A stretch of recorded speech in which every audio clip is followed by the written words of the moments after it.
Chapter 1.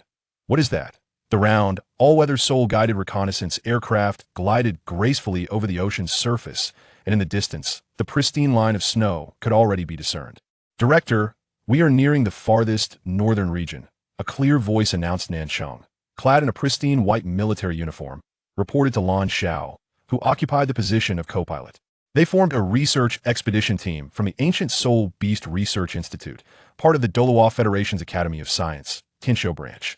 Ever since the Douluo Federation embarked on its inaugural journey into space approximately 9,000 years ago, humanity has relentlessly pursued the exploration of the cosmos. This continuous quest and the ensuing discoveries have significantly deepened humanity's understanding of the vast universe. With the burgeoning population and various other challenges, humanity began to experiment with interstellar migration. After millennia of unwavering effort, the first planetary colonization was achieved over 1,000 years ago. In the millennium that followed, humanity successfully completed migration initiatives for 7 planets, alongside their development. Following the near-catastrophic calamity wrought by Seoul beasts thousands of years ago, the esteemed former chairman of the Douluo Federation, known as the Mother of Peace, Imo Lan, proclaimed a harmonious coexistence between humanity and Seoul beasts, prohibiting all acts of violence against them during the colonization of the 3rd planet. This celestial body was offered as a gift to the Seoul beasts, led by several contemporary Seoul beast kings, who undertook a significant migration from the minor realm of the 10,000 beast platform. At long last, the Seoul beasts had a sanctuary to call their own. Subsequently, the 7th planet was similarly bestowed upon the Seoul beasts. With 2 planets to inhabit, the Seoul beasts thrived over millennia, allowing animosities with humanity to be fully resolved. Humanity now engaged in comprehensive cooperation with the Seoul beasts in an entirely new manner. For tens of thousands of years, the Seoul beast had dominated the Douluo star, forcing humanity to struggle for survival, until the invention of soul-guided devices began to encroach upon the Seoul beast territory. This culminated in the awakening of the Seoul beast kings a millennium ago, who led the remaining Seoul beasts in retaliation against humanity. Today, however, harmony reigns between humans and Seoul beasts, marking the advent of a new era of peaceful coexistence, transforming the once tightly interwoven fates of Seoul masters and Seoul beasts into a period of collaborative progress. The expedition team, led by Lan Xiao, was dispatched to the far northern region to investigate whether any ice and snow Seoul beasts or remnants of Seoul beasts remained, thereby contributing to the study of ancient Seoul beasts. The far northern region was once heralded as the last pure land of the Douluo Continent, where the harsh environment sheltered the few remaining Seoul beasts from human harm. Although migration efforts were eventually undertaken here as well, the realm of the Seoul beasts evolved into a self-contained entity. It took considerable effort to gain the majority's acceptance of migration, yet some chose to remain or conceal themselves. "All right," Lan Xiao replied, an insignia of major adorning his shoulder, handsome and countenance. He was 31 years of age and a graduate of the Douluo Federation National Institute of Technology, specializing in Seoul beast research. All research institutions were conferred military ranks and managed under the Federation's auspices. As he acknowledged her, his gaze inadvertently fell upon the graceful curves beneath Nanchang's military attire. Beyond being colleagues, they were also a couple. The beautiful Nanchang had only recently joined the research institute. Quickly capturing the attention of her director, their relationship flourished, and they were contemplating marriage upon their return from this expedition. Nanchang shot him a glare before turning her head away. Her charming demeanor, however, elicited a knowing smile from Lan Xiao. Upon entering the extreme north, activate the life detector. Immediately set the detection intensity to the level of 10-year Seoul beasts, Lan Xiao commanded. Understood. Nanchang, who was responsible for detection, replied in a businesslike manner. The extreme north has long been a desolate land, nearly devoid of any flora. In the era when Seoul beasts roamed, the predominant species were hardy, large Seoul beasts, alongside unique varieties such as the ice blue scorpion and the snow maiden. Soon, an all-weather Seoul-guided reconnaissance aircraft entered the extreme north, advancing towards the inner region, enveloped by a soft white halo that shielded it from the bitter cold outside. The pale green beam of light emanated from the center of the aircraft's underbelly, casting a glow on the ground that formed a green circle capable of covering an area of 1 square kilometer. Within this circle, any life force exceeding the intensity of 10-year Seoul beasts would be detected. This was the latest model of life detector, with precision sufficient to penetrate 100 meters underground. The reconnaissance aircraft scanned the coastline as it progressed. Although the life detector had a vast range, the extreme north was incredibly expansive, necessitating a considerable amount of time to conduct a thorough sweep, or even 2. Investigate just a portion of it, all right? Since we have arrived, let's set the detection program and take a break. I hope we can make some discoveries this time, Lan Xiao said lazily, stretching his body, a faint smile perpetually gracing his lips. Observing him, Nanchang pursed her lips. He always seemed so nonchalant, yet managed to excel in everything he did during their school days. She had never seen him exert much effort, yet he became an academic star. After entering the workforce, he was effortlessly accepted into the Research Institute. Despite having been admitted together, she remained a lieutenant while he had been promoted twice through exceptional merit. It is well known that military promotions are incredibly challenging without war. Progressing to a school-level officer typically requires one to be over 40. Yet, this fellow was only 31 years old. Contemplating this was infuriating. She clearly worked harder than he did. Even when he pursued her, she seemed to surrender under his innocuous smile, lacking any awareness of. Lost in thought, a shadow suddenly loomed over her, blocking the light. A large hand ruffled her hair, and that familiar voice rang in her ears. All right, the instruments will automatically alert us if anything is detected. Come, let's go have dinner. While others in such important departments might tread carefully around their colleagues when becoming romantically involved, Lan Xiao exhibited no such awareness, openly drawing close to Nanchang. Despite her numerous reminders, he remained unchanged, claiming it was simply irresistible. And Nanchang stood up, only to realize she had once again easily acquiesced to his request. Damn it! Raising her gaze to shoot him a glare, she was instead met with Lan Xiao's enchanting smile. Captivated by his eyes, her little hand was gently grasped as they made their way to the spaceship's dining area. His voice drifted to her ears. I simply adore your silly expression. Who could he possibly be calling foolish? Just as she contemplated whether to express her indignation, a sudden series of urgent beeps captured everyone's attention. Nanchang instinctively dashed back to her designated spot. Swiftly executing a series of commands, the screen before her expanded rapidly, revealing a vivid display of a powerful halo emanating outward.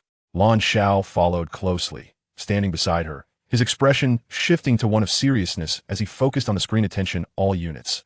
Attention all units, a formidable life form may be present.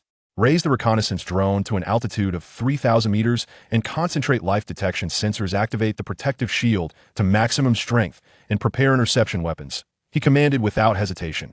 The previous nonchalance vanished, replaced by gravity. The halo spreading across the screen was red, and he understood its implications. While only a soul beast of 100,000-year tier could emit such immense life energy. Utilize reconnaissance satellites for detailed observation, Lan Xiao instructed, giving Nanchang a reassuring pat on the shoulder. Understood. Nanchang's hands danced like butterflies over the console before her, quickly establishing a connection. The high-definition reconnaissance satellite, guided by her, locked onto the target standing upright. Lan Xiao turned his attention to the main screen of the reconnaissance drone, where an image was being rapidly magnified. Initially, it was merely a blanket of white. Soon, the details of melting snow became apparent. Following that was a valley enveloped in ice and snow. Though referred to as a valley, it resembled more of a fissure, which the satellite's high-definition detection quickly magnified, revealing the depths of the gorge beside a fractured rock. It was from this very point that the immense life energy emanated as the satellite pinpointed that location. Both Lan Xiao and Nanchang distinctly observed a faint golden halo flickering beneath the snow. Zoom in further, Lan Xiao instructed in a low voice. The image continued to enlarge, becoming clearer. The snowy surface shimmered, not only with gold, but also with silver. The two colors alternated slowly in a mesmerizing dance. Nanchang turned to him, her voice a mere whisper. What is that? The fourth installment of Douluo has officially commenced, coinciding with the 10th anniversary of our Douluo series. Thank you all for your unwavering support and affection over the past decade. Xiao Tang will strive to craft a Douluo for that satisfies everyone. The ultimate Douluo is about to unfold. Love you all. And please continue to cherish your Douluo 2 updates daily. This is the first for today, with another to follow tonight. Chapter 2.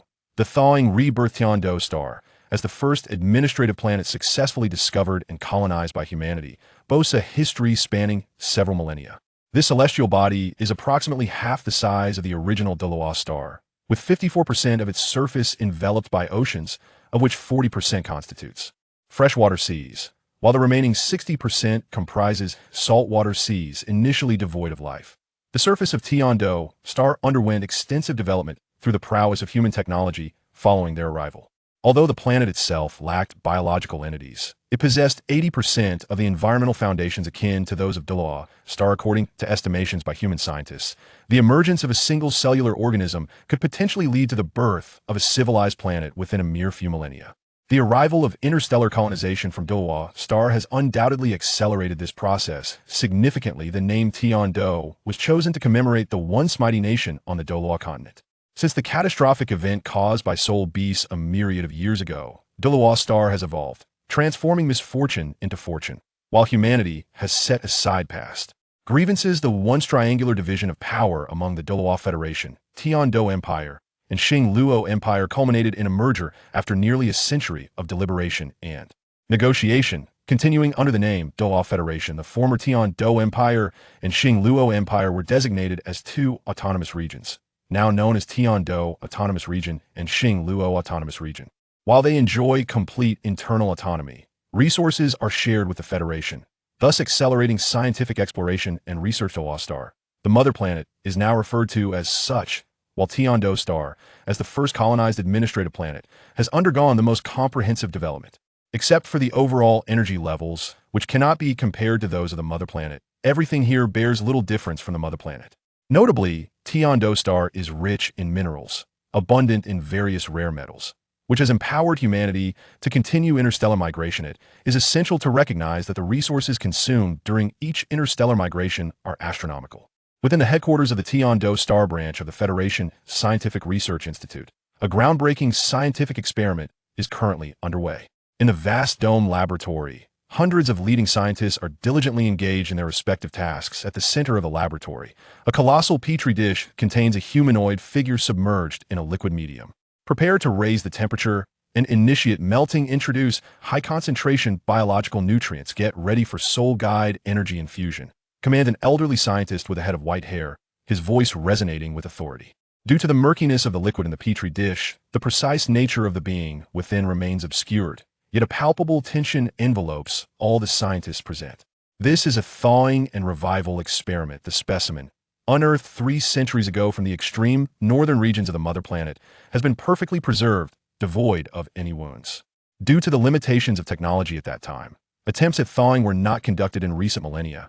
As humanity has ventured to develop more planets and uncover new materials, scientific advancement has surged dramatically. Numerous thawing and revival experiments have been successfully executed, with several organisms frozen for years being revived with success. Before them lay a corpse, which, by conservative estimates, had existed for over a millennium. The thawing of a body that had been encased in ice for such an extensive period represented a historic first in human history, carrying epoch-making significance. Furthermore, scientists surmise that the individual preserved within the ice might date back to an even more ancient era. Should resurrection succeed, it would not only hold scientific value, but also profound historical implications. In preparation for today's thawing and revival experiment, the scientists had meticulously devised numerous contingency plans. It is beginning to melt. Given the rate at which the ice is dissolving, the subject may have existed for an even longer duration. One scientist noted, excitement bubbling among the team. The longer the body had been frozen, the greater the significance of its potential revival. The melting is complete. The subject is now exposed. Shall we commence the injection of the cerebral restoration fluid and the organ repair solution? Proceed with the injection. Affirmative. Repeating. Commence injection. The scientists busied themselves with palpable tension. In the next instant, a shrill alarm pierced the air. Emergency report. Injection is impossible. The alloy needle cannot penetrate the subject. It has fractured. What? The lead scientist gasped in astonishment. He was acutely aware of the strength of the alloy needle. Even the hardest of materials should yield to its point. Could it be that the melting was incomplete? Has the body itself not fully thawed? The body has melted successfully and is now pliable. However, the skin remains exceptionally resilient and is impervious to penetration. Chief, what should we do now? Immediately inject the soul-guiding energy to induce a strong stimulus for revival. The chief scientist commanded decisively, though his countenance was one of despair. He was not alone in his dismay. His fellow scientists mirrored his concern. They all understood that the possibility of the subject's revival was now exceedingly slim. According to past experiences, the thawed subject required immediate cerebral and organ restoration. To have any chance of survival, super low temperature preservation was most effective for blood, yet the brain suffered the most damage.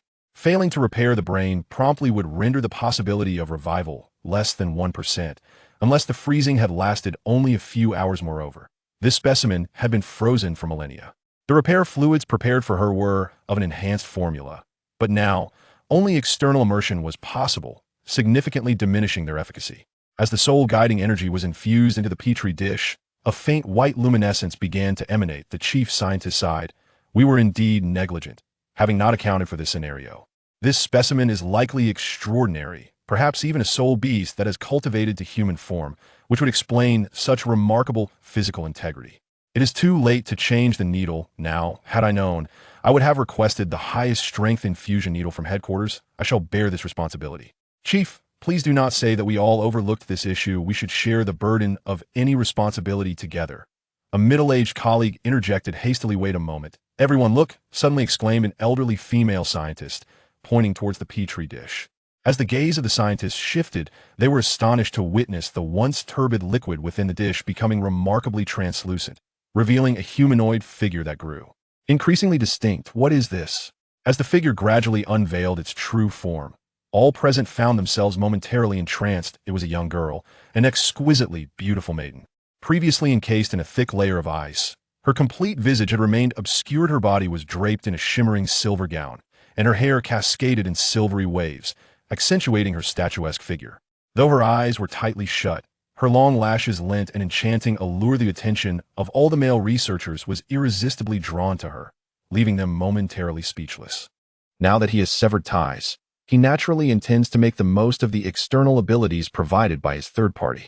The purple extreme demon eye cultivates mental strength, while the Xiantian skill focuses on soul power. Particularly, the Xiantian skill serves as the ultimate enhancement throughout the Douluo world. In the original story, Tang San ultimately relied on this very Xiantian skill to rise again after his suicide and rebirth. Having completed his training, Lin Fan arrived at the training grounds. Are you the person the prince sent to us? Coming here just to usurp my captain's position. How audacious. Xue Qinghe glared at the newly arrived Lin Fan, his eyes filled with hostility. Fear not. With me around, you shall not lose to Feng Xiaotian in the next match, Lin Fan confidently declared while gazing at Xue Qinghe. Just you? What level are you at now?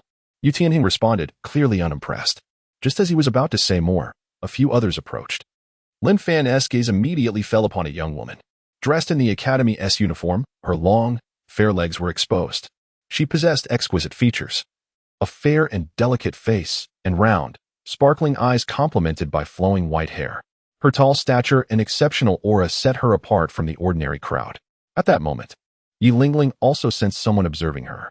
She glanced over, her eyes flashing with surprise at the sight of the young man, who was quite handsome and exuded charm. As he assessed her in return, the young girl couldn't help but ponder various thoughts. Captain, who is this person? An ordinary-looking young man asked, glancing between Lin Fan and Xue Qinghe. A genius sent by the prince, demanding I relinquish my captaincy. However, I told the prince that if he wants the position, he must earn it through his own merit, Xue Qinghe replied, somewhat disgruntled. He had little tolerance for those who relied on connections, finding them exceedingly vexing. Do you know what this fellow was barking about earlier? He claimed he could defeat Feng Xiaotian's team. Xue Qinghe reiterated Lin Fan's arrogant words, laced with derision. Lin Fan frowned slightly, disliking the way he was addressed. When he initially joined Shrek Academy, it was merely days after the defeat of the royal battle team, and thus the others did not recognize him. Noticing Lin Fan's silence, Xue Qinghe chose not to say more, waiting for their teammates to arrive before challenging him. He would not relinquish his captaincy so easily. Haha, brother, don't make me laugh. Feng Xiaotian is currently at level 44 in soul power, and his team is equally formidable. With even the captain admitting he is no match for them, spoke the young man named Osro, an agile attack-type soul master from the royal battle team. I am aware of Feng Xiaotian's information. He possesses innate full soul power and is quite talented. But who says he is the only one with innate full soul power? Lin Fan responded calmly. Upon hearing this, the expressions of those present shifted slightly. Could it be that this young man before them also possessed innate full soul power? Why don't you show us your soul power?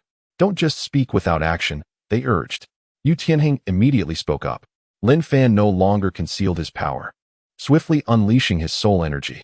For soul rings gradually ascended from beneath his feet. Yellow, purple, and black. The emergence of these 4 soul rings was accompanied by an overwhelming pressure. Level 46. Moreover, he possessed a 10,000-year soul ring, akin to that of Tang San. Asro, who had just been mocking him, suddenly widened his eyes in disbelief. Xue Qinghe's gaze also slightly narrowed, unable to comprehend the reality before him. A level 40 soul could absorb a 10,000-year soul ring? How could this be possible? If Tang San was merely an exception, how could another similarly obscure individual emerge now? No, they are still unaware of his name. A peculiar expression flickered in Yi Lingling's beautiful eyes. The mere act of releasing a soul ring was sufficient to demonstrate the remarkable qualities of the young man before her. "What is your name?" the girl inquired. Her demeanor cool and composed, typically unassuming, yet not to be underestimated, for she was the possessor of the 9-heart sea butterfly. The fact that Yi Lingling herself had taken the initiative to ask caught Asro, who had been contemplating her, slightly off guard. "My name is Lin Fan," the young man replied. The others pondered this name, yet found nothing relevant within their memories. Lin Fan. Is he perhaps affiliated with Shrek Academy? He previously accompanied Tang San and the others to the Royal Academy of Tiandou, Xue Qinghe suddenly recalled. Of course, this was merely a name. With the sudden addition of a new member to the 7 monsters, it was only prudent to take note. As a defeated opponent of the 7 monsters, Xue Qinghe maintained a serious demeanor towards that group. "Do you know me?" Lin Fan asked, somewhat surprised. "I have heard that name before. What brings you here?" Xue Qinghe responded, his previous arrogance now diminished. He was aware of Shrek Academy's rigorous standards, and being able to stand alongside the 7 monsters at that time indicated a certain level of competence. Now, witnessing the other's soul ring and soul power, he felt a sense of resignation. As for their earlier duel, he felt too awkward to bring it up again, dismissing it as a mere triviality. "I haven't participated in a single match thus far, so I withdrew from school," Lin Fan stated succinctly. Upon hearing this, Xue Qinghe and the others fell into silence. Reflecting on the matches of the Shrek 7 monsters, it seemed they had all participated directly, with substitutes appearing occasionally, yet this Lin Fan had never made an appearance. Had he been subjected to unfair treatment? Each of the 7 monsters was indeed outstanding, yet Lin Fan was also quite remarkable. "Unfortunately, our overall strength does not match that of the Chiffon team," Asro remarked. "Rest assured, follow my lead from here on. The Chiffon team is hardly a cause for concern." Lin Fan spoke.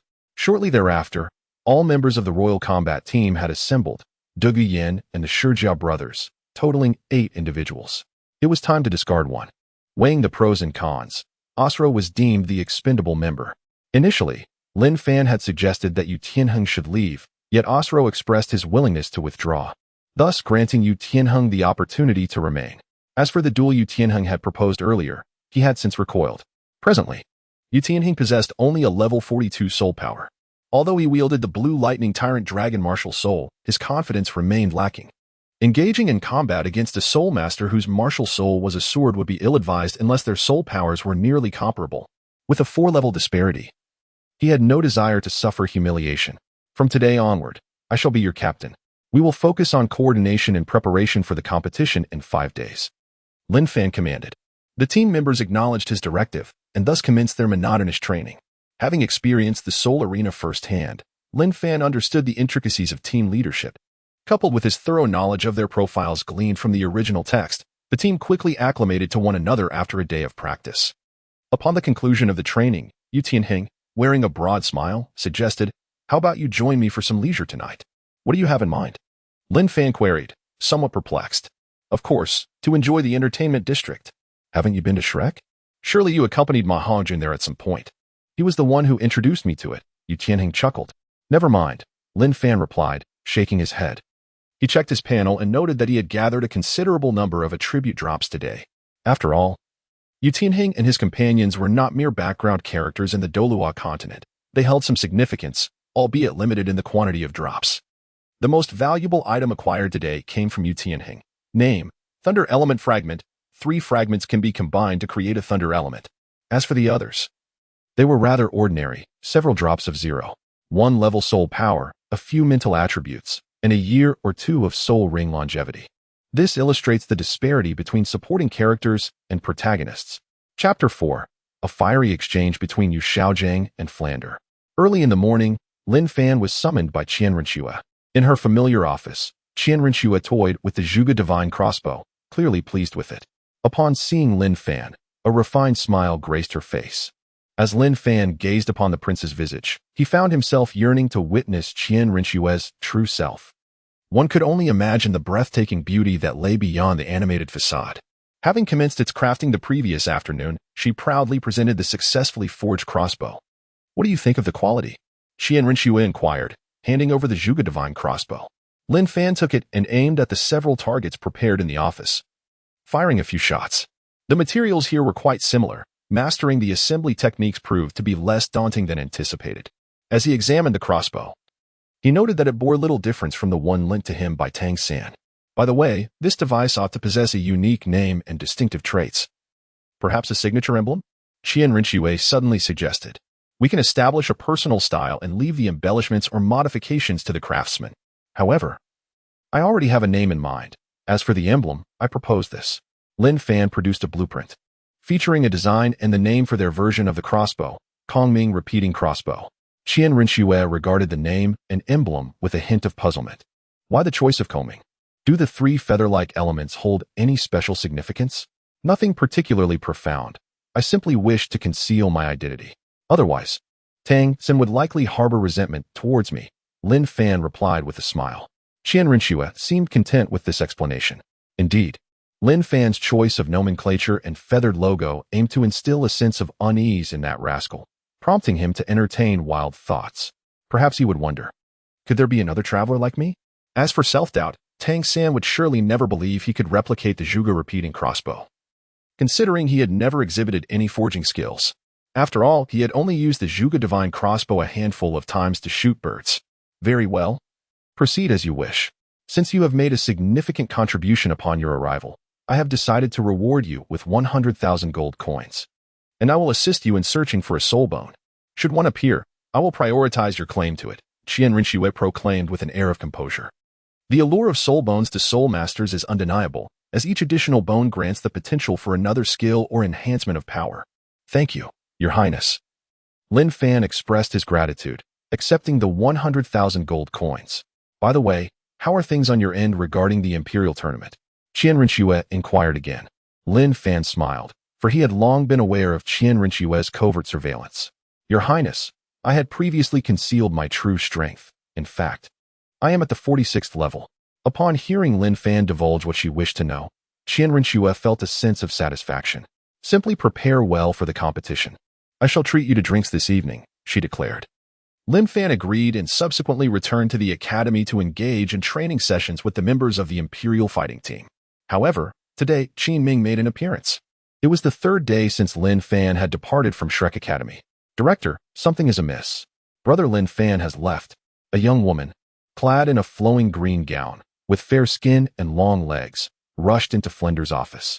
Despite her average physique, her face was adorably charming, with long, silky hair cascading down and around, sparkling eyes resembling precious gems.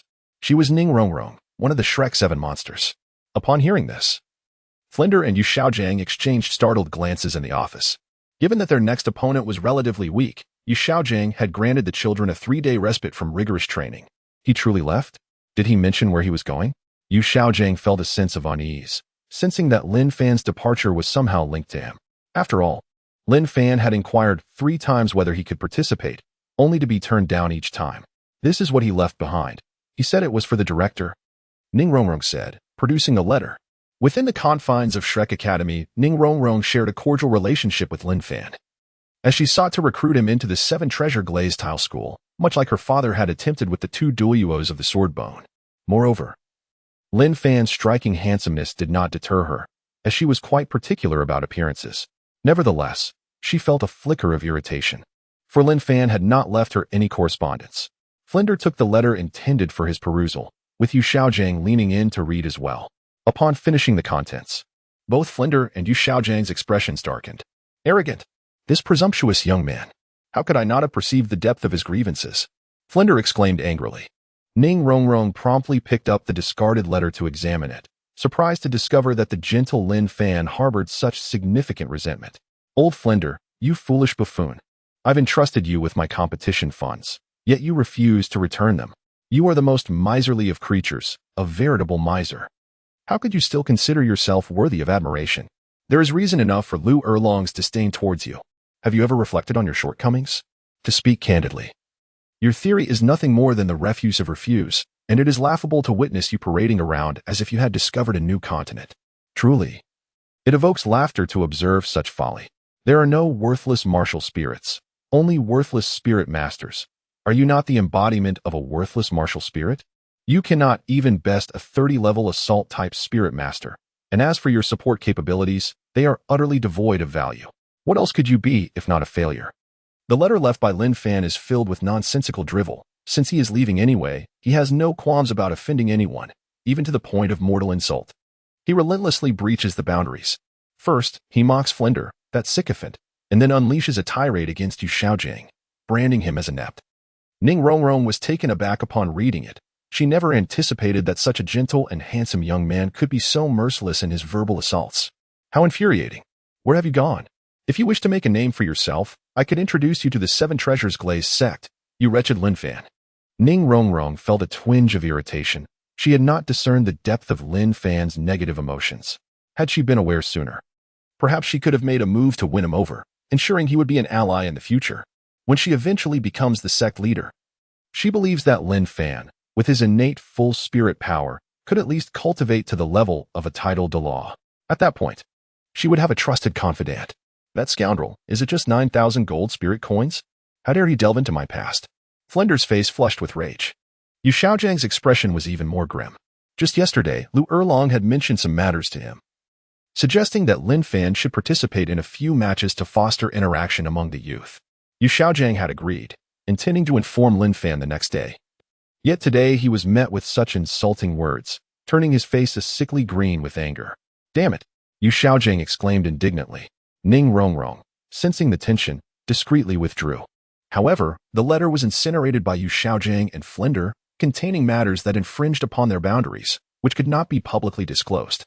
This included Lin Fan's derision of Xue Qinghe and the love triangle involving Flinder and Lu Erlong. Lin Fan mocked Xue Qinghe for lacking courage, possessing lustful thoughts without the audacity to act, and derided Flinder as destined to be a mere sycophant his entire life, even jesting that Xue Qinghe should tread lightly for fear of Lin Fan's heartache.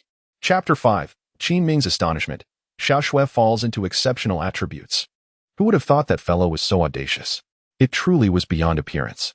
Just moments ago, the dean and the master were left green-faced by those words. Ning Rongrong stepped out of the office, her mind swirling with the striking visage of Lin Fan. She then recalled the immense joy shared by Master and Flander, finding such matters amusing as the little witch she was. Just as she was preparing to inform her companions about Lin Fan's departure, she noticed teacher Qin Ming approaching. Originally a senior instructor at the Tiando Royal Academy, Qin Ming had transitioned to Shrek Academy a few months prior due to a conflict with the Royal Academy. Nevertheless, he occasionally returned to visit the students of the Royal Fighting Team, whom he had personally nurtured.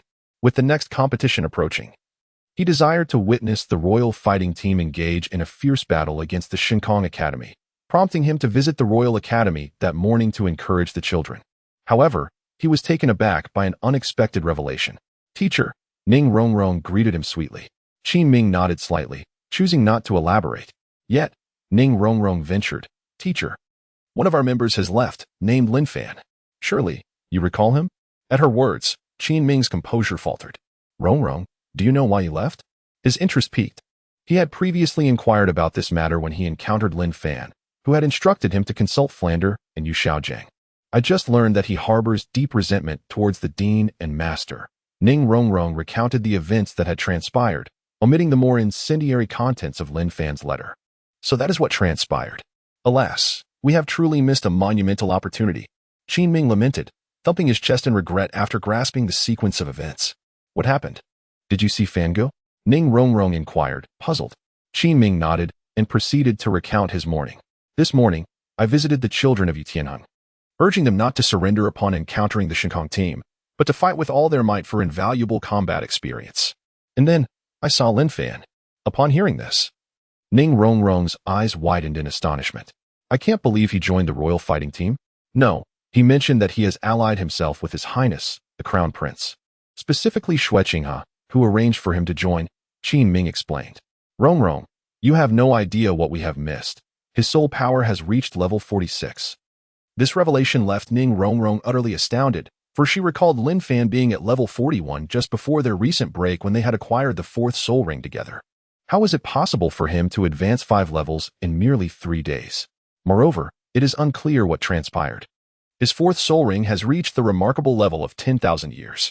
Indeed, just like Tang San, his 4th soul ring has attained the 10,000-year mark, despite having been merely 1,000 years before.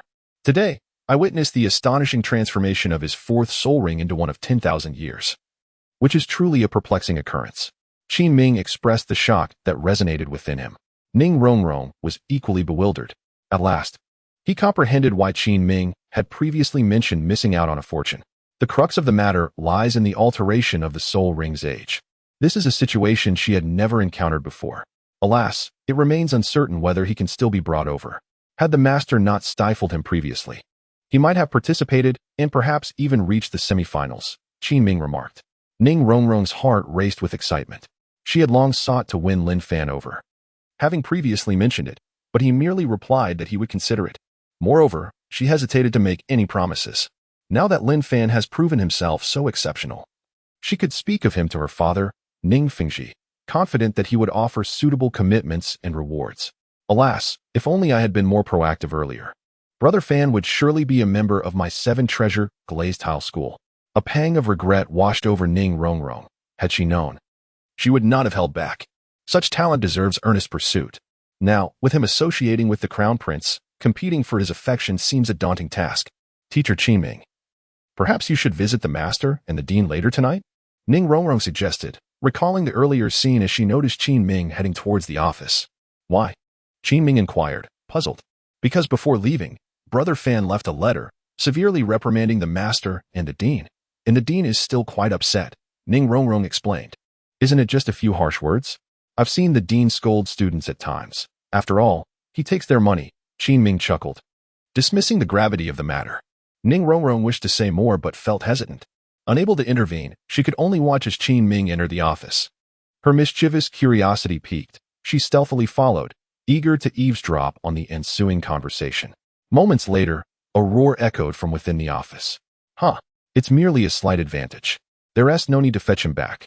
If I cultivate my own successor, I will not be outdone, Yu Xiaojing bellowed. Qin Ming observed the enraged master and recalled Ning Rongrong's earlier words. Flinder leaned back in his chair, silent, yet his eyes betrayed a mix of anger and regret. What had Lin Fan said to provoke such silence from them? Surely, if it were merely trivialities, they would remain reasonable. After all, it would be a pity to lose such a talent from Shrek Academy. Qin Ming pondered. Qin Ming, you need not concern yourself with this matter. I will give it careful consideration, Flinder stated. At the Tiando Royal Academy, today's training had concluded. Lin Fan prepared to join Qian Renxue for a drink. Yu Tianheng invited him to hang out, but Lin Fan declined. Are you working for the Crown Prince now? Yi Lingling inquired as she accompanied Lin Fan out of the academy, as it was convenient for her to head home. Lin Fan glanced at the stunning beauty beside him and nodded slightly. Why did you leave Shrek Academy? Yi Lingling continued to inquire, her enchanting gaze unwavering. What is it that piques your curiosity about me? Shall we arrange a meeting someday? I could regale you with tales in the evening. Observing the young girl's genuine intrigue, Lin Fan could not help but smile. Sure. How about I invite you over for dinner tomorrow? The girl nodded slightly, responding earnestly. Lin Fan found himself somewhat perplexed but still acquiesced, indicating that they would indeed meet the following evening. Upon arriving at the private room of the bar reserved by Qian Renxue, Lin Fan surveyed the exquisite array of fine wines and delicacies laid out before him, indulging without reservation. As he savored the feast, he also kept an eye on the luminous orbs that fell from Qian Renxue's side. Engaging in light banter, he skillfully summoned those radiant spheres to his vicinity with his thoughts. From Qian Renxue's exuberance, he obtained a premium attribute, the sun's fire. Alongside a common attribute, a century-old soul ring, Qian Renxue was in high spirits. Within half an hour, she had dropped 10 attributes, the most remarkable being the sun's fire. Name: Sun's fire. Details: the flame generated by the angelic deity leveraging the sun's power. After refinement, it can also harness the solar energy to condense the sun's fire. My goodness, this is truly exquisite. As Lin Fan perused the panel, the effects of the alcohol dissipated in an instant. Chapter 6. Confrontation with Feng Xiaotian. Days passed swiftly. The Elite Soul Master competition across the continent commenced in the Tiando region, and the second round of the qualifiers was upon them. The Royal Dou Empire had already expended considerable luck during the preliminaries, and the first round of qualifiers was no different. Now, facing formidable opponents in the second round, the team had initially lacked confidence. However, through recent training, they began to believe that defeating the Xue Academy was not entirely out of reach. As long as Lin Fan could overcome the monster Feng Xiaotian, victory remained a possibility. Bolstered by Qin Ming's encouragement from a few days prior, the Royal Dou team was now brimming with morale. In the Tiandou region, during the qualifiers, the first match commenced, Royal Dou team versus Xinfeng team. On the Seoul fighting platform, the referee read aloud the list of participants. The stands were packed to capacity, as many had already received insider information and were thus unsurprised. The Xinfeng team was notoriously strong, particularly the prodigious Feng Xiaotian, who possessed innate full soul power and had created his own soul techniques. During the preliminaries, he had shone brightly, single-handedly taking down numerous teams. The Xinfeng and Royal Dou teams were well acquainted, requiring no introduction. Everyone was familiar with their configurations.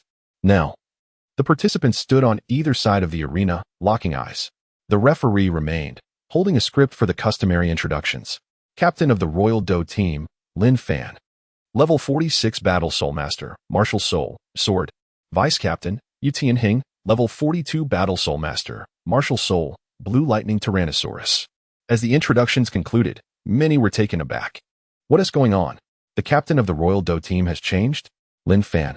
With a soul power of 46, who could this person be? I have never heard of them before. Their martial spirit is a formidable sword, and with a power level surpassing that of Feng Xiaotian at 44. It appears that the Emperor Dou team still has a chance of victory this time. Not necessarily, for aside from Xue Qinghe, the rest of the Emperor Dou team are all only in their 30s, while the Xinfeng team boasts members all at level 40. Have you forgotten about the Shrek team? They too have only a few at level 40, accompanied by several at level 30, yet they still manage to triumph over a team of all level 40 members. The crowd buzzed with speculation, their gazes turning towards the new member. In the audience, the Shrek 7 had received the news and now watched the unfolding situation with mixed emotions. What a pity, Fan Ge still had strength. Why did he have to leave? Didn't the master say not to rush? If he had stayed, this battle would have been his debut, Ma Hongjun remarked. Among the Shrek 7, only two had a distant relationship with Lin Fan, the aloof Xue Qinghe and Oscar, who regarded Lin Fan as a rival in love. Tang San's relationship was merely that of ordinary friends, while Xiao Wu's connection with Lin Fan appeared similarly casual to outsiders. Ning Rongrong and Dai Mubai, like the others, sought to befriend Lin Fan, while Ma Hongjun genuinely believed Lin Fan to be a worthy companion, having received considerable assistance from him during soul hunting. Those who seek immediate success will never achieve greatness. Upon seeing Lin Fan's handsome visage, Yu Xiaojiang recalled some piercing words. That individual claimed he lacked courage, possessing desire without the resolve, which truly unsettled him. As for theory, Yu Xiaojiang was confident that he did not need the acknowledgement of those lacking discernment. This was the essence of his years of devoted practice, believing others incapable of comprehending the strength of his theories. Upon hearing Yu Xiaojiang's words, Tang San merely cast him a glance, puzzled as to why his teacher and Lin Fan had such a strained relationship. Xiao Wu, what's wrong? You seem a bit down. Tang San noticed the girl beside him wasn't in good spirits. It's nothing. Xiao Wu quickly shook her head, seemingly fearful that Tang San might uncover her secret. On the arena, the battle commenced. The once carefree Feng Xiaotian now displayed a grave expression. He unleashed his martial spirit, the Gale twin-headed wolf. 4 soul rings appeared around him, 2 yellow and 2 purple. Lin Fan gazed at Feng Xiaotian across from him, recalling the events from the original story. In that narrative, Feng Xiaotian, upon witnessing Xue Wu from the Qihua Academy kiss Tang San, became jealous and challenged him to a duel, only to be soundly defeated. His teammates, however, played little role in the tale. Nevertheless, Feng Xiaotian was a character with a decent setup, and Lin Fan believed that delivering a thorough beating could yield considerable rewards. Following the previously devised plan, I shall deal with Feng Xiaotian, while you are responsible for restraining his fellow teammates. Lin Fan declared, rest assured. We shall not allow those minor karami to obstruct your battle, Brother Fan. Xue Qinghe responded earnestly, instantly awakening his martial soul. His hands transforming into the claws of a Tyrannosaurus Rex, arcs of electricity dancing across his form. Battle Soul, commence. With the referee's command, Lin Fan surged forward. In his grasp materialized a long sword, 4 feet in length, pure white in hue, its hilt adorned with an unusual dragon head design, resembling a dragon exhaling a blade. It appeared rather striking, yet its aura was rather mundane. Feng Xiaotian immediately discerned Lin Fan charging towards him, understanding that his opponent sought a one-on-one duel. However, he could not afford to lose this battle. He also wished to face Shrek and had no desire for a solitary confrontation. Resolutely, he instructed his two aides to prepare their skills, aiming to encircle Lin Fan. At that moment, the members of the Royal Combat Team were also in action. Du Guyan unleashed her soul skill, releasing a cloud of emerald-scaled serpent venom. A vast expanse of toxic mist spread forth, prompting the others to scatter in retreat. The battlefield became fragmented. Without hesitation, Xue Qinghe positioned himself alongside Lin Fan, prepared to share the burden of the onslaught. He advanced, targeting the two level 41 agile attack soul masters beside Feng Xiaotian. Huh, so you wish to challenge me directly, believing you can easily best me? Feng Xiaotian was astonished, not anticipating the Royal Combat Team's members to coordinate so seamlessly. Even the two defensive soul masters, the Shijia brothers, abandoned their passive defense to charge forward. It seems the Royal Combat Team's strategy is quite aggressive. I had expected them to opt for a defensive stance, someone remarked. Having observed numerous matches, I can discern a pattern. Lin Fan is evidently confident. He aims to swiftly eliminate Feng Xiaotian and then assist his teammates. Indeed, this battle hinges on Lin Fan. Should he be restrained, the quality of the Royal Combat Team's members will undoubtedly falter against the forces of the Divine Wind Team. Rumor has it that Feng Xiaotian possesses a self-created soul skill, and Lin Fan indeed appears quite self-assured. Although his soul power surpasses Feng Xiaotian by 2 levels, the lethality of his sword strikes is not as formidable, and Feng Xiaotian's wind blades are equally potent. In this encounter, they are destined to lose. Tang San immediately began to analyze the situation and articulated his judgment. He had a fair understanding of Lin Fan. His strength was commendable. Initially, he intended to recruit him as a subordinate, akin to Ma Hongjun and the others. However, he soon realized that Lin Fan harbored certain ambitions and had a penchant for seeking the limelight. During prior competitions, he often disregarded Tang San's commands, eager to showcase his own abilities. Although this allowed Lin Fan to create quite an impression, it left Tang San feeling uneasy, as such individuals tend to overshadow him. On several occasions in the arena, Lin Fan had managed to steal the spotlight without Tang San even having the chance to intervene. Yet, this was not the crux of the issue. The most pressing concern was that he had discovered a clandestine connection between Lin Fan and his beloved sister, Xiao Wu. Although he had refrained from voicing his suspicions, possessing the purple extreme magic eyes enabled him to perceive the subtle exchanges between Xiao Wu and that individual. He had inquired about it with Xiao Wu, but she remained tight-lipped. Chapter 7.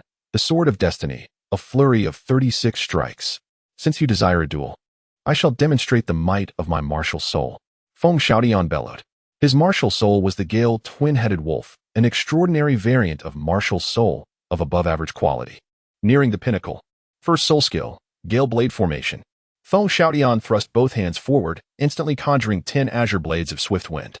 The 10 blades of wind were not intended for attack, but rather to obstruct Lin Fan's escape. He himself boldly advanced toward them. With his second soul skill, Wind Wolf Possession, the second soul ring on his body shimmered, and a green wolf's head materialized atop Feng Xiaotian's shoulders. Under the influence of this second soul skill, his wind blade attacks, defensive capabilities, and speed were all enhanced by 50%. With a swift motion of both hands, he sent forth 2 wind blades. At this juncture, Lin Fan found retreat impossible, yet he harbored no thoughts of withdrawal. With his third soul skill, Smooth Slash, Lin Fan infused his dragon-slaying sword with soul power.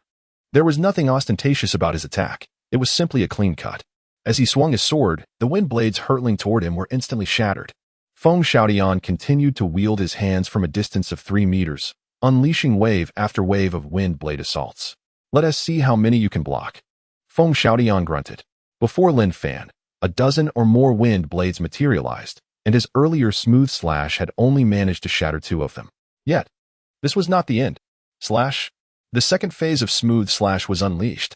Following his previous strike, the residual power erupted into countless sword energies, which spread out and dismantled all of the 20 or so wind blades conjured by Feng Xiaotian. What? Such an effect exists. Feng Xiaotian was astonished, though he quickly rallied himself. With over 20 wind blades obliterated, Lin Fan advanced with haste. His first soul skill, Spring Slash. He redirected his longsword, channeling soul power into it, gripping it as if it were a dagger. Simultaneously, he activated his second soul skill, Sword Walking. As he executed the first soul skill, a sword coalesced beneath his feet, propelling him forward. In mere seconds, he caught up with Feng Xiaotian. He can fly. No, it's merely levitation. He cannot ascend too high. Feng Xiaotian assessed. His third soul skill, Gale Wings. A pair of azure wings manifested behind Feng Xiaotian, lifting him 10 meters off the ground as he took flight. Once more, he waved his arms, sending forth successive wind blades that sliced through the air. Whoosh, whoosh, whoosh. The wind blades struck the ground. But Lin Fan did not flinch. He met them with Spring Slash, targeting the sky. Bang!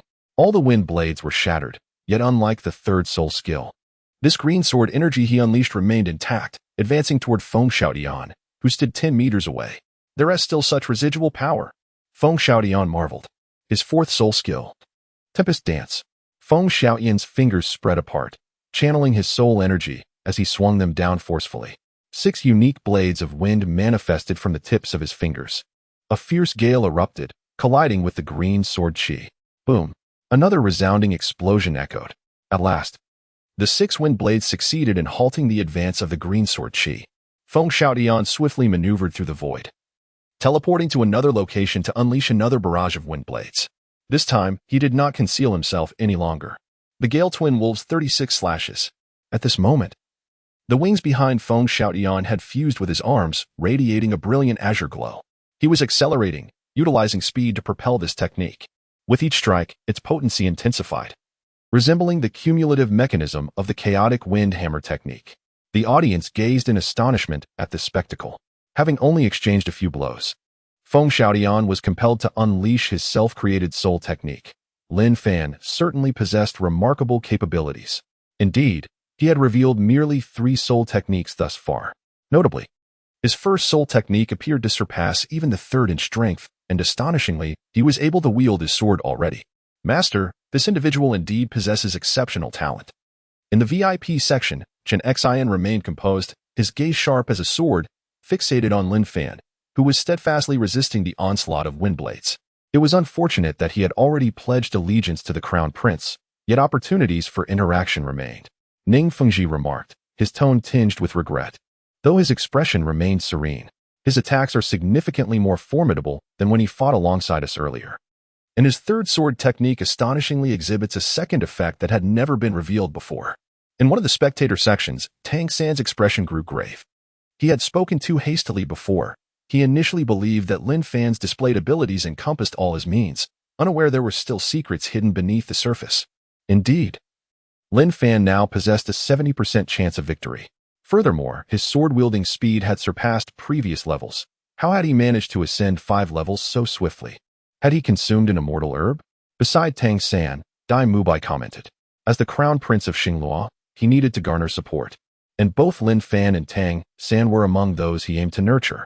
With Tang San's words already secured, By felt confident that his relationship with the latter would yield assistance in the future. However, his familiarity with Lin Fan was still lacking. Unclear. Perhaps he obtained an immortal herb after aligning with the crown prince? Tang San speculated. Yet, this was not the most pressing concern. What truly mattered was how his soul ring had altered in terms of age. Xue Qinghe, who preferred not to involve herself in discussions, now regarded Lin Fan with sparkling eyes. This is a place that piques her curiosity the most. According to the intelligence they possess, how could anyone possibly alter the years of a soul ring? This is an unprecedented event. Upon the arena, Feng Xiaotian's relentless barrage of strikes has surpassed 20 blows. The intensity of the wind blade has markedly increased from its previous state. It is evident that the spectators have noticed Feng Xiaotian's complexion growing increasingly ghastly and pale.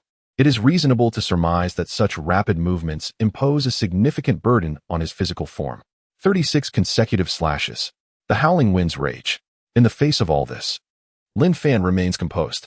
While the power of the wind blade is indeed formidable, he is capable of evasion. At this moment, as the final slashes erupt, he resolves not to retreat any longer. The fourth sword, the Sword of Heaven. He channels all of his remaining soul power into this strike, unleashing a fearsome afterimage that seems to tear through the void with a sound akin to a dragon's roar. Feng Xiaoyan's tempestuous winds can no longer be contained. A soaring sword aura, accompanied by a torrential force, descends, extending 10 meters in length, resonating with the thunderous cry of a dragon. The fierce sword aura instantaneously altered the expression of all present. Even Chen Xian, seated in the VIP section, sprang to his feet in astonishment. The sword aura unleashed by Ying Tian stretched a formidable 10 meters. With a single strike, the 36 consecutive slashes shattered and collapsed. The residual force striking the airborne Feng Xiaotian.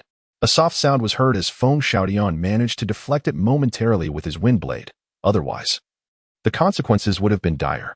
A massive gash appeared on his chest, blood cascading forth as he was propelled away by the sword aura. Lin Fan mused with delight, realizing that the Millennium Soul Ring had indeed enhanced his strength significantly. In the VIP section, Xue Qinghe, who had been quietly observing alongside Xue Yi, suddenly exclaimed with a bright smile, rising to applaud softly. To his surprise, this individual was more formidable than he had anticipated. His talents were abundant. Although he failed to win over Tang San, he was certainly not inferior to him, perhaps even surpassing him, truly a treasure discovered. Xue Qinghe felt immense joy. As a soul master, Lin Fan's performance of the fourth soul skill exceeded her expectations. Unbeknownst to her, a luminous sphere of attributes silently flew toward the arena.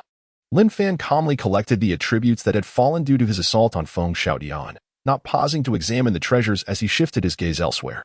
Only 5 or 6 minutes had elapsed since the battle commenced. Meanwhile, in another area, Xue Qinghe's suppression appeared to falter. The royal fighting team was clearly at a disadvantage. Captain, upon witnessing Feng Xiaotian being hurled off the arena and losing his qualification, the members of the Divine Wind team widened their eyes in disbelief. They had been diligently contending with the members of the royal fighting team, too focused to divert their attention, and now had the opportunity to witness their captain's unexpected defeat. Chapter 8. The acquisition of 3 supreme attributes in the audience. Spectators gazed at Feng Xiaotian, sprawled on the ground like a defeated beast, their expressions frozen in shock. Many were still absorbed in the aftermath of that singular blow. A powerful sword aura, nearly 10 meters in length.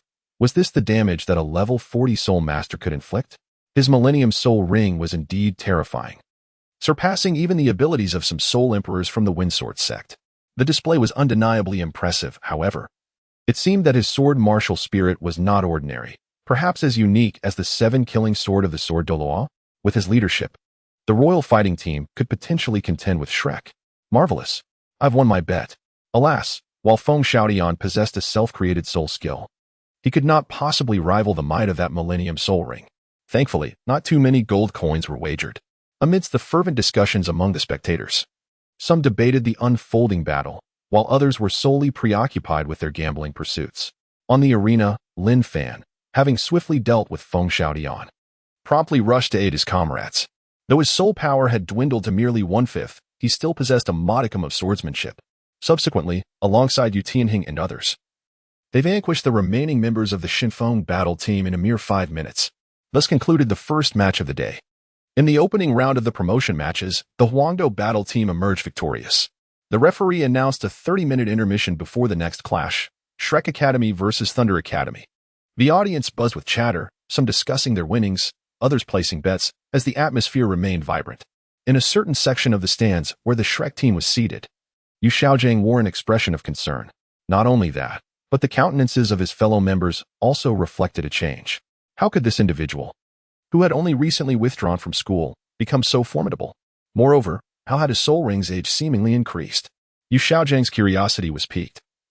Could it be that he had consumed some mystical herb? Regardless, he resolved to approach him for answers.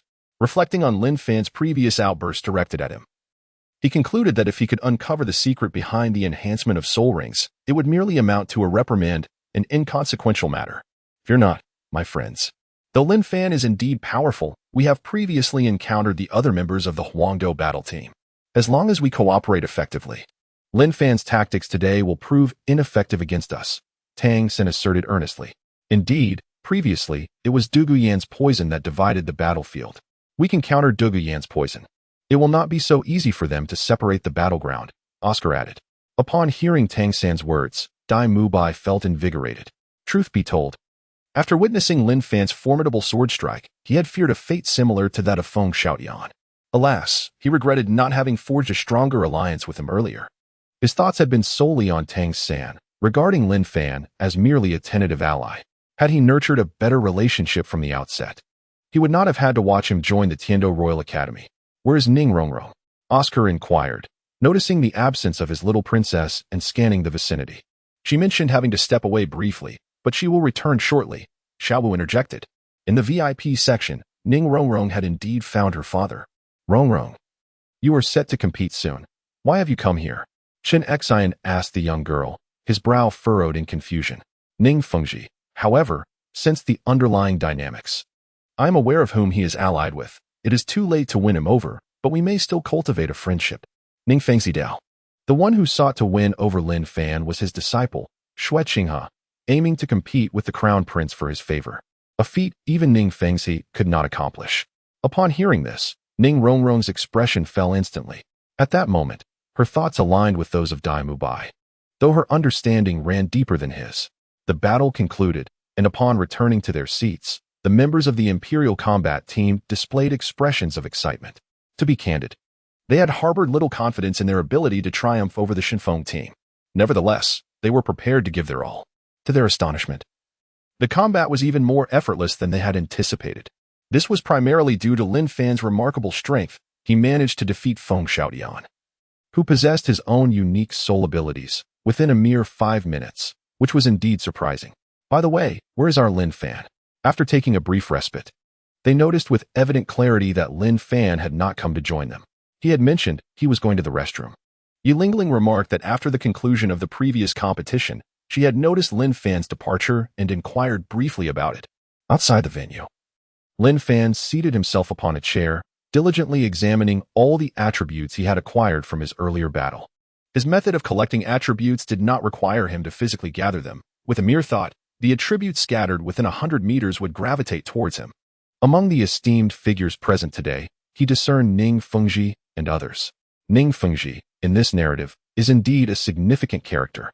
The sword bone Douluo is even more noteworthy. Having rendered substantial assistance to Tang San, Lin Fan was able to extract a considerable amount of attributes from Old Jack, and it was needless to say how much he could gain from these 3 pivotal individuals. As he scrutinized his panel, an array of attributes emerged. Lin Fan consolidated his findings. He possessed soul power of level 5, with soul rings spanning 800 years. The remaining items were special treasures. Among them were the exquisite attributes dropped in astonishment by Xue Qinghe, reflecting his 90 years of enlightenment and swordsmanship, the exceptional attributes bestowed by Tang San, which included the inheritance of the Tang sect's hidden weapon techniques, the earth-grade attributes dropped by Yu Xiaojing and regret, encapsulating the essence of the theoretical foundations of martial souls. The remarkable treasure dropped by Qian Renxue and exhilaration, a piece of solar mother gold, and the excellent attributes that fell from Douluo in excitement, comprised of the venom of the green-scaled serpent. Upon reviewing these significant items, Lin Fan's eyes sparkled with intrigue. Firstly, Xue Qinghe's 90 years of swordsmanship insight would undoubtedly expedite his mastery of sword techniques. Secondly, the Tang sect's hidden weapon techniques, rather than being mere tricks, resembled martial arts akin to the 18 dragon subduing palms, necessitating a robust inner strength to activate. Of course, in the Douluo world, it would require soul power. In the original narrative, Tang San utilized the Bodhi blood to vanquish the deep-sea demon whale king, achievable only with soul power at level 90. As for the worthless item dropped by Yu Xiaojing, he dismissed it entirely. Had it not been for the system lacking a disassembly function, he would have discarded it without hesitation. Regarding Douluo's poison, he had no desire for it. In summation, 3 items proved useful. He could comprehend Xue Qinghe's swordsmanship insights in the Tang sect's martial arts, yet the Solar Mother Gold remained an enigma. With a focused thought, Lin Fan began to investigate the detailed attributes of this material. Name: Solar Mother Gold. Category: Refinement. Material quality: Divine Special, a unique crystal capable of storing solar power. The Mother Gold serves as the essence of mineral veins, perpetually influencing other crystals until a vein is formed. Goodness gracious, a divine material. With Xiaoshui's solar fire at my disposal, and now this Mother Gold, could it be that I too might forge a divine artifact akin to the angelic holy sword? Lin Fan was filled with exhilaration. Indeed, the treasures dropped by Xiaoshui were the most extraordinary, illuminating his path to the future. Chapter 9. Nurturing the Mind. Absorbing the essence of the sword path after reviewing his attributes, Lin Fan returned to the spectator stance. He greeted his comrades from the Imperial battle team and informed them of his decision to leave and not watch the match any longer. Brother Fan, my uncle wishes to meet you, Xue Qinghe whispered as he approached Lin Fan. Upon hearing this term of address, Lin Fan immediately understood it was the esteemed Xue Qinghe. Very well, Lin Fan replied. Shortly thereafter, he arrived at a designated location where Xue Qinghe awaited him. Xiao Fan, I owe you an apology. I should not have suppressed your brilliance, Xue Qinghe stated directly upon their meeting. Lin Fan was somewhat taken aback by this abrupt apology. Recalling how he had lambasted Xue Qinghe in the farewell letter he left behind. Could it be that Xue Qinghe had not seen it? He shook his head slightly. Such matters were of little consequence. If you wish for me to return, I must decline. The individual I have allied with treats me far better. And my prospects here are more promising than they were at Shrek, Lin Fan asserted, offering no courtesies to Xue Qinghe. That is not my intention. I merely wish to understand how you enhance the age of your spirit rings, Xue Qinghe expressed, his eyes reflecting a thirst for knowledge. This matter is not easily replicated. I consumed a unique plant that I cultivated. It could be considered a type of spirit beast. After ingesting it, I discovered that the age of that plant spirit beast was added to my fourth spirit ring, elevating it to the level of 10,000 years, Lin Fan explained. Having already prepared this excuse, you consumed a plant spirit beast just like that? Xue Qinghe questioned, his skepticism evident. Not all plant spirit beasts are aggressive. The celestial herbs Tang San previously handled, although deemed mature, likely possess their own cultivation, Lin Fan clarified. Upon hearing this explanation, Xue Qinghe ceased his inquiries, stroking his chin as he contemplated the feasibility of Lin Fan's claims. Lin Fan chose not to elaborate further, aware that Xue Qinghe would embark on his own experimentation. The little rascal would soon face some hardships, or perhaps it would be others who would bear the brunt. Lin Fan pondered within himself, reflecting on how Xue Qinghe had misled Tang San on numerous occasions. The blue silver grass was far more suited for the realm of life. Yet it was transformed into a control type by Xue Qinghe. Moreover, at the outset, Tang San was deceived into absorbing a 99-year-old soul beast. Had it not been for his memories from a past life, it is likely that the duo would have been annihilated by the 300-year-old mandala snake. After providing Xue Qinghe with erroneous guidance, Lin Fan departed. Several hours later, today's competition concluded successfully, with 4 teams advancing: the Royal Fighting Team, the Shrek Team, the Botany Academy, and the Beast Battle Academy. In 7 days, these 4 teams would engage in the final showdown to select 2 teams, which would then join the titled Douluo Royal Academy, which had been granted automatic qualification to participate in the grand finals held in Wuhan City. This evening, the celebration banquet of the Royal Fighting Team was filled with unceasing smiles among its members. Upon the arrival of Lin Fan, the most significant contributor to their success, they eagerly gathered around him, showering him with praise, a stark contrast to their previous demeanor. His Highness, the Crown Prince, also graced the occasion with his presence. This time, they cannot ascertain their opponent in advance, as the draw will take place on-site 7 days from now. It is hoped that they will not encounter Shrek Academy. If they avoid that, victory is assured. Hearing the insider news from the Crown Prince, Xue Qinghe spoke, his expression one of fervent supplication. Even if they do face Shrek, what of it? With Fan Gu by our side, we are bound to triumph. Fan Gu, you must come to my aid, he implored. Dong Guyan also approached, smiling as she chimed in. Have you yet to resolve your conflict with Tang San? Lin Fan was somewhat taken aback. She recalled that Tang San had begun assisting Dong Guyan in suppressing her toxins, and his animosity had lessened. Yet, do you not wish to retaliate against those who forced you to leave? Or do you find it difficult to take action? Remember, there are 3 stunning beauties at Shrek Academy. A teasing smile adorned Dong Guyan's distinctive oval face. Haha, I wouldn't go that far. If we do encounter them, I shall give it my all, Lin Fan replied. Speaking of beauties, our royal fighting team is not to be outdone. Ling Ling still lacks a boyfriend. Xue Tianheng quickly added in support. Amidst the jovial laughter of the crowd, Lin Fan responded with ease. As the wine flowed and the dishes varied, Lin Fan recalled her previous visit to Yi Lingling's home, where her parents welcomed her warmly. After escorting her home, Lin Fan sought out Qian Renxue. You performed admirably today. Your 4th soul skill truly astonished the audience. Would you share how your soul ring altered its age? Of course, if you prefer not to disclose, that is perfectly fine. Everyone harbors their own secrets, Qian Renxue replied gently. It is not a significant secret, Lin Fan articulated, recounting the explanation that had misled Xue Qinghe. Intrigued by this novel information, Qian Renxue expressed her surprise. What reward do you desire this time? Although Lin Fan had only recently joined her, she had already accomplished much on her behalf, and the Zhuge crossbow alone warranted considerable recognition.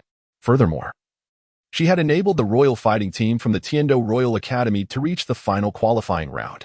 However, Qian Renxue was concerned that financial incentives might not secure Lin Fan's loyalty. Lin Fan remained composed, listening as Qian Renxue continued. My mentor, Ning Fingxi, mentioned that he could arrange a guidance match for you with the sword Douluo. I believe you are aware of his mastery of the sword. It would undoubtedly benefit you. That will not be necessary. However, I do have a specific request. Your Highness, how about granting me a mining vein? Qian Renxue inquired, perplexed. Did you not previously express a desire to forge exceptional items? Certainly, she swiftly acquiesced, recalling their earlier conversation. For now, you must prioritize your cultivation. These matters can be explored later, she added, concerned that Lin Fan might invest excessive time in pursuits that were not essential. Rest assured, I am well aware of my priorities, Lin Fan assured her. After bidding farewell to Qian Renxue, Lin Fan commenced his training with the Purple Extreme Demon Eye the following dawn. Upon its conclusion, he took charge of his mineral vein. He instructed the miners to transport the extracted iron ore to his residence in Tiandou City, where it was deposited in the basement. As the day gave way to night, Lin Fan placed the Sun Mother Gold amidst the iron ore. With the assimilation of the Sun Mother Gold, he believed that it would not be long before these iron ores began to undergo transformations, albeit to varying degrees. At that juncture, he would be ready to embark on the creation of his own treasures.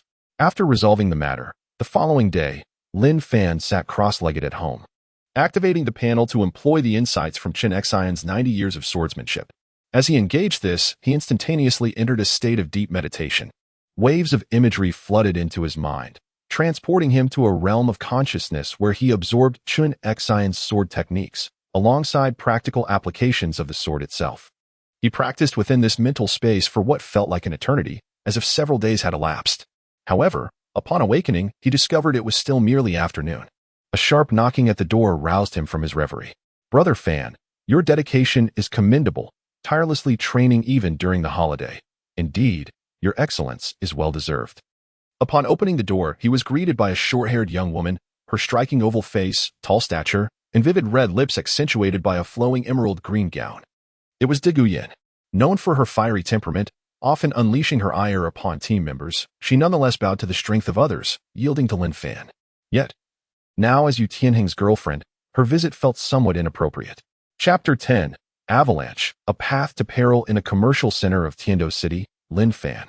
After several days of toil, accompanied Yin and Yi Lingling for a leisurely outing to procure some essential supplies.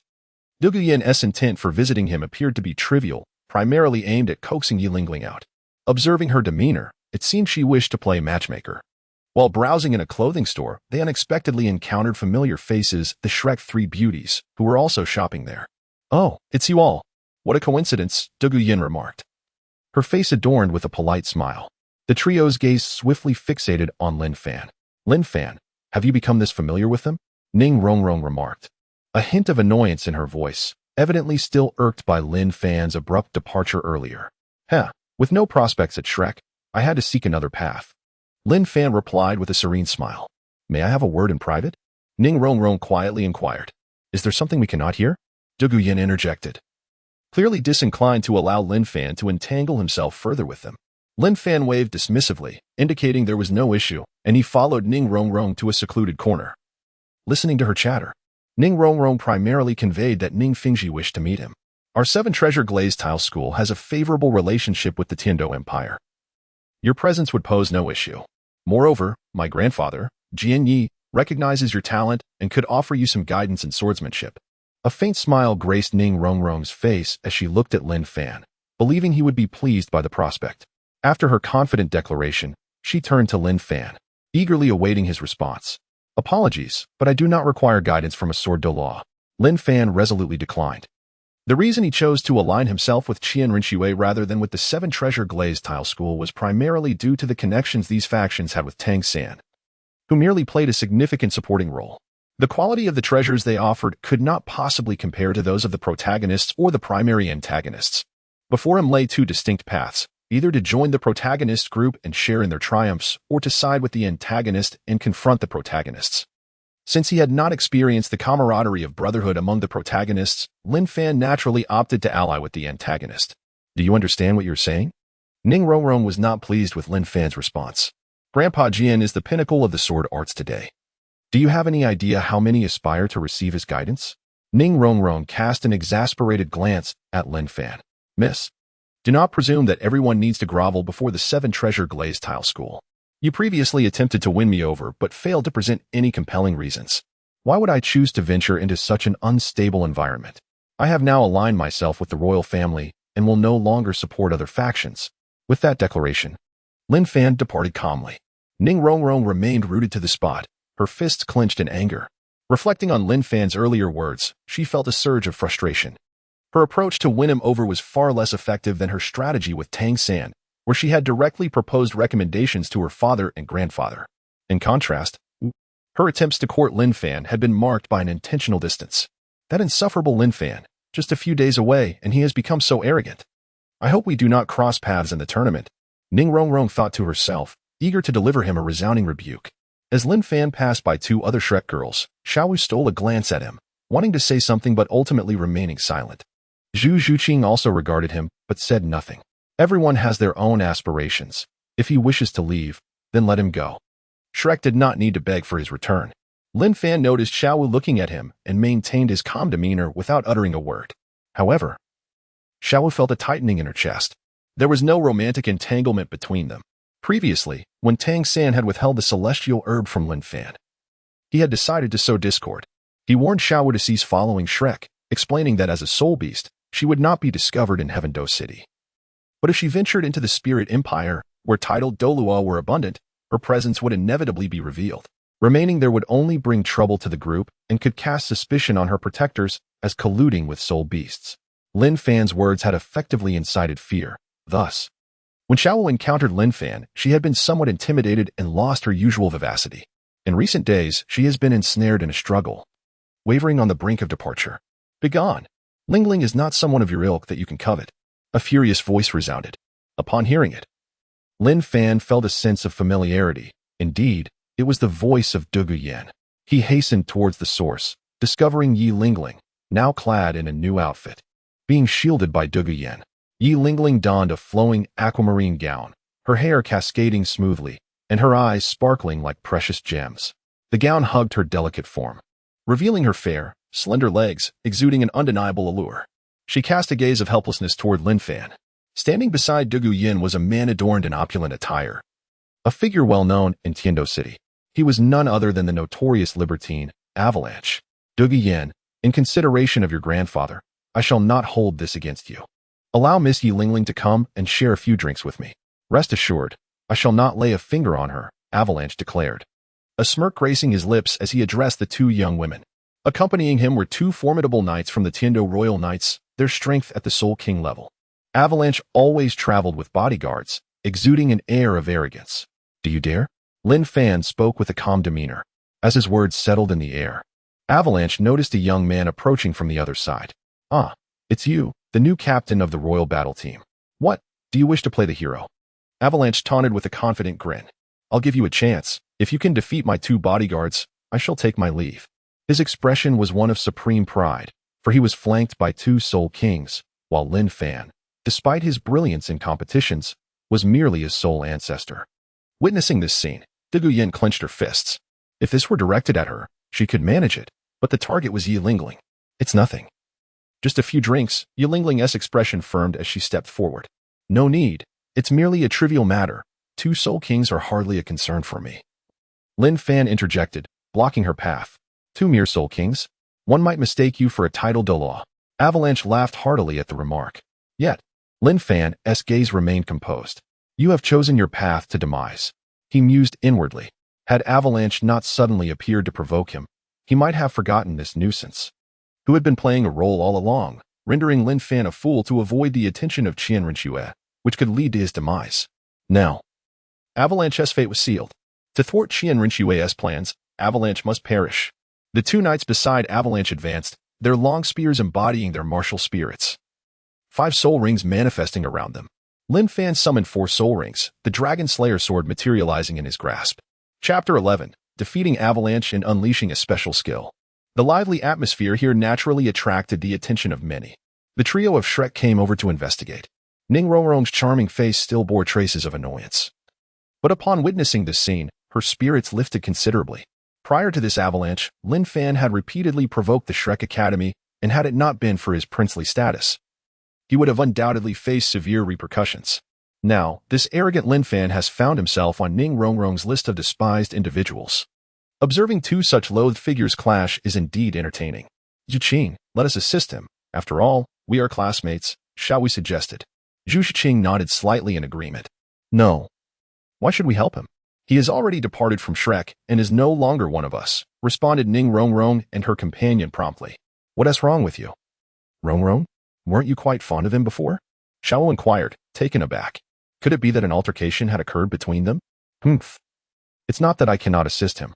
At the very least, I want him to face some adversity. I previously mentioned that Grandpa Jian could teach him swordsmanship, but he arrogantly declined. This is for his own good, to temper his arrogance, Ning Rongrong clarified. Upon hearing this, Xiao was about to retort when Xue Qinghe interjected. I too believe that Lin Fan has grown excessively confident. At this moment, Lin Fan and Avalanche had exited the shopping mall and arrived outside to engage in a duel. The 2 Soul Kings, wielding long spears, charged forward without hesitation. Their aura surged dramatically as they advanced towards Lin Fan. The long spears swept and stabbed with incredible force, each thrust possessing immense power. Yet, in the face of this onslaught, Lin Fan remained remarkably composed. With the dragon-slaying sword in hand, he effortlessly countered their attacks.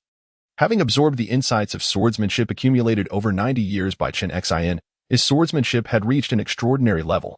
Even without employing soul techniques, he could easily vanquish his opponents using merely his martial spirit.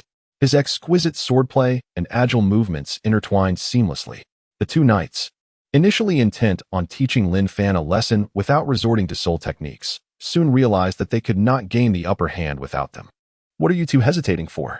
Release your 5th soul technique and crush him, Avalanche urged anxiously upon witnessing the scene. Unbeknownst to them, Lin Fan's prowess had grown remarkably, his swordsmanship seemingly more refined than ever before. Du Guyan, observing this spectacle, felt a stirring in her heart. Yilingling also gazed ahead with sparkling eyes. She found Lin Fan's earlier display of protection strikingly cool, instilling her with an inexplicable sense of security. As support-type soul masters, their survival depended on aligning themselves with those possessing formidable offensive capabilities. However, due to the limitations of their martial spirit's inheritance, they could only manifest 2 forms. This restriction prevented them from passing it down like the 7 treasures glazed tile pagoda. The Yi family had chosen to align themselves with the royal family. Yilingling's parents had envisioned her marrying into royalty to seek protection. In the heart of the battle, the 2 knights made no further delay, their 5th soul ring shimmering. However, their 5th soul ring was merely of the millennium level. With a flourish of their long spears, a thunderous explosion erupted. The spears were enveloped in a peculiar hue, and both long spears unleashed their power simultaneously. Lin Fan radiated bursts of light as he deftly evaded their strikes. The dragon-slaying sword in his hand emitted a brilliant azure glow. 4th soul technique, Heavenly Sword Strike. His 10,000-year soul ring erupted forth, unleashing a sword energy that extended 10 meters, sweeping outward. A tremendous crash resounded as the 2 underpowered Soul Kings were sent flying. Their long spear martial spirits shattered into fragments. The sword energy whistled through the air, ravaging their armor. Blood trickled from the corners of the knights' mouths, their faces pale and ghastly. As Soul Kings, they had been toppled by the Soul Sect. This is an utter humiliation for anyone. Xue gazed in astonishment at the unfolding scene, his eyes wide in disbelief. He never anticipated that Lin Fan could possess such formidable strength. Don't come any closer. I am the son of the Emperor, a royal prince. Xue heart raced as he beheld Lin Fan advancing towards him, his face awash with an overwhelming fear. Yet, Lin Fan discerned a flicker of confidence hidden deep within Xue eyes. Xue believed he would not meet his demise. The pitiful display he exhibited was merely an act. It seemed utterly disgraceful, for his previous arrogance had now been replaced by utter vulnerability. Has he truly triumphed so effortlessly? Those 2 Soul Kings are rather inept, it appears. Ning Rongrong had just ascended with her close friend when she witnessed the 2 Soul Kings being toppled. As Lin Fan approached Xue, she felt a twinge of dissatisfaction with this outcome. She had hoped to see Lin Fan weakened, allowing her the opportunity to assist him and restore his soul power.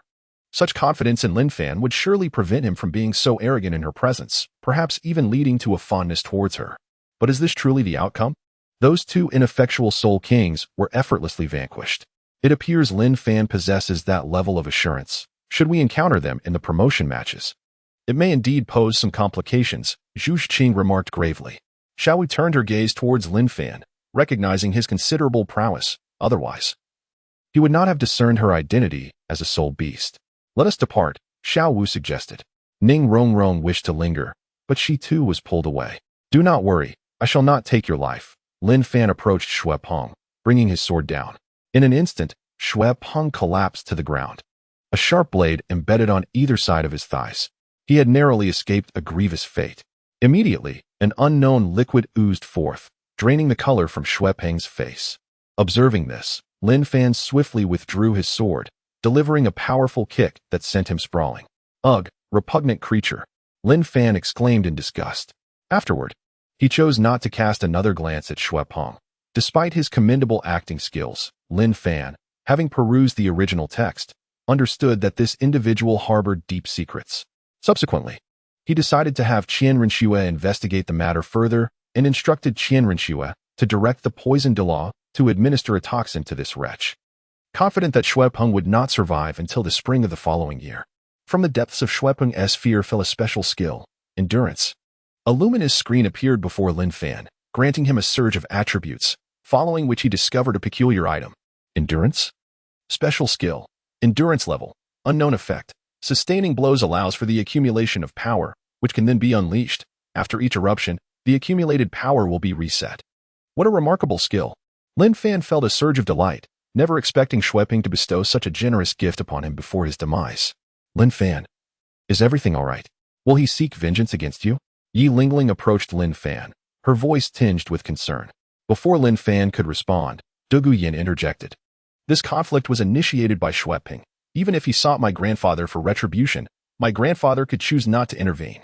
Moreover, Brother Fan is a talent recommended by the Crown Prince. Does he dare retaliate? That's reassuring, though it is truly comforting to have you by my side.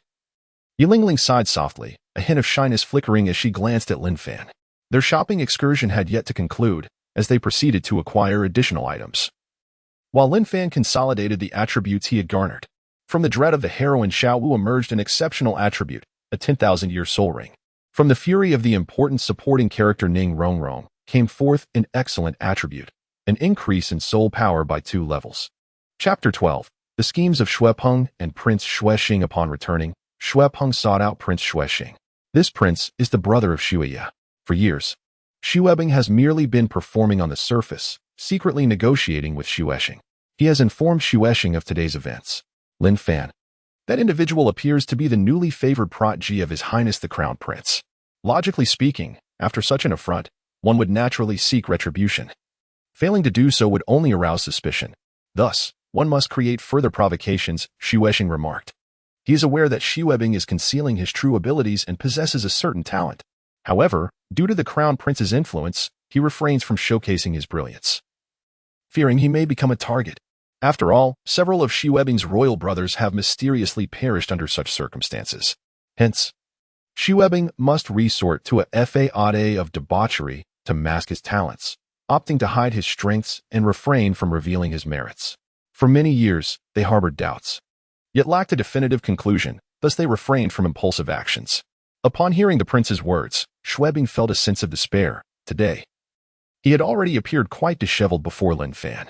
If he were to provoke trouble again, he feared he would be met with a severe beating. This behavior was not simply an invitation to conflict. Should Lin Fan truly dare to strike hard, the emperor would undoubtedly intervene. At that juncture, the Crown Prince's efforts to secure a respectable position for Lin Fan would be marred by the stain of having assaulted a royal, and as long as the emperor lived, the Crown Prince would not dare to be overly arrogant, Xue Qinghe remarked. Listening to Xue Qinghe's counsel, Xue Peng nodded heavily. His survival over the years was attributed not only to his own cleverness but also to Xue Qinghe's assistance. Xue Qinghe remained skeptical about the deaths of certain princes.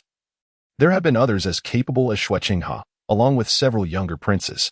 These younger princes and Xue Qinghe's 2 elder brothers had all succumbed to mysterious illnesses.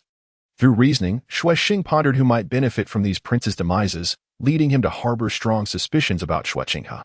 If one were truly willing to kill their own brothers for the sake of power, Xue Qinghe would never offer his unwavering support. Eventually, he recognized that Prince Xuebeng had initially seemed quite normal, possessing considerable talent and cultivation, but had gradually neglected his training, indulging in a life of excess and idleness. It was only after connecting with Xuebeng that he understood the prince's actions were driven by a fear of an inexplicable demise. "You shall seek revenge tomorrow," Xue Qinghe declared. Xuebeng nodded in agreement. Initially, he was hesitant to confront Lin Fan again, yet after Xue Qinghe's analysis, it seemed plausible. Moreover, he had never held Lin Fan in high regard. If he could cause some trouble for the crown prince without facing dire consequences himself, it would undoubtedly be a delightful outcome. After all, the matter of assaulting a prince was primarily Lin Fan's fault. In this era, the disparity between the nobility and the commoners was substantial. Even if a commoner became a soul master, unless they were truly exceptional, they would still be subjected to attacks. Meanwhile, Lin Fan descended into his underground chamber. In just a few days, the mother gold he had positioned had begun to influence several iron mines, causing them to exhibit unusual phenomena infused with a unique aura. Lin Fan's gaze fell upon the core mother gold, noting its diminished radiance. He contemplated waiting until it ceased to emit light before extracting it to absorb solar energy for recharging. With that thought, he exited the underground chamber and returned to his training room. He began his cultivation anew, this time not focusing on swordsmanship but rather practicing the utilization of the solar flame. The following day, Lin Fan ventured into the outside world to cultivate the purple extreme demon eye. In addition, he practiced the martial arts based on the Bodhi blood he had acquired from Tang San. This martial art demands an immense reservoir of soul power for its activation. However, through Lin Fan's modifications, it can still be unleashed, albeit with significantly diminished potency. Presently, he has acquired several unseen skills. In the realm of soul masters, skills are of paramount importance. The rarity of soul bones lies in their ability to bestow a skill upon the soul master, which is why their value has skyrocketed. Their significance cannot be overstated. Just as Lin Fan concluded his morning training, he resolved to discuss the investigation into the avalanche with Qian Renxue, addressing the inexplicable demise of that individual. In this manner, the situation can be thoroughly stabilized, even if Qian Renxue ultimately reveals her failure. The absence of heirs on her part allows the offspring of the princes from the Tiandou Empire to contend for the throne. With internal chaos ensuing due to the power struggle, it becomes improbable for any significant upheaval to arise. Lin Fan, come out. Lin Fan, currently in the shower, furrowed his brow upon hearing the furious shouts from outside the door. He immediately recognized the voice of the individual from yesterday, the prince, Xuebeng. What does he want now? Is he daring to trouble me once more? Lin Fan felt somewhat perplexed. Should you dare to strike this prince, be prepared for the consequences. I am not someone who can be easily challenged. If you do not come out to apologize today, do not expect this matter to pass without repercussions. Xuebeng continued to bellow. After rinsing off the soap, Lin Fan donned his clothing, pondering the audacity of Xuebeng. Previously, he had been struck by Tang San. Why did he not seek revenge then? Yet here he was, bothering me instead. Could it be that he has become too engrossed in his role? Or is he merely playing the part to the fullest? Before Lin Fan could step outside, he heard another voice from beyond the door. Xuebeng, what are you doing here? A somewhat displeased voice emerged. Immediately, Xuebeng's demeanor stiffened, a flicker of fear evident in his eyes. Brother, this fellow struck me yesterday. As a member of the royal family, why should he not apologize to me? Even if he is under your protection, is it not excessive to shield him? Xuebeng gathered his courage and boldly confronted. Xue Qinghe remained calm, suggesting that if Lin Fan was indeed at fault in this matter, he would ensure an apology was rendered. The door opened, and Lin Fan invited both Qian Renxue and Xuebeng inside. Xuebeng's expression was grim, his gaze towards Lin Fan filled with resentment. Qian Renxue listened quietly as Xuebeng continued to embellish the tale, presenting himself in a rather foolish light. In response to his exaggerations and complaints, Lin Fan asserted that it was Xuebeng who had instigated the confrontation first. Xue Qinghe, upon hearing this, nodded slightly. Although Lin Fan's actions were indeed misguided, you should not have struck him in front of so many witnesses. To do so is tantamount to striking the dignity of the royal family. Xuebeng, you two bear some responsibility. Why did you provoke Yilingling? If she were of benefit to you, I would say nothing, but do not forget that her family also serves the royal family. Let us consider this matter settled for the sake of face. Qian Renxue glanced between Lin Fan and Xuebeng as she spoke. Xue Qinghe's face was contorted with anger, yet he could only present a severely displeased countenance. Out of respect for my brother, I shall let this go for now, he declared, seething with rage while maintaining the faade of a reckless royal. Chapter 13. Qian Renxue's heart turns cold, Xue in peril. After the avalanche carried someone away, Qian Renxue assumed the role of a gentle older brother, shaking his head slightly and muttering with a hint of affection. This fellow has never allowed anyone to rest easy since childhood. Lin Fan, do not dwell on this matter any longer. He cast a soft glance at the young man. Lin Fan observed the behavior of the two actors, allowing a faint smile to grace his lips. If he were unaware of the plot, he might genuinely believe that these two were loving brothers. After all, there had never been any rumors of discord between them. It's not that I am holding a grudge against him. Rather, he enjoys keeping score with me. Should I eliminate him? Lin Fan stated bluntly. Upon hearing this, Qian Renxue's gaze darkened slightly. Had he perceived something? A wave of alarm surged through Qian Renxue's heart. Lin Fan's words undoubtedly indicated that he had discovered certain truths, such as the fact that her relationship with the avalanche was not as gentle as it seemed.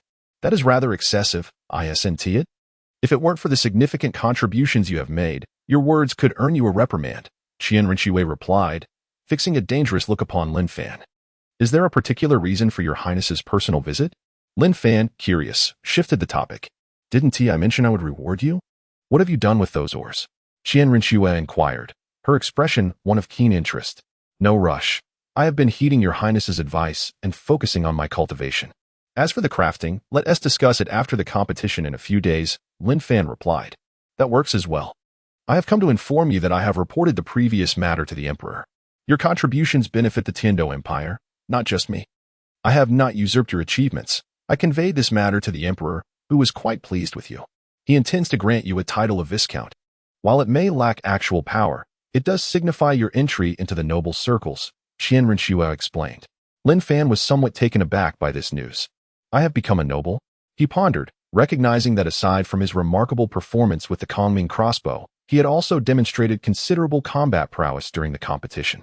Realizing Qian Renxue's intentions, he understood that she wished to nurture him to serve as a protector of the royal family in the future, especially given the current lack of top-tier soul masters in the Tiandou Empire. Douluo Bo had refrained from joining the nobility to avoid binding himself to the Tiandou Empire.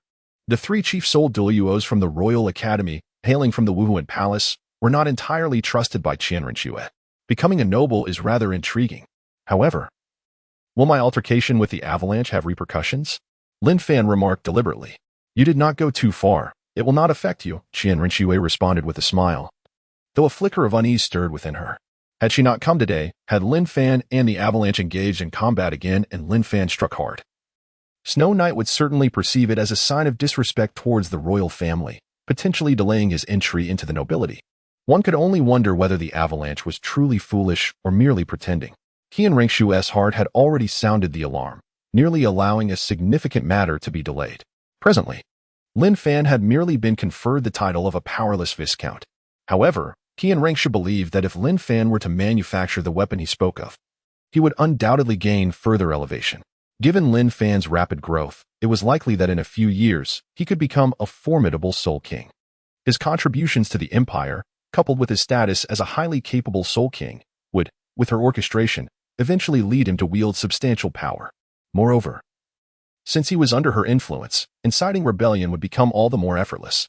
Thus it is, Your Highness, even the smallest of ants can impact the grand scheme, Lin Fan remarked, refraining from being as forthright as before. He trusted that, given Qian Renxue's extensive experience as an undercover operative, she would grasp the essence of his words. Once she harbored suspicions, she would naturally initiate inquiries. Qian Renxue feigned ignorance. The matter of the title would be announced once the competition concluded. Regardless of whether they reached the finals, he would obtain what he deserved. After speaking, Qian Renxue departed with the two bodyguards waiting at the door.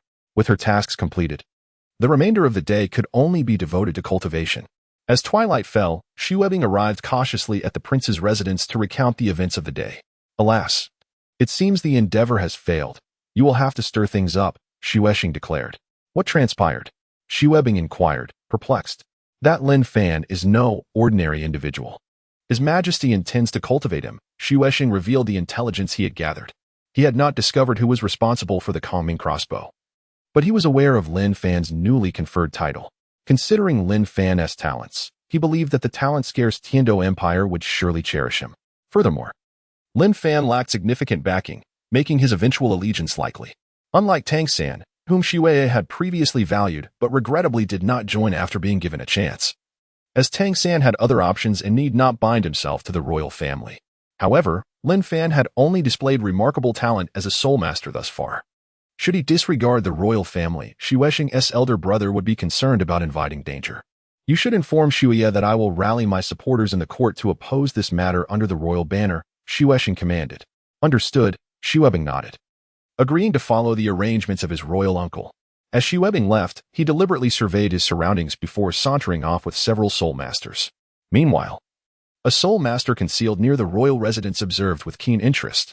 Master, that Xue Bing is indeed formidable. He has visited the prince's residence and conspired with Xue Qinghe against you regarding the cultivation of Lin Fan. A middle-aged man disseminated the news he had overheard. Qian Renxue's expression darkened slightly.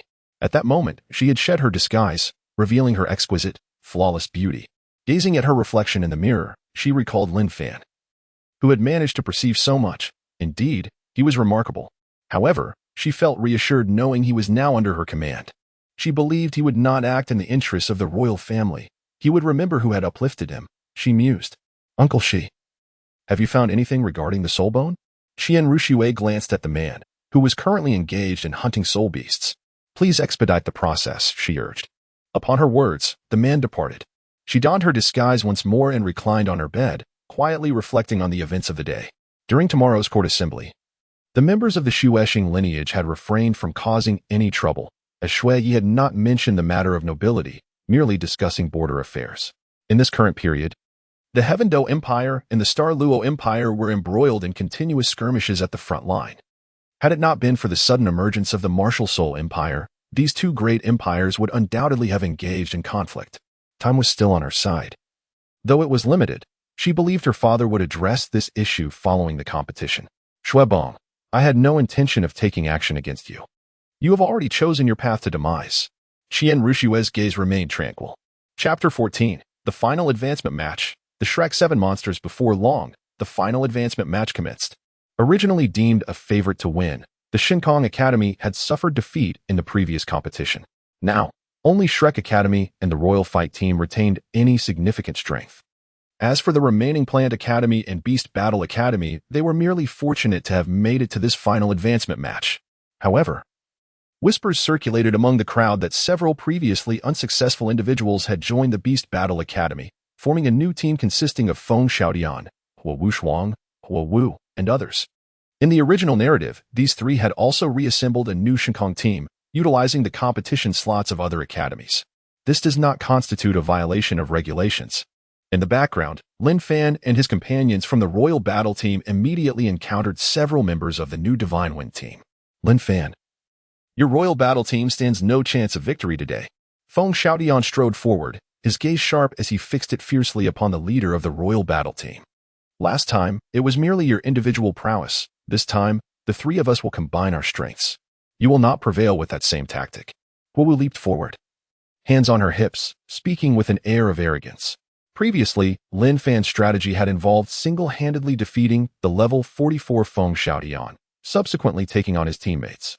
The entire team revolved around him. Should he falter, the remaining members of the Royal Battle Team would be unable to make any significant impact.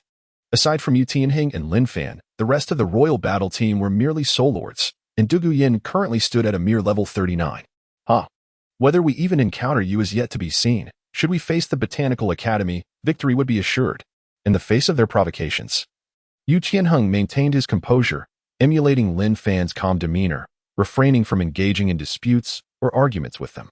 This predicament left Feng Xiaodian and his companions somewhat disheartened, as if they had exerted all their strength only to strike against a cushion.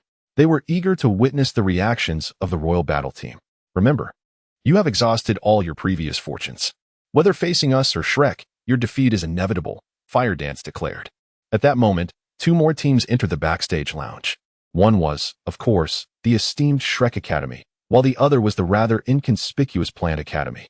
The Plant Academy had previously suffered a defeat but had since experienced a streak of good fortune. benefiting from several buys as their more formidable opponents, such as the Thunder Academy, the Blazing Fire Academy, and the Water Academy, were all encountered by Shrek. The Royal Battle team had also faced a loss during the initial round of the preliminaries, falling to Shrek. The Plant Academy felt satisfied with their current standing, believing that no matter which team they faced today, their only task was to strive earnestly. The final 4 teams gathered, and the captains approached a prince awaiting them. Before the prince lay a box containing 4 distinct numbers. Lin Fan was the first to approach, swiftly retrieving his number, 3. Next, Tang San silently stepped forward, drawing the number 4. To their dismay, Feng Xiaotian checked his own number, revealing the unfortunate 2. How frustrating. This time, fortune seemed to favor them. With a displeased expression, he contemplated how he would take revenge during the competition. Little did he expect to draw the number 2. The captain of the School of Botany had yet to approach. With 3 numbers already drawn, only the number 1 remained. The 4 teams will engage in combat according to their rankings, Team 1 versus Team 2, and Team 3 versus Team 4. In other words, the Academy of Botany will face the new Divine Wind team, while the Royal Combat team will contend against the Shrek team. Encountering Shrek, your chances of victory will diminish significantly. I recall you have suffered consecutive defeats to Shrek. Haven't you? Wu approached Du Guyan with a mischievous grin, her tone dripping with sarcasm. Observing the girl's arrogant demeanor, Du Guyan's expression darkened. Wishing fervently to deliver a sharp slap, Xue Qinghe also found it difficult to maintain his composure. A hint of urgency etched across his face. Alas, it seems fate has not favored our side, sighed Yulingling. Noticing the despondency among his teammates, Lin Fan took the initiative to speak. There is no need to lose heart. Irrespective of the outcome, your duty is to strive until the very end. We shall adhere to the captain's commands. Xue Qinghe forced himself to regain his composure, speaking with gravity. Do we need to adjust our tactics? Du Guyan inquired, glancing at Lin Fan. Adjustments are necessary. I will challenge them one-on-one. However, they will undoubtedly allocate personnel to confront you, so your task is to safeguard Yulingling and provide crucial support when needed. Lin Fan replied, You intend to go alone? What if they attack you first? Should we remain idle? Hearing this, Yulingling's delicate face paled, her concern evident. Then I shall take on 7 opponents. Lin Fan declared confidently, his expression radiating assurance. With the Sunfire at his disposal, he believed he could triumph over any adversary, even those of the Soul King or Soul Emperor caliber. Regarding the formidable Tang San, it was unlikely that he would resort to employing those powerful hidden weapons, such as the King of Hell's Letter. The members of the Royal Combat team were left astonished by Lin Fan's bold proclamation. 1 against 7. Especially against the Shrek 7 monsters. Follow my lead. If I require healing for Yulingling, you will intervene. Should I fall a second time, we shall forfeit the match. Lin Fan instructed. Upon hearing this, the Royal Combat team felt somewhat redundant, with only Yulingling seemingly holding any significance. However, the prospect of 1 against 7 was the worst-case scenario, and they believed Shrek would prioritize attacking Yulingling, so they would not remain idle. Everything depends on me, Lin Fan concluded. The team members nodded, and witnessing Lin Fan's confidence alleviated much of their anxiety. The 2 female members gazed at their captain with admiration, feeling he was truly formidable.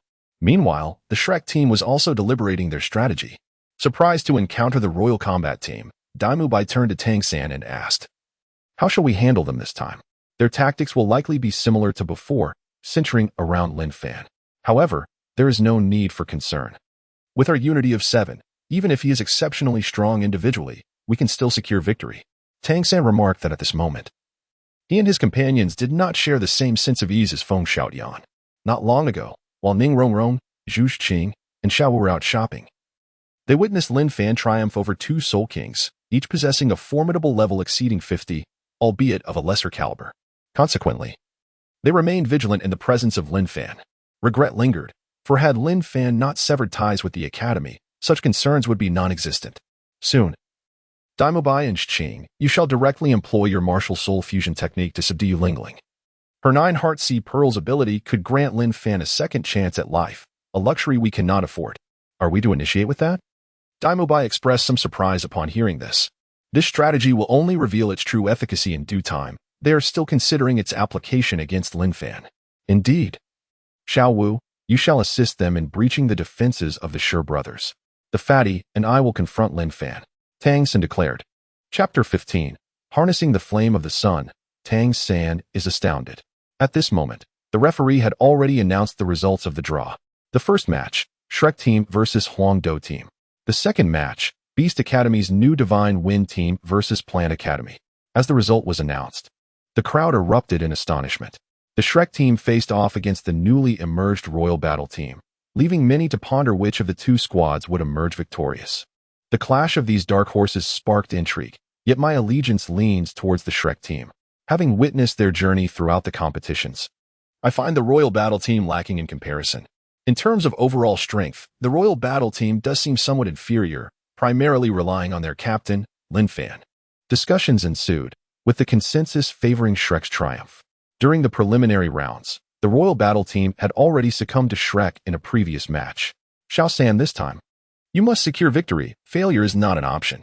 Lin Fan, being somewhat opportunistic, undoubtedly harbors ambitions of reaching the finals and even clinching the championship.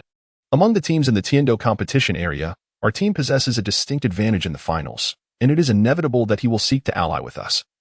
At which point he will be the one pleading for our collaboration. Yu Xiaojiang approached the arena's edge and addressed Tang San and the others. He still bore resentment towards Lin Fan. Although he had previously apologized, Lin Fan continued to maintain an air of superiority, dismissing their prospects. No future, is it? I shall ensure that the team I have nurtured delivers a resounding rebuttal. Furthermore, if Lin Fan were to return, it would benefit him greatly. He aimed to continue his research on the theory of enhancing soul ring longevity, and he envisioned Lin Fan as an ideal subject for experimentation. Once stabilized, he would then facilitate Tang San's enhancement. Yu Xiaojiang was confident that Lin Fan would willingly volunteer as a test subject to join their ranks. Rest assured, teacher, we are well acquainted with the Royal Battle Team. While Lin Fan may have some hidden cards up his sleeve, they are not a significant concern. Tang San remarked with a smile, exuding confidence and a demeanor that suggested he held Lin Fan in low regard. Meanwhile, on the side of the Royal Battle Team, several instructors from the academy were rallying their spirits. Additionally, Qin Ming, who had joined Shrek, came over to share a few words. As the prelude concluded, both teams ascended the arena. The host, adhering to tradition, introduced the two teams. With a resounding call to battle, the audience fell silent, their eyes fixated on the two teams poised on the arena. This will be my chance to decisively defeat them. I shall hold nothing back, Lin Fan thought to himself, casting a meaningful glance at his teammates. The Shijia brothers formed a protective barrier on the outside, utilizing their martial soul, the Xuanwu turtle, for defense. Yu Tianheng and Du Guyin positioned themselves beside Yu Lingling, ready to unleash their martial souls at a moment's notice to counter any threats directed at them. Even before the battle commenced, they had already adopted a defensive stance. What strategy is this that does not encompass Lin Fan within their protective formation? Could it be that Lin Fan is resorting to his previous tactics? Is he truly confident enough to charge alone towards the Shrek 7? Such audacity seems rather excessive. Lin Fan unleashed his second soul skill, taking to the skies with the grace of a tempest. In an instant, he soared towards the Shrek 7. Among them, Ma Hongjun was the first to strike. With his second soul skill, Phoenix Fire Line, he expelled a torrent of flames from his mouth. Although Lin Fan shared a good rapport with him, the competition demanded no quarter. Meanwhile, on either side of Shrek, By and Xue Qinghe acted without hesitation, merging their soul power to execute their martial soul fusion technique, the ethereal white tiger. A magnificent white tiger, formed from concentrated soul energy, manifested before them. The white tiger, towering over 3 meters in height, possessed a pair of magnificent, outstretched wings. Without hesitation, the two individuals charged towards the 6 members of the Imperial Battle Team, while Xiao Wu followed closely, providing support from the sidelines. Observing this situation, Lin Fan was somewhat astonished, for he had not anticipated that Shrek would unleash such formidable techniques right from the outset. The light upon his dragon-slaying sword coalesced, as he prepared to strike and intercept the two attackers, only to witness a torrent of fiery vines surging forth. So ruthless, I shall respond in kind. With his third spirit skill, the smooth fire slash, a brilliant golden flame enveloped the dragon-slaying sword, which he then swung vigorously. He had harnessed his attribute, the sunfire. What was ordinarily a smooth sword strike, merely a typical wave of energy, now bore the terrifying essence of the sunfire. The blue-silver grass entwined, and the Phoenix Fire Line surged forth, yet both assaults were obliterated almost instantaneously by the searing flames of his sword strike. What? When did he acquire fire attribute attacks? As this realization struck, Tang San found himself momentarily stunned. The blue-silver grass, which had been impervious to flames, was now utterly shattered. No, it was not merely the fire's intensity, but the combination of the flame and sword energy that inflicted such damage upon me. Tang San analyzed swiftly. The spectral white tiger paid no heed to the rear, charging headlong towards the location of Xue Qinghe and his companions. The Shijia brothers, without hesitation, immediately activated their third spirit skill for defense. Such aggression is welcome. Within 3 minutes, I shall annihilate you all, Lin Fan declared. With a sudden acceleration, he charged forward, his dragon-slaying sword gathering a terrifying golden flame. In the audience, spectators were equally bewildered. Wasn't he his martial soulless sword? How could he unleash flames? Could it be that he wielded a fire attribute sword? This fellow conceals his true capabilities well. The crowd began to buzz with animated discussions. Not only them, but the royal members in the VIP section also widened their eyes in astonishment. This fire attribute is quite extraordinary for some reason. It bears a resemblance to the flames I conjure when channeling angelic power. Could it also be sunfire? Qian Renxue observed the unfolding events, her heart racing slightly. This intelligence had never been uncovered by her before. The sword of this child is not entirely pure, yet it possesses unique qualities. Xue murmured softly. Yu Xiaojiang widened his eyes in astonishment. Lin Fan had once again accomplished something that filled him with surprise, yet the other party was no longer within Shrek Academy. If you possess such capabilities, why did you not reveal them earlier? Yu Xiaojiang pondered, for Lin Fan's previous demeanor had not exhibited such formidable prowess. Based on the character he wished to portray, it was unlikely he would conceal himself in such a manner. Thus, there is but one conclusion. This power must have been acquired after his departure from Shrek. Could it possibly be from the royal family? But could the royal family truly possess such means? Yu Xiaojiang found himself bewildered, as his initial confidence had diminished significantly. On the Soul Arena, Lin Fan unleashed a sword strike. With a series of swift swings, Ma Hongjun was sent flying. Even when invoking his fourth soul skill, the phoenix crying to the heavens, it paled in comparison to Lin Fan's fierce fire slash. This indicates that Lin Fan's flame surpasses even the quality of his own fire. How could this be possible? His evil fire has now been purified, elevating its quality to a level where ordinary fire attributes could not possibly rival it. Tang San continuously unleashed attacks with his blue-silver grass. Yet the blue-silver prison was unable to ensnare Lin Fan. The opponent's swordsmanship was too swift. How could this individual be so formidable? At this moment, Tang San's heart raced. He sensed that his adversary had become significantly more perceptive, as if he had cultivated the purple extreme demon eyes. Chapter 16. Injuring Tang San. Acquiring an advancement in the realm of purple extreme demon eyes, Tang San received a surge of soul power enhancement from Ning Rongrong, bolstering his strength. He retaliated with a kick, sending a recovery sausage flying, and boldly approached Lin Fan, prepared for a direct confrontation. Had he lost his mind? In the audience, spectators were astonished to see Tang San charging forward. Based on his previous performance, they were unaware of his formidable close combat abilities. His known traits were limited to control-type skills and exceptional command capabilities. Fatty, provide support from the side. I will engage him directly, Tang San asserted with unwavering determination. Without hesitation, he instantly activated his external soul bone, the 8 spider spears. This external soul bone was initially revealed at the Royal Academy and was also exposed during the battle against the Royal Combat Team, rendering any concealment unnecessary. As the 8 spider lances unfurled, Tang San's gaze instantly transformed into a shade of violet, employing the phantom shadow step. With a single step forward, he utilized the blue-silver grass as a conduit, executing the Tang Sect's ultimate technique, the control crane and capture dragon. This is a technique of concealed weaponry. Countless strands of blue-silver grass, under his guidance, shot forth like steel needles. Simultaneously, a myriad of blue-silver grass seeds were scattered. And with the impetus of soul power, vast expanses of blue-silver grass began to spread. By the time Lin Fan took notice, those attacks had already descended upon him. A flicker of purple radiance passed through his gaze. Without hesitation, he executed a strike at the speed of light. He did not employ any soul techniques. Rather, he relied solely on his mastery of the sword and the application of the sunfire. A surge of flames ignited instantaneously, extinguishing all of Tang San's blue-silver grass assaults. At that moment, the blue-silver spike formation could be seen unfolding, having grown unbeknownst to him at his feet. Lin Fan slashed twice more, and the nascent blue-silver spike formation erupted in an instant.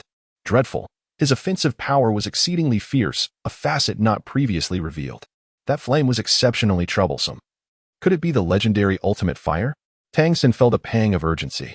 Spiraling downward rapidly, he activated the 8 spider lances to shield his body. Preparing for close combat with Lin Fan. His hands, now petrified, reached forth directly, with the tips of his fingers stealthily grasping a poison needle. His speed was remarkable. As a master of concealed weaponry, such a minor maneuver posed no challenge for him. Lin Fan's overwhelming strength had forced him to resort to using hidden weapons. At that moment, the young man opposite him experienced a flash of purple light in his pupils, instantaneously capturing the scene, and retaliated with a swift sword strike. The silver needle was severed. The Xianyu hand was also swiftly reverted to its original form, blood and murky stains appearing upon it. Tang San was utterly dumbfounded. His purple extreme magic eyes had reached the level of the mustard seed, enabling him to see through the disguises of soul beasts. Indeed, Lin Fan's eyes had flashed with a light reminiscent of the purple extreme magic eyes. This is impossible. Could he have stolen my purple extreme magic eyes? No. Even if he watched me train every day, he could never learn this Tang sect secret technique. Tang San shook his head repeatedly in disbelief, failing to notice the pain in his palm. Engaging with me while distracted? Sit down. Lin Fan unleashed his 4th soul skill, Roar, the Sword of Heaven. A 10-meter-long flaming sword surged forth with fervor. This was merely a demonstration. Given his current mastery of swordsmanship, he could easily overpower Tang San without resorting to soul skills. Though he wished to keep his full potential concealed, the immense sword aura struck Tang San, who had his 8 spider spears extended before him, shielding his face and chest. Nevertheless, the overwhelming force propelled Tang San backward by several dozen meters. The sword aura, after all, found its way through the gaps in the spider spears, causing him to bleed from the wounds it inflicted. A flame ray launched from Lin Fan's back, catching him off guard. Although he sensed the impending attack, he chose not to defend himself and endured the hit. His clothing burned, yet he sustained minimal injuries. For the sunfire ignited on his skin provided a fiery defense against Ma Hongjuan's assault, sparing his flesh from harm. With a swift motion, Lin Fan countered with his sword, unleashing a torrent of fiery sword aura that forced Ma Hongjun in the sky to evade. Seizing this opportunity, Lin Fan quickly mounted a counterattack. Meanwhile, under the relentless assault of Xiaowu and the spectral white tiger, the defensive line of the Imperial fighting team was on the verge of collapse. Lin Fan's sword flickered beneath him, and with a burst of speed, he vanished to a distance of 15 meters. With a mighty swing of his sword, a roaring dragon of flames erupted forth. The spectral white tiger, taken aback, realized that Tang San and Ma Hongjun had failed to withstand Lin Fan's fierce onslaught. The once defensive claws aimed at the Xuanwu shield were now forced to absorb the powerful strike of the flaming dragon. The impact sent the spectral white tiger flying several meters away. On the other side, Tang San, battered and bruised, quickly consumed Oscar's restorative sausage and summoned blue silver grass, extending it toward Xiaowu in the distance. Help me recover, he urged as Lin Fan approached the team. Without hesitation, Yilingling's eyes shone with determination. From her arms, the 9-heart sea tang rose, its white petals blossoming and releasing a fragrant aroma. The petals fell upon the members of the Imperial fighting team, healing their wounds as they emerged. Meanwhile, Tang San and his companions prepared for their next move. However, Tang San was gravely injured by the sword aura, and Oscar was unable to fully mend their wounds. After nearly 3 minutes, the spectral white tiger's assault finally ceased. On the Shrek side, the members bore various degrees of exhaustion and injuries, in stark contrast to the Imperial fighting team, which remained steadfast. Indeed, they had managed to hold their ground. It was no small feat to withstand a martial soul fusion skill, although it is referred to as a martial soul fusion skill. The soul power of the Nethercat is merely at the 30+ level, which hampers the performance of the evil-eyed white tiger. Were they both at the 40th level, the royal battle team's defenses would likely falter within a minute. Nevertheless, Lin Fan proved to be a delightful surprise, with his team dominating the first battle. The next step involves the sausage vendor restoring their soul power, does it not? The audience buzzed with anticipation for this match. Some more grim expressions. Having invested heavily in a Shrek victory, Oscar exited the arena, having exerted himself to produce merely 3 soul power restoring sausages. One was given to Tang San, another to Xiaowu, leaving only one to be shared between Xue Qinghe and By. By chose to restore Xue Qinghe's power. Xiaowu, Xue Qinghe, you two will assist me in dealing with Lin Fan, while the rest confront the royal battle team. Rong, unleash all your support skills, commanded Tang San for the second round strategy. Inflicted harm upon Tang San led to the drop of exceptional experience, elevating his purple extreme magic to the next level. On the other side, Lin Fan, while devising strategies, also reviewed the attributes that had previously dropped. Ma Hongjuan's drop was rather mundane, merely fire fragments. Yet Tang San's was impressive, truly befitting of a protagonist. Without hesitation, Lin Fan absorbed it, as the purple extreme magic possesses 4 realms: overarching, subtle, mustard seed, and vast. Lin Fan's strength instantaneously ascended to the subtle level, now enabling him to discern Tang San's subtle actions with greater clarity. Previously, he only noticed when Tang San released the silver needles. Now, he could anticipate precisely when Tang San would engage them. Chapter 17. Defeating Shrek. Dropping abundant attributes. The transition of the purple extreme magic from overarching to subtle took Tang San nearly a decade of cultivation. He began his training at the tender age of 2 or 3 and only reached the subtle level upon joining Shrek. The leap from subtle to mustard seed was expedited by his consumption of the autumn water dew. If Tang San were to learn that Lin Fan had achieved the subtle level in just half a month, he would surely be incensed, continuing to reap the rewards. And with the female lead Xiao Wu in tow, Lin Fan felt exhilarated. They were all nearing exhaustion. It was time to advance, though the battlefield would undoubtedly be segmented. Lingling, you should withdraw for now. This match cannot involve Xiongwang wine and Duge Yan. Feel free to unleash your poison, Lin Fan instructed. Following his orders, the group led by Xue Qinghe commenced their confrontation with By, Ma Hongjun, and Xue Qinghe. Tang San had initially hoped for Xue Qinghe to join him in confronting Lin Fan, but he too had to adapt his strategy. Xiao Wu, be prepared. And be mindful of the timing for employing the invulnerable golden body. Tang San's blue silver grass had entwined around Xiao Wu's waist, allowing him to draw her closer at any moment. Ning Rongrong unleashed all her supportive abilities, and the 7 treasure glazed tile radiated brilliance. First, strength. Second, speed. Third, soul. Fourth, control. After releasing her soul power, she was nearly in a state of retreat. The second round commenced. Tang San charged forward, while Xiao Wu provided support from the side. Xiao Wu unleashed her enchanting charm, her gaze fixed on Lin Fan.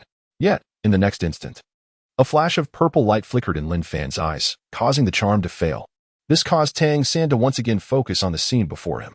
Had he truly surreptitiously learned my purple extreme magic eye? Moreover, he executed it with even greater speed than before. A mere glance was sufficient to counter the allure. Had he reached an extraordinary level of mastery? It seemed improbable. It must be due to another form of mental cultivation.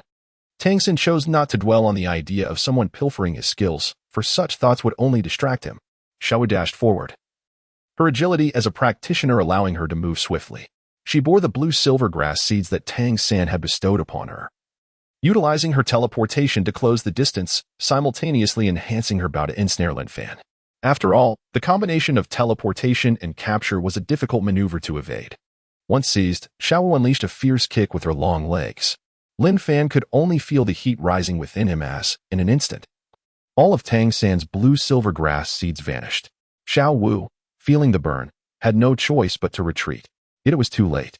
Xiao Wu, Tang San exclaimed, swiftly pulling at the blue-silver grass, only for it to snap. Activate the invincible golden body, he urged in desperation. Xiao Wu, quick to react, required no guidance from Tang San. With a single stroke, her sword descended, in the invincible ability of this skill. Even capable of rendering the 9th soul skill invulnerable for 3 seconds, failed to inflict damage. However, Xiao Wu also found herself in a state of immobility due to the golden body. Seizing the opportunity, Tang San unleashed the blue-silver grass, releasing the blue-silver piercing array in an attempt to drive Lin Fan back. Yet Lin Fan did not retreat. Instead, he plunged his sword heavily into the ground, summoning a wall of flames that thwarted the assault of the piercing array.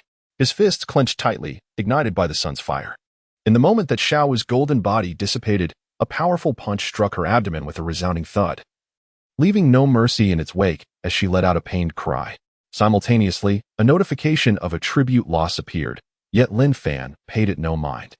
After sending Xiao Wu flying with a single blow, Tang San rushed to catch her, his gaze now entirely bloodshot. Lin Fan, we were once classmates. Must you be so ruthless?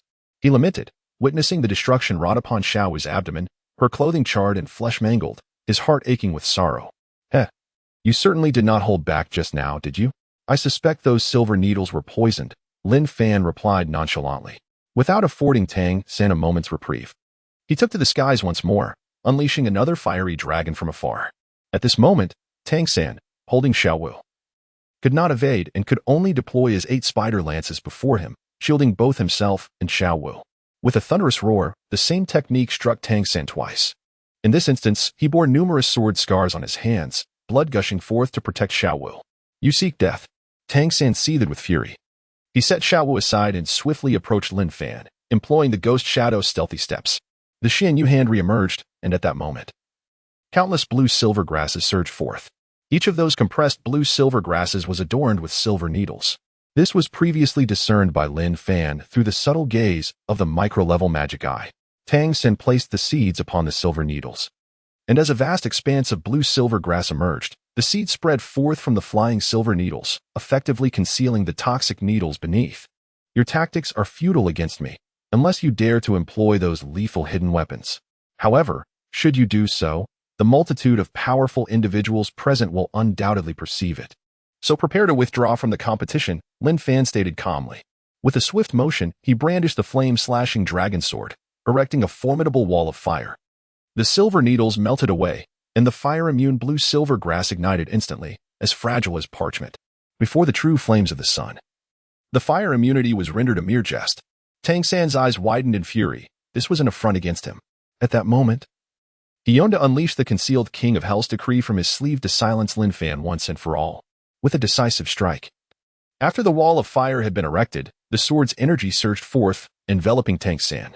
Lacking any means of defense, Tang San could only rely on the blue-silver grass to shield himself before employing the 8 spider lances. At this moment, his primary 8 spider lance spirit bone had not undergone a single purification, having successfully withstood 2 formidable assaults. This time, the 2 8 spider lances were severed directly. The external soul bone had already connected to Tang San's nerves, and the pain from the severance elicited a heart-wrenching scream from him. Ah! The fragments of the 8 spider lance cannot be regarded as mere foreign objects. Tang San trembled as he picked up the 2 shards of the 8 spider lance. Without hesitation, he infused all his soul power into them. The Tang sect's hidden weapon technique, the bat wing reincarnation. The 2 shards of the 8 spider lance were launched forth, imbued with Tang San's soul power, akin to boomerangs. In the original narrative, Tang San employed this maneuver during his confrontation with the Golden Generation. However, at that time, all his 8 spider lances had shattered, leaving him with over a dozen fragments. Now, he possessed only 2 shards. The quantity was far too meager. Lin Fan no longer concealed himself, unleashing the entirety of his remaining soul power. A torrent of sword energy enveloped his form. This is the application of a sword rather than a skill. Xue has previously employed sword energy to shield himself from attacks. The sound of impact echoed as the 8 spider lances missed their target. How infuriating. It seems he anticipated my every move. Otherwise, how could he have devised such an enigmatic defense?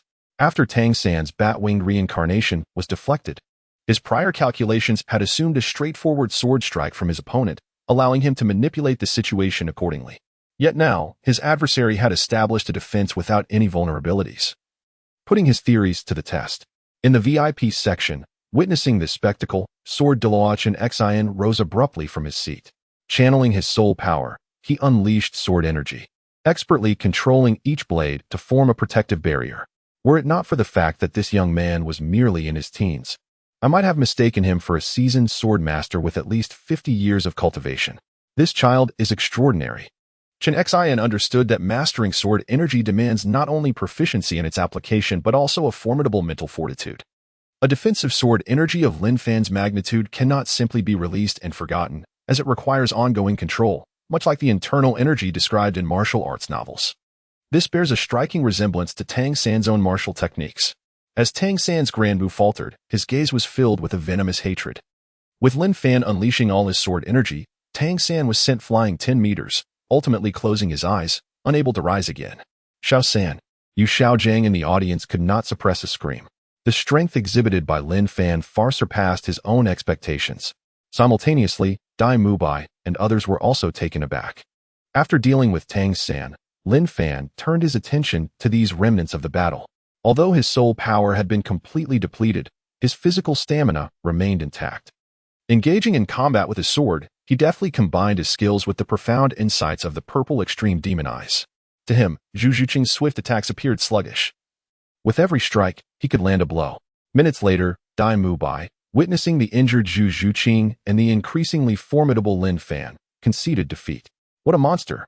Although Lin Fan had exhausted his soul power, his physical strength persisted, and merely clashing swords with them left them struggling to cope. Is this truly the Lin Fan they once knew? How has he transformed into such a formidable force after just one outing? With By conceding defeat, the referee emerged, proclaiming, "The royal fighting team has successfully advanced, destined to represent the Heaven Dou Empire in the grand finals of the Continental Elite Soul Master Competition." Let us remember their name, the royal fighting team. Lin Fan assisted the previously unyielding Xue Qinghe as they departed from the soul fighting platform, his gaze directed forward, where a series of panels materialized. A devastating blow to the protagonist Tang San resulted in the emergence of exceptional attributes from his anger and resentment, the Haotian Hammer, offering the choice to inherit either the martial soul or the attributes of the Haotian Hammer. A significant strike against the heroine Xiao Wu yielded extraordinary attributes from her anguish. The invincible golden body skill of the soft bone rabbit. A critical injury to the important supporting character Ma Hongjun resulted in the acquisition of two excellent attributes. Fragments of phoenix flames, born from his suffering. A blow to the vital supporting character Xue Qinghe led to the acquisition of an excellent attribute, enhancing speed by 200. An injury inflicted upon By, another key supporting character, resulted in the acquisition of a standard attribute, increasing defense by 100. Truly, the protagonist group outshines all. This battle has proven to be more rewarding than months spent merely collecting attributes alongside them. Indeed, engaging in combat is far more gratifying than merely being an admirer. Lin Fan mused with delight. Chapter 18. Inheriting the power of the Haotian Hammer, ascending to nobility. In the lounge, the members of the royal fighting team displayed expressions of exhilaration. They had finally triumphed. This marked their inaugural victory over the Shrek 7 Devils. Prior to this, they had suffered 2 defeats, once at the Soto Arena and once during the preliminary rounds. This time, thanks to Fang Ji's presence, they found themselves able to contend. Otherwise, their capabilities alone would have rendered them no match for Shrek. Xue Qinghe expressed his exhilaration, stating that it felt as though they hadn't exerted much effort, and that their captain could have single-handedly faced the Shrek team. Yi Lingling, unusually, took the initiative to commend someone, saying, "Had you not held back the Phantom White Tiger, I might not have emerged victorious. If they had targeted me from the onset, I would have had to rely on your assistance." Lin Fan maintained a semblance of humility, reflecting on their previous humiliating defeats, especially when Tang San unleashed his external soul bone, which could withstand numerous attacks. Fortunately, their captain's south prowess in close combat prevented him from being overwhelmed by Tang San, allowing him to swiftly resolve the situation. Duguyan inquired, "Captain, you weren't poisoned, were you? That fellow is quite adept at using toxins." She pondered further before asking, "No, his blue silvergrass could not approach me, so the poison was ineffective." "Captain, how did you suddenly unleash fire attributes? It seems even more formidable than Ma Hongjuan's flames," the Shijia brothers asked out of curiosity, noting the silence of the others. "That is the elemental power inherent to my weapon soul, which I deliberately concealed," Lin Fan replied calmly. Soon, several soul masters arrived to provide treatment. 10 minutes later, the 7 departed from the lounge and returned to the competition arena to continue watching the matches. However, Lin Fan was disinterested in the proceedings and focused his attention on his own panel. He first examined the Haotian Hammer weapon soul that Tang San had dropped. As one of the premier weapon souls, the Haotian Hammer boasted exceptional quality even without soul rings. Weighing 500 pounds when combined with his own strength, it could easily exert a force of 1,000 pounds. For an average soul master, being struck by such a blunt instrument would have dire consequences. While cultivating 2 weapon souls could enhance his skill set, the number of soul beasts he needed to hunt was considerable, and he would have to wait until he had equipped his first weapon soul with 8 or 9 rings to proceed with further enhancements, resulting in an excessively long gap. He required a solution that could provide immediate elevation. Faced with the choice between acquiring the Haotian Hammer weapon soul and inheriting its attributes, Lin Fan opted for the latter. Inheriting attributes, he contemplated. In an instant, the Haotian Hammer vanished from the luminous screen before him, replaced by a notification. Successfully inherited the foundational attributes of the Haotian Hammer. The hardness of the dragon-slaying sword is doubled, and its weight has increased by 500 pounds. Upon witnessing the situation, Lin Fan ceased his scrutiny. The formidable strength of the Haotian hammer lay in its resilience and weight. With superior quality, the Haotian hammer could endure a greater amount of soul power. The Haotian sect possessed a unique secret technique known as the explosion ring. Beyond the fortitude of one's physical body, the remainder relied upon the hammer's robust quality for support. In contrast, other martial souls would be utterly incapable of withstanding such a terrifying surge of soul power. For instance, the Bon Douluo, despite possessing commendable physical strength and a formidable martial soul, still fell short in terms of endurance. High defensive capability does not necessarily equate to an increased capacity to absorb soul power. Lin Fan contemplated the enhancement of his dragon-slaying sword's quality, pondering the possibility of researching an explosion ring technique as a backup source of hidden energy. Alternatively, he might not need to conduct the research himself, as there was a chance that defeating Tang Hao and Tang San could yield such a technique. Lin Fan then examined the attributes of the second drop, the invincible golden body skill belonging to Xiao Wu. This requires no further elaboration. It is akin to an invulnerability skill in a MOBA game, granting 3 seconds of immunity while simultaneously causing a 3-second pause. It can be employed to withstand formidable assaults. The fragments of Phoenix Flame dropped by Ma Hongjun have accumulated to 3, which can be fused into the Phoenix Flame itself. Lin Fan has chosen to inherit the fire attribute, much like the dragon-slaying sword inheriting the quality of the Haotian hammer. His solar fire has received a 50-point enhancement. The remaining attributes include Xue Qinghe's swiftness and Dai Mubai's defensive prowess, which constitute the true essence of his capabilities, all of which he has assimilated into himself. As he completed these preparations, the match was nearing its conclusion. This time, he failed to strike Ning Rongrong, and regrettably, nothing of value was dropped. Only a Millennium Soul Ring. Lin Fan meandered through the audience, absorbing a wave of attributes from the surrounding small Karami and those that fell from the VIP section. The attributes that dropped in the wake of Ning Fingji's astonishment included an attack buff. When activated, it could enhance one's attack power by 200 for 5 minutes, with a cooldown of 12 hours. From the joyous surprise of Qian Renxue, a 10,000-year soul ring was obtained. From the delightful astonishment of Chen Xin, a 2,000-year soul ring was acquired. However, the attributes collected while wandering the arena did not exhibit any remarkable qualities. The cumulative age of the soul rings reached approximately 50,000 years, with a soul power level of 3. As the match concluded, the outcome was predictable. The new Shinfeng team secured their place in the finals. The much-anticipated Dark Horse, Shrek team, met their end in the semi-finals. Nevertheless, they still harbor a chance for revival. The finals are set to take place in Wuhan City a month later. The time left for everyone to rest is merely 5 days before they must embark on their journey. The following morning, Lin Fan awoke. The previous night, Qin Renxue informed him that she would take him to court that day, as Xue Qinghe planned to confer upon him the title of Viscount. Lin Fan refrained from inquiring about the avalanche, intending to investigate it on his own later. At the court assembly, ministers gathered, alongside Prince Xue Qinghe. When Xue Qinghe proposed to elevate Lin Fan to nobility, numerous ministers voiced their opinions, predominantly rejecting the idea. Although Lin Fan was an exemplary soul master, that alone would not suffice. A thorough examination was necessary. After all, this was an era of nobility. For a commoner to ascend to nobility, they must achieve notable accomplishments. At the very least, Lin Fan needed to wait until the conclusion of the Elite Soul Master competition, and he must secure second place. Otherwise, he would struggle to gain recognition.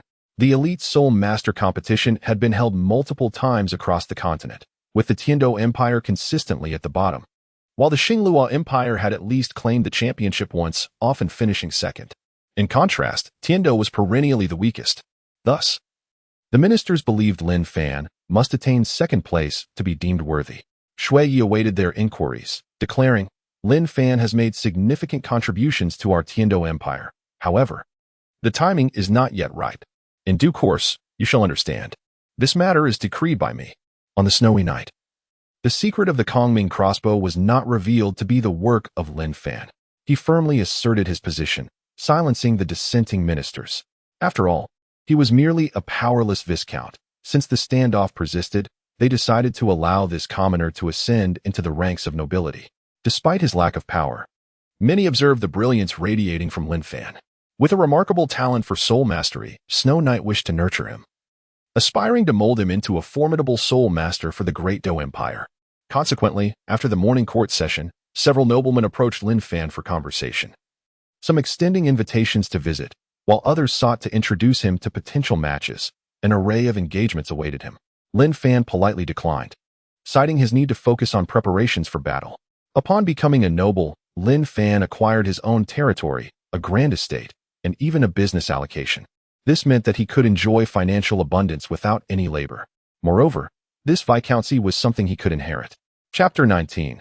Tang San discovers a second transmigrator throughout the day. Lin Fan was engaged in the transportation of his mine.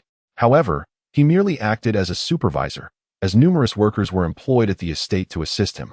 Generous in nature, after a long day of work, he treated them to a meal at a bustling tavern in Tiandou City, ensuring their wages were paid in full. "Young Master Lin, I have gathered the information you requested." A young woman approached him during the meal. With a round face and striking beauty, she donned a black and white maid outfit, her long legs slender and straight, elegantly adorned with white stockings that accentuated her delicate calves. In the Lin Fan manner, the steward, Yanni, was summoned. Upon Lin Fan's assumption of the estate today, he instructed Yanni to investigate the situation regarding the avalanche. After a brief recounting, Yanni departed quietly without partaking in the meal. Today, within the court, the members of the Xue Qinghe clan refrained from challenging him, merely observing with cold indifference. In that moment, Lin Fan surmised that something must have transpired concerning the avalanche, likely instigated by Qian Renxue. Upon receiving accurate information, his suspicions were confirmed. The avalanche had fallen ill days prior, and the poison Douluo had examined the situation, concluding that it was a case of poisoning. Investigations are still underway. Although Xue remains unaware of the developments, as a supporter of the avalanche, the Xue Qinghe prince must possess some knowledge. However, this remains mere conjecture without substantial evidence. This incident appears to be merely a warning from Qian Renxue.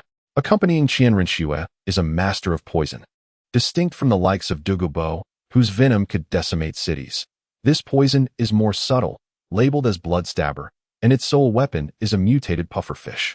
After enjoying a meal, Lin Fan proceeded to the second venue, a celebration banquet organized by Yu Tianheng to commemorate Lin Fan's elevation to nobility. It was around 3 o'clock when Lin Fan was finally escorted away by the steward. Meanwhile, during Lin Fan's indulgent revelry, at the pinnacle of a luxurious establishment, Ning Fengji had summoned Tang San and produced an intriguing item. This is a concealed weapon akin to the legendary Zhuge crossbow, yet distinctively marked by 3 feathers and the inscription of Kongming. Upon meticulous examination by Tang San, his complexion turned pallid. This cannot be possible. How could anyone craft the Zhuge crossbow in this world? If such a thing were true, I would have discovered it long ago. Tang San began to question his existence. Upon dismantling the apparatus, he found that the craftsmanship was precisely aligned, employing materials of the highest caliber. Moreover, this individual seemed to possess knowledge of Zhuge Wuho's name. Could it be that he's also a traveler from another realm? Indeed, if I can traverse dimensions, why not others? The ability to forge the Zhuge crossbow indicates that they might be an inner disciple of the Tang sect. Perhaps my senior brother has also crossed over? Tang San's emotions became tumultuous. A traveler encountering another traveler left him momentarily at a loss. Since we are both from the Tang sect, he must have witnessed the legacy of the Zhuge crossbow and recognized my existence as a traveler. Perhaps we could unite, strengthen our influence in this foreign world, and restore the glory of the Tang sect. Tang San felt a surge of excitement within him. Uncle Ning, where did this come from? He forced himself to steady his emotions, preparing to gather information. This has circulated from the imperial palace. I obtained it from my disciple, the prince, Ning Fengji replied. Tang San fell silent. Is he in the palace? Has he recently appeared? Yes, however, our sect suspects that the creator is likely Lin Fan, as he was ennobled today. Xue Yi withheld the identity of that individual, Ning Fengji stated. As a sect leader who relied on intellect, he quickly connected the dots. If Lin Fan indeed crafted this, then his ennoblement would be justified. It cannot be him. He lacks the talent for such endeavors. He couldn't even forge properly when he attempted to assist us before. Tang San immediately shook his head, though a bold conjecture began to form in his mind.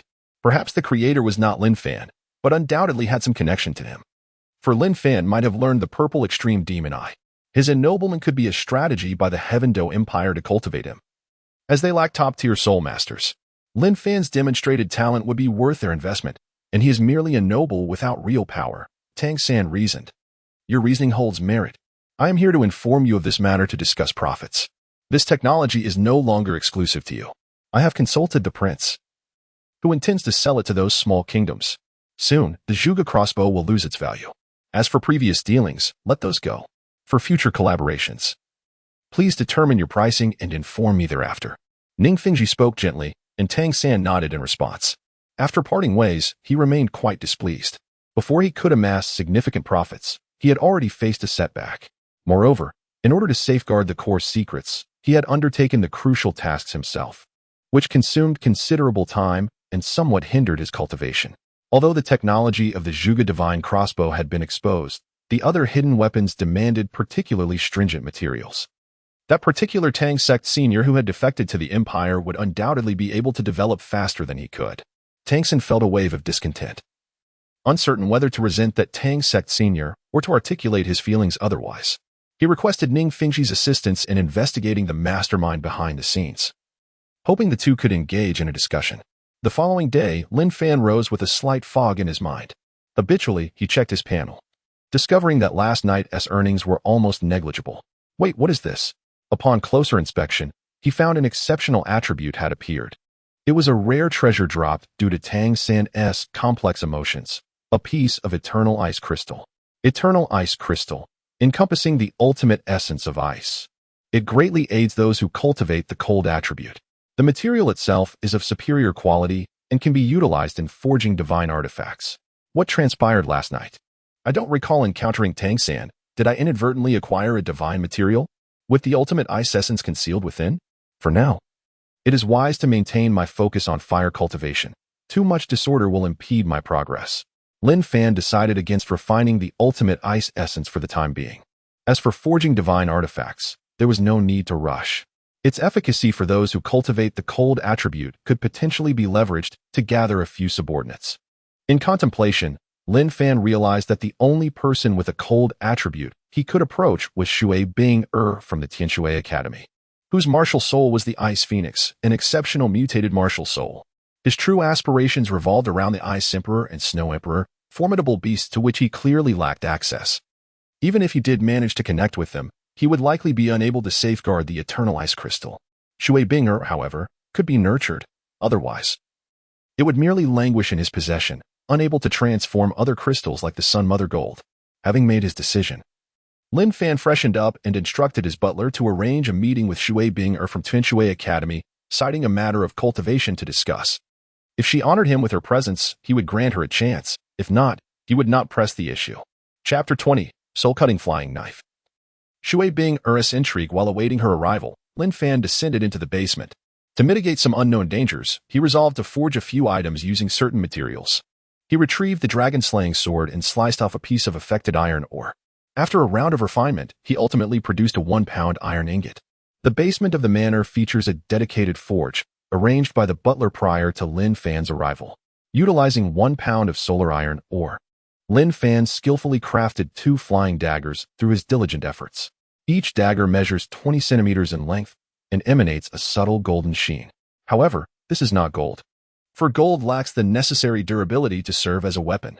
Lin Fan discovered that he could manipulate the 2 daggers using solar fire, a task significantly easier than controlling them with his soul power. Once the purple extreme magic eye reached the seed stage, and his mental strength saw a substantial enhancement, he would also be able to wield the daggers through his mental prowess, achieving results comparable to those obtained through soul power. The art of using flying daggers requires finesse. The Tang sect's secret technique, controlling the crane and capturing the dragon, pertains to this particular skill set. Yet, Lin Fan had not acquired this technique. He merely mastered the secret art of Bodhi blood. After a brief trial, he felt confident that within a 3-meter radius, he could swiftly dispatch a soul saint. However, against the keen awareness of a soul Douluo or higher, even closer proximity would prove insufficient. Lin Fan concealed the 2 flying daggers within his sleeves, reserving them as his trump card, naming them the soul-cutting flying daggers. Master, your friend has arrived.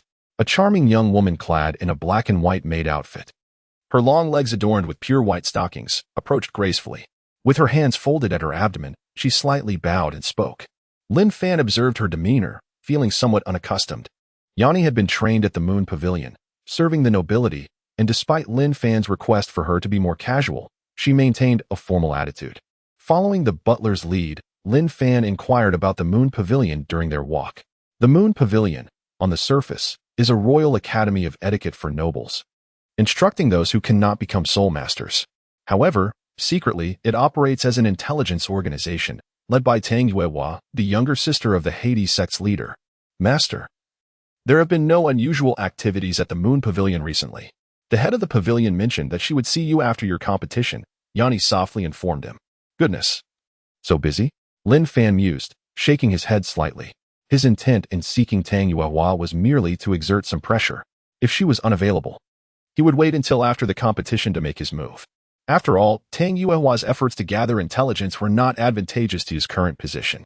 Upon entering the parlor, Lin Fan encountered a cool, aloof young woman with long aquamarine hair. Her eyes were icy, and she wore a deep blue long dress, elegantly crossing her legs, revealing her slender limbs as she sipped tea delicately. Young Master Lin, may I inquire about the purpose of your visit? The woman spoke calmly, revealing herself to be the captain of the Tianxue battle team, Xue Qinghe. She possessed the elite beast martial soul, the Ice Phoenix. Although the youngest in her team, she boasted the highest spirit power, a testament to her extraordinary talent. Had she possessed external enhancements, achieving the rank of a 95-level title Douluo would have been well within her grasp. Her aptitude was such that, even among the Shrek 7 monsters, she could surpass Xue Qinghe and Ma Hongjun, standing on par with By. Furthermore, as a top-tier beast martial soul wielder, her potential exceeded even that of By. Lin Fan contemplated that allowing her talent to languish according to the original storyline would be a grave misallocation of such exceptional capability. It would be far better to harness it for his own purposes. Though currently allied with Qian Renxue, he felt the need to cultivate his own cadre. I believe I have an opportunity that is perfectly suited for you, he said, gazing at Xue Qinghe, whose long eyelashes seemed to be kissed by a hint of frost. An opportunity? One does not offer generosity without reason. Might I inquire what Lord Lin has in mind? Do you wish for me to join your team for the finals? Xue Qinghe speculated, recognizing that the Huangdou battle team was soon to face the championship match. Presently, the Huangdou team comprised the Shijiao brothers and Yi Lingling, all of whom were barely above level 30. Naturally, Yi Lingling would not be replaced, but the Shijiao brothers could be considered for substitution. Are you interested in competing? Lin Fan inquired, intrigued by her response. Is it not you who seeks my inclusion? Xue Qinghe replied, somewhat puzzled, for the current Huangdou team appeared lacking. While Lin Fan was undeniably formidable, competition ultimately hinged on teamwork. The finals would pit them against the elite of the Star Luo Empire and the Martial Soul Empire, necessitating some changes in team composition for a commendable performance. Xue Qinghe had initially considered that Lin Fan's approach was related to this matter, which prompted her visit. Naturally, she harbored a keen interest in the finals. You misunderstand. I summoned you here for a fitting opportunity, and of course, it is not without its price, Lin Fan clarified, deliberately withholding immediate details as he produced the eternalized crystal. The moment it emerged, a chilling aura enveloped the room. The butler standing at the entrance involuntarily shivered, his gaze drawn curiously to the living room before quickly averting his eyes, refraining from further observation. What an intense cold, he thought. The moment Xue Qinghe gazed upon the peculiar crystal, her eyes sparkled with surprise. For reasons unknown, her soul power began to invigorate beneath the enveloping chill. Her body instinctively absorbed the frigid energy, and as it entered her, she felt an overwhelming sense of comfort, causing her soul power to surge with vitality. Her martial spirit was nearly on the verge of manifesting itself in that very moment. From the unexpected bounty dropped by the secondary character, Xue Qinghe, a remarkable attribute emerged, a soul power of 0.5 level. Lin Fan cast a glance at the suddenly appearing panel, feeling a sense of resignation. He had grown accustomed to the items dropped by ordinary characters. Young Master Lin, what is it that you wish me to offer in return? Xue Qinghe inquired promptly, clearly captivated by the allure of the ice crystal. This is indeed a rare opportunity. She had heard that the 7 Shrek monsters had attained their strength through such fortuitous events.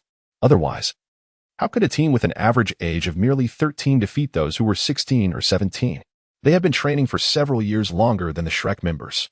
I have but one request. Assist me, Lin Fan spoke calmly. Assist you? Xue Qinghe momentarily froze, but an air of tension soon enveloped her delicate face. She glanced at the ice crystal in Lin Fan's hand, then at his remarkably handsome visage. Though uncertain of his character, the opportunity lay before her. What should she do? Xue Qinghe felt torn. What exactly do you require? Her sparkling eyes turned towards Lin Fan, her voice barely above a whisper. "There are no immediate arrangements. Rest assured. I intend no harm to you, provided you remain loyal. In simpler terms, you shall be my subordinate. Should you agree, I can grant you access to the power of the ice crystal, which would undoubtedly enhance your abilities." Lin Fan perceived the dangerous glint in Xue Qinghe's eyes and sought to clarify. Upon hearing this, Xue Qinghe felt a slight relief. So, I would become nothing more than a pawn for him. Would he task me with insurmountable challenges? She inquired, still unable to dismiss the allure of the eternal ice crystal. Chapter 21. The obsequious Prince Dai and the slap to you Xiaojang. Rest assured, I will allocate your tasks judiciously. For now, your strength permits you merely to gather intelligence for me. Once you have absorbed the opportunity, we can consider it the beginning. At present, you are still rather weak. Lin Fan remarked. This caused a flicker of dissatisfaction in Xue Qinghe. After all, she was a level 43 battle spirit master, possessing the top-tier beast martial soul. The Ice Phoenix, being called weak by Lin Fan, felt rather arrogant on his part. I understand that there is no free lunch in this world. I can agree to assist you, but I have one condition. I wish to participate in the finals alongside you. Surely you must be replacing some of your team members? Xue Qinghe stated. Lin Fan nodded slightly. Following the previous competition, the mentors from the Royal Academy had mentioned that the Shijia brothers would need to be replaced for the finals. Du Guyan also faced the risk of being substituted. Yet Lin Fan had advocated for her retention, citing her ability to influence the battlefield with her poison. Now, only 3 slots remained to complete the team of 7. The Academy was still searching, and the decision would solidify on the day they set forth for the Spirit City. Agreed, Lin Fan acquiesced. It was well within his capacity to bring someone aboard. Moreover, Xue Qinghe was no weakling. Her inclusion would benefit them all. Very well. After attaining what she desired, Xue Qinghe promised to assist Lin Fan in the future. Subsequently, Lin Fan escorted Xue Qinghe to a training chamber, indicating that she should seek him out whenever she wished to cultivate. He expressed his concern about her potentially over-absorbing energy and perishing on the spot.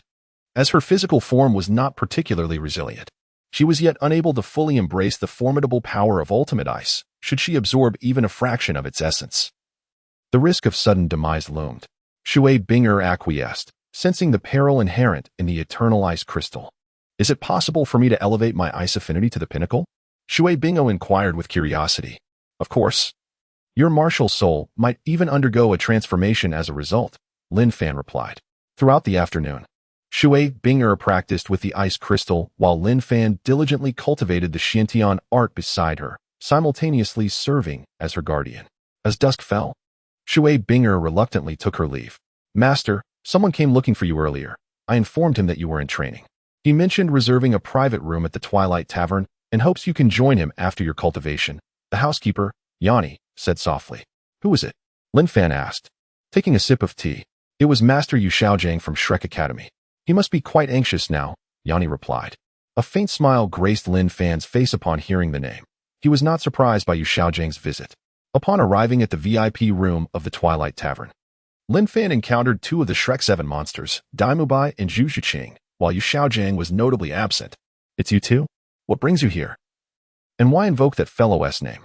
Lin Fan feigned ignorance, though his mind was as clear as glass. Brother Lin, let us have a drink, By said, pouring wine for Lin Fan with a beaming smile. This was the first time Lin Fan observed such a sycophantic expression on By's face. Lin Fan took a sip of his drink, indicating his willingness to listen. Subsequently, By revealed his identity and articulated his request. He and Xue Qinghe wished to join the Royal Fighting Team, aware that the Royal Fighting Team would be replacing a few members. He sought the Master's assistance to facilitate a discussion between himself and Lin Fan. His motive for wanting to join was straightforward. He yearned for the opportunity to face his elder brother in the finals. By hailed from the Star Luo Empire, being a prince within its realm. In his early years, the fierce competition of the Star Luo Empire had driven him away in fear. Later, Xue Qinghe found him, and with Tang San's support, he rekindled his fighting spirit. However, their Shrek team faced defeat and thus failed to qualify for the finals. This situation left By feeling quite anxious. He was determined to participate in the competition and join forces with Xue Qinghe to defeat his brother, Davis.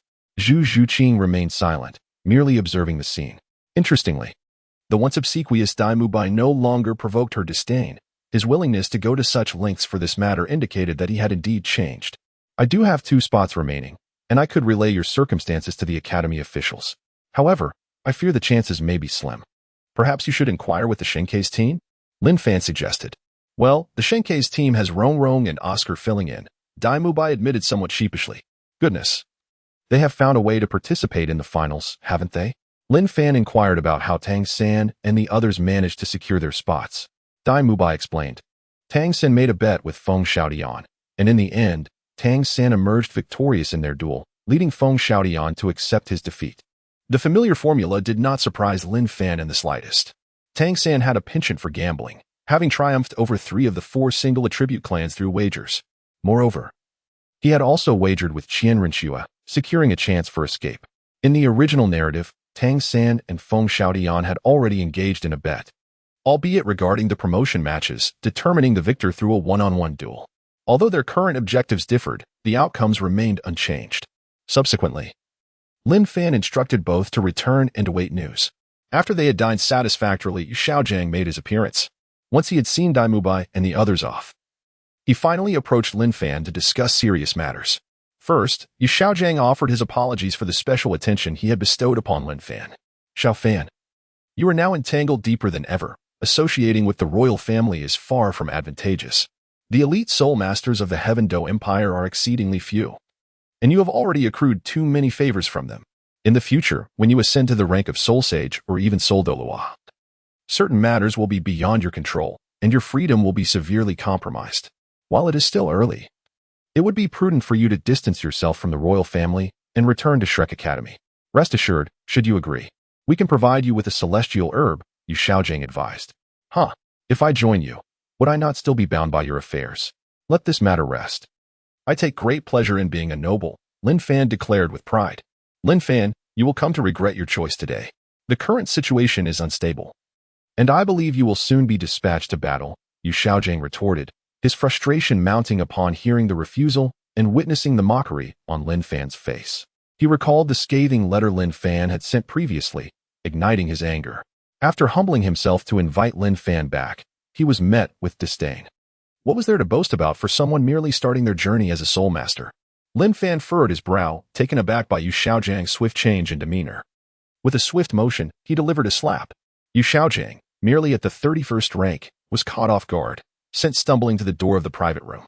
In the past, you paid me no heed, and now you cannot reach my level. Do not grow too arrogant, Xiaojang. I had inquired of you several times before. Yet you either spoke of training the 7 monsters or attending to the needs of the Blue Tyrant Academy. My requests were never taken to heart. Even if I return now and am granted some recognition, I believe this rift will prevent me from attaining significant power among you. Should you bark at me again in the future, a mere slap will not suffice, Lin Fan declared, looking down from his lofty position at Xiaojang, who lay on the ground clutching his swollen face, letting out a cold snort. At that moment, Xiaojang's face was filled with resentment, his gaze filled with malice. He rose, unable to utter a word, his right cheek already reddened, bearing a distinct handprint. From this pivotal character, Xiaojang, in his fury and bitterness, had relinquished his exceptional attribute, the power of the golden sacred dragon. Suddenly, a panel appeared before Lin Fan. To his surprise, Xiaojang could actually drop such an item. Lin Fan felt a surge of joy. He recalled the items previously dropped by Xiaojang, specifically the theoretical projections of the 10 martial souls. The current drop was undoubtedly of far greater value than that trivial object. It seemed that Xiaojang had little else to offer, and he resolved to take the opportunity to educate him again in the future. Lin Fan quietly examined the power of the golden sacred dragon. Chapter 22, The Soul Bone Reward of Qian Renxue. After reviewing the power of the golden sacred dragon, Lin Fan deemed this newfound strength quite satisfactory. This martial spirit appears to belong to the same echelon as the 6-winged angel, representing the ultimate evolution of Xiaojang's martial spirit. The golden sacred dragon possesses formidable endurance capabilities. Should Lin Fan harness it, he could directly acquire a second martial spirit, the golden sacred dragon. Alternatively, he could inherit this power without manifesting it as a martial spirit. Subsequently, Lin Fan tapped into this power, significantly enhancing his physical body and vitality. Once he fully refined the power, he discovered that his strength had greatly amplified, and his physique had become increasingly resilient and robust. This will provide him with a significant advantage in utilizing the explosive ring's secret technique in the future. The paramount ability of the Golden Sacred Dragon lies in its endurance and destructive power, akin to a less potent version of the Golden Dragon King's bloodline. While its self-healing capabilities rank among the finest in the current realm of Soul Masters. On the following day, Lin Fan visited the Royal Academy to assess the team arrangements. Several candidates were undergoing evaluations, yet the Academy had a dearth of formidable Soul Masters. Consequently, it accepted some other capable Soul Masters aspiring to participate in the finals. For instance, the captain of the Thunder Academy had come to compete as well. You mentioned that 2 members from the Shrek battle team, who wield the martial soul fusion technique, wished to join the Royal Combat team. The administrative staff member, upon hearing Lin Fan's words, expressed no objections regarding Xue Qinghe. Indeed, one could surmise certain matters merely by observing this martial soul fusion skill. What are your thoughts on this? Lin Fan inquired. Currently, the relationship between the Tiandou Empire and the Xingluo Empire is rather strained. A supervising mentor asked Lin Fan to wait momentarily while he consulted with higher authorities. During the waiting period, Lin Fan sought out Qian Renxue to discuss this matter with her. The identities of By and Xue Qinghe had long been revealed to many. Their inherited martial souls and the martial soul fusion technique spoke volumes. However, since their prior affiliation was not with an official academy, there was little to elaborate on. It had long been known that the competition for the heir of the Xingluo Empire was fierce. Presently, By and Xue Qinghe appeared to be on the weaker side. With only 2 spots available, which could indeed be used for investment, Qian Renxue remarked calmly. Nonetheless, this matter requires reporting. Setting that aside, how have you been lately? Have you experienced any enhancement in your soul power? Qian Renxue asked Lin Fan, her face adorned with a gentle smile. No, I remain at level 46, Lin Fan replied. Subsequently, he observed as Qian Renxue retrieved a box and placed it on the table. Under the urging of her gaze, Lin Fan opened the wooden box. Inside lay a tranquil, emerald green soul bone. Lin Fan gazed at Qian Renxue in astonishment. Soul bones are exceedingly precious in this era, given the stringent conditions for their acquisition. He had not anticipated that the grand prospect Qian Renxue had painted for him would indeed materialize. Could it be that she had accessed resources from the Spirit Hall? Lin Fan felt curious, yet refrained from dwelling on it. This item was procured by this prince from a certain kingdom. It is merely 10,000 years old. A left claw bone of a violent dragon beast. According to my knowledge, it should grant you a potent attack skill, potentially enhancing your strength, Qian Renxue stated. Thank you, Your Highness, for this generous reward. Lin Fan expressed his gratitude. Lin Fan, without hesitation, accepted the offering, although he had no pressing need for it. Refusing would undoubtedly raise suspicions. After all, this was a soul bone. Aside from fully equipped soul masters, who wouldn't desire to integrate such a treasure? He chuckled to himself, acknowledging the significant contributions made to the Heaven Dou Empire, and promised that, through diligent effort, he would ensure greater rewards for her in the future. Qian Renxue rose. Preparing to depart, Lin Fan accompanied her, displaying a warmth that surpassed his previous demeanor. The following day, Lin Fan received notification from the royal family, granting approval for By and Xue Qinghe to join, and he was tasked with informing them to convene regarding the royal combat team. He promptly dispatched messengers to Shrek Academy to relay the news to By and Xue Qinghe, indifferent to whatever further discussions awaited him from the royal side. In the afternoon, the new royal combat team assembled. Only 3 veteran members remained, Yu Tianheng, Du Guyan, and Yi Lingling. Newcomers included Xue Qinghe, By, and Xue Qinghe. With merely 3 days remaining before their journey, Lin Fan acknowledged the ample opportunities for team cohesion during their travels, yet emphasized that the team had rested sufficiently. To secure a superior ranking, they would engage in rigorous training over the next few days. The team expressed no dissent. By and Xue Qinghe listened attentively to his guidance. Had it not been for their inability to advance to the finals, they would not have joined this training endeavor. By dusk, their training session concluded. The following day, they were set to participate in a team competition at the Heaven Dou Empire's Soul Arena for further honing. Not only would they be present, but also the newly formed Shindao team, whose core remained Tang San, accompanied by Feng Xiaotian, Huo Wushuang, Huo Wu, Ning Rongrong, Oscar, and an unidentified member.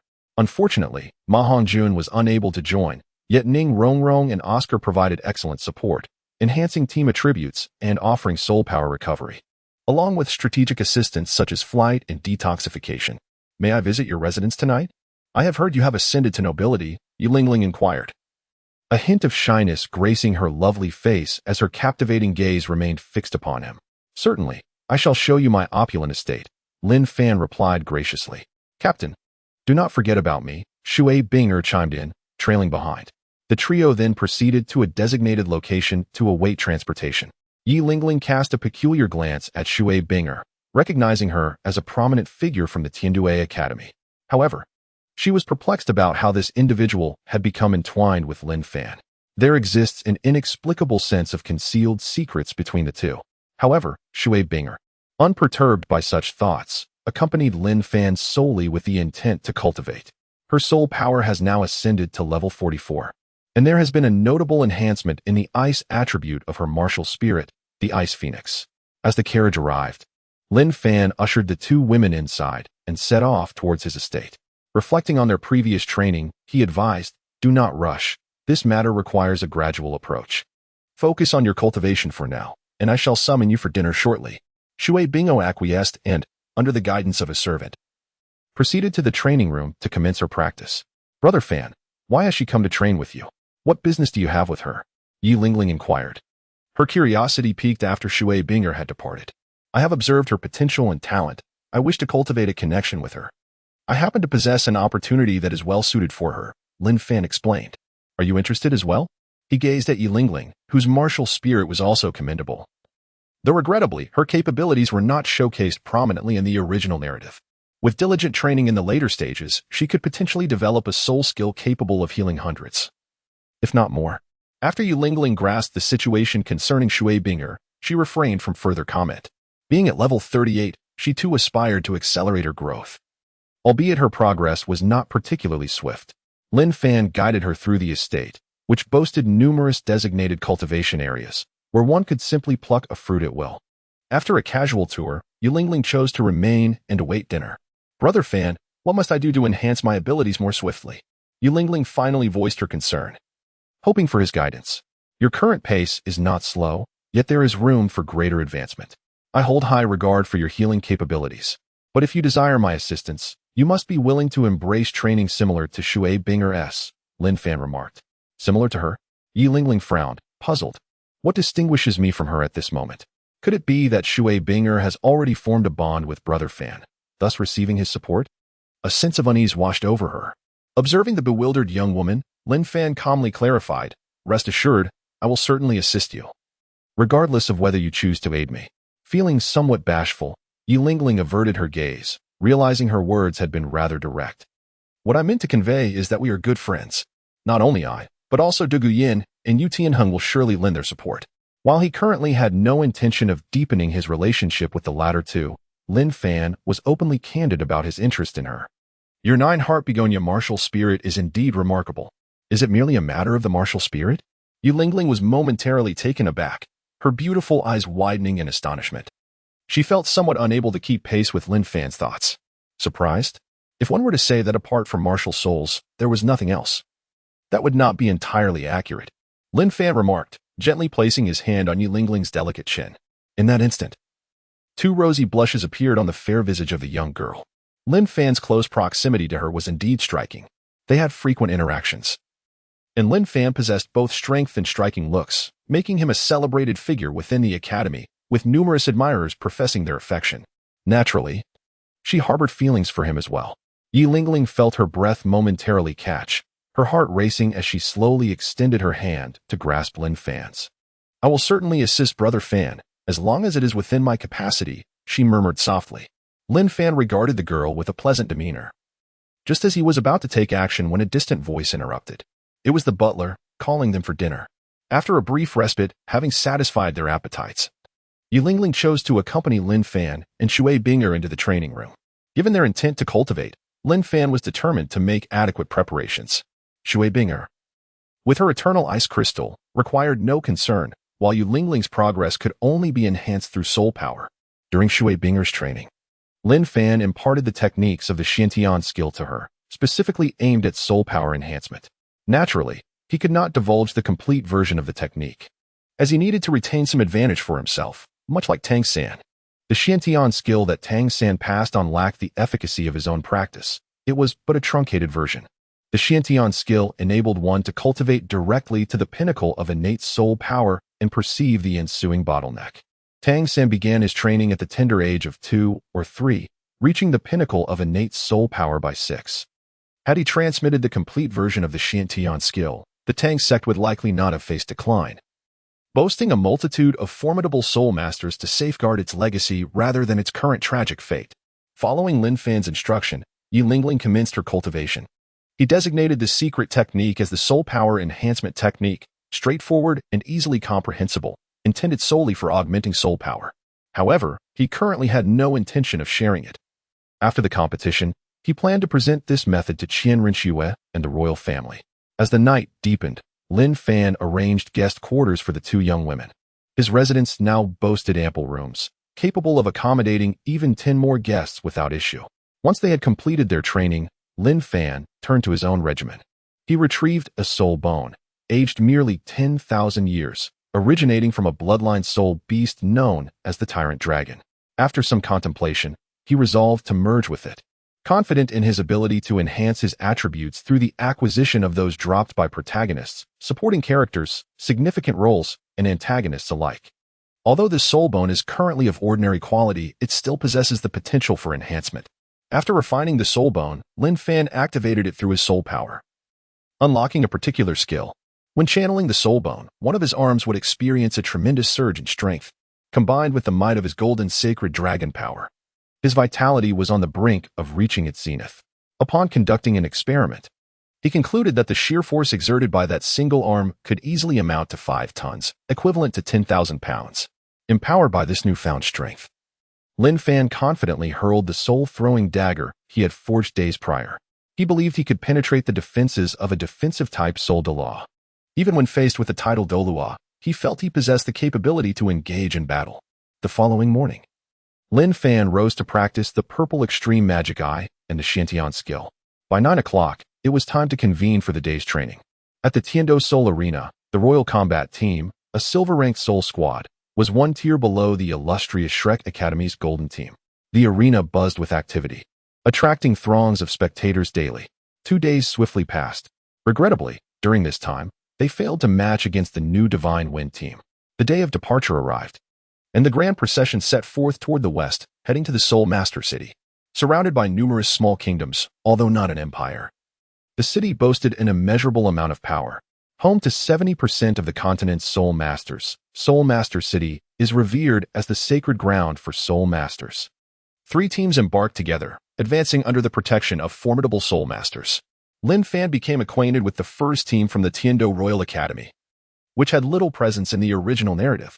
Indeed, it was that team granted a direct admission. In the original tale, they had no notable significance, merely mentioned in passing, whereas the Royal Second Team at least garnered a minute of attention from Shrek. This team possesses moderate strength, and were it not for the guaranteed qualification, it would be exceedingly difficult for them to secure victory in the promotion matches. Interacting with these blank slate characters, Lin Fan only garnered meager soul power enhancements of 0.01 level, or perhaps a year or 2 of soul rings, which is pathetically low. Lin, Xiaowu has suddenly departed. Tang San asked me to summon you. He wishes to inquire if you know the reason behind her departure. Upon Lin Fan's return to the camp, By approached him, broaching this matter. Why did Tang San choose you to ask me? Lin Fan furrowed his brow slightly, sensing something amiss.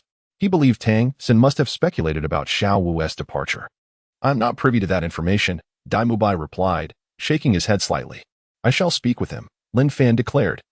As he was troubled by the lack of an excuse to approach Tang San and ascertain the latter's attributes, this opportunity was fortuitously presented to him. Do you truly know the reason behind Xiaowu's departure? Her exit was rather peculiar. She exhibited no signs of distress and abruptly vanished yesterday, merely leaving a note stating that we need not worry. By expressed his curiosity. Could it be that there is some hidden affair between you and Xiaowu? Chapter 24. Tang San's apology. The Shrek team, despite failing to advance in the Shrek Academy, managed to secure an opportunity to participate through their connections. Even though they did not progress, they were keen on witnessing the excitement of this grand event, which occurs once every 5 years in the Spirit Master realm. As night fell, the team halted their advance and set up camp. Lin Fan arrived at the encampment and greeted the members. Ma Hongjun, Ning Rongrong, and others acknowledged him. while Yu Xiaojiang shot him a displeased glance. Having been slapped by Lin Fan recently, Yu Xiaojiang was quite irked. Now that Lin Fan had been bestowed a title by the Tiandou Empire, his status was no longer what it used to be, even with several attempts. Yu Xiaojiang dared not seek retribution. After all, he had little power beyond the academy, his family ties severed, and Bibi Dong offered him no support. His only reliance now lay with these comrades from Shrek Academy, who were ill-equipped to contain Yu Xiaojiang's wrath. In the midst of Yu Xiaojiang's simmering resentment, a projection of the martial spirit explanation fell. Lin Fan instinctively activated his absorption attribute function and soon heard a notification sound. This nearly brought a laugh from him. "Fanggu, will you have time to come over later?" Ning Rongrong gazed at the young man with a somewhat complicated expression and spoke. "Certainly," Lin Fan replied, already having an inkling of what was to come. This time, Ning Fengji journeyed alongside the Shrek team to a small grove, where Tang San sat cross-legged. Having awaited their arrival for quite some time, the moment he laid eyes on Lin Fan, his countenance darkened. Veins of crimson coursed through his gaze, and a look of resentment sent shivers down one's spine. He clenched his fists, forcibly suppressing his emotions.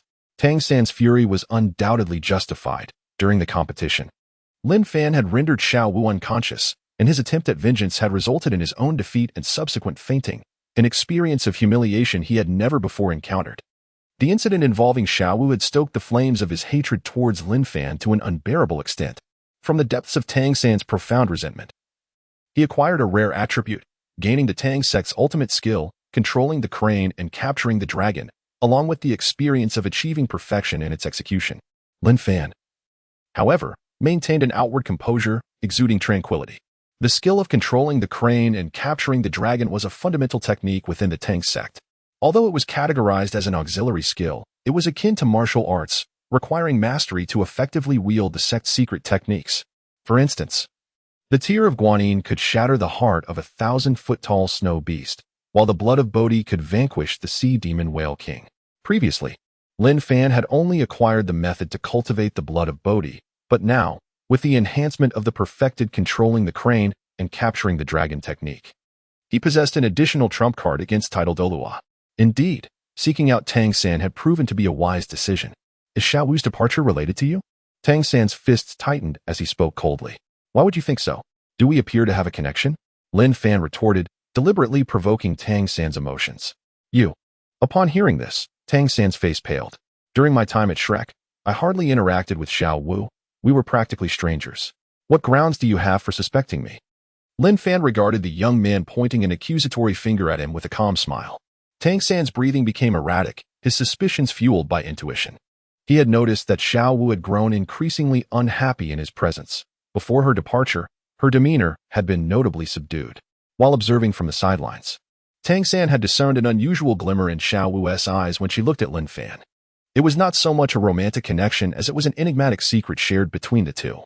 Ultimately, Tang San voiced his suspicions, citing the aforementioned details and one significant concern. "Before you left, Xiao Wu's behavior was entirely normal.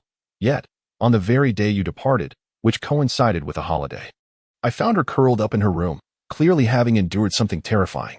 What exactly did you say or do to her?" Tang San's gaze was piercing. "You are quite observant, I must admit. Indeed, I was the one who encouraged her to leave, but it was solely for her own sake," Lin Fan replied. "What does that mean? Are you toying with me?" Tang San's anger flared anew. "I recognized Xiao Wu's identity as a transformed soul beast.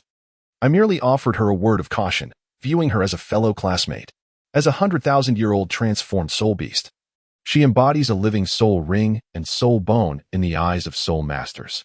As the holy land for soul masters, Wuhuan City is home to numerous titled Douluos, and at this moment, she cannot entirely conceal her aura. Therefore, I advised her that if she wished to avoid peril, she should refrain from venturing to Tiandou City. In light of this, you ought to express your gratitude to me," Lin Fan remarked, casting a glance at Tang San. During this period, Tang San was still unaware of the extensive information regarding transformed soul beasts, nor was he cognizant of the concealed effects of the Heartbroken Red. In the original narrative, it was during a competition that Xiao Wu dropped the Heartbroken Red, which subsequently led to Bibi Dong's discovery. Tang San was taken aback. "How did you discern Xiao Wu's true identity?" With a shift in emotions, Tang San inadvertently lost another remarkable attribute, a 100,000-year soul ring. "I have my methods. which you should be aware of, right? Lin Fan feigned inquiry. Tang San fell silent. After consuming the Wangchuan Xue Dou, his purple extreme magic eyes ascended to the level of a mustard seed, allowing him to perceive the soul beast's aura around Xiao Wu. Yet he was oblivious to her significant background. If you doubt my words, you may inquire with that master, Lin Fan suggested. Tang San could hardly contain his impatience and swiftly turned to leave. If the situation truly aligned with Lin Fan's statements, then the latter had indeed rendered substantial assistance to Xiao Wu. He needed to express his gratitude. Before long, Tang San returned, his complexion somewhat pallid. He had just consulted the master, who, while not well versed in the realm of transformed soul beasts, confirmed that only 100,000-year cultivation could yield such a transformation into human form. He later sought insights from Ning Fengji and Xue Qinghe, receiving information that transformed soul beasts, due to their rebirth as humans, possess diminished strength.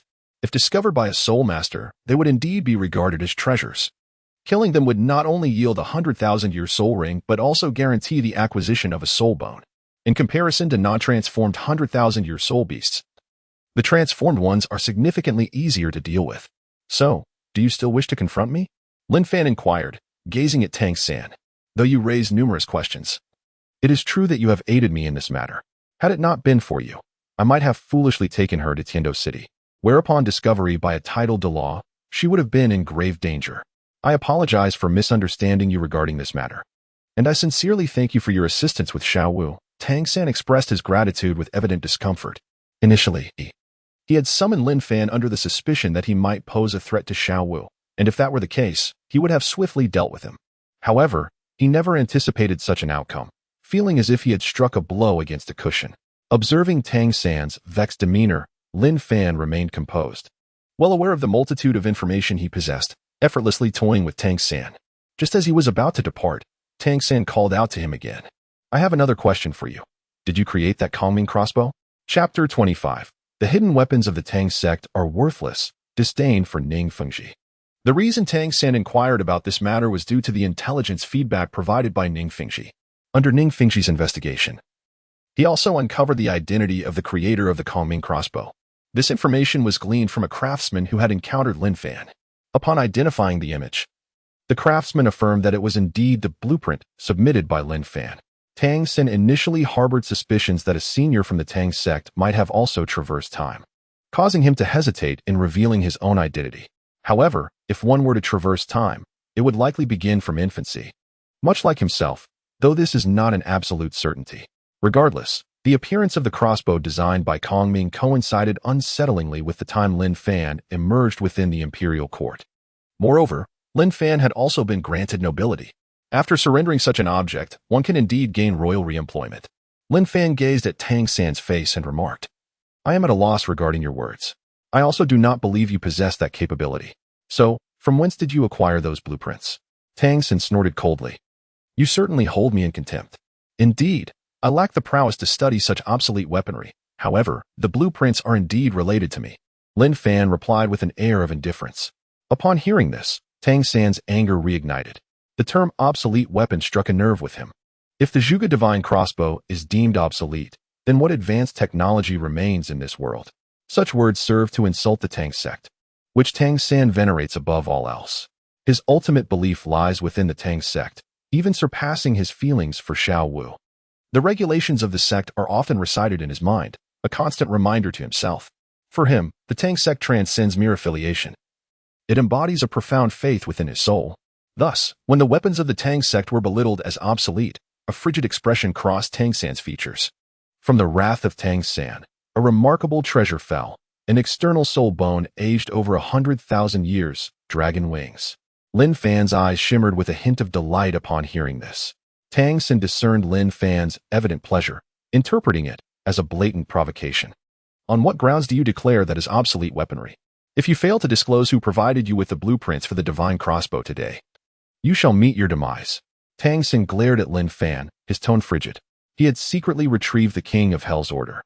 This artifact had once aided him in vanquishing a soul saint. Lin Fan is merely a 46th level soul master. Eliminating him would be effortless. Should any suspicions arise later, he could simply feign ignorance. If targeted by the Tiandou Empire, he could seek refuge with the Xingluo and By. He had long prepared for the worst in this series of events. Initially, he had contemplated using the King of Hell's order to threaten Lin Fan regarding Xiao Wu's affairs.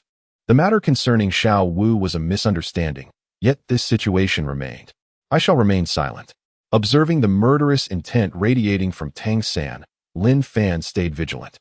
In the next moment, Tang San struck. A King of Hell's order was unleashed from his sleeve, its speed producing a sound akin to the tearing of the air. Lin Fan had been prepared. As Tang San's hand made its move, he ignited a vast expanse of solar true fire. The flames coalesced into a barrier, successfully thwarting the projectile of the King of Hell's order. What? Tang San exclaimed, astonished by the swiftness of Lin Fan's reaction. From the moment he initiated his attack to the release of the King of Hell's order, less than half a second had elapsed. Had Lin Fan predicted his actions in advance? Did he already foresee that he would strike covertly? Tang San's expression was grim. Ever since Lin Fan revealed his prowess, he felt as though his own abilities paled in comparison. This had been the case during their previous contest, and now, his own attempts were thwarted once again. Lin Fan, unperturbed, gazed calmly at Tang San, while the protective flames around him posed a significant challenge. Having already failed in his assault, there was no way for him to penetrate Lin Fan's defenses unless he withdrew the flames voluntarily. Fortunately, I still have a backup plan. It should be coming into play soon, Tang San mused. If there is nothing further, I shall take my leave. Your meager skills are hardly worth displaying before me, Lin Fan remarked before departing.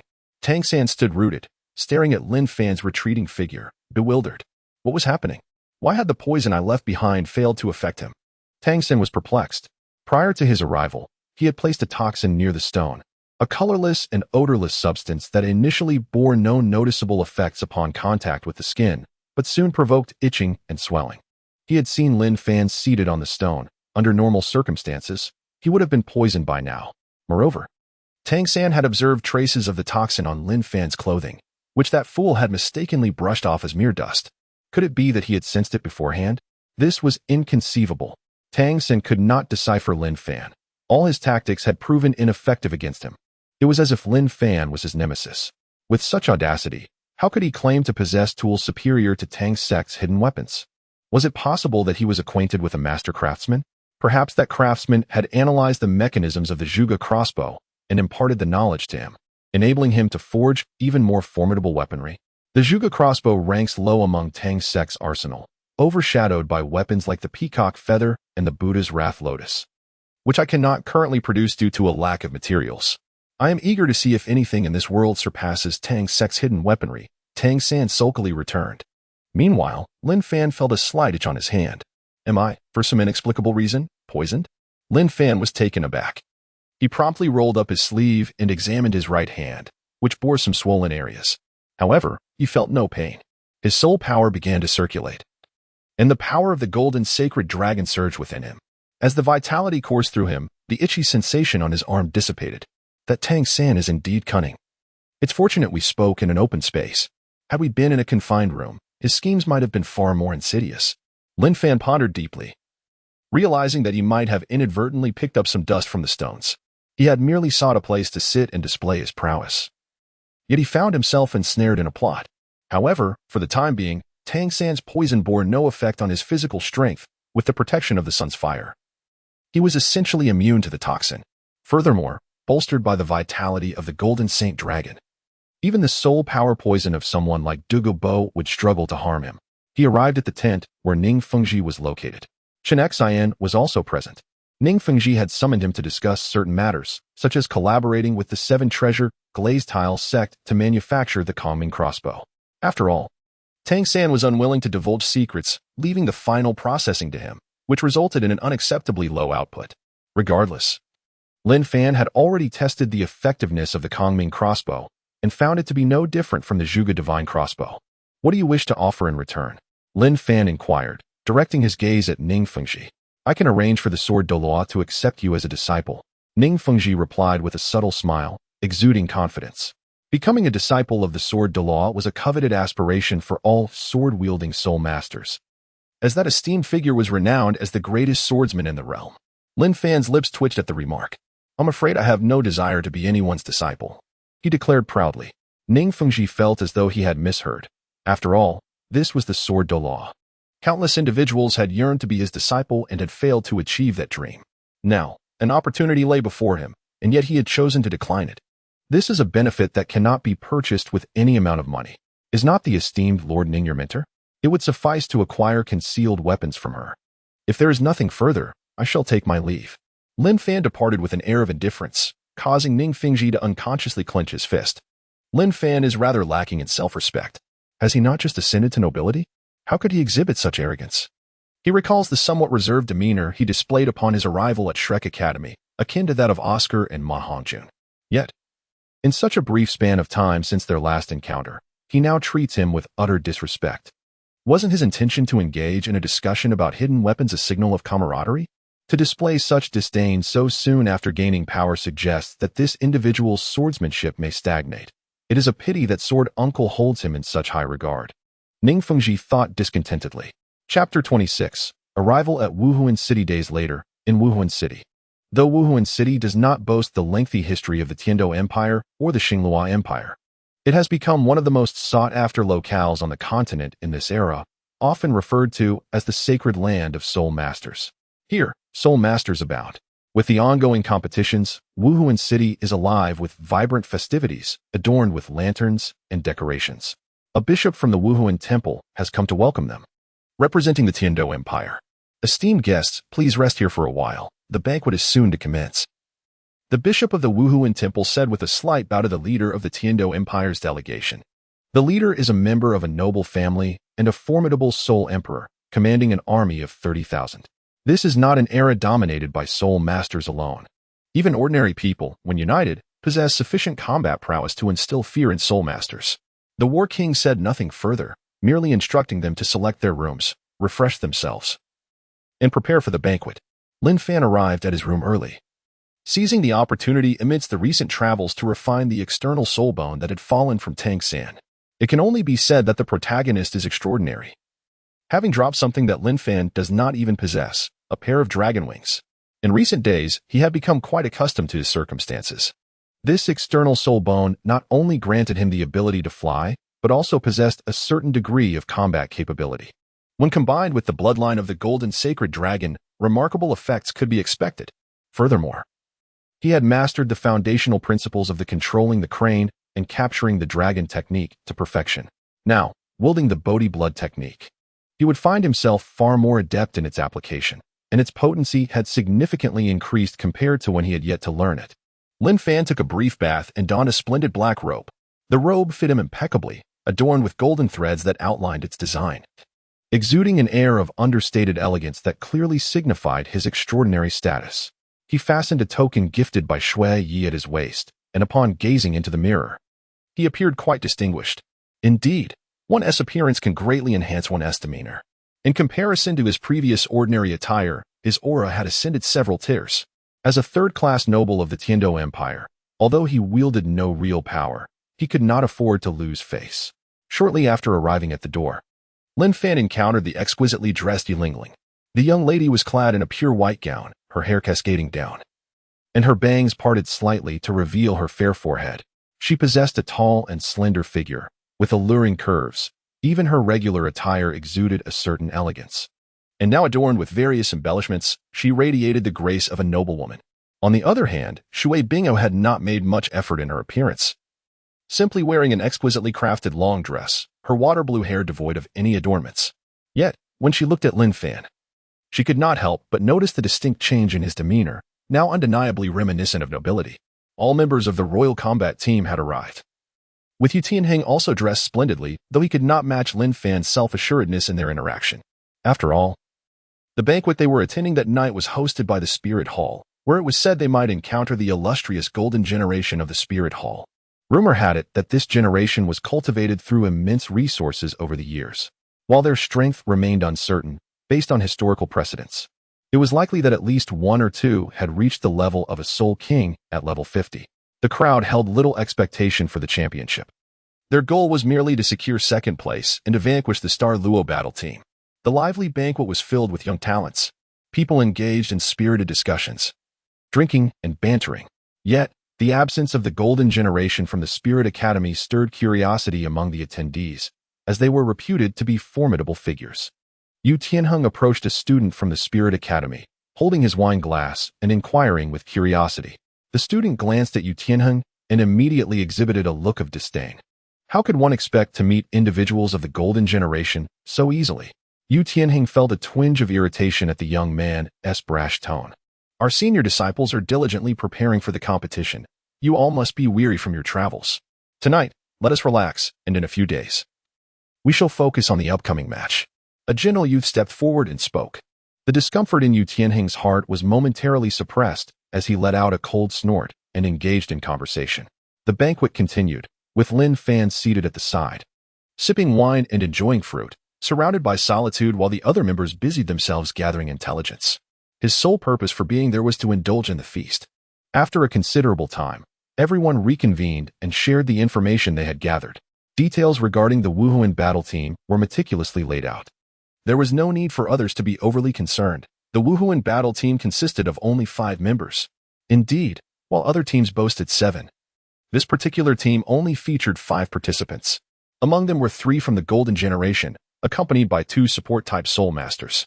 Notably, the Golden Generation included Xie, a level 52 powerful attack-type Soul Master wielding the Wuhuan Moonblade, Yan, a level 52 powerful attack-type Soul Master with dual attributes of fire and earth, possessing the Wuhuan Flame Lord, and Hu Laina, a level 51 Soul Master chosen personally by the Pope of the Wuhuan Palace, whose main ability was seduction.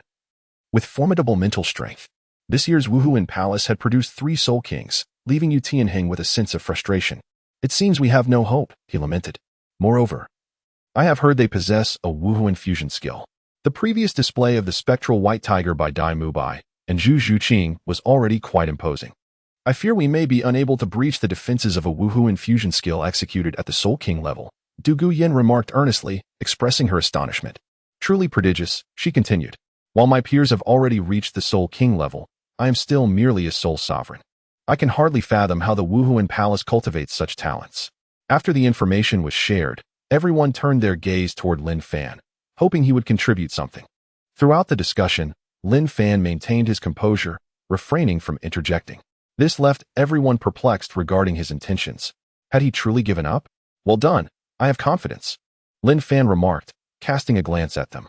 Upon hearing these words, a subtle sigh of relief washed over Xue Qinghe, Du Guyan, and Yi Lingling. For reasons unknown, Lin Fan's declaration of confidence inexplicably lifted their previously subdued spirits.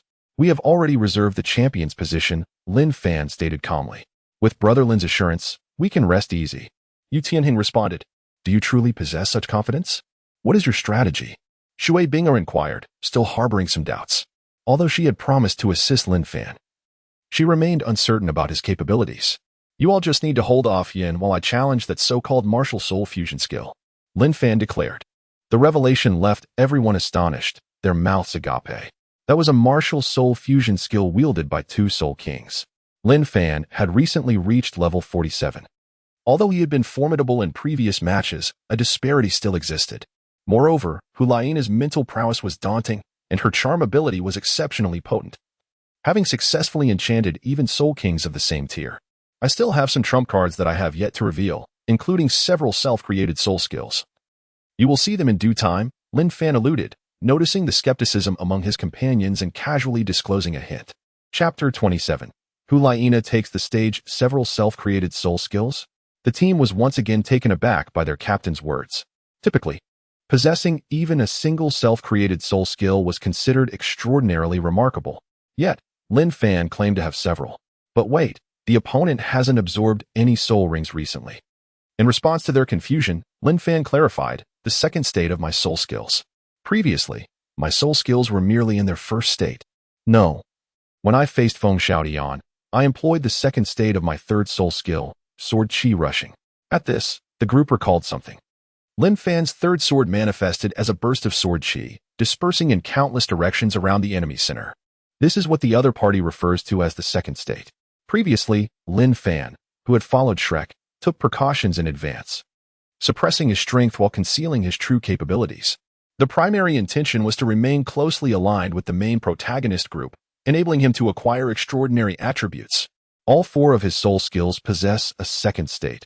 which refers to the second state of the third soul skill used during the battle with Feng Xiaodian. This so-called second state has appeared in anime. Dai Mubai's fourth soul skill, White Tiger Meteor Shower, manifests in its second state, Reverse Meteor. It was this very technique that enabled him to defeat Davis, who possessed a higher soul power. This additional state also provides an extra means, offering a significant advantage in the realm of combat spirit. This can be considered a semi-original creation. The true embodiment of an original soul skill lies with Feng Xiaodian. The crowd began to understand.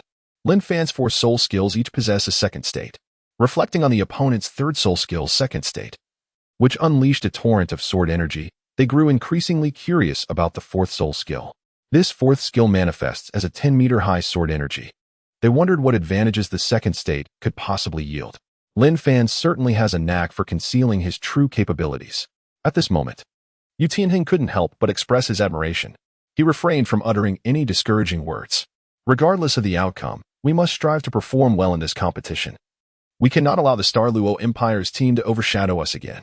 Haha, did I hear correctly? Is there still someone coveting the champion's title? Suddenly, someone approached. Letting out a light chuckle, Lin Fan and the others turned to gaze at the speaker. It turned out he was merely a soul king. No matter. We shall indulge your bravado, for we shall not silence your words. He continued. The group regarded the young man in the Soul Master Academy uniform with growing displeasure. If one participates in a competition, one ought to possess a modicum of fighting spirit. Is aiming for the championship not worthy of discussion? Lin Fan slightly raised his hand, halting Xue Qinghe, who was about to retort. Our academy's reputation is not to be tarnished by someone like you. A voice, tinged with displeasure, rang out, cold and serene. In truth, while the crowd was engaged in discussion, an unusual occurrence transpired. The previously lively venue gradually fell into silence. It seemed that a figure had drawn the collective attention, prompting them to cease their exchanges.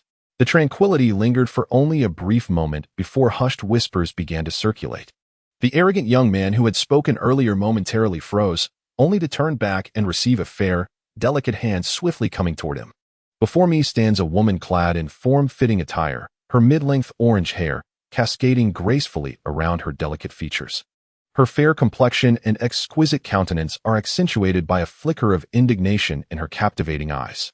Truly enchanting, muttered Xue Qinghe, almost unconsciously, as he found himself irresistibly drawn to her presence. His gaze, akin to a magnet, fixated upon the striking figure before him. She possessed an alluring beauty, her tall and graceful silhouette exuding an air of confidence, reminiscent of a valiant spirit. The student from the spirit hall, clutching their face, regarded her with palpable trepidation. Begone, she uttered coolly, before advancing with a feline grace, her movements imbued with a hint of seduction. This was merely her customary demeanor, were it another individual. Such a gait might seem somewhat affected and pretentious. Yet, in her case, it appeared entirely justifiable, as if it were her natural disposition. I apologize, for there are far too many scoundrels within our academy. My name is Xue Qinghe, one of the golden generation. She cast a smile towards Lin Fan, who inwardly commented on the arrival of yet another infatuated soul. Lin Fan reciprocated the smile, while quietly ridiculing the situation. Although Xue Qinghe had an ardent admirer, she herself was not devoid of similar inclinations. Qian Renxue, too, was ensnared by the whims of love, repeatedly forgiving Tang San. Otherwise, how could she have suffered such humiliating defeats? The betrayal of Xue Qinghe was inconsequential, merely a matter of trifling information, while Qian Renxue's treachery bore implications of far greater significance. Lin Fan pondered this in silence, observing that the youths around him were inexplicably stirred with fervor. Even Douluo Qian appeared somewhat entranced. Xue Qinghe, on the other hand, forced herself to remain composed, her eyes betraying hostility. Yi Lingling, however, managed to remain sheltered behind Lin Fan, unaffected by the imposing aura of Xue Qinghe. During their initial encounter, Xue Qinghe recognized that she was at a disadvantage. This individual was indeed formidable, exhibiting exceptional mental prowess and an apparent lack of lecherous tendencies. It was no wonder that the higher-ups had instructed her to cultivate an alliance. Xue Qinghe mused, settling herself down and encouraging others to do the same rather than remain standing awkwardly. The surrounding crowd was taken aback, not expecting Xue Qinghe to take the initiative to engage in conversation. It is important to note that this particular saintess of the Spirit Hall was not to be trifled with. Her allure was typically reserved for competitive occasions, in ordinary circumstances. She maintained an air of cool detachment. Among her peers, none dared to provoke her, yet many were still captivated by her charm. In the past, declarations of love were a frequent occurrence for Xue Qinghe. Initially, she relished the attention, but as her displeasure became evident, her foremost admirer, Yan, promptly warned her suitors. Subsequently, Xue Qinghe gained a formidable reputation within the academy, akin to a rose adorned with thorns. To her surprise, such a person would actively seek out conversation with others. Her demeanor suggested a significant interest. That individual must be the dark horse from the Tiandou Empire, who emerged only towards the conclusion of the promotion matches, leading the Imperial battle team to victory. It was said that he possessed remarkable strength and, astonishingly, a 10,000-year soul ring, with his fourth ring being the 10,000-year one. Besides him, there was another named Tang San, who also possessed such a rare attribute. It seemed as though the world of soul masters had undergone a profound evolution. Amidst the bustling discussions, the captain of the royal team from Tiandou, who was engaged in conversation with several elite students from the Soul Master Academy, furrowed his brow slightly. Although the Tiandou royal team held a minor role on the Douluo Continent, they were indeed exceptional, composed of the finest talents and noble heirs from Tiandou Academy. Each one was proud and possessed a distinguished background. Their purpose for being here was to seek an audience with the Golden Generation, a goal shared by the nearby Xinghua battle team as well. At this moment, the Crown Prince Davis also cast his gaze in their direction, his eyes reflecting a hint of perplexity. The Golden Generation's appearance today had merely been a concession to the royal battle team, while the other two participants had not even shown up. I eagerly anticipate the day when you can engage in battle with my Soul Master team. I hope you live up to the rumors, Xue Qinghe remarked with a slight smile, sharing her address with Lin Fan before gracefully departing. Brother Fan, what did she say to you? Yi Lingling approached Lin Fan, a sense of unease evident in her voice. In the presence of Xue Qinghe, she felt somewhat inferior. The woman was simply too alluring. Even she felt the impact, let alone Lin Fan, a spirited young man. Not much. She merely expressed a desire to befriend me. Lin Fan replied with a smile. However, beneath the surface, he recognized that Xue Qinghe likely intended to win him over. He wondered how Qian Renxue would react upon discovering that the Spirit Hall was attempting to recruit her. Perhaps she would offer him greater incentives. The anticipation stirred within him. He need not articulate the matter. A mere display of any anomaly would suffice. Upon his return to Heaven Dou City, I am certain that Qian Renxue will inevitably respond. The normal attributes bestowed by Xue Qinghe, alongside the fragments of illusion. Chapter 28. Xue Qinghe's probe, confrontation with the young master of the Wind Sword sect. My dear brother, I never anticipated that you would attend the Royal Academy of Heaven Dou. It is indeed a surprise, remarked a striking young man, his expression laced with provocation as he gazed at Douluo. This individual is none other than Davis, the crown prince of the Star Luo Empire. The Star Luo Empire. A formidable realm indeed. This empire is under the control of the Soul Master families, possessing even more and stronger Soul Masters than the Heaven Dou Empire. The competition for the position of Crown Prince of Xing Luo is ruthless, characterized by fraternal strife. Douluo was so intimidated by Davis that his resolve crumbled, leading him to seek refuge in Soto City. Hehe, brother, you needn't worry about me. Focus on your own cultivation and pray we do not encounter our royal battle team. Long Hui of the Sacred Dragon family crossed his arms, visibly displeased at the scene before him. It was not a doubt in Lin Fan's abilities that troubled him, but rather a questioning of his own strength. Had he not shown mercy back then, how could Xue Qinghe, a mere 11-year-old girl with only a soul power of 20, have possibly made it to Soto City alive? He had thought she would abandon her inquiries into the royal affairs, yet she had unexpectedly reignited her pursuit. As they conversed, a soul master from the Xing Luo Empire approached, ready to escort them away. As for allegiance, that was out of the question. At this moment, Xue Zhuyan and Xue Qinghe were also at odds with one another. Both now possessed a soul power of level 45, marking them as exceptional talents from their lineage, with Feng Wuxiao being the young master of the Wind Sword sect.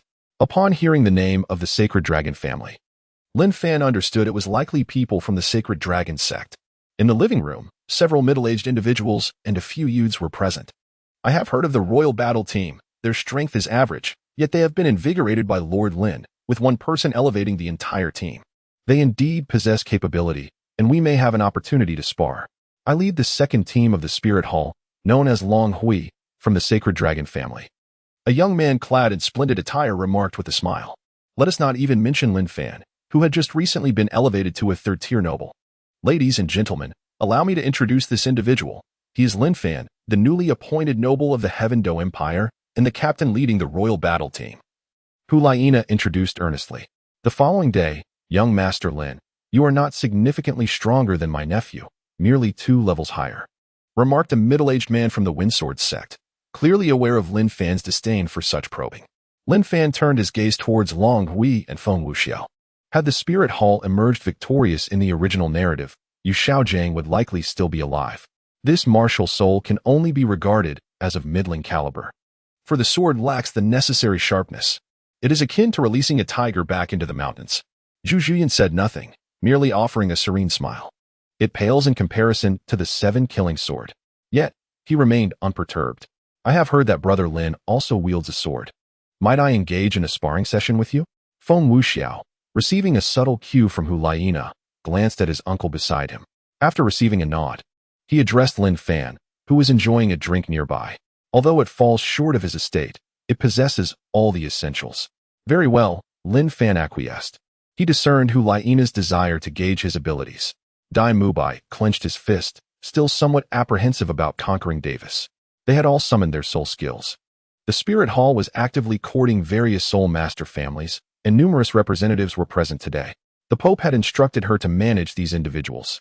Presently, they were merely family legacies, yet to establish their own sections. She shared an uncanny resemblance to her daughter, Qian Renxue, in character. Both were inclined to subdue favored men rather than eliminate them. Fear not. Should we be fortunate enough to prevail, I shall not pursue my sister to the bitter end. Xue Qinghe stated coldly. The ordinary sword, however, had been imbued with wind attributes. Since you refuse to heed my warning, let us proceed. I must forewarn you. Should any injuries occur, do not blame me, Lin Fan remarked, directing his gaze toward the middle-aged man. Hu Laiina wore a bright smile. As the saintess of the Spirit Hall, she could afford to be aloof with her peers, but not with her elders. Following this, the crowd gathered in the square. Yet, how could a family ever show weakness? You are merely at level 45, with swords and blades being unpredictable. My sword is exceedingly sharp. The match is imminent. Fearing I might harm you, how about your companion spar with me instead? Lin Fan calmly suggested, looking toward Feng Wuxiao.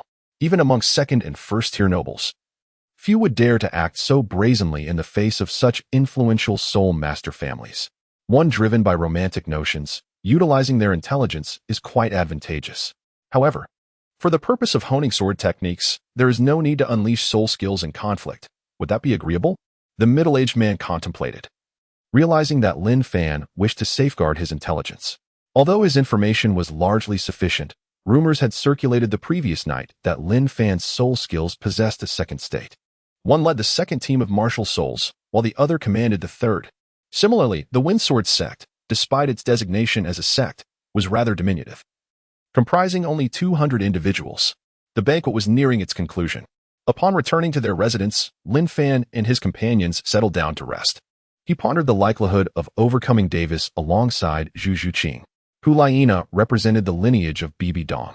The Wind Sword sect wielded the martial soul of the Wind Sword. Thus, they sought to gather intelligence before the onset of battle, prompting their cautious probing. At that moment, the estate was bustling with numerous guests. Currently, besides the apparent backing of the noble Lord Tiandou, he surmised that the spies of the Spirit Hall were undoubtedly aware of his affiliation with Qian Renxue. Hu Laiina's beautiful eyes were fixated on the 2 individuals ahead. Had they truly become so accustomed to nobility that they disregarded the dignity of soul masters? Lord Lin, please enter, a maid beckoned, ushering Lin Fan into the opulent estate. Their 3rd soul skill enabled them to soar through the skies on their swords. In terms of classification, opinions varied, with some asserting they belonged to the assault type, while others claimed they were agile attackers. Hu Laiina did not reside in the Academy dormitory, but rather had a designated territory within Spirit City, while others meandered through Spirit City. Lin Fan made his way to Hu Laiina's abode. Lin Fan was someone he found quite distasteful. While the individual typically displayed arrogance towards ordinary people, it was acceptable enough. As for Bai Dong, he did not harbor any animosity towards her. Rather, she had become a mere sycophant to others, rendering her no longer useful to him. Lin Fan, do not be too arrogant. Your sword is not the 7-killing sword. How dare you act so presumptuously? Feng Wuxiao bellowed, tightly gripping his wind sword and striking downwards. However, as long as I exhibit the requisite strength, in conjunction with Lin Fan and the support from the Tiando Empire. There remains a chance, By pondered. Although By had caught him by surprise, he believed that despite the years spent preparing for battle, a loss would not tarnish his reputation within the Star Luo Empire.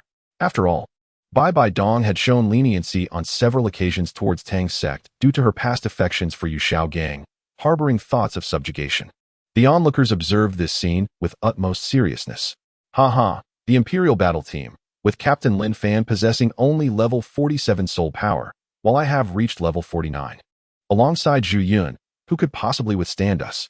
You must understand the extraordinary strength of our inherited martial soul fusion skills, Davis declared with unwavering confidence. With a single strike, I can defeat you. Lin Fan directed his gaze towards Feng Wuxiao. Sister Xue Qinghe had not yet given up. Had she known this would be the case, she should have been more ruthless from the outset. At that moment, Zhu Yun comprehended why one must be ruthless in life. Female characters in Douluo often seem to be preoccupied with romantic notions. By was nothing but a waste, only recently putting forth effort. With a family of merely 100 members, he could not compare to the blue lightning tyrant dragon. Those who underestimated Lin had paid a heavy price, By remarked, then turned his attention elsewhere. This visit was merely for show. After all, he would have further opportunities to engage with Hu Laina, and this individual was also quite useful. In the upcoming re-election of the 7 great sects by the Spirit Hall, the Holy Dragon sect would emerge as the mightiest. Ahead, Lin Fan raised his hand. At that moment, his pupils contracted, and he brought his sword down with considerable force, employing merely 30% of his strength. Chapter 29. Is the wind sword like this? It had been quite some time since the advancement match. During these days, Lin Fan's power had significantly increased. The weight of his dragon-slaying sword had reached 500 pounds, equivalent to that of the Haotian hammer. With the augmentation of the Tyrannosaurus Rex soul bone on his right arm, the force exerted by his right hand could reach 10,000 pounds. Presently, without the enhancement of the Tyrannosaurus Rex soul bone and relying solely on passive improvements, he still possessed a strength of 1,000 pounds. With 300 pounds of force, combined with the mass of the dragon-slaying sword, this strike was akin to a blunt instrument smashing down. A resounding crash echoed through the air. Naturally, swordsmanship remained the focal point. Even if his soul power were exhausted, picking up a sword would still enable him to slay foes. Unlike beast martial souls, which rendered one feeble without soul power. The Vice Master of the Wind sect confidently proclaimed that this was also a testament to the self-assurance of their weapon-wielding soul masters. Unleashing his full power, Lin Fan adeptly countered, activating the purple extreme demon eye. With a profound familiarity of sword techniques embedded in his mind, he easily discerned the attacks of his opponent. The movements were graceful yet forceful, capable of transcending conventional methods. Upon finishing his statement, Lin Fan recognized that his martial soul indeed possessed certain advantages. However, considering his age, his mastery of swordsmanship was likely average. Having ascended through the sheer weight of his blade and his soul skills, By was taken aback, compelled to immediately wield his wind sword in defense. His martial soul should not have been this formidable, primarily reliant on sword energy, and if it were a heavy sword, the sword energy would be considerably limited. What was truly transpiring? Hu Laina was already somewhat bewildered. The wind sword was shattered once more. My swordsmanship is not as you claim. It is multifaceted. The wind sword in Feng Wuxiao's hand was directly cleaved asunder. The expressions of the 2 members from the Holy Dragon family also darkened. In a mere 2 seconds, a sword descended with great force. What? Without utilizing soul skills, a single strike is so overwhelmingly powerful? Lin Fan inquired, casting a concerned smile toward Feng Wuxiao. The sword he wielded was evidently not a heavy sword. At best, it resembled a variant of a keen longsword. As high-ranking members of the Windsword sect, they naturally had a profound understanding of martial souls. The broken sword had dissipated into soul power, and he had not only suffered a bloody wound to his mouth but also sustained injuries to his bones. I previously mentioned that blades are indiscriminate. If Vice Master Feng is still interested, I would be delighted to engage in a spar, Lin Fan remarked, casting a gentle smile at the middle-aged man. Yet, before the Lin Fan endowed with the purple extreme demon eye, every move was crystal clear. Just by observing how he wielded his sword, it was evident whether he was thrusting or cleaving. Those skilled in swordsmanship relied on their understanding of the art, even when faced in combat. I could easily neutralize their strength.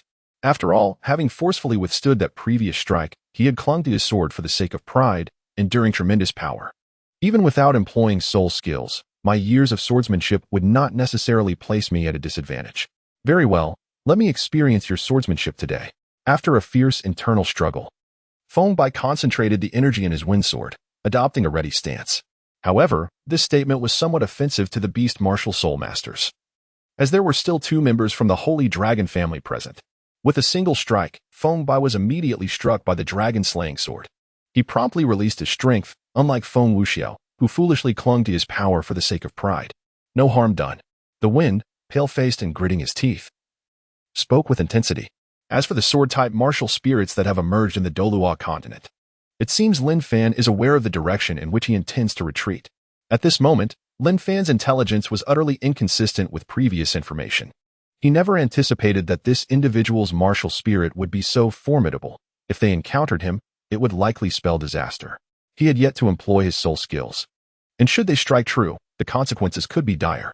Long Wei pondered to himself, beginning to hold Lin Fan in higher regard. It appears that young Master Lin's path in swordsmanship is merely a chaotic flailing of the heavy sword. While the heavy sword certainly possesses its advantages, as long as I am swift, the advantage lies with me. Upon concluding his words, By did not afford Lin Fan the opportunity to respond. Swiftly leaping forward upon the ground, he took a step back, then launched another attack, feigning a retreat to the left, only to exert force with his other foot. This encounter made By feel as though he had struck against a solid block of iron. Naturally, he adhered to his commitment, refraining from employing anything beyond his martial spirit. He was exceedingly familiar with the sword techniques at his disposal. Next came the third-ranked sword of Feng Jian, imbued with the power of the wind, allowing for effortless movement and wind-based assaults. Without hesitation, Lin Fan unsheathed the sword, causing a significant spurt of blood to spray forth. The sheer magnitude of its power was indeed terrifying. He had already discerned Bai's retreating trajectory and, anticipating his move, he swung his sword with precision. Observing Lin Fan's expression, Feng Wuxiao's countenance darkened. The 7 kills sword rightfully claimed its position at the pinnacle. This is a strategy. One must respond according to the nature of the adversary, rather than stubbornly holding on. Lin Fan asserted, one sword is simply one sword. With a resounding crash, the exasperated figure exclaimed, "Damn it, this scoundrel has persistently sought to usurp the position of the foremost sect under the Spirit Hall. It truly is an opportunity to deliver a scathing rebuke." The middle-aged man from the Holy Dragon family bore a grim expression. The spirit families adhere to their own paths while being particularly vigilant of rival spirit powers. The aforementioned middle-aged man, By, struggled to suppress his fury. With a surge of 1,000 pounds of force, he swung the dragon-slaying sword downward. Remarkably resolute, his grip on the sword remained steadfast. As the force dissipated, By had already prepared to endure this strike before retreating to seek a more favorable opportunity. This is the advantage gained from his absorption of the swordsmanship of Dust Heart over the past 90 years. The sword in question did not appear to be a heavy sword martial soul, yet it felt remarkably weighty. Wen Wuxiao's uncle was astonished, his eyes widening in disbelief as he gazed ahead. What could possibly be happening? It had been approximately half a month since he last took action.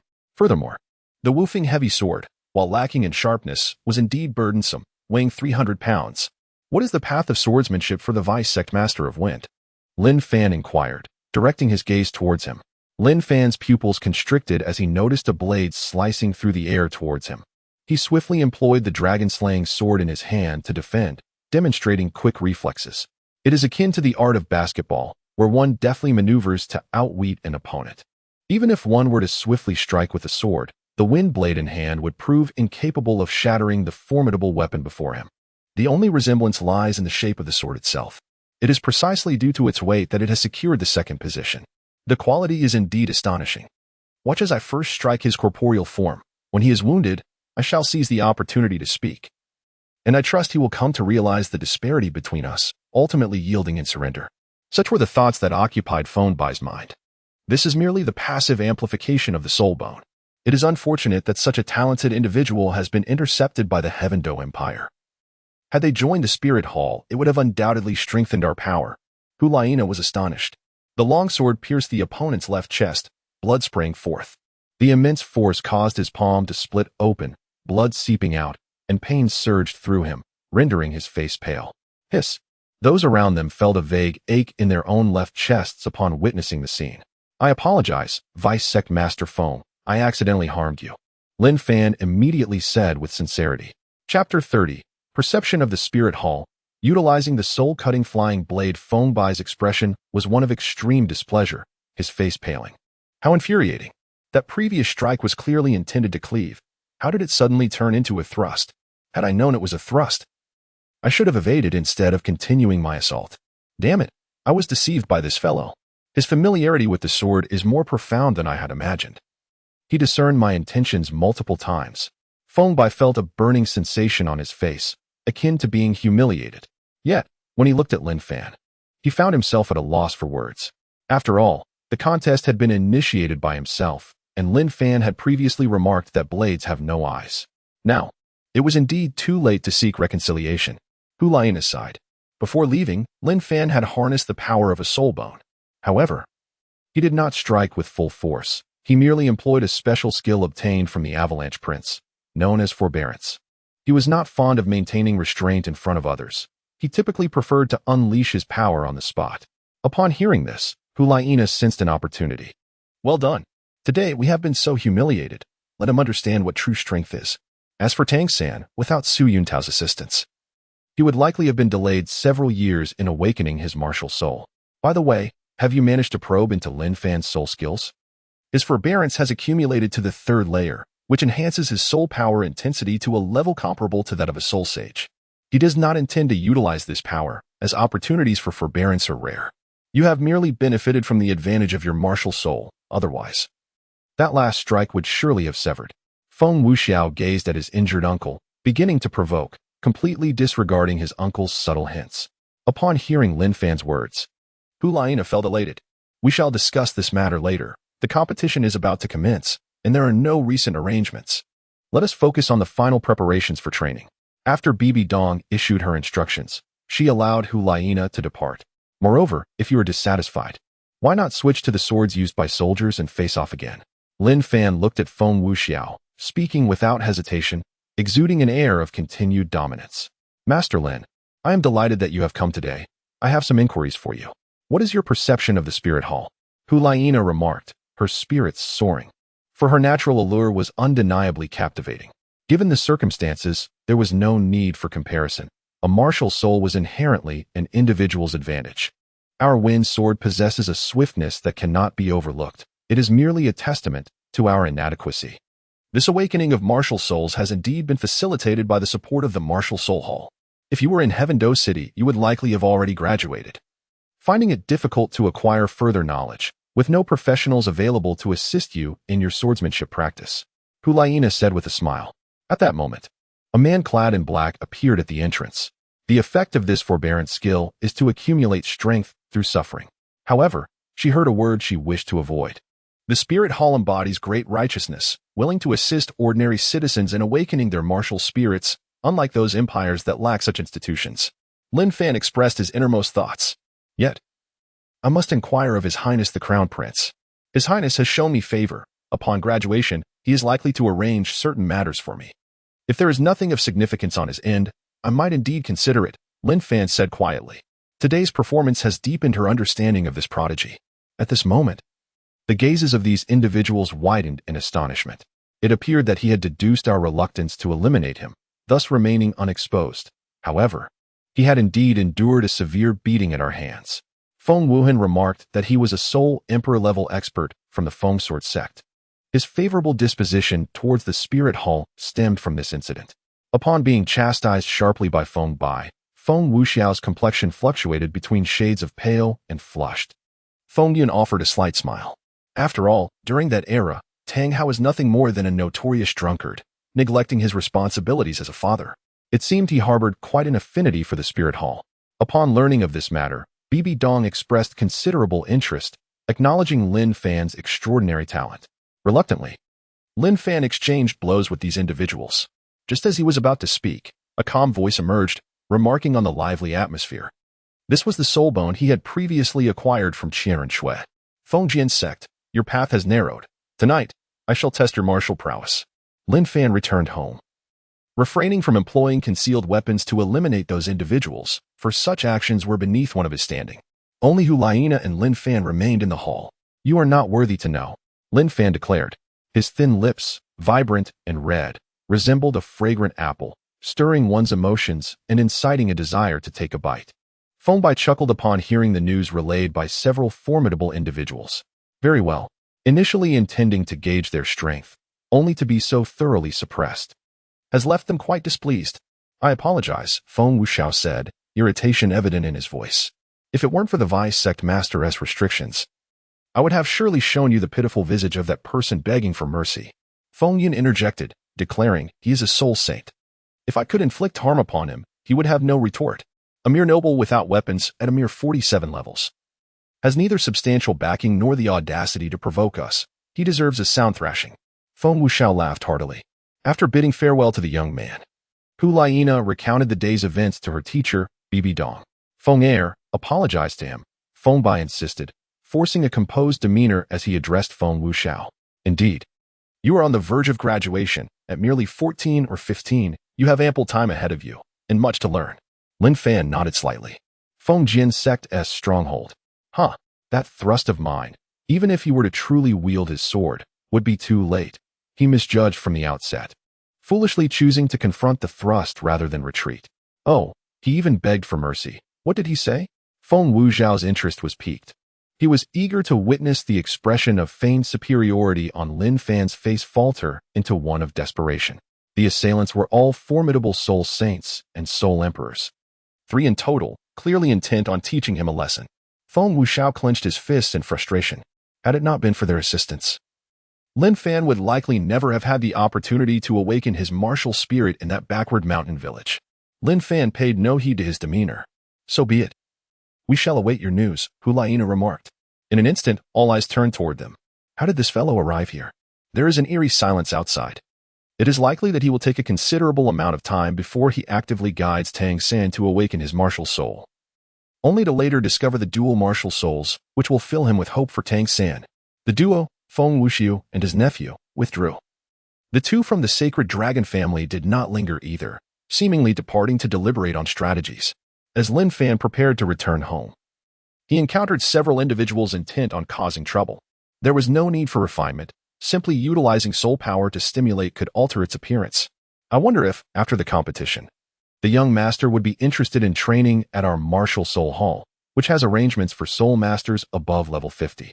Establishing martial soul branches and elementary soul master academies in various underdeveloped regions. "Who are you? Why have you trespassed onto our territory?" By stepped forward, 7 soul rings manifesting around him. This was the old man's arrogance, always believing that the swords of the youth lacked power, and his judgment was quite accurate.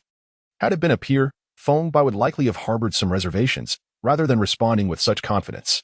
In the next moment, from his sleeve, 2 golden throwing knives were hurled with ferocity. These were the soul-slaying knives forged from a touch of solar gold. Chapter 31. Instant Kill of the Soul Emperor. Severe injury to the soul saint. The 2 golden throwing knives shot forth like comets, piercing through the void with a resounding crack. Lin Fan possessed considerable strength. Even casting a stone would be formidable, let alone launching such weapons. How arrogant! By seethed with rage, his windsword coalescing in his grasp as he unleashed his soul skill, choosing not to evade but to confront the oncoming attack head-on. Without a breeze, the windsword, propelled by soul power, revealed its true might. As it swept through the air, the anticipated scene of the knives being cleaved did not manifest. Instead, the sword aura was shattered. After shattering the sword aura, the momentum remained unabated, striking By's sword. In the original narrative, following the conclusion of the competition, every drop was round and full. Initially stunned by this person's prowess, realization dawned upon him. You are the one behind Lin Fan, aren't you? By also joined the fray, aiding Feng Yun in fending off the assault of the throwing knives while questioning. The martial soul battle wolf, Feng Yun, charged forth, confronting the soul-slaying knives conjured by Lin Fan. Such an enigmatic technique left both soul saints aghast. The competition was only a few days away. This is Lin Fan's external soul bone, which, under the influence of the soul bone that alters one's physique and appearance, has transformed into the wings of a bird. The golden flying dagger pierced directly into his chest, emerging from his back. Feng Wuxiao shouted warnings of an enemy attack, while making his escape. The Bodhi blood penetrated their flesh, erupting in agonized screams. Fueled by mental and soul power, he managed to injure a soul sage with merely his twin blades. As he defended against the flying dagger, another individual, caught off guard, was struck directly in the head. When he arrived at the scene, he too was taken aback by the sight. The wall had been smashed open by the enemy's fist, creating a gaping hole, and then the assailant soared into the sky, vanishing into the darkness of the night. By had not even had the chance to reinforce his wind sword before it shattered. The flying dagger, suspended in the distance, suddenly halted and fell to the ground. Yin bore not only knife wounds, but also 8 or 9 gaping blood holes, each the size of a thumb, completely perforating his body, a truly harrowing sight. The Bodhi blood struck their bodies directly, creating wounds reminiscent of bullet holes. "No trace," exclaimed the terrified soul sage Yin. "This is the martial art of the Tang sect, the blood of Bodhi. Upon the completion of cultivation, one will find themselves wandering within the spirit soul city." Lin Fan concurred with this notion. However, it would only last for 3 seconds. He was to assume the responsibility of safeguarding the spirit soul city, currently undergoing a period of practical training. Although described as protection, it was primarily an excuse for revelry and indulgence. Should a siege occur, it would indeed become troublesome, potentially revealing certain secrets. Behind him, a pair of ethereal wings unfurled. Enemy attack! Enemy attack! At that moment, a young man in the arena regained his senses, only to have a torrent of blood and brain matter spill forth, rendering the scene utterly tragic. With a single strike, he severely injured a soul sage and killed a soul emperor. Who could that person be? After all, he was intent on attacking Lin Fan. Although they bore no fear of Lin Fan, they were averse to revealing their identity. Could it be someone behind Lin Fan? "I do not comprehend what you are saying," Lin Fan replied. He raised his hand, crimson droplets of blood glistening in his grasp. When this incident was reported to Yin, Hulayina, intrigued by the method of the crime, decided to investigate. A soul emperor had suffered a gaping wound to his head. The members of the Windsword sect harbored suspicions that Lin Fan was responsible, yet they lacked any evidence. As for By, he had only just caught his breath. By sought to win Lin Fan over, but Lin Fan offered no assurance, merely advising him to set such thoughts aside for now. The flying dagger ignited with the flames of the sun. Behind Yin, a battle wolf materialized, completing its possession, and his hands transformed, revealing sharp claws. This is also one of the rare opportunities for Yin to interact with Hulayina. Who, pray tell, is this esteemed individual? Why must he slay the members of the Fengsword sect? Yin glared fiercely at Lin Fan, his martial soul already unleashed. He was taken aback, as it seemed to have resulted in an instant demise. He is none other than Feng Wuxiao. Yet, their sword energy was utterly incapable of thwarting it. They remained focused solely on confronting that particular soul saint. The reason for not completely severing ties with By was that this individual still held a glimmer of hope. Who could possibly be responsible for this? The training of the group commenced anew. The flying daggers collided with the man's wolf-like claws. What? By lay on the ground, witnessing the scene with a look of terror. This night was destined to be extraordinary.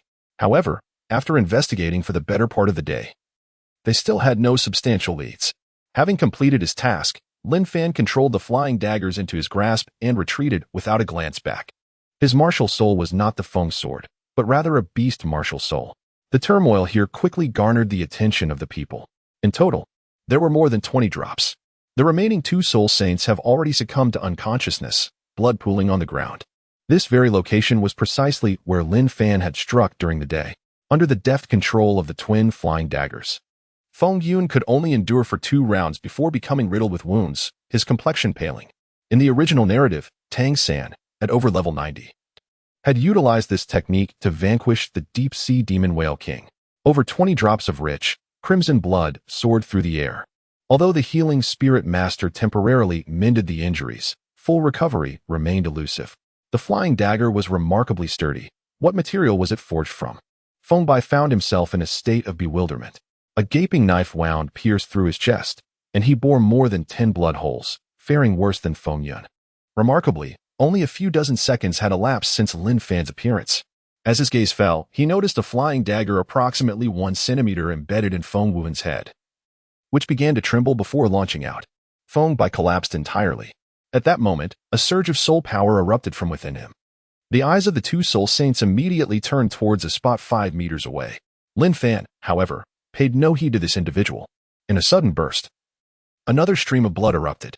Lin Fan was also interrogated about certain matters at home, but he naturally chose to conceal the truth. He did not include Douluo in his inner circle, which consisted of Yiling Ling, Xue Qinghe, and the others. Yin from the Golden Generation had also arrived, and upon reaching the scene, he was left utterly astonished.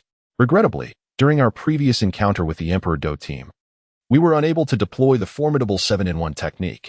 They were not the protagonists, yet they advised Lin Fan that if they encountered the Star Luo team, they hoped he and Douluo would engage with Davis and Zhu Yun. He had not anticipated that this person could fly. With a soft sound, the wolf claw was severed on the spot. Each drop of blood was imbued with Lin Fan's soul power, swiftly darting forth. He could harness the strength of the Star Luo Empire.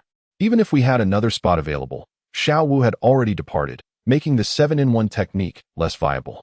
During their rest time, Douluo sipped on a cold drink, exhaling a sigh. Douluo and Xue Qinghe returned home to compete, ultimately triumphing to claim the position of prince. Should Davis seek his assistance, Lin Fan might lend a hand.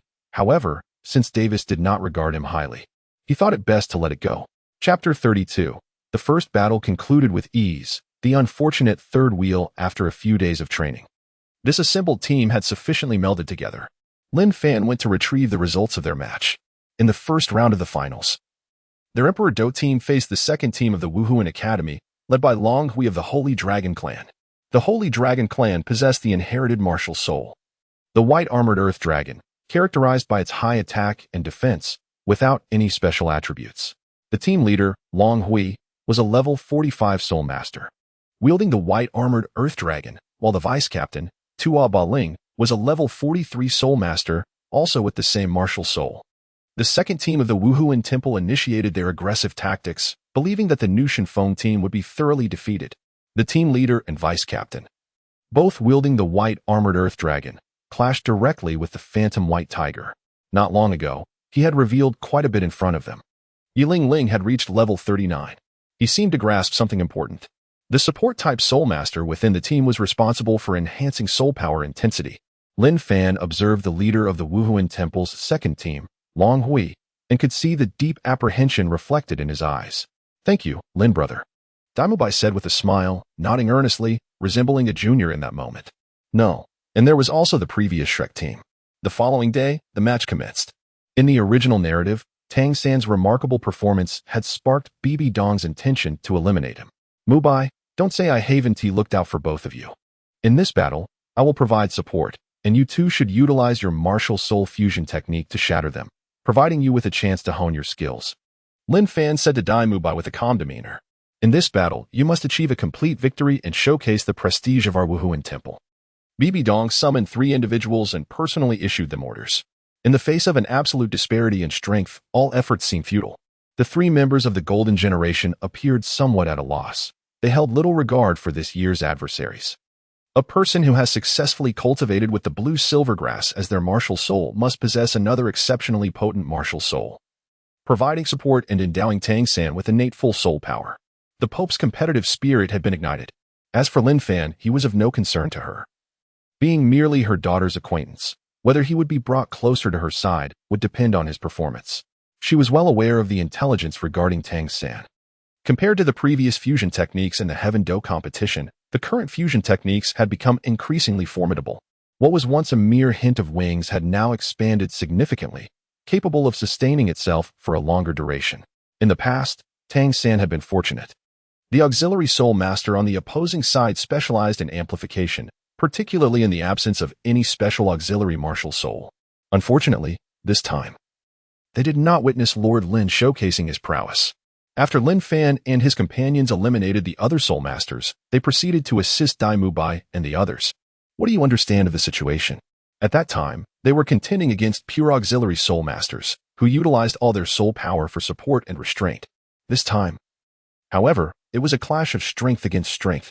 Although there was a disparity in soul power, the martial soul fusion technique, being a unique skill where 1 + 1 is greater than 2, still held considerable potential. Aside from the remarkable soul fusion technique exhibited during this battle, there was little else of note. As she watched the 3 depart, Bibi Dong murmured, "Xiao Gang, allow me to demonstrate how my disciples effortlessly surpass yours." This is her conjecture. However, unbeknownst to her, Tang San's innate full soul power is entirely cultivated through martial arts techniques. Observing the dispirited team, Tang San yearned to offer encouragement, yet found himself at a loss for words. What a predicament! To face the Golden Generation in the very first match, this is disastrous. Feng Xiaotian lamented, cradling his head in sorrow as he glanced at the revealed roster. In stark contrast to the despondency of the new Shifeng team on the opposite side. The tactical strategy of this team, gleaned from intelligence gathered by Xue Qinghe and his companions, is one of aggressive assault. At present, Tang San has yet to reach that level. Leveraging his connection with Xue Qiinghe, he believes there remains a possibility for harmonious coexistence. Furthermore, he can no longer recklessly employ hidden silver needles. Initially, Xue Qiinghe sought her counsel regarding the cultivation of twin martial souls. And upon discovering that Tang San was his disciple, her keen intellect led her to deduce Tang San's true identity. Alas, encountering the strongest team in the first battle is indeed unfortunate. The prowess of that particular pope is unfathomable. Tang San fears that if he were to unleash his abilities, he would be instantly detected. They are not oblivious. They are aware of the peculiar relationship between Xue Qiinghe and the pope. The battle soon commenced. It is regrettable that had they faced teams such as the Star Luo 3 or the Martial Soul Hall 3, their plight might not have been so dire. The Golden Generation regarded the dignified expression on the pope's exquisitely refined visage with solemnity. Previously, during the tournament in the Heaven Dou arena, he had been exceedingly cautious, fearful of revealing his capabilities to others. Under the influence of the poisonous mist, they were compelled to retreat. Yet now, the Shrek team has been scattered, and their adversaries are the new Divine Wind team. This team was formed later, fighting for the honor of the Heaven Dou Empire. The Xing Luo team faced off against a squad from the Heaven Dou Empire. After all, Xue Qiinghe is the master of Tang San. In recent days, Lin Fan has elevated his soul power to an even higher level to ensure absolute certainty. For many days, they have gathered intelligence about the Golden Generation. The audience in Tiandou shook their heads in dismay. They had not anticipated that the previously showcased martial soul fusion technique would prove to be so formidable, capable of clashing head-on with the white-armored Earth Dragon. The fusion techniques observed earlier in Tiandou were indeed somewhat lacking in comparison, as lamented by seasoned spectators. All the original team members had been replaced. After Lin Fan stepped off the stage and beheld this scene, a hint of amusement flickered in his eyes. Xue Qinghe and Douluo Qian had also elevated their prowess. Douluo Qian unleashed a vast cloud of toxic mist, effectively partitioning the battlefield. This battle has stirred anticipation among many. She wishes to avoid the emergence of a second Tang Hao. Soon, the second match arrived. Losing to that team was not entirely unexpected. Ultimately, Hua Wushuang resigned to the whims of fate. The expressions on Hua Wu and Hua Wushuang's faces were equally dismal. In this competition, it is rumored that an esteemed pope will be present. The Golden Generation has been summoned by Bibi Dong. She is already aware of Tang San's true identity and has no intention of annihilation. Rather, she seeks to subjugate him. By and Xue Qinghe have each elevated their cultivation levels through rigorous training. The current circumstances differ vastly from those depicted in the original narrative. 3 individuals of level 50, how could they possibly prevail? Tang San, visibly distressed, wondered if they were destined to lose in the very first round. As the roster was revealed, the new Xinyu Wind team, which includes Tang San, faced off against the Golden Generation. 9 teams were formed for 4 matches, leaving the Spirit Hall's 3rd team with a bye. The battle did not last long. It concluded in a mere 10 minutes, marking a resounding victory. Xue Qinghe reached level 44 in her soul power, having practiced the minor Xiantian skill, which significantly accelerated her growth. The poison from Douluo Qian's soul power still inflicted some damage. The only noteworthy opponent was from the Emperor fighting team, specifically Lin Fan, whose enigmatic nature captivated attention. Could his frequent acquisition of treasures be related to his luck? Tang San mused, pondering whether his fortune might soon be depleted. Nevertheless, as the protagonist, he could still extract advantages. He accepted a cold beverage handed to him by a companion, lost in thought. Chapter 33. Tang San's 8 spider lances shattered again as the competition commenced. Both sides revealed their martial souls and soul rings. Xie wielded dual crescent blades, exuding a cold, handsome demeanor, his slender figure standing tall like a sword poised for action. His 5 premium soul rings, 2 yellow, 2 purple, and 1 black, spun around him. The other contestant, Yin, emanated an imposing aura as the Flame Lord, a humanoid martial soul with a robust physique that made him appear exceptionally formidable. Also adorned with top-tier martial souls, All eyes in the vicinity were captivated, utterly astonished. The golden generation, at nearly 20 years of age. Achieving level 50 at such a young age could only be described as a prodigious talent. After a series of ineffectual maneuvers, Tang San was compelled to summon his second martial soul, the Haotian Hammer. Scalding magma erupted skyward. The first encounter with this formidable force had been at the Soto City Soul Arena, where they had been vanquished by it. The battle had only lasted 3 minutes thus far. However, the strength of Feng Xiaoyan's team was insufficient, ultimately necessitating Ma Hongjun to step in. The fusion of fire and earth created seething magma that spread across the ground. Fortunately, the 8 spider lances had been granted a chance for enhancement. Thus their fate was not as dire. Indeed, he had never employed this technique during his time at the academy. Ning Rongrong had long since bestowed the divine light to protect everyone. In the distance, Hulaina's martial spirit instantly manifested. Her already enchanting beauty becoming even more beguiling in this state, her delicate figure exuding a subtle fragrance. The opponent was overwhelmingly powerful. After all, there was still ample time before the competition commenced, during which someone had managed to reach level 40, prompting them to hunt for soul rings. Thus, it was not surprising to Tang San when he discovered this. With no other choice, Xue had to act according to Hulaina's wishes. He had initially intended to leverage his strength and unleash the chaotic cloak hammer method, but regrettably, his cultivation was insufficient. Feng Xiaoyan, Wu, and Huo Wushuang immediately engaged in battle. To everyone's astonishment, Tang San's 8 spider lances had remarkably been repaired. Oscar provided them with the ability to fly. The golden generation was indeed formidable. However, Tang San undeniably possessed remarkable skills, compelling Xue to reveal his trump card, a self-created soul skill. This was truly a stunning and definitive victory. At the moment the Haotian hammer appeared, many spectators gasped in awe. On the soul-fighting platform, Tang San let out a roar. In the original narrative, Bibi Dong sensed the tremendous threat posed by Tang San and his companions, prompting her to send 7 individuals into battle, insisting that Hulaina and the others must conclude the fight swiftly to uphold the prestige of the Spirit Hall. Originally, Ma Hongjun had not intended to participate. Tang San could no longer afford to hesitate. They had previously encountered the 8 spider lances, possessing a formidable mental fortitude. He remained impervious to Hulaina's enchantments. Numerous esteemed soul master families, sects, and prestigious soul master academies, along with influential figures from the Spirit Hall, were present. Among them were several titled Douluos. Even though Tang San had stationed himself in the rear, he was compelled to intervene after merely 3 minutes. The students of the Soul Master Academy erupted in jubilant cheers. The assault was flawless, smooth and polished, exuding an intense aura. Yin and Hulaina swiftly overwhelmed Feng Xiaodian, Huo Wushuang, and Ma Hongjun. Feng Xiaodian took to the air first, unleashing his signature move, Windblade. With a devastating blow, a significant drain of soul power, and the support of the 7 treasures glazed tower, only Tang San remained. What could they possibly use to combat them? Although the Haotian hammer appeared to be merely a blank slate, Tang San, having mastered the hammer technique, still possessed some combat prowess. She had already activated her charm ability. The battle commenced. Tang San was sent flying upon merely swinging the Haotian hammer in collision. After making a decisive choice, they arranged themselves in formation, waiting for the Spirit Master team to make the first move. A self-created soul skill, Full Moon. A white disc was flung forth from his weapon, with a searing explosion. Combined with Hulaina's attack, Wu was the first to be overwhelmed. This team comprises only 5 members, with dual support accompanying their 3 comrades.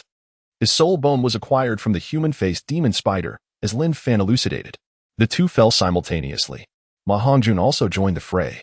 The members of the royal fighting team gazed in astonishment as he wielded the 8 spider spears to fend off the relentless assault of the full moon. Once they regained their composure, he glanced around the arena. At this moment, only he, Ning Rongrong, and Oscar remained. He intended to convey further thoughts. For the Pope's command was to launch an aggressive and swift pursuit of victory. Subsequently, during the match, he witnessed Lin Fan's fervent onslaught, shattering 2 of the horns. Under the ferocious barrage of the self-created soul skill, Full Moon, unleashed by Xue, the 8 spider spears could not completely withstand the attack. As Xue led the charge, Yin also unleashed his soul skill. This marked the first occasion on which Tang San unleashed the Haotian hammer. A vast expanse of powdery light surged forth. Could it be that this external soul bone possesses a means of restoration? Yulingling felt a twinge of curiosity. pondering that her healing abilities might not suffice for such a phenomenon. Tang San's tactics were methodical and resolute, truly befitting a supreme weapon soul. Even in the absence of a soul ring, his prowess was formidable. However, a disparity between us remains. With a thunderous roar, Xue made his presence known, followed closely by Diggyabo. Despite harboring a grudge against Yue Guan from the Spirit Hall, he still came forth to safeguard his cherished companion, Tang San, his demeanor unmistakably disdainful. The team finds itself on the brink of collapse. In a fit of desperation, Feng Xiaotian, enamored with Huo Wu, rushes forward, only to be ensnared by Hu Laiana's overwhelming allure, sent flying by a swift kick. The other members face a similar fate. Tang San takes it upon himself to retrieve them. Even during his defeat at the hands of Lin Fan in the Tiando competition, he had not revealed his full potential. Now, battered and bruised, he receives a recovery sausage from Oscar, which restores both his soul power and his injuries. This predicament is not solely due to Tang San's innate talent, but also to the legacy of his father, Tang Hao. Alongside him are Chen Xian, the chrysanthemum Douluo of the Spirit Hall, Ghost Douluo, and several other esteemed titled Douluo elders, all present to witness the battle. The fourth soul ring, a Millennium Soul Ring. Today, a considerable number of soul masters have gathered. In the original narrative, the 8 spider lances shattered into more than 10 fragments, allowing Tang San to utilize the Batwing reincarnation to ultimately secure a narrow victory. With enchanting peach blossom eyes shimmering with brilliance, another battlefield unfolds.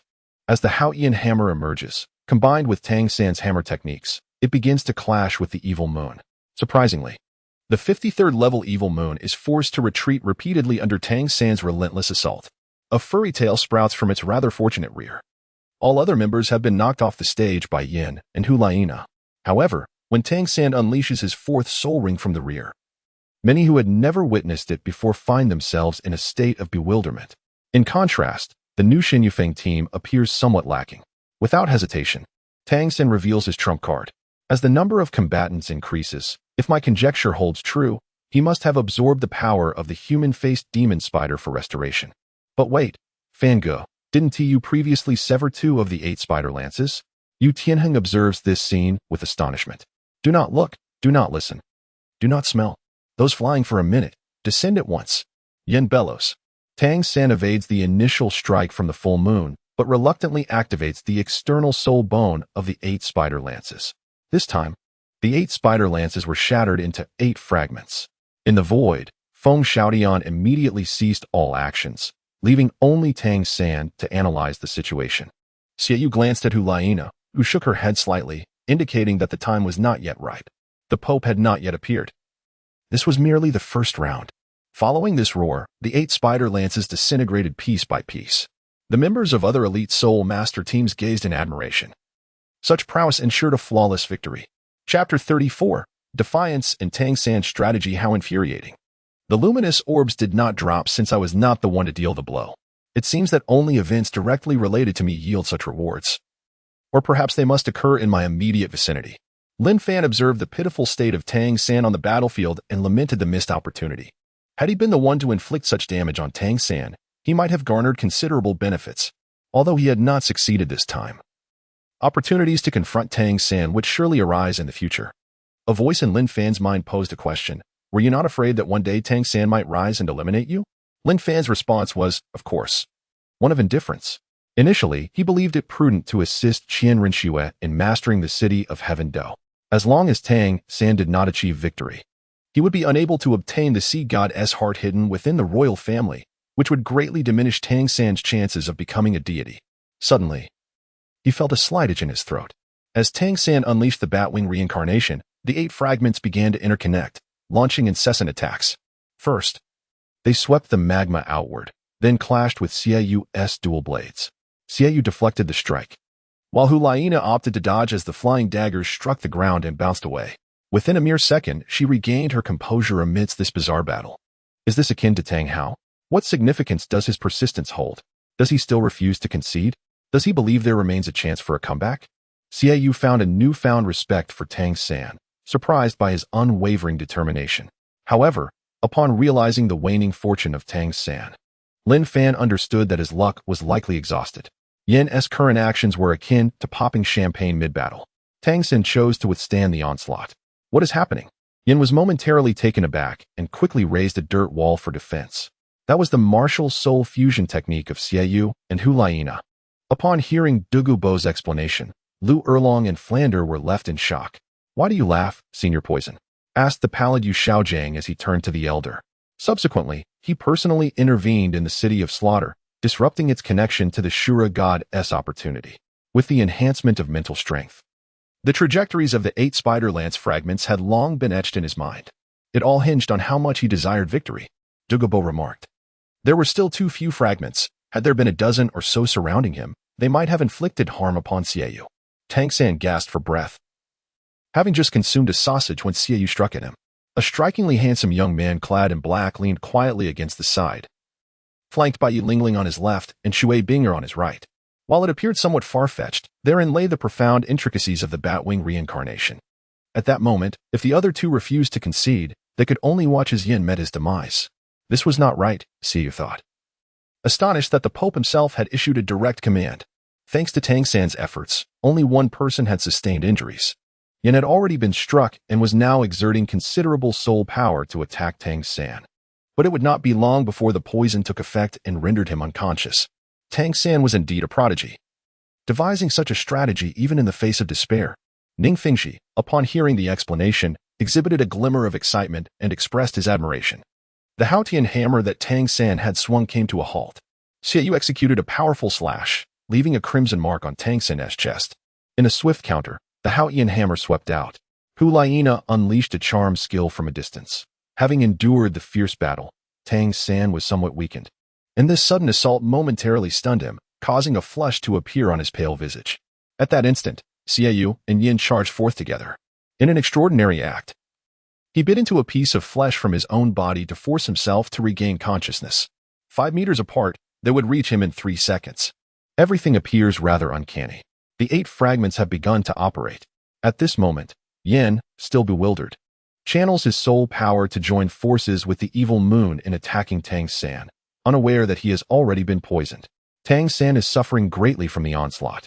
This scheme truly inflicts 1,000 wounds upon the enemy while inflicting 800 upon oneself.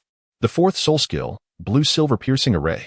A vast expanse of magma clashes with Tang San's piercing blue-silver grass. After a moment's hesitation, the two ultimately come to a halt. They swiftly retreat, instantaneously activating their martial soul fusion skill. A burst of pink radiance erupts. Behind them, Ning Rongrong channels all her soul power, following Tang San's directives, augmenting his attack potency to its utmost limit. His gaze is colder than ever before, his body marred with wounds, his complexion ashen. Yet, Tang San is restrained for only a few seconds. "Xiao Xue, I hope the one you cherish can grant me a modicum of surprise." She glanced in another direction. The impact of over 500 pounds strikes forth. In approximately a minute, the assault of Batwing Rebirth comes to a complete halt, amidst the bewildered gazes of those surrounding. He retaliates, subsequently adjusting his trajectory with the Haotian hammer. Is this a martial soul fusion technique? Indeed, like father, like son, Bibiong perceives something amiss. Casting her gaze across the arena, her mental prowess piercing through, her beautiful eyes shimmering with brilliance, Oscar produces the last recovery sausage and tosses it forward. The previous barrage of fragments had instilled a sense of peril within him, had it not been for his dual blades and the fragments not solely targeting him. He too would have faced the risk of being struck. Meanwhile, Lin Fan deduces Tang San's perilous intention towards his opponent's life. Xieyu's expression darkens. This fellow continues to endure, and surprisingly, he is also employing the blue-silver grass. The blue-silver grass persistently aids him in staunching the flow of blood, covering his wounds. Such recklessness is astonishing. On the other side, Hulaina maintains timely control. He spits forth a mouthful of blood, tainted with bits of flesh. I comprehend this little monster's intent. He is indeed a ruthless individual. Without hesitation, Xue joins forces with Yin. Can Xiao San endure? He is already battered and bruised. It is now a matter of who can withstand longer, him or Yin. The martial soul hall would not easily relinquish the emergence of a golden generation. Yu Xiaojing murmurs. Once his fortune is completely drained and his final value exhausted, it will be the day he returns to the heavens. What a valiant man. There is no need for you to bolster us. Let us shatter his hopes directly.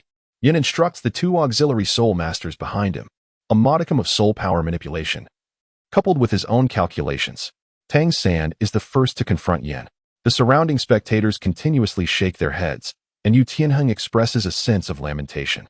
She was quite pleased with the outcome, having yet to reveal her trump card. As she observed Tang San, thoughts of Tang Hao crossed her mind. Both were taken aback, astonished by Tang San's formidable bravery.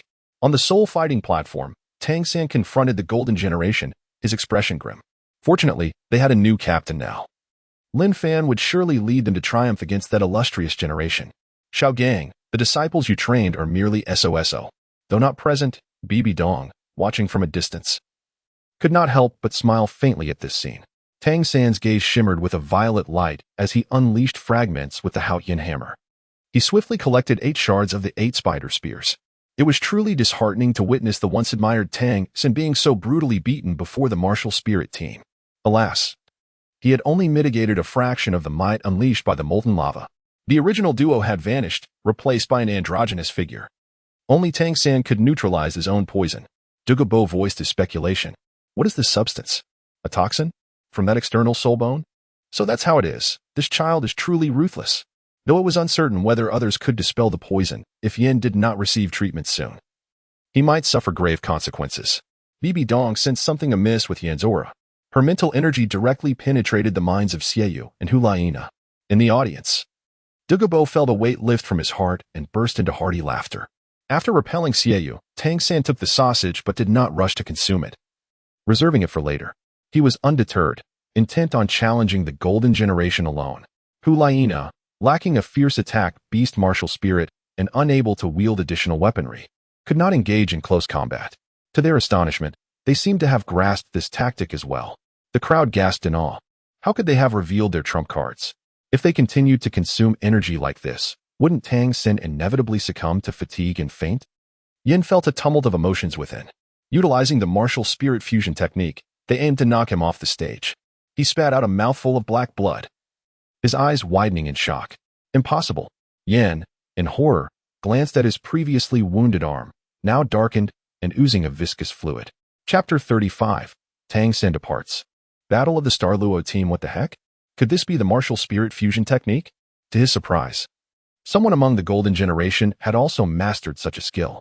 With such a trump card revealed, Tang San, no matter how formidable, was bound to lose. He had no chance of victory. Even without deploying the martial spirit fusion technique, he could not last 3 minutes. As the crowd beheld the androgynous figure upon the stage, they were all utterly captivated. The fusion technique of martial souls is indeed peculiar, as the two individuals have merged into one. What could be the underlying principle behind this phenomenon?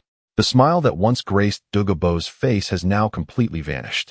The other members of Shrek Academy could not help but sigh in dismay. However, they were intercepted midway by the formidable Zhu Douluo, Xue Douluo, and Bibi Dong. Their adversaries were the first team of the Tiandou Royal Academy. This evening, the members of Shrek felt disheartened. She also yearned to ascertain the current state of Tang Hao. The martial soul fusion technique did not reveal many of its secrets, and should we encounter it again, it would likely prove to be quite challenging. Davis observed the Golden Generation's despondency with concern. Upon learning of the situation, Yu Xiaojiang chose not to retain them. In this battle, the Soul Master team established its formidable reputation. Ultimately, Tang Hao departed with Tang San, refraining from disclosing the deep-seated vendetta he harbored or blaming him for the humiliating defeat. Instead, he informed Tang San that he would train him in the use of the Haotian hammer and impart its techniques. Upon witnessing this scene, Xue and Qinghe chose not to intervene further. Having just completed their martial soul fusion skill, they recognized Yan's precarious condition. Yin had been afflicted by the poison of my external soul bone. The 8 spider lances and the fragments could be utilized to absorb the toxin. At this moment, Tang San felt increasingly powerless, gazing at Qinghe and Xue, who had reverted to their original forms. The formidable strength of the adversaries instilled in him a profound lack of confidence in his ability to resist. You possess some talent, Tang San, Bibi Dong mused, her heart already harboring murderous intent. The Tiandou team had been vanquished by the Xingluo team without stirring any significant commotion, leaving only the Royal Dou team to represent Tiandou. This young individual, despite his tender age, exhibited such cunning, which was indeed somewhat terrifying. Xue felt a chill as he observed Tang San's retreating figure. I concede, he declared. Thus, the tranquil moments passed. I apologize for being a burden to you, Yin said, his pallor still ghostly, lips tinged with a faint purplish hue. As he spoke weakly. Subsequently, she prepared to send someone to target their opponents. Capturing them would be ideal, but if that proved impossible, it could also compel those behind them to reveal themselves. Ning Rongrong and the others lacked the spirit to press on, yet they were not inclined to abandon the contest. Xie Yu waved his hand slightly. Lin Fan arose daily to practice the Xiantian art and the set of the purple extreme demon eye. Alas, the enemy is too powerful. Of course, had Little San been at their age, he would have likely reached level 50, and the outcome would have been uncertain. Yu Xiaojiang could only comfort himself with this thought. In a single match, must it reach such life and death extremes? Under the cover of night, Tang Hao and Tang San made their exit.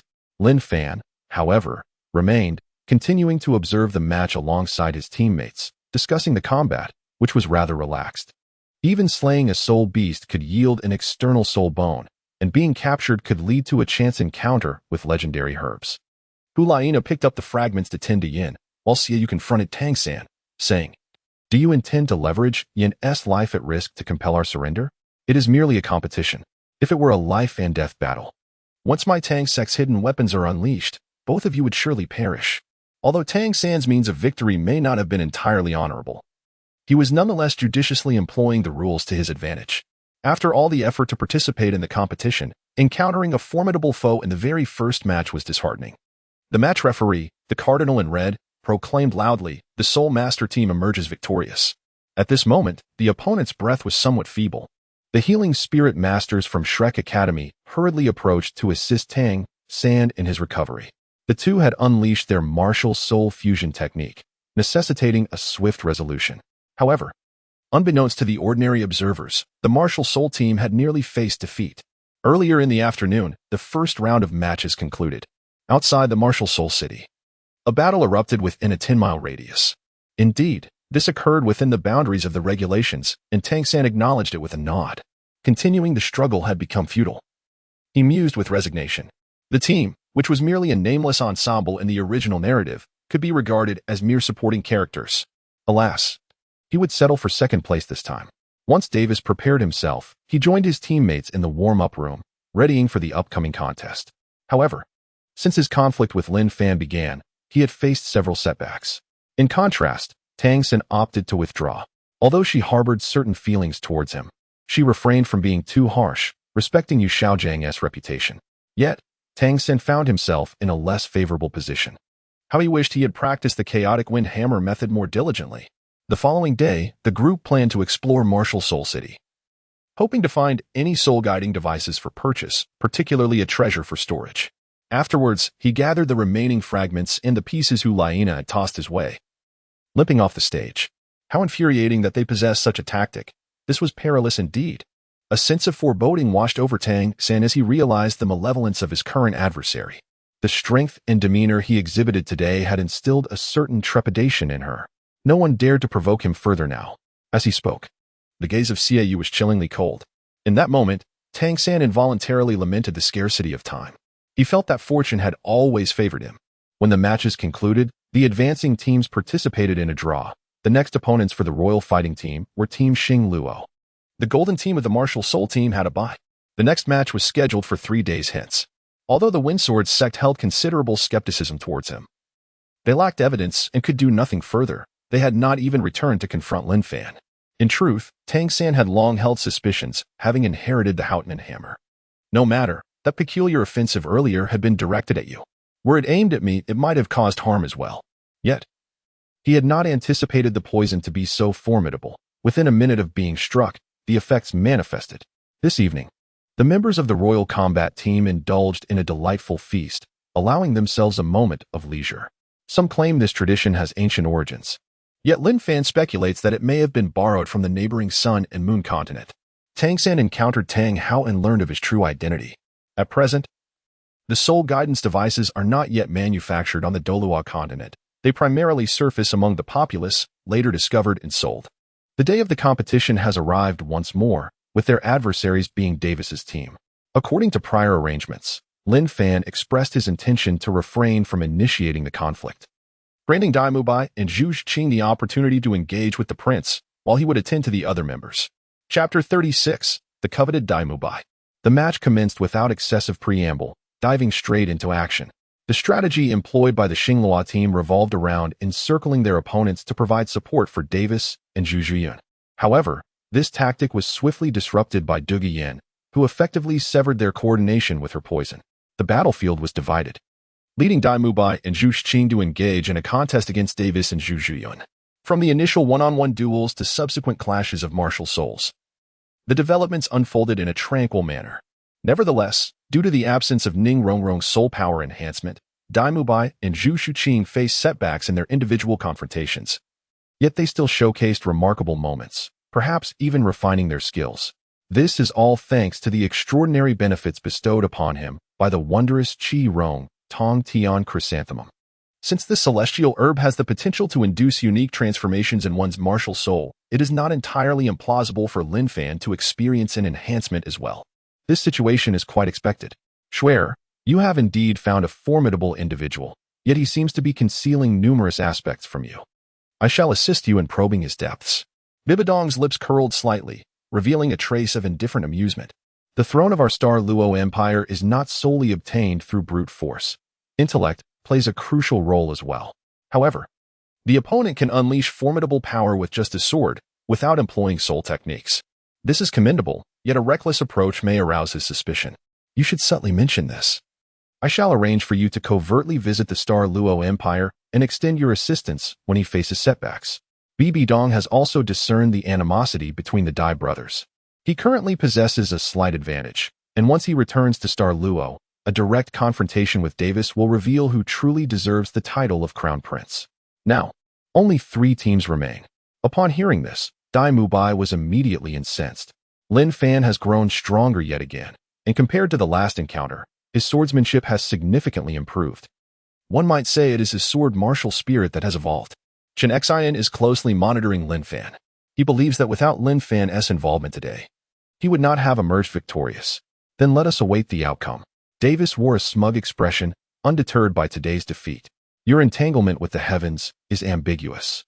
When I return to report to my father, I will make a grand issue of this matter, and I wonder what opportunities you will have left. Davis smiled, issuing a veiled threat. Moreover, even if your soul power surpasses mine, did you not fall to me in our previous duel? Xue Qinghe's Ice Phoenix exerted considerable pressure upon them. Haha, rather than assisting my inept brother, Lin, why not lend your support to me? Previously, it was merely rumored that he was a dark horse with exceptional swordsmanship, but today's encounter has unveiled the depths of his prowess. The draw results indicate that the Royal Combat Team has a bye. Haha, your soul power is merely a slight degree higher than mine. It is inevitable that the Royal Combat Team will face their martial spirit team. If By and Xue Qinghe were to lead their own team, they would certainly crush any opposition. Lin, I shall not impose any demands upon you. Should there come a time when you require my assistance, I will undoubtedly be there for you. After Davis departed, By slightly cupped his fists in respect to Lin Fan. Given time, both Xue Qinghe and I shall enhance our soul power, and you and Xue Qinghe will surely not stand against us. By exclaimed. Today's battle has granted him a measure of confidence, revealing that he is indeed superior to his elder brother. The intensity of this battle could rival Tang San's Hotian hammer from recent days. Rest assured, Your Holiness, we shall not allow him to emerge victorious. Even if it costs us our lives, said Xiaoyu earnestly while kneeling on one knee. In less than 10 minutes, the soul duel concluded. Lin Fan's sword strike shattered the spectral white tiger, leaving the audience in awe. The identity of the finalist was now evident. Lin Fan's prowess was indeed formidable. This Lin Fan shall be your greatest adversary. Throughout these 2 battles, he has scarcely revealed his true strength, Bibidong remarked to Hulaina and the others.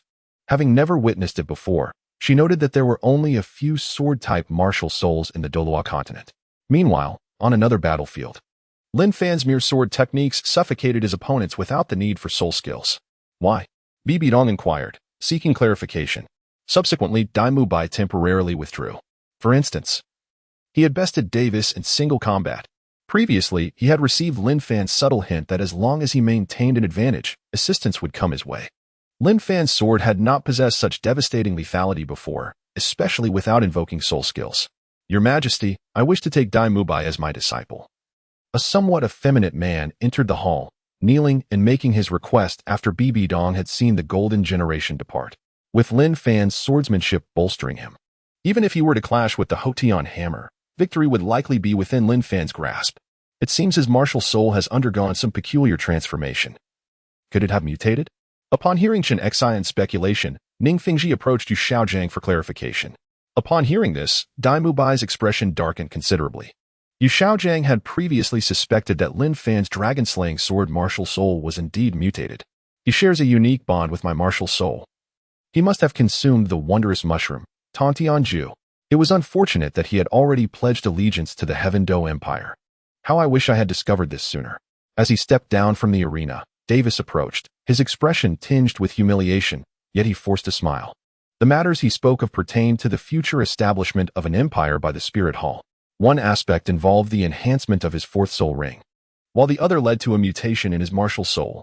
In the final moments of battle, Lin Fan's fourth soul skill obliterated the fusion technique, the spectral white tiger, of Davis and Zhu Zhuyun. There was little animosity between By and himself. As the saying goes, one does not strike a smiling face. Dong nodded slightly. She had intended to assure them that even in defeat, she would not assign blame, but she feared such words might dampen morale. After all, they wielded swords and had noticed some unusual aspects. I shall thank you in advance, she concluded. Lin Fan also slightly cupped his hands. The sword wielded by Lin Fan is extraordinary. It can only be described as a mutated martial soul, having undergone transformation after consuming celestial herbs. Much like his failed attempt at transforming the Luo San Pao, which only achieved a breakthrough to the 29th level after ingesting the 9th grade purple Ganoderma provided by Tang San. Subsequently, in the clash of martial soul fusion skills, lacking the aid of enhancement, he was ultimately defeated. Now, having learned of his connection to the Star Luo royal family, he harbors insufficient confidence in his quest for the crown prince's position. At this juncture, we shall covertly assist him, and once he secures his position, he will undoubtedly remember us. When he ascends to the throne, if our martial soul empire demonstrates even a modicum of strength, he will surely capitulate, thereby sparing us from their stubborn resistance or a potential alliance with the Heaven Dou Empire. Yu Guan remarked. Humph, in a few months, I shall reclaim all that I have lost. Bai coldly glared at his brother. The intensity of their confrontation belied their familial bond. This exemplifies the brutal power struggles within the Star Luo Empire.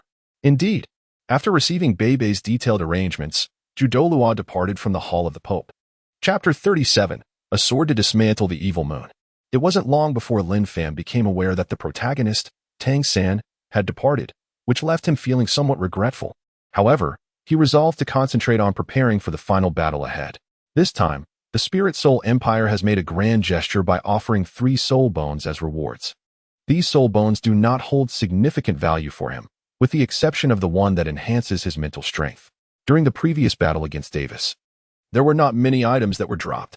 This merely alleviated a fraction of the damage incurred by his powers. Had he borne the full brunt, he would likely have suffered the loss of both arms. After the match concluded, he would still need to accompany her in search of soul rings. Notably, Huaina had a significant role in the original narrative, providing ample information to the protagonist, Tang San. During their journey to the Spirit City, Xue Qinghe's soul power had already escalated to level 44, and as the competition neared its climax, her soul power ascended to level 45. Her long hair was elegantly coiled, concealed beneath a resplendent crown. However, Huaina, Xie and Yin would undoubtedly yield valuable spoils. Here, Lin Fan could also sense a formidable pressure, yet it bore little effect on him. The 2 other powerful assault-type soul masters charged towards them from either side. Lin Fan initiated the attack first. Opposite him, Xie, Huaina, and Yin were already enveloped in a luminescent aura, surging forward, with no restorative soul master among them. Only amplifying soul masters, the situation appeared dire. After dispatching Xie with a single stroke of his sword, Lin Fan employed the purple extreme demon eye for observation. This formation deviates significantly from their previous strategies. The second soul skill, sword control, saw the soul master team maintain their humility during the final match, with 7 soul masters present. Yet, despite the timely release, he still felt excruciating pain in his arms. A torrent of magma, mingled with pink mist, surged forward. The onlookers had grown accustomed to this spectacle, silently envying the configuration. With a force equivalent to 10,000 pounds, it descended with tremendous might. However, Lin Fan's foremost desire at this moment was to strike that fellow, Dong. The cultivation of the skill had accelerated Xue Qinghe's progress significantly. With the activation of his soul skill, Xue Moon Blade became both swift and resilient. A tremendous force sent him flying through the air. Hulaina's suppression was not merely a matter of vitality. Her beauty was already striking, but upon unleashing her martial spirit, she became even more enchanting. Particularly with a fluffy tail adorning her form, which was irresistibly alluring. His strength was overwhelming. Even the slightest movement of his hands sent piercing pain coursing through him. Xue quickly conveyed his situation. Yet, under Lin Fan's sword, he was cleaved in two. Yi Lingling had reached level 40 but had yet to obtain a soul ring. He immediately perceived an approaching figure. Hulaina aimed to ambush him. Without hesitation, he countered with a swift strike of his sword. Standing ahead were Lin Fan and Xue Qinghe, while behind them were Xue Qinghe, and Xue Qinghe. Douluo Yin was tasked with closely guarding Yi Lingling, ready to unleash poison upon any intruders. Lin Fan's eyes flashed with purple light, his mental fortitude unwavering and unaffected. Lin Fan, wielding the dragon-slaying sword, summoned 4 soul rings, 2 yellow, 1 purple, and 1 black. Alas, his current strength still had limitations. The power enhancement from the soul bone of the tyrant dragon surged forth. A bolt of lightning erupted from the pink glow as Xue Qinghe made his move. Those led by Lin Fan remained composed, forming a protective formation around Yi Lingling at the rear. Although he had successfully reformed his martial spirit, each swing brought a sharp, piercing pain, seemingly injuring his bones. Under the premise of activating his soul skill, the augmented Moon Blade was unexpectedly shattered. His self-created soul skill, Moon Blade, had yet to be unleashed. Yet Lin Fan's force had already caused cracks to appear in his hand bones. She was stunningly beautiful, her deep, expressive eyes and flawless skin obscuring her true age. Within this enchanting pink mist, Xue Qinghe's senses became unbalanced, his mental strength was mediocre, leaving him vulnerable to several surprise attacks from Hulaina. In this fog, sensory perception was reduced by 50%, soul power suppressed by 50%, and movement slowed by 50%. As the sound of a collision echoed, Xue Qinghe finally broke free. Surely, their strategy could not solely rely on a reckless assault this time? The Soul Master team would undoubtedly aim to eliminate the auxiliary support capable of rapid recovery. In the audience, a myriad of discussions erupted as the final showdown approached. The day of the Ultimate Championship had arrived. The gems sparkled brilliantly, radiating an array of colors under the sun's embrace. Lin Fan wielded his sword with great force, opting not to employ his primary soul skill. Instead, he noticed a luminous glow emanating from his right hand, momentarily amplifying the strength of his arm. Meanwhile, Yin led his comrades into the fray. The soul battle commenced. Bibi Dong, with her crimson lips slightly parted, personally initiated this climactic contest. As the battle began, the countenance of Xue paled instantly, releasing a cry of anguish. Although the environment could suppress sensory perception, making it easier to overlook the subtle movements around, Lin Fan, having honed his mental prowess, felt little constraint. It was time to employ the martial soul fusion technique. Opposing him stood the Golden Generation, with Hulaina's enchanting visage becoming ever more captivating. No matter how many times one gazed upon her, their attention would be irresistibly drawn to her. Lin Fan revealed no semblance of concealment. In this final match, Bibi Dong, the master of the martial soul city, made her appearance.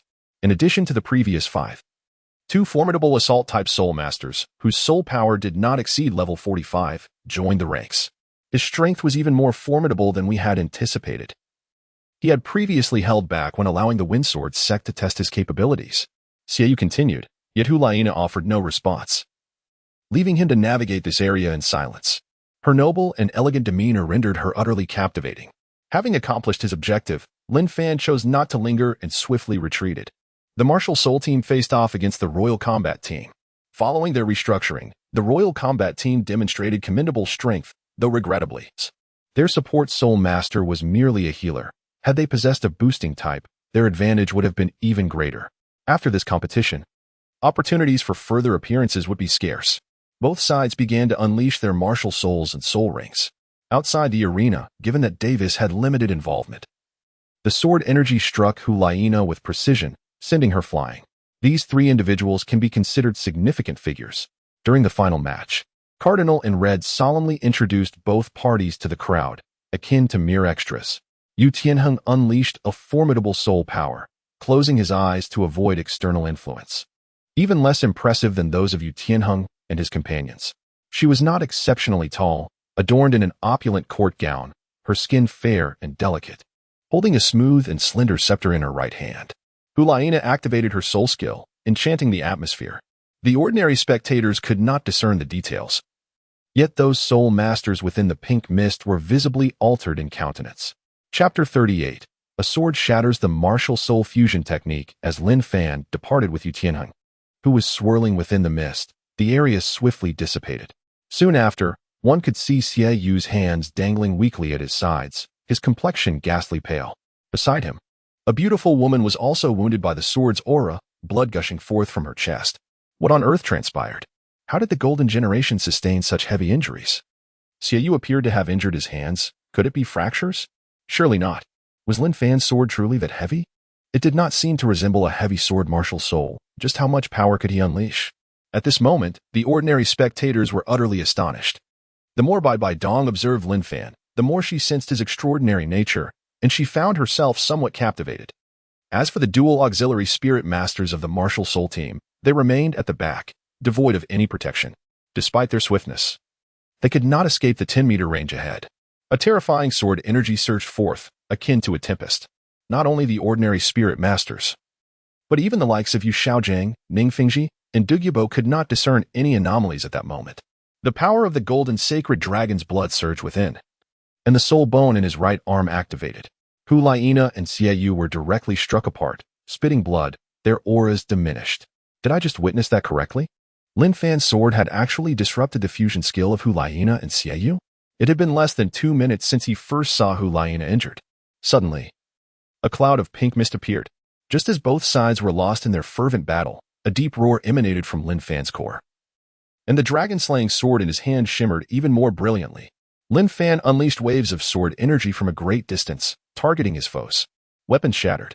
Now, Lin Fan's sword spirit manifested in an astonishing manner. At that moment, behind the Imperial fighting team, the first soul ring began to rise. The first soul skill, Spring's First Slash.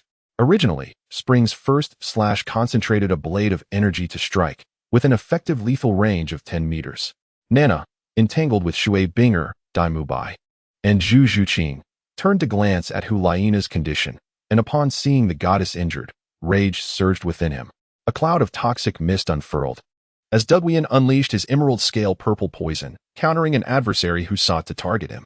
Unbeknownst to By Dong, several light orbs had fallen around her. Upon seeing Hulaina and Xie Yu lying motionless, Yin was left utterly dumbfounded, collapsing to the ground, petrified. This individual's mental prowess was indeed remarkable. Able to perceive Nana's stealth even under sensory suppression, there was no other explanation. Her sensitivity to mental energy had already alerted her prior. Lin Fan's mere sword clash, though not gravely injurious, caused immense pain with the slightest movement of his body. In this instance, the Dragon Slayer sword manifested an ethereal blade, its length extending to an impressive 10 meters. Lin Fan promptly instructed Xue Qinghe to proceed and address Xue Qinghe and the others, urging them to further entangle Yin, while he would confront the dual martial soul fusion technique of the pair. Under the martial soul fusion state, the sinister Yu and Hulaina surged forward like rockets. Attempts to evade by lateral leaps proved futile. Under Lin Fan's mental foresight, all their minor movements were rendered inconsequential unless they could initially suppress their own mental prowess. With a resounding impact, the Dragon Slayer's sword, empowered by soul energy, unleashed its fourth soul skill. The spectral white tiger relentlessly struck with its claws, releasing a howling sound as it clashed against the surging magma. The audience was left bewildered. He moved with remarkable speed, advancing unimpeded. You are rather generous, so swiftly unveiling your soul bone to win the hearts of the people, thought Bibi Dong, as she observed the injuries of her disciple. The fourth sword, the celestial blade, the strength of the flesh? It is not a beast martial spirit. How could he amplify his physical prowess? Is he not human after all? Someone immediately countered. Her ice phoenix unleashed a chilling azure beam of extreme cold. Just how potent is that soul power? The fusion technique of Xie Yu and Hulaina could withstand even a soul emperor, yet Lin Fan effortlessly vanquished them in such a short span? The main force is devoid of further combat capability. Surrender at once. Lin Fan directed his gaze toward the final warrior from the spirit battle team still engaged with Xue Qinghe. How could you be so fast? Yin was flabbergasted. The twin blades were defensively crossed, interlocking with one another. The amplification from the soul bone, along with the weight of the martial spirit, Had it not been for Xieyu's swift retraction, his arms would have surely been rendered useless. 386166211. In a state of confusion, Yin merely raised a magma wall in defense, yet he was forced to retreat several steps. They bore various degrees of injuries, blood flowing incessantly. Having spoken, Lin Fan did not hesitate, his sword propelling him forward. This is precisely what Lin Fan referred to as the second state. A torrent of sword energy descended, prompting Hulaina and her brother to retreat. The astonishment of the onlookers did not impede Lin Fan's maneuvers. However, it was perplexing. Possessing only a soul power of level 48, how could he exhibit such formidable prowess? One force shatters myriad techniques. Observing this scene, Lin Fan began to channel his fourth soul skill. On the high platform, Bibi Dong discerned numerous insights. Nevertheless, the sword energy erupted. Flames surged. As Yin single-handedly confronted the martial soul fusion techniques of Dai Mubai and Xue Qinghe. Previously, they had almost leapt off the arena. But upon noticing that Lin Fan had not targeted them, they purposefully remained to bolster Yin and the advancing team. Now, he was left to battle alone. The soul power surged forth in its entirety. Then, with a resounding bang, he unleashed his dual blades, striking with remarkable speed. The dual blades sliced through the air, exuding an aura of sharpness. A single strike, infused with Lin Fan's strength, was unleashed. Yet now, a vast expanse of sword energy surged forth, chaotic and tumultuous, resembling a tempest of sword intent. "I surrender," cried one individual, halting his battle with Xue Qinghe, glancing around in trepidation, his complexion paling. Yin, caught off guard, was instantaneously struck and sent flying, landing on the ground in a disheveled heap. The sound of a sword's cry resonated, soon met with a response. The howling winds roared. Boom. The strike was powerful and forceful. A terrifying trail of blood appeared behind him, oozing forth. After all, the strength of a human body is finite. Apart from external assistance, the enhancement of one's power also relies on one's martial soul. Generally, only beast martial souls can amplify one's physical strength when in a state of martial soul embodiment. Soul power continuously surged into the dragon-slaying sword in his hand. It seemed to me that it was a combination of physical strength and the formidable mass of that sword. Some speculated aloud. In that fleeting moment of contact, Hulaina and Xieyue felt as though they were standing upon steel. No, even steel could be severed by them now. Then, as if a roar echoed forth, reminiscent of a dragon's cry, another adversary had already been subdued by Xue Qinghe. Their powers swiftly melded together. The fourth soul skill erupted. Unlike before, when they merely unleashed a 10-meter-long sword aura with an effective range of 20 meters. "Do not lose focus while engaging with us," Xue Qinghe scoffed coldly. How could the battle have concluded so swiftly on the opposite side? After a single strike had disassembled the two of them, Lin Fan immediately turned back to offer support. Hulaina, caught in a stalemate, chose to retreat. His state bore a resemblance to Xiao when injured, igniting Tang San's fury. Within the pink mist, the sounds of sword energy striking flesh resonated, followed by the clang of resistance. However, they too had unleashed their martial soul fusion technique. The turmoil within their hearts surged like an unending torrent. Goodness, was it not said that the golden generation was formidable? How could they have faltered so quickly? Chapter 39. The Champion, as expected. Bibidong's expression remained unchanged, yet her heart raced with intensity. She had anticipated the risk of defeat in this battle. But she had not envisioned that the golden generation, whom she had painstakingly nurtured, 3 soul masters with soul power exceeding level 50, would prove to be so inept. The performance of the Royal Combat Team was nothing short of a resounding victory over the Spirit Hall team. The primary reason for this triumph lay in the astonishing prowess of Lin Fan, who, despite only being at level 48, effortlessly defeated both Hulaina and Xieyue. Xieyue was struck down in a single encounter, rendered incapable of exerting his strength. Subsequently, the spirit fusion technique was dismantled by a 4th soul skill from the opposing side. Of course, had Lin Fan been present, he would have also shared in the glory. Bibidong personally inquired about the presence of several titled Douluos who engaged in discussion. Witnessing the exceptional Lin Fan stirred a sense of discomfort within her, as she lamented that he was not part of her faction. "Uncle Jian, can you discern anything?"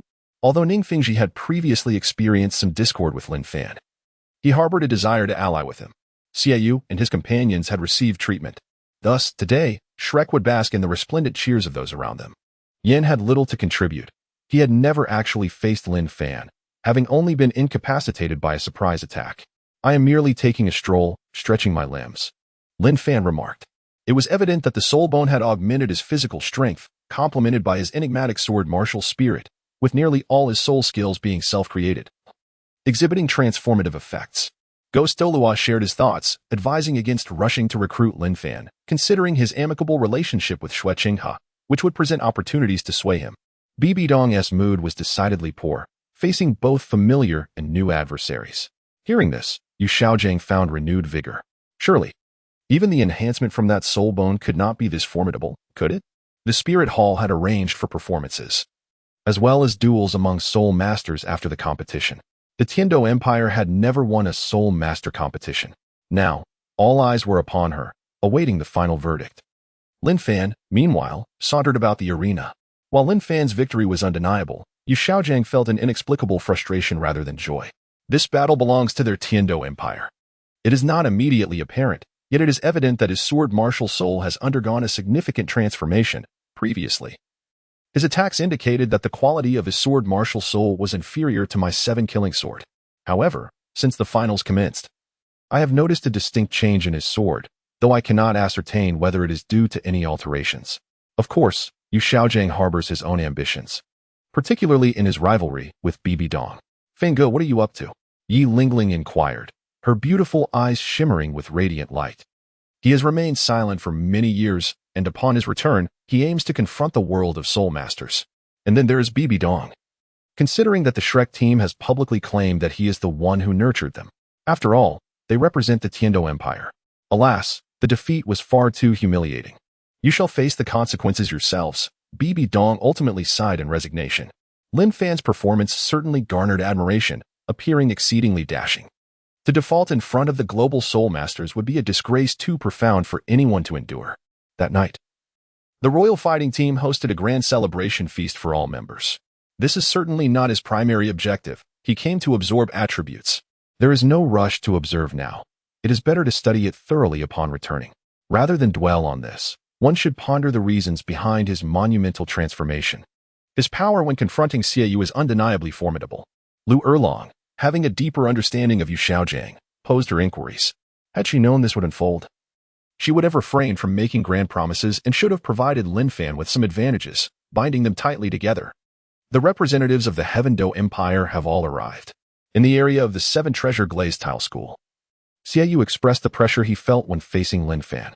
Ning Fengji wished to ask further questions, but ultimately remained silent. This gamble truly left me drenched in perspiration.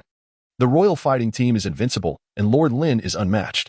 Soul masters from the Heaven Dou Empire, eager to join the fray, wept tears of joy, filled with excitement. However, she remained confident that as long as she could cultivate in proximity to him, waiting for her ice attribute to evolve, she would not fall short. Following this was a round of applause. In my captivating realm, his senses seemed unaffected, able to detect my approach, suggesting a formidable mental strength. Hulaina also voiced her concerns. The atmosphere was abuzz with excitement. I hereby declare that the champion of this continental elite soul master competition is the representative of the Heaven Dou Empire, the royal fighting team. Can this individual be swayed? The spirit Douluo inquired. What kind of monster is he? One could only say that his sword held immense power. Xue Qinghe felt as though he had missed out on a fortune. Xue, is this your form of revenge? Bibi Dong ultimately announced the results of the competition with a mix of anger and helplessness. Had she been more attentive to Lin Fan back then, he would not have departed. Later, in the state of martial soul fusion, his power surged even more, and he seemed to possess a right-arm soul bone. Xiaoyu shared his perspective, stating that even in defeat, one should not lose so disgracefully. It is worth a try, when they come to claim their rewards in 3 days. I shall devise a plan, Bibi Dong remarked before dismissing them. Of course, there was also his strength. It should not be the physical power of a weapon soul master. He should be akin to By, who gained enhancement from consuming the wondrous mushroom, while he has likely consumed superior celestial herbs. Chen Xian thoughtfully stroked his chin. Analyzing the situation, a hush fell over the crowd, allowing Bibi Dong to emerge from her reverie. Many still ponder the reason behind the potency of his several strikes. With a firm thud of her staff upon the ground, Bibi Dong proclaimed with authority. Naturally, all of this relies on her disciple, Tang San. Meanwhile, on the other side, former rivals Feng Xiaotian and Shrek's Ning Rongrong, Ma Hongjun, and the others. It truly feels effortless. I am glad I came along back then, Xue Qinghe remarked coolly. In this competition, he absorbed numerous attributes. This marks our inaugural victory. The little sorceress, Ning Rongrong, bore an expression of regret. His strength was immense. The first clash of our swords, I estimated, bore a force of several thousand pounds. Xiaojiang, do not be disheartened. This merely indicates that there is no destined connection between you two. Flan gently patted the downcast Xiaojiang, whose face was etched with discomfort. When confronting the golden generation, a few strikes sufficed. Having spent some time with Lin Fan, she still found him inscrutable. What could be the source of his extraordinary physical power? Could it be that the twin martial souls, the beast martial soul, have augmented his abilities? As she pondered, she glanced at the young man beside her, only to find him reclining in his chair with a subtle smile, yet his gaze was fixed on nothing in particular. It appeared as though he was lost in a foolish grin, but no, the joy radiating from him was immense. This is an emotion that Xue Qinghe has never witnessed on Lin Fan's face. Even when they were declared champions during the day, Lin Fan merely smiled and nodded, as if the victory was a matter of course. Bibi Dong, you have truly astonished me. You are indeed the ultimate antagonist. Lin Fan's joy was palpable as he gazed at the luminous screen before him, visible only to his eyes. Chapter 40. Acquiring 3 soul bones and Bibi Dong's persuasion. In this competition, Lin Fan can be said to have reaped a bountiful harvest. Not only has he established his own reputation, but he has also acquired numerous attributes. He commenced the allocation of the attributes from the lowest to the highest. The most modest among them was naturally the soul ring, which amounted to approximately 130,000 years. Following that was the soul power level, primarily obtained from defeating the golden generation, culminating in a total of 5 levels of soul power. The remaining aspects, aside from levels and soul rings, can be classified as attributes. The 2 soul bones he acquired did not particularly align with the members of the Imperial battle team. It is likely that selling the 2 together would be readily accepted for 2 million gold soul coins by the Empire. The other 2 soul bones would be brought back for submission to the Empire for distribution of rewards. As for the remaining 2, Lin Fan, accompanied by his teammates, returned and retrieved the soul bones. Bibi Dong did not say much, yet the intricacies of human relationships had been fully acknowledged. The enhancement skill obtained from Ning Fengji provided a boost of 200, while the special skill dropped by the ghost Douluo, known as invisibility, allowed one to conceal their form. Lin Fan deemed it prudent not to relinquish the external aid of Xiantian skill. After Bai and Xue Qinghe received their rightful share of 10,000 gold soul coins, they bid farewell following the team dinner. Lin Fan then embarked on the fusion process, marking the official renaming of Xiantian skill to soul absorption technique. This power holds immense significance for Lin Fan, as it serves as a foundation upon which he can establish a new cultivation technique. It is a unique skill. The gaze of Medusa, bestowed upon him by an old friend, Douluo. He lifted his cup and sought out his comrades to share a drink. Even if his attempts at forging alliances had faltered, he could still leave a favorable impression on Lin Fan.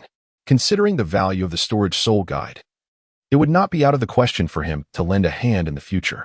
Within the core circle, the first fearsome beast, Emperor Tian, is also a pivotal figure in later generations.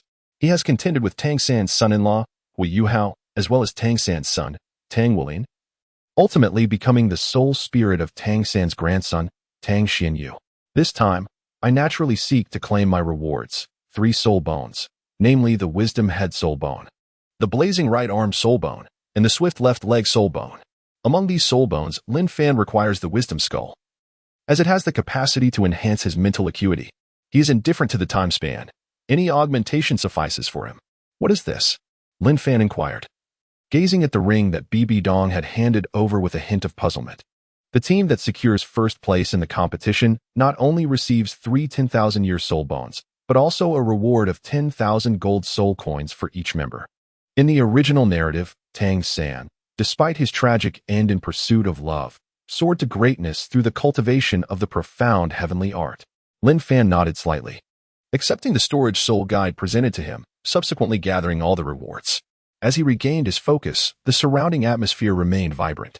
The levels of the soul bones were all 10,000-year caliber. Lin Fan immediately sensed a gaze fixed upon him. During these days, he had been engaging in leisure activities with his teammates, while only Xue Qinghe quietly observed him, sensing something amiss. This pope once absorbed the power of the mightiest warrior of the sacred dragon sect, Tuobashi. The following afternoon, this is yet another endeavor. Today, the revelry lasted until midnight, only dispersing then. This is a skill of control, capable of petrifying foes. With the duration of the control entirely dependent on how much soul power Lin Fan invests. By wielding a golden card, one can withdraw money, essentially from a bank. Lin Fan has already conceived a name for it, the soul absorption technique.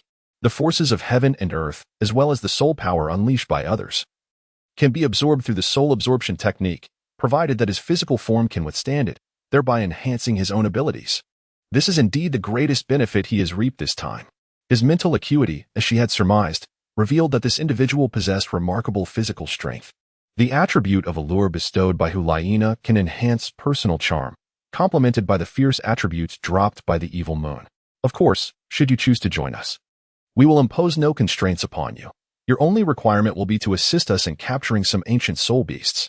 Bibi Dong, straightforward and composed, addressed him directly. The other members of the Imperial fighting team awaited outside, with only Lin Fan invited inside.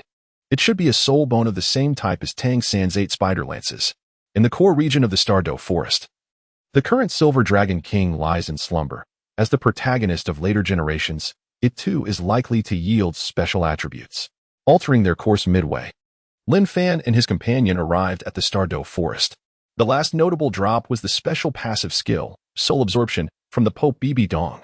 Although this era may seem somewhat archaic, numerous banks still exist. For Lin Fan, who has knowledge of future events, he is aware that many powerful soul beasts dwell within. In the office, tranquility reigned, with a woman languidly reclining on a chaise longue. Distinct from the 6 primary soul bones, this was unique. Should nothing arise upon my return, I shall consider training at the Spirit Hall, Lin Fan agreed. She watched quietly as the young man entered the room. Bibi Dong possesses a martial soul that allows her to enhance herself by absorbing the soul power and mental energy of others. Your return coincides with your impending graduation. Should you have any aspirations, feel free to continue your training in my Spirit City, where we offer specialized training for advanced soul masters. As night fell, they began to delve into the fusion of martial techniques. A certain external aid has endured for countless millennia, offering its own advantages. The members of the Imperial fighting team, however, would remain in Spirit City for a few more days. This is the largest forest in the Douluo Continent, inhabited by numerous formidable soul beasts. I notice you do not possess a storage soul guide. Thus, this is a small token of goodwill from the Spirit Hall. After all, the Heaven Dou Empire, lacking in high-ranking soul masters, is not an ideal place for one who aspires to grow stronger. She slowly retrieved 3 boxes and a card containing golden soul coins from her storage soul guide. Even the Spirit Hall dares not venture recklessly into its depths, as the internal areas are unfathomable. The only concern for Bibi Dong is the allure of that old fellow, Xue Qinghe, as he wields a sword spirit and can offer more guidance to Lin Fan. Indeed, Lin Fan readily agreed. Xue Qinghe found no need for it, while Xue Qinghe, due to his attributes, had no use for it either. Next, he intended to return to the Douluo Empire to seize power. Lin Fan led his team to the office within the Spirit Hall, and they dispersed. Do you still have a soul bone that remains unused? Bibi Dong sensed the presence of an additional soul bone behind Lin Fan, which he had not utilized from the beginning to the end of the competition. On the way, Lin Fan took Yilingling to obtain a soul ring, allowing the others to return home first.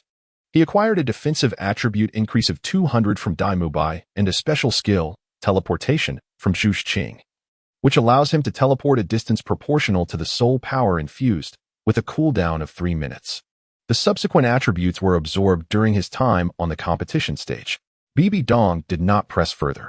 She felt her offered conditions were sufficiently advantageous. On the journey back to the palace, Lin Fan directly elevated his soul power to level 50. He wondered whether defeating the female protagonist of Douluo 3 would yield special attributes. However, he remained indifferent to this curiosity. Bibi Dong did not pursue this line of inquiry, as she could not discern the nature of Lin Fan's external soul bone. One enhanced fire, while the other amplified speed, both of which held little significance for him. Nevertheless, he was undoubtedly an important supporting character in the Douluo narrative. Despite his current weakness, he possessed 600,000 to 700,000 years of cultivation, allowing him to overpower a level 98 Douluo, and even hold an advantage against a level 99, an existence beyond the reach of Lin Fan at present. Chapter 41. An encounter with Tang San and training regarding the choice of soul rings. Yilingling need not be overly selective. Her soul ring possesses but one skill, healing. With each additional soul ring, her healing capabilities increase. Drawing upon his knowledge, Lin Fan guided Yi Lingling to absorb a 5,000-year soul beast. As for himself, he chose not to seek out a soul beast, but instead utilized the soul ring attributes stored in his backpack, endowing himself with a 100,000-year soul ring. Currently, his backpack contains soul power at level 41, 12, with soul ring longevity reaching 456,000 years. Upon recognizing the individual in question, Lin Fan realized that the hidden powerhouse he had encountered earlier was none other than the Haotian Douluo, Tang Hao. To his astonishment, Lin Fan exclaimed, "I never anticipated encountering this." The annihilating light he unleashed, as its name suggests, could absorb the enemy's attacks and subsequently vanish without a trace. Naturally, Lin Fan had no intention of concealing such a remarkable treasure as the dragon wing any longer. This moment presented a splendid opportunity. From the initial skepticism of the other members of the Emperor's battle team towards him, he had garnered their admiration. He pondered whether Qian Renxue might harbor any suspicions as he steadily grew stronger. Despite their lengthy acquaintance, Yi Lingling only grasped his character and remained oblivious to the depths of his prowess. At that moment, a pair of magnificent wings unfurled behind Lin Fan. This was not a martial soul. Could it possibly be an external spirit bone, akin to Tang San's? Yi Lingling was taken aback, never having anticipated that Lin Fan possessed such a hidden ace. A sense of foreboding washed over Lin Fan. It was too late to retreat now that he had arrived here. As they approached that particular area, Yi Lingling stood in stunned silence, astonished by the scene before her, and noted that his strength was indeed formidable. This is the ultimate combination of three elements. When all the dust finally settles, his soul power has ascended to the 54th level. During his time in the Star Dou Forest, Lin Fan has also refined his soul absorption techniques. Each soul beast possesses an essence accumulated over 4,000 to 5,000 years, with one or two even reaching the remarkable age of 10,000 years. Furthermore, Lin Fan has now acquired the ability to communicate mentally.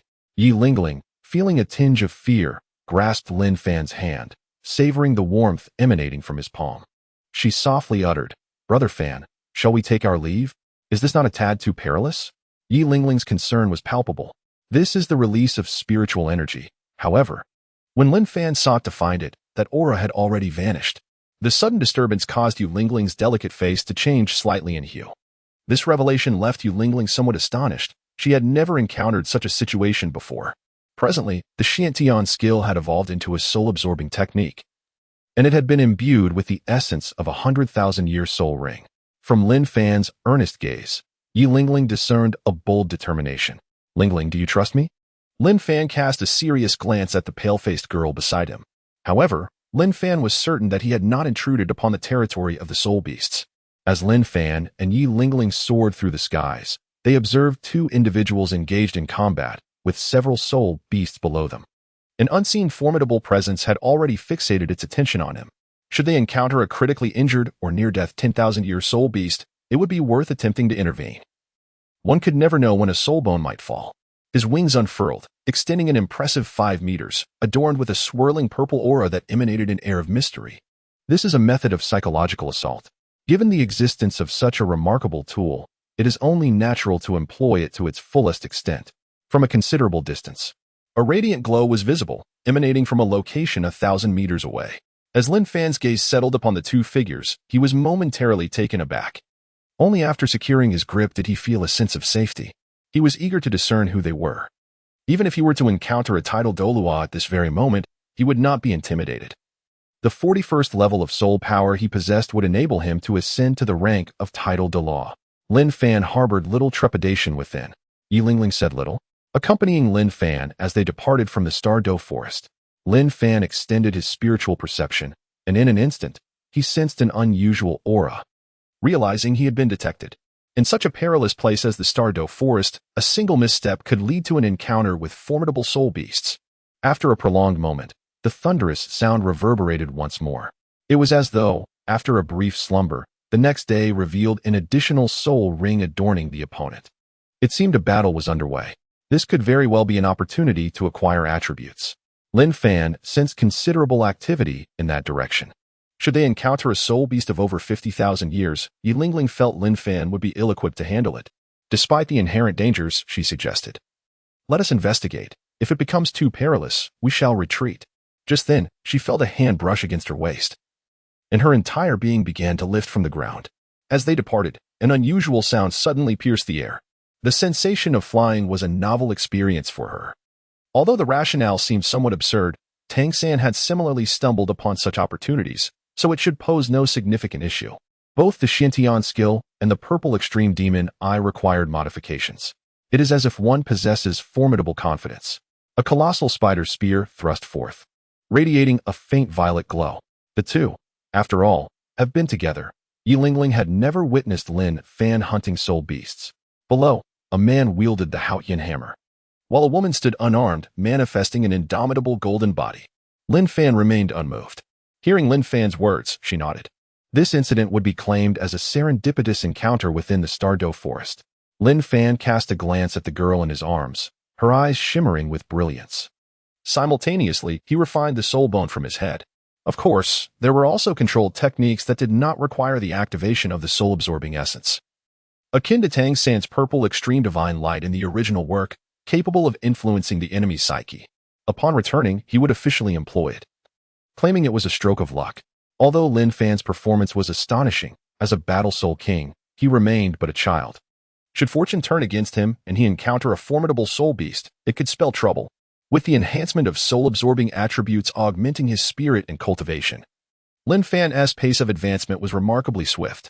Well, it is time for us to return to Heaven Dou City, he remarked, noticing Yi Lingling's lingering sentiment, prompting him to remind her. The source of the thunderous sound emanated from afar. You must not disclose the matter of my fifth soul skill, Lin Fan instructed Yi Lingling. Prior to their arrival, she had felt a twinge of fear, for this undertaking of hunting soul beasts alone was undeniably perilous. Instantly, she trembled and reached out to embrace the youth. It seemed that in any decision made by him, failure was not an option. With the purple extreme demon eye in conjunction with the wisdom skull and Bibidong's soul-absorbing attributes, one could unleash a beam of annihilating light. She covered her crimson lips, incredulous. Even if it was not related to the Titan giant ape or the sky blue bull python, a significant conflict had undoubtedly transpired. It was precisely the external soul bone he had discovered, the dragon wing. At that moment, Tang San, engaged in battle below, noticed someone in the sky. Upon recognizing the young man merely 10 meters away, he was taken aback. How could he fly? What on earth was that? Could he also possess twin martial souls? Tang San was bewildered, his focus entirely captivated by Lin Fan's back. Chapter 42. The gambler Tang San shatters his illusions of free gains observing the training session between Tang San and Xiao Wu. It appeared that their earlier discord had been resolved. To his astonishment, this had diverged significantly from the original narrative. In the original story, after the competition concluded, Xiao Wu returned to the forest, while Tang San devoted himself to solitary cultivation. Following Lin Fan's interference, Xiao Wu was unable to participate in the finals and returned home prematurely. Who would have thought that this twist would lead to their encounter?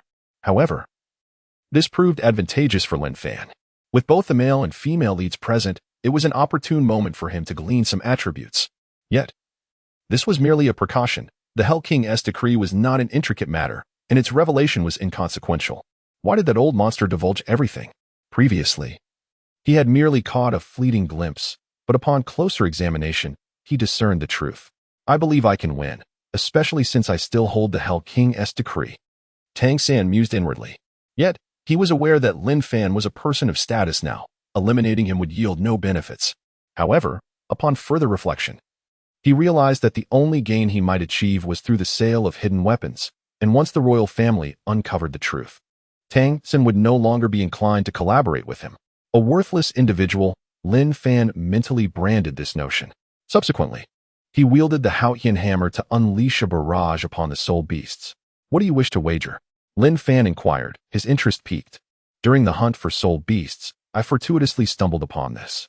Initially, I intended to see if the soul beasts would engage in conflict, allowing me to seize an opportunity. But unexpectedly, it turned out to be you too, Lin Fan remarked calmly. In recent days, he has diligently practiced the chaotic wind hammer technique, which has grown significantly more potent than during the competition. Lin Fan cast a glance at Tang San and suddenly found himself disinterested in the items Tang San currently held. His sole interest lay in striking back at his opponent. He had recently learned of certain matters concerning his family and was keen on recruiting talents like Lin Fan. Moreover, should the Tiandou royal family discover that the King of Hell's edict was of his making, he could seize the opportunity to forge a connection with the royal family.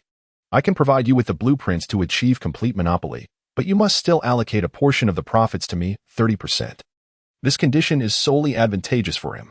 After contemplating for most of the day, Lin Fan ultimately dismissed the issue, not to mention Lin Fan himself. Xue Wu commenced a collaborative combat with him. I implore you to reveal who entrusted you with the blueprints of Zhuge's crossbow. As for the matter you mentioned, I believe it is unlikely. The formidable individual behind you is certainly not one you can easily manipulate. After Tang San finished speaking, he added silently in his heart, I am aware of the unwavering loyalty of Tang's sect disciples. Yi Lingling and Lin Fan ascended to the surface. Therefore, even though Lin Fan now possesses a path to death, Tang San harbored no intentions of killing him. He merely sought to reclaim his dignity. Back in the human realm, her greatest fear was that Lin Fan would expose her intelligence. He had also gathered the attributes dropped by Tang San, and the light curtain immediately materialized. After a moment of silence, Tang San felt that it indeed seemed somewhat deceptive. However, if it were equipped within the military, it would hardly compare to Zhuge's divine crossbow. In the past, this king of Hell's Post had directly annihilated a soul sage. Little did he expect to encounter you here. Is that an external soul bone? At this moment, Tang San felt a pang of bitterness in his heart. His gaze fixated on Lin Fan's striking flying external soul bone, tinged with envy and jealousy. As Lin Fan listened to this proposal, it appeared beneficial to him. Selling a batch of weapons to the Heaven Dou Empire could yield profit. Xue Wu glanced at Lin Fan once more, her previously anxious expression now replaced with calmness. After all, he stood to gain a share, and seizing this opportunity, he was also eager to discern the true capabilities of the formidable figure behind Lin Fan. The fortune attributes lost by Tang San were significant. If I lose, what do you intend to do? Tang San inquired, careful not to overplay his hand, for he still required this pawn. The treasures he had acquired from Tang San were abundant, surpassing even those of Qian Renxue. I bet on information. Unlike before, he was no longer overly reserved. Soon, several soul beasts fled. Initially, Tang San had clung tightly to the blueprint, but now that others had produced less critical schematics like the Zhuge crossbow, silent hidden arrows, and flying divine claws, he decided to make an exception and reveal a blueprint that would not greatly benefit Lin Fan. The King of Hell's Post, devoid of poison, offered dual posts that surpassed the Zhuge divine crossbow in penetration power. Moreover, do you have the time? You are not selling technology, Lin Fan stated directly. I have no interest in the Tang sect's hidden weapons. I previously mentioned that even more formidable weaponry would emerge. As for Tang Hao lurking in the shadows, as long as he refrained from showing off in front of him, Lin Fan would temporarily refrain from confronting him. During the competition, Lin Fan had humiliated him multiple times, which left him quite displeased, even igniting thoughts of vengeance. Kid, since you claim there will be weapons exceeding those of the Tang sect, I hope to witness them shortly. Otherwise, I will use hidden weapons to completely suppress you. Tang San maintained a calm demeanor, silently contemplating. Observing the scene, it appeared they had conspired together. The young girl, witnessing the earlier exchange, felt a tinge of curiosity, though she could never fathom that Xue Wu was a transformed soul beast. Did you not assert that I have a powerful ally? How do you know he won't provide me with the blueprint for the King of Hell's Post? For Tang San to seek revenge, he undoubtedly required allies. Lin Fan, being of royal lineage, could assist his cause. His father, Tang Hao, had informed him that their adversary was the Spirit Hall, though he had not elaborated further. Riding the winds of the King of Hell's Post, the royal family would naturally look favorably upon Tang San. Of course, he now wished to gauge Lin Fan's reaction. Those soul beasts served as Tang San's sparring partners. Let us compete to see who can prevail, without employing soul techniques, relying solely on the power of our martial souls and our other means. Tang San produced the Haotian hammer and articulated the rules. The other methods he referred to undoubtedly pertained to hidden weapons. The core is not for sale. Tang San has already realized that Lin Fan has crafted a plethora of extravagant yet not particularly formidable Yama tablets. Alas, having received worthless items twice in succession has yielded no advancement for me. When will I obtain that tier of guanyin? Nonetheless, a wager must be placed. Thus, I propose that you forge for me the soul-seeking and life-stealing pendant held by Douluo. One piece in exchange for a piece of intelligence seems quite reasonable, does it not? Lin Fan remarked. If you succeed, I can collaborate with you to create a concealed weapon on par with the Zhuge crossbow, the Yama tablet. I will assist you in penetrating the royal market, taking only a 30% cut of the profits. With a Zhuge crossbow, You could attain the third rank in the Tiandou Empire. I firmly believe that if you sell the Yama tablet to the royal family, you will undoubtedly ascend to greater heights, Tang San replied. After Lin Fan thwarted Tang San's scheme, Tang San dropped another attribute, but upon a mere glance, Lin Fan discerned it to be of little consequence. Thus, I must decline your offer, Lin Fan stated. At this moment, he stood upon his own territory, unperturbed. In terms of martial souls, as the premier weapon martial soul, the Haotian hammer's potency was well within his understanding. Moreover, I have heard from Duguian that the crux lies in the poison. Your previous proposal neglected this aspect, thereby having its lethality. If I were to labor extensively to secure victory, would I not be ensnared by your machinations? Alas, it matters not, for the matter of poison is no secret. Furthermore, the Yama tablet itself is not particularly formidable. The essence lies in the concocted poison. Very well, I concede. Should you triumph? I shall craft for you a soul-seeking and life-stealing pendant akin to Digubos. Tang San clenched his fists, astonished that his cunning had been so swiftly uncovered, ultimately yielding to the arrangement. In a fit of anger, Tang San dropped the attribute, Compendium of Extraordinary Poisons. Lin Fan, during the competition, you looked down upon me. Now, do you dare to openly wager with me? Tang San inquired, seeking to reclaim his dignity from the earlier contest. Observing Tang San's confident smile, Lin Fan sensed that this individual had conjured an elaborate narrative in his mind. There is no necessity for him to cultivate this thing. It is merely a waste of time. Tang San suppressed the peculiar feelings that arose within him after only a few glances. After all, this was a divine slaying skill. Lin Fan thought to himself as he revealed his martial soul. Ling Ling, step back. I shall commence. Chapter 43. Battle against Tang San. Both sides assumed their stances. In Tang San's hand, the Haotian hammer was unleashed, and behind him emerged the 8 spider lances soul bone. With a confident smile, he displayed the external soul bone of the 8 spider lances, intending to intimidate Lin Fan. After all, during the competition over half a month ago, his 8 spider lances soul bone had been shattered before many witnesses. However, the scene Tang San envisioned did not materialize. Lin Fan remained serene, his expression betraying no sign of unease, as if he had anticipated this event all along. The Haotian hammer descended heavily. Lin Fan countered with a single strike. Hitting was sufficient. Indeed, his fire attribute was an inherent aspect of his skills. After all, this fellow was quite fond of employing underhanded tactics. Blood erupted from the corner of his mouth as the attack pierced through, and even his Xianyu hand could not withstand such damage. Observing this, Tang San's spirits soared. Boom, boom, boom. In his haste, Tang San's bat wing reincarnation failed to form an encompassing net. The momentum of his assault abruptly ceased. One strike was intercepted, while another grazed his skin. 10 Xiantai flying knives descended upon him, but the bat wing reincarnation could not be executed at will. If the last match had only resulted in 2 broken lances, he might have found a way to recover. However, in the finals, his 8 spider lances had been shattered into more than 10 fragments. Could he possibly restore such a state? Even so, numerous wounds now adorned his body. In his grasp, the Haotian hammer was not heavy, yet he was acutely aware of its weight, 500 pounds of iron. Recognizing his predicament, Tang San had no choice but to enter a defensive stance. I believe you still cannot see clearly, Lin Fan declared. After Tang San's first strike failed, he prepared for another. The Batwing reincarnation was merely a bait. This was the true trump card. This time, Tang San opted not to confront his opponent head-on. Instead, he chose to relinquish his strength and employ the art of using his adversary's force against them.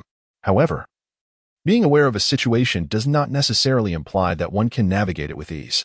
He could only retreat continuously, evading the oncoming sword energy and the heavy strikes of the blade.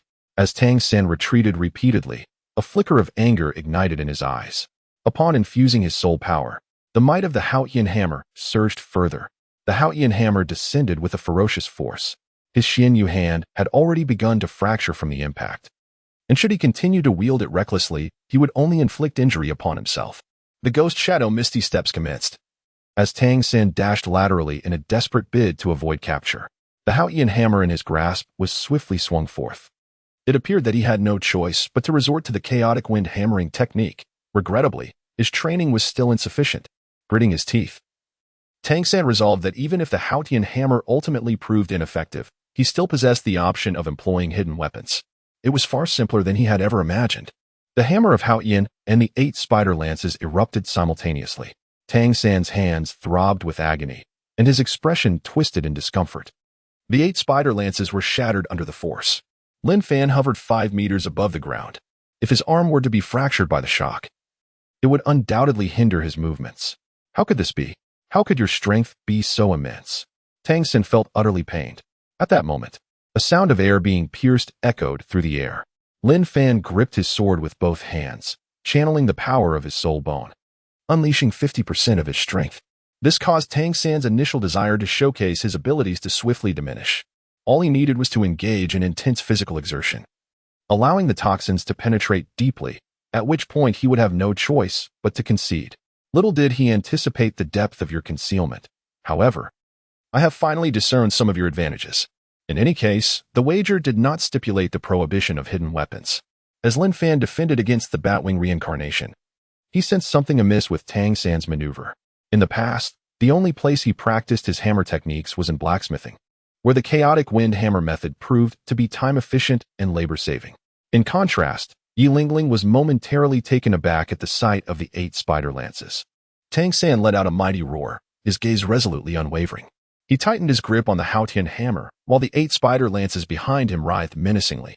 With a determined step forward, the Haotian hammer collided repeatedly against the dragon-slaying sword, not to mention the unique properties of the Haotian hammer, which allowed power to concentrate at the hammerhead for a devastating impact. Sword energy swept across the battlefield. Ultimately, Tang San hesitated no longer. 10 dark iron flying daggers materialized in his hands, leaving a crimson mark on his left waist. Ironically, it was I who restricted his soul abilities. A dual strike. It shot forth with remarkable speed, directly aimed at Lin Fan's body. This is the essence of the chaotic gale hammer technique. Tang San wiped the cold sweat from his forehead, observing Lin Fan's relaxed demeanor, realizing that he was not taking the battle seriously at all. Tang San had not forgotten that Lin Fan possessed the formidable power of fire. Were it not for the resilience of the Haotian hammer, he feared that a single strike could result in shattered martial spirits and broken bones. How did his martial spirit attain such formidable strength? He had not employed any soul skills. He merely wielded soul power, yet it was comparable to the Haotian hammer. Could it be that the dragon-slaying sword in his hand rivaled the top-tier weapon spirit, the Haotian hammer? Even with his physical body enhanced by the ice and fire yin-yang eye, he found himself struggling after several exchanges. The recoil from the weapon collisions was becoming increasingly unbearable. He had also cast aside the Haotian hammer. With a powerful flap of his wings, his speed surged. Tang San's offensive began to grow more adept. At this juncture, he could no longer conceal his trump cards. However, with each defense, he felt an overwhelming pressure. The more he fought, the more arduous it became. They speculated with his teacher, Xue Qinghe, that this was the effect of a soul skill Batwing reincarnation. Although he had not trained extensively in recent days, he was still able to execute it to a degree. The two weapons clashed violently. In response to this strike, Lin Fan merely wielded his sword with one hand. What was happening? Hadn't the 8 spider lances been shattered during the earlier match? Such a simple downward strike was beyond the capacity of ordinary weapons to contend with. Both sides were poised for action. With a resounding clang, the sound of metal colliding erupted. 10 flying daggers were swept aside by Lin Fan's longsword. Ironically, the recoil from Lin Fan's strike caused excruciating pain in Tang San's hands. Amidst the fervent onslaught, he finally managed to withstand the force without experiencing pain in his arms. He believed that he had successfully harnessed the power of his opponent. The King of Hell's tablet was activated. With a single stroke of the sword, the sound resonated even more powerfully than before. He did not completely overshadow the might of the Haotian hammer. As the chaotic wind hammer technique was unleashed, Tang San continued to summon the Haotian hammer to withstand the force. A surge of elation surged within him, and a smile finally graced his face.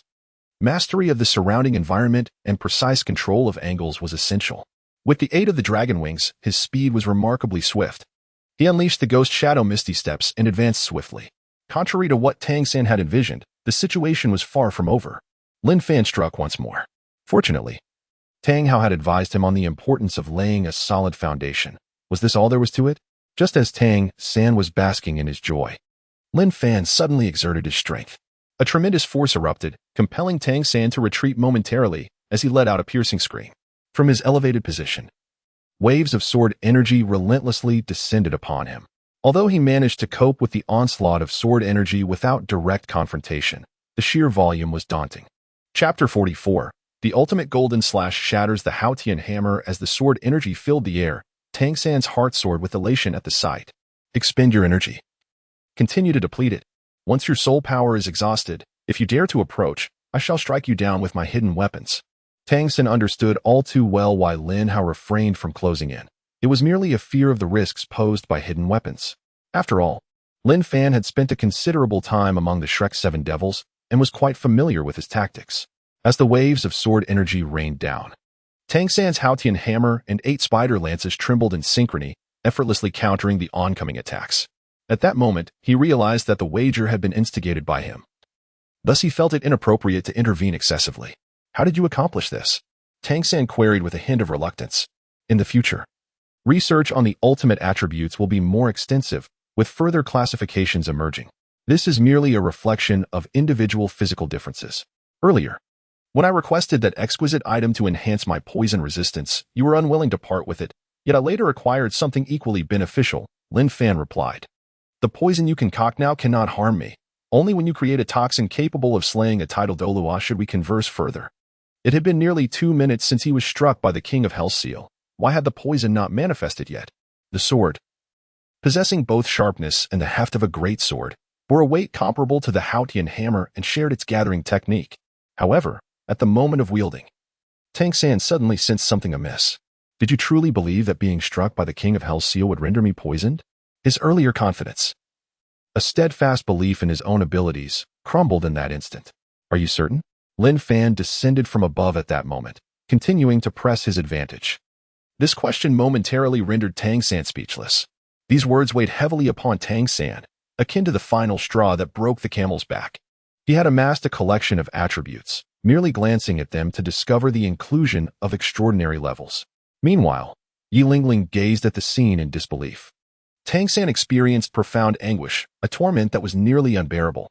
Prior to the activation of his soul skill, the soul rings exhibited a notable response. Metal attribute? He had never witnessed such a display from his opponent.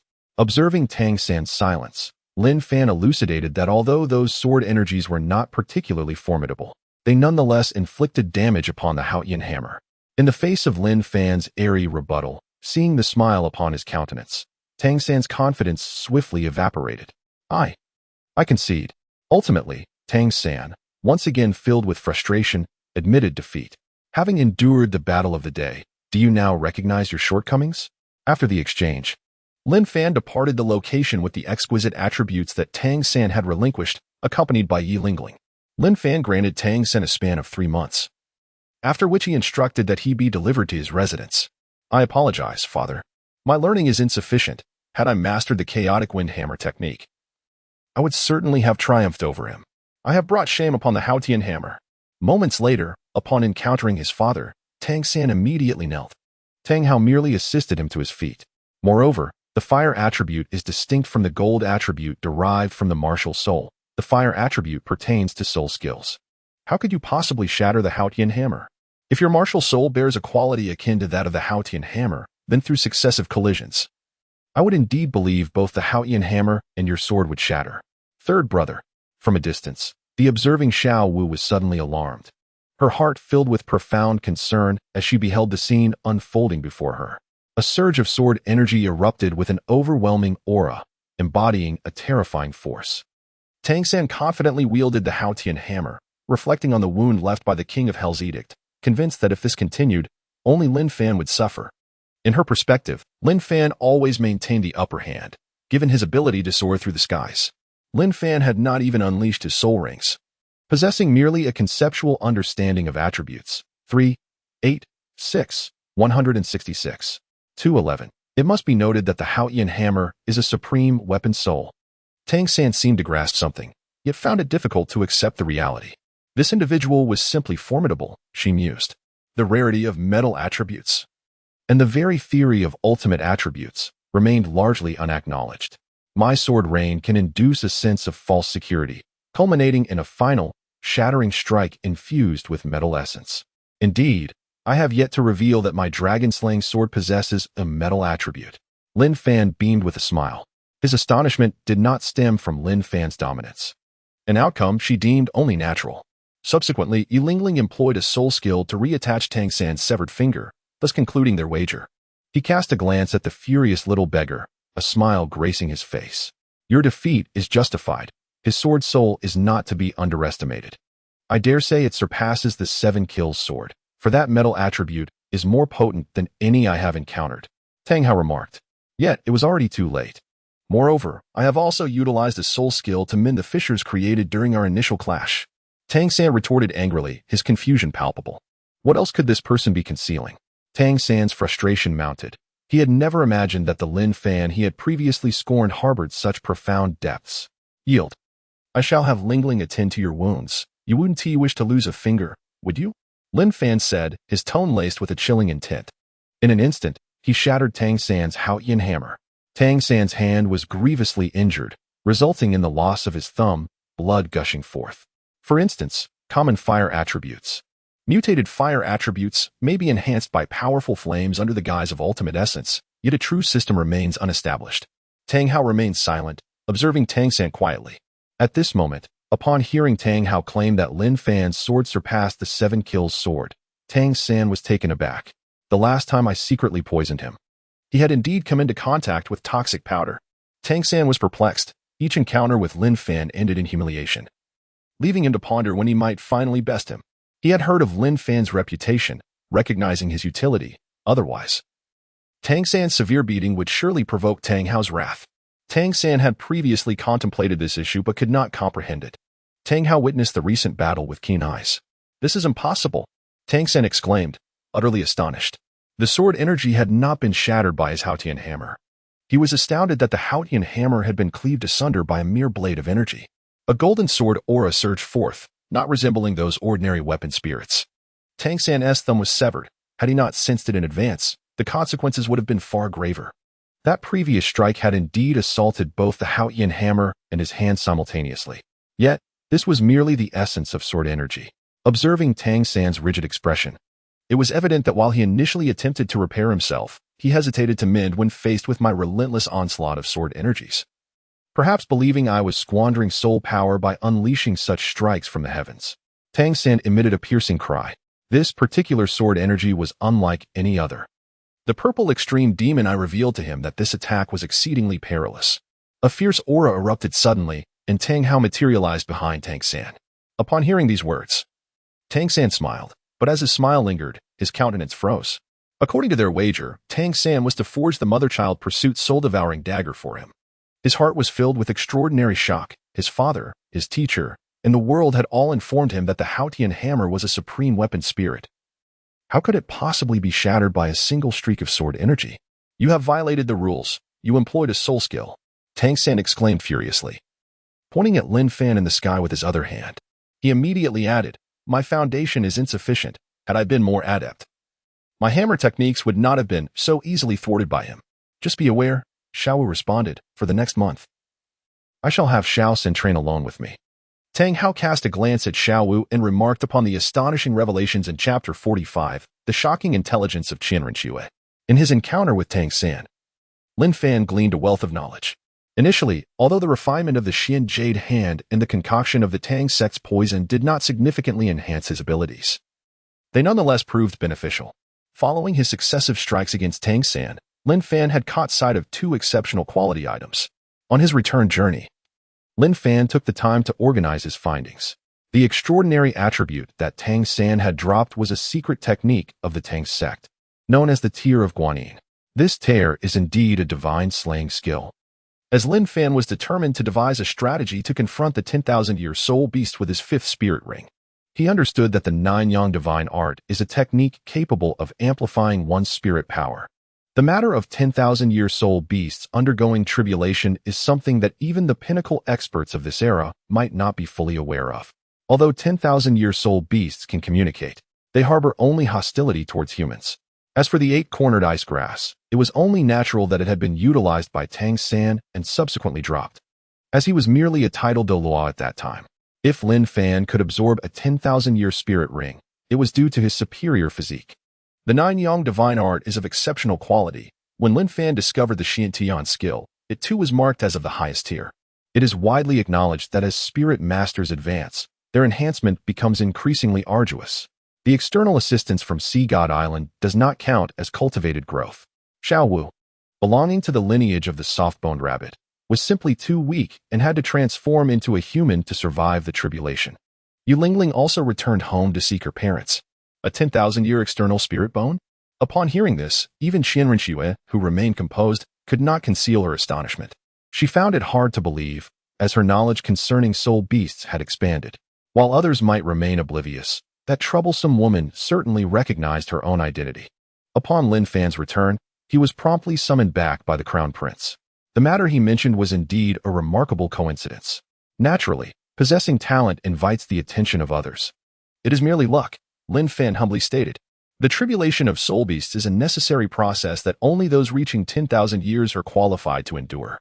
They knew that some soul beasts choose to take human form after 10,000 years, yet their cultivation would consequently dissipate, requiring gradual rebuilding.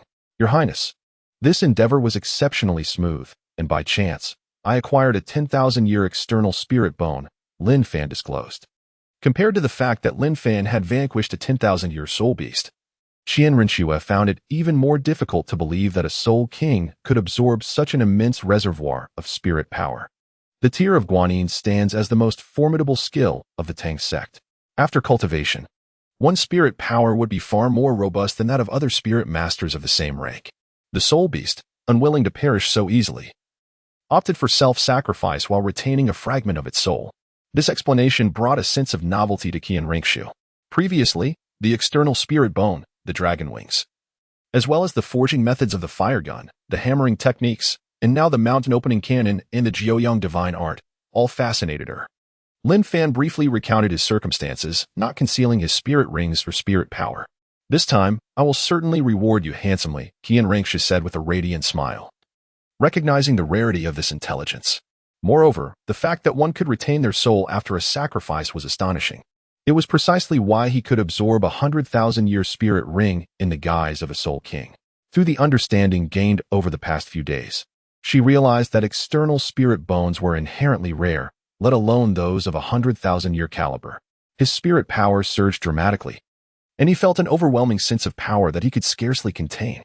Coupled with Lin Fan's soul-absorbing technique, he believed he would have the opportunity to achieve the remarkable feat of slaying a deity in the future. The 8-angled Xianbing grass held little effect for Lin Fan. He intended to pass it on to his subordinate, Xue Qinghe. Upon reaching the Soul King level, the pace of enhancement began to decelerate. 2 yellow, 1 purple, 1 black, and 1 red. The red radiance gradually spiraled forth, exuding an immense sense of pressure. It was undeniable that Tang San's miracles were numerous. He fortuitously encountered a severely injured 100,000-year spirit beast and learned of its impending tribulation. Typically, calamities are faced during the ascension to 100,000 or 11 to 12,000-year cultivation level. Spirit beasts possessing formidable bloodline power do not yield easily. They choose to withstand the tribulation for enhancement. Aside from the tiers of Guanyin, there exists another supreme quality. Concealing such information would be futile, as the title Douluo beside Qian Renxue would uncover it. She felt a mix of vigilance and anger. Now, her spirit power had reached the 56th level. While she personally trusted Lin Fan, she could not afford to display such discernment since she was not a member of the Spirit Master world. Could you elaborate on the matter of spirit beasts facing tribulation? I still find it somewhat unclear. Qian Renxue humbly sought knowledge. Spirit beasts of lesser strength often choose to transform into human form to evade death during the tribulation. This reflects a state of authenticity, a level attained through diligent practice without any shortcuts. This intelligence proves to be immensely valuable for soul masters. If soul rings could be absorbed indiscriminately, the world would be inundated with black rings by now.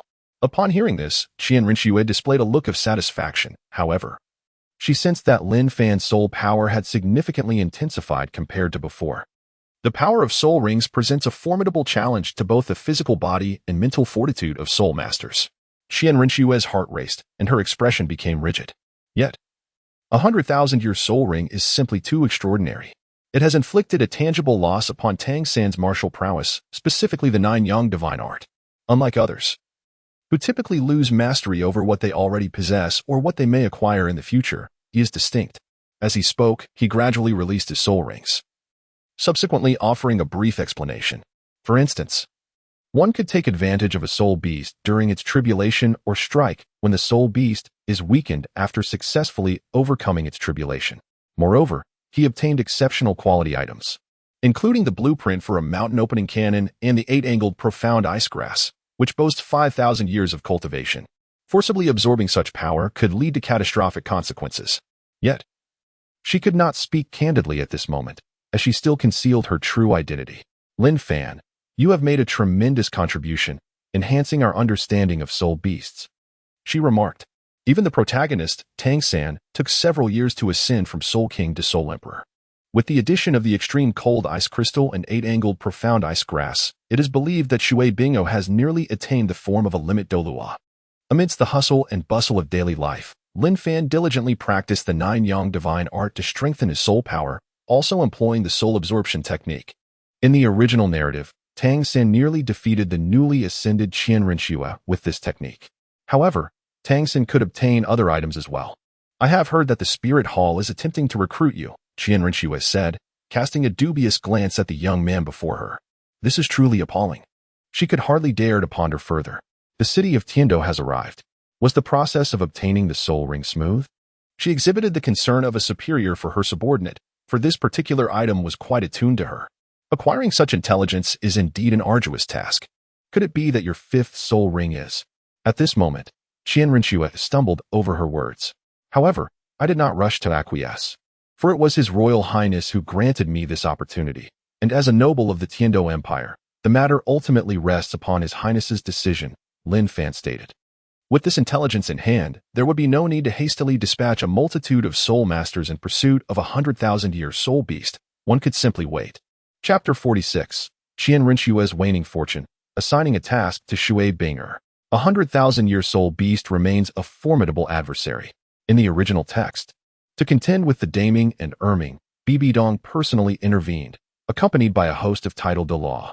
While a forceful attack is indeed feasible, the fear lies in the soul beast's counterattack at the moment of its demise. Even in self-destruction, it would not become a soul ring for humanity. This matter is exceedingly difficult to control, unless one is capable of striking with such swiftness that annihilation follows instantly.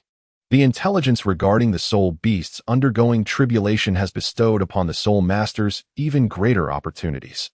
After reaching level 50, a surge of power erupted from her delicate form. It was hard to believe that the other party had entrusted such a treasure to her. In the past, Xue Qinghe did not possess such advantages in close combat. She sensed the chilling aura emanating from the 8-pointed ice grass, her eyes glimmering with longing. Captain, what is this? Xue Qinghe inquired, her curiosity piqued. The anticipated enhancement is clear. The stronger your ice attributes, the more beneficial it becomes for your close combat prowess. Once you reach the pinnacle of ice, it is not merely a matter of being invincible, but securing a place among the top 10 is well within reach. I happen to have a promising opportunity here that will allow you to hone your skills while also gaining substantial power, said Qian Renxue. Such matters were entirely unfamiliar to her. It was said that they consumed a substance known as immortal grass, which significantly enhanced their soul power. One could only ponder whether Qian Renxue's fortuitous fate would restore itself, while Tang San's fortune had evidently experienced a resurgence. Xue Qinghe was instantly taken aback, unable to comprehend the revelation. Rather than returning to her academy, she had chosen to cultivate within Lin Fan's estate. Surely, you have heard about the rapid advancements of the Shrek 7 monsters? They had amassed a total of 2,200,000 gold soul coins. More importantly, they had brought back classified intelligence that would greatly aid in hunting soul beasts. Just yesterday, Qian Renxue, in her delight, had also acquired a significant number of treasures. Of course, she had not forgotten her teammates. The girl's strikingly beautiful face turned, revealing a hint of confusion. The modified Xiantian skill, complemented by the eternal ice crystal, was quite formidable. Among the rewards, 2 million was allocated for the acquisition of 2 soul bones, purchased by the royal family at the market price of 1 million gold soul coins each. First, she was granted the opportunity to cultivate with the eternal ice crystal, and now she had received the immortal grass. Captain, I have now reached level 52. I wonder if there is any way I can assist you? Having received so many favors, Xue Qinghe felt compelled to demonstrate her capabilities through action. Did I not mention that I would cultivate you in return for your assistance? A wave of shyness enveloped her, quickening her heartbeat, her slender form rigid with anticipation and anxiety as she gazed expectantly. Very well, if anyone inquires about your advancement, simply state that you fortuitously discovered a piece of immortal grass while traversing the sunset forest, Lin Fan instructed. Is that all? Xue Qinghe looked at Lin Fan, failing to perceive any unusual expression in his eyes. I shall not forget your kindness, Captain. Once I grow stronger, I will surely alleviate your burdens and earnestly serve you, Xue Qinghe declared with utmost seriousness. She then began to absorb the 8-pointed ice crystal grass.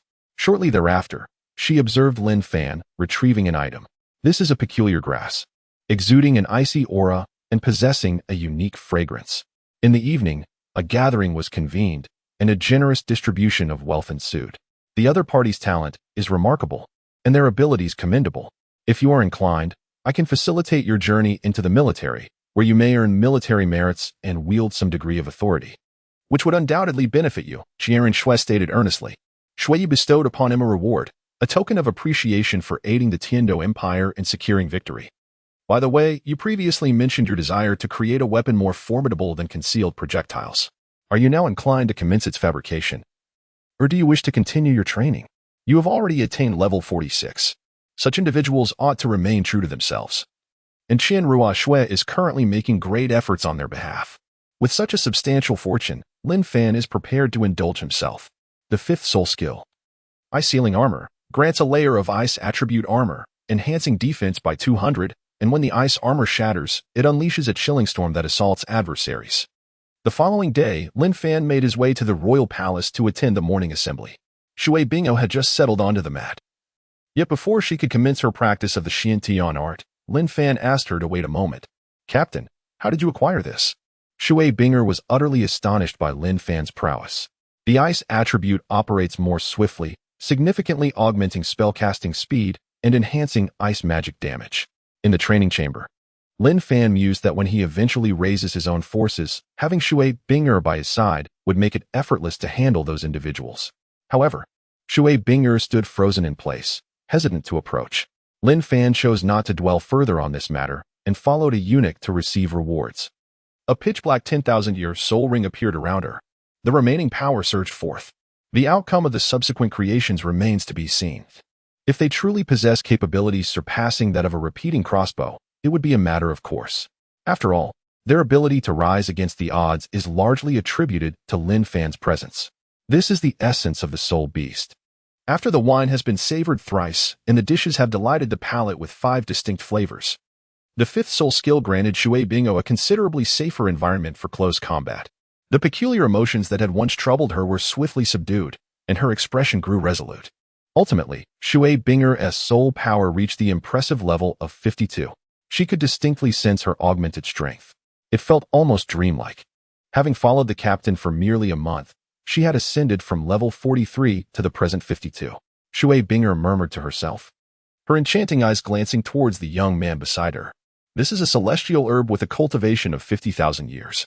Consuming it should elevate you to the rank of Soul King. Moreover, you will directly obtain a 10,000-year soul ring, Lin Fan remarked. That is information you need not concern yourself with. Lin Fan gestured for her to come closer for the process of refinement. Subsequently, she reached the threshold of 50. In truth, she had been diligently practicing there for several days, and her soul power had been rising remarkably quickly. Lin Fan watched as the girl's soul power surged, level after level. Qian Renxue found Lin Fan increasingly agreeable. I am grateful for your patronage, Your Highness, Lin Fan stated. Afterward, Lin Fan accompanied Qian Renxue for drinks, and she was filled with joy, treating Lin Fan to a lavish feast. Although it did not include the coveted items desired by soul masters, the reward of 200,000 gold soul coins was significantly beneficial to Lin Fan's plans. Naturally, they did not split it evenly. Everyone was well aware of the appropriate share. Isn't this astonishing? After the banquet concluded, the two departed in the dead of night. The manufacturing of firearms would not take long. Within the week, he anticipated presenting such weaponry would likely elevate his rank. As for what His Highness had mentioned, there was a need for the Tiandou Empire to dispatch a military force to the borders to prevent the Luo Empire. And there were also some indecisive small nations nearby that required attention. For some inexplicable reason, she felt a sense of melancholy. Yet, curiously, there was no inclination to attack. Captain, I have already received many favors from you. Pray tell, what is it that you truly wish me to do? Otherwise, I am hesitant to accept, Xue Qinghe spoke. Her expression somewhat peculiar, Her formerly cold visage softened, her eyes glistening like water, longing to inquire yet unable to articulate her questions. It seemed that due to an excessive depletion of fortune, there were no special items left, mostly just soul rings. Please help me gather intelligence on those small sects and noble families, such as the Elephant Armor Sect, Windsword Sect, Holy Dragon Family, and the Blue Electric Tyrannosaurus Family. Lin Fan instructed. Chapter 47. The research of firearms and returning home. The graduation ceremony commenced. Today, the Tiandou Royal Academy was bustling with excitement. As the champion team, the Royal Fighting Team garnered significant attention. Who could have anticipated that such a formidable golden generation would meet such a fate under Lin Fan's guidance? The fusion abilities of the golden generation's martial souls had yet to be fully unleashed before they were abruptly dismantled, even after a considerable passage of time. Discussions regarding the finals continued to captivate the minds of many. Brother Lin Fan, do you have time tomorrow? I would like to invite you to my home for a meal. A gracefully dressed woman, with an elegant figure, approached holding a wine glass. The arrangements at home involved remaining in Heaven Dou City, accompanying some soul masters to hunt soul beasts when necessary, and otherwise idling away time. However, it was unforeseen that Lin Fan would enlist in the military, thereby binding himself even more closely to Heaven Dou. Heaven Dou did not wish to instigate conflict. Yet the Star Luo Empire frequently encroached. Lin Fan's understanding of this individual was rather limited. Following a conversation with a craftsman, when those words were spoken, Xue Qinghe, Dou Guyan, and Yu Lingling exchanged surprised glances. A gun squadron, even if temporarily airborne under the might of a tidal Douluo, would still suffer severe injuries. General Lin, our men have been halted at the checkpoint. The people of the Haagen-Dazs Kingdom have forbidden us from entering the city with our weapons. Meanwhile, Lin Fan, who was enjoying the scenery alongside Yu Lingling, overheard the scouts' report from ahead.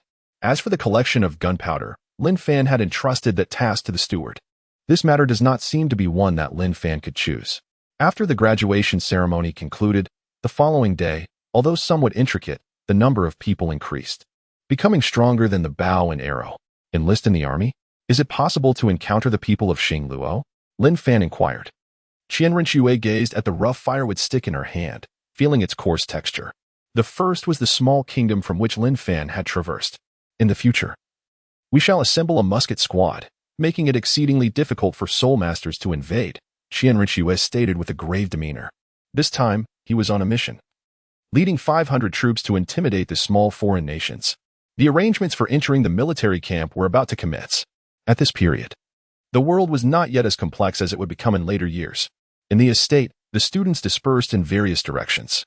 Some chose to remain at the academy to assist with its affairs, while aimless students were assigned to teach at the Junior Soul Master Academy.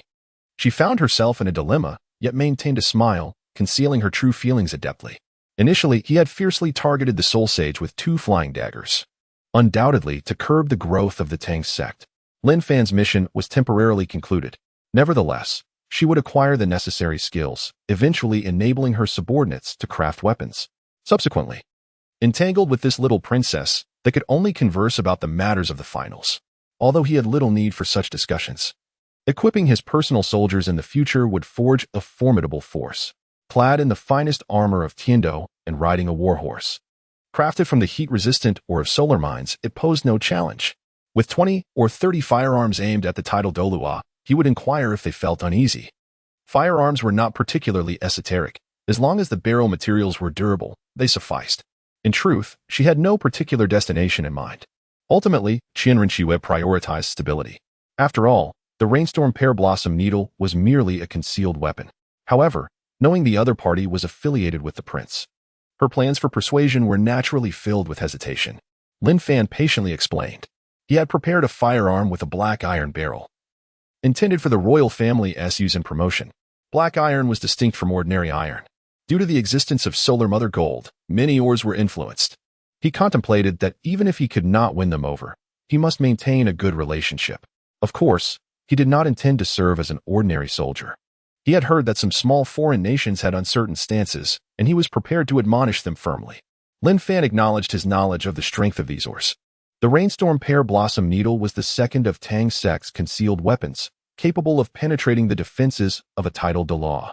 Soul Masters of levels 30 to 40 were adequately qualified to teach at the Junior Academy. Its effective range and power surpassed that of the Zhuge crossbow. albeit it produced more noise, yet reloading was more convenient than with the crossbow. After all, with the advent of firearms, who would still fear soul masters? The members of the Windsword sect were well aware of the strength of his soul-cleaving flying daggers. Lin Fan began crafting the firearm according to the blueprint. Indeed. I am to enlist next week, Lin Fan stated. He forged a piece of black iron in a single morning. If you accompany me, they would undoubtedly agree. They trust that you can protect me. Yi Lingling smiled brightly. A week passed swiftly. I have not seen them, reported the scout. Is this what you refer to as a firearm? I wish you success, Captain, the brother remarked. The reason Tian Dou sought to befriend By was with the hope of fostering peace between the two nations. Lin Fan gathered the materials he had collected the previous day and piled them together. Captain, I am uncertain of your forthcoming plans. I intend to return to my family to see if there is anything I can contribute, inquired Yu Tianhong. These small kingdoms have long been devoid of education. Upon noticing some unusual movements at the borders of Xinglua and Tiandou, they have begun to waver in their resolve. Naturally, some have also benefited from the Xinglua Empire. Lin Fan is skeptical that the rainflower needle can achieve what it claims. The musket cannot resolve the matter at hand. This can also be regarded as his hometown. Loading gunpowder and steel balls. This is an elite force of 500 soldiers. Naturally, he has prepared firearms crafted from solar or for his future private army. For now, he has only completed the gun barrels, saving the rest for when he has troops. Shall I accompany you? My martial spirit can assist in healing some injured soldiers. Yi Lingling suggested. In the kingdom of Häagen-Dazs, steel projectiles easily penetrated armor from 10 meters away. Moreover, with the initial designs in place, the craftsmen of Tiandou would undoubtedly continue their research and enhancements, the final outcome remaining a mystery. This is advantageous, as there are numerous opportunities for training in the military. Albeit quite busy, Yu Tianheng remarked, initially intending to court Lin Fan's favor. For several consecutive days, Lin Fan was occupied. The level of 95 seemed entirely plausible. That certainly can work. Your martial spirit indeed possesses significant capabilities, Lin Fan acknowledged. He recognized her as Princess Xue Qinghe of the Tiandou Empire and nodded slightly, granting her a measure of respect. As their numbers increased, even a title Douluo could be brought down. The process was then repeated. But will your uncle and aunt consent? Lin Fan inquired, glancing at her. Upon hearing Lin Fan's intentions, her beautiful eyes sparkled with excitement. Coming from the Blue Lightning Tyrant Dragon clan, it was only natural for him to return to serve his family after graduation. With a bang, he fired a shot, the scent of gunpowder wafting through the air. Forging has its own system within the world of Douluo. In the basement of his estate, she was reluctant to disclose this technology to the Tiandou royal family. The following day, after enjoying a meal at Yu Lingling's home, she brought Yu Lingling to the army the next day. She was youthful, with delicate, fair skin, a polite smile gracing her face, and sparkling eyes. Lin Fan tightened his legs around the horse, urging it forward. I shall go and take a look, he said to Yi Lingling. Chapter 48. The Four Major Families of Soto City. The kingdom of Häagen-Dazs is less a kingdom and more a city. This kingdom boasts but a single flourishing city, while the remainder consists of towns and villages wielding limited influence over an expanse of approximately 500 miles. Suddenly, a young man clad in resplendent attire approached Lin Fan, offering a slight bow. He was a scion of the Häagen-Dazs royal lineage, akin to the son of a city lord. Are you truly inclined to contravene the established rules? He inquired, taken aback by the young general's assertiveness, especially considering the mere 500 men at his command. Lin Fan had not gleaned much about the wars between the Tiandou and Xingluo from the original text.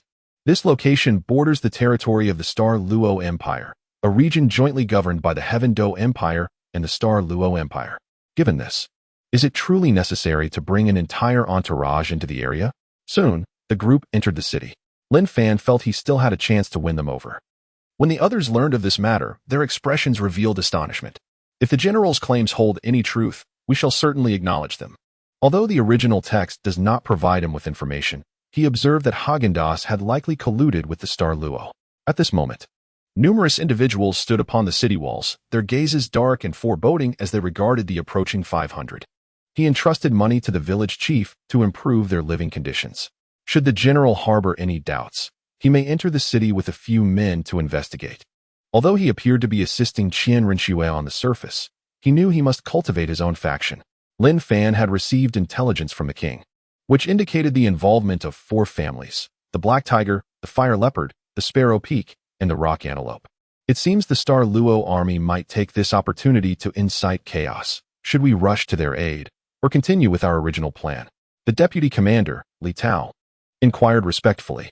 Lin Fan's intention to come here stemmed from the information that Xue Qinghe had gathered before his departure, revealing the existence of a small alliance in this vicinity. This was once the location of Shrek Academy. A steward from one of the branches of the Spirit Hall was present. Lin Fan instructed a captive to converse with someone at the foot of the city wall. Upon hearing Lin Fan's audacious words, the young man offered a slight smile, unperturbed. Subsequently, the group resumed their journey. At that moment, a soul master ascended the city wall and conferred with a figure clad in armor, after which the city gate swung open. The elderly steward had nurtured Lin Fan for many years and had previously advised him, yet Lin Fan chose to depart regardless. The destination Lin Fan sought was none other than Soto City. This is not a kingdom, merely a city. Ultimately, the two great nations did not engage in warfare due to the establishment of the Spirit Empire. That must be a steward from the Spirit Hall branch within the city. With the passage of time and development, they exhibit a tendency towards self-governance. Lin Fan bore the expenses for his journey to Holy Soul Village. An elder's eyes lit up upon seeing Lin Fan enter. "It is I, my teacher." Lin Fan offered a slight bow. Faced with Lin Fan's assertiveness, Ross's expression fluctuated between darkness and uncertainty. Lin Fan spoke of intelligence he had gathered. Upon arriving at the royal palace, he declared, "Today, I shall enter the city to conduct a search. If you do not permit this, you shall pay a grievous price." He turned his gaze towards the youth. Recently, a soul master from the Star Luo Empire did indeed come to persuade them. How could such talent be lost to us? If we report this to the Spirit Hall headquarters, we would undoubtedly receive considerable rewards, sighed a steward, casting a displeased glance at the elder steward. He had been studying at this junior soul master academy for some time. The city gates remained firmly shut. Upon hearing this, Ross's expression subtly shifted. "If not, the one who slandered us must face severe punishment, to be subjected to the rack," Ross asserted. On the city walls, archers stood ready, as if preparing for battle. The king and several others had already taken their seats. Our Hagen Dou's kingdom offers tribute punctually each year. Does the Heaven Dou Empire seek a pretext to tear apart the contract? A disturbance had begun in a border area known as Ling'an City, and our forces are currently dispatched to assist. No rush. We shall proceed with our original plan. A mere show of strength towards the Hagen Dou's kingdom will suffice. But the city we are to visit next may not be so easily subdued. I believe it will be the next to erupt, Lin Fan remarked. In this scene, Lin Fan perceives everything with remarkable clarity through his spiritual power. Although he cannot hear any sounds, the visuals are vividly discernible. He cast a glance at them and remarked, "You have no issues this year, but the future remains uncertain. There are allegations of your collusion with the Xinghua Empire. We are merely tasked with an investigation." The kingdom of Xue Qinghe is where he established his roots. Upon arriving beneath the city walls, particularly the young stewards from the Spirit Hall, the forces from Tiandou swiftly dispatched troops to assist in quelling the rebellion in Ling'an City. After a thorough inquiry, he pondered how a mere 500 individuals dared to confront them.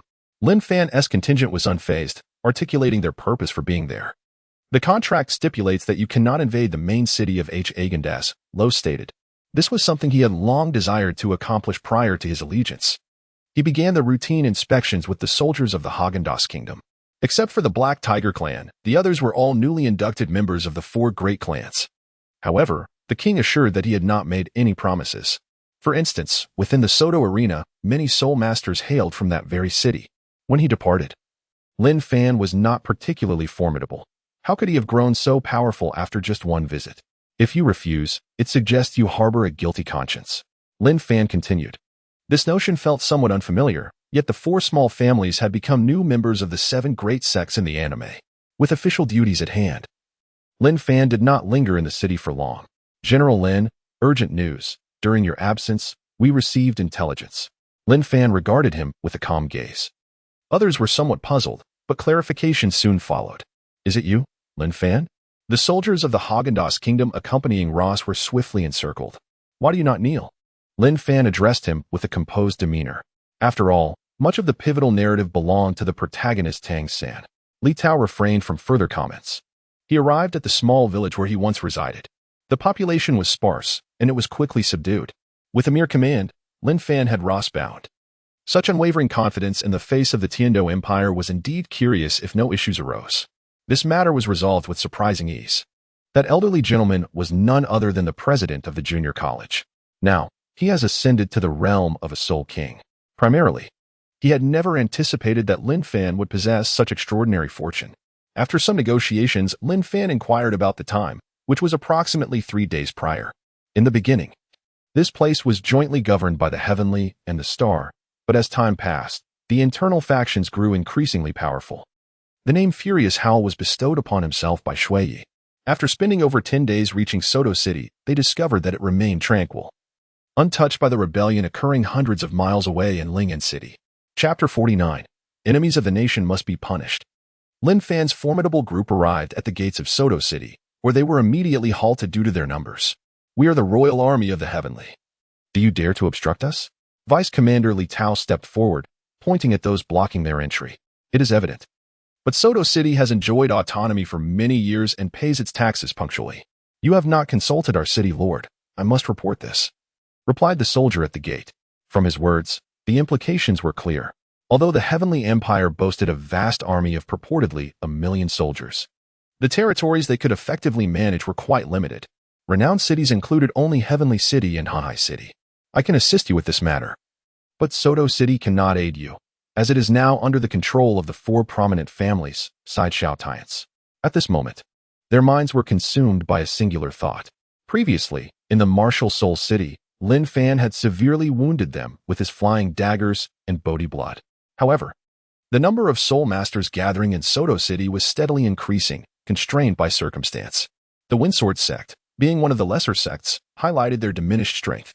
"I trust you understand my purpose for coming here. Half of Soto City still belongs to the Heavenly Empire, and you are undoubtedly aware of the turmoil in Ling'an City, hundreds of miles away," Lin Fan remarked, deliberately ignoring By, and turned his gaze towards the formidable Hubadian.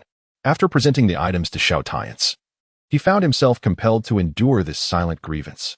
The others around him wore smiles, exuding an air of confidence, as if to say, "We shall refrain from intervening. What can you do about it?"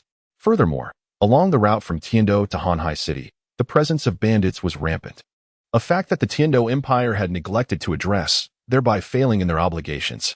Following Xiao Tian's introduction, soul rings began to manifest one after another, showcasing a power significantly greater than that of the other 3 families.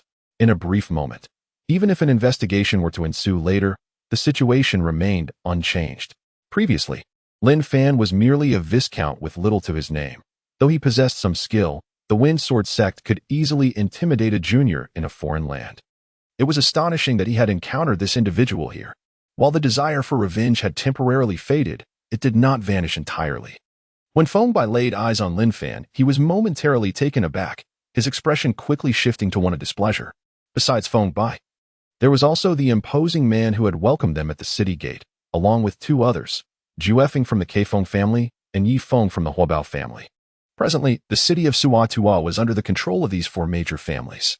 Those who transgressed the laws of the Tiandou Empire could seek refuge in the region of Xinglao. However, after being struck by a mysterious individual, By realized that Lin Fan was not to be trifled with. Li Tao observed the soldier with some irritation. A distinguished soul master emerged from within, exuding an aura of authority, his stature tall and imposing. Clad in a blue robe, he was the head of the Yinling family, Yin Shan. How could a mere soul king possibly wield a 100,000-year soul ring? Even if one were to fortuitously encounter a severely injured 100,000-year soul beast, could such immense power be absorbed by a soul king? They were momentarily petrified, but soon their eyes ignited with fury. This individual was a second-class marquis bestowed by the Tiandou Empire, with the authority to recruit soldiers. This individual is not a noble dispatched by the Tiandou, but rather a young man in elegant attire who follows closely behind him. He is a significant member of the Wind Sword sect, possessing the cultivation of a soul sage, which places him in stark contrast to a viscount like Lin Fan. Additionally, he oversees his own fief, a modest town situated not far from the city of Soto. The city of Soto has always belonged to the Heaven Dou Empire, yet the complications of entering one's own territory are evident. Apologies. My father passed away a few days ago. I am his son, Xiao Tians. The young man introduced himself. Regardless, Soto City continues to dutifully pay taxes to both empires. Upon arriving at the Lord's mansion, an overwhelming sense of oppression instantly altered the expressions of everyone present. The opposing party offered a slight bow, signaling those around to withdraw, thereby allowing the group to enter the city. The areas closer to Heaven Dou City remain manageable, yet the more distant regions require an annual protection fee to avert conflicts. He intentionally slowed his pace, discussing this matter with Lin Fan, now aware that the other party possesses 500 elite soldiers and holds the position of inspector. The insinuation of oversight over external territories stirred a sense of bitterness. Additionally, Lin Fan recognized a familiar face, Ba from the Windsword sect. The gathering was sparse, consisting only of a few key figures. The 10,000-year soul ring spun forth.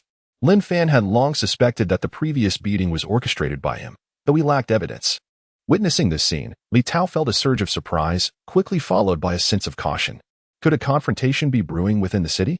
Surely. Your visit here serves not only for routine inspection, but also to provide support for Lingnan City, as many await your arrival. Initially, Heaven Dou granted this territory to his father primarily for the purpose of patrolling Soto City. This place has swiftly become a haven for notorious criminals. Lin Fan retrieved the letter entrusted to him by Xue Qinghe, a missive akin to an imperial decree. From his words, it was evident that he still harbored sentiments for the Tiandou Empire, managing to maintain a semblance of control over a few border cities. Have the individuals left behind by Xing Luo also been bribed? Lin Fan inquired. Given the current situation, those from the enemy nation must be punished. With that, Lin Fan rose to his feet decisively. Forgive me, I am a subject of the Xing Luo Empire. As for the Tiandou people, you must consult Marquis Xiao, who Batian remarked, already prepared for the encounter. General Lin, I never imagined that so little time would pass before you garnered such favor from the Tiandou Empire. Congratulations are in order, Ba expressed, his displeasure evident upon learning that Lin Fan had arrived with 500 elite soldiers. He did not mask his feelings. His soul power erupted instantaneously, revealing his dragon-slaying sword. Initially, there was some oversight, but gradually, the higher-ups ceased to intervene. The soul master ahead did not acknowledge their presence, clearly dismissing them. After all, this was a city shared by two empires. The imposing figure was Hu Batian, the head of the Black Tiger clan. Let us not rush. We shall observe their intentions. If they seek war, we shall oblige, Lin Fan said, patting Li Tao on the shoulder, urging him to remain composed. Today, Ba, representing the Feng Sword sect, has come to negotiate. In the realm of animation, the Black Tiger sect has ascended to become one of the top 3 sections. Not yet. Otherwise, we would have deployed our forces long ago. Let us rest well tonight, and tomorrow I shall have you take my personal guards to provide support. Xiao Tianzi stated. The Tiandou Empire would not offend a Soul Master clan over a mere third-tier noble.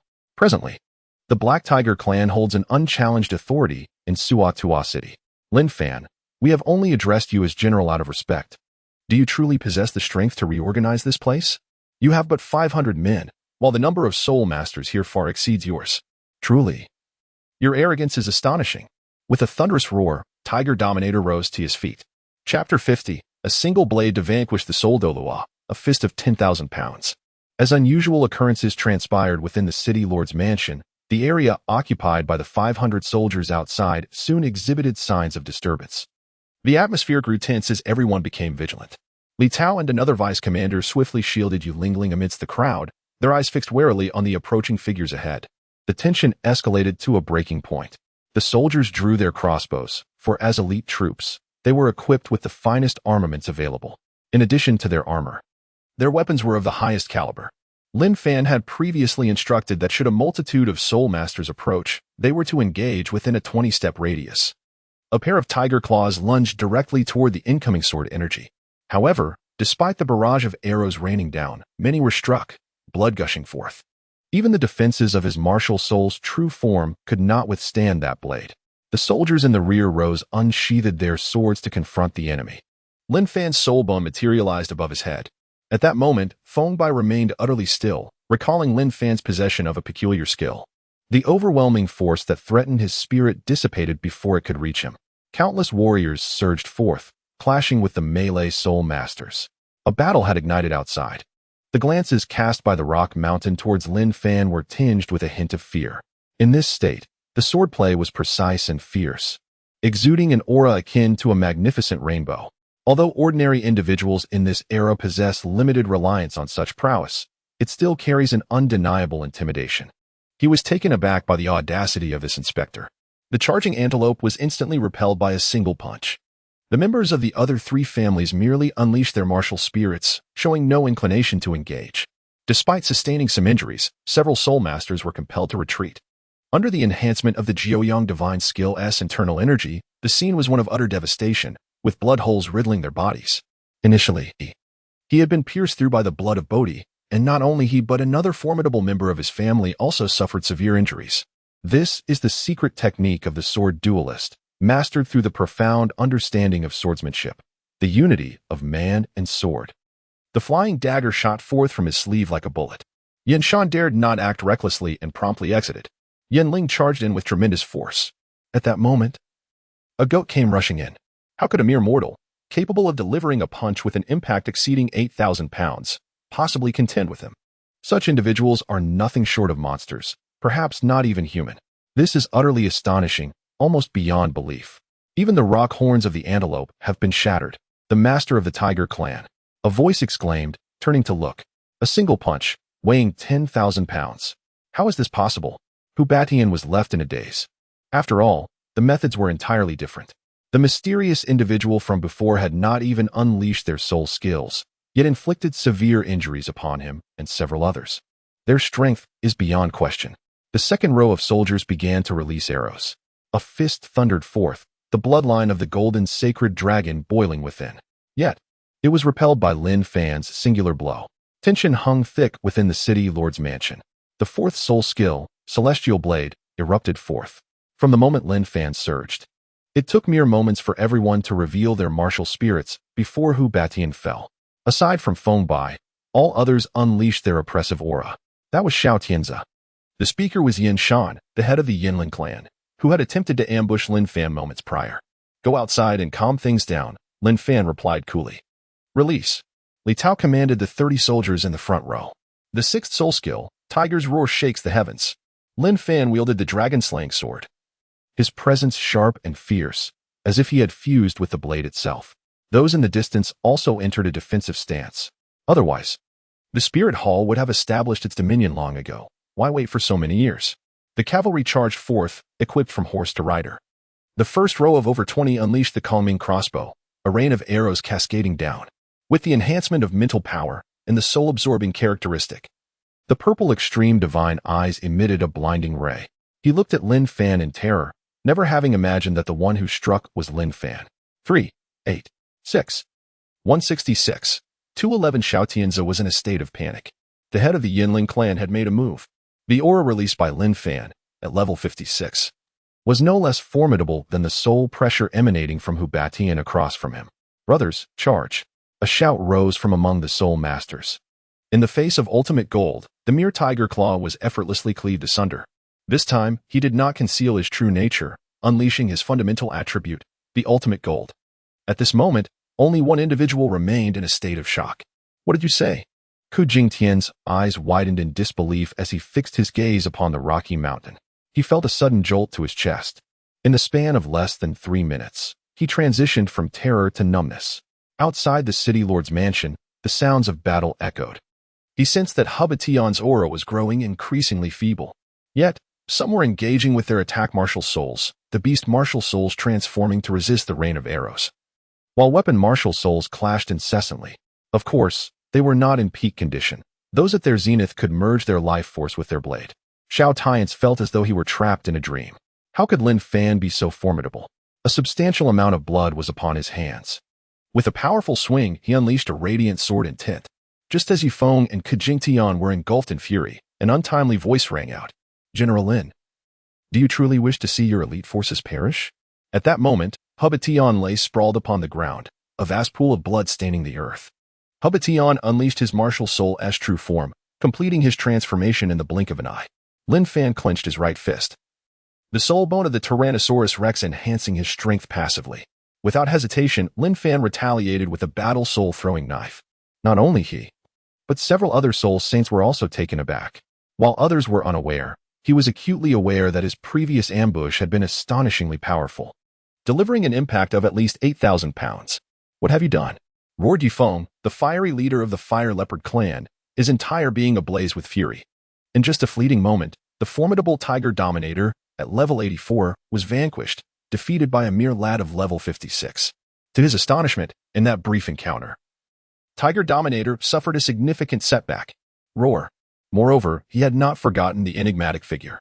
I surrender, my clan, the Yinling, is willing to dispatch soul masters to quell the turmoil in Lingnan. Annihilation Light. He noticed no anomalies in the soul rings, indicating that no soul skills had been employed. His ribcage shattered, piercing through his back, as torrents of blood gushed forth. With a splatter, some individuals managed to withstand the onslaught due to their defensive martial souls. 50 cavalrymen surged forth, recklessly charging amidst the soul masters. Good heavens! Are you the mysterious figure from that night? Upon encountering the flying dagger, Bai's legs weakened. The soul masters in my city are beyond your imagination. Tiger Dominator issued his final threat. Behind him emerged a black tiger martial soul, with 8 soul rings rotating slowly around him. This is no ordinary antelope. This particular creature is adorned with armor resembling rock across various regions of its body. Consequently, without even taking a sip of wine, the confrontation commenced. However, he discovered the trace of the soul bone in his right arm, which enlightened him to this fact. Initially, they had sought the assistance of several healing soul masters, barely managing to preserve their lives. On the wall of the main hall, a golden flying dagger was embedded. Prior to arriving at the Lord's mansion, he had conveyed the situation, advising him to indulge in drink, while assuring that he would dispatch his elite soldiers to provide support the following day. Tiger Tian unleashed a powerful wave of sound. This maneuver can inflict harm upon an individual's mental fortitude. The invisible, intangible sound waves that descend are shattered by this obliterating light. A series of Kongming crossbows emerge, aimed at the individuals ahead. Receive my blade, Lin Fan declares as he soars forth on his sword, responding to Hubatian. The flying dagger is released in an instant, leaving Hubatian unable to react, akin to a streak of golden light. By represents the Wind Sword sect. However, he has yet to join this faction and thus refrains from intervening. After all, that is an 84th level soul Douluo. Is it not a touch fantastical that such an effortless defeat has transpired? Chapter 51. The Healing of Yi Lingling and the Might of the Nine Yang Divine Skill. Outside the city lord's mansion, the battle had only commenced for mere minutes before casualties began to emerge. In contrast to the soul masters, the large blades wielded by ordinary individuals proved far more perilous. Some soul techniques did not inflict immediate harm upon contact, while a mere strike from a sword would invariably draw blood. Numerous assaults targeted the neck, and amidst the chaos, even soul masters found themselves pursued and slain by those armed with large blades. Ultimately, the number of soul masters gathered was rather limited. With the influx of soul energy, the effects of healing began to manifest, leaving only a handful of healing soul masters and the still unconscious Hubatian. A single gold soul coin could sustain an ordinary family for half a year. The ground trembled as several cavalry units approached from afar. Not only humans, but even the battle horses, battered to the brink of death by the soul masters, were restored to health. With a wave of her grand healing technique, Yi Lingling performed wonders. Upon learning of her deeds and gazing at the slumbering maiden, Lin Fan refrained from saying much.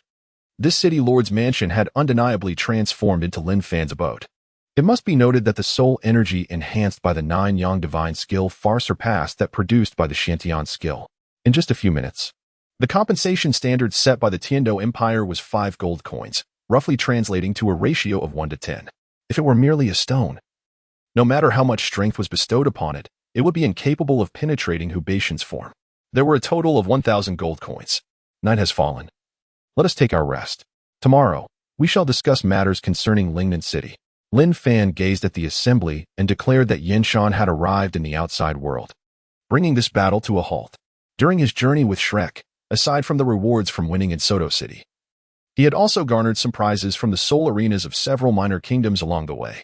A strikingly beautiful young lady stepped forth, a shimmering apparition of a begonia blossoming beside her. Subsequently, many soldiers expressed their gratitude towards Yi Lingling. Although Yi Lingling still felt a sense of emptiness, her state had improved significantly since yesterday.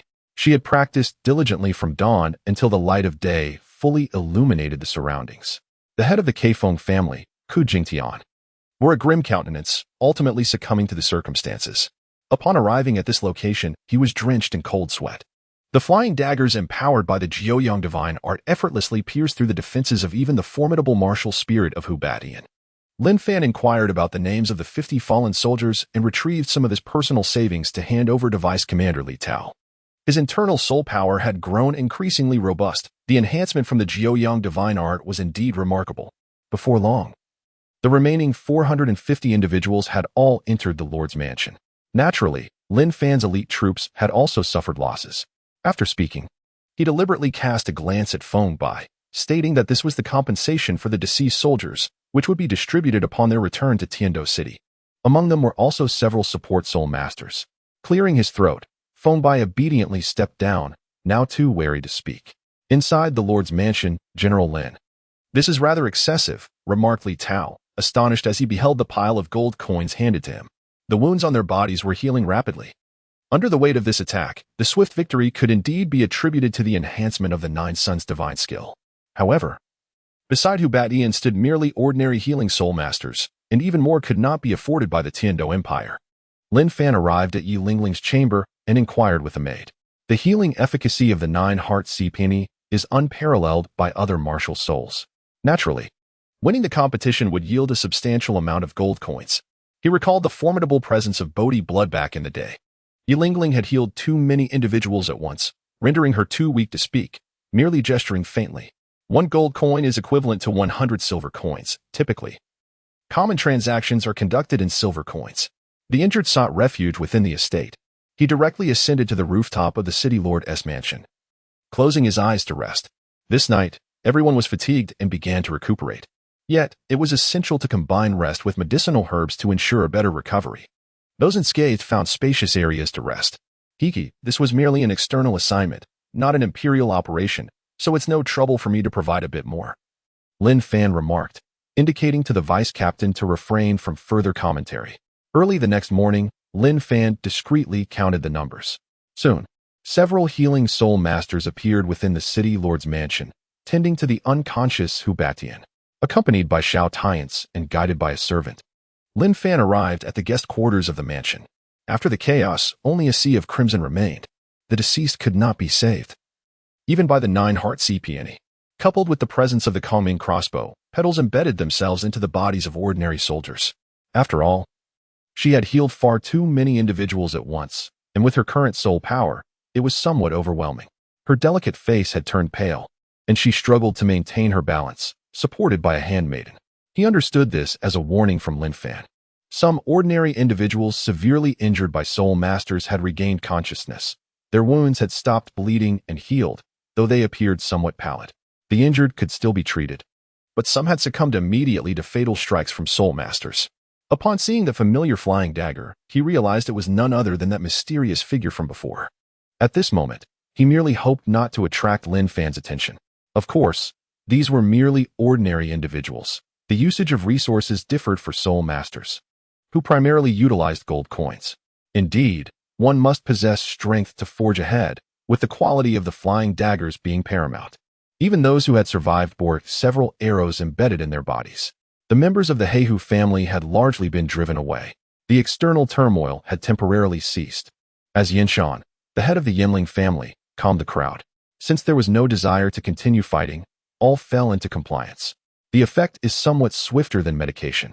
However, Yilingling did not assist the adversary in healing. Lin Fan gazed calmly at the assembly.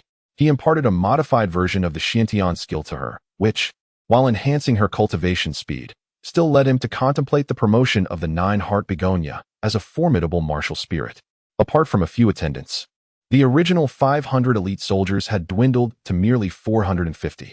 Much like Qian, had Yilingling devoted herself entirely to healing, recovery would have been achieved long ago. Under the relentless assault of certain soul masters, the armor they donned barely shielded them from a fraction of the onslaught. A significant portion of their original armor and weaponry had been lost. Nevertheless, in this battle, it was ultimately the ordinary individuals who triumphed. With just a glance, By faltered, overwhelmed by the sheer numbers. Radiance cascaded down. Presently, she is capable of healing 100 individuals, and in the future, as she grows stronger, the prospect of healing thousands or even tens of thousands is not out of reach. Should he fail to appear tomorrow, it is likely that Feng Sword's sect will face misfortune thereafter. At this moment, Yifeng, the head of the Fire Leopard clan, also exhibited signs of trepidation. The flying dagger just now effortlessly pierced through the true form of a soul Douluo at level 84. This indicates that each individual can obtain 20 gold coins. For instance, participating in the Soul Duel competition in Soto City requires a registration fee of 10 gold coins. Miss Ye's healing is greatly appreciated, as expressed by Vice Commander Li Tao. One can only imagine the formidable power of that flying dagger. The following day, on the rooftop, Lin Fan commenced his training of the Purple Extreme Demon Eye, subsequently engaging in the cultivation of the Nine Suns divine art. He felt a surge of trepidation as he observed the flying dagger hovering beside him. The number of warhorses, once exceeding 500, had dwindled to merely 200. This matter should not be widely publicized, otherwise it could lead to rumors of insurrection.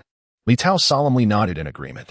Today, he granted a day of respite to others while he intended to engage in serious discussions with the rulers of Soto City.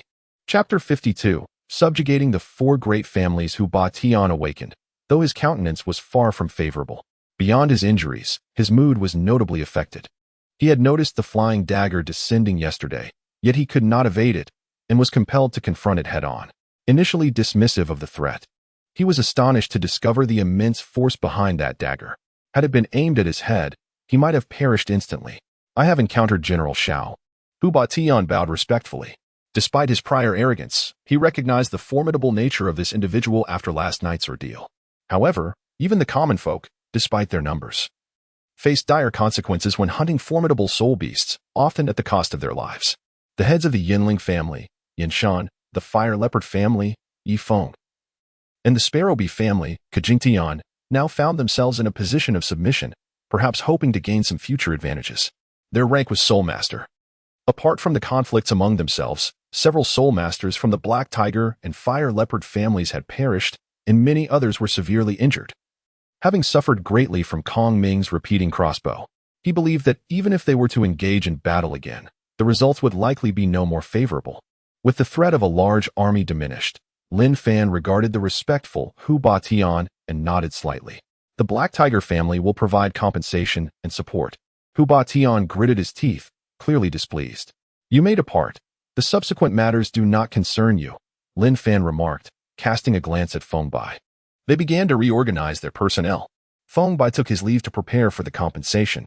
Development, particularly regarding suitable 10,000-year soul beasts, should not be underestimated. Subsequently, both individuals expressed their willingness to ally with the Tiandou Empire, though they intended to negotiate terms with the empire thereafter. It is not a matter of defiance, rather. The Tiandou Empire offers little that we, as Soul Master families, could truly benefit from, even if we were to join, Ba-Tian stated. This time, not only did they fail to win over the four prominent families, but they also incurred losses, rendering their visit futile. By acting in such a manner, you might well provoke the people of the Heaven Dou Empire to execute General Lin upon their return, remarked Qingtian.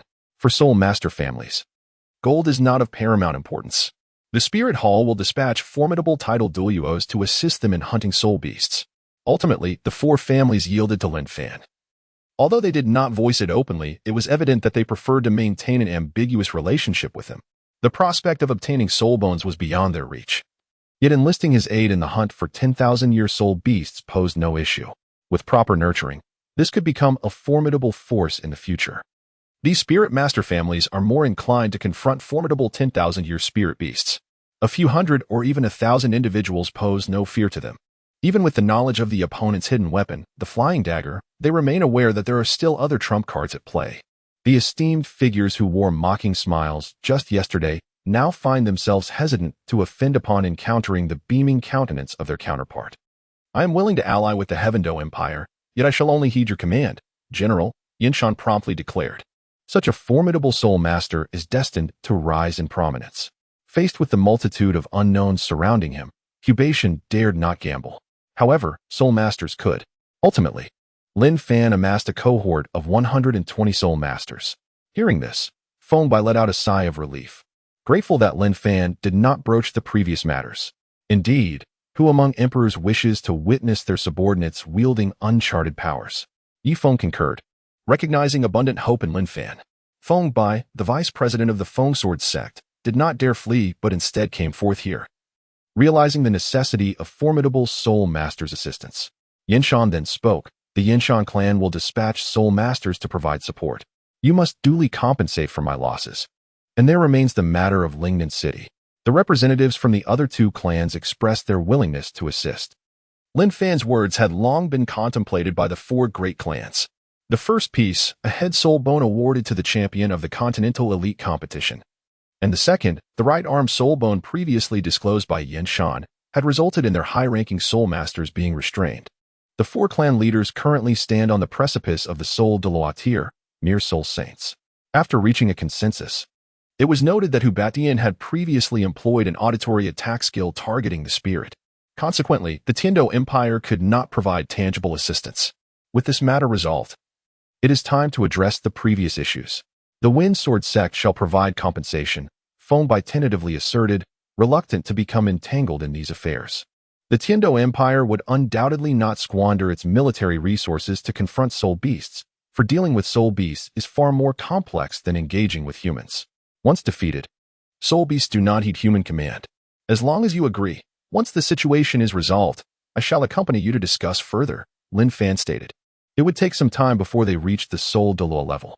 The four prominent families would dispatch soul masters to accompany them, aiming to prevent an escalation of the crisis. The Yinling family possesses a defensive martial spirit, the Rock Antelope. Provided they can muster sufficient personnel, they prioritize development. Last night's events were entirely unforeseen. However, being at the border affords them numerous operational advantages, alleviating their concerns.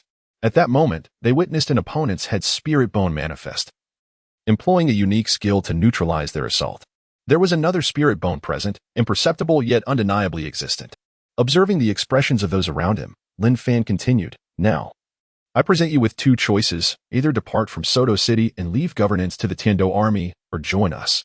Had Lin Fan been captured last night, these formidable beings would have swiftly subdued the 500 elite soldiers upon their emergence. The Huobao family, known for their aggressive martial spirit and fire attributes, was speculating that Lin Fan possessed at least 3 spirit bones. After all, they had not anticipated that 500 elite soldiers, along with Lin Fan, would result in their defeat. This includes the acquisition of spirit rings and spirit bones. Naturally, the 4 clan leaders need not venture forth personally. They must remain to oversee affairs. The armors, weapons, and steeds of the 500 elite soldiers would be compensated by the Heihu and Windsword sections. There was no need for further elaboration. The opponents possessed a 100,000-year spirit ring and could withstand the assault of the Rock Mountain, along with that enigmatic flying dagger. Furthermore, there lay a 100,000-year spirit bone. Soon, only members of the 4 great families remained in the hall.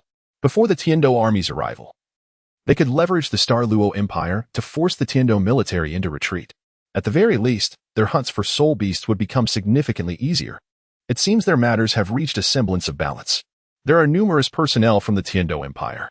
This morning, I received intelligence indicating that the situation there remains unresolved and is intensifying, on the verge of impacting a town 50 kilometers from Soto City. Lin Fan remarked that the Black Tiger family possessed a powerful assault-type martial soul, yet, in comparison, aligning with the Spirit Hall would prove to be a more advantageous choice, especially since the wealth had already been seized by the Qibao Glaze sect, one of the top 3 sects. It would be exceedingly challenging for these families to flourish even if they were to join. The martial soul of the Sparrowbee family is rather unique, capable of summoning numerous sparrows, albeit these sparrows are only the size of wasps. Nevertheless, their strength lies in their sheer numbers. While their speed is somewhat inferior to that of the swift-tailed swallows, their spirit abilities possess remarkable reconnaissance capabilities. Chapter 53, A Lone Assault. This team comprises just over 1,000 individuals, yet it includes 120 soul masters, alongside Lin Fan's personnel and several hundred elite soldiers of the second-tier noble Shaotians. In this era, having more than 100 soul masters is no trivial matter, especially when compared to the times of the future, where soul masters were abundant. General Lin has already discovered that a contingent is establishing a camp, their banner emblazoned with the tiger insignia. A soul master from the Kaifeng lineage approached Lin Fan to relay the intelligence he had gathered.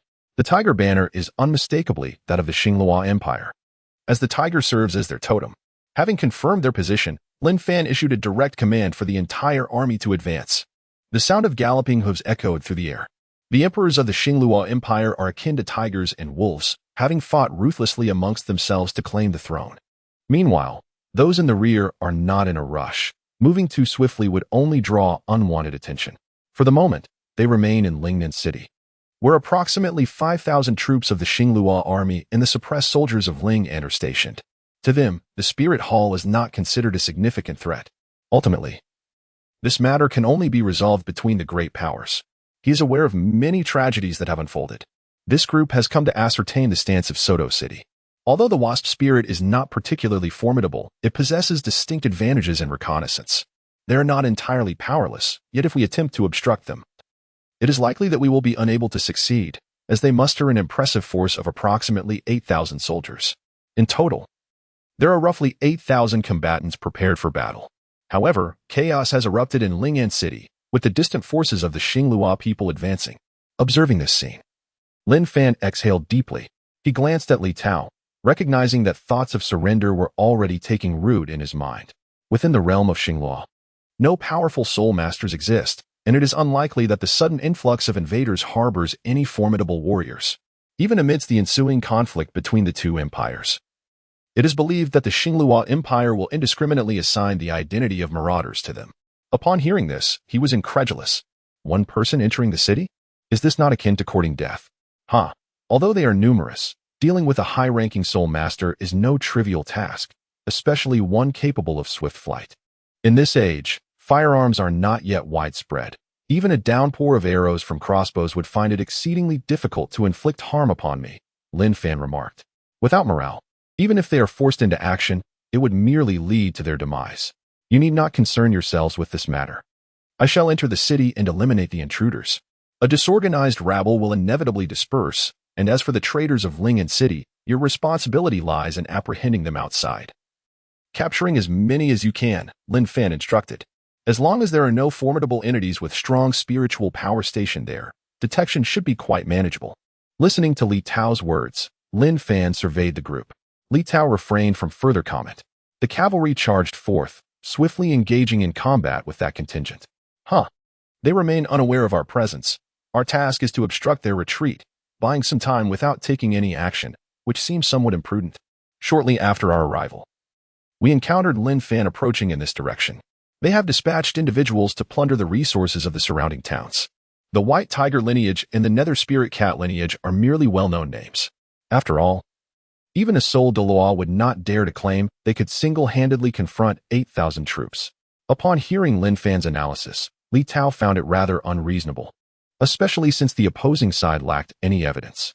They intended to seize what they could and flee, having already learned of the Tianshou army's reinforcements. Lin Fan believed that the plans of the Star Luo Empire were roughly thus. By the time Lin Fan arrived, the vice-captain had already extracted all pertinent intelligence. Rest assured, I do not intend to engage them in a desperate battle. There is a saying, to capture the bandit, one must first capture the king. This region has descended into chaos, and it is likely that many bandits will emerge. We shall be responsible for exterminating them, Li Tao stated. Apart from his personal guards, the others felt some trepidation upon learning the enemy's numbers. He understood that Lin Fan was not one to relent without taking action. Exterminating bandits is indeed a matter of practical significance. They were individuals from Lingnan City who had allied with the Star Luo Empire, tasked with investigating the situation in Suatua City. A soul master with a Sparrow Bee martial spirit is comparable to 5 or 6 traditional scouts. Soon, Lin Fan's orders were disseminated. If Lin Fan's previous act of incapacitating a Soul Douluo was astonishing, the endeavors he was about to undertake seemed almost fantastical. The Star Luo Empire, however, was different. It housed several martial spirit families within its confines. Moreover, those individuals were holed up in Lingnan City. With walls towering 20 meters high, how could one gain entry? A small camp several miles away instantly sensed the anomaly. Young and brash, Lin Fan had amassed considerable influence. From the recent days of following, he had discerned the character of his adversary. This was a formidable presence connected to the Star Luo Empire. This is the advantage of the Soul Masters. However, it wasn't long before the entire team surrendered. Although Xue Qinghe spoke with great bravado, there was an underlying timidity, for they had to remain vigilant against the Spirit Hall.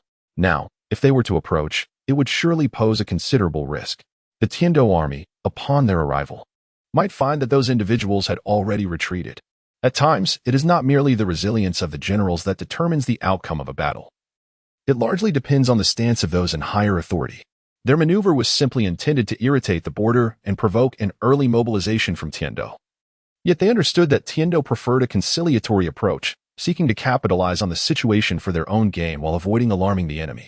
These small towns are inhabited by merchants, particularly with the arrival of Xiaotians. Lin Fan, without the need to inquire further, instinctively grasped the events that had transpired here. Approaching, she uttered a few words, quickly realizing she would not sway the other party. "Very well, I shall enter the city alone," Lin Fan calmly declared. Upon hearing this, Li Tao's eyes widened in disbelief. The town was eerily quiet, with only a few elderly residents remaining. Yilingling was equally taken aback, perceiving Lin Fan's intentions as exceedingly audacious. In addition to this intelligence, they had also learned of the impending withdrawal of the Xingluo forces. Previously, the inhabitants of Lingnan City had offered them protection, allowing them to engage in small trade for profit. "If you are injured, I shall heal you," the young girl expressed with a hint of concern as she watched him depart. At that moment, upon hearing of his intentions, everyone's demeanor shifted dramatically. The surrounding small towns of Lingnan City were enveloped in silence. They could only endure the slaughter and theft that transpired. "General Lin, there seems to be quite a number of people in that city now," Li Tao remarked, attempting to dissuade Lin Fan from acting impulsively. While taking the head of a captain among 1,000 troops might be feasible, 8,000 seemed excessive. Previously, they had dispatched envoys to inquire about a potential alliance, and this visit was to discuss passage. However, by the time they discovered the situation, it was already too late. Outside Lingnan City, the gates were wide open, with a steady flow of people and carts laden with supplies, gold, silver, grains, and more. Chapter 54. Davis's plan as gold and silver were being transported away. Some grains were being delivered into the city. Lin Fan, not clad in armor, appeared quite ordinary save for his striking features. "Who are you?" The 4 city guards at the gate immediately halted those attempting to enter, including Lin Fan. "We have heard of the circumstances at Xingluo and wish to enlist to jointly confront Tiandou. The common people have suffered under Tiandou for far too long," declared a tattered man. However, this excuse bore little weight. It was a crucial period, and allowing unknown individuals into the city could lead to complications. Lin Fan grasped the long sword tightly in his hand. "We too must be departing soon. Remember, do not let that matter fall through. If Soto City is willing to relent, we shall instigate trouble again in 3 months," Davis remarked while taking a sip of wine. "Your Highness, are you not afraid of this?" This statement startled the lord of Lingnan City. Currently, Xingluo's schemes against Tiandou were advantageous to him. Even the titled Douluo could not assassinate him without consequence, the youth confidently asserted. The more he listened, the more perplexed he became. White Tiger Meteor Shower. The Soul Masters merely sought more skills and soul bones. He believed that under such temptation, a young man like Lin Fan would undoubtedly capitulate. The Lord of Lingnan City mused. "Many individuals have been driven away, but they have not ventured far, opting instead to linger in the vicinity. Given that it is Davis, the situation becomes manageable. After all, they have suppressed the golden generation of the Spirit Hall. Moreover, there are national interests to consider." Chaos soon ensued in the area. A surge of spiritual energy was unleashed. "Your Highness, you seem a bit intoxicated. Begone, begone. Return whence you came." Several soldiers began to expel Lin Fan and his companions. Otherwise, with the bloodshed of Xingluo, the position of the crown prince is not easily attained. The standard configuration of soul rings indicates that this is an 8-ring soul Douluo. He is currently quite renowned. Enemy attack. Enemy attack. Lin Fan, deeply engrossed, discerned a scheme within the words. An elderly man, who had just risen, stood directly before Davis. In comparison to the black tiger spirit's ferocity, this individual's white tiger spirit is evidently more formidable. He is included among the ranks. Just as he finished speaking, 2 individuals raised their glasses in celebration, and a guard entered the grand hall. His previously drowsy gaze sharpened into a piercing glare at that moment. "Unfortunately, that person is beyond our control," Davis sighed. "That may not be the case. Perhaps Xingluo still has a chance that the Tiandou Empire cannot offer, but it will be exceedingly difficult for Xingluo to seek it out." Fool! The lord of Lingnan City was enraged. How could a living person intrude into the city and be lost? "Calm down. A powerful soul master has arrived. Blaming them is futile," a foreign man remarked with a faint smile at the banquet. Unfazed, Lin Fan, possessing hidden skills, altered his appearance, causing those around him to lose their target. "What is happening?" Was it not said that the Tiandou army would not approach for another 5 days? The Lord of Ling and City expressed his displeasure. Within the Lord's estate, By continued to gather strength in secret. He may not confront the Tiandou Empire directly, but like Lin Fan, he could stir trouble in some of Xing Luo's vassal states. He has gone to dine. I shall assist him, Lin Fan replied nonchalantly. Compared to the elderly man's soul ring configuration, it was not significantly inferior. A white tiger spirit materialized behind him. However, Lin Fan had already made his move, ignoring the Lord of Lingnan City and charging directly at Davis. He had not anticipated that the Lord of Lingnan would willingly surrender, Lin Fan pondered. The elderly man swiftly activated the white tiger protective shield, yet even so, it was shattered by a flying knife, embedding itself within his flesh. Hearing this, the Lord of Lingnan City chuckled.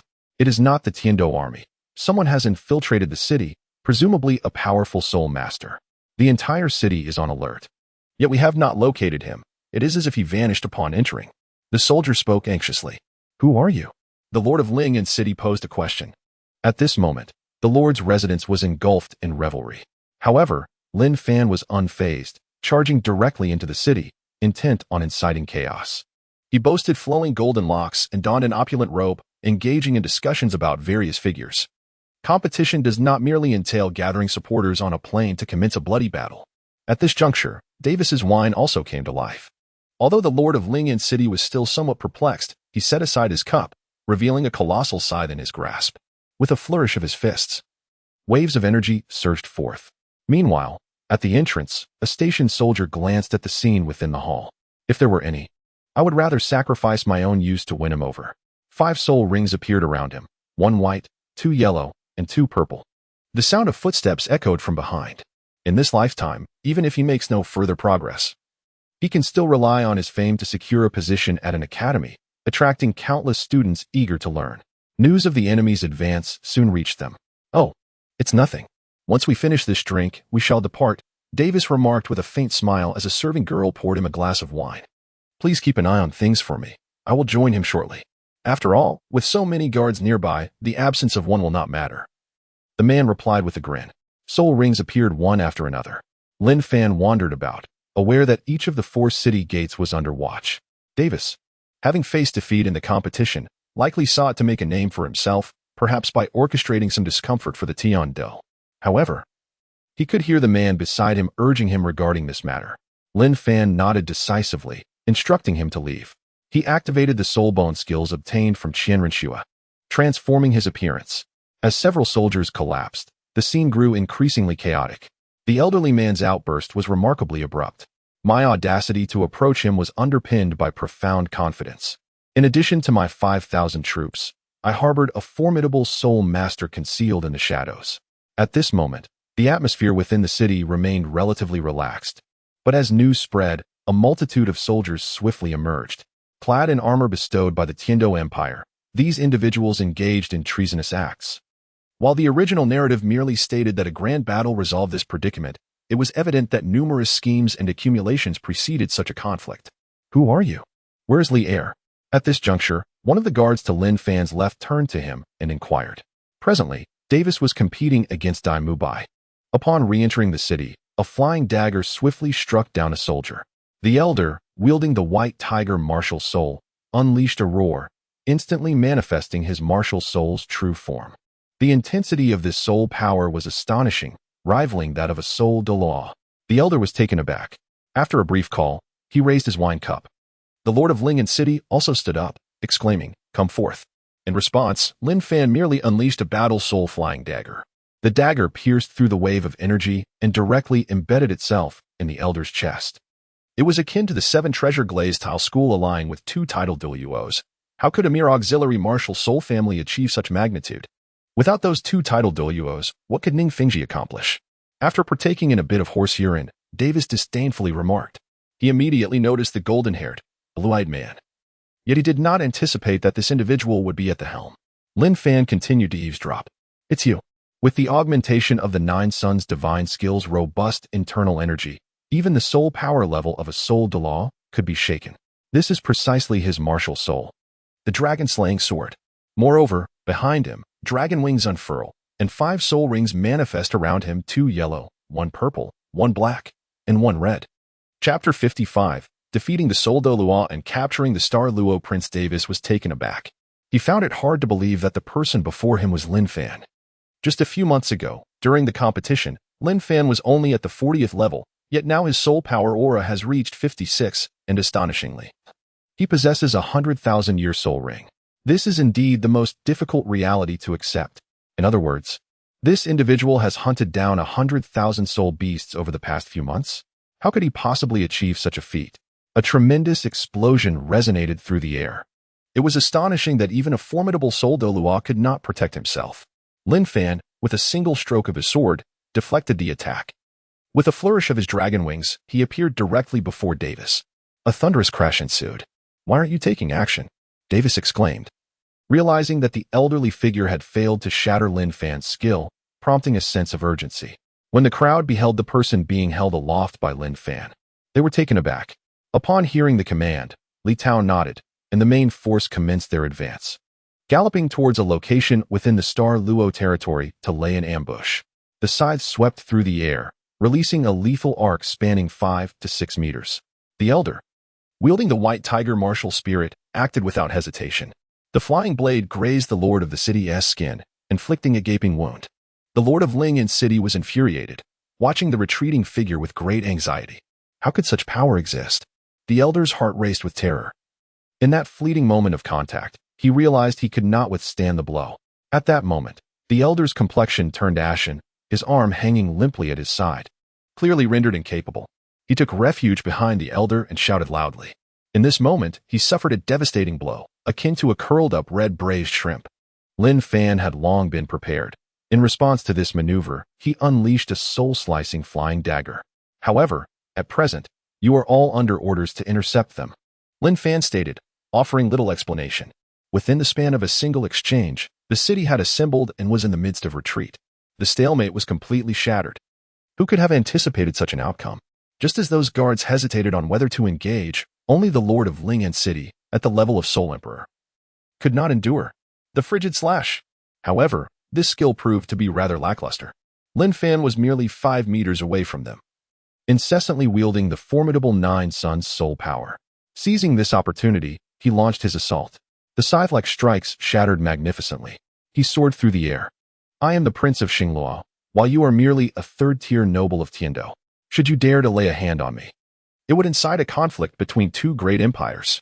At this moment, Davis was utterly flustered. With a powerful slash, he struck with the momentum of a raging tempest. As the azure dragon roared to the heavens, the golden dragon surged forward, carrying an aura that seemed to sting the skin.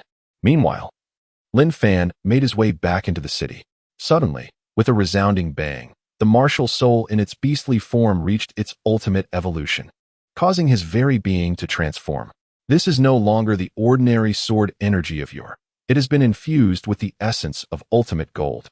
"Your Highness, Davis," he exclaimed, relentlessly augmenting the power directed towards that magnificent golden dragon.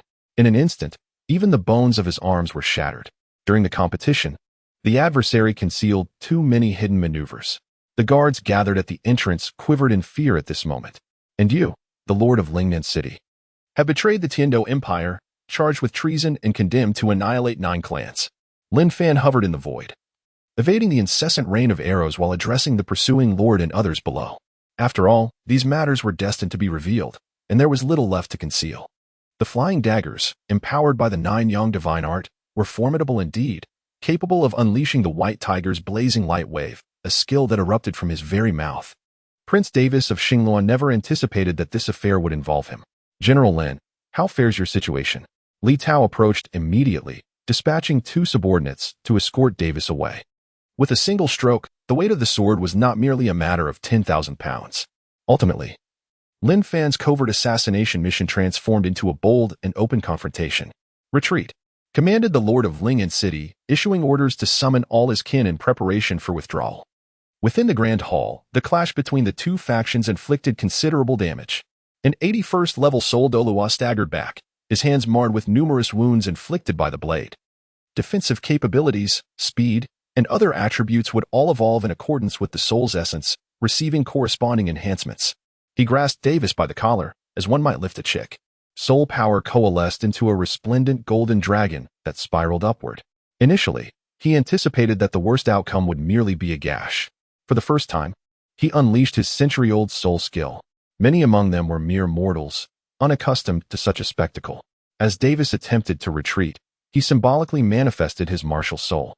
Lin Fan unfurled his external soul bone with determination. It bore resemblance to Dai Mubai's white tiger meteor shower, yet its speed and frequency eclipsed that of the latter. Upon the utterance of those words, the Lord of Ling and City finally grasped the situation, brandishing his scythe as he unleashed his sixth soul skill. Lin Fan soared away on his sword, his speed surging dramatically. Some were perplexed, while others understood the unfolding events. The fifth sword technique, Dragon's Roar piercing the heavens.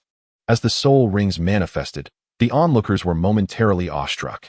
Soon, he arrived at the waiting 1,000-strong battalion situated 3 kilometers outside the city. He had now harnessed the essence of his martial soul to its utmost potential, not daring to underestimate the power he wielded. Conversely, the Lord of the Soul Emperor's city was but a mere novice, swiftly brought to the ground by Lin Fan's mental control, as the soul-dissecting flying blade pierced through, causing blood to gush forth. With a heavy swing of the dragon-slaying sword, he struck down. Boom! An immense force erupted at that moment. The eighth soul skill, White Tiger's earth-shattering fist. Unexpectedly, the situation unfolded more favorably than I had anticipated. I had initially believed they would secure the city gates, leaving me no choice but to launch a brute force assault. Let alone, with the body of a Soul King, refining a 10,000-year soul ring seemed an insurmountable task. Davis was convinced that even with the full might of the Tiandou Empire's soul masters, slaying a 10,000-year soul beast was a far-fetched endeavor. To his astonishment, this strike landed with the weight of a blunt instrument. His massive scythe had been enhanced, now enveloped in an ethereal chill. The Star Luo royal family. If you wish to rescue your prince, you ought to contemplate how to provide an explanation to the Tiandou Empire regarding this matter. A certain Soul Douluo, still intent on resisting, charged forward only to be sent flying by Lin Fan's sword. With fist raised, a cascade of brilliance erupted behind the man, illuminating the fray. Isn't Lin Fan simply extraordinary? In an instant, Lin Fan's fist struck towards his abdomen. His speed of flight was astonishing, and his powerful white tiger fists were enveloped in a tempestuous aura. Countless shadows of fists were torn apart by the golden dragon. With the might of the Tyrannosaurus soul bone enhancing his right arm, the bloodline of the golden holy dragon surged within him. The dragon slayer sword danced in his hands. He believed that even if the titled Douluo, the poisoned Douluo from the Heaven Dou Empire, were to come here seeking assistance, it would be futile. While many individuals rushed towards various defensive lines, their ultimate aim was to escape from the confines of the Heaven Dou territory. If an ordinary soul master were to arrive, even a Soul Douluo would struggle to locate the Lord of Ling and City solely through mental prowess. However, Lin Fan was different. He had cultivated his mental strength. Chapter 56. A resounding slap to the face of the Star Luo Empire. Li Tao waited according to Lin Fan's commands. Before long, they noticed a considerable number of people approaching their vicinity. Lin Fan had previously stated that all those who arrived would be captured. Convey my orders. Divide into 2 teams. The Soul Master team shall disperse the largest group. The cavalry will remain here under my command, accepting no surrenders and showing no mercy. Li Tao commanded. The soldiers responded affirmatively, with the exception of a few soul masters who stayed behind to protect Yulingling. The city lord's son, aware of the circumstances, hurriedly fled with over 20 loyal followers. Star Luo Empire. This may very well become the catalyst between 2 great empires. This individual is instigating war. Do not heed his words, for he is destroying the hard-won peace. The Lord of Lingnan City, his face flushed from the humiliation, nonetheless felt compelled to speak. These are ultimately but mere refugees. Today, we shall conclude our endeavors. All members, retreat. Of course, many remain without horses. Those who once believed in his promising future, including various generals and scholars, now deem him a traitor to the nation. This was primarily to aid his father in diverting attention. He had established contact with the Lord of Ling and City early on, promising that should he ascend as the crown prince, he would allow the Lord to join the Starry Empire as a high-ranking official, providing resources to enhance his son's soul power. Should we linger here, it would not be long before some troops from the Starry Empire's border would come charging in.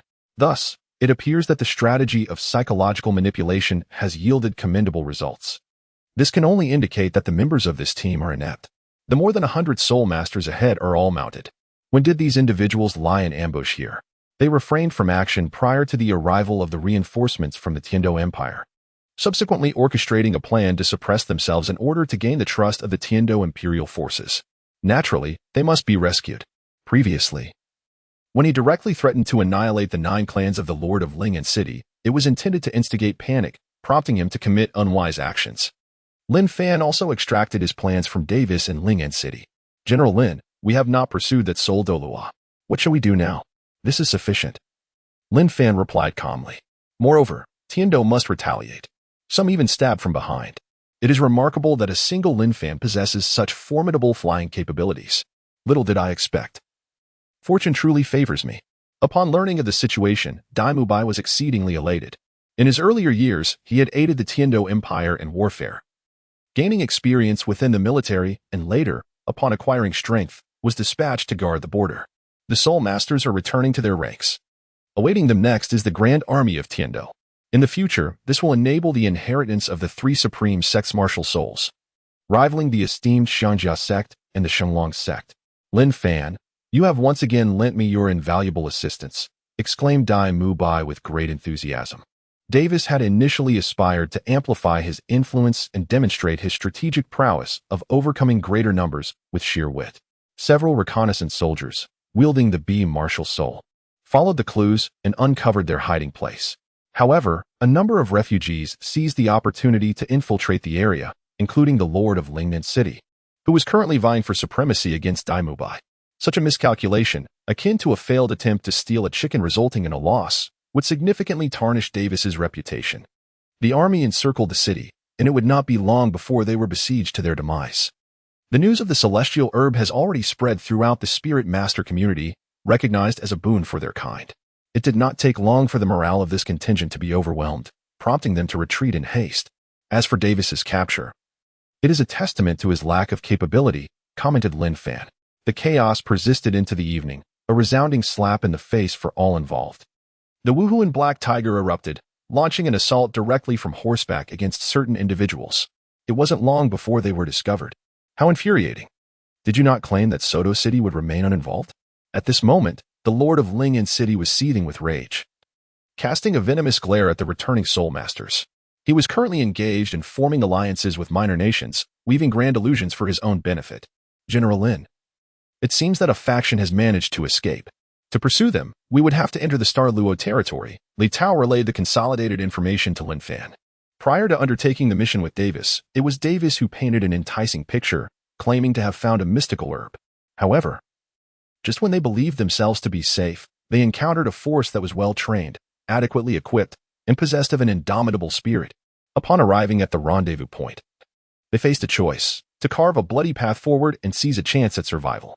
Did you really think such events could occur without your support for Davis? They are all Soul Masters. It would be difficult for us to intervene. Integrating over 1,000 infantry soldiers along with 100 mounted cavalry in a short span of time proves to be a formidable challenge. This matter represents an unequivocal catastrophe for Davis. Upon hearing this, Li Tao and the Lord of Lingnan City were taken aback. As he ages, he increasingly perceives his own failures. The contingent led by the Lord's son is the largest. To hang up this Grand Prince of the Star Luo Empire is an utter affront to the empire itself. The Soul Sect of the Black Tiger family has intervened. After all, he commenced too late, lacking the support that Davis enjoys, especially with the Black Tiger martial soul.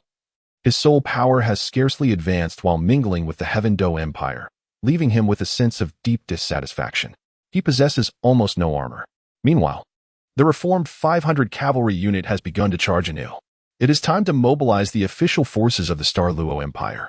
His plan is not overly complex. It merely seeks to ensnare a significant opportunity. This particular team, although numerous, is poorly equipped.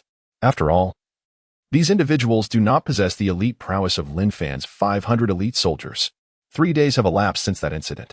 As a garrison city at the border, their equipment, despite its shortcomings, is not utterly inadequate.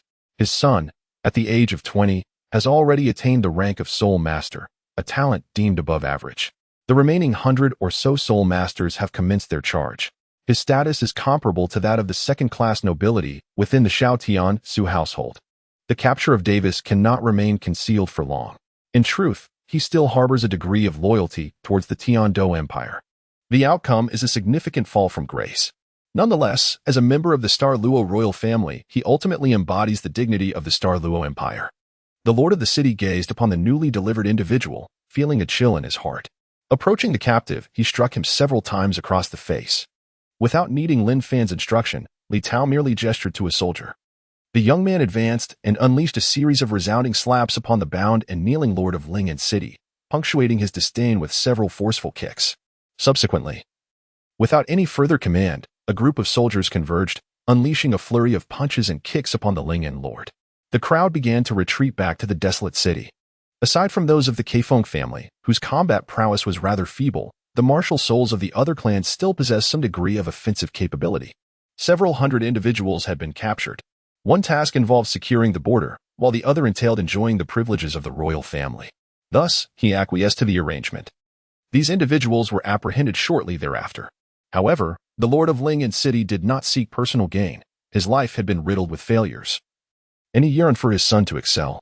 Upon returning to Ling'an City, he instructed, "Hang that Davis before the lord's mansion, and let the healing spirit masters be on standby to sustain him.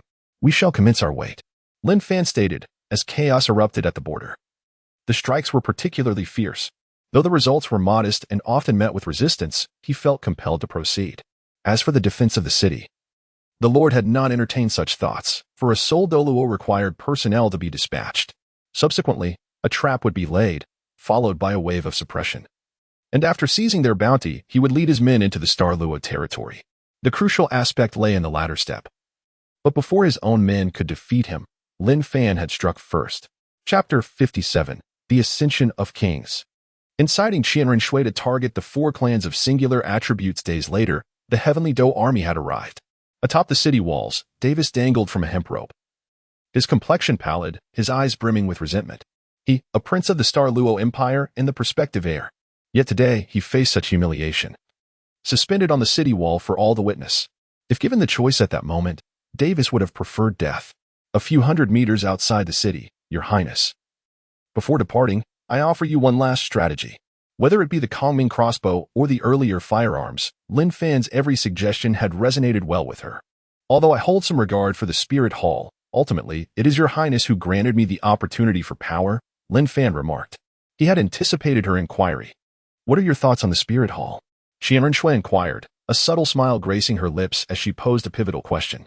Regardless, Davis was a prince of the Star Luo. Such treatment was akin to delivering a resounding slap to the face of their empire. The relationship between the Heavenly Dou Empire and the Spirit Hall had grown increasingly strained. Could it be that they have developed something noteworthy? Upon hearing this, Xue Renxue experienced a moment of enlightenment. Now that he had personally come forth, he was unafraid. Heavenly Dou Empire, treating our prince in such a manner, do you not regard us with some measure of respect? Compensation of 3 million gold soul coins, along with 10,000 pounds of grain and minerals, was demanded. I understand that the prince currently has few capable subordinates at his disposal. Once I have established myself in the far north, should you find a need for my assistance, I will undoubtedly aid you, Lin Fan stated. Utilizing the Titans to gradually encroach upon the other three factions seems plausible. However, now that this awareness has been realized, every possible avenue must be extinguished. This is the banner of By. Lin Fan, bestowed the title of the Mad Sword King, has reaped numerous tangible benefits, along with a fiefdom. He is prepared to voice the words directed at Hulaina. His retinue is not extensive, as he is not a figure stationed at the borders. However, Lin Fan declined, opting for a different territory. His followers are limited, numbering only 5,000. Rather than allowing others to exploit them, it would be more prudent for His Highness to make good use of their potential, Lin Fan remarked. There are also several small kingdoms in the northern region of Tiandou. Subsequently, the conditions laid forth by the god of war of Tiandou were articulated. The distance to Tiandou City is not particularly great. The position of Crown Prince is within his grasp. Do you possess a method to garner support? Qian Renxue inquired with curiosity. Although the numbers may appear substantial, they are relatively insignificant in the context of the vast Star Luo Empire. Years ago, when soul masters were far fewer, it was he who established the formidable reputation of Tiandou. An esteemed veteran of Star Luo is currently advocating fiercely, attempting to negotiate terms. Your choice has indeed taken me by surprise. However, once I ascend to the throne, I shall ensure your return. As they parted, Qian Renxue and Lin Fan made their final arrangements. At most, it is at the threshold of confrontation. Is a declaration of war intended? An elder general rode forth, casting his icy gaze upon the figures atop the city wall. During the assembly, although Tiandou seeks to avoid conflict with Star Luo, this incident has undeniably crossed the line. And regardless of the circumstances, a lesson must be imparted. Speak, how shall you release the Prince of Star Luo? The elder general of Star Luo, with a chilling glare, bellowed in anger. Thus, it seems that Davis may no longer have an opportunity for a comeback. In light of this, By was exceedingly pleased. The Star Luo army, numbering in the tens of thousands, pressed upon the city. Apart from the accolades gained from capturing the prince at the border, Lin Fan also benefited from the creation of crossbows and firearms, which were tangible advantages. As By gazed at Davis hanging on the wall, he could hardly contain his delight. With the withdrawal of the Star Luo army, the prince had much to ponder. One should not underestimate their loyalty to the Haotian sect. Take for instance the Titan from our Heaven Dou city, who maintains a favorable relationship with Shrek Academy. In the original narrative, when Qinghe Renxue failed in her coup, she was severely impacted by the single attribute 4 clans. Star Luo has repeatedly invaded our borders, and this time has even plotted against the city on the edge of Heaven Dou. Let it be known, whether prince or the Star Luo crown prince, we in Heaven Dou shall treat them thus. A man clad in armor bellowed. Finally, they had returned to Heaven Dou city. He was confident that Qinghe Renxue would not adeptly utilize the single attribute 4 clans. Originally, Davis had already lost his reputation due to this affair. The two parties agreed that the final compensation would be delivered in 7 days. However, they remained merely a small foreign nation, now subjected to such humiliation. He was a general from Heaven Dou, sent to reinforce the troops. Though his strength was only at the Soul Sage level, he commanded an army exceeding 100,000. He was bound for the northern border. Regarding this request, the court merely discussed it briefly before granting approval. Naturally, they had suffered greatly at the hands of the Spirit Hall. One need only express a willingness to confront the Spirit Hall, and assistance would surely be forthcoming. Many were now aware of Tang San's identity. Should he seek to rally them, it would likely be quite effortless. Upon hearing this, Qinghe Renxue smiled slightly. She had previously sought to recruit on behalf of the Heaven Dou Empire, yet had not succeeded, especially with Yang Wudi, who had engaged in a fierce exchange with the snake spear Douluo. In the northern region of Heaven Dou, however, there was a stipulation. One could not return to Heaven Dou city at will. After a long journey, they aimed to utilize Qinghe Renxue to weaken Tang San's power. Lin Fan articulated that there were 2 advantages to this strategy. Otherwise, a formidable individual wielding military authority returning would pose a significant threat to Heaven Dou city. At that time, they would exchange personnel and goods simultaneously. Upon hearing these words, Qinghe Renxue's gaze brightened slightly. The Haotian sect once had 4 subordinates, known as the single attribute 4 clans. Presently, the Titan clan has collaborated with the royal family, while the other clans could be attempted to be subdued by the prince. Lin Fan suggested. Among the Star Luo army, there waved a white banner. Currently, the Heaven Dou Empire's military strength could be said to be on the rise.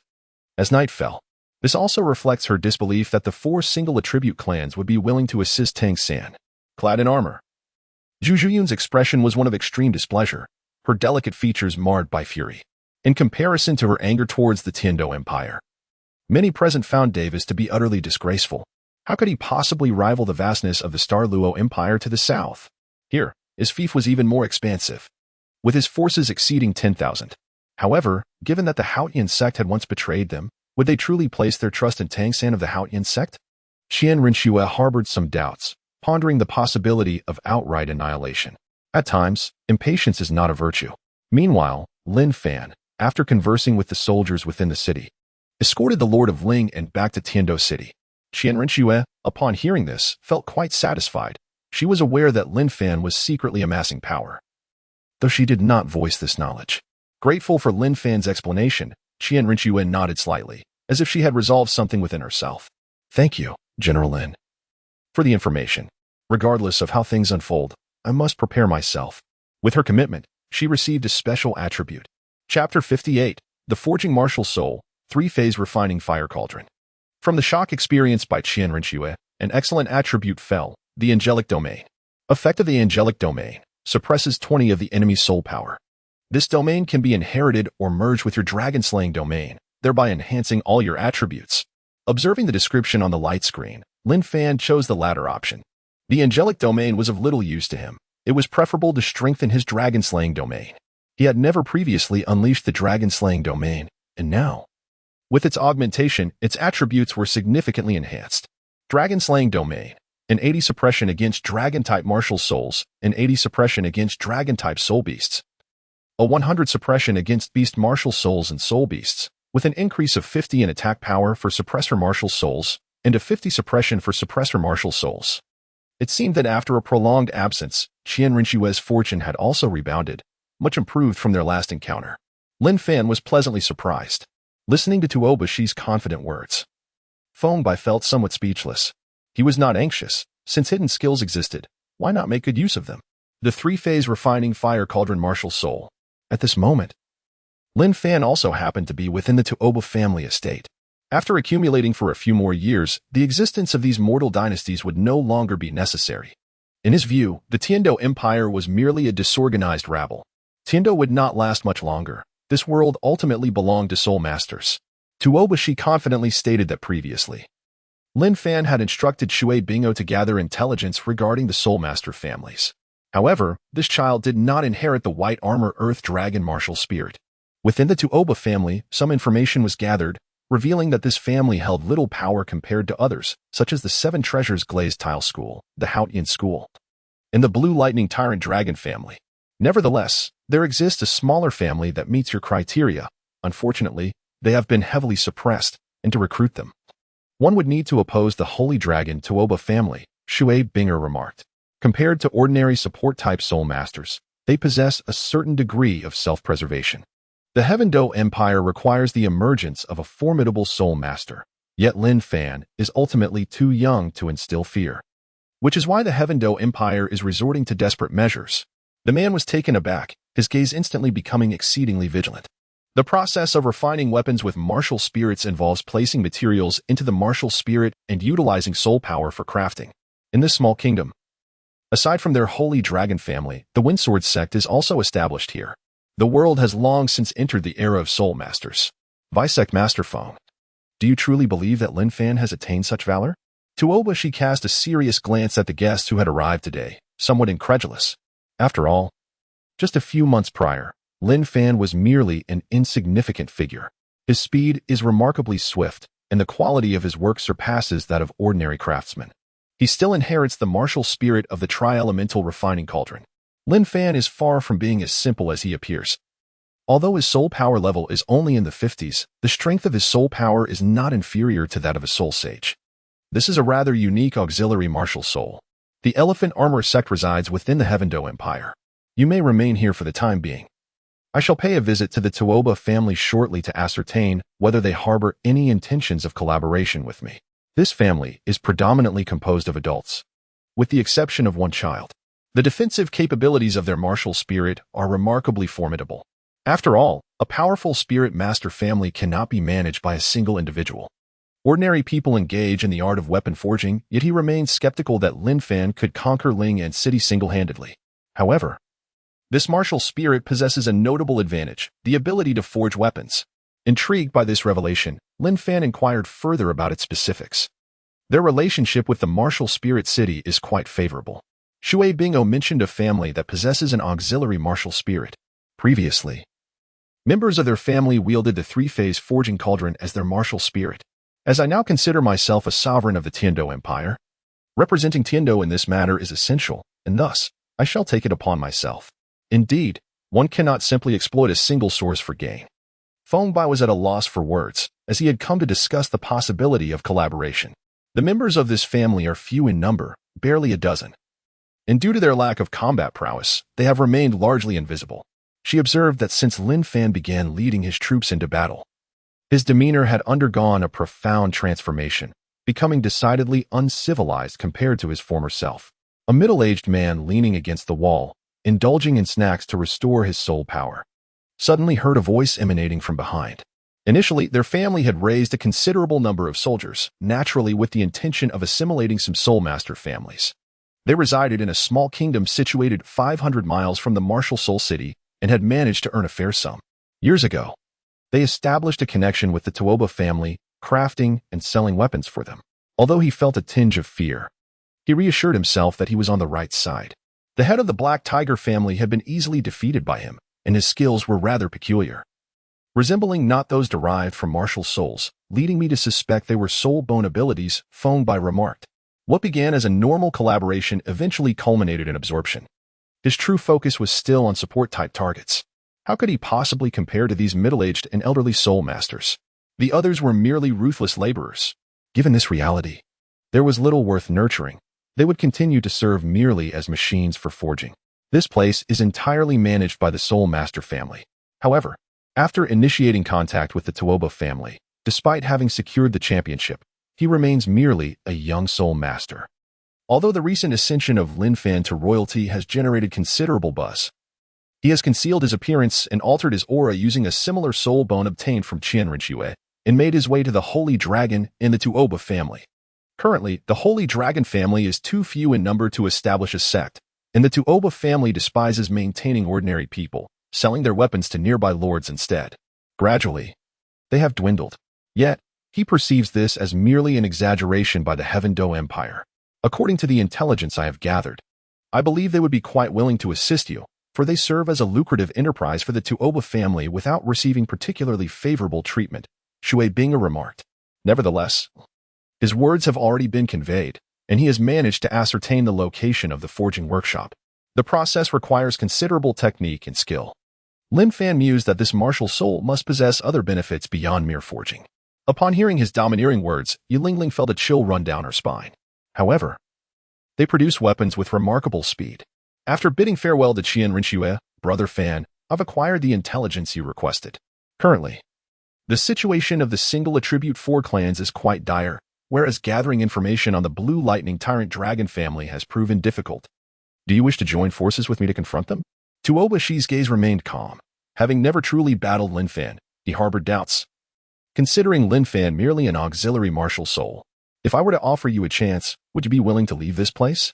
If not, I may have to take a few with me. Lin Fan addressed Yilingling and Xue Qinghe.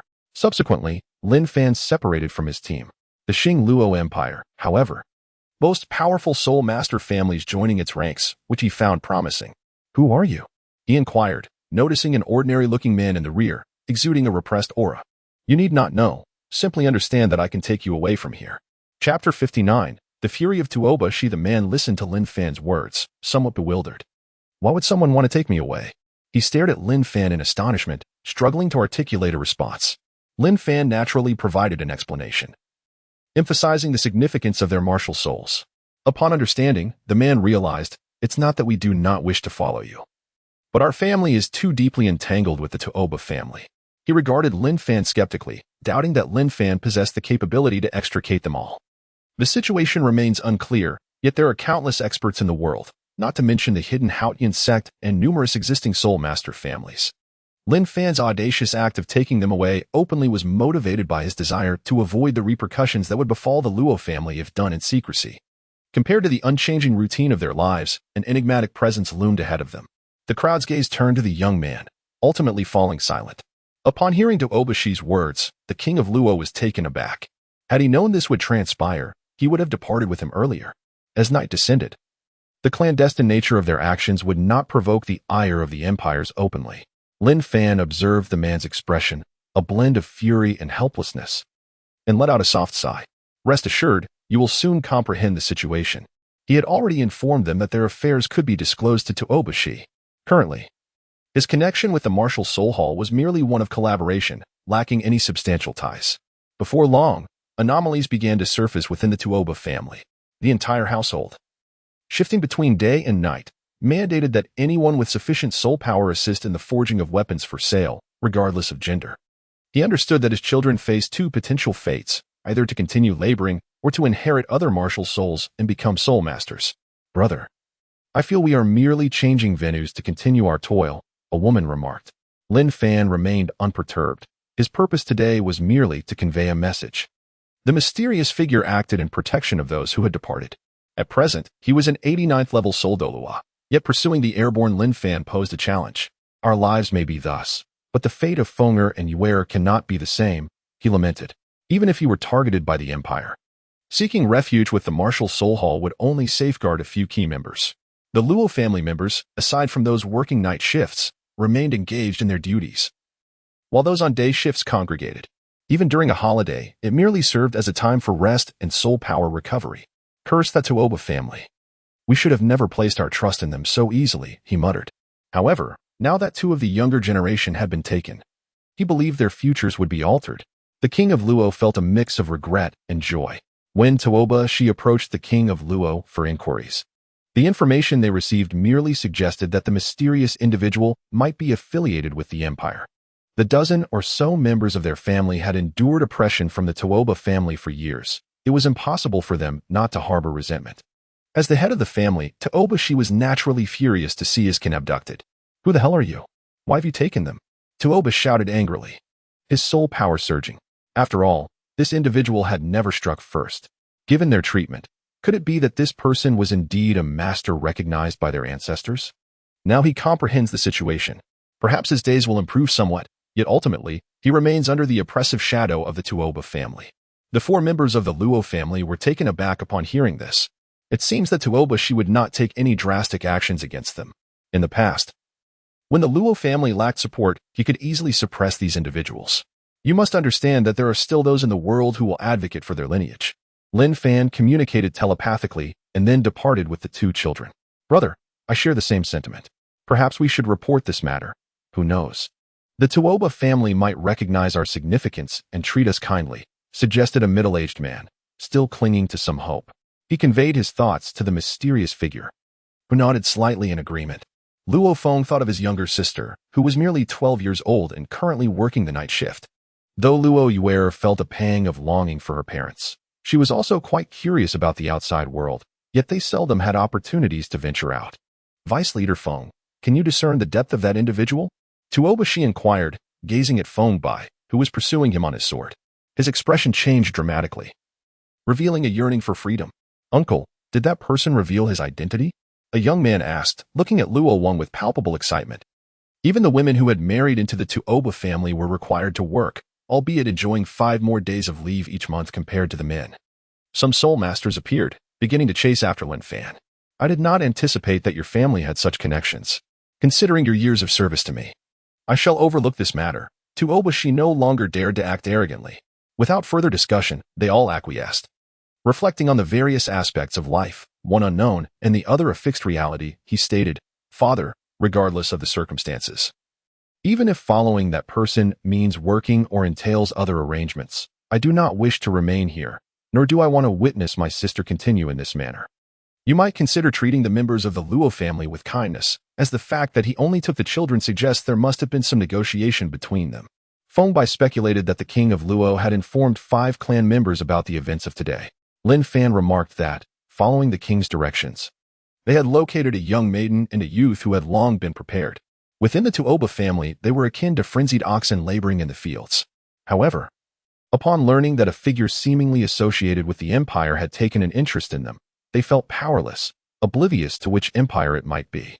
After years of exploitation by the Tuoba family, they suspected that this enigmatic individual had recognized their exceptional skills in weapon forging.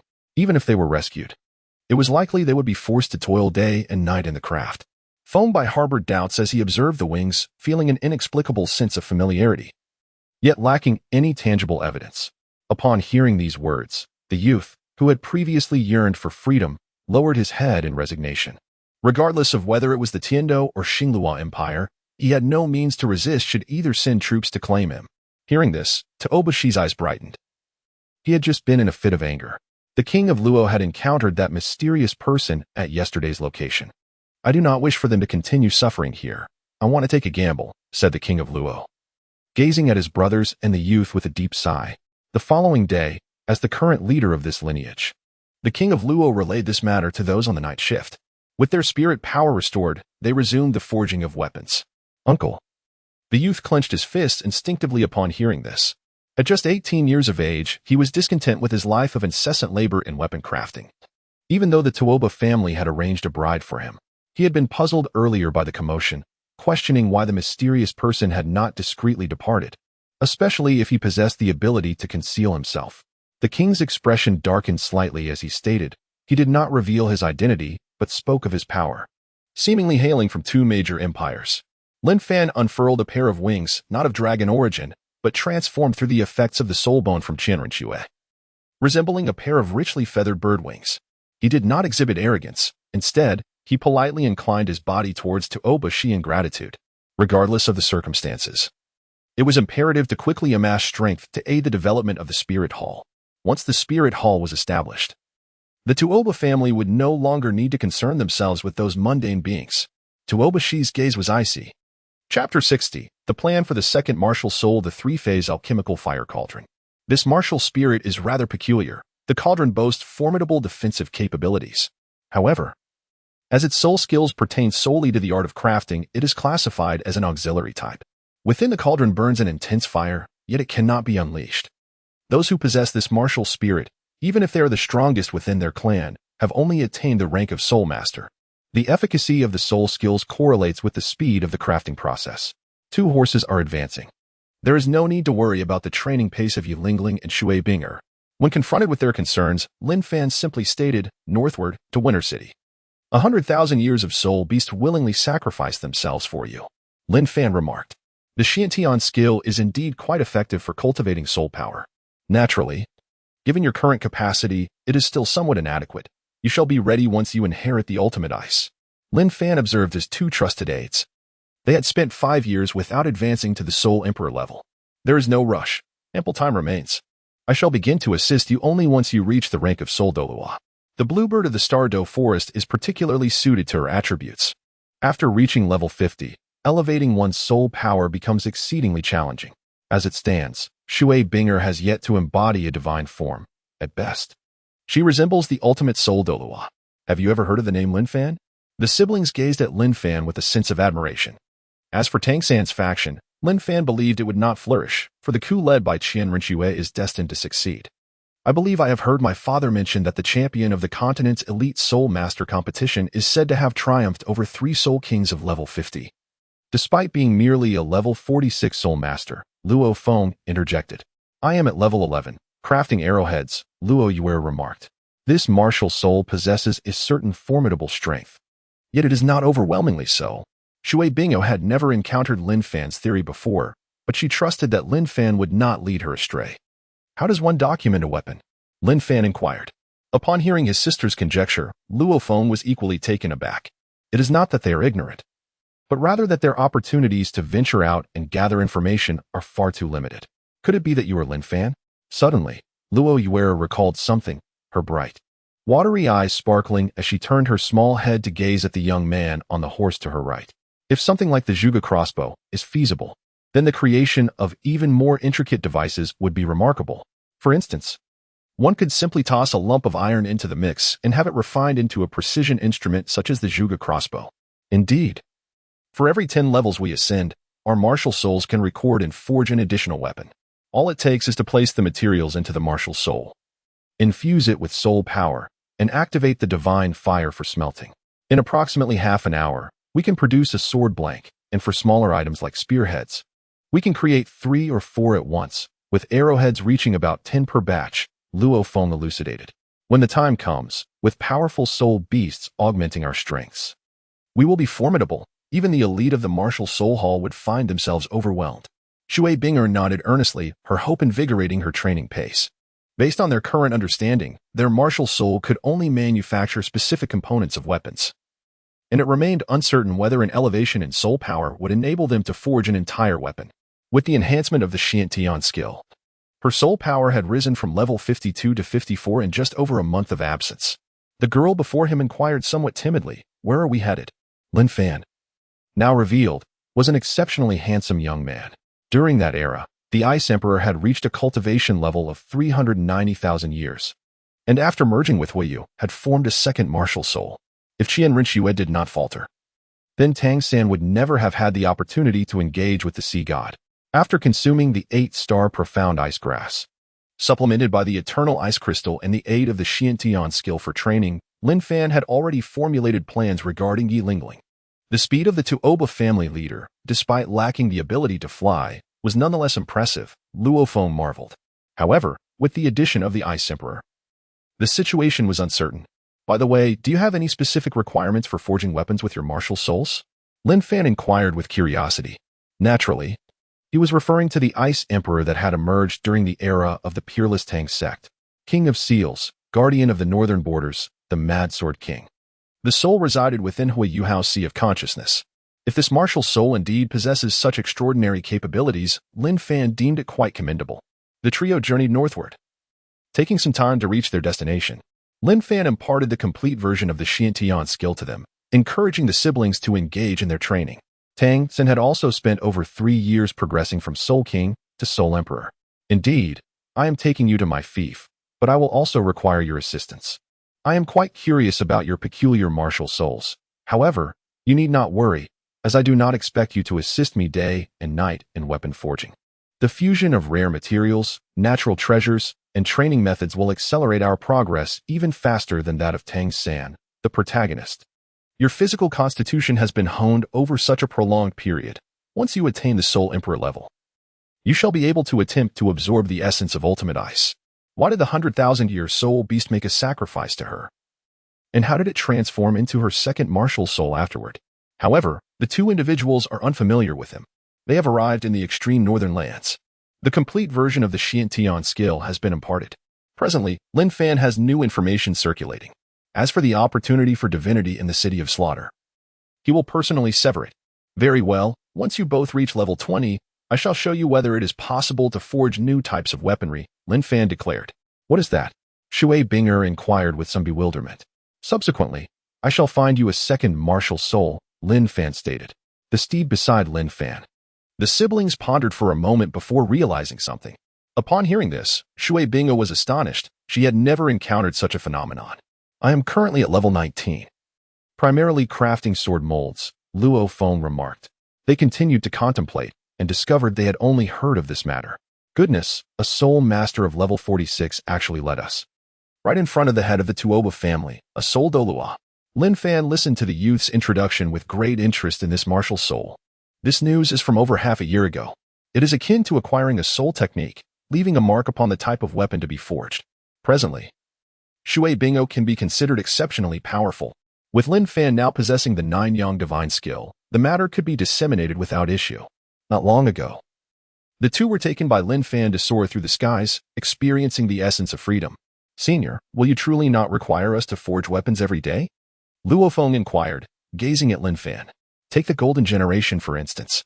Having it assist in crafting gun barrels and artillery pieces would be nothing short of extraordinary. Xue Qinghe diligently practices at the Eternal Ice Crystal each day. As for the Luo siblings, there is no need for haste. Their primary focus should be on cultivation. Lin Fan no longer concealed his intentions. In recent days, he is poised to accomplish a significant feat, ascending to the rank of title Douluo. Chapter 61. Promotion to Limit Douluo. Concluding with repose. Lin Fan has amassed a considerable level of soul power and an abundance of soul rings, all acquired previously in the company of Qian Renxue and the protagonist group. He gazes upon his panel, noting the presence of 45 levels of soul power and 48,000 years. Currently, Lin Fan's soul power stands at 56. Without hesitation, he decisively accepted this surge of soul power. In no time, his soul power level surged to 99. After all, they are merely a collection of sovereign states. Lin Fan recalls a certain nameless forest entirely composed of blue-silver grass. This left Lin Fan feeling somewhat dispirited. The divine power of Sea God Island, complemented by the might of the Sure God, was formidable. Having encountered the Mad Sword King, the inspector paid his respects with deference. Previously, his 5th soul ring had granted him the formidable skill, Dragon's Roar 9 Heavens, a primary offensive capability, while the second skill served to enhance his speed. Lin Fan had originally intended to accompany Yi Lingling to seize opportunities.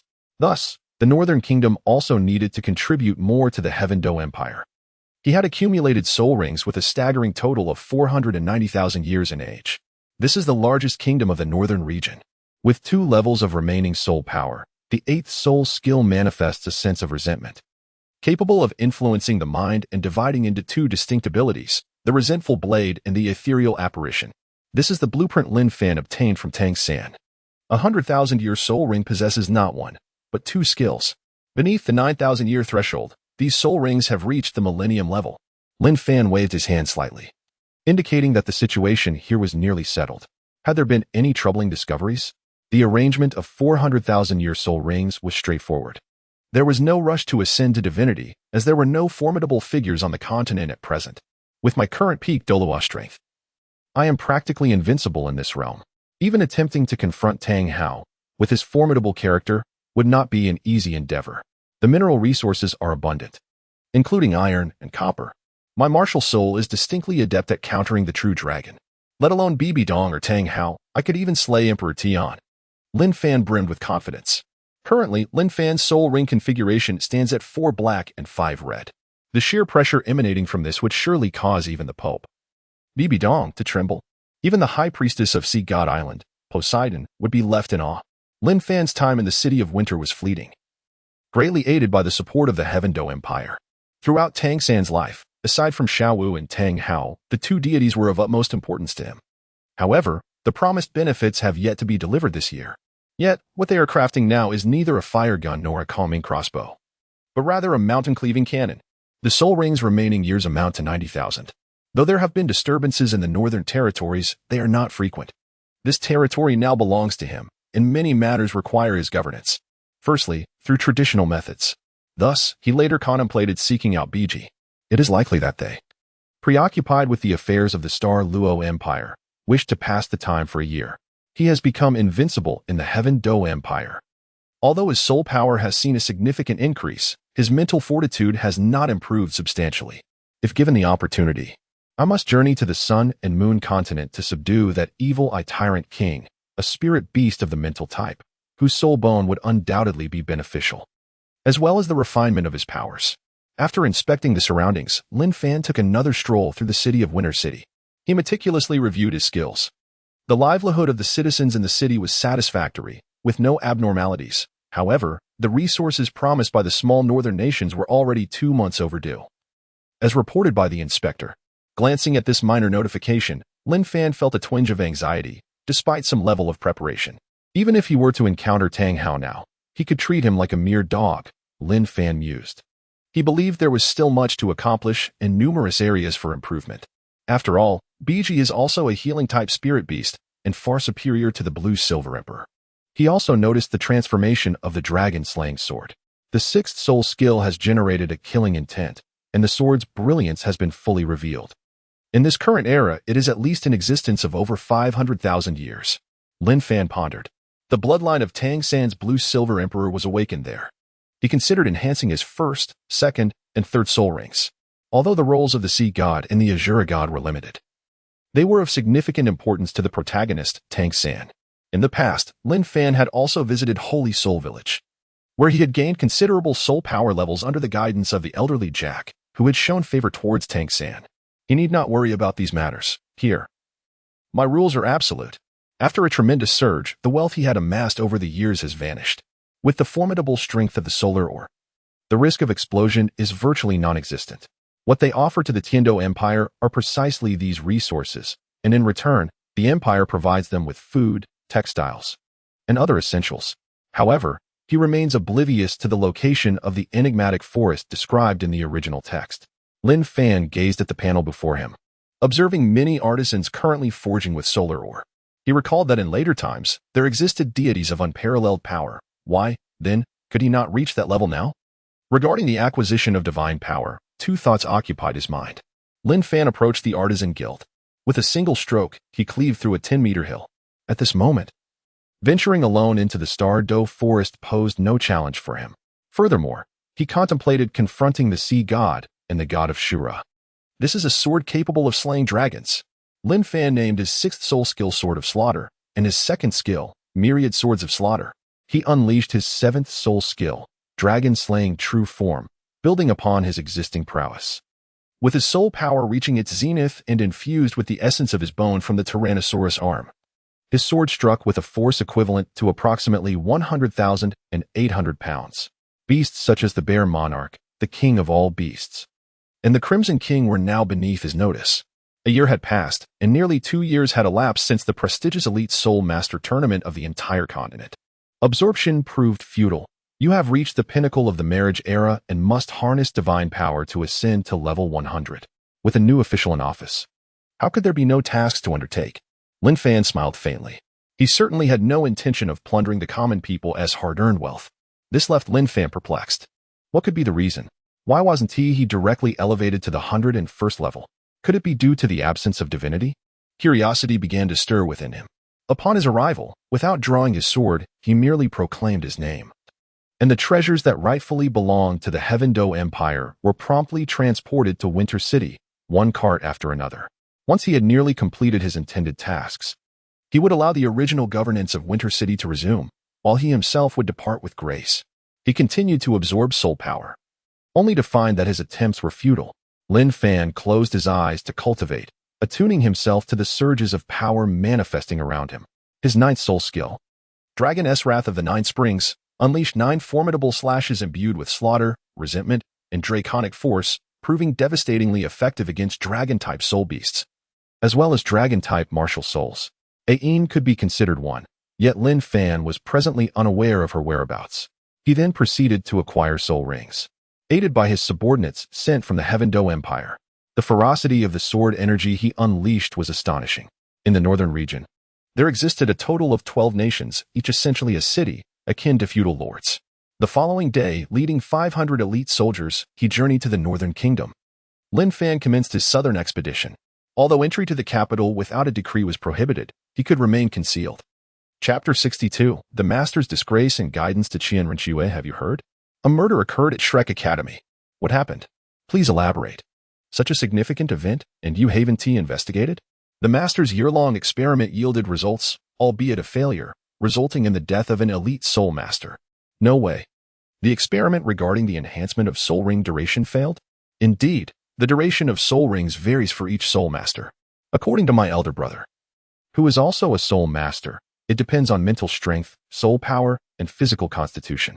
Wasn't there an incident 2 years ago involving Tang San absorbing a 10,000-year soul ring and General Lin doing the same? Some students from Shrek Academy attempted to intervene, causing a commotion among those who entered. Lin Fan had initially recommended it to Qin Renxue. All of this is Lin Fan's responsibility. Just moments ago, he witnessed 2 individuals kneeling at the entrance, holding signs proclaiming an eye for an eye, lamenting sorrowfully at the gates of Shrek Academy. After indulging in the spectacle, Lin Fan proceeded to the location he had arranged to meet with Qin Renxue. The farce has finally come to an end. Enough of this uproar. We had previously signed an agreement, and we have already provided the compensation due. Your actions are utterly unreasonable, declared a female soul master. Soul masters have transcended the ranks of commoners. Even if a noble were to cause their demise, they must face the consequences. In addition to the soul master families joining forces, the hidden avalanche has also been dismantled.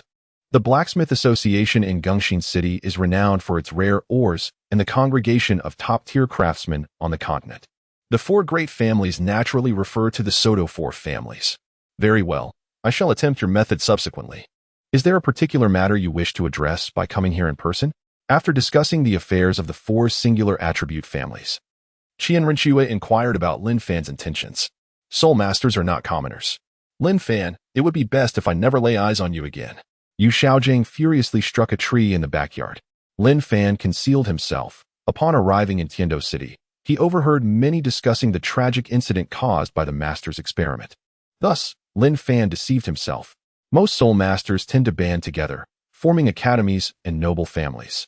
Xue Qinghe, you scoundrel, return my son to me, cried an anguished mother, tears streaming down her face.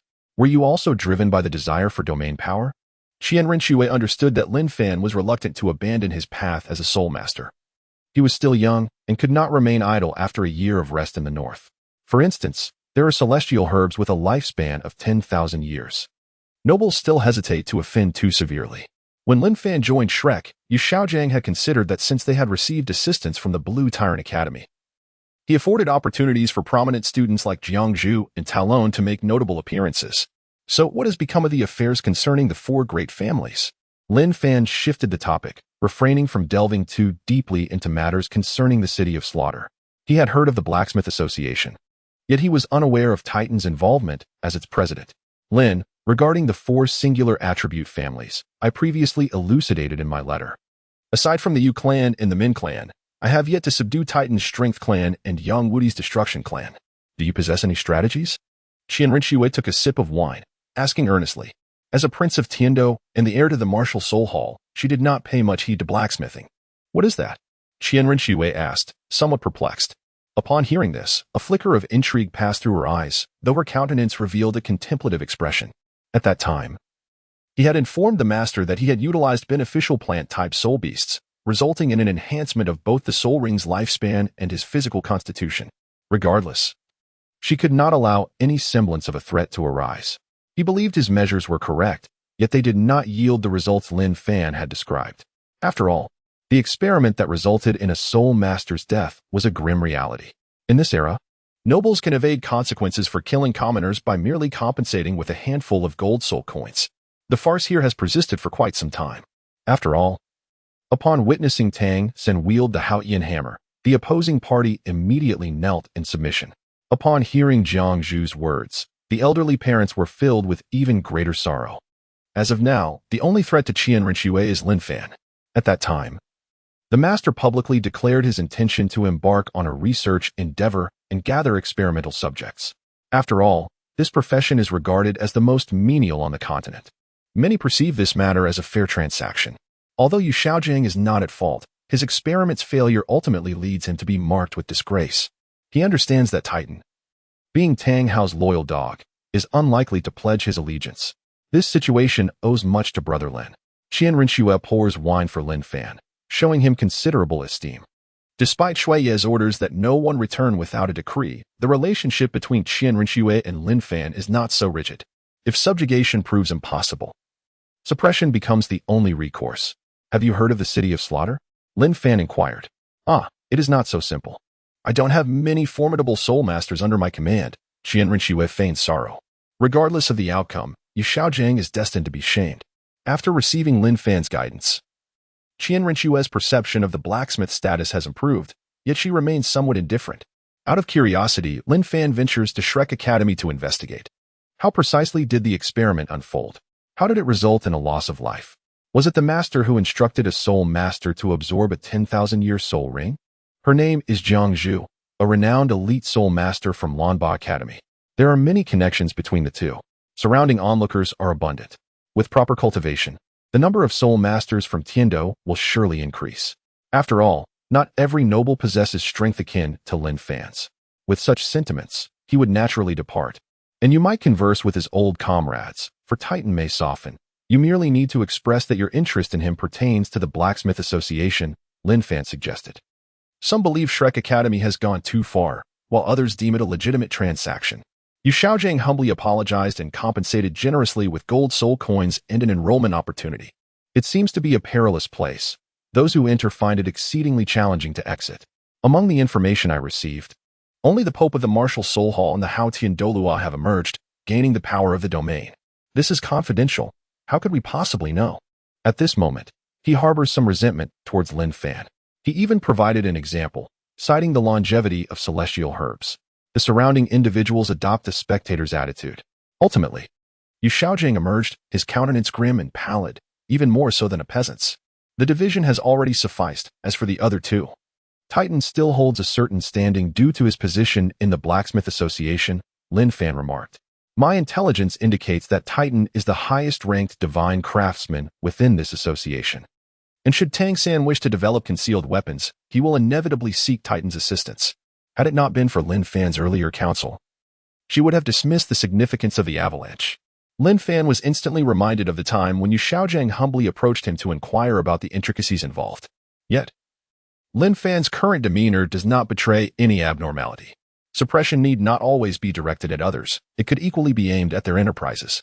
In our generation, we have finally witnessed the emergence of a soul master, only to find that you have so recklessly caused her demise. Despite the immense power of Shrek Academy, you must provide us with an explanation. Ever since Lin Fan invested in her, her accumulation of strength has accelerated remarkably. Lin Fan has also shared a considerable amount of his hidden power with her. She is fundamentally aware of everything concerning Lin Fan. Chapter 63, The Rebellious Daughter. Qian Renxue. After a brief encounter with Qian Renxue, Lin Fan departed in search of the City of Slaughter. As time passes, Tang San is nearing his journey to the City of Slaughter as well. The reason for awaiting Tang San is to entirely obliterate his chances of attaining divinity. According to the rules of the City of Slaughter, passing through the Hell Road signifies eligibility for the Shura Goddess assessment. akin to the sacred pillar test of the sea goddess trial. In contrast to the gentle nature of the sacred pillar test, the Hell Road trial is genuinely arduous. This rebellious daughter has truly turned against the norm. Though Bibi Dong is reluctant to acknowledge her connection with Qian Renxue, reality presents itself undeniably, and at times, one cannot evade it. Your Highness, have you come today regarding the matters of the Li family? Niu Gao spoke with a hint of exasperation. After forcing herself to regain composure, she allowed Hu Laiina to enter the Grand Hall and assigned her a training regimen. Both empires aspire to subjugate the Soul Master families, preventing their factions from being integrated. Soul Masters ought to focus on their cultivation. In comparison to the Zhuge Divine Crossbow, firearms are considerably simpler to manufacture, lacking the complexity of the Zhuge Divine Crossbow. Upon hearing this, Niu Gao's expression softened slightly. The opposing side was countering her efforts by supporting Tang San. Previously, he had discussed the creation of the Zhuge crossbow with Tang San, yet the latter was unwilling to employ it for his own purposes. In Tiandou City, a sudden idea emerged. The environment there is perilous. However, it offers advantages over the Zhuge Divine crossbow, which has a slow reloading mechanism. It is conceivable how long it would take to reload after firing more than 10 crossbow arrows at once. At that moment, while contemplating, an overwhelming aura of killing intent unexpectedly emanated from the papal palace. The atmosphere was grand, and outside the hall, Hu Laiina was taken aback. She held a deep admiration for the Zhuge Divine crossbow, its intricate design leaving her in awe. Upon encountering the Titan, Qian Renxue expressed her intentions. Understanding that a chance for vengeance awaited her, she chose to partake in the endeavor. However, the valuable information within was scant, with 2/3 of the content ridiculing her. She was offered the esteemed position of elder within the Spirit Hall, an opportunity to mock that detestable woman. Upon returning from her trials in the canyon known as the City of Slaughter, Hu Laiina found the relationship between both parties had fractured significantly. They had suffered greatly at the hands of the Spirit Hall, harboring immense hatred towards it. The staff she held was slightly dented from her grip, a testament to her fury. Moreover, Bibi Dong had previously mentioned her intention to revisit the City of Slaughter, a place she had once frequented. Let those who conspired against me take heed, she thought fiercely, penning her thoughts before entrusting them to the porcupine for delivery back to Spirit City. A terrifying killing intent erupted from her graceful figure, embodying the domain of the god of slaughter. Mere months after the competition concluded, Lin Fan had achieved remarkable feats within the Tiandou Empire, momentarily stabilizing the situation between Xinglua and Tiandou and receiving reparations from the Xinglua Empire, thus earning his title as a king. However, both the Xinglua Empire and the Tiandou Empire imposed certain sanctions against them. Previously, the Titan had attempted to recruit Niu Gao to ally with Tang San, but the latter, seeing no promising future, declined the offer. Upon learning of the incident involving Yu Xiaozhang's experiments leading to the demise of a soul master, Bibi Dong felt considerable discontent. Compared to Bibi Dong, she had a larger following. When the news reached her, it was nothing short of astonishing. The Titan, upon witnessing this, realized he could forge something remarkable and subsequently signed a non-disclosure agreement. Meanwhile, within the Grand Hall, other families, proud of their lineage, chose not to join the great empire, particularly regarding the affairs of the Metal City, Gongxin City. They mocked Bibi Dong for her misjudgment and contemplated the possibility of imprisoning Yu Xiaozhang. Even the Min family, despite their kinship with Tang San, had to consider the livelihoods of hundreds in their clan and ultimately opted to side with the Tiandou Empire. Firearms, though potent, had drawbacks: loud noises, troublesome reloading, and single-shot capacity. Nevertheless, Qian Renxue was unconcerned about whether the Titan would share this knowledge, for it was the formula for gunpowder that served as the true source of power. Without such a resource, the Titan wielding merely a firearm was akin to possessing a mere stick for kindling. As long as he could forge weapons for her and gather ores, that sufficed. Qian Renxue penned a letter late into the night. Indeed, I am aware of the circumstances surrounding the Li family. Inform them that I do not wish to incorporate their family into my ranks. Rather, I seek collaboration, akin to our previous arrangements where their family crafted weapons for the Tiandou Empire. Qian Renxue remarked, having previously received guidance from Lin Fan. She sought to unite two families, the Min clan and the Yu clan, under the premise of a forthcoming confrontation with the Spirit Hall. It has come to her attention that the city of Winter's End, governed by him, is rather commendable. Qian Renxue found herself filled with anticipation, particularly when recalling the frantic demeanor of Bibi Dong upon realizing her intentions towards Xue Qinghe. The only asset she could rely upon was her formidable martial prowess. Lin Fan, do you truly desire nothing more than to be a peaceful sovereign, leading an ordinary life? Upon Hu Lai's emergence, she immediately turned her focus to gathering intelligence on Lin Fan. Her complexion paled with fury as the veins in her hand tightened around her scepter. Previously, Qian Renxue had aimed to assertively subdue the Li clan. Hu Lai's martial spirit, being one of allure, necessitates the synergy of physical prowess for optimal effect. As for indulging in the pleasures of foreign lands, the looming threat of the spirit hall deterred any inclination to provide sanctuary. The trials of late have predominantly revolved around physical prowess. Upon completing these endeavors, Qian Renxue felt that she had nearly reached her limit. Over the years, she has endured relentless torment from Bibi Dong, making it impossible for her not to harbor thoughts of vengeance. Due to a multitude of intricate reasons, the once lower four clans of the single attribute four clans have lived in abject misery. At the behest of Qian Renxue, Titan ventured to Gingxin City to recruit artisans and acquire Xian iron. Behind her stands Qian Douluo, a formidable powerhouse of the Spirit Hall. Throughout history, numerous individuals have entered its confines. The Titan lineage has fared relatively well due to their collaboration with the Heaven Dou Empire. She holds great admiration for Xue Qinghe in her heart. Is this a task befitting a soul master? This left Hu Lai feeling somewhat regretful. Believing that such talent was being squandered, Qian Renxue personally arrived at the Yu family today. There is no use dwelling on such matters now. The plan must commence. When the time comes, only an unrelenting struggle between him and me will remain, murmured Bibi Dong. This place is exceedingly perilous and ruthless. Since the four singular clans were forsaken by the Haoyan sect and faced sanctions from the Spirit Hall, life has become exceedingly arduous.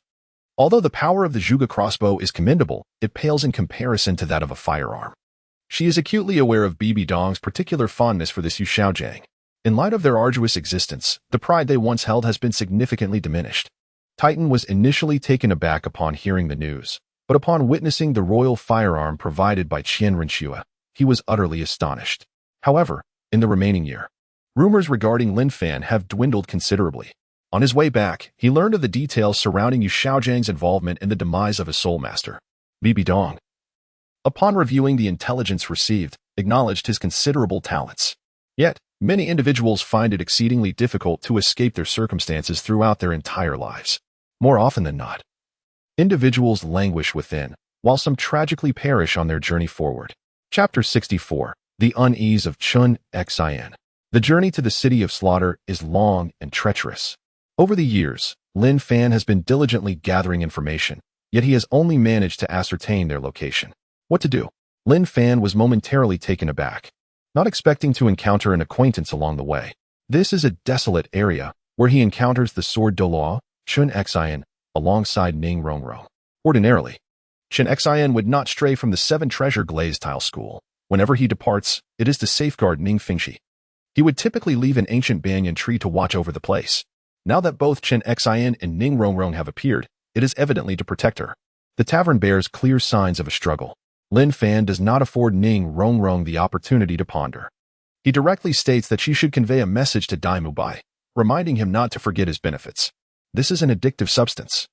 Though it is said that excessive consumption can heighten one's murderous aura, Lin Fan muses that as long as his mental fortitude is sufficiently robust, indulging a bit more poses no issue.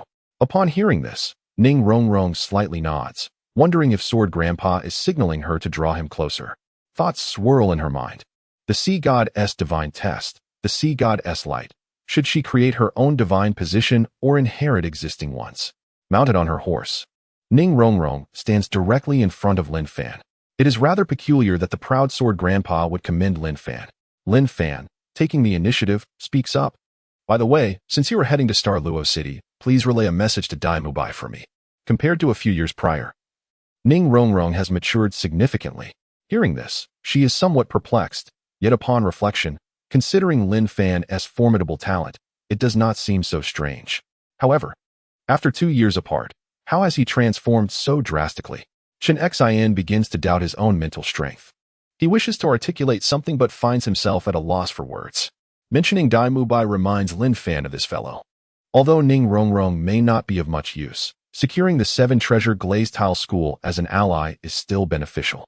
As for the Kongming crossbow, it is a relic of the past that can be sold, especially since the royal family has already given their consent. This also serves as recompense for the assistance he once provided to the Heaven Dou Empire. With the elevation of his soul power, his mental prowess has also ascended.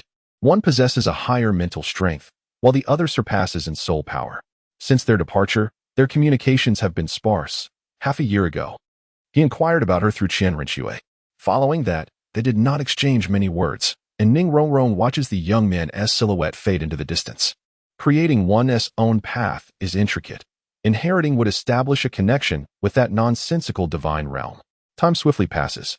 Ning Rongrong nods. Yet she is uncertain how to win him over. Only a single house flickers with light.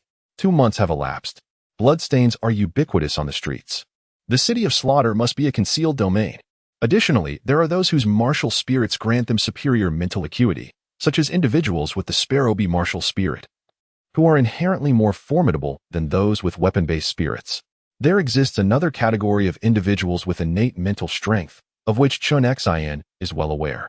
That would be Tang San. And you, where do you intend to go? Ning Rongrong inquires, her eyes brimming with curiosity.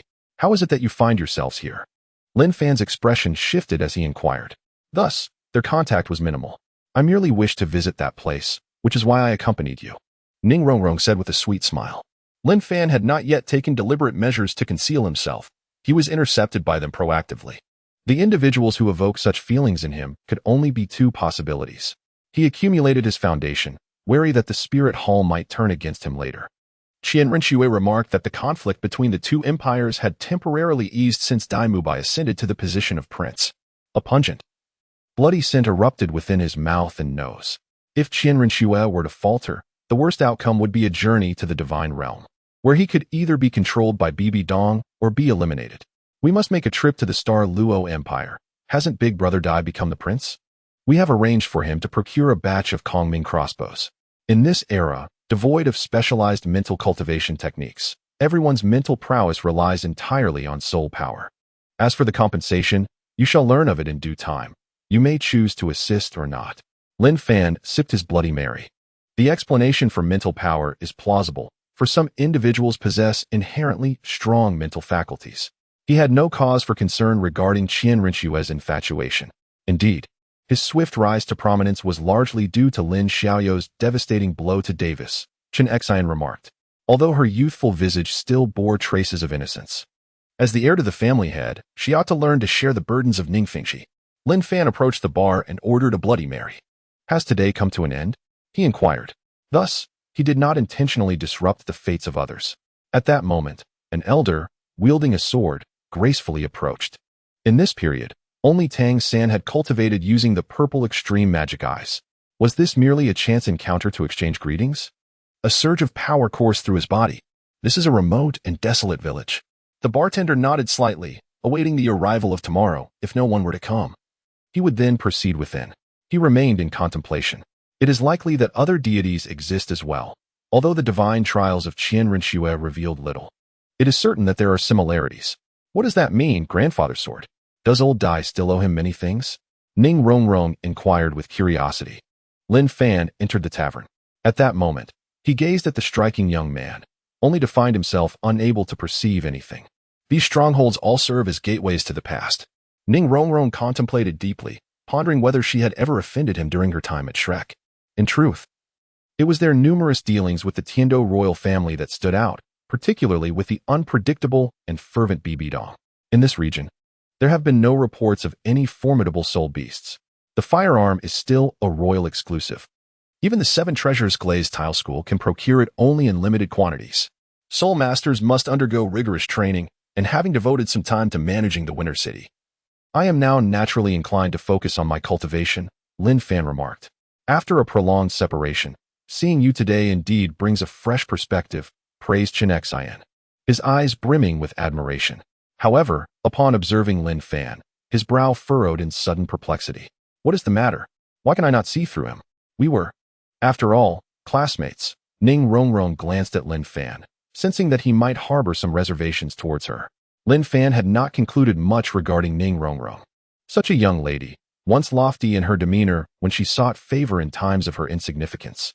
now finds herself unworthy even as a mere pawn in the grand game of power. Lin Fan, through diligent inquiry, has uncovered the location of the City of Slaughter.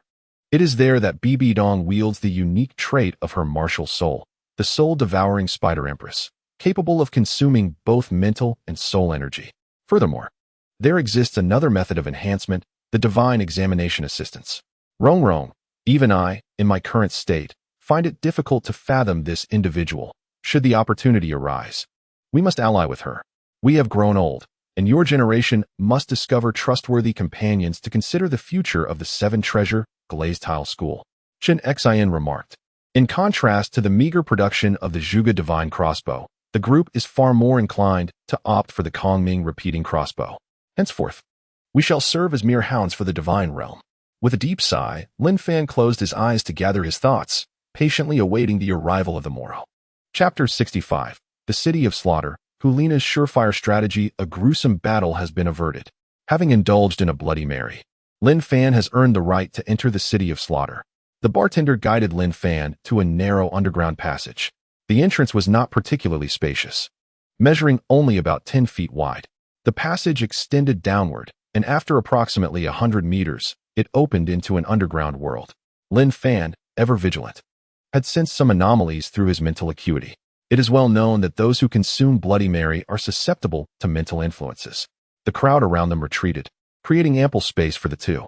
This Bloody Mary may belong to oneself or to another. However, she has already imparted numerous rules to Lin Fan. 9527. You now possess a 12-hour novice protection period during which no one may lay a hand upon you. Yet, should you choose to provoke others, this protection shall not shield you, the woman declared. The onlookers' eyes instantly glimmered with fervor. Before them stood a towering arena, grander by several folds than the platforms of the continent-wide matrimonial tournament. This is the City of Carnage, the original evil soul master. In comparison to the later generations of malevolent soul masters who feasted upon human flesh and organs, this one appears somewhat naive. Here lies the City of Carnage. There must be numerous small worlds akin to the City of Carnage within the realm of Douluo. To partake in the battle, one must contribute a glass of Bloody Mary. And even to spectate requires the same offering. You are free to decide, Lin Fan proclaimed. She had followed Lin Fan thus far, yet remained unaware of his true prowess. However, it was evident that during this period, the abyss had not yet encroached, for the divine realm remained intact. Her alluring curves ignited fervor. Yet the frigid aura of lethal intent she exuded deterred any from approaching. It was not merely admiration for Lin Fan's strength, but also an awe of his cold, unyielding demeanor. Midway through the passage, a mysterious force enveloped him, transporting him to yet another small world. I shall not only cut in line, but also demand the Bloody Mary you hold. Will you comply or not? Lin Fan stated, unreservedly. The instructor was known to many. Lin Fan, undeterred, approached, picked up the fallen wine glass, and filled it with a glass of Bloody Mary from the man's wound. Yet, the dragon tomb surely exists.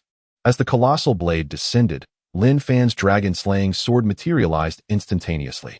A somewhat alluring woman approached. However, such elements cannot be infused with soul power to enhance their resilience.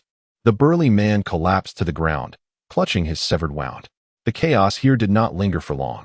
She possessed a captivating beauty, her figure tall and voluptuous, with eyes reminiscent of blossoming peach flowers. Her thirst for the blood of the burly man was akin to that of a parched wanderer in the desert encountering water. Some even went so far as to devour his flesh. In the City of Slaughter, every individual was required to offer 2 cups of Bloody Mary. As Lin Fan was making his way into the city, a voice suddenly emerged from ahead.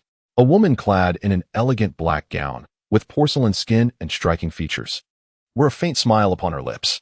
The outer city was governed by strict regulations forbidding arbitrary actions. I am your instructor. Through me, you may acquire all the knowledge you seek. Here is your identification number, 9527, she said, offering a card to Lin Fan with a subtle smile. He was boldly provoking a situation that even the novice protection period could not salvage. What do you think you are doing? Bellowed a burly man, infuriated by the audacity of someone daring to cut in line. When in this place, one must abide by its customs. Her fate had not altered significantly. It seemed a fierce individual had arrived in this locale. The woman remarked, soon encountering the so-called fierce individual. Hulina found a seat and settled down. Upon gaining understanding, he proceeded directly into the inner city. Those possessing beast martial spirits could undergo beast transformation, enhancing their physical prowess. You claim to be a servant of the King of Slaughter. Have you ever laid eyes upon this king? Lin Fan inquired. In the inner city, true anarchy reigned. Strength dictated supremacy, and those with might enjoyed greater privileges. This individual was also formidable, having secured 12 victories thus far. 38, 6, 166, 211. Lin Fan nodded slightly, accepting the card, and requested her to elucidate the matters concerning the City of Slaughter. The Abyss dared not act recklessly. This substance is human blood, whereas what I previously consumed at the bar was a blend of human blood infused with strong spirits and various additives. However, a greater number of onlookers were fixated on the gushing blood. In the presence of the instructor, someone brazenly approached a fearsome, bald giant and audaciously cut in line. This scene rendered the instructor momentarily breathless. In the original narrative, Xue achieved 100 consecutive victories wielding her weapon. Although the number of her allies was considerable, he remained indifferent. At that moment, 10 soul masters occupied the arena. The King of Slaughter seldom made an appearance. Even I had only glimpsed him once or twice. A formidable individual, indeed. The female instructor cast her gaze upon Lin Fan, already captivated by him. As anticipated, Xue had also arrived here as a newly emerged powerhouse. Upon noticing Lin Fan's attention directed towards Xue, she spoke up. Subsequently, those with eyes glowing crimson charged forward one after another. The City of Slaughter is divided into inner and outer cities. For the inhabitants of this city, such beings possess a certain allure. The burly man immediately became enraged. Unsheathing the large blade secured at his waist and aimed it at Lin Fan. He was accompanied by the instructor, yet these small worlds were quite unstable. She proceeded to elaborate on numerous matters, aiding Lin Fan in solidifying his memories. With a single stroke, he severed the man's arm. A geyser of blood erupted forth. During the era of Douluo III, Legend of the Dragon King, it was referred to as the Abyss. Lin Fan also noticed familiar faces covertly observing him. After completing their transaction, he could relish a month of leisure without the necessity of battling in the arena. Welcome to the City of Slaughter. Moreover, there exists a dimension that invades the Douluo world. Lin Fan had already altered his appearance. If one were to describe it, it could only be deemed unremarkable. He recalled that in the original tale, Tang San similarly seized others' Bloody Marys. Lin Fan glanced at the lengthy queue ahead. The Dragon Tomb is merely a small world within the Douluo Continent. Directly in front of him, soul skills were simply forbidden. Nearby individuals overheard. Yet they refrained from complicating matters. It's a trivial matter. I am here with the intention of achieving 100 consecutive victories. Forgive my candor, but all present are mere rubbish. Lin Fan stated nonchalantly. Here, soul skills were sealed. Those with weapon spirits wielded sharp instruments, while those without weapon spirits resorted to weapons such as sabers, spears, and swords. I did not expect your martial soul to be a sword martial soul, which grants you a significant advantage here, the woman remarked, her beautiful eyes sparkling with excitement. I advise you to refrain from probing too deeply into this matter. Nor should you entertain thoughts of leaving. One can only enter here, with the sole means of exit being the slaughter arena. There are numerous guards nearby, and violations of the rules will incur the punishment of slaughter, she cautioned. The scent of blood erupted. Of course, she had still exploited considerable loopholes. The martial soul remained intact. After Xue entered her beastly state, she became even more alluring, her soul power activated, radiating widely. Such allure, while minimally affecting a normal person, could be a devastating weapon against those with disturbed minds.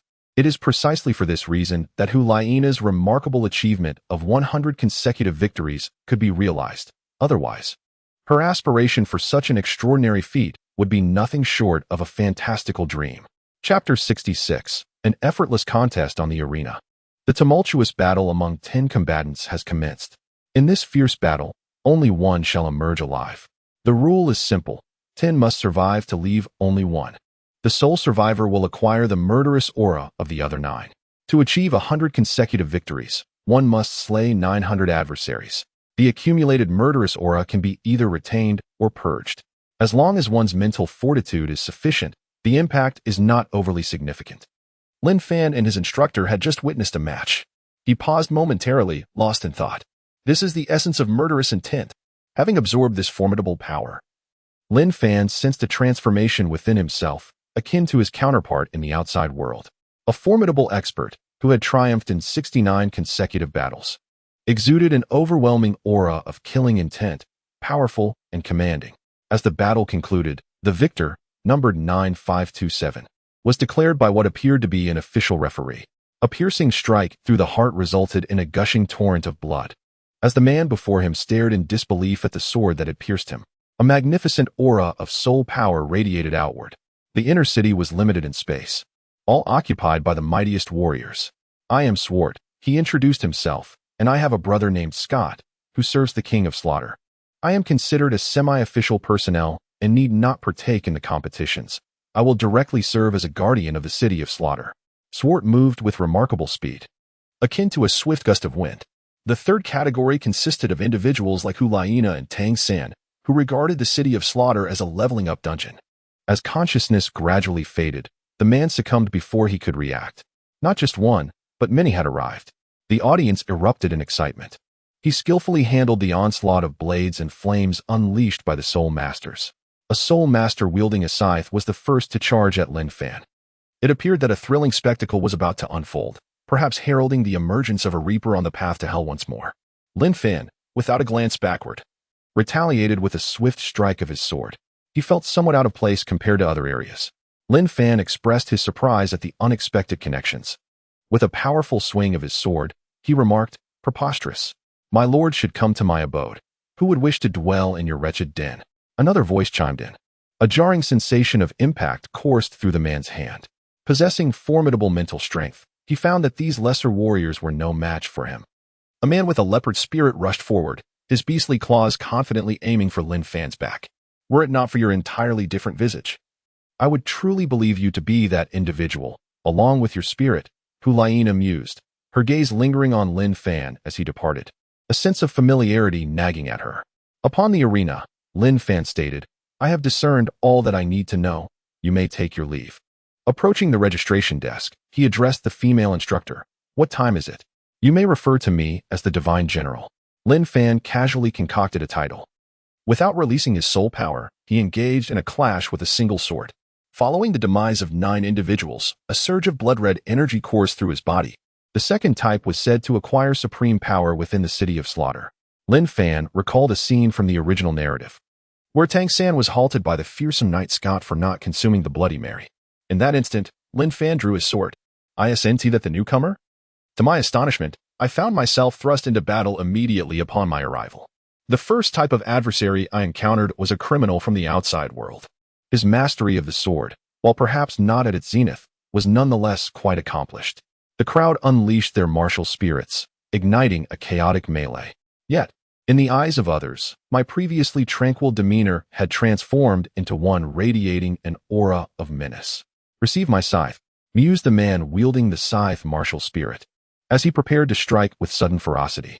"My lord, please come and reside with me," a voice called from behind Lin Fan, as someone approached, flattering him with servile words. In this city of carnage, individuals of such disposition were far from rare. This sword strike was exceedingly fierce, piercing through the heart as if the opponent's movements had long been anticipated by him. Recognizing the young man's exceptional potential, Lin Fan followed the graceful youth to his location. In merely half a minute, 2 individuals have been slain. There remains yet another match today. Upon the arrival of this individual, the expressions of those surrounding him turned decidedly grim. A chaotic melee has commenced. A long sword pierced through the man's throat, blood gushing forth in torrents. Previously, I had witnessed his martial spirit, which appeared to be a sword, seemingly of a remarkable caliber. Lin Fan, disinterested in the forthcoming contest, opted to depart. They had committed grave transgressions, and in an effort to evade their fate, chose to enter the city of Slaughter. This fellow wielded a sword of exceptional sharpness, capable of detecting anomalies with remarkable sensitivity. His mental acuity must be extraordinary. Those who venture here are not to be trifled with. A scythe whistled through the air, striking Lin Fan's right arm.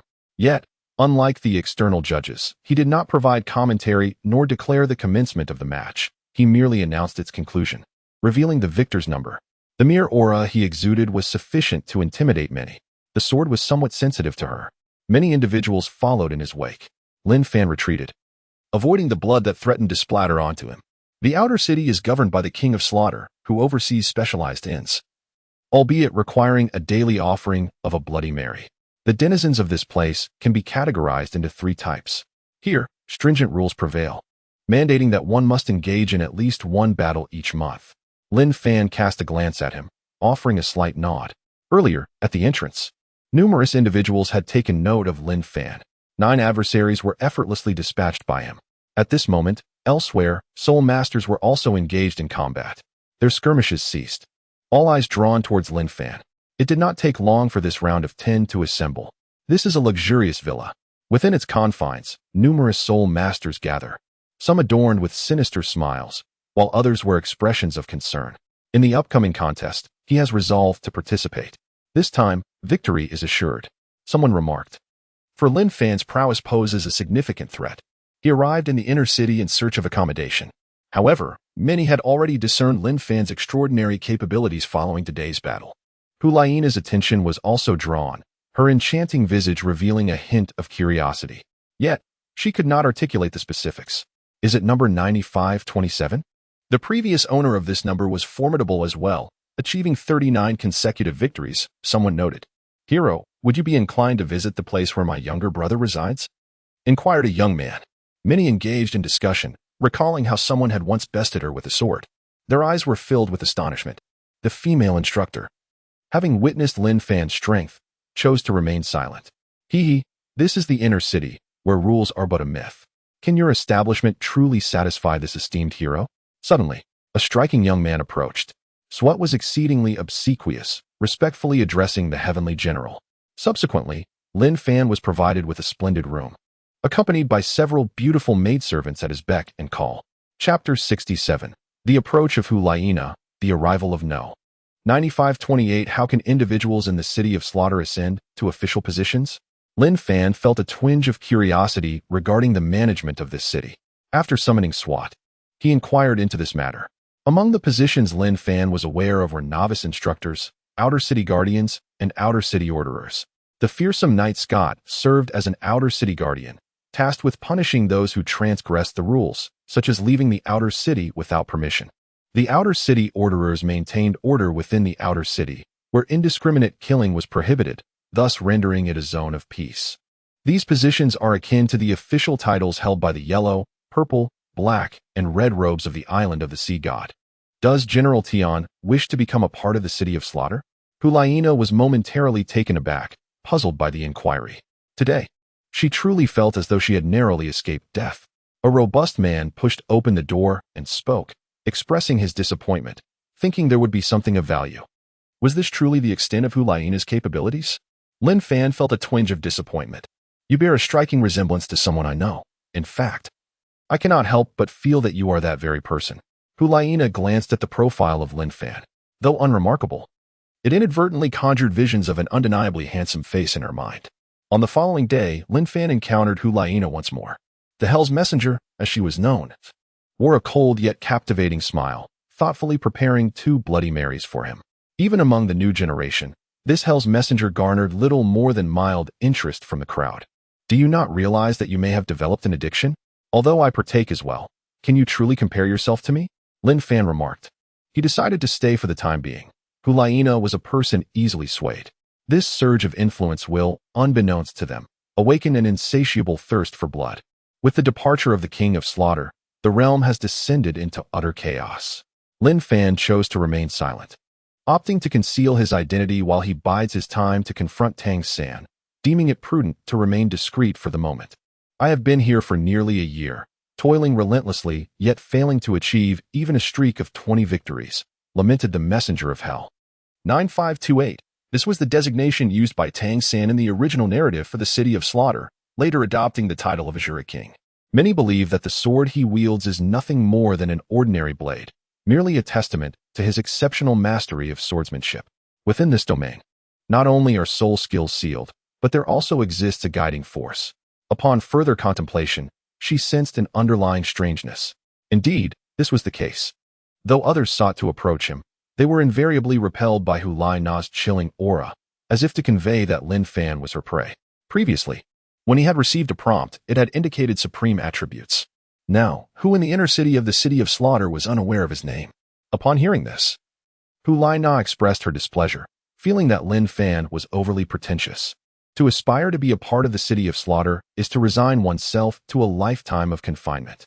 A month later, Lin Fan advised, "It would be wise to limit your consumption of this substance, especially for one such as you who wields psychic power."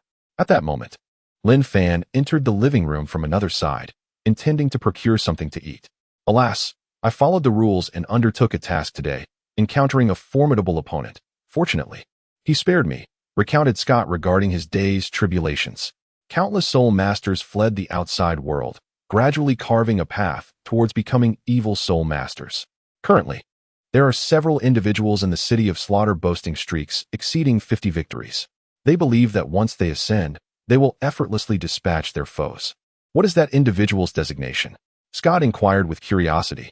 In the original tale, Tang San's poison had influenced those individuals, and even the King of Slaughter himself fell victim to Tang San's toxins.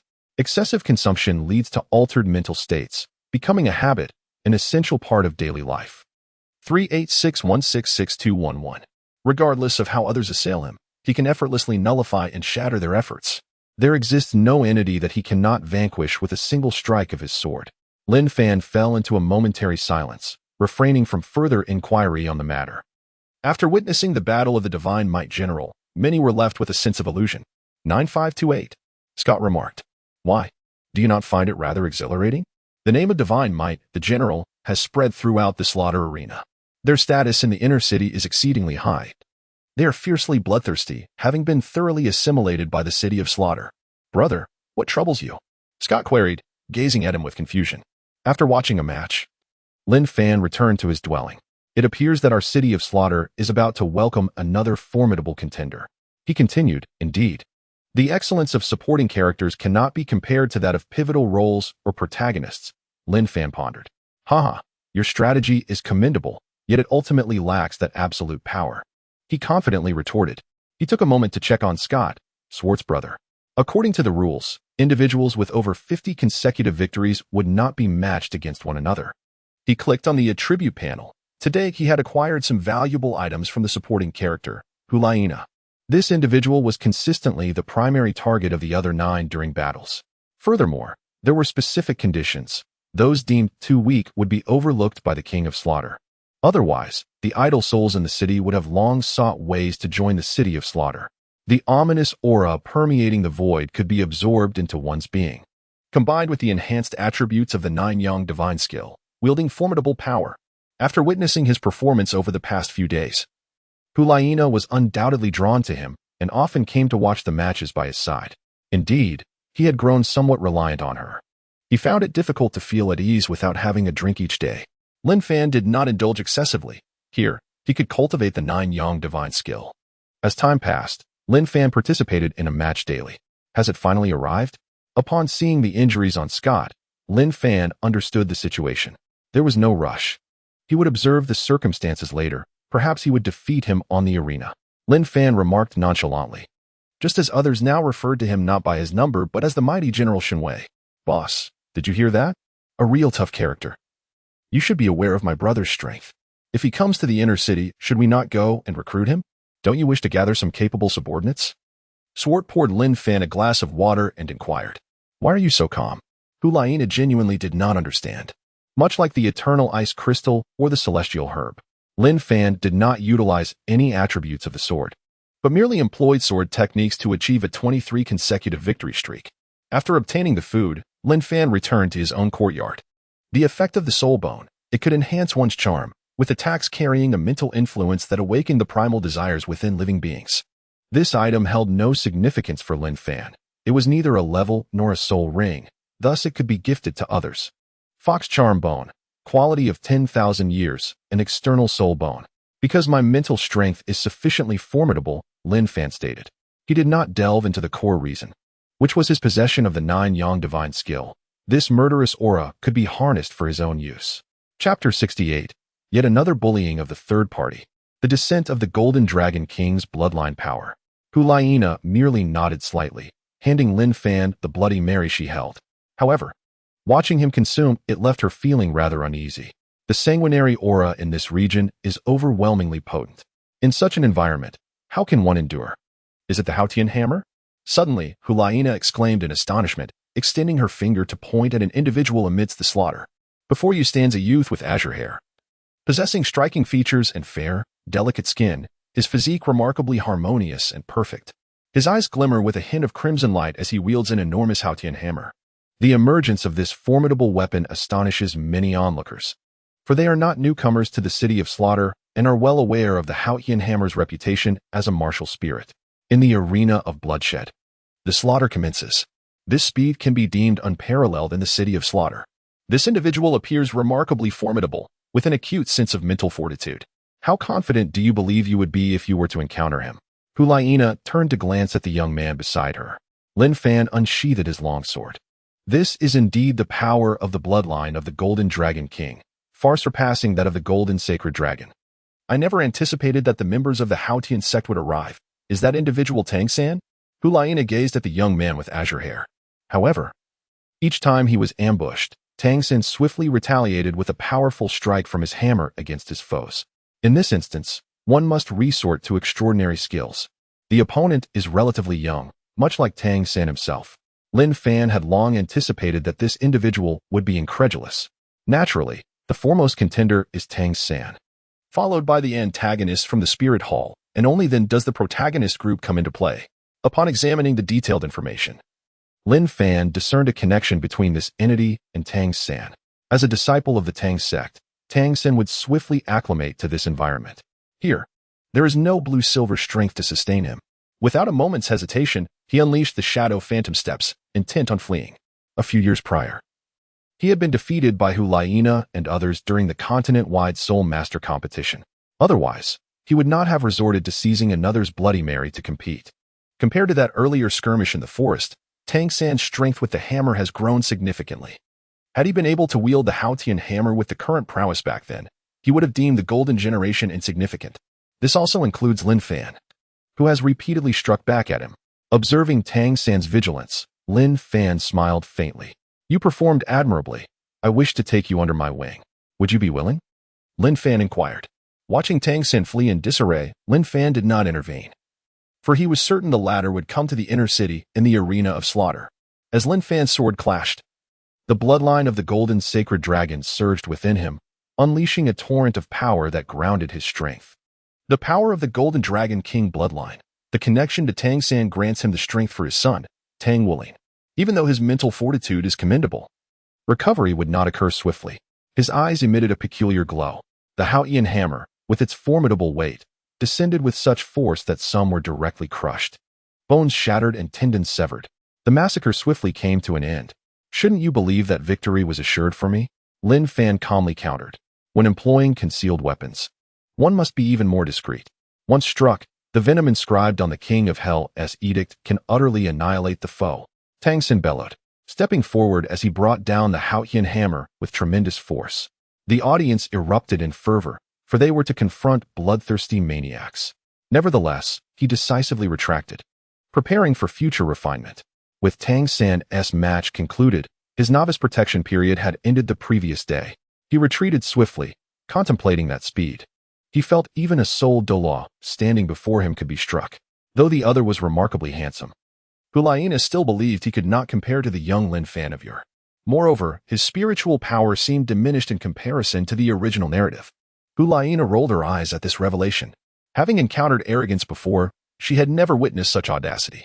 Today, Lin Fan was intrigued and wished to observe whether Tang San, after years of recuperation, had regained his fortune. He took the initiative, without a moment's hesitation. The bizarre movements left some adversaries momentarily bewildered. Over the years, his mastery of the crane-catching dragon technique had reached unparalleled perfection. Lin Fan collected the attributes that Tang San had relinquished.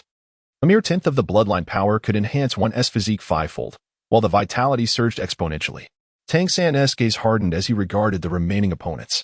The ambush tactics were relentless.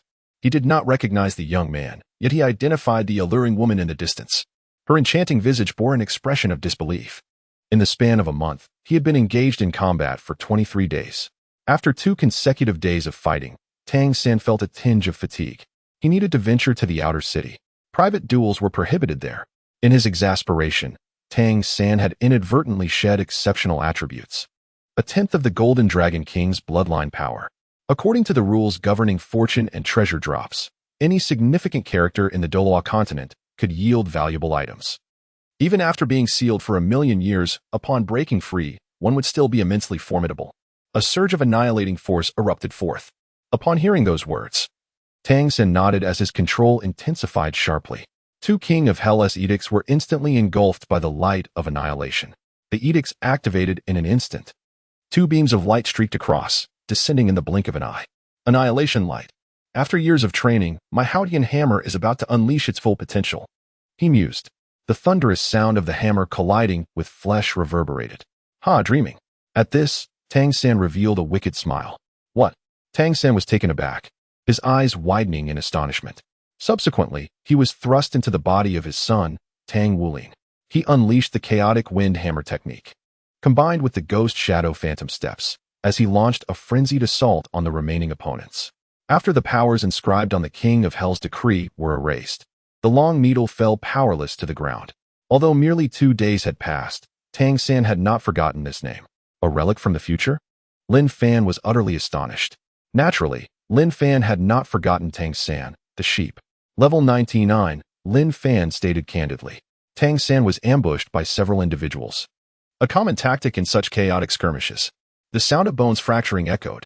What do you intend to do? Tang San's gaze turned icy as he looked at the youth blocking his path, simultaneously noticing a woman in the distance. Even Lin Fan only realized this upon seeing her. Tang San's body tensed, his tone frigid. What exactly do you wish to achieve? He resided in the inner city, having seized it after the competition the previous day. This individual had arrived over a month earlier than him, yet had already secured 23 consecutive victories. What is the level of your soul power? Qinghe chuckled, teasing while probing. The Golden Dragon King made his debut in the prelude to the Dragon King legend, lacking the Wisdom Head Soul Bone. He was deprived of the Purple Extreme Divine Light Soul Bone skill. Allow me to introduce myself. They all call me Xue, the Heavenly General. Given Tang San's significance, which allows for the dropping of future relics, might that rascal By also drop the extraordinary external aid of Huiyuhao from the era of the Supreme Tang sect? Lin Fan harbored a bold thought. After some contemplation, he concluded that Huiyuhao possessed little of value, aside from the Ilex, as all other items were mere resources from the Douluo Continent. Could this system truly bestow upon him an Electrolux? Chapter 69, The Right Arm Weighing 100,000 Jane. Confronting the King of Carnage. Why do you specifically target this individual? I sense he possesses some potential. Perhaps we could collaborate to traverse the path of hell. Qinghe expressed her confusion as she approached Lin Fan. The path of hell, whether we venture forth or not, is of little consequence, Lin Fan replied nonchalantly. At these words, Qinghe's beautiful eyes widened in surprise. If they did not embark on the path of hell, how would they escape? She could not fathom that Lin Fan would remain here for eternity. There are other means of departure, Lin Fan remarked, withholding further details. You are a titled Douluo of level 95 or above. The King of Carnage spoke directly upon Lin Fan's arrival. Currently, the Golden Dragon King's bloodline grants a 5-fold enhancement. Lin Fan declared as he merged with the Golden Dragon King's essence. With the Golden Sacred Dragon's augmentation, Lin Fan's physique was already formidable. Combined with the bone strength of the Tyrant Beast's right arm, he could achieve a staggering weight of 10,000 Jin. In the City of Carnage. Within the Hall of Carnage, you should return to your match, Lin Fan advised before making his way back to his designated area. Even if a throng surged towards him, he could preemptively discern their weaknesses and respond swiftly. Tang San's killing techniques primarily encompassed 2 aspects, the Haotian hammer's method and some peculiar flying knives. After Qinghe, it was Tang San's turn. When the Haotian hammer martial soul manifested, the King of Carnage suddenly felt a sharp pain in his head, though it quickly dissipated. I have discerned your intentions, the King of Carnage acknowledged with a slight nod after observing Qinghe's performance. In a moderate stance, he concluded that they were not as formidable as purported. The tranquil days passed one after another. Naturally, Tang San's refusal was met with Qinghe's subsequent rejection. As the competition commenced, all 9 opponents simultaneously opted to eliminate him first. Those who had spent over a decade without reaching 80 matches need not report. The King of Carnage stated calmly. However, he pondered offering these individuals a chance, though it was merely 1/10. The enhancement of vitality and blood provided him with a profound sense of elevation. Breaking through level 99, he ascended to level 100. The bloodline of the Golden Dragon King, though merely a 10th, harbors a modicum of divine power. The other two individuals require further observation. However, the formidable General Tian, he summoned on the following day. In the original narrative, the King of Slaughter made but a singular appearance during this epic. Observing Lin Fan's relaxed demeanor, the King of Slaughter furrowed his brow, pondering the inscrutability of this youth. First among them was the Hell's Messenger, Hulaina. This is a forbidden area within the inner city of the City of Carnage. Lin Fan was somewhat astonished when he overheard Xue discussing this matter at home. Under the enhancement of the Nine Suns divine art, his raw strength could be augmented to approximately 20,000 pounds. Lin Fan found it surprising. He was not well versed in the matters concerning the King of Carnage, as there was little narrative regarding him in the texts. The Xue Qinghe, also a deity of slaughter, was sent by him, known as Tang Hao. Compared to these two, the King of Carnage placed greater faith in the formidable General Xue. The forces behind this individual remained shrouded in mystery, and even he could not fathom the extent of their power. A satisfied expression graced the King of Carnage's face as he remarked, "This can be considered as exceptional." Xue, the Heavenly General, the Messenger of Hell, the Xue Qinghe, the Berserk King, among others. Furthermore, he sensed that he was on the verge of a breakthrough. Additionally, he was unable to discern the nature of that martial soul. The path of hell, to be frank, posed little challenge. It merely consisted of a 10-headed fiery sun serpent and a bat king, along with some treacherous terrain. Those who had previously traversed the path of hell were well aware that the dwelling of the King of Carnage resided here. Lin Fan's earlier assertion of not needing to traverse the path of hell referred to this very route. The opening of the path of hell requires the sacrifice of thousands of lives. However, the killing intent he harbored was still too feeble to inherit the grand legacy. Moreover, that old fellow's spirit had not yet completely dissipated, and there would inevitably come a time for his own dissolution. The King of Carnage turned his gaze towards Lin Fan, his expression transforming into one of profound gravity. The mysterious individual had ceased to target him, which brought him a sense of relief. The inner core of the 10-headed fiery sun serpent was indeed a fortuitous opportunity. That person merely raised his longsword, each strike executed with exquisite precision to vanquish his foes. In contrast to the fierce battles with the previous two, this General Xue was nothing short of invincible. This is a mere demonstration of raw power, and naturally, the defensive capabilities are equally formidable. Lin Fan believed that even if Tang San were to employ the Tang sect's unique poison against him, it would pose little threat. His right arm could exert a maximum force of 100,000 pounds. Although he had not ascended to godhood, even a deity would be gravely wounded by such a strike. A tall man clad in a blood-red cloak surveyed him with a frigid gaze. The King of Slaughter sought to probe Lin Fan's power, but was unable to discern the true depth of his soul energy. After refreshing himself, Lin Fan made his way to the Hall of Slaughter. His physical prowess was remarkably exquisite, and the King of Slaughter was well aware of his identity. He was sent by a god of slaughter. This heralded the opening of the path to hell. However, the time was not yet ripe, the King of Slaughter declared. A being of the 99th level? It was astonishing to see such strength manifest on the continent once more. Perhaps his intentions mirrored those of the original owner of this body. He then instructed a maid to prepare a Bloody Mary for him before proceeding to the arena to observe the battles. This individual seemed well suited to be the successor of the City of Slaughter, especially as talent within the city has dwindled. Each opening of the path to hell resulted in the loss of a significant portion of power. After a month, his renown grew increasingly formidable. Lin Fan engaged in a battle each day. To be precise, my soul energy level stands at 99. Lin Fan stated without reservation. To siphon the divine power within the City of Slaughter, he naturally had to engage with the King of Slaughter. He emanated a potent aura of slaughter. With a pair of bat-like wings sprouting from his back and his eyes glowing a faint red, exuding an air of danger. His true identity was Tang San's great-grandfather, Tang San. Once the master of the Haotian sect, he was ranked among the world's foremost soul masters alongside Qian Douluo. After all, the deities in this realm were not as elevated as one might presume. As for my motivations against that individual, they are quite simple. The Haotian hammer martial soul. A woman was recounting to him the remarkable talents that had emerged within the City of Slaughter during recent days. Qian Douluo had become the high priest of the angelic god, missing the opportunity for deification, while Tang San arrived at the City of Slaughter, choosing the path to godhood. You merely need to perform well, and we shall assess the situation later. The King of Slaughter was merely a tool, providing external assistance to Tang San. Upon returning to his quarters, he found a woman kneeling at his feet. Lin Fan's explanation brought a glimmer of excitement to Hu Laiina's eyes. After Tang San, Lin Fan would be next. Do you harbor a grudge against the Haoyan sect as well? Upon learning this intelligence, Hu Laiina felt an inexplicable joy, sensing a shared adversary with Lin Fan. In the span of a month, Xue Qinghe Tang San had also triumphed in 10 battles. Even when besieged by numerous opponents, he could skillfully wield flying daggers to carve a path through them. However, he was influenced by the Azure god, and now Tang Chun was parasitized by the blood-red, 9-headed Bat King of the City of Slaughter, earning the title of the King of Slaughter. His prolonged stay here was undoubtedly to await the emergence of an heir. Chapter 70. A soul bone tames the little fox. Which faction do you belong to in the outside world?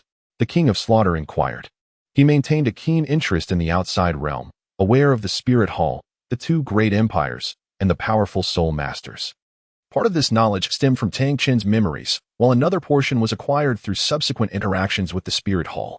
He understood that there existed divine legacies in the outside world, and he wished to ascertain whether this individual had any connections to those realms. Lin Fan's response was naturally negative. I can be considered a person of the Tiandou Empire. In that case, would you be willing to become a guest elder of my City of Slaughter? Henceforth, you will be granted access to the domain and the freedom to enter and exit the City of Slaughter. Your sole task will be to introduce fresh blood to our city. Should any formidable forces from the outside world seek to annihilate us, your assistance will be required. The King of Slaughter stated. When Hu Laiina discovered her ability to utilize soulbone skills, she was considerably astonished. The individual before her was willing to assist her, undoubtedly with the intention of having her undertake certain tasks. With this external soulbone, I will possess a significant advantage over those influenced by mental energy. However, with his extraordinary mental prowess, he could effortlessly suppress them. She cast a glance at her panel, observing the attributes dropped by Hu Laiina and the 50-year soul ring. Surely, this is not beyond my capabilities, right? As long as it is within my power, I will do my utmost. The figure in her mind lingered persistently. You need not rush. There will be ample opportunities in the future, Lin Fan responded with a tranquil smile, urging Hu Laiina to retract her alluring state. Although your performance is remarkably impressive, you still need to achieve 100 consecutive victories to earn the submission of others. To her astonishment, he had bestowed upon her such a generous gift, she felt uncertain about how to repay him in the future. It seemed she was entirely captivated. He possessed such formidable strength and striking looks. Surely, with a wave of his hand, he could attract a throng of admirers. Even if he were to join the Spirit Hall, he could ascend to the ranks of elders and other powerful beings, could he not? Hu Laiina's heart raced, her delicate form trembling slightly. The Killing Intent Soul Ring, a power accumulated from years of killing intent, capable of enhancing the God of Slaughter's domain and evolving into domain skills. It could provide him with strength. A mysterious allure emanated from her slender and enchanting figure. This external soul bone seemed tailor-made for her circumstances, aligning perfectly with her needs. What are your terms? Hu Laiina remarked. Even if the requests are somewhat excessive, I am willing to comply. She spoke softly. It won't be long before I successfully condense my primary divine position, at which point I shall attain the 100th level. Deep within Hu Laiina's mind resided another remarkable figure, equally striking and extraordinarily gifted, Lin Fan, who had once effortlessly defeated her. This particular artifact had originally fallen from her. Beyond its inherent value to the protagonist, the items dropped by those with a close relationship to the protagonist tend to be of superior quality. One could assert that aside from the sea god, the person who influences Tang San the most is indeed he. Understanding Hu Laiina's character simplifies the process of guiding her significantly. This arena of slaughter does not permit dual participation. Yet, Hu Laiina now feels that the remarkable individual she has come to know over the past few months has completely captivated her. She believes she still possesses considerable allure. 50 victories in succession, 60 victories, 80 victories. After conversing with the King of Slaughter, Lin Fan sensed that he had acquired a newfound strength. It appears evident that it does not belong to any of the 6 major regions, but rather is an external soul bone. This is a bone resembling a tail. There is no need for heroic rescues or the maintenance of elegance. At times, the body may be overtaken by tension, yet the majority of the time, it is usurped by the King of Slaughter. Lin Fan wore an expression of profound understanding, enigmatic and utterly composed. Following him are the master, Tang Hao, and the novice guiding NPC, Old Jack. Should you find yourself in a distant future devoid of divine status, then you shall become the new king of slaughter. Alas, there remains a gap before one can truly attain such divinity. For now, this is not the case. When the time comes, I shall inform you, and you may choose to assist or abstain. Furthermore, Lin Fan has already revealed Hulaina's identity. Her delicate, slender legs were slightly together, and a blush adorned her alluring face. Subsequently, she accepted the external soul bone bestowed by Lin Fan. She has already taken residence in one of the rooms of Lin Fan's villa. Lin Fan speculated that by absorbing 1/10 of the Golden Dragon King's bloodline, he had acquired a measure of divine power. Now, by integrating the divine energy of the City of Slaughter, breaking through to level 99 is just around the corner. In the course of these recent days, Lin Fan perceived that Hulaina's admiration for him had reached its zenith. I possess a method to enhance your speed, Lin Fan remarked with composure. Hulaina, swaying her delicate figure, approached Lin Fan to share her joy. 386166211, these remarkable attributes, bestowed by the esteemed ancestor Tang San, manifested as a soul ring of murderous intent. The velocity in combat would also be significantly augmented. Under such circumstances, any normal man would undoubtedly be stirred. The divine opportunity granted by Tang San to Tang San was unparalleled. Without such a boon from Tang San, Tang San would have been unable to contend with Bibi Dong. Having been in the City of Slaughter for quite some time, a mysterious force loomed, suppressing the abilities of all soul masters. In contrast to his swiftness, the neighboring small-time figure and Hulaina lagged considerably. Herein lay an existence of unknown power. Such actions, naturally, hold some significance. The current counterpart exists in a state of duality, coupled with an unremarkable visage that has stirred the affections of this connoisseur of beauty. As Hulaina spoke, her eyes unconsciously radiated a tender glow. Upon absorbing the aura of the killing spirit, Lin Fan indeed experienced a subtle transformation in his domain. Even he acknowledged a slight itch of desire. However, just seconds later, she swiftly regained her composure, aware that there is no feast in this world without a price. Upon hearing this remark, Lin Fan was taken aback, casting a glance at the King of Slaughter, speculating that perhaps Tang Chun was causing some disturbance. The dense aura of slaughter seemed to merge with his very being. Truly, he was a pivotal character of immense assistance to the protagonist, far surpassing mere supporting roles. Lin Fan observed the attributes that had fallen, feeling a profound sense of comfort. Hulaina's mental energy swept across, sensing the age inscribed upon it. Over 20,000 years. This soul bone feels remarkably compatible with me, Hulaina murmured, her eyes now gleaming with excitement. Lin Fan regarded her with a slight nod. Could this be the divine power that is essential for the gods? Lin Fan pondered inwardly. Throughout their months of interaction, this fiery fox had already been influenced by Lin Fan's formidable strength.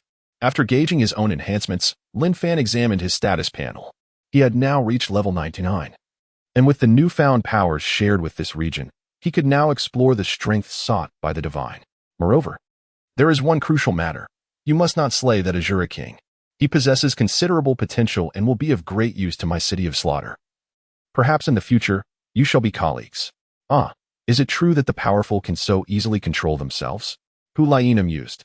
With the acquisition of the domain of the God of Slaughter, Lin Fan could now wield soul techniques within this territory, and furthermore, he could continually enhance the power of his domain by harnessing the aura of slaughter emanating from the City of Slaughter. In the course of these past few months, the bond between the two individuals has grown increasingly intimate. Simply put, from now on, this will serve as the confinement area for the most notorious offenders on the mainland. Whether they are soul masters or ordinary folk, I can summon any serious criminal, Lin Fan declared. He required Hulaina to provide intelligence, as she had frequently engaged in such activities in the original narrative. This referred specifically to the main protagonist group, the Shrek 7 monsters. Understood, Lin Fan responded. There is no need for concern, as long as we prevent Tang San, this devoted son, from resorting to poison. The City of Slaughter will undoubtedly flourish under a formidable influence. After absorbing this soul bone, Hulaina's soul power ascended to level 58, unlocking a soul bone skill that perfectly aligned with her essence. Observing Lin Fan's indifference, an inexplicable sense of loss washed over Hulaina. Lin Fan produced a soul bone. His cunning nature laid bare. In the days that followed, Lin Fan devoted himself to training and competitions, engaging in daily contests without a hint of negligence. Furthermore, His divine power experienced a slight enhancement. The diminutive underdog now boasted over 30 consecutive victories, while Hulaina surpassed 50. "What is your secret?" Hulaina inquired, her enchanting visage momentarily revealing a look of astonishment. "You are progressing so swiftly, despite my earlier arrival by several months." Hulaina had already forsaken her indulgence in Bloody Marys. In recent days, Hulaina has experienced a considerable loss of attributes, and as the losses accumulate, the quality has deteriorated significantly. "It has been several months since I last tormented Tang San. This time, I shall seize his 24 bridges moonlit night, the snow-white swan's kiss, and the fragrant, exquisite celestial herbs that can no longer remain in his possession," Lin Fan mused. Chapter 71. Harvesting Chives, Attaining Divinity After Finishing the Competition. Tang San returned to the outer city, his weary frame dragging along. However, on his way back, he found himself embroiled in yet another gamble. "That scoundrel again!" Tang San felt a surge of anger, but drawing from his previous encounter with this individual, he recognized the challenge he presented, especially given that this person now boasted an impressive streak of 81 consecutive victories. This record is not terrifying. What is truly frightening is the fact that he achieved an astonishing 81 consecutive victories in a mere span of just over 3 months. Lin Fan conducted a brief search. Beyond these items, there were concealed weapons, various poisons, and materials for crafting hidden armaments, along with collected black gunpowder and gold coins. Among these treasures was the exquisitely potent Yuxiang Qilua, renowned for its unparalleled resistance to toxins, and the lethal Xue Swan Kiss, capable of wreaking havoc in the City of Carnage. As he gazed upon them, Lin Fan found himself holding the 24 bridges on a moonlit night.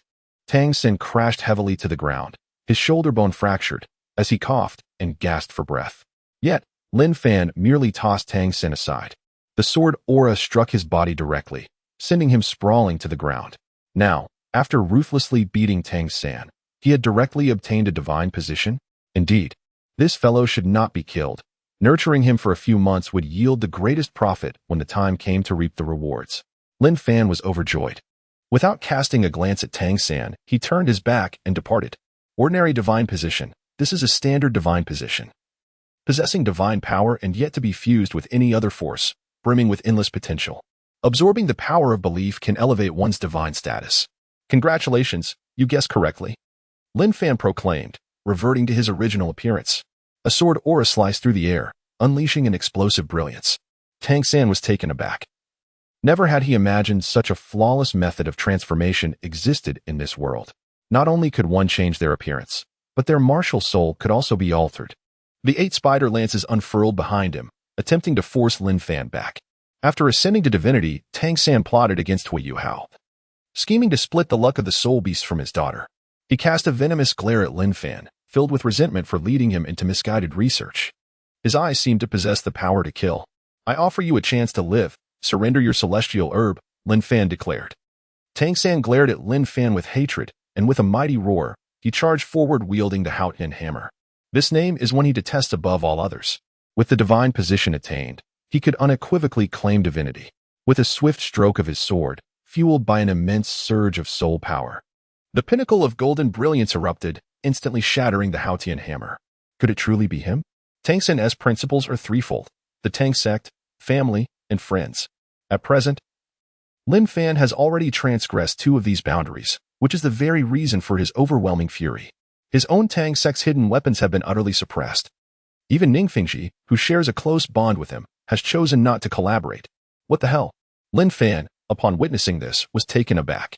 This is truly astonishing. "You are Lin Fan." Tang San lay on the ground, gritting his teeth, his eyes filled with fury as he glared at the unfamiliar man before him. Goodness, does he harbor such intense resentment towards me? Lin Fan felt a twinge of surprise. His face gradually flushed a deep crimson, his feet thrashing in a desperate struggle, overwhelmed by agony and indignation. From Tang San's explosive rage, the exquisite attributes of the Blue-Silver Emperor's original power were unleashed. The familiar, sharp aura caused Tang San to stand on end.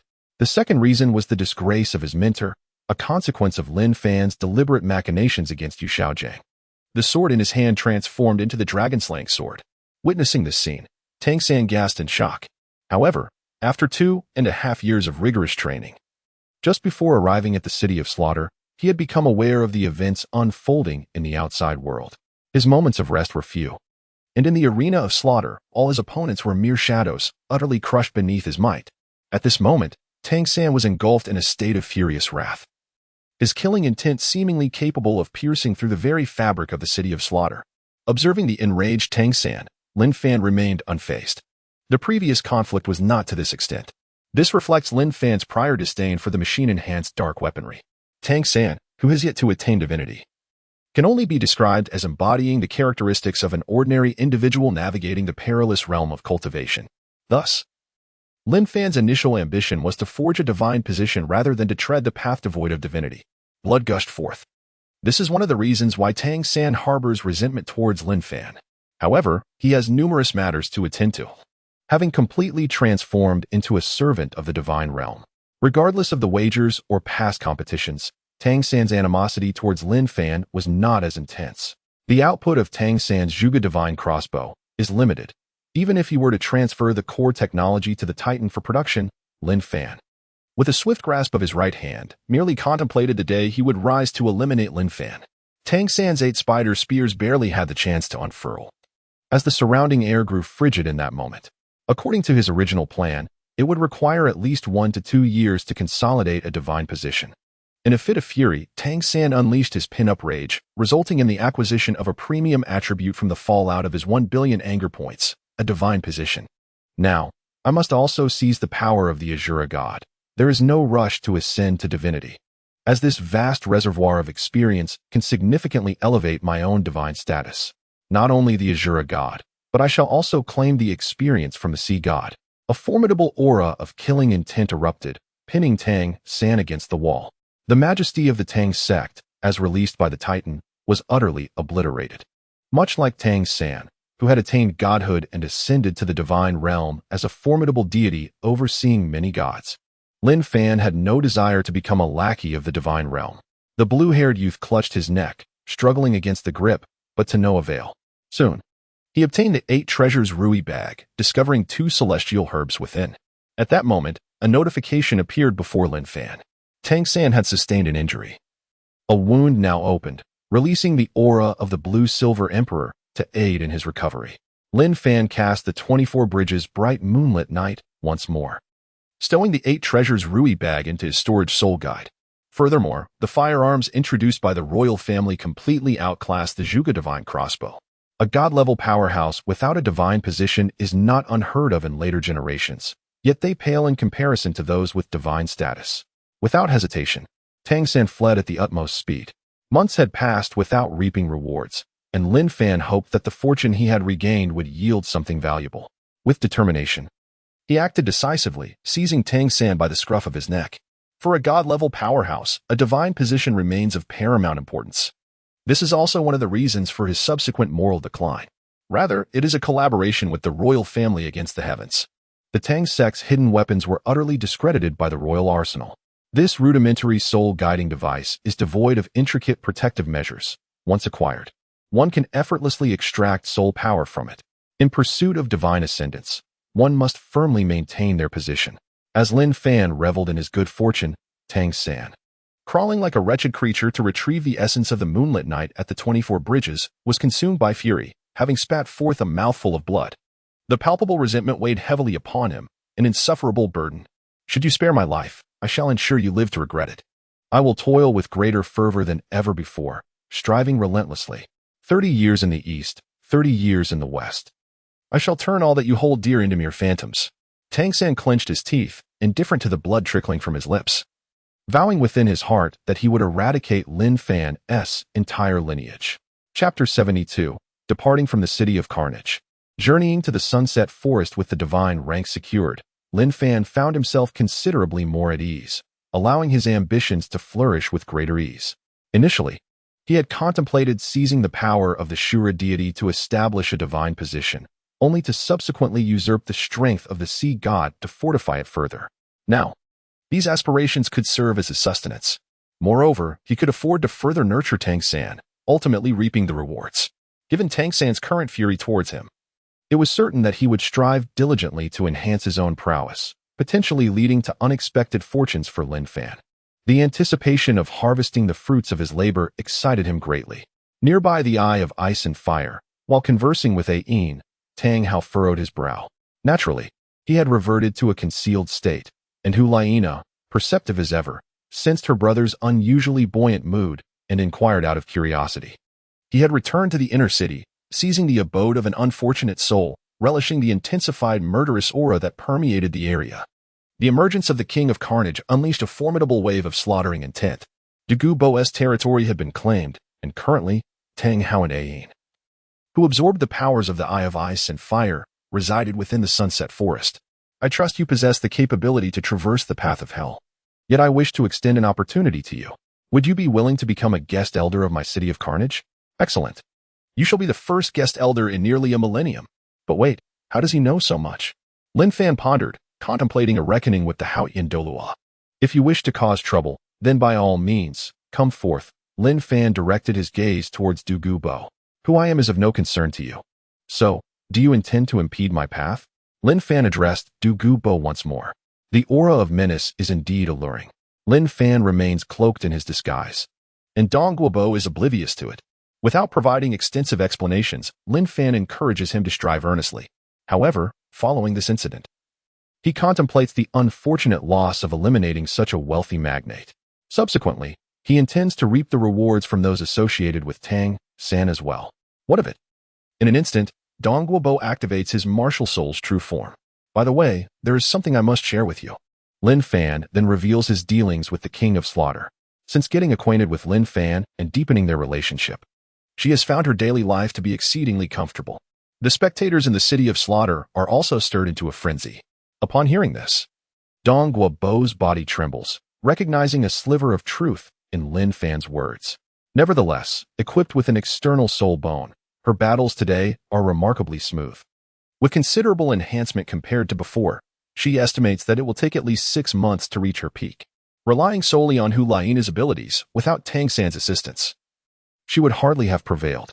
Among the items available are the 10 core theories, Xue Qinghe's projection version, the formulation and application of poisons, the essence of the Blue Silver Emperor, in the Xianyu hand, among others. In truth, given her circumstances, choosing to become a guest elder in the city of Slaughter would have been the wisest course of action. In the days that followed, Lin Fan embarks on a streak of victories. This is for the best. I still have use for you, so do not perish on me, Lin Fan states solemnly. Before departing, the little monster specifically instructed me to keep a vigilant eye on the situation here, and there is also the Haotian Douluo present. Few can contend with him across the lands. Even this individual before me is a level 95 title Douluo. If I join forces with the Haotian Douluo, we should be able to drive him away. Douluo muses, ultimately siding with Tang San. Douluo also falls within the scope of his harvest. For this individual plays a significant role for the protagonist, Tang San, having provided numerous celestial herbs.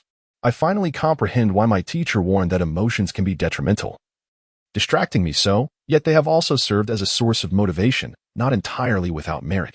No one dares to speak. Many tremble in fear. Yet there is an inexplicable thrill in the air. She is notably gentle when confronting the burning fox. The Blue Silver Emperor should have already relocated to the Eye of Ice and Fire, as has Tang Hao. As Lin Fan reflects on this, he examines his repository. These soul beasts are prepared for the soul masters of Heaven Dou City. A colossal azure-scaled serpent king materialized at his feet. Lin Fan responded telepathically, acknowledging his awareness. Who are you truly? Upon hearing the man before him declare his intent to seek retribution from Tang Hao, Douluo instantly tensed his body. Having interacted more with Lin Fan, Hulaina felt naturally inclined to gravitate towards him.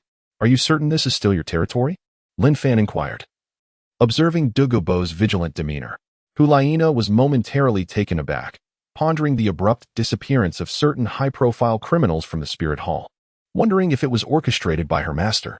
In the Sunset Forest, the quality of soul beast was relatively low, with the oldest merely reaching around 20 to 30,000 years.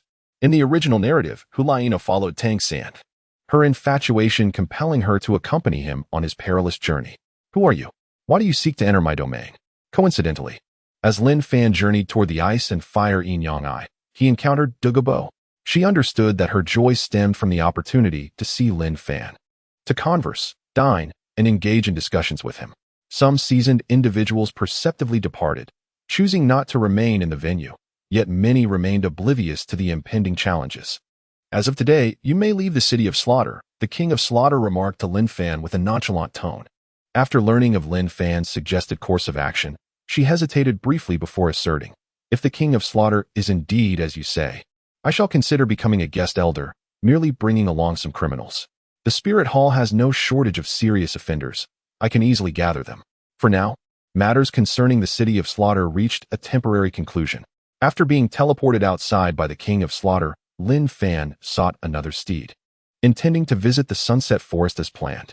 In the warehouse, his newly accumulated soul power was only at level 3, with his soul rings spanning merely 12,000 years. In less than half a year, achieving 100 consecutive victories, this remarkable figure, number 9527, shattered the records of the city of slaughter. As the habitat erupted, it was said that one who is close to vermilion becomes red, and one who is close to ink becomes black. 9 soul rings appeared in unison. In any case, this was far more delightful than being outside. As for Tang San, he breathed a sigh of relief. Lin Fan's departure lightened his mood, freeing him from constant apprehension. On this day, Lin Fan also bid farewell to Huliena. Originally, he had contemplated eliminating Tang San there. "I won't wait for you too long. I shall depart before you." With 1 month remaining, Huliena silently calculated, inexplicably feeling a sense of reluctance. She expressed that the king of slaughter did not seem keen on initiating the path to hell. "How long do you intend to be away?" Huliena has only achieved approximately half of her goal, and she lacks absolute confidence in her previous abilities. She merely believes that it will take at least a year to attain 100 consecutive victories. The prospect of becoming a guest elder of the city of slaughter, while also gaining access to the domain, astonished her. It seemed like a fortuitous opportunity. By mid-next month at the latest, Lin Fan mused. He then conveyed telepathically, "You may leave, but do not forget the conditions. Once you have completed your tasks in the outside world, return here to hone your killing intent. And thereafter we shall arrange for the assessment." His presence instantly suppressed everyone in attendance. Lin Fan was in high spirits today. "I am willing to become a guest elder of the city of slaughter," he declared, adhering to their prior arrangements. She shook her head, recalling Bibi Dong's admonitions before her arrival. "By becoming a guest elder, you shall acquire the power you desire and the liberty to travel freely to and from the city of slaughter." The Slaughter King loomed high, his massive bat-like wings fluttering, his eyes glowing a menacing crimson, exuding an icy aura of murderous intent. At present, he was not yet impaired and retained a formidable strength of 95 levels. He rose to his feet, wielding the Haotian hammer. Chapter 73. Crushing the poison Douluo. A single sword severely injures Tang Hao. Douluo was fully prepared. In the past, he preferred to remain uninvolved in excessive matters. Even his association with the Heaven Dou Empire was merely an act of gratitude, assisting them in protecting the prince rather than engaging in trade. Standing before the Emerald Serpent Emperor, Douluo exuded confidence, yet in the next moment, he felt a prickling unease. He watched as the man on the ground unleashed his power. Soul rings appeared one after another, and an overwhelming, fearsome pressure of soul force surged forth. 4 black and 5 red. Douluo felt his breath catch in his throat. He had discerned the nature of his opponent. In terms of soul power, the adversary was undoubtedly superior, and by no small margin. With a thunderous eruption, the condensed Haotian hammer collided with the sword. His speed had significantly improved, having previously acquired Xue Qinghe's swiftness and the enhancements from her soul skills. Observing this, Lin Fan clenched his right fist, revealing ethereal, faint golden scales upon it. Tang Hao bellowed. Douluo fought desperately to withstand the onslaught, releasing bursts of power. 3 seconds later, only soul masters possessing domains could resist the suppression of a domain. Lin Fan swiftly approached Tang Hao, his left hand wielding the dragon-slaying sword, which he did not hesitate to bring down. The immense pressure instantly forced Douluo to unleash soul power in a bid to defend himself while retreating. The overwhelming soul force felt unfathomable. Such formidable physical strength. No, it must be a dual soul martial spirit. Tang Hao harbored certain suspicions. In the blink of an eye, a formidable force enveloped Douluo entirely. Tang Hao's expression shifted dramatically. "Now that you are aware of my power, it would be wise for you to depart," Lin Fan stated nonchalantly. Another wave of sword energy descended. At this moment, Tang Hao felt as though a colossal mountain bore down upon him, rendering him unable to unleash his full strength. He was, at the very least, a terrifying soul master of level 97 or above. Even without the use of his dragon wings, he could achieve a remarkable speed. Could it be that he possessed two martial souls, the second being a beast martial soul? Douluo could hardly believe that someone could withstand the might of the Haotian hammer with mere fists. The Haotian hammer was knocked from Tang Hao's grasp, shrinking continuously. He swung a fist, and in an instant, Douluo felt as though an immense boulder pressed upon him. At that moment, Tang Hao too was gripped by an overwhelming sense of trepidation. This is the realm. A fierce confrontation with the solitary bow resulted in the acquisition of a remarkable skill. The gaze of Medusa. At that moment, Tang Hao also cast a bewildered glance in his direction. With a roar, he launched himself in pursuit of Lin Fan. Lin Fan, with his foot upon the long sword, erupted forth with an astonishing speed, resembling a tempest as he soared to a distance of 10 meters away from the two. The Haotian hammer came crashing down upon Lin Fan's back. Under the weight of absolute pressure, the dragon-slaying domain erupted to its utmost potential. With a thunderous roar, the murderous domain unleashed by Tang Hao was forcibly shattered by the overwhelming might of the dragon-slaying domain. Fifth soul skill, the might of Haotian. What a remarkable configuration of soul rings. Tang Hao has utilized the enhancement of soulbone skills. I merely seek to visit that blessed land. Lin Fan, after defeating the severely injured Douluo, collected the skills that dropped, which is hardly surprising, as this skill is arguably Douluo's most formidable technique. With a swift leap onto his flying sword, Lin Fan surged forward with astonishing speed. Could it be that individual? A staggering 5 soul rings of 100,000 years each. The immense force reverberated as Tang Hao approached Douluo, wielding the Haotian hammer with one hand. This power derives from the ancestral soul bone of the Haotian school. The clash of two martial souls ensued. Lin Fan, brandishing a long sword, emanated a unique and potent energy. The proud poison of Douluo proved utterly ineffective in such a tumultuous battle. Douluo's beast martial soul was completely subdued. A fierce gale howled. Such a formidable soul master. Why have I never heard of him before? If such a master existed on the continent, word would have spread far and wide, leaving no room for secrecy. Thunderous wrath. Medusa's gaze, a control skill that harnesses both soul power and mental strength, exerting an absolute suppressive effect on those beneath the caster. As Lin Fan examined the skill, an overwhelming aura of murderous intent surged forth. His weapon spirit was suppressed by 50%. The ultimate in metallic attributes. Douluo faltered, without the slightest hesitation, dragging his injured body to make his escape. The aura of murderous intent surged skyward. However, when confronted with the ultimate golden sword energy, all of this proved to be futile. The golden sword energy cleaved through the enormous serpent's tail with ease. What manner of creature is this? Pain coursed through its entire body, before the hammer could even approach. An immense force erupted forth. Ignoring his adversaries, it soared directly towards the region where the ice and fire duality I resided. After deflecting the sword energy, Tang Hao let out a slight sigh of relief. In the next moment, he unleashed the power of his 99th rank spirit. He had previously discerned Lin Fan's intentions but did not anticipate that he would successfully intercept it. The sword energy grazed his form, leaving multiple bloody gashes. A colossal hammer descended with a thunderous crash. It seemed that this master was indeed giving you face. Lin Fan cast a cold glance at Tang Hao. Impossible. That individual was merely at the Soul King level 2 years ago. How could he have ascended to such heights? It must be due to the influence of someone behind him.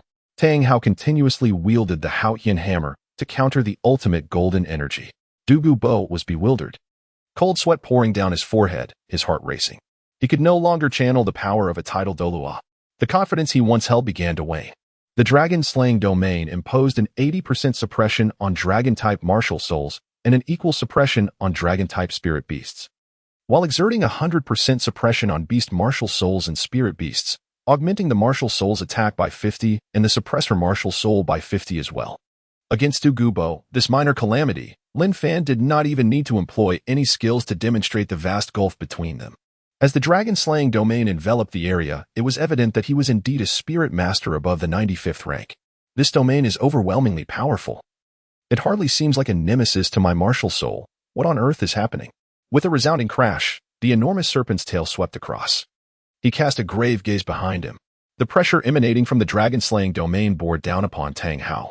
In mere seconds, the Haotian hammer in his grasp extended to a length of 10 meters.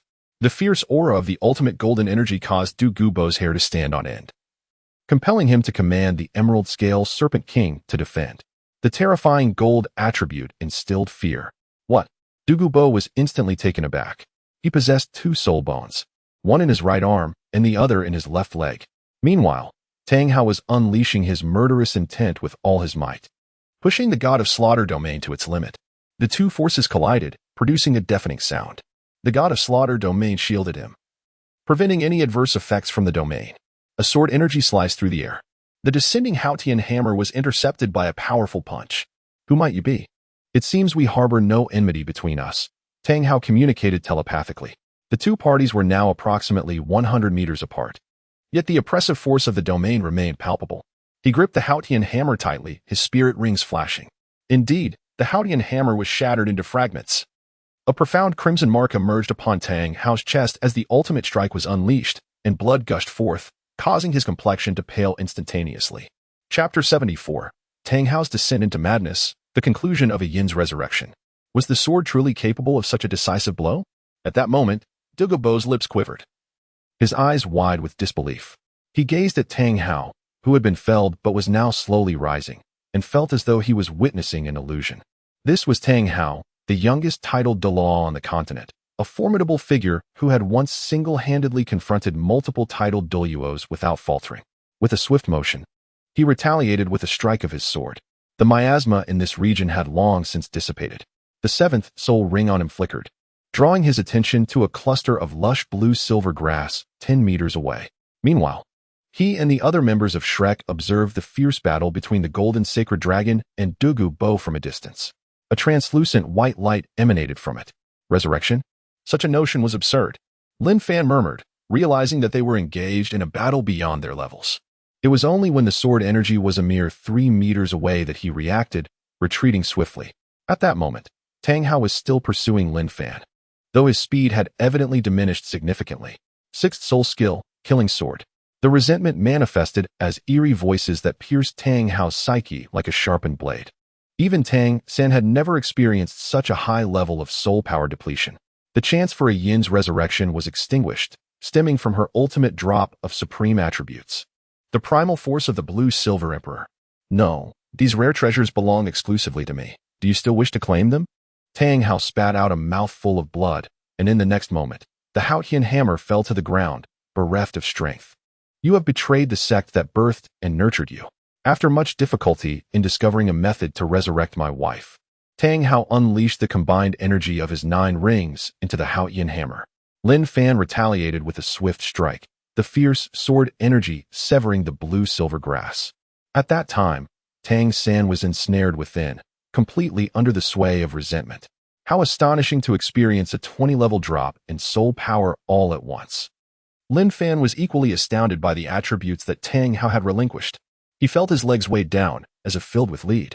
Countless voices of resentment echoed around him, some lamenting their tragic deaths, others expressing their unwillingness to perish, while still others mocked Tang Hao. This surge of power is healing his weakened form. The Great Sumeru Hammer, a unique secret technique that transforms soul rings into pure strength. Lin Fan, observing the relentless assault of the blue-silver grass, decisively unleashed a sweeping wave of sword energy. In the past, his soul power levels had only reached the 1st or 2nd tier. At that moment, the original cocoon of light had vanished, leaving behind merely a blue-silver emperor, measuring no more than 10 centimeters. Lin Fan had no time to examine it. He turned and struck with his sword. The advantage of a weapon spirit lies in its ability to manifest instantly, even if it has been sent flying hundreds of meters away. Perhaps attaining divinity might have some effect. Lin Fan pondered as he glanced towards the area where Ain had previously been. Tang Hao, dragging his severely injured body, approached. Lin Fan soared above the eye of ice and fire. Ain attempted to resist, yet now she was merely a lamb awaiting slaughter. She was directly sent flying by the Haotian hammer, landing heavily on the ground, strengthened by the cultivation of the 9 Yang divine art. A surge of soul power erupted from Lin Fan's palm. He gazed at Tang Hao, who was in the distance, clutching his head and roaring, and turned his attention to the gathered attribute. This is the power of life. He began to wildly wield the Haotian hammer in defense. The distance was closing in rapidly. After all, Tang Hao was destined to reside here, and thus, Douluo was dismissed. Tang Hao stepped forward, soaring like a cannonball. At this moment, he bore no soul rings. Stop it at once. A roar, reminiscent of thunder, echoed from afar. A strand of blue-silver grass coalesced, forming a long vine that launched an attack. Subsequently, with the aid of the sea god's divine power, Tang San was successfully resurrected. Under the overwhelming pressure of this formidable soul force, the Haotian hammer was intercepted by the dragon-slaying sword. A resounding clash resonated. The weapons collided, unleashing waves of resentment. That area, and this one had been cleaved in two. Ultimately, the massive Haotian hammer descended with tremendous force. Tang Hao continuously flickered and retreated. In the original narrative, in a few years, this cocoon of light would grow as large as a person. He emitted a muffled groan. Under the influence of that resentment, he found himself in dire straits. This surge of power exudes an exquisite comfort. The ominous aura of that sword rendered his mind utterly blank. In the heart of the blue silvergrass region, there exists a peculiar specimen of blue silvergrass. Even when confronted by the gilded patterned blue silver emperor, it made little difference. You wish to dominate this place, do you? Then it is yours, Tang Hao declared. Now, such a formidable individual could not withstand a single strike from that man. What manner of martial soul could it be? One of even higher quality than the Haotian hammer? Du Gubo murmured. This hammer weighs not less than 80,000 pounds, if not a staggering 100,000. The agonizing cries he emitted were heart-wrenching. Countless blue-silver grasses before him crumbled as if made of mere paper.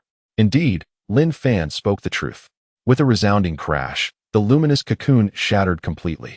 You have caused the demise of your dearest ones. You have brought death to your father and inflicted endless suffering upon your siblings. You seek your own destruction. From afar, amidst the swirling dust, a crimson figure surged forth. Lin Fan gazed at the panel, noting the skills dropped by Tang Hao. A mournful wail from the true dragon echoed forth. Severely injuring Tang Hao, it revealed exquisite attributes, alongside a 20-level soul power, born from his boundless agony. Lin Fan perceived a glowing cocoon. He retracted the Haotian hammer, with the dragon-slaying sword swiftly following suit. Exploding Ring's secret art. Strike. Tang Hao's eyes were now suffused with blood. After Lin Fan delivered that strike, he advanced toward Ayin.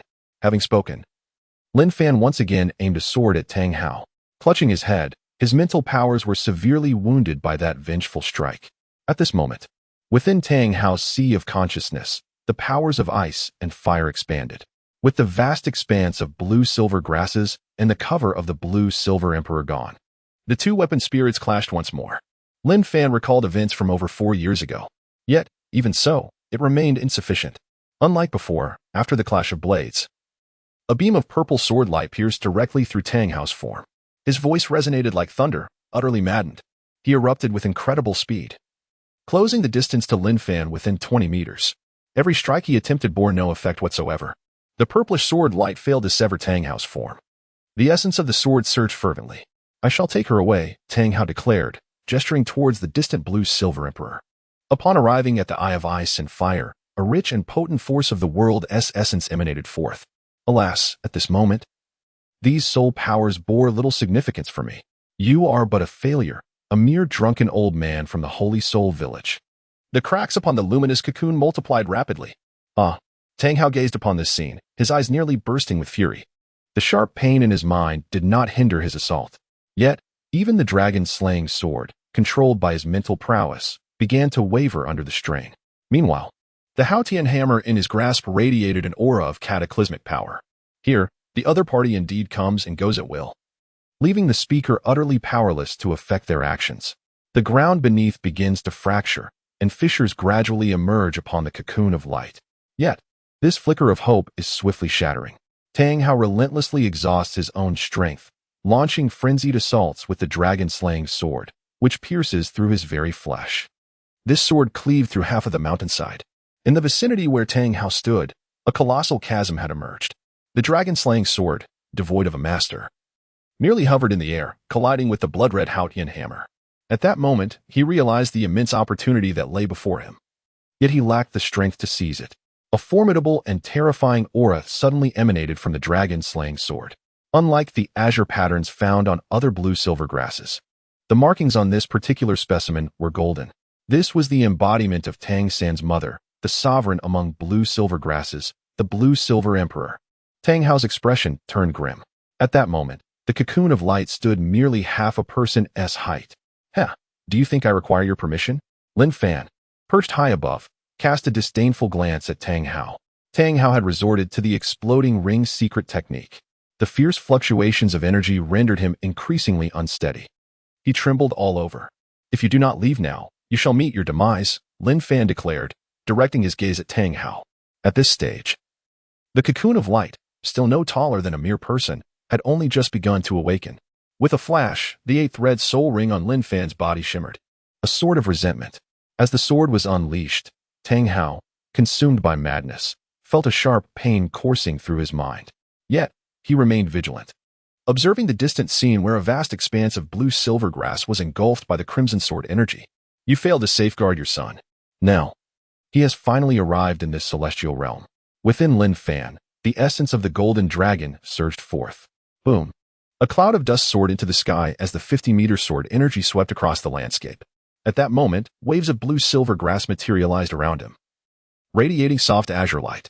Adorned with golden patterns, they emanated a rich aura of soul power.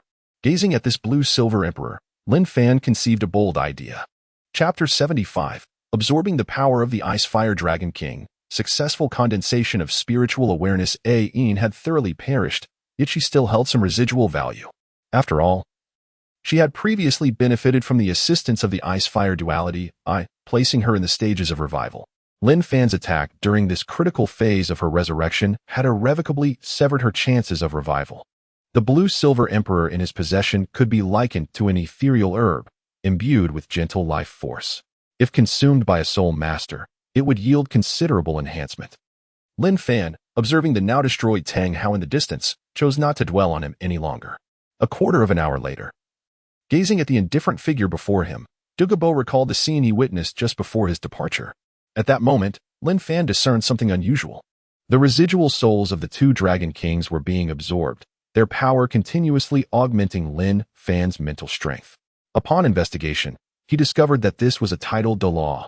At level 94, what benefits does this realm offer? It allows the soul to transcend the physical body, ensuring that even if the corporeal form disintegrates, one does not perish. In the future, it also bestows upon the Tang family a significant opportunity. Lin Fan, having expended little time, swiftly caught up with the poisoned Douluo hurrying towards Tiandou City. A mere quarter of an hour later, the remnants of the 2 Dragon King's souls were entirely refined by Lin Fan. The Spirit Hall's long-sought fugitive unexpectedly found refuge here. A notion that had eluded Lin Fan promptly acquired it. The ethereal spiritual entity became increasingly tangible, exuding an aura that instilled fear even in beings beneath the divine. Even after a prolonged demise, some energy persists. It must belong to the Douluo who was near Qian Renxue. I merely passed by and felt a sense of curiosity. The man elucidated. One could assert that the devouring trait of the soul-devouring Spider Emperor is attributed to that entity. Ultimately, the weakened remnants of the 2 Dragon King's souls would never awaken again. Lin Fan's mental prowess had already reached an unparalleled zenith. Before him lay 2 young dragons. Scarcely measuring 10 centimeters in length, their forms ethereal and insubstantial. As the soul absorption technique commenced, he discerned faint ripples emanating from the deepest recesses of the ice and fire eyes. It would be unfortunate if they were inadvertently consumed by certain soul beasts. Lin Fan's mental energy surged within the ice and fire eyes, where he discovered celestial herbs thriving amidst the depths.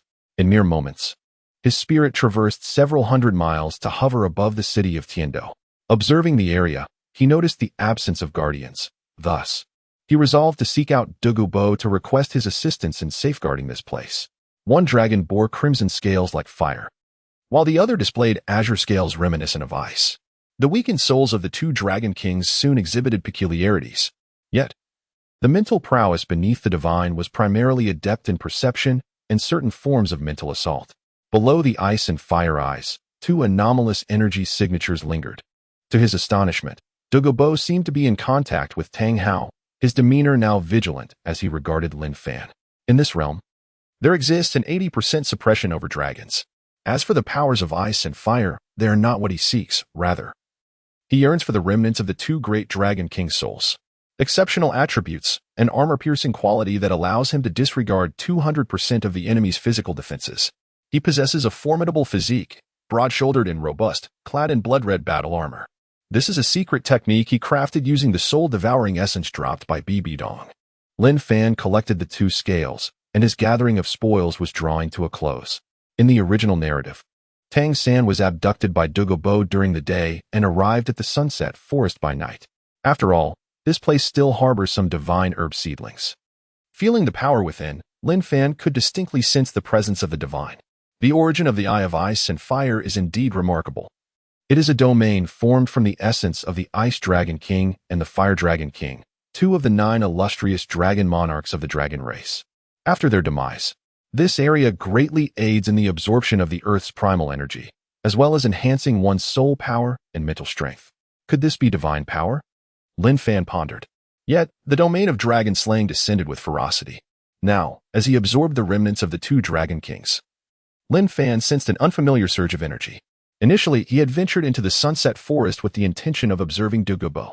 Come forth. Lin Fan gathered his belongings. Directing his gaze towards a certain location, known as the Divine Origin Realm, approaching the vicinity of the Eye of Ice and Fire, he discovered several seedlings of celestial herbs in the process of growth. This familiar fluctuation is reminiscent of what he experienced in the City of Slaughter. At this moment, a certain area lay splintered, revealing the formidable strength of that mysterious figure. Back then, he had fought alongside Tang Hao in the foothills. What do you intend to do, Senior? Douluo had not anticipated that after nearly half an hour, Lin Fan would still manage to catch up with him. With 800,000 years of spirit rings, one might say that the Ice Dragon King and the Fire Dragon King were once true deities within the Dragon Clan. Yet now, Lin Fan had reached a level of divine consciousness. He merely made a cursory attempt. Could this possibly be the core scales of the Dragon Clan? Not only did he possess the mental prowess of the 99th level, but he also benefited from the enhancements of the Purple Extreme Demon Eye and the Wisdom Skull. The outcome was that the mountain was cleaved asunder. The porcupine nodded slightly, assuring that it would not return here, as this place was now Lin Fan's domain. Hee. You should know what to do, Lin Fan remarked nonchalantly. It seemed his mental strength had reached a quasi-divine level, and at this stage, even if my physical body were shattered, there would be no cause for concern. In the future of Douluo Continent, there would be a clear delineation of mental strength levels. Observing the bustling scene of Heaven Dou City, Lin Fan felt an overwhelming sense of supremacy. Subsequently, the porcupine took the unconscious Tang Hao away. Without further thought, he already knew the identity of the newcomer. In critical battles, one could forsake their physical body to protect their spirit and flee. From that area, a figure trembled as it emerged. Moments later, the spirit returned to the physical form. The Eye of Ice and Fire did not significantly enhance my abilities. Possessing this artifact was sufficient. Lin Fan slowly rose, glancing into the distance, where Tang Hao had completely succumbed to unconsciousness, with some attributes scattered around him. The travel speed of a tidal Douluo was indeed quite swift. Within a sea of consciousness, a phantom identical to Lin Fan experienced immense satisfaction. Without hesitation, Lin Fan utilized his self-created technique, the soul absorption method. He promptly submerged into the lake, and after a thorough search, discovered 2 dragon scales within the ice and fire regions. Although their emitted aura was feeble, they indeed still existed. According to Douluo's pace, it would take nearly half a day to arrive. He then inadvertently witnessed the terrifying battle.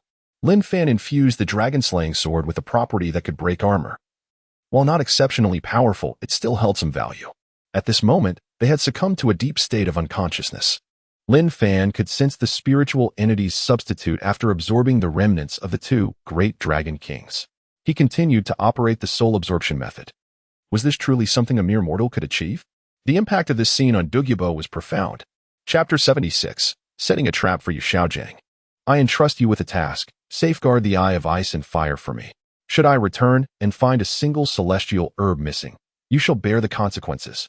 Lin Fan declared with an air of authority. Upon hearing this, Douluo exhaled slightly, relieved that his life was not in immediate danger. He was not ready to meet his end just yet. He had yet to witness the union of his granddaughter, Douluo, and Xue Qinghe. I understand. And I shall diligently protect that area for my esteemed predecessor, Douluo replied. In that moment, the pride he derived from his title as a Douluo evaporated entirely. Lin Fan, however, did not seek an audience with Qian Renxue. Instead, he busied himself with orchestrating his plans. He harbored a desire to execute Tang Hao discreetly, but both Xi Miao and Ci Tun intervened to prevent him. When the essence of the blue-silver emperor was placed upon the table, Xue Qinghe's breath caught in his throat. The term celestial herb belonged to Tang San's world, He had used it excessively, and in conjunction with some of Shrek's promotions. It had acquired this unique designation. He had never anticipated that the scoundrel would offer him compensation. Just then, engrossed in his reading, Xue Qinghe suddenly noticed the presence of an individual before him. This is indeed a remarkable treasure. However, there is a discrepancy. The blue-silver emperor is a plant spirit beast. If you were to vanquish it without promptly absorbing the spirit ring, it would have long since turned to dust, remarked Xue Qinghe. As the fame of the Shrek 7 monsters spread, his stature as an eccentric trainer naturally rose in tandem, elevating his status. If he were to delay its use any longer, his demise would be imminent. I have come today to offer you compensation, expressing admiration for the master's prowess. At this moment, all his attention was fixated on the blue-silver emperor. Upon hearing these words, Xue Qinghe immediately grasped the plant, reluctant to release his hold. Presently, the only commoner spirit master academies remaining are Shrek and the Four Elements Academy. Regarding the celestial herb, the Moonlight of the Spirit Hall had long conducted research, albeit under the designation of special plants. Xue Qinghe was now exceedingly earnest. He had not forsaken his endeavors due to previous failures. Following the incident involving the master's cultivation of Death Spirit Masters, Shrek Academy faced a significant crisis of reputation. At this juncture, Xue Qinghe was engrossed in reading, holding the book titled A Comprehensive Guide to Douluo Plants. Shrek Academy marks a pivotal advancement for spirit masters. In Tiando City, one must sometimes be astute to survive longer. Lin Fan. Upon receiving this news, the teachers, spirit masters, and people from other academies were astonished by Xue Qinghe's audacity.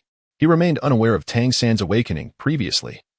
Tang San had sought him out after training to share certain matters before proceeding to awaken and venture into the City of Slaughter.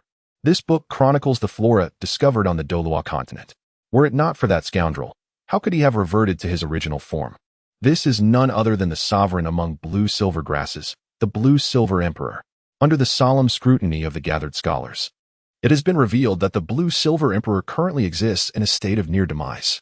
Over the years, he harbored an immense hatred towards Lin Fan, all because of the celestial herb.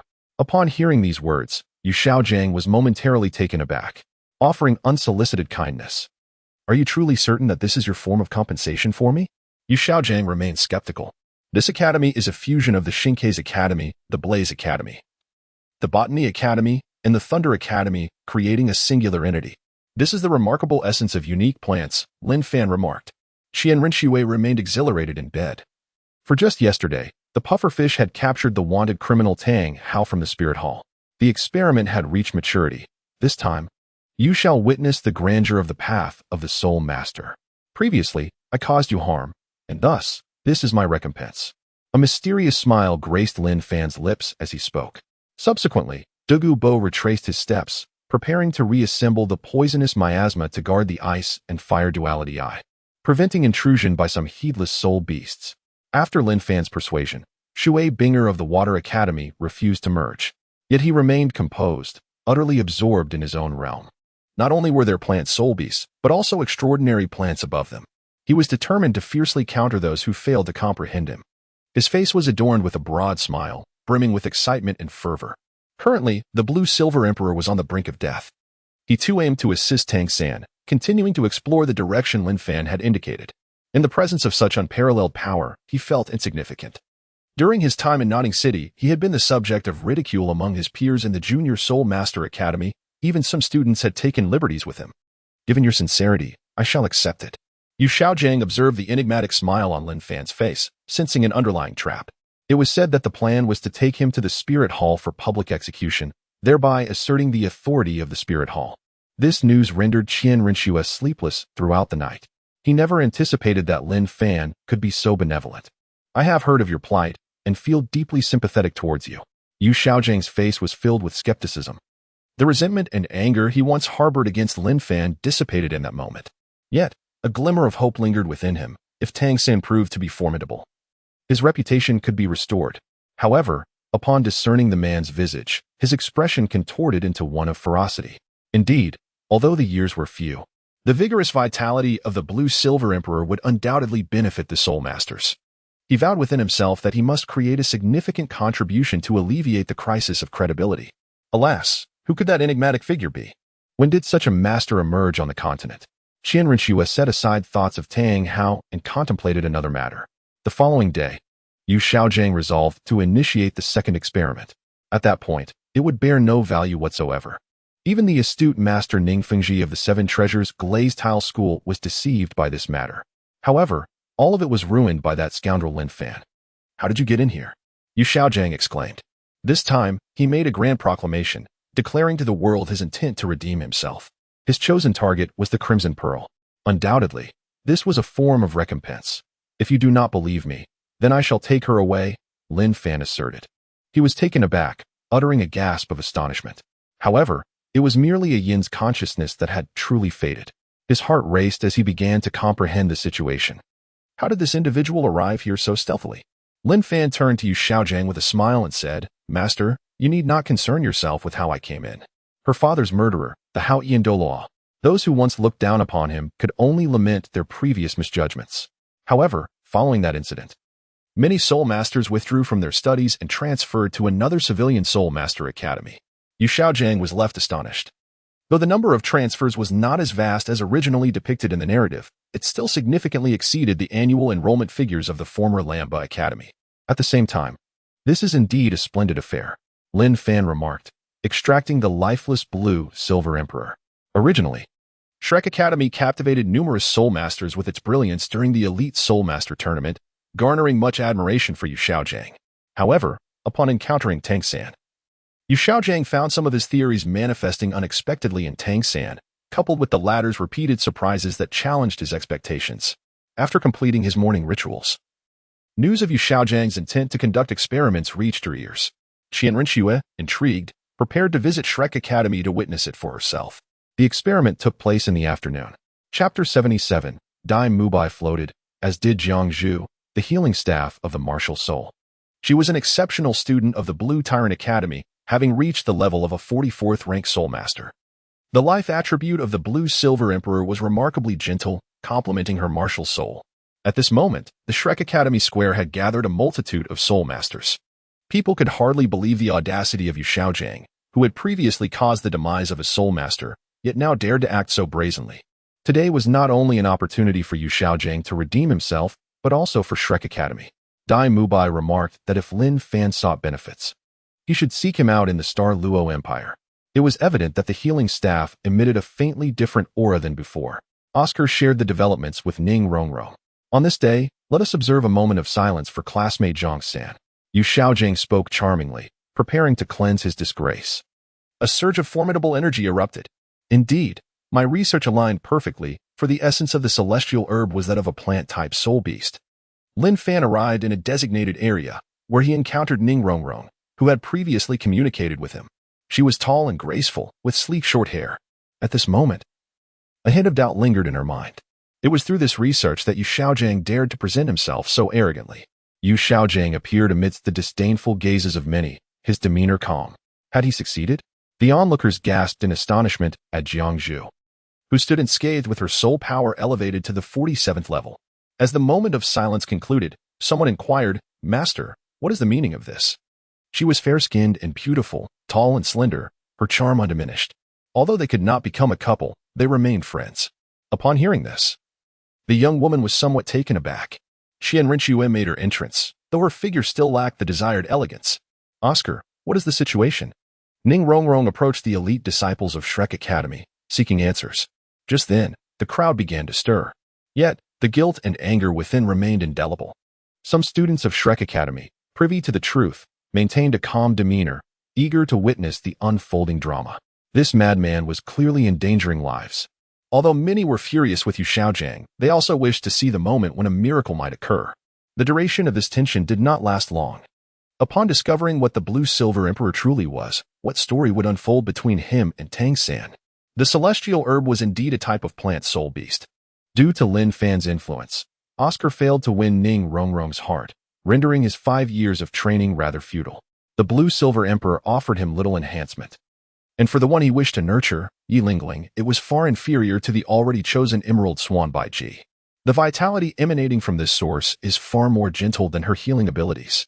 Many soul masters began to feel elated, pondering whether cultivating such a substance could enhance their soul power. Qian Renxue approached politely to extend her congratulations, acknowledging Tang San's contribution to the evolution of soul masters. Ning Rongrong would likely visit once every 6 months, and people began to chatter, casting disparaging remarks towards Xue Qinghe. The blue-silver emperor represents the essence of life, leading him to believe that no anomalies would arise. Today's success is inextricably linked to Tang San's dedication. "It is Senior Rongrong from the 7 monsters," exclaimed a male student in awe. However, the plants and soul beasts he had initially acquired lacked substantial cultivation, which allowed him to absorb them effortlessly. What was Xingluo's response? Lin Fan naturally wished to witness the clash between the two, although there was also the possibility of both targeting him. Not to mention the 10,000-year-old octagonal ice grass absorbed by Hui Yuhao. Even the spirit of the clear sky Douluo from the martial soul hall corresponds with a soul beast. The Qirong Tong Tianju. How infuriating. Why did Senior Jiangzhu consent to such a perilous endeavor? Being a subject for that wretched creature's experiments is hardly a favorable position. A graceful and beautiful young lady made her entrance. The experimental subject, Jiangzhu, also appeared. Over the years, he had remained at the academy alongside Ma Hongjun, serving as an administrator. Excellent. He is flourishing in the Xingluo Empire, Ning Rongrong remarked. Indeed, it was merely the consumption of a single herb. Yet the enhancement is so remarkable. Otherwise, no matter how formidable Xiao San's physique, absorption would be impossible. My theory holds true, and it does not contradict me. Yu Xiaojing watched the scene unfold, a satisfied smile gracing his face. After Jiangzhu devoured the nearly 50,000-year-old blue-silver emperor, a surge of vibrant energy radiated from her delicate form. This wretched creature is truly audacious. Who can restrain him? Someone exclaimed in anger. The time for the experiment swiftly arrived. Facing the fervent inquiries of the crowd, Yu Xiaojing flashed a crooked smile. Is that all? Lin Fan inquired again. At that moment, he had instructed Ning Rongrong to relay a message to By. Jiangzhu experienced a slight increase in her soul power, having effectively consumed half of an ethereal herb. Thus, he bore no regrets. This scene prompted many onlookers to instinctively clench their fists, a manifestation of a being that had absorbed the finest treasures of heaven and earth to attain its growth. By the way, how's the situation with the elder Dai? Beside Oscar, the corpulent Ma Hongjun also inquired about Ning Rongrong's previous matters. Indeed, there was nothing left. Ning Rongrong's expression was somewhat complex. She was reluctant to witness a confrontation between Lin Fan and By. Amidst the lively atmosphere of the arena. Could it be that the old woman did not misjudge? This fellow indeed possesses some capability, pondered Qian Renxue in her heart. She retrieved the blue-silver emperor. Observing this spectacle, Lin Fan felt a sense of satisfaction. Jiangzhu was enveloped by a gentle force. Lin Fan had already departed. Yu Xiaojing's current arrogance would only lead to future suffering. Upon hearing his words, the crowd exhibited grave expressions. A look of anguish suddenly appeared on Jiangzhu's delicate face. Noticing the gazes of the surrounding soul masters, Yu Xiaojing cleared his throat. The blue-silver emperor had already sustained severe injuries. Having regained much of its cultivation over many years through the ice and fire duality, only to be shattered by Lin Fan once more. Though it still emanated an aura of 50,000 years, the energy contained within the emissary was less than that of 10,000 years. Previously, when Lin Fan was searching for the city of slaughter, he had coincidentally encountered Ning Rongrong en route to the Star Luo Empire. Jiangzhu enjoyed a certain popularity within the academy and was highly regarded. The revelry did not last long before several individuals approached from a certain direction. This recent consumption has shown some improvement. I did not anticipate that this matter would draw the attention of His Highness the Crown Prince. He did not reveal his true identity to Ning Rongrong, but instead assumed a false persona. Is that herb capable of mass production, or is it a rare find? She summoned her martial spirit, the healing staff. Her alias, Xue Qinghe, is none other than the exalted Crown Prince, prompting astonishment among many who beheld her. Subsequently, under the gaze of the crowd, Jiangzhu directly consumed that blue-silver emperor. This is a vibrant and youthful woman. By the way, how's he? Ning Rongrong inquired once more. Our elder brother is doing well, Lin Fan replied before departing. Chapter 78, Qian Renxue's Astonishment, Acquisition of a Semi-Divine Artifact, By Sword. This reflects Lin Fan's thoughts upon receiving the intelligence. However, By must still pay a price. Otherwise, would not the efforts he previously exerted have been in vain? The positions of both parties have now diverged, unlike before. One represents the Crown Prince of Star Luo, while the other embodies the nobility of the Heaven Dou Empire. Lin Fan remains unhurried, having contacted Qian Renxue through certain means. With the solar mother gold in her possession, there is no need for concern regarding her demeanor. She recalls that their last meeting occurred just over 5 months ago.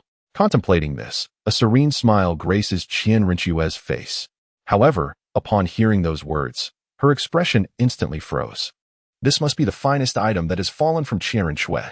Even the sunfire, in truth, holds little significance for Lin Fan, as his martial soul is not particularly compatible with this attribute. However, upon further reflection, she sensed something amiss. What does your highness believe? She remained oblivious to the sensation of being seen through.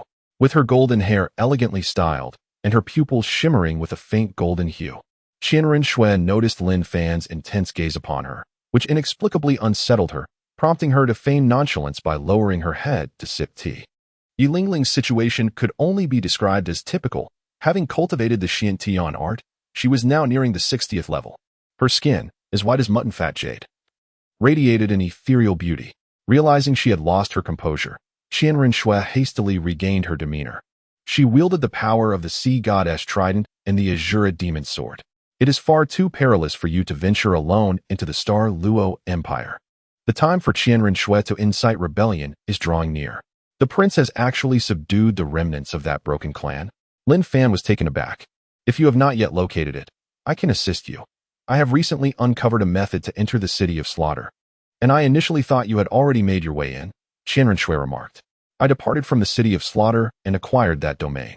It is not so much a subjugation as it is a partnership, she replied, shaking her head slightly, a hint of regret in her voice. The angelic holy sword embryo, a semi-finished angelic holy sword that can only suppress enemies using the powers of the sky. Possessing a trace of divine essence that can be activated with divine power, returning to its complete form for a duration of 3 minutes. Currently, the two great empires have merely stabilized temporarily. If you were to go, you would undoubtedly become the spark that ignites conflict. Since you have left the city of slaughter, is there anything else you need to attend to? Surely you are not planning to continue to seal territories? Qian Renxue inquired. Before achieving divinity, one relies on their martial soul. After attaining it, one must depend on divine artifacts and the inherited divine position. Lin Fan chose not to elaborate further and bid farewell to Qian Renxue. As he examined the exceptional attributes he had acquired, he made his way to Gingxin City. In less than a year, in less than half a year, the intelligence from the small federations in the northern borders was at his disposal. He turned to the other party, his consciousness sweeping across. The refined visage of Xue Qinghe had gradually faded from his sight, replaced by a strikingly beautiful face. The divine origin realm. There is no rush. I intend to seek out that fellow By, the current prince of the Star Luo Empire. However, Lin Fan was aware that Qian Renxue had not managed to control herself. Observing the gaze of the other, Lin Fan subtly shook his head. After a moment of silence, Qian Renxue suddenly recalled something. You will encounter him in Gingxin City. That location was once part of the Star Luo Empire, but it has now become a trump card for the Spirit Hall. Should a conflict arise there, it would be of little consequence. In that realm, his potential for victory lay solely in the supremacy of weaponry. The extraordinarily perceptive Lin Fan could sense this at this moment. He had no intention of inheriting the divine position. Thus, he resolved to forge his own divine weapon. In terms of equals, the insignificant little rascal was no match for Bibi Dong. It could be said that the performance of a god hinges entirely upon their treasured artifact. Water Bingo had reached the Soul Sage level, yet she still required time to fully refine the ultimate ice. Goodness, how impressive. Lin Fan was astonished upon seeing this attribute notification. Bibi Dong wielded the divine artifact, the Rakshasa Scythe, while Tang San employed the super divine artifact, the Azure Sword. Unless one were a title Douluo, it would be nearly impossible to escape being surrounded by 1,000 troops, Qian Renxue remarked. This is too perilous. Qian Renxue immediately interjected upon hearing Lin Fan's next course of action. The old woman, whom she despised, had also trained in the city of slaughter for several years. Furthermore, Hulaina, the saintess of the Spirit Hall, had been in the city of slaughter for over a year, yet there had been no news of her return. Leaving the city of slaughter in less than half a year. How could that be possible? The place where he utilized the sunfire was primarily for steel refining. I can assure you that I will leave safely. As one capable of flight, no matter how many come against me, it will be inconsequential. And I will naturally conceal my identity, Lin Fan stated. Each stage possesses its own unique powers. How about remaining by my side? without waiting for a response. Qian Renxue continued, her heartbeat quickening. A divine artifact is of utmost importance to a god, besides the intelligence regarding her two subordinates. There were other pieces of information as well. Before leaving, Lin Fan had acquired intelligence about the City of Winter through various contacts. He was also prepared to test the waters with the other party. Moreover, my allies from the Li and Pa clans will assist you. After all, I have been probing into this matter recently, Qian Renxue remarked, taking a sip of tea to steady her nerves. It seems that His Highness is aware of my worth. Lin Fan smiled. Now, with the semi-finished angelic holy sword, it could be considered a source of brilliance. Lin Fan felt that even a true god-level powerhouse could engage in a contest of strength with him. Rarely used for combat, he awaited the commencement of war, intending to seize a piece of the spoils while the Heaven Dou Empire was preoccupied. Although Qian Renxue had not visited that place, she had gathered some intelligence about it. After all, without the Empire's summons, Lin Fan could not easily return to the Heaven Dou Empire. In the past, Qian Renxue had feigned shock. But for the mentally acute Lin Fan, there were still traces to follow. After a month of journeying, Lin Fan finally arrived at the Metal City, Gangxin City. Qian Renxue was quite astonished upon seeing Lin Fan. These small nations await an opportunity. She surmised that Lin Fan had yet to locate the City of Slaughter. Lin Fan recalled the striking visage of Qian Renxue from before, a rare moment when she displayed genuine emotion in his presence, unable to restrain her feelings. You ventured to the City of Slaughter? Qian Renxue was taken aback by this revelation. Following the previous events, relations between the two nations had somewhat eased. However, I had significantly aided Douluo in ascending to power. I previously sent someone to inquire about a message from him, and he requested my presence in the Douluo Empire for discussions, Lin Fan remarked. After all, exiting the City of Slaughter is no simple feat, she now pondered. Just how formidable has Lin Fan become? From the astonishment of Qian Renxue emerged an exceptional attribute, the embryonic form of the angelic holy sword. After all, divine consciousness signifies a level of spiritual prowess befitting the gods. This city was originally part of the Douluo Empire, but due to the Empire's inaction, the Spirit Hall infiltrated and gradually established dominance here. The highest authority in the city is not the Lord sent by the Douluo Empire, but rather the red-cloaked bishop of the Spirit Hall, Miles. Chapter 79, The Struggle for Gangxin City, Qian Renxue's doubts upon entering Gangxin City. Lin Fan casually wandered into a shop and discovered that the weapons inside were entirely dissimilar to those of the past. Previously, the weapon shops in Gangxin City were filled with cold weapons, but now, a variety of mechanized weaponry has emerged. This is the aftermath brought about by the exposure of the Kongming crossbow. Not only the crossbow, but also the independent research conducted by certain shopkeepers. The weapon designs are remarkably diverse, accompanied by an array of armors. Regardless of whether it is the Douluo Empire or the Spirit Hall, their treatment has been rather mediocre. He produced the token given to him by Qian Renxue, and soon he encountered the somewhat fatigued president of the Blacksmith Association, Xilong. How are their conditions? Lin Fan did not rush to respond, instead posing a counter-question. The Empire had also received relevant intelligence regarding the conflict in Gangxin City. Xilong was aware that Lin Fan had come to assist them and thus articulated the challenges they currently faced. The strength of the Mad Sword King is evident. He is undoubtedly the most formidable soul master of our Tiandou Empire. Although many soul masters collaborate with us, they ultimately do not belong to our ranks. I will handle this matter. If necessary, we shall resort to war, Lin Fan stated. I believe that some of you are being overly lenient.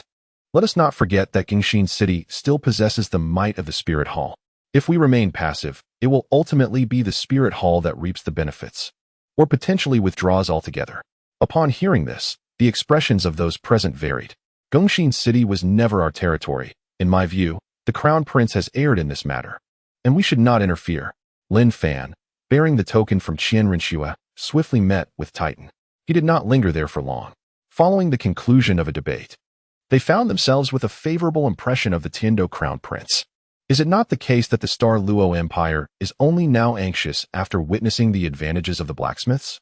Subsequently, Lin Fan met with Titan and Lu Gao to inquire about the current progress in the production of firearms. This was also something Lin Fan had meticulously prepared from the outset. Within the royal palace, Xue Qinghe, whose complexion appeared somewhat pallid, listened to their discourse and grasped their intentions. Subsequently, the Spirit Hall took charge, imposing various fees akin to those of Xing Luo, yet there were certain advantages, notably. The Spirit Hall provided free assistance to awaken the martial spirits of children in Gangxin City and aided some capable blacksmiths in finding opportunities. Numerous dukes and ministers voiced their opinions. Among them was the serpent spear Douluo. Although they had successfully crafted firearms, they lacked the means to produce gunpowder. This was particularly true of the knight commander who had just volunteered for battle. Elder, do you believe the individual you encountered previously was Lin Fan? In the stillness of the night, Qian Renxue reverted to her true self, and before her, two soul masters bowed respectfully. Your Majesty, I am willing to take up arms. The commander of the Tiandou Cavalry Corps stepped forward, bowing deeply, and spoke solemnly. He weakly remarked, "It is unwise for us to mobilize our troops. We still possess a card not yet played." Xilong held his tongue, aware that this individual was backed by the Crown Prince of Tiandou. In recent years, the management of the Frost City by the Mad Sword King had proven exceptionally effective. His capabilities were well recognized, as he had once resolved border conflicts with fewer than 2,000 men. Such a talent should not be left untapped. Thus, the blacksmiths in the Metal City harbored immense goodwill towards the Tiandou Empire. Nevertheless, dissenting voices arose, primarily from those who wished to see Lin Fan weakened. Indeed, we must not allow this rare tranquility to ignite a war over this matter. Currently, the influence of the Spirit Hall is steadily growing, with numerous small kingdoms opting to align with them. Among these was the porcupine Douluo, whom Lin Fan had previously encountered in the Sunset Forest. In the past, they had shown us disdain in abundance, yet now, as weaponry advancements surged, their urgency had escalated. Onlookers remarked. Qian Renxue stood beside Xue Qinghe, whose health deteriorated by the day. It would be prudent for the Mad Sword King to lead his team on a visit, providing an opportunity to reintegrate him, as he was somewhat underutilized in Frost City. Upon hearing that By would soon arrive, Lin Fan's eyes sparkled with delight, as this spared him the trouble of arranging a meeting with that individual. I believe there is a considerable possibility. During our last covert observation, we were unable to ascertain the exact level of his strength, the serpent spear remarked. This minor conflict resulted in the loss of 2 lives and left over a dozen injured. Over the past 6 months, the situation has notably improved for them, largely due to the generous provisions extended by the Crown Prince of the Tiandou Empire. Some individuals have even chosen to align themselves with the Tiandou Empire, seeking to avoid the risk of their adversaries gaining armed strength before they have fully comprehended the complexities of their own circumstances. It is imperative that one does not forget the true enemy. She is indeed aware that Lin Fan has ventured to that particular place. Their stance remains one of reluctance to involve themselves in the affairs of the Star Luo Empire. Although their situation has markedly improved, they still fail to exhibit the sincerity that is expected of them. The Star Luo Empire truly treats us in Gengxin City as mere pawns. Currently, the president of the Blacksmith Association is Xilong, alongside Titan. During the next negotiation, their crown prince is expected to attend, and a clash seems inevitable. Xilong finds himself in a state of concern. Young master, why do you believe that esteemed elder could be Lin Fan? Inquired the perplexed cuttlefish. The sentiment of the populace leans towards the notion that for blacksmiths and certain soul masters in Gengxin City, aligning with the Tiandou Empire presents the most promising future. Lin Fan soon arrived at the Blacksmith Association. How do you intend to address this matter? If not handled appropriately, we may once again find ourselves in conflict with the Star Luo Empire. Xilong posed the question. Ultimately, the Star Luo Empire was forced to retreat, having suffered defeat. This minor conflict did not persist for long. Due to the lowly status of the blacksmiths, supporters of Qian Renxue began to exert their influence, fervently advocating for Lin Fan to take the field. After resolving this matter, Lin Fan awaited the negotiations set to occur in half a month. With advancements in weaponry, the strength of our Tiandou army has been steadily rising. Years ago, we had multiple confrontations with the Xinglua Empire, ultimately gaining only a modicum of compensation. Now, an opportunity presents itself. Even if we cannot secure any benefits, we must not allow them to achieve their goals with ease, stated a minister. Presently, the Titans are crafting weapons for Qian Renxue. A group of armored knights is clashing with the attendants of the Spirit Hall, alongside soldiers clad in the armor of the Tiandou Empire. The Xinglua Empire desires to re-establish the subservience of our Blacksmith Association. However, over the years, the sentiment towards the Xinglua Empire has been far from favorable. Qian Renxue has also dispatched orders to the extreme north, instructing Lin Fan's associates to proceed to Gengxin City. With Qian Renxue's intervention, the Tiandou Empire has entered the fray, and the benefits and conditions have markedly improved. Under Lin Fan's guidance, Qian Renxue has elevated the status of the blacksmiths. While Lin Fan was meandering through the city, a sudden small-scale conflict erupted. Xue Qinghe, after a moment of silence, nodded slightly and permitted the King of Swords to proceed. During the reign of the Xinglua Empire, the tributes were considerable. If that esteemed elder truly is Lin Fan, then the young master may prove difficult to manage, especially since he had easily dealt with Tang Hao, who is at least a title Douluo of level 97 or 98. Continued the Qian Renxue felt a twinge of headache. If Lin Fan had indeed become so formidable, it would become quite challenging for her to maintain control. At that moment, she could only hope that her suspicions were unfounded. Chapter 80. The Crown Prince By. Lin Fan had been mingling in Gongxin City for a while. Lu Gao sought him out daily, inquiring about how to activate those firearms, brimming with a thirst for knowledge. Lu Gao demonstrated a certain level of skill, capable of crafting the 8 treasures soft armor. This item is suitable for every physique and can withstand the 6th soul skill of a soul emperor. The significance of Gongxin City pales in comparison to that of the Blacksmith Association located here. However, he perceives the lethality of this object to be rather mediocre. Thoughts of Tang San crossed his mind. In his weaker days, he too dismissed high-ranking soul masters, relying on concealed weapons as his crutch. Their proposed conditions were unsatisfactory, necessitating a report back for further deliberation. This item, known as the Mother-Child Soul Pursuit and Death-Defying Gallbladder, is a prize I have earned, yet it cannot be disassembled, as it is a consumable. Beyond the room, there were over 100 Star Luo warriors. Lin Fan executed a swift cut. Of course, these creations primarily depend on rare materials and are not mass-producible. Only 2 have been crafted thus far. Upon realizing Lin Fan had diverted the topic, By immediately interjected, asserting that the Blacksmith Association comprises citizens of our Star Luo Empire, and such actions amount to a declaration of war against us. The fortnightly agreement had arrived. Standing beside By were a title Douluo and a soul Douluo-level powerhouse. Lin Fan, with his divine-level spiritual power, could easily replicate it, effortlessly discerning the intricacies of this object. Upon entering the negotiation hall, Bai's gaze sharpened. He was taken aback to find Lin Fan as the one who had come to the rendezvous. As for the avatar he had employed, it had already vanished. Naturally, I am aware of your circumstances. While you hold a certain status in the Heaven Dou Empire, we are friends.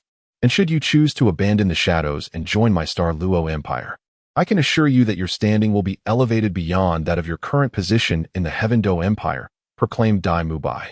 Lin Fan approached Bai's location, accompanied by the brethren of the Blacksmith Association and Xilong, as they made their way to the territory of the Star Luo Empire.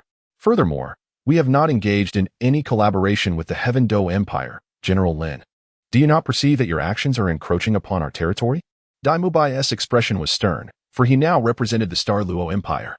Although we maintain some cooperation with the Spirit Hall, this does not justify their occupation. Lin Fan had assumed his true form, having received the edict from the Heaven Dou Empire, allowing him to act openly. Do you believe that is feasible? If I were to betray the Heaven Dou Empire so readily, would you dare to employ me? Lin Fan chuckled. Gongxin City had pledged allegiance to my Star Luo Empire over 80 years ago, and in the subsequent 70 years, it has remained within our dominion. Numerous guards surrounded him. Lin Fan pondered, sensing that By had surpassed his understanding. Myers observed this scene, deep in thought. Had it not been for the orders from above, he would have intervened long ago. Now that By was the Prince of Star Luo, he dared not meet Lin Fan in solitude. Lin Fan contemplated for a moment and produced an object. The mention of a declaration of war set the inspecting officials from the Heaven Dou Empire on edge. As they desperately signaled to By, Lin Fan stepped back, allowing that official to approach with a more circumspect approach. Before him stood a soul emperor, appearing to be in his 60s, marked by the passage of time. He perceived Lin Fan in a similar light, believing that such audacity to approach him indicated a lack of regard, as if Lin Fan posed no threat. As the crown prince of the Star Luo Empire, he felt compelled to decline Lin Fan's demands. Based on his understanding of Lin Fan, he found it unlikely that he would act so recklessly. Suspecting that Lin Fan might possess some weaponry as a source of confidence. In that moment, an epiphany struck By. Lin Fan had justified his presence by claiming that his team was still en route and that he had come ahead. Crazy Sword King, you are far too impulsive. Our purpose here is to amicably resolve this matter, striving for a substantial collaboration with the Blacksmith Association, rather than enticing them to join our Tiandou Empire, remarked the minister. At present, Gongxin City is divided into 3 major regions. Are you instructing me on how to conduct my affairs? Lin Fan retorted with disdain, glancing at the minister. After a brief interlude, the two parties parted ways in discord. How dare you speak to our crown prince in such a manner? Exclaimed the minister. Though By had yet to voice his thoughts, despite the minister's urgency, Lin Fan remained indifferent. In an instant, the once self-assured expression of By dimmed significantly. Noticing something amiss, he realized that By had grown considerably stronger since a few years prior, exhibiting a subtle yet palpable aura of divinity. Lin Fan, undeterred, unleashed his divine sense to survey the Star Luo Empire, the Spirit Hall, and the Blacksmith Association. This entity does not appear particularly formidable. He harbors two intentions. One is to eliminate Lin Fan, while the other is to win him over. Lin Fan's gaze suddenly sharpened, and in the next moment, a vast wave of spiritual energy surged directly towards By. Perhaps he had encountered a fortuitous opportunity. Numerous onlookers surrounded them, and naturally, Lin Fan could not display any weakness. If you wish to drive them away, you must afford us some time, correct? Personal relationships are one matter. Yet we are currently discussing state affairs. Of course, I am aware of your character and your desires. Lin Fan entrusted the matter to Lu Gao, permitting him to handle it independently, appearing as though he had received an order. In the following days, Lu Gao did not trouble him again. At this moment, a peculiar voice resonated within his mind. The soul Douluo beside him let out a thunderous shout, and instantly, 8 soul rings manifested around him. By regarded Lin Fan with uncertainty. Lu Gao observed the 2 spheres, one large and one small, with confusion. Unfortunately, the directive from above instructed him to remain a passive observer, forbidding any action. Standing to either side were 2 formidable experts from the Star Luo Empire. Thus, he had embarked upon a path divergent from the original timeline. In the preceding period, he had not engaged in discussions with the members of the Blacksmith Association. This pertains to the wager lost by Tang San in the Starry Forest. There remain unresolved matters between myself and By. This time, he must acquiesce, Lin Fan remarked. Following this, discussions of terms ensued. Otherwise, there would be no trace of divine fluctuations emanating from him. Lin Fan's emotions were somewhat intricate. The Archbishop of the Spirit Hall, Miles, also arrived to partake in the proceedings. Do you possess any more intricate gadgets? The calming crossbow and the firearm you mentioned seem to be of entirely different natures. Today, Lu Gao once again sought Lin Fan, commencing yet another entanglement. By, I recall that you owe me a favor from before. Allow me to take the Blacksmith Association, and we shall coexist peacefully. Should you persist in your obstinacy, do not blame me for turning hostile. Lin Fan stated with an air of indifference. Presently, the Blacksmith Association is aligned with the Tiandou Empire. After all, Lin Fan's audacity in attending the meeting alone surely indicates a degree of confidence. Demigod, By, having acquired the narrative of a comic. The Beast God, Evil I Saint King Chapter 81, yielded to Lin Fan, attaining a divine-level talent. Under Lin Fan's enforced scrutiny, the faint mist surrounding By dissipated entirely. Initially refraining from investigation was primarily to avoid detection by the other party. However, upon witnessing By's demeanor, curiosity piqued regarding his true leverage. Through his probing, the divine aura surrounding By was magnified immensely. It was the resonance of fate's power. Furthermore, there existed an essence distinct from ordinary deities. Lin Fan had previously sensed such divine auras in others. The envoy bearing tidings departed. One type belongs to the divine realm, where the essence of divinity relies on the faith of living beings. This was derived from the exquisite attributes dropped by By, the evil king's true eye. In our Star Luo Empire, we command an army of 1 million. Even a rank 99 title Douluo can reach their limits. There is no rush. As long as I can return alive, losing it is of little consequence. In that fleeting moment, the world before him appeared strikingly vivid. At this juncture, Lin Fan was no longer anxious. Observing By's visibly cowardly reaction, it became evident that he had come to realize Lin Fan's true prowess. All confidence evaporated in an instant. Lin Fan offered no explanations, yet the expression of the minister watching the scene underwent a profound transformation. Such an effortless resolution. Could it be that this individual was in collusion with the Star Luo Empire? Simultaneously, a flicker of doubt stirred within him. Beholding By's noticeably pale countenance, both the soul Douluo safeguarding him and the title Douluo stood in astonishment. What was transpiring? Was it possible that By's fortune now rivaled that of Tang San? The second category pertained to malevolent deities, such as Bibi Dong's Rakshasa god. Additionally, there was the reward he had received, the quasi-divine angelic holy sword, radiating an angelic aura. The inspector was somewhat skeptical, however. Given the ease with which this matter had been resolved, he found it difficult to voice any further objections. In the original timeline, her ascension to godhood was fueled by the resentment of those on the battlefield. At the time, the opponent was granted nobility within the Heaven Dou Empire. He was merely above level 50, and it had only been just over 3 years since then. He was daring to challenge a formidable being of level 99. What was this? The minister of the Heaven Dou Empire gazed at the contract presented by Lin Fan, perplexed. How is this possible? The faith of a multitude of citizens from the Xinglua Empire has coalesced to manifest the Beast God. The Beast God, the sacred king of the evil eyes, said to be the guardian beast of the Xinglua Empire. At this moment, Bai's heart raced, and he was utterly panicked. Few have witnessed such a sight. In this instant, Bai's expression had turned to stone. Previously, he had received some assistance from our Tiandou Empire, and this was his way of repaying that kindness. From now on, he and our Tiandou Empire would owe each other nothing. Lin Fan offered an explanation. How could this be? They have so easily relinquished their claims. There are indeed legends on the continent that Tang San and Qingdao Lu are at level 99. However, after this incident, we will all stand on equal ground. There are 3 major types. Compared to these, the divine aura emanating from By is somewhat unusual. One can clearly discern the flow and intensity of their soul power within. Though he arrived with the intention of resolving matters peacefully, he also harbored a desire for confrontation. Those who recognize the times are truly wise. I hope you will not go back on your word, Lin Fan remarked with an air of indifference. What on earth have you done? The inspector's face displayed shock, as if he were caught in a dream. As the evil eye holy king, aligned with the spirit beasts, Lin Fan felt a surge of curiosity. However, since he had stumbled upon something valuable, it was a fortuitous occurrence for him. It appeared the sea god regarded him as an heir, sparing him from a fatal fate. Lin Fan perceived the flow of cosmic energies, and when he glanced at the others, it was as if he had activated a form of X-ray vision. A sudden thought crossed his mind. Recalling the deity associated with By, he remembered that the last attribute he had acquired from By was merely an enhancement of defense. Little did he expect that in such a short time away, something of greater significance would befall him. A title Douluo was one thing, but a level 99 title Douluo was another matter entirely. Should such a formidable being take action, the 2 individuals beside him would be utterly incapable of stopping him.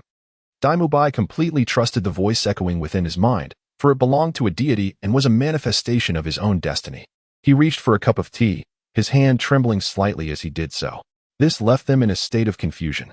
Refusing to submit to the divine realm was akin to the deep-sea magic whale king, who, on the brink of ascension, was not deterred by the desire for divinity, but rather by the oppressive force of the sea god. Subsequently, By forged a contract and ordered the 5,000 troops stationed in Gongxin City to withdraw. Upon absorbing this attribute, Lin Fan found his purple extreme demon eyes effects wholly overshadowed. After pondering for several seconds, a revelation dawned upon him. By, after much internal conflict, exhibited signs of tension that puzzled the 2 formidable beings beside him. The following day, Lin Fan sensed a peculiar feeling emanating from By. The situation had unfolded with remarkable finesse. By had voluntarily led his men away, thus Gongxin City became a territory they would share with the Spirit Hall. By could hardly believe that one could ascend from Soul King to title Douluo within a mere 3 years. To his astonishment, the attributes that had dropped from By were exceedingly favorable. Lin Fan acquired exceptional attributes from By, such as the aura of the Shura god. While other gods required the power of faith to ascend, Bibi Dong was fueled by resentment. The evil king Xue Qinghe, a divine-level talent capable of piercing illusions and gazing into the essence. During the competition, Lin Fan was merely a soul zone. The third category pertained to the beast god. However, due to the divine realm's prohibition against soul beasts attaining godhood, he was compelled to remain hidden. The voice echoing in his mind instilled a sense of dread. Level 99. Earlier, Lin Fan had devoured the souls of the Ice Dragon King and Fire Dragon King within the Ice and Fire Duality Eye, enhancing his mental prowess to the divine origin realm. He believed he understood Lin Fan quite well. At that moment, Lin Fan's aura before the 2 was merely at the Soul Emperor level. How could they, along with the 100 others from the outside, allow him to escape? Their misjudgment was inevitably compounded by the concealment of the soul bone skill in Lin Fan's possession, coupled with his formidable mental strength. Not even Bibi Dong or Poseidon could discern his true nature. Those ministers would surely criticize me again. Among the deities known to him, from their perspective, Dai Mubai appeared to have suddenly faltered. Throughout his long existence, Dai Mubai had never encountered a title de law at level 99, not even his father. Very well. We shall withdraw our forces. Henceforth, Gengxin City belongs to you and the Spirit Hall, Dai Mubai declared. Meanwhile, in the Winter City, the 1,000 elite soldiers cultivated by Lin Fan, along with an additional 4,000 from the Tiandou Empire, had also arrived. However, upon learning that the matter had been resolved, they were all left in utter astonishment. Chapter 82, Xue Qinghe's Mission, Breaking the Clan. How was it resolved so effortlessly? Olian questioned. As he is the commander of the Royal Knights of the Heaven Dou Empire, he had volunteered for this mission, bringing with him 4,000 knights, with the intention of achieving notable results. However, to his surprise, before he even arrived, the matter had already been resolved. Lin Fan glanced at the knight who regarded him with displeasure and reiterated yesterday's explanation. Impossible, Olian exclaimed, his face contorted with anger. Although the Heaven Dou Empire has aided him in the past, this matter ultimately pertains to state affairs. How could he so readily relinquish it? Have you conspired with him? Before Lin Fan could respond, a blue-haired woman stepped forward. What do you mean? Do you wish to wage war against the Royal Knights? Xue Qinghe remained as composed and icy as ever. My lord, have you obtained that domain? She inquired. Subsequently, Lin Fan ordered 1,000 of his elite troops to remain and cooperate with Olian's forces, while the curious gazes of the knights fell upon him. Old goat. This is the Heaven Dou Empire's prince of a different surname, the Mad Sword King, a capable aide to Prince Xue Qinghe, Titan quickly explained. The second task involved infiltrating the Spirit Hall, which was far more comfortable compared to the impoverished Min and Yu clans. Titan felt a slight relief upon witnessing this scene. Lin Fan journeyed to a city, where 7 soul rings materialized around him, and the Ice Phoenix spirit manifested behind him. You have progressed rapidly. You now possess the qualifications to assist me, Lin Fan remarked, instructing his brothers to descend first before leading Xue Qinghe to his temporary residence. He felt disappointment towards Titan. No matter, your task is to keep an eye on the significant activities of the Spirit Hall. Even revealing some intelligence is acceptable, as long as self-preservation comes first. Lin Fan stated. Xue Qinghe nodded slightly and inquired why he sought the useless Davis. She agreed to assist. The Clan. Xue Qinghe also concealed her brilliance. Although Titan was somewhat reluctant, he chose to obediently lead the way. His gaze was fixed on the elusive celestial herb as if it had enchanted him. Currently, Dai Mubai had become disobedient, necessitating the need for a more compliant subordinate. As long as Yang Wudi refrained from joining the Heaven Dou Empire, he still had a chance. This was the exquisite fragrance of the celestial herb that he had previously seized from Tang San. Not long ago, he had learned of Titan's connection with that individual. The single attribute of the 4 clans that most despised the Haotian clan was the clan led by Yang Wudi. With 2 tasks at hand, Xue Qinghe found the infiltration of the Spirit Hall somewhat troublesome. Old gorilla, is this fellow the son of that individual? Yang Wudi observed Lin Fan with a hostile expression. His gaze lingering but somewhat evasive, clearly wary of Xue Qinghe, as Tang San was quite adept in the use of poison. Here lies a frontier trade city. The emergence of the celestial herb produced a distinctive ripple that left Yang Wudi, who had already turned away, momentarily stunned. Lin Fan understood that this individual was neither a member of the royal faction nor affiliated with the Avalanche Party. He was merely a sycophant of the imperial family. Upon propped up by the Prince of Snowstar, this person held significant ties to the Haotian sect. So this is how it is. I shall relinquish my ambitions. Although I harbor a deep-seated loathing for the Haotian sect and the martial soul hall, my sole desire now is to live peacefully with my family, without further entanglements or thoughts of vengeance against the martial soul hall. Upon learning Lin Fan's identity, Yang Wudi grasped the situation at once. I now present you with 2 tasks. One is to locate Davis, who should still be alive. What is this? Why did the old goat appear transformed upon seeing it? Titan also noticed this scene, and an uneasy feeling gripped his heart. Olian gazed at Lin Fan, his fists clenched in anger. If the Martial Soul Hall were to investigate our relationship seriously, they would inevitably uncover the truth, and I fear I may not be able to fulfill the task. As someone with more experience than Xue Qinghe, he currently stood as merely a soul emperor. On the 3rd day, she departed from Gengxin City to undertake her mission. Residing here is the Pujie clan, a family of soul masters. He extracted a celestial herb from his 8 treasure ruby pouch. Among the 4 clans of singular attributes, this particular lineage has thrived remarkably well. Prior to Lin Fan's departure, he had briefly shared his purpose for leaving and introduced the city of slaughter. He temporarily descended with his companions. Her strikingly beautiful visage bore no trace of emotion, her eyes reflecting a profound animosity. Naturally, I maintained impeccable control, ensuring that it remained concealed. Shall we engage in conversation? Lin Fan directed his gaze towards Yang Wudi, a faint smile gracing his lips. To Lin Fan's astonishment, she had already refined the eternal ice crystal, elevating her mastery of ice elements to an unparalleled level. Her features were striking, her skin porcelain-like, and her tall, graceful figure exuded an aura of chilling coldness. This chilling aura evokes a sense of coldness, yet it does not seem to align with her ice attributes. Unable to confront the opponent directly, she can only swallow her anger, her eyes glinting with resentment. I have already dispatched the intelligence regarding this matter. The decision of how to proceed is not yours to dictate. This time, she led the team here. After the young master returns, he intends to persuade Yang Wudi with Tang San, believing that Tang San possesses the skills to win over Yang Wudi.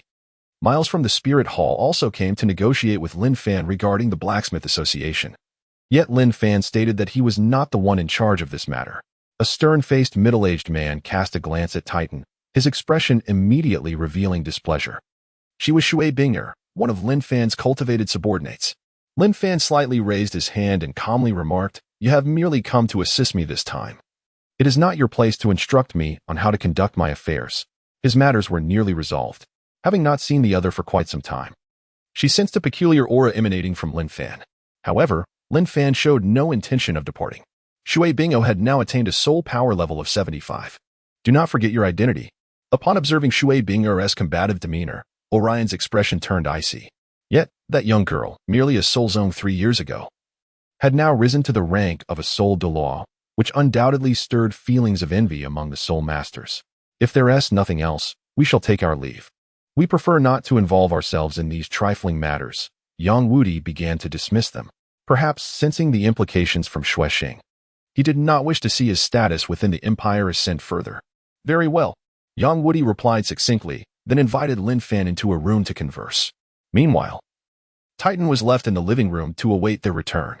Chapter 83. Preparing to attack the Haotian sect of the Spirit Hall. Lin Fan's conditions were quite simple. He sought Yang Wudi's allegiance, not to the Tiandou Empire, but to his own command. Rest assured, my years of management have made it effortless for you to live comfortably, and once you are on my territory, you need not fear for your survival. However, cooperation is required, Lin Fan stated. Yang Wudi gazed deeply at Lin Fan, realizing that Lin Fan likely harbored intentions of rebellion. Devoid of loyalty to the Tiandou Empire, confronted with the allure of the exquisite Yuexi in Qulu, Yang Wudi found it exceedingly difficult to refuse. Lin Fan then produced an item, causing the atmosphere to turn somewhat frigid. Hulaina concealed certain information, merely informing Lin Fan about the Haotian sect and offering to introduce him to the Spirit Hall. For him, the rewards from the Spirit Hall were of little consequence. Lin Fan pondered for a moment and inquired, "Will the Pope participate in this operation you mentioned?"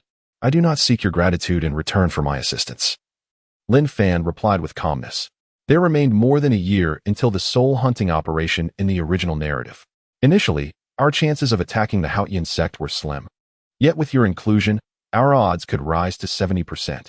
Bibi Dong remarked, though a few words preceding this statement had been crossed out. It was thanks to the external soul bone bestowed by her predecessor that she was able to emerge so swiftly. Otherwise, it would have taken her at least an additional 2 months. Hulaina expressed her gratitude. Such a sight renders one unable to resist. Nearly a month later, a fragrant aura emanated from her delicate form. We suspect that the individuals who abducted Tang Hao are none other than the concealed sect of Haotian. Then, esteemed elder, what course of action do you intend to pursue? Hulaina's voice transformed into a sultry whisper, and an unusual emotion flickered across her charming visage. This is a letter sent by Hulaina. The Tiandou Empire, along with several soul master families under its command, remains insufficient in strength. The Xue Qinghe is nearly ready to emerge, likely within the next 3 months. The location of the Haotian sect has been disclosed. The Soul Hall's soul hunting operation is a strategic move against the 3 major sections. It elaborates on her circumstances. Participation is essential, yet the vision remains limited. Qian Renxue, Tang San, and the mutated Douluo.By have already yielded considerable gains, while Dong has yet to acquire much. Previously, Lin Fan obtained a soul-devouring attribute from her. In the absence of absolute confidence, he is reluctant to ascend to divinity or expose himself to the gaze of the divine realm. She gazed at Lin Fan, only to be astonished that she currently could not see through him. This attribute significantly elevated his mental prowess, enabling him to perfect a commendable martial technique. Although Dong felt somewhat displeased about Holiana's disclosure, she refrained from expressing her discontent, considering that the latter acted in the interest of the Wuhuan temple. Why had there been such obscurity before? Dong found herself perplexed. Lin Fan contemplated for a moment and replied, indicating that he would await the other in Wuhuan City. Resuming his unremarkable faade, Lin Fan entered a tavern in Wuhuan City. By the way, I have a favor to ask of you. Could you come to Wuhuan City? However, given the current circumstances, the Haotian school is unlikely to engage in conflict with the Tiandou Empire. Should you decide to rebel, you would face numerous adversaries. Young Wudi, glancing at the poison manual, was astounded by its contents. Lin Fan's intention in accepting Yang Wudi as target was to prevent Tang San from claiming him, and he found Yang Wudi's strength quite impressive. The cover was inscribed with the words Poison Manual. Lin Fan was taken aback. Holiana had divulged information regarding the soul-hunting operation. I have heard that in recent years, the Crown Prince has recruited numerous soul master families. Even my two good brothers have joined them, Yang Wudi remarked. She has emerged, having attained the domain of the god of killing, becoming one of the esteemed guests of the city of slaughter. Holiana had summoned a formidable powerhouse, which left the strong-willed Dong feeling somewhat apprehensive. Yang Wudi directly submitted. However, due to Lin Fan's emergence, the world underwent significant changes. Lin Fan steered the conversation back on track, inquiring about various matters. Your Excellency possesses such strength. Surely, what you desire may be beyond our means, Dong replied. It was merely the unknown location of the Haotian school that prevented any confrontational approach. You need not worry about this matter. I have my own plans, Lin Fan stated. In that case, I shall accompany you, Lin Fan agreed. He received a letter, and the apprehension on Dong's face was unmistakable. This caused Holiana, who was watching from the sidelines, to feel her heart race with immense anxiety. The Tang Sect's poison manual. In his correspondence, he inquired about the specifics of the situation and the benefits he might derive. After waiting for over a day, Lin Fan encountered Holiana on the third floor. Since you have granted me such a significant opportunity, I would not mind doing things for you in the future. Let us leave it at that for now. There will come a time when it will prove useful, shall we? Lin Fan remarked. With the idea of reaping benefits in mind, he approached the lofty empress. Pope, I can make an exception this time, but what can you offer me in return? Lin Fan was the first to shatter the silence. The paramount objective is to dismantle the Haotian sect, seeking a chance to strike Dong or to extract exquisite attributes from her through other means. Yet, all these plans were significantly impacted by Lin Fan's meddling. Upon hearing this response, Lin Fan was somewhat taken aback. How could so many peculiar and formidable individuals emerge in such a short span, under such a fortuitous coincidence? She couldn't help but ponder further. We have already identified certain locations. Our Spirit Hall intends to launch a full-scale assault on the Haotian sect. Yet we currently lack sufficient manpower. I wonder if you, esteemed senior, might be available? Suddenly, Dong recalled something the porcupine Douluo had mentioned regarding the individual who injured Tang Hao. You possess a considerable grievance against the Haotian sect. Lin Fan was surprised. After all, Yang Wudi had severed ties with the Haotian sect for many years. How could such claims still arise? You are unfamiliar with that place. We were once their affiliated sect. Should they indeed seek to rise again, I believe they would undoubtedly attempt to re-establish ties with us. If we do not return, we will certainly become targets. The manuscript contained numerous methods for concocting poisons. It did not require excessive effort. This is a book. After handling affairs independently, one would require a few agents. Lin Fan responded to a letter, choosing a location in a small kingdom near Spirit Soul City, which could be reached by carriage in half a day's journey. Upon meeting Lin Fan, Holiana's face radiated with joy, her eyes shimmering with tenderness and an alluring charm. 2 days later, Holiana's reply arrived. Our people have captured the Haotian Douluo, Tang Hao. However, on the way to transport him to Spirit Soul City, he was ambushed and taken away. Yet, I do not wish to place my kin in peril, and it is likely that the Haotian sect will not spare me. Yang Wudi remarked. This is an item that Lin Fan obtained after defeating Tang San in the competition. Within it lies a secret technique, which, upon cultivation, enables one to directly handle toxins. It holds great value for you, Lin Fan remarked. This time, he sought an opportunity to strike Bibi Dong, hoping to obtain something of value. At that moment, Hulaina appeared even more enchanting than before, yet within her allure lingered a hint of menace. Having recently emerged from the city of slaughter, the aura of death still clung to her. He had already reaped considerable benefits, yet he still yearned for that power capable of disregarding the divine realm. After attending to these matters, Lin Fan settled in a city he had previously arranged, patiently awaiting intelligence and the creation of divine artifacts. I am absolutely confident. If I fail to conquer the Haotian sect this time, I shall not accept your remuneration, Lin Fan declared. Upon hearing this, Bibi Dong's fair and beautiful face revealed a faint smile. Chapter 84. The 7 Offerings and the Demon-Slaying Douluo Senior. Are you truly at the 99th level? Hulaina recalled Bibi Dong's wary demeanor and found herself reflecting on her life in the city of slaughter. After their conversation, she escorted Lin Fan to a luxurious guest room within the spirit hall and posed her question. What reason would I have to deceive you? Lin Fan replied nonchalantly, maintaining the demeanor of a venerable elder. Hulaina had already formed her own conclusions, her heart racing. In her estimation, Lin Fan was merely a titled Douluo, at around the 91st level. However, witnessing her teacher's presence today made it clear that he could not possibly be a mere 91st level soul master. The notion of a 99th level was beyond Hulaina's wildest imaginings. Lin Fan's pupils instantaneously took on a sinister hue. Beyond these fundamentals, there remained the subsequent actions of the demon-slaying Douluo. At this moment, the direction of the soul power of the demon-slayer Douluo was crystal clear to him. The two sides stood opposed in the void, and with a fierce roar, the demon-slayer Douluo activated his spiral dragon staff, emanating a formidable force that radiated a blood-red glow from the staff. The other titled Douluo, intrigued by the unfolding spectacle, followed suit, without showing any signs of retreat. The demon-slayer Douluo soared forth as well. This time, what fell was merely a unique soul skill. Confronted by the impending strike, Lin Fan chose not to evade. Instead, the dragon-slaying sword in his grasp emanated a brilliant radiance. A sonic boom erupted as the successive attempts to vanquish the demon met with futility. The metallic reverberations intensified until the target succumbed. After a considerable interval, Bibi Dong had yet to acquire any valuable items. Once Lin Fan absorbed the situation, he became aware of an intrusion of spiritual energy surrounding him. If you desire to engage, then I shall not retreat, Lin Fan declared, soaring into the distance. The demon-slaying Douluo found himself retreating midair, his body marred by numerous wounds inflicted by the sword's aura. Under the scrutiny of this investigation, a revelation has indeed occurred. The martial soul has been unveiled, and a confrontation between the two is inevitable. Observing this scene, the formidable elder of the demon suppression, Qianjun, remained silent, merely casting a contemplative glance at Lin Fan. They yearned to discern the true strength of this individual who boldly proclaimed himself the Sword Emperor. Soon, the group arrived at an aerial expanse several dozen miles outside the martial soul city. The 4 elders, Juju Douluo, Ghost Douluo, Demon Bear, and Ghost Leopard, watched quietly, intrigued by this nameless figure. You may refer to me as the Sword Emperor, Lin Fan declared, releasing his martial soul.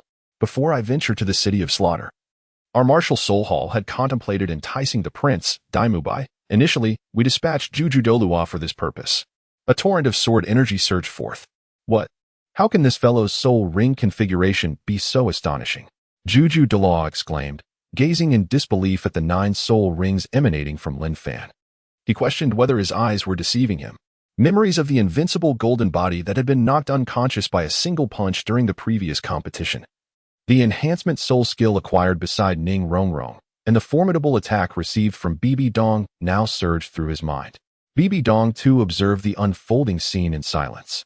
This time, their target was the Haotian sect. It was not only her lineage that took action. 2 esteemed Douluo from the Qiandao Lu lineage also joined the fray. These 2 were the twin brothers, Qianjun and Jiangmao, both of whom were titled Douluo at the formidable level of 96. The Panlong staff descended once more, unleashing the 8th soul skill. This is, after all, the Spirit Hall. This strike disregards any defensive capabilities of the enemy. Once struck, they will incessantly suffer damage. The following day, Hulaina sought out Lin Fan early. Even the most potent spirit master present, Bibi Dong, could not discern the truth. Apart from Bibi Dong's lineage, There were also members from Qian Daolia's faction. Clearly, she remained insufficiently astonished. The demon suppression was among the more ostentatious of the esteemed worshippers. The means of resolution lay in avoiding being struck or forcefully shattering the attack with immense soul power. Where utilizing divine strength, skills akin to the invincible golden body would still prove ineffective. For soul masters of the same rank, defusing such an attack was quite arduous. Lin Fan had amassed several soul abilities thus far. At this moment, Bibi Dong had gathered a considerable number of individuals. What sort of formidable figure have I become enamored with? Hulaina felt a slight thrill, harboring somewhat unrealistic fantasies, yet if such dreams were to manifest one day, it would be splendid. A chilling intent to kill roared forth from her being. However, to her surprise, that individual outright refused, exhibiting a remarkably rigid attitude, as if an immense grudge lay between them. Qian Daolu comprehended precisely who had slain his son. Lin Fan swept forth with his sword, merely employing the true form of his martial soul. Boom! A terrifying aura surged forth. The dragon encircling demon suppression circle. The creation of eternity. Empty words will bear no fruit. In 7 days, we shall act, with our sights set on the once unrivaled sect, the Haotian sect. This matter demands utmost caution. I must ascertain your strength, declared the demon suppressor, as he manifested a dragon encircling staff in his hand. In an instant, the originally formidable and overpowering might of the colossal dragon was drastically diminished. As for now, conflicts between Xinglua and the Spirit Hall are relatively rare. Yet there are numerous collaborations with the Tiandou Empire, Hulaina remarked. However, in order to maintain the unity of the Spirit Hall, he could not reveal the truth, which was also a source of anguish for Xue Qinghe. Even the elegant queen, seated quietly within the grand hall, could not restrain herself from rising, her pupils constricting sharply. Lin Fan absorbed this intelligence and ventured to the Pope's palace in the afternoon. This soul skill represents the most formidable single-target attack of Bibi Dong, the Death Spider Emperor. With 4 black and 5 red orbs, the dragon-slaying staff transformed into a colossal weapon, striking down with the force of tens of thousands of pounds. The ground trembled beneath its might. This left the demon slayer Douluo somewhat irked, feeling as though he were being mocked. The colossal blood-red dragon spiraled, descending like a massive disc poised to crush everything beneath it. Simultaneously, his formidable soul ring configuration illuminated ominously. It was somewhat intimidating, however. It was well known that there were not an abundance of 10,000-year soul beasts. This, he surmised, must be an illusion, the demon slayer remarked, casting his gaze towards Lin Fan's sword martial spirit. You merely need to understand that this king is exceptionally powerful, Lin Fan stated succinctly. Observing the scene, Lin Fan unfurled his domain. The wind howled fiercely. Following the transformation induced by the soul bone skill, this sword martial spirit appeared distinct from the dragon-slaying sword. The true eye of the evil king activated. His speed was remarkable, yet the opponent's swiftness surpassed his own. The day prior, Lin Fan had assigned Hulaina the task of investigating the relationship between the Spirit Empire and the Douluo Continent. Lin Fan watched, effortlessly predicting the outcome. Naturally, this was the external result. The true nature of the matter was known only to Qian Daolu. The dragon coiling staff expanded to a gargantuan size, and with a thunderous crash, a blood-red dragon erupted forth from the staff. Subsequently, Hulaina departed. Only a single attribute remained, one that had fallen amidst Bibi Dong's astonishment. Bewildering, utterly bewildering, Qianjun Douluo murmured. The sword brandished by Lin Fan appeared weightless, yet contained immense power. The demon slayer retreated ceaselessly, his demeanor transformed, shedding any prior disdain. The sacred golden dragon of awakening. The sacred golden dragon sealed within the demon slayer Douluo's martial spirit was weakened by 100. The Haotian sect's Tang had slain their pope, Xue Qinghe. This matter required rectification by the elders. Who are you, my lord? Why have I never heard of you before? After the conclusion of the meeting, the demon slayer Douluo intercepted Lin Fan, inquiring. With a swift strike of his staff, the demon slayer launched an attack. His complexion paled considerably. How could this domain be so potent? The demon slayer was utterly astonished. Not only he, but the observing title Douluo seemed petrified. Chapter 85. Internal Strife in the Haotian Sect. What manner of domain power is this, to exert such overwhelming suppression? Qianjun was somewhat dazed. Generally, the suppression from a domain would be around a level of 10 or 20. However, he had just sensed it, realizing he had been suppressed by approximately 50. What is this divine realm? Moreover, the suppression within this domain appears to target not just a single type of individual. Under the scrutiny of numerous soul masters, it became evident that the power of the sacred golden dragon of the demon suppression Douluo was suppressed by 100.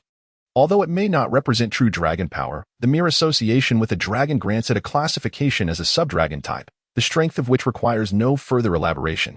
At this juncture, what purpose does it serve to discuss such matters? Do you intend to surrender? A cool, feminine voice resonated. Lin Fan also acquired some intelligence regarding the Haotian sect. We have placed immense trust in you, yet you have invited the enemy. Tang Yuehua, you too are a sinner. And you 3 siblings are all sinners of my Haotian sect. The Grand Elder seethed with rage. This world is indeed filled with hidden talents. I once believed the Pope to be invincible, but I never anticipated the emergence of such figures now. The chrysanthemum Douluo lamented, casting a gaze of profound reverence towards Lin Fan.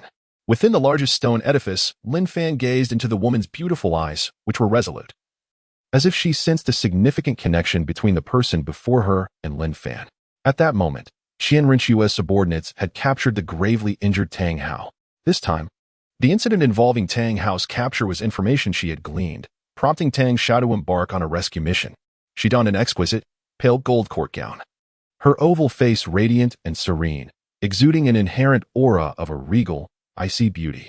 For many years, she has lurked in the shadows of the outside world, establishing the intelligence agency known as Moon Pavilion. The martial soul of Qianjun is merely suppressed by 50%. After Bibi Dong relinquished her efforts, she ultimately revealed the date of the attack on the Haotian sect before departing. Yet, before the Sword Emperor, Tang Chun is inconsequential. Do you know a young man named Lin Fan? Following the failure of her attempts to recruit him, Bibi Dong began to probe further. Previously, the Spirit Hall did not fully target the Haotian sect due to the existence of this individual. Now, after so many years, this person has not surfaced, and many speculate that he has perished. However, to err on the side of caution, it is prudent to prepare adequately. After all, what if that fellow is still alive? At this moment, over a dozen individuals have gathered. Lin Fan accompanied Bibi Dong to a certain location. Eventually, through relentless pursuit, the position of the Haotian sect was uncovered. Such a figure, if not utilized by the Spirit Hall, will undoubtedly become an obstacle to the unification of the continent in the future. The brief interlude has momentarily come to a close. Not only he, but the other elders also cast venomous glances towards Tang Hao. A commendable attribute, yet regrettably, it is merely the level of soul power, lacking in any significant rewards. Time swiftly passed, and the appointed day arrived. Even if he were to survive, I possess the confidence to vanquish him. The remainder can be effortlessly managed by you all, Lin Fan declared. Before the battle commenced, discord had already emerged within the ranks of the Haotian sect. They had acquired a wealth of intelligence and procured a variety of essential supplies for the Haotian sect. Their time was running short. The ghost Douluo spoke, his excitement palpable. Shower, you bear some responsibility in this matter, had you not insisted on rescuing that scoundrel. How could we have possibly exposed ourselves? The second elder directed his gaze at Tang Xiao. Truly, to utter my name, you would startle in fear. A total of 7 titled Douluo took action, underscoring their regard for the Haotian sect. His title had shifted from sect master to mere name, clearly indicating his reluctance to acknowledge the other as the sect master of Haotian. Report. 300 miles away, a group of soul masters is approaching. Judging by their characteristics, they should belong to the Spirit Hall. Should they unleash their full might, the consequences could be dire. If successful, the outcome would indeed be quite favorable. At that moment, a stunningly beautiful woman of serene demeanor rose to her feet. The soul masters numbered 1,000, ranging from soul respect to soul sage. Recognize this person. She is a disciple I have taken under my wing, Lin Fan stated. Above them stood a somewhat weathered middle-aged man. His complexion was strikingly pale, devoid of the previous arrogance and confidence he once exhibited. In this moment, the demon slayer finally comprehended the formidable existence he had inadvertently provoked. It was precisely for this reason that the Spirit Hall commenced its scheming to assault the Haotian sect. The formidable figures involved included Bibi Dong, the 6th Elder Qianjun, the 7th Elder Jiang Ma, as well as the formidable Douluo, Geo Douluo, Ghost Douluo, and Demon Bear Douluo. Regrettably, during the attempted relocation of Tang Hao, a mysterious and powerful adversary intervened. Lin Fan, of course, refused to comply, inciting Bibi Dong's ire. The time for revelation had not yet arrived. What remained were several titled Douluo. The exposure of the Haotian sect had likely occurred approximately 2 months prior. Our greatest concern, however, lay with the legendary soul master within the Haotian sect, Tang San. Inside the carriage, Huliena and Lin Fan engaged in analysis. In the realm of soul masters, strength reigns supreme. With the involvement of our esteemed predecessor, the Haotian sect shall undoubtedly face annihilation. The Haotian sect is situated in the northern region, nestled within mountains perpetually cloaked in snow, where the chill is relentless. Finally, with the addition of the sword Emperor Lin Fan, they traveled tirelessly, departing the city and venturing onto desolate paths. Had it not been for Tang Hao's actions against the Spirit Hall, would they now be forced to conceal themselves in such a frigid locale? This evasion has persisted for nearly 2 decades. Originally, Qian Renxue intended to eliminate Tang Hao directly. However, the Spirit Hall sought to publicly execute him. Yet, the reality was oppressively grim. The mere mention of Tang Chen's name could instill fear in numerous soul masters. He effortlessly subdued his opponent using only a martial spirit's true form and domain. Huliena gazed at the man's composed demeanor, her eyes shimmering with brilliance. As long as you are willing to submit to me, once I seize control of Tiandou, I can grant you the status of its ruler, Bibi Dong proclaimed. This time, the Spirit Hall is determined to seize the Haotian sect. Not only he, but others also wore expressions of utmost reverence. What thoughts do you harbor regarding the Tiandou Empire? Many are prepared. Tang Xiao, perched in a position of authority, remained silent, while an elderly man with white hair below him displayed a countenance filled with despair, utterly disenchanted with life. The soul power emanating from the demon slayer had begun to feel somewhat ethereal. She possessed a tall and graceful figure, her long hair elegantly coiled, her complexion fair and beautiful, her eyes glimmering with vitality. Through years of diligent effort, the mountains now boasted numerous wooden cabins and buildings. The demon slayer had initially intended to utilize the sacred golden dragon to augment his attack power, but it had instead become a burden. Upon hearing Tang Yuehua's words, several opposing elders grew even more incensed. The elders exchanged heated words, casting glances towards the center of the battlefield. The Pope spared no time and directly extended an olive branch, hoping for Lin Fan to join the Spirit Hall. Lin Fan tapped on the panel to examine the attributes dropped by Bibi Dong. From a distance, Bibi Dong observed the scene, awestruck by Lin Fan's formidable strength, though she felt a greater sense of danger. The following day, Lin Fan rose early to practice but encountered Bibi Dong. In the deep mountains, the Haotian sect. Perhaps you should wait until you obtain it, as anyone can paint grand visions. Lin Fan was not swayed by such rhetoric. Because of you, the Haotian sect has once again plunged into calamity. Tang Hao, you are truly a sinner of our Haotian sect. The Grand Elder of the Haotian sect turned pale with rage upon hearing of the enemy's movements, pointing at Tang Hao and berating him fiercely. Her name was Tang Yuehua, the second in command of the Haotian sect. Suddenly, he stood up and let out a roar. Enough. Chapter 86, Invasion of the Haotian Sect, Bibidong's Madness. As the voice echoed, the quarreling elders fell silent. Some cast him angry glances, while others bore complex expressions. This man, weathered by time, was adorned with deep wrinkles and completely white hair, exuding a remarkably frail aura. Had he not been identified as Tang Hao, few would have imagined that this was once the formidable figure known as the youngest titled Douluo on the continent. One must bear the consequences of one's actions. I am aware that I am the sinner of the Haotian sect. It was I who ended Qian Xuanji. I shall face this alone, and I surrender my life to the Spirit Hall. Tang Hao declared. It should have been done long ago. Why not take action sooner? Scoffed the Grand Elder with disdain. Some attempted to leap forth to halt Bibi Dong, but halfway through, they collapsed, their skin exhibiting abnormalities, festering and emitting a foul stench. What a grand display! I never anticipated the Spirit Hall to possess such might. Some met a gruesome fate, perishing in excruciating agony. Before him, a golden sword aura intercepted the onslaught. Flee. I have been targeted, Tang Hao warned the man carrying him, a chill running down his spine. Tang Xiao, along with the 6 elders of the Haotian sect, witnessing the hellish scene, Bibi Dong reveled in delight. Tang Xiao was visibly tense. You are all kneeling now. Had you not hidden, you would have perished long ago. It is nothing short of slaughter, commanded some soul master captains. Grand Elder, what do you mean by this? The Haotian sect only stands to die. We do not kneel to live. A passionate youth exclaimed, his expression ablaze with fury. Bibi Dong noted Tang Hao's disappearance, her demeanor turning ominous. Countless curses and vitriol echoed forth. Opposite, The titled Douluo of the Haotian sect stepped forward in unison. Under the clash of ultimate gold, Tang Zhao's Haotian hammer was thwarted. At that moment, the village was utterly deserted. Sensing the deep-seated resentment within these individuals, she felt an elevation in her own power. As she passed by, she did not hesitate, unleashing slashes to obliterate buildings and slay Haotian sect disciples. I offer you, Haotian sect, one final chance, surrender. And I shall only take Tang Hao's life. Bibi Dong's spiritual energy surged, reaching out a kilometer away.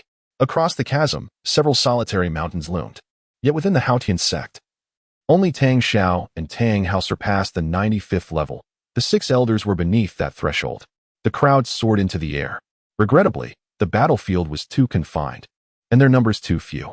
It was precisely because of Lin Fan's own shortcomings that he faced defeat. You seek their escape route. We shall handle the frontal battlefield. Bibi Dong commenced her command, harboring disbelief that the mountain before them lacked an escape route. Perhaps there are allies yet to be discovered. Tang Yuehua suddenly interjected. Yet, each soul master present was a formidable expert. Even the least skilled, the Bear Douluo, boasted a rank of 94. Had their strength been insufficient, they would not hold the title of elder, but rather that of sect leader. Do you know me? Lin Fan inquired, casting a glance towards Tang Xiao. Regret washed over him.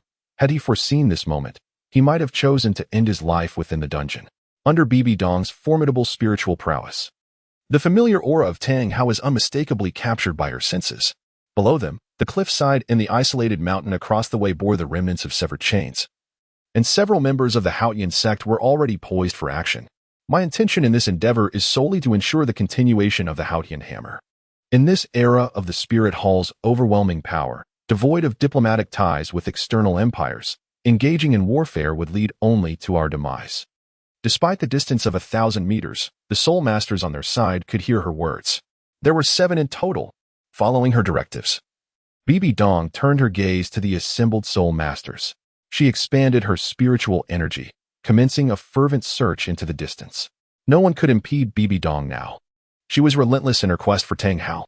Your Holiness, our scouts previously reached only this point. The Haotian sect lies within the mountains. A man possessing a unique martial soul approached Bibi Dong to convey the situation. I entrust Tang Zhao's matter to you. Is that feasible? Bibi Dong inquired of Lin Fan. It is, he affirmed. Entering a state of battle, Bibi Dong was utterly consumed by madness. In that moment, she was neither fully human nor entirely ghostly. After all, the Haotian hammer, the premier weapon martial soul of the world, remained a formidable force. This is a grand battle, with no one to restrain the titled Douluo. Yet, at this moment, a colossal Haotian hammer descended, thwarting her advance. Shortly thereafter, they discovered a peculiar path. Some clutched their throats. The location chosen by the Haotian sect is easily defensible, yet difficult to assault. The atmosphere plunged into silence. It was clear that Tang Chen was not within the Haotian sect, allowing everyone to proceed with assurance. Were it not for ourselves, why would the Haotian sect be in such a predicament? Lin Fan obstructed Tang Xiao, while several other titled Douluo from the Spirit Hall were intercepted by the 6 elders of the Haotian sect. Tang Hao was already gravely injured from a prior escape, rendering him incapable of further combat. Our Haotian sect shall stand and face death, never kneel to live. Bibi Dong paid no heed. In the distance, Tang Zhao's expression darkened. Tang Hao clenched his fists, filled with self-loathing. Previously, Hao Yin had been imprisoned in Tiando City, and not a whisper of this had reached the royal family. I suspect the Spirit Hall has placed agents within the Tiando Empire. Even if we were to surrender, it must not be to our foes, the Spirit Hall, Tang Yuehua declared. Soon, waves of soul masters began their ascent along a narrow path. The others were all at level 95 or above. Gazing at the 7 titled Douluo hovering in the air, what was the elder's intention? Tang Xiao also spoke, looking towards the aged man. Hours later, why do you choose to aid the Spirit Hall? Tang Xiao demanded. They must be aware of our arrival. Their silence suggests they intend to fight to the death. Bibi Dong still harbored a glimmer of hope, contemplating the possibility of acquiring the Haotian sect for her own purposes. At the reconnaissance village at the foot of the Haotian sect, the others remained silent, detailing the features of the mysterious entity, the fierce golden sword aura. The enemy approaches with great ferocity. Do we still have an escape route? One elder inquired. Even if we were to establish a new iron cable, it still poses a risk of falling for some soul masters. Our priority must be to protect the disciples of the Haotian sect and ensure the legacy of the Haotian hammer endures. We should surrender, the elder declared. As for those rabble, they're of no concern. Tang Xiao immediately responded from across the mountain. Hearing the elder's words, that fiery youth fell silent, realizing they were now on their knees, seeking a path to survival. Upon uttering this, several elders, middle-aged individuals, and youths could no longer remain seated. Many passionate youths, intending to resist, drew forth the Haotian hammer, only to have it effortlessly shattered by a single strike, their arms lost in the process. Regarding Lin Fan, he had previously heard about him from his brother Tang Hao. No sooner had he charged forward than a rain of arrows descended. What? Tang Xiao's gaze suddenly sharpened, revealing an expression of incredulity. He discerned the unwavering resolve of the Haotian sect. His voice, imbued with soul power, resonated thunderously. Previously, they had relied on iron chains to advance, but now those chains lay severed, with each solitary peak standing approximately 100 meters apart. After a hasty assessment, it became evident that a moment's inattention could result in a perilous fall into the abyss below. How? I shall not abandon you, declared Tang Yuehua, who led the way ahead. Surrounding her were her carefully nurtured soul masters. Though not exceptionally powerful, they were of the soul emperor rank. Chapter 87.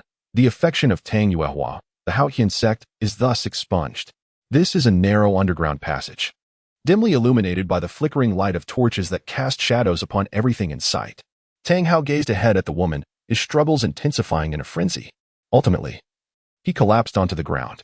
One of Tang Yuehua's trusted aides attempted to assist him, but was thwarted by the man wielding the Haotian hammer. The man, known as Xianzhu, seemed poised to utter something. Tang Yuehua regarded him and several of her confidants, instructing them to proceed without her. Nearby, Bai Bidong stood beside Lin Fan, her gaze fixed on the man next to her, her eyes reflecting a tumult of emotions. In that fleeting moment, the air seemed to turn frigid.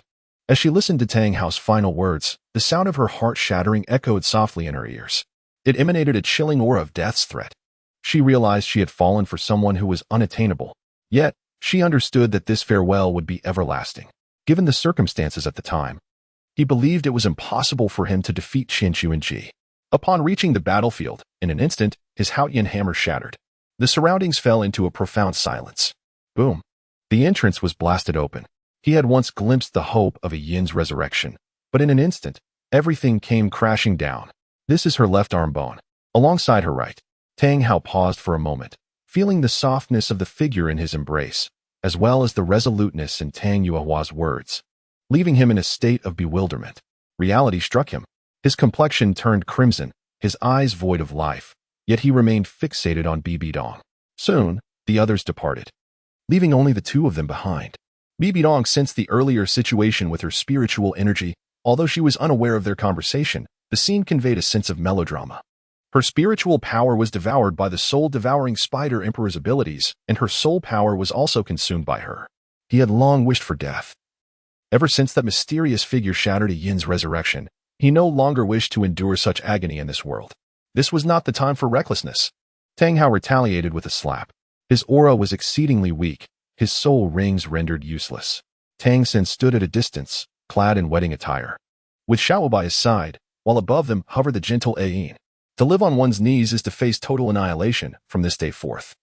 The Haotian sect shall be utterly erased from the continent. For the sake of your years of taking the blame for me, you shall die blissfully. A slight smile graced Bibidong's lips. I knew it. Tang Hao bellowed, having received his final answer. Undeterred, he charged forward. In his eyes, a harmonious image materialized. He then advanced, moving toward the epicenter of happiness, toward a yin's side. The strikes from the Haotian hammer and Bibidong's arms collided with a resounding clash. In this state, Tang Hao was exceedingly frail. Throughout my life, I have only loved Ayin. I must rely on you now, regardless of the circumstances. I shall not blame you. With that, he departed without a backward glance. The atmosphere within this corridor was unbearably harsh. Tang Yuehua was pushed aside, feeling the searing pain on her cheek. To her astonishment, her own sister harbored feelings for her. Yet, she found herself unable to reciprocate this emotion. This marked the first time Tang Hao struck her. The entrance was shattered, and Bi Bidong caught sight of a figure drawing near.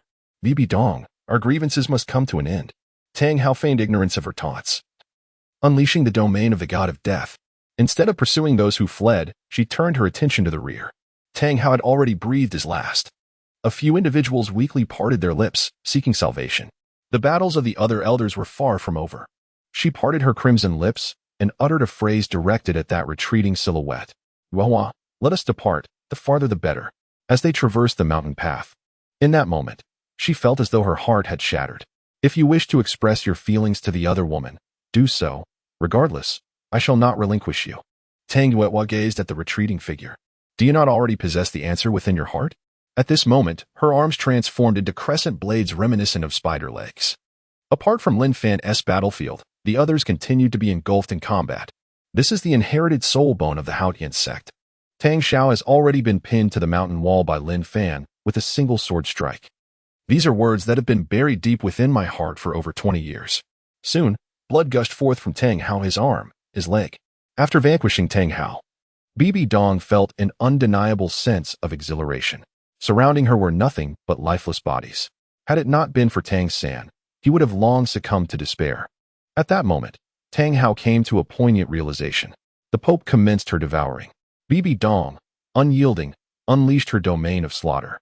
At that juncture, he had transformed into a mere husk. Yuehua, you may depart. I am unworthy to continue living. With those words, Tang Yuehua, bearing newfound hope in the form of Tang San, departed from this place.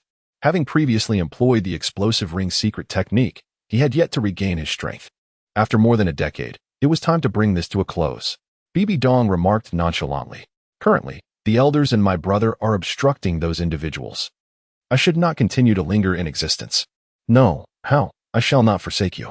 If you do not leave, neither shall I. I shall accompany you in death. Tang Yuehua uttered with a slight sob, her beautiful visage reflecting little despair, merely a tinge of sorrow. In Bibi Dong's hands appeared 2 soul bones. In truth, she was fully aware of everything. A sharp sound resonated. In the next moment, Tang Yuehua charged forward, embracing Tang Hao, her eyes brimming with glistening tears. I never anticipated witnessing such a scene upon arriving here. Bibi Dong's voice was frigid. This prompted Bibi Dong to recall a certain scoundrel who was with her cousin. She reverted to her human form, having discarded the gemstone scepter. Tang Hao spoke a word for the mistress. Observing this, Bibi Dong swiftly delivered a final blow, allowing her adversary to depart unscathed. Although the elders of the Haotian sect lacked the soul power to match their opponents, they were still able to engage in a fierce exchange, thanks to the renowned Haotian hammer, the world's foremost weapon spirit. Tang Hao's venomous gaze softened slightly. However, her formidable psychic force indeed fulfilled her promise. His body was drenched in blood, and his expression radiated fury. This time, the Haotian sect would not endure in submission. Tang Xiao murmured softly. A gruesome wound marred her chest. She believed she would never utter these words in her lifetime. Yet, if she did not speak now, the opportunity would be lost. I only wish to know one thing. How did Xue Qinghe truly perish? Tang Hao inquired. Even the formidable Qianjun demon slayer, far surpassing the 95th rank, could not be subdued so swiftly. He had not succumbed. Lin Fan's strength exceeded her expectations. If this individual refused to be utilized by her, he would undoubtedly become her greatest foe in the future. Chapter 88. The scheme against the Star Luo Empire. Lin Fan and Bibi Dong also joined the fray. With Lin Fan's dragon-slaying domain unleashed, radiant light enveloped both Qianjun and Demon Slayer. This immediately augmented the strength of their dragon staff by 50. In contrast, their adversaries, the elders wielding the formidable Haotian hammer, found their immense weapon diminished in power. As they sensed the changes within themselves, the Qianjun demon-slaying brothers were left in a state of astonishment. This is one of Bibi Dong's martial souls, the power of the Death Spider Emperor. Are we truly on the verge of a confrontation? In the past, Lin Fan's configuration was 4 blacks and 5 reds. Regrettably, he never engaged in battle with Bibi Dong. This time, he has gained considerable attributes. Currently, Xue Qinghe can be regarded as exceptionally formidable. Lin Fan observed this scene and shook his head slightly. Xue Qinghe has already found Davis and joined the Spirit Hall. It is impossible for us to turn the tide now, Zhu Zhuyun remarked from the side. The absence of a devastating move like the Great Sumeru Hammer signifies that they do not possess the same valor as Tang Hao. The two have been placed in a certain location.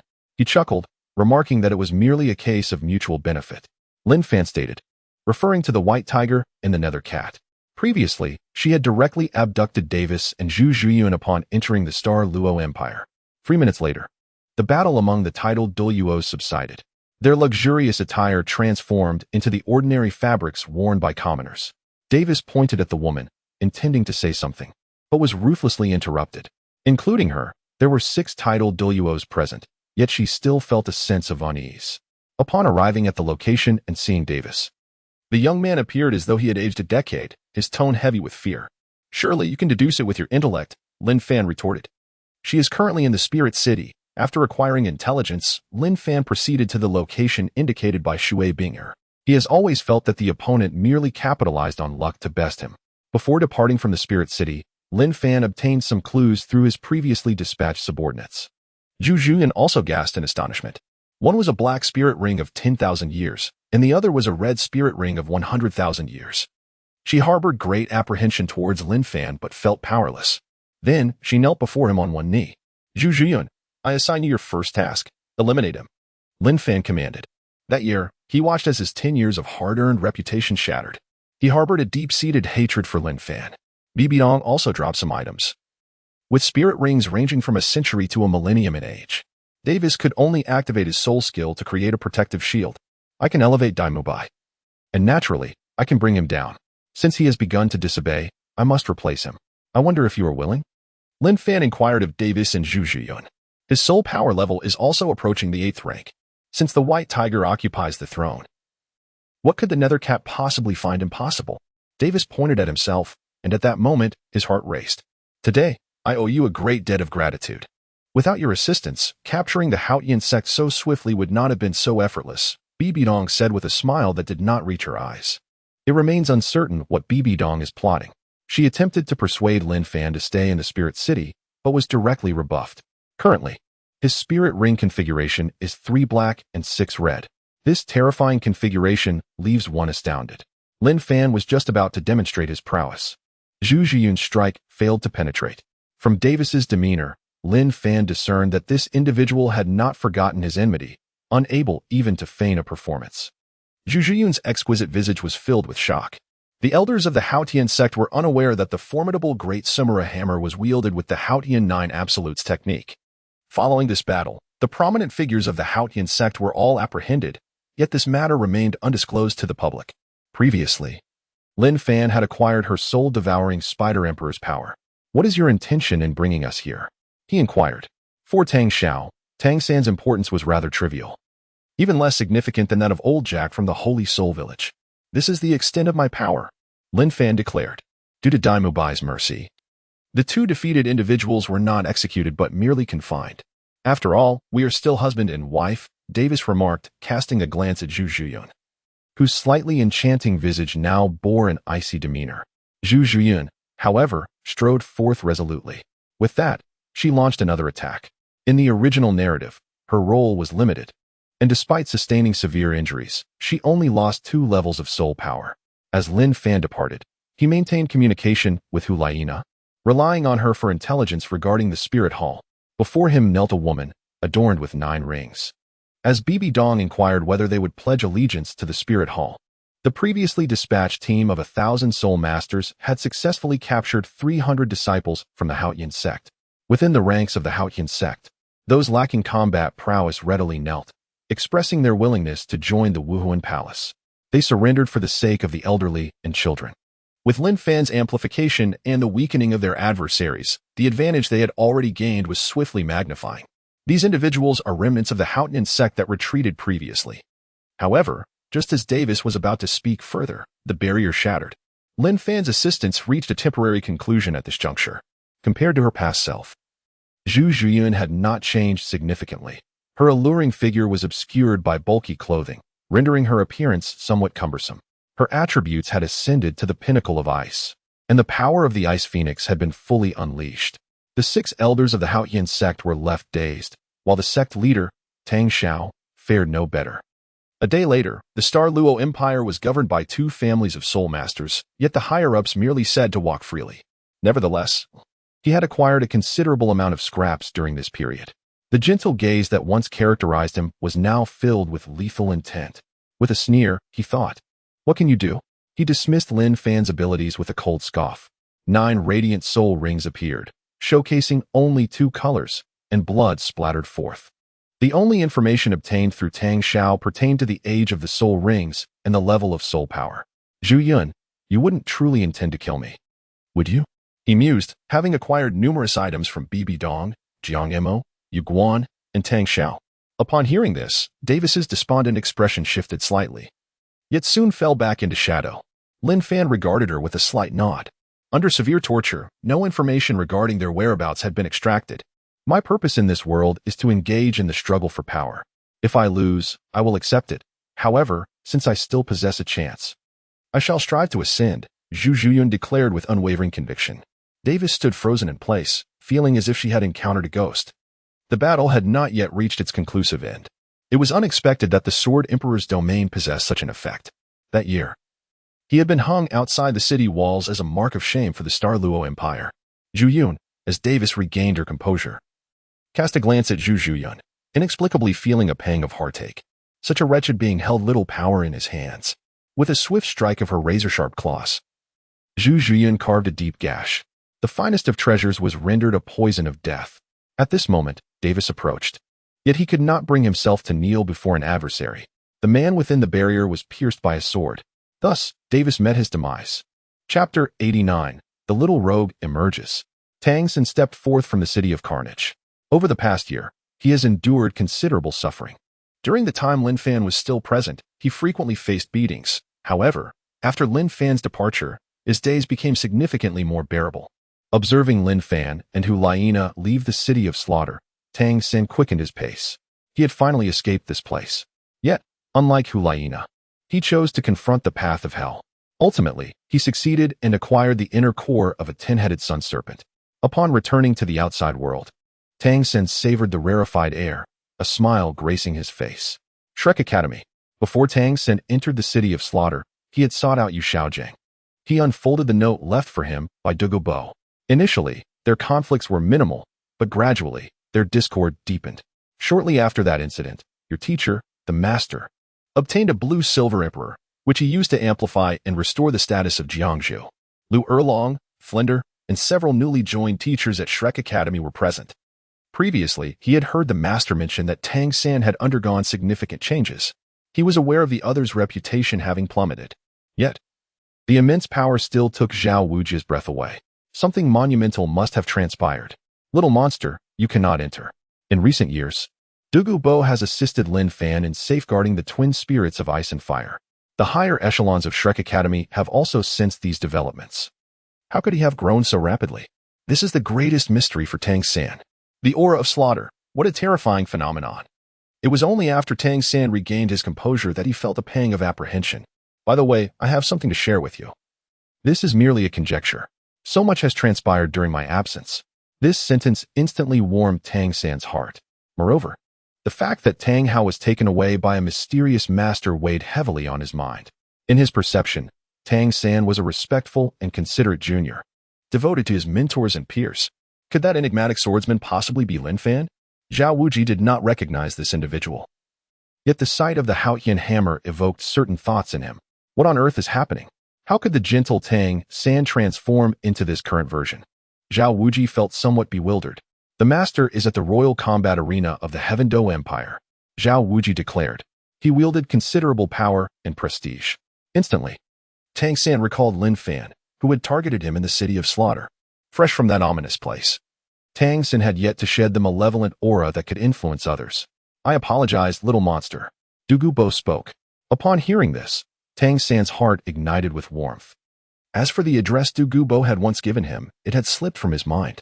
Under the influence of the murderous atmosphere, many students from Shrek were filled with trepidation. Little monster, the items inside now belong to that esteemed elder. I hope you do not make things difficult for me. Elder Douluo, what exactly transpired? At this moment, Tang San's heart raced, and his tone took on a serious note. When the crowd learned that this menacing figure was Tang San, they were taken aback. Tang San briefly narrated his circumstances to the gathering and then proceeded to the royal combat arena. Even without consciously emanating murderous intent, Tang San still exuded an aura that instilled fear. Not only his teachers, but also his former brothers, Ma Hongjun and Oscar, approached to investigate. Despite repeatedly telling himself that this was a ruse by Lin Fan, he could not quell the surge of murderous thoughts within him. I merely speculate. Perhaps the Blue Silver Emperor is. With Zhao Wuji's call, a flicker of kindness emerged from the depths of his heart. He still harbored thoughts of seeking vengeance against Lin Fan once he grew stronger. He nodded slightly. At present, Douluo still held value for Tang San. He could not afford to be overly aggressive. After a few days of contemplation, Tang San made his way to the sunset forest. Below, nearly 100 soul masters were arrayed in formation according to his directives. Old monster, where's my father? Where's my mother? Tang San gazed at the poisonous miasma ahead, a look of confusion crossing his face. At that moment, he instinctively sensed something was amiss. 386-166-211. Beneath the eyes of ice and fire in the sunset forest, Tang San did not hesitate and charged towards the distance. I want to see Xue Qinghe. Where is he? Tang San inquired, calling out his name directly. Given the circumstances, Tang San understood that Lin Fan possessed a particularly profound skill. Who are you? Why have you intruded upon Shrek Academy? A student bravely asked, gazing at Tang San.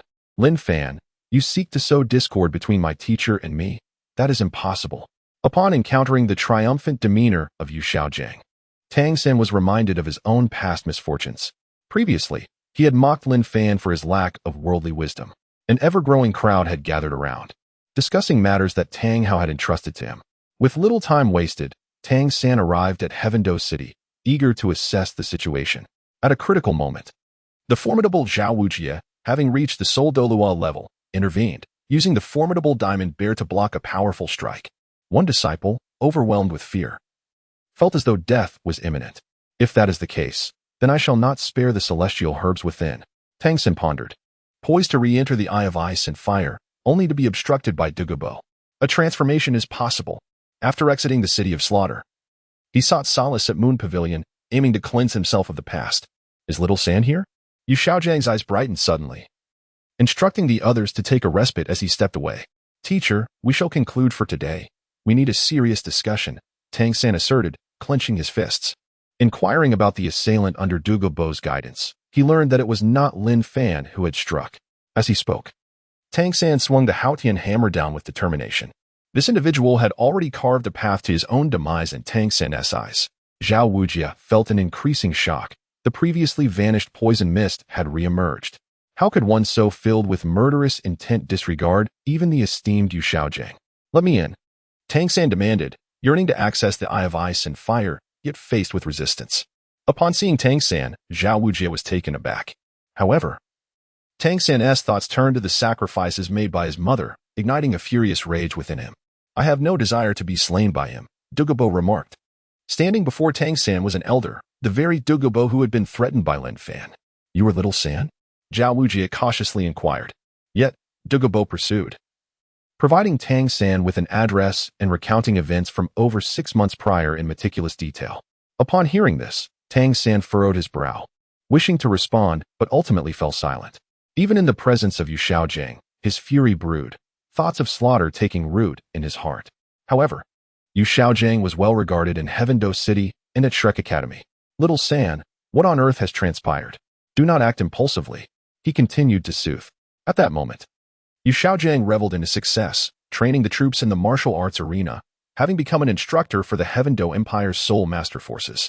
A frightening surge of killing intent erupted from Tang San, causing veins to bulge on his forehead. Overwhelmed by the gravity of the situation, he sank powerless to the ground. Tang Hao had been beaten, the Blue Silver Empress had been slain. The results have emerged, and the person whom he cares for most has been apprehended. Faced with the inquiries of acquaintances, Tang San managed to suppress his murderous intent. Xue Qinghe, observing his disciple's hesitance and clenched fists, instinctively sensed that something was amiss. He nodded slightly and returned to the training ground, announcing the conclusion of today's session. Chapter 90. Utterly insane. Tang San furiously strikes Xue Qinghe. In a certain tavern, Tang San turned to Xue Qinghe and inquired, Master, how did you assist Jiangzhu in her development? Upon hearing this, Xue Qinghe proudly puffed out his chest. This matter is a source of pride for him, surpassing even the formidable core theories of martial spirits he proposed years ago. At that time, when he introduced his 10 theories, no one believed him. They all scoffed derisively. The mere recollection of this incident pierces his heart like a dagger. Fortunately, that Lin Fan did not intentionally deceive me.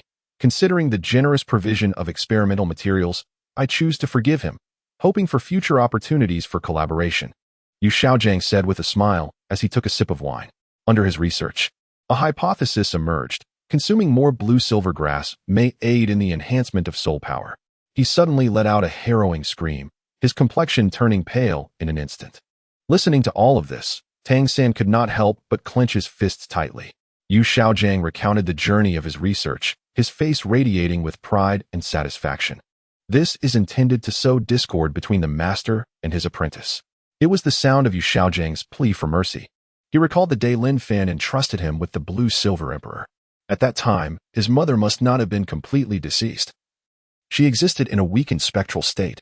Combined with the 9-grade purple ginseng that Tang San had given him, he devised a new plan.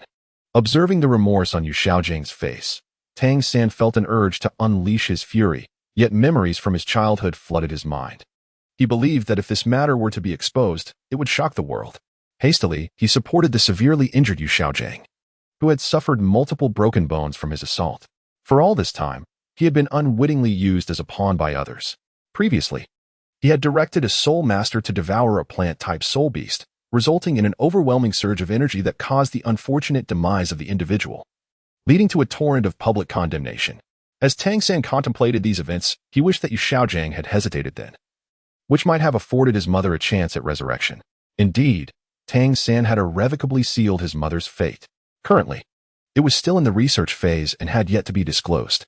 When he awakened the bloodline of the blue-silver emperor, he sensed that aura and glimpsed some semblance of his mother.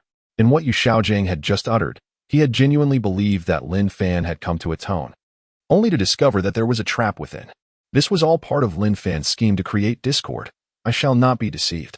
Tang San repeatedly reassured himself of this, suppressing the murderous intent raging within him. I'm sorry, Yu Xiaojiang, he finally admitted, now fully grasping the gravity of the situation. Teacher, I apologize, I acted impulsively. The killing intent from the city of slaughter has not yet been completely purified. Our next adversary is Lin Fan. He has wounded my father, whose fate remains uncertain. I must avenge him, Tang San declared, tears brimming in his eyes, his gaze resolute. He was sent flying by a single punch, propelled far away. Due to the scarcity of rare treasures in the world, replicating them proved difficult, thus redirecting his research path to start from the fundamentals. Teacher, how I wish you had doubted Tang San back then. The murderous thoughts within him were magnified at that moment. Xiao San, I acknowledge my fault in this matter. Yet I was unaware. He gazed at Tang San, sensing the chilling aura of lethal intent emanating from him.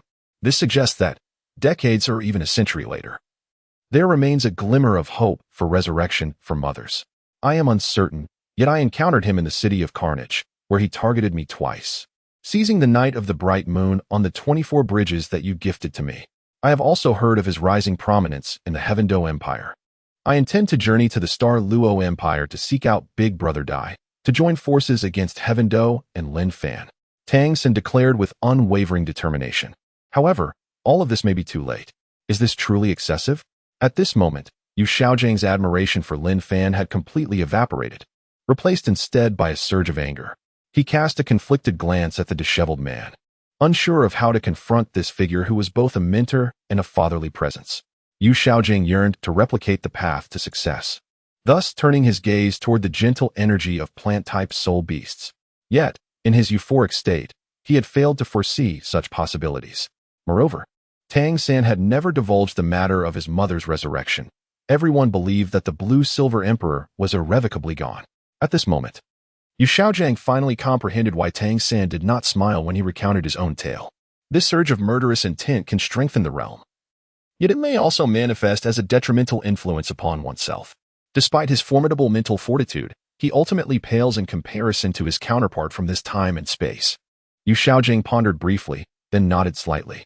It is all a scheme devised by Lin Fan. Yu Xiaojiang's complexion turned ashen, filled with both weakness and fury. This could lead to an elevation of one's capabilities, or conversely, a negative amplification. In this buffed state, Tang San, devoid of the wisdom bestowed by his head spirit bone, descended into madness, losing the composure he once possessed, rooted in a unique power. They were only aware that Tang San's mother was a transformation soul beast, yet the specifics remained elusive. However, one might speculate some insight, given that Tang San's martial soul is blue-silver grass. Is this what you meant, teacher? Tang San gazed at Yu Xiaojiang's smile, his heart seething with anger as he raised his right hand. Yet soon, the imagery in his mind transformed into that of a gentlewoman. From a young age, Tang San had never encountered his mother. In his previous life, he had been an orphan. Yu Xiaojiang's success was born from the blood of his mother. In his childhood, Yu Xiaojiang treated him as if he were his own son. He recalled the moment he first obtained the Blue Silver Emperor. My mother had hopes of resurrection. Yet all of that came to an abrupt end. No, how could Lin Fan possibly injure the Haotian Douluo? Yu Xiaojiang suddenly recalled something, speaking weakly. He yearned for maternal love, especially upon witnessing the emergence of the light cocoon surrounding the Blue Silver Emperor before his departure. He had assumed Tang San was grappling with some daunting predicament, burdened with worries. This was due to the absence of the enhancement from the Wisdom Spirit Bone. Tang San made his move, the longing for maternal love at that moment eclipsing Yu Xiaojiang's contributions. Upon hearing this, the excitement on Yu Xiaojiang's face vanished instantaneously. Your blue-silver grass martial soul has undergone a transformation as well. Could it be that you have also consumed that particular herb? In its place came a palpable stillness. Few were privy to the intricacies of Tang San's lineage.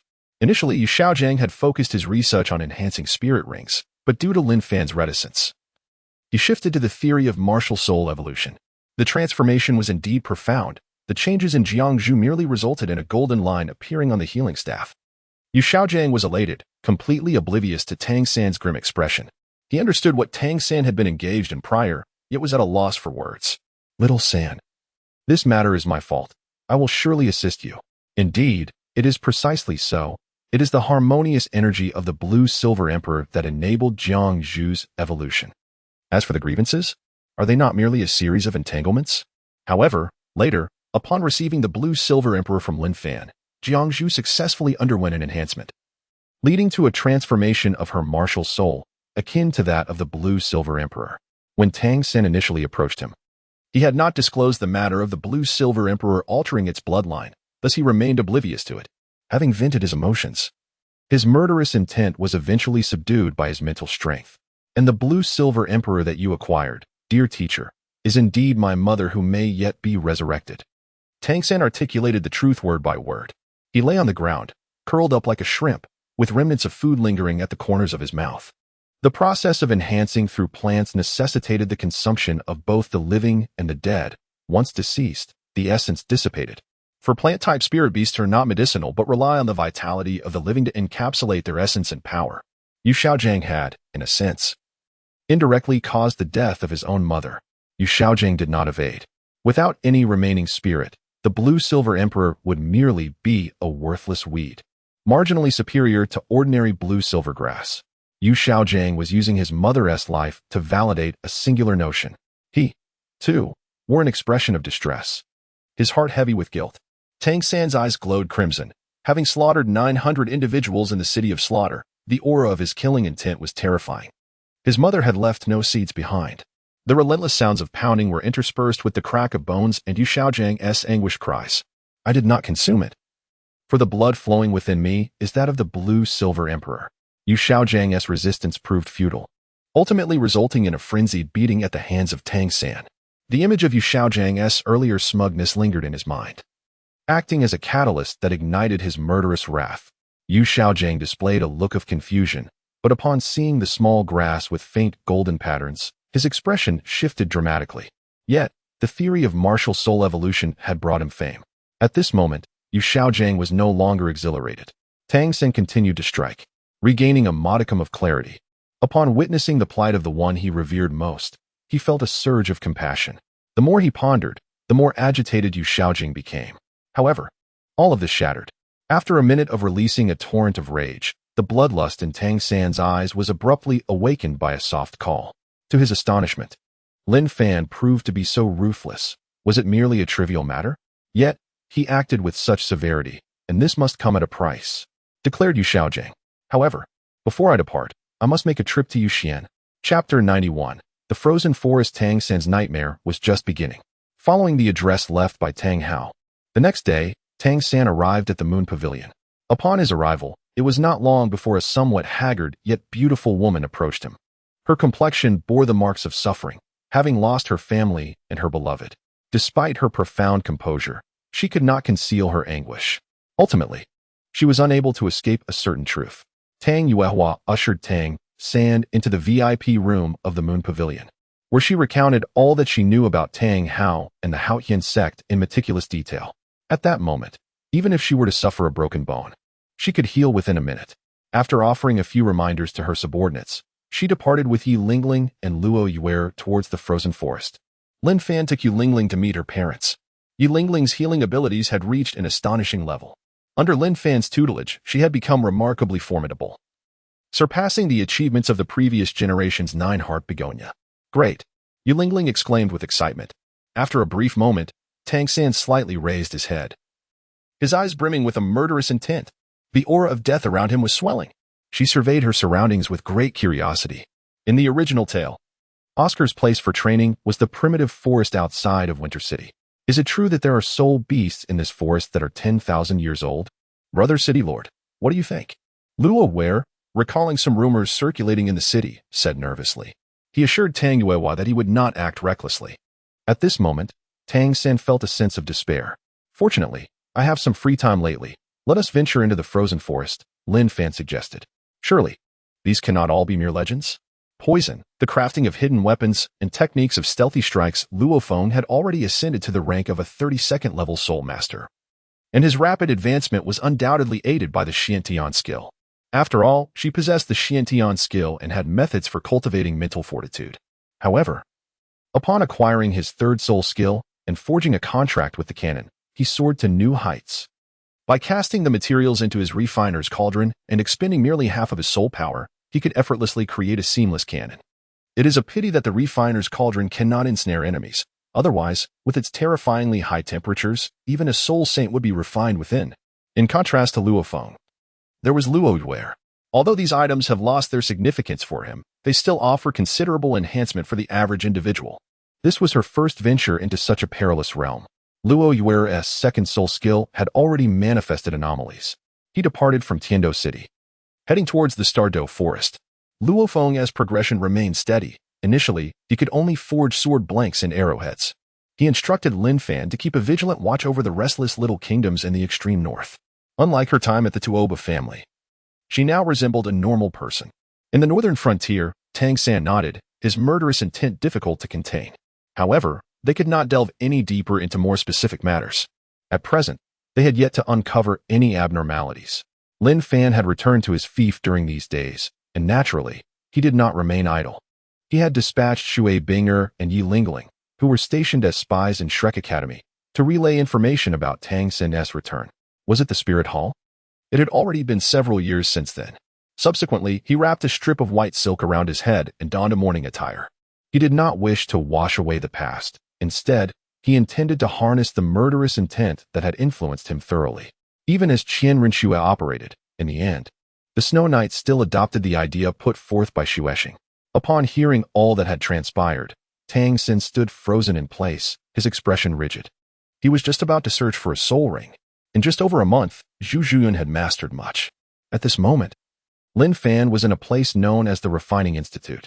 Even the Tiandou Empire had a few. As soon as these words were spoken, Luo Ware's previously relaxed expression suddenly tensed, glancing around anxiously, fearing the sudden emergence of a formidable soul beast as described by her brother, the city lord. Observing the menacing Tang San, Tang Yuehua's beautiful eyes brimmed with concern. When they first arrived, they were merely small karami. Rumors circulated in the city of Lindong that, approximately a century ago, thunderous roars echoed in the mountains, heralding the brewing of immense power.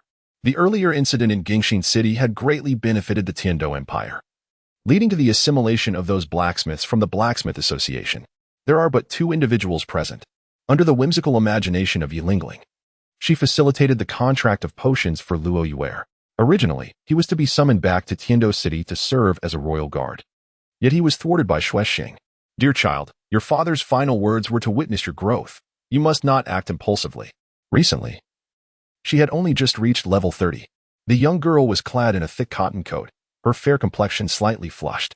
Previously, when she was at level 20, it was Xue Qinghe who directly captured a soul beast for her to absorb. After 2 years of growth and companionship, Luo Ware had become increasingly enchanting. Yi Lingling was momentarily taken aback, then a gentle smile graced her lips. Under Yi Lingling's nurturing guidance, Luo Ware was afforded ample resources. The outcome, naturally, was one of success. These two possess extraordinary martial souls, the tri-elemental refining fire cauldron. Hiki, Lingling, your information is still lacking. Fan, you needn't frighten us. Where would such soul beasts be found?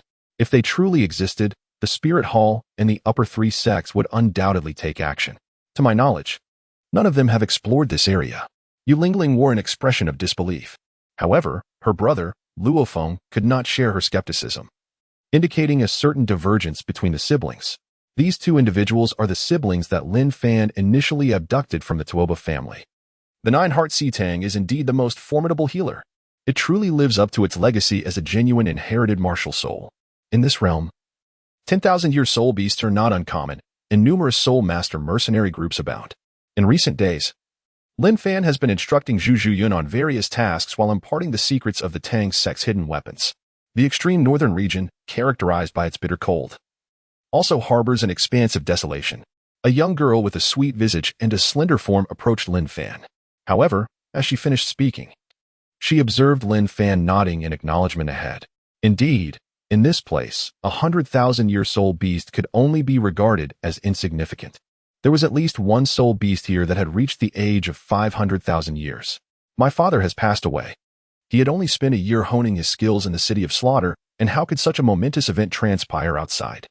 He had yet to recover from the grief of his mother's demise when he learned of his father's fate and the annihilation of the entire Houghton sect. Let us see if we can concoct a remedy. It is no simple matter to encounter a soul beast of 100,000 years. If such a creature truly existed, there would be whispers within the soul master community. What you heard was merely folklore from the north. Yu Lingling smiled gently, urging the young girl not to overthink. Not only in the City of Winter, but also in the small kingdoms surrounding it, there were similar accounts. Brother Fan, I have reached level 60. Luo Feng and Luo Ware. Previously, Yu Lingling could only manage to heal a severed finger. Injuries involving fractures could not be cured instantaneously and required a period of rest. Upon hearing Lin Fan's words, the smile on Yu Lingling's face slightly faltered. Suddenly, she recalled something, her pupils constricting sharply. Chapter 92, The Ancient Beast of Douluo. Yu Lingling remembered a theory Lin Fan had mentioned many years ago. After a soul beast cultivates for 100,000 years, if it does not choose to transform, it will face a heavenly tribulation. At that time, this theory had left Yu Lingling somewhat astonished, as she had never witnessed it firsthand. When Qian Renxue learned of this matter, she had bestowed upon Lin Fan numerous attributes. Indeed, it is as you surmise. The most recent occurrence reported here took place a century ago, likely indicating a soul beast undergoing a tribulation. My assertion regarding the existence of a 500,000-year entity is merely conjecture, for this region remains somewhat enigmatic even to contemporary humans and soul masters. Even the most formidable title Douluo would not venture into its depths without cause. Brother City Lord, what shall we do if we encounter one? Luo Feng listened to the dialogue between Lin Fan and Yu Lingling, struggling to comprehend. She feared the prospect of encountering such a soul beast. After incapacitating the soul beast, Yu Lingling proceeded to refine it, thereby enhancing her healing capabilities further. The explosive power of the Tyrannosaurus Rex soul bone surged from her right arm, the vitality of the Golden Dragon King coursing forth. The simplest method of differentiation is that a soul beast can yield a soul ring upon slaying. Lin Fan unleashed his 8th soul skill, and the mournful, sorrowful cry of a true dragon resonated through the air. A third of the giant centipede's body had already been severed. Indeed, Brother Fan does not always have the luxury of time. Yu Lingling also found this camping experience quite enjoyable. Lin Fan, intrigued, wondered if any special attributes might be acquired. Before long, the purple extreme magic eye was activated, revealing that Lin Fan, in the distance, exhibited some peculiar traits, radiating an aura akin to being enveloped in a luminous sheen. Not all creatures on the Douluo Continent are soul beasts. The mountains here are incomparable to the diminutive peaks of the Sunset Forest, where the elements of fire and ice intertwine. Ahead, a shadow looms at a height of 100 meters, drifting through the air. Though it may not rival the ultimate ice of the eternal crystal, it is still formidable, belonging to the T1 classification of chilling attributes. Lin Fan was deep in contemplation when, in the blink of an eye, a colossal flying centipede was struck. This race was utterly extinguished during the era of the peerless Tang sect, never to reemerge. In the words of Tang San, it is referred to as the primordial exotic beast. Her spiritual power stirred slightly, and with a swift motion, she effortlessly swatted the radiance away. Upon hearing those words, Luo Yuer felt an inexplicable acceleration of her heartbeat. In an instant, Lin Fan unsheathed the dragon-slaying sword. Cold poison? Lin Fan murmured. And as the force of his vitality surged, it appeared as though a dragon's claw manifested from his palm. This is a special soul beast imbued with the essence of life, thriving atop a 1,000-meter-high mountain. I shall be away for a moment, returning within 10 minutes. Lin Fan declared. However, for Yi Lingling and Luo Yuer, a sense of unease lingered. The chill of the wind swept across their skin like a sharp blade, making the journey quite arduous. It was highly probable that they might encounter the soul beasts of the northern Three Kings lineage. After all, they were in the wilderness. Unperturbed by these thoughts, Lin Fan focused his mental energy, observing as the colossal flying centipede attempted to burrow into the earth to escape. The power of the tyrant surged forth. These extraordinary beasts emerged prior to the soul beasts, as the latter's increasing numbers have diminished their living space. In a fleeting minute of pursuit, she wished to express her desire to join the observation, but was halted by Yi Lingling. Their hesitation did not stem from concerns for safety. Rather, the notion of residing alongside Lin Fan felt somewhat embarrassing. Typically, the aura of soul beast permeates various regions of their corporeal forms. The icebound Snow Lotus, along with the Ice Emperor and Snow Emperor, are significant figures, albeit from different eras. As night descended, even in a wounded state, the speed at which the earth was excavated remained remarkably swift. A faint glow from distant tents flickered in the darkness. A fierce wind howled, heralding the presence of a dragon. In previous encounters, Yi Lingling held a considerable advantage when alone. Slaying these aberrant beasts yields inner cores. When Tang San vanquished one, he acquired an inner core that, when consumed by Ma Hongjun, facilitated his evolution into the 10-headed phoenix. Such creatures could reach heights of 8 or 900 meters, or even 3 to 4,000 meters. Locating one is indeed a rare fortune. The soul beasts were conjured by the Dragon Clan. Lin Fan responded with a smile before departing from the scene. Just as he was about to continue his discourse, he realized that his domain could only suppress soul beasts and weapon spirits. Yet this ancient aberration could not be restrained. Upon hearing this, Luo Yuer felt her sense of security evaporate. Lin Fan was now approximately 50 miles from the camp. He contemplated a concept from the Douluo Continent. In mere breaths, he burrowed several meters deep. The two women huddled together in their bed, warming themselves by the fire, illuminated by its glow, their faces radiating profound contentment. Beginning from the far north serves as an excellent test. This radiant beam harbors an imposing chill. A trio of individuals settled in with simplicity, intensifying Yi Lingling's healing prowess. The colossal centipede turned its head, opening its maw, from which a slender, finger-like stream of white light surged forth. The extraordinary beasts can be regarded as indigenous beings of the Douluo Continent, distinct from the concept of soul beasts. This is already the deepest part of the frozen forest. It is difficult to locate Luo Yuer. Very well, we shall wait here for your return. The warmth of the blankets will surely be inviting, she said, her cheeks slightly flushed. The young man stepped into the tent. With a thud, a colossal centipede fell directly to the ground. Lin Fan released his spiritual energy and, upon seeing it clearly, was taken aback. The soul beast, endowed with an impressive power after 2 millennia, stands as a formidable presence. In the distance, the flying centipede perceptively senses the anomaly.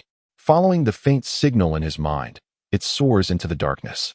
He has long sought an opportunity to infiltrate the realm of soul beasts. The icy wind howls around him. After a day of exploration, Lin Fan has not encountered many satisfactory soul beasts, with the largest measuring merely 8 meters in length. Before departing, he conducted a thorough search, and upon detecting no signs of soul beasts or humans nearby, he made his exit.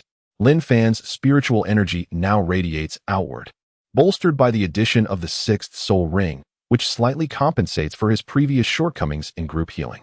Yi Lingling requires a 10,000-year soul beast, ideally one with a gentle disposition and enhancements related to life.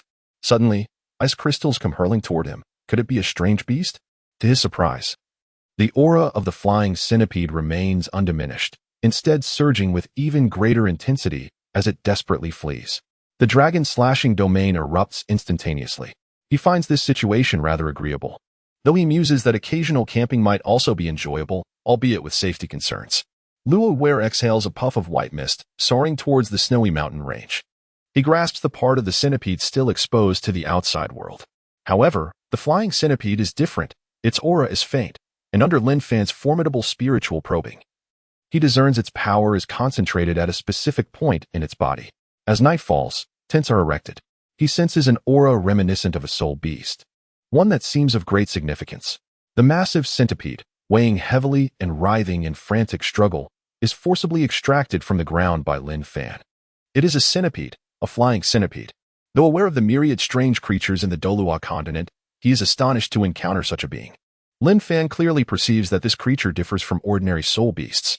The Titan giant ape had previously mentioned that resurrecting Xiao Wu requires the inner core of an ancient beast. Over the next 2 days, Lin Fan discovers a soul beast derived from a rare plant in the far north. Naturally, Lin Fan does not retreat. Yet the soul beast must be aware of the existence of this race. A formidable and terrifying sword aura sweeps across the landscape, as seen on the path to hell, where the 10-headed blazing sun snake resides. Lin Fan has long been attentive, pulling the centipede back. The location he once occupied is now marked by shards of piercing ice crystals. In the void, 10 meters away, a figure clad in white holds an ice crystal longsword, aimed directly at him. Chapter 93. Suppressing the Snow Empress and reaping rewards before him stood a woman of statuesque elegance, her long, snow-white hair cascading down to her waist. Her complexion was fair, and the delicate lashes of her eyes bore the marks of time. A chilling aura emanated from her being, accompanied by a formidable and potent pressure of soul power that radiated outward. Ancient beings have become increasingly rare. I wonder if you would allow her to depart and thrive naturally. The woman spoke, her tone imbued with a frosty aloofness. Lin Fan gazed at the lady amidst the swirling snow, his mental acuity perceiving a profound essence of a soul beast surrounding her. The cultivation she exhibited seemed to be around 580,000 years. She was detached from worldly affairs, exuding a pure and frigid demeanor. As she wielded her long sword, the snow and wind coalesced around her graceful figure. In an instant, she appeared as though drenched in rain. "What do you believe I will do?" Lin Fan retorted. "This must be the Ice Queen, the foremost among the 3 sovereigns of the far north." Upon hearing this, the Ice Queen widened her beautiful eyes, her body drenched. The sweltering heat mercilessly enveloped the surroundings. A resplendent and dazzling golden light erupted from the dragon-slaying sword. She refrained from uttering further words. How could Lin Fan venture out and return with such a stunning beauty? At this moment, the Ice Queen sensed a foreboding. An immense force was suppressing her. From her pristine white robe, a surge of blizzard power emanated as she desperately resisted. This is the formidable soul beast I previously mentioned. One that has existed for over 500,000 years, Lin Fan remarked, glancing at Yi Lingling and Luo Yue. Who could have imagined that those from the outside world had reached such heights? Such a breathtaking being is indeed a soul beast older than 500,000 years? What exactly do you intend to do? The Ice Queen, scrutinized in such a manner, was now filled with indignation. While she was roasting, she also examined her status panel. The Ice Queen had not anticipated encountering such an adversary today. This transformation is merely humanoid, still bearing some traits of the soul beasts. Lin Fan gazed at the woman sprawled on the ground, drenched in mud. Although Yi Lingling and Luo Yue were taken aback, they ultimately trusted Lin Fan's words. Once pure and serene, she now bore the remnants of melted snow and dirt upon her clothing and hair, presenting an utterly disheveled appearance. A flicker of anxiety danced upon her features. The Snow Empress, no matter how powerful, remains but a mortal. After resolving the matters at hand, Lin Fan approached the Snow Empress, whose spirit he had confined with his consciousness. However, they were quite curious about Lin Fan's intentions regarding these soul beasts. Given that his soul rings were already fully occupied, the means to suppress that individual from the future unexpectedly yielded such treasures. Even a soul sovereign could discern her anomalies. The power surged from the crystalline sword in his grasp. As the suppression of her soul dissipated, the Ice Empress regained control of her body. The ice sword was shattered by the dragon-slaying sword in its martial spirit form. He ignited the flames of the sun, retrieving some food to roast. "Do you believe I would squander the succulent morsel within my grasp?" Lin Fan retorted. Having merely disrupted Hui Yuhao's fortunes resulted in such benefits. He wondered what grand opportunities might arise should he eliminate By. A flame surged within his dantian. By subduing the key figure of the future, the Snow Empress, he had utterly shattered the fortunes of a divine king and acquired the exquisite item, the extreme cold star. Lin Fan paused to examine the broadcast, momentarily taken aback. A mournful cry from the true dragon resonated through the air. Of course, some powerful soul beasts also possess transformation abilities. Yet this transformation differed markedly from that of Xiao Wu or Ayin. I have heard that there are numerous formidable soul beasts within the mountains. You should be able to attract them, and then I shall gather them all at once, Lin Fan declared. The two women turned to the serene-faced woman, their expressions filled with questions. Lin Fan directly carried the Snow Empress back to his camp. The spirit of the Snow Empress regarded the ethereal figure that appeared before her with a questioning gaze. Today, she was not meddling in trivial matters, but rather safeguarding her own interests. Otherwise, she would not have dared to take such risks. She attempted to flee. But just as she leaped several meters away, she was again besieged by his mental intrusion. She had not anticipated that Lin Fan could be so malevolent. With an extraordinary configuration of 3 black and 6 red, alarm bells began to ring as she realized Lin Fan intended to take action against those few. A radiant golden sun, 10 meters in diameter, emerged before them. He also discerned a crucial fact: the Snow Empress could only fall once. This sensation rendered the Snow Empress quite uncomfortable. She appeared unfazed, her gaze remaining icy, while the surrounding snowstorm surged violently towards her. Lin Fan had ascended to a semi-divine status. Even if a true deity were to descend, he would remain unperturbed. In mere moments, the Snow Empress, having been propelled hundreds of meters away, was struck and plummeted heavily from the sky. It is said that this entity was forged from the elemental forces of the extreme northern lands. The dragon-slaying domain erupted instantaneously, leaving both women momentarily astonished. A colossal ice sword, measuring 10 meters in length, crystallized before them. Waves of soul energy coalesced, ultimately manifesting behind Lin Fan. With a mere thought, 9 soul rings on his body blossomed instantaneously, unleashing the formidable power of a 100,000-year soul ring. Given that she was not human, the aura of the soul beast emanating from her was difficult to conceal. Be compliant. Henceforth, you shall belong to me, and all shall adhere to my directives. Lin Fan communicated telepathically. The velocity of his divine thoughts was beyond reproach. He refrained from responding verbally, choosing instead to temporarily lift the suppression on her soul. This time, I did not fall. I was caught by Lin Fan, descending from the heavens. Whether it is Tang San, Qian Renxue, or a character like Douluo. In addition to dropping some valuable attributes, they also yield some common ones, typically related to soul ring age and trifling enhancements such as 3 levels of soul power. You can no longer absorb soul rings. You must allow others to harness my strength, declared the Snow Empress. Lin Fan's prowess far exceeded her expectations. She realized that she had provoked the wrong person today. He retracted the might of the sun true fire and subsequently vanquished the flying centipede, acquiring a round ice blue inner core.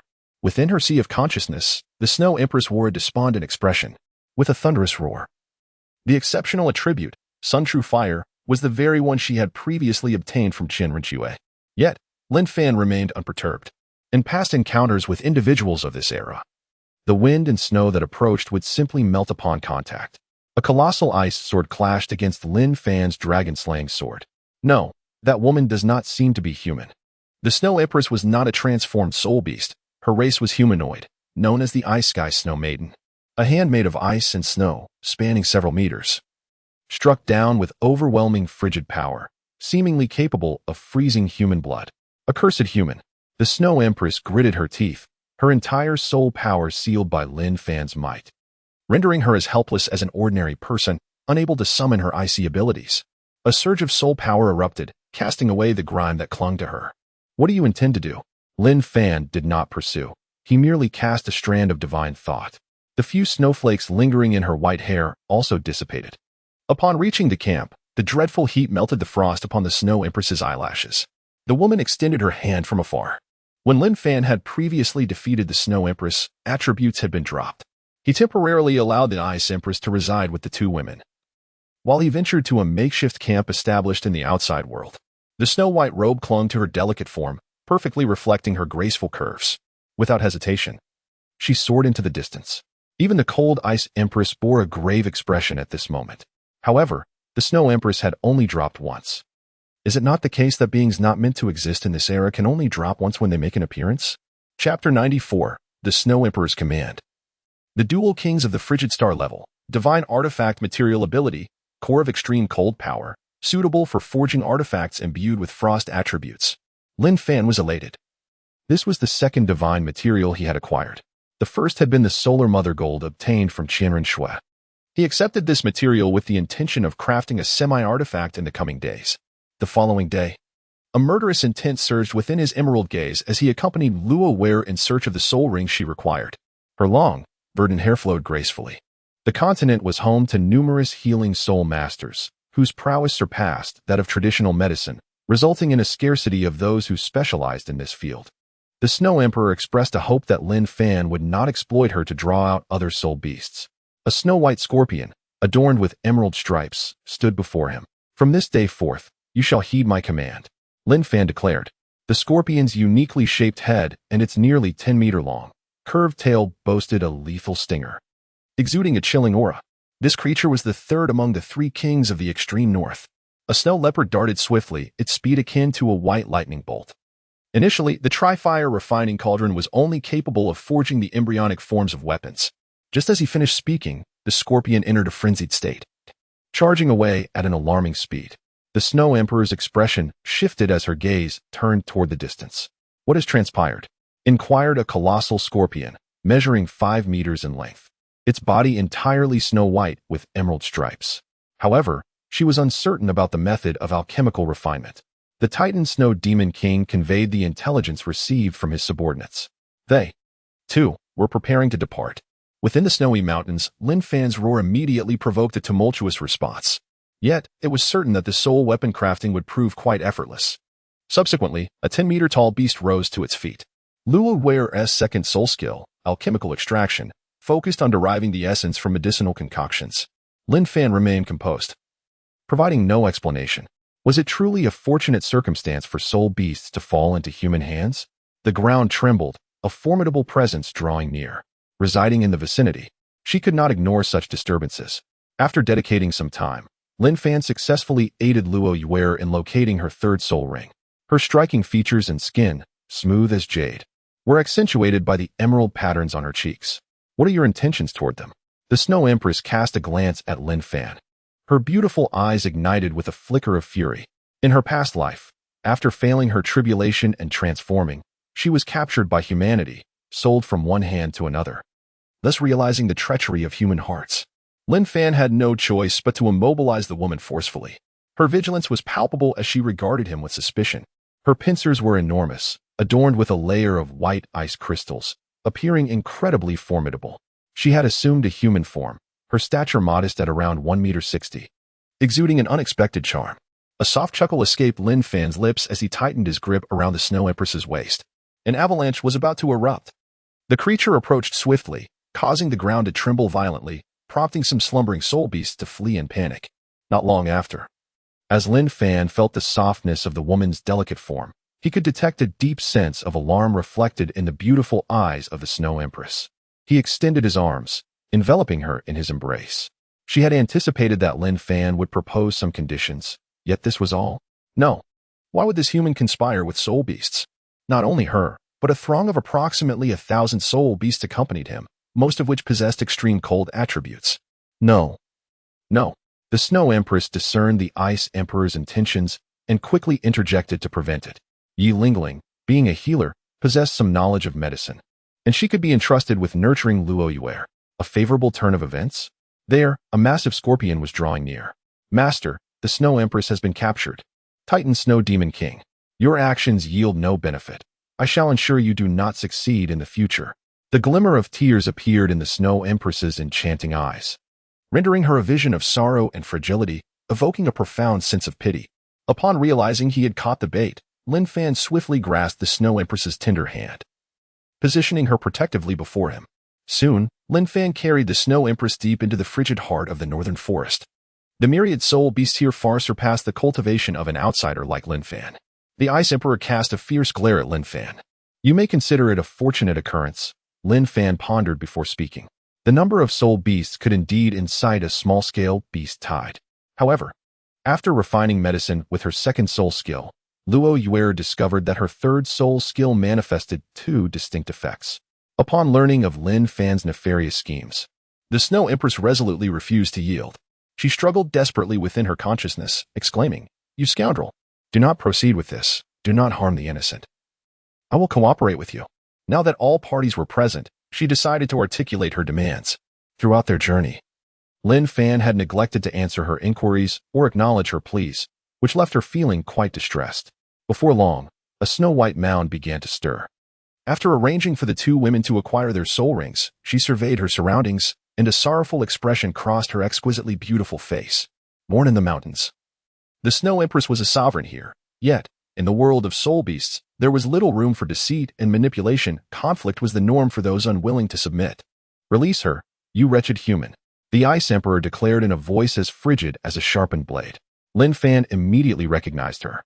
The snow above swiftly descended, and the woman beside the young man stood momentarily stunned. Among them were snow leopards, polar bears, and fierce tigers, among others.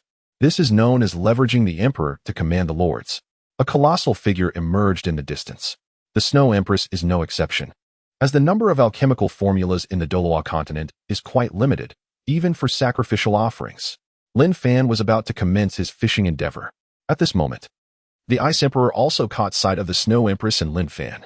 It unleashed a roar, and soon, several spirit beasts from the snowy mountains began to converge towards its location.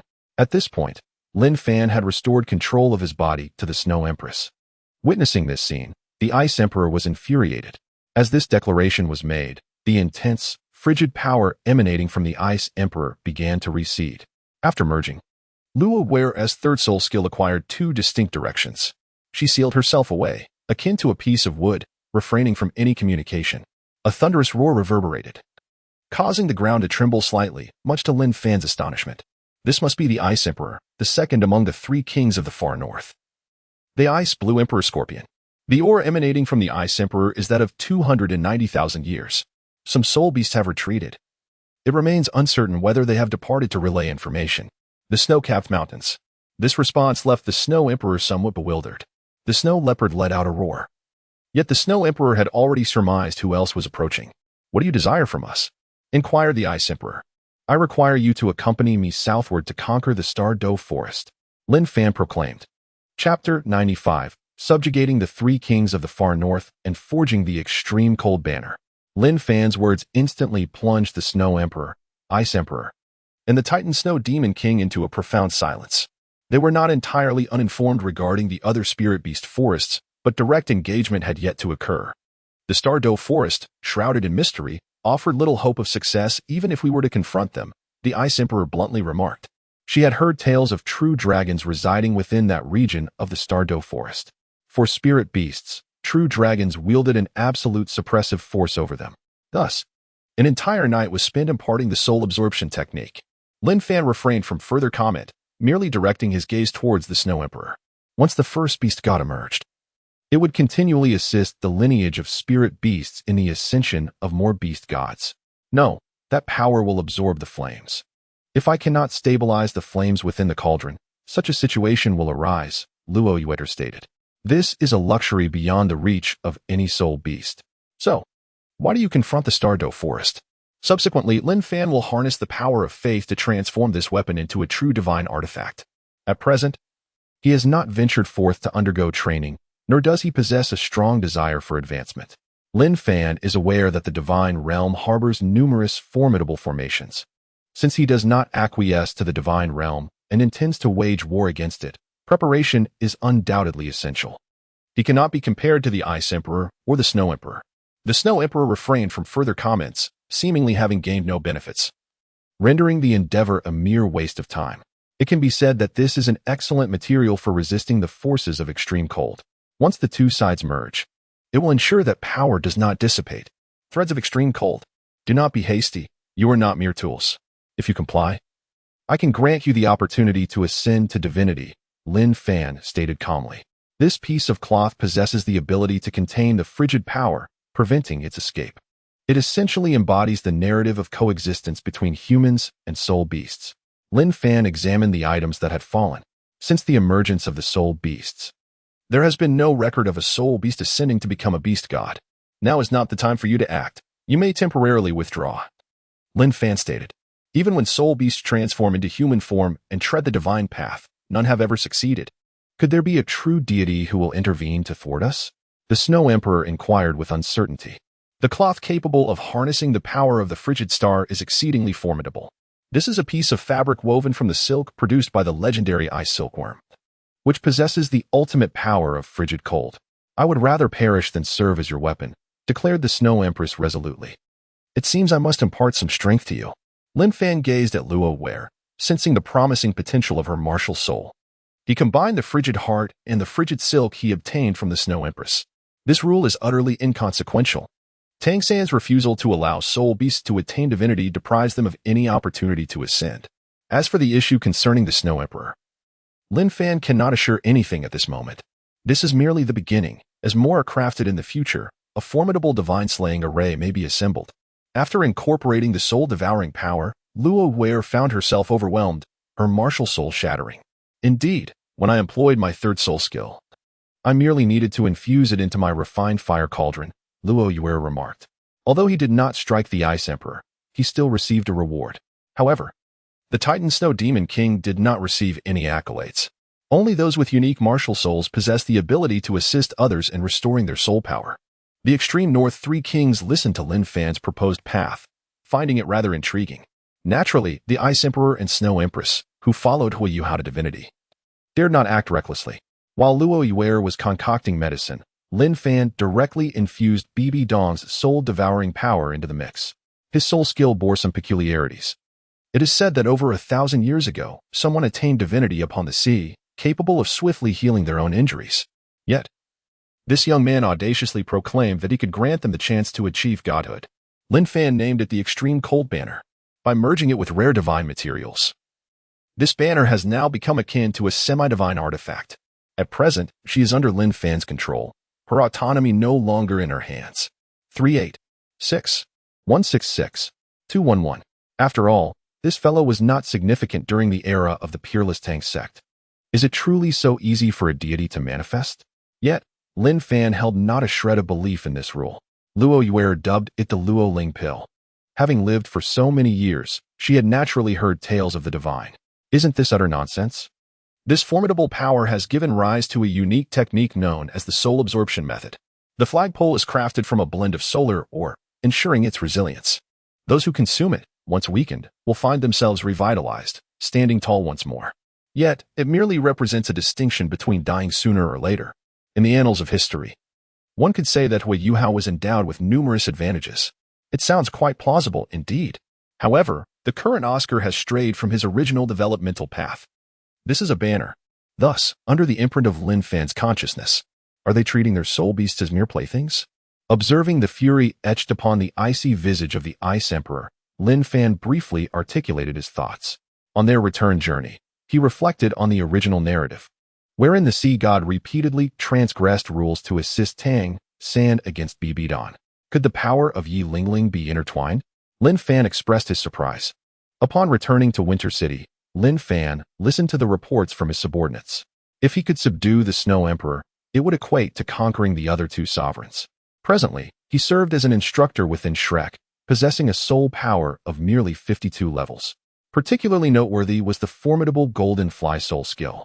A notion sparked within Lin Fan's mind, akin to Oscar's soul abilities. The Shura god had also intervened previously, ascend to divinity. Yet, the execution of this plan would depend on the unfolding circumstances. If one ascends to godhood, so too can soul beasts achieve divinity.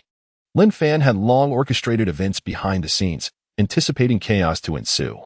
Brother City Lord, this is a concoction I developed alongside Sister Lingling, Luo Wei stated, presenting a pill to Lin Fan and elucidating its effects.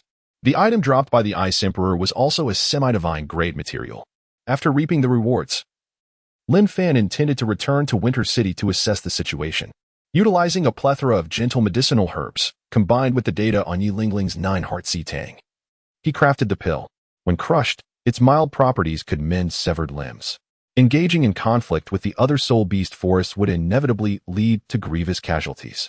Regrettably, he was merely a product of Tang San's tutelage. Subsequently, the soul beasts retreated. He then collaborated with Luo Wei to examine the affairs concerning the smaller kingdoms beyond Winter City. Although the divine realm imposes regulations forbidding deities from meddling in mortal affairs, what could they truly prevent us from doing? Lin Fan countered. Stretching 3 meters, the banner was meticulously tailored, square in shape. The Ice Emperor and the Titan Snow Demon King having once pursued the Snow Emperor, despite being rebuffed, were evidently not the type to stand idly by in the face of peril. In this world, there currently exists no potion capable of restoring soul power. The Snow Empress's words hold absolute authority. At this moment, the Ice Emperor also spoke, yet due to his lack of the soul-devouring essence, his soul absorption is naturally inferior to Lin Fan's. However, with the assistance of the Xiantian technique combined with the soul absorption great method, her cultivation speed could ascend to new heights. Once she fully stabilizes that surge of power, in conjunction with Lin Fan, they should be able to concoct a pill infused with soul-absorbing energy, though the outcome remains uncertain. Chapter 96. Farewell, Qian Renxue. The following day, Lin Fan conducted inspections. Within his secret arsenal, the fruits of years of labor had culminated in the creation of 1,000 cannons and over 10,000 pills. Yet, he found himself in need of solar ore. Lin Fan deemed the use of solar ore unnecessary any longer. He took with him the solar mother gold and retrieved the angelic sword mold that had fallen from Qian Renxue. However, this matter had been expedited. Wasn't Xing Luo recently rather unruly? If you insist on conflict, it is likely that the entire court, both civil and military, would oppose it, Lin Fan remarked. He had long prepared a rationale for the impending inquiries, stating directly, I have already become a titled Douluo. For Lin Fan had lost clarity long ago. At present, Xue Qinghe should have ascended to the rank of sole Douluo. This is a letter sent by Hulayina. She paused for a moment, contemplating what to say, yet ultimately chose to remain silent. Presently, she possesses a considerable number of soul master families in her hands. However, Lin Fan remains unperturbed, for he still has a contingency plan in place. This power transcends the level of soul masters. Lin Fan was somewhat taken aback, realizing that he had altered many trajectories. He did not conceal his presence, directly unleashing his aura. Because of Bibi Dong's actions, Qian Renxue had intensified the potion administered to Xue Yi in advance. Lin, I did not expect your arrival to be so swift. I am currently overseeing the state and was contemplating summoning you back in due time.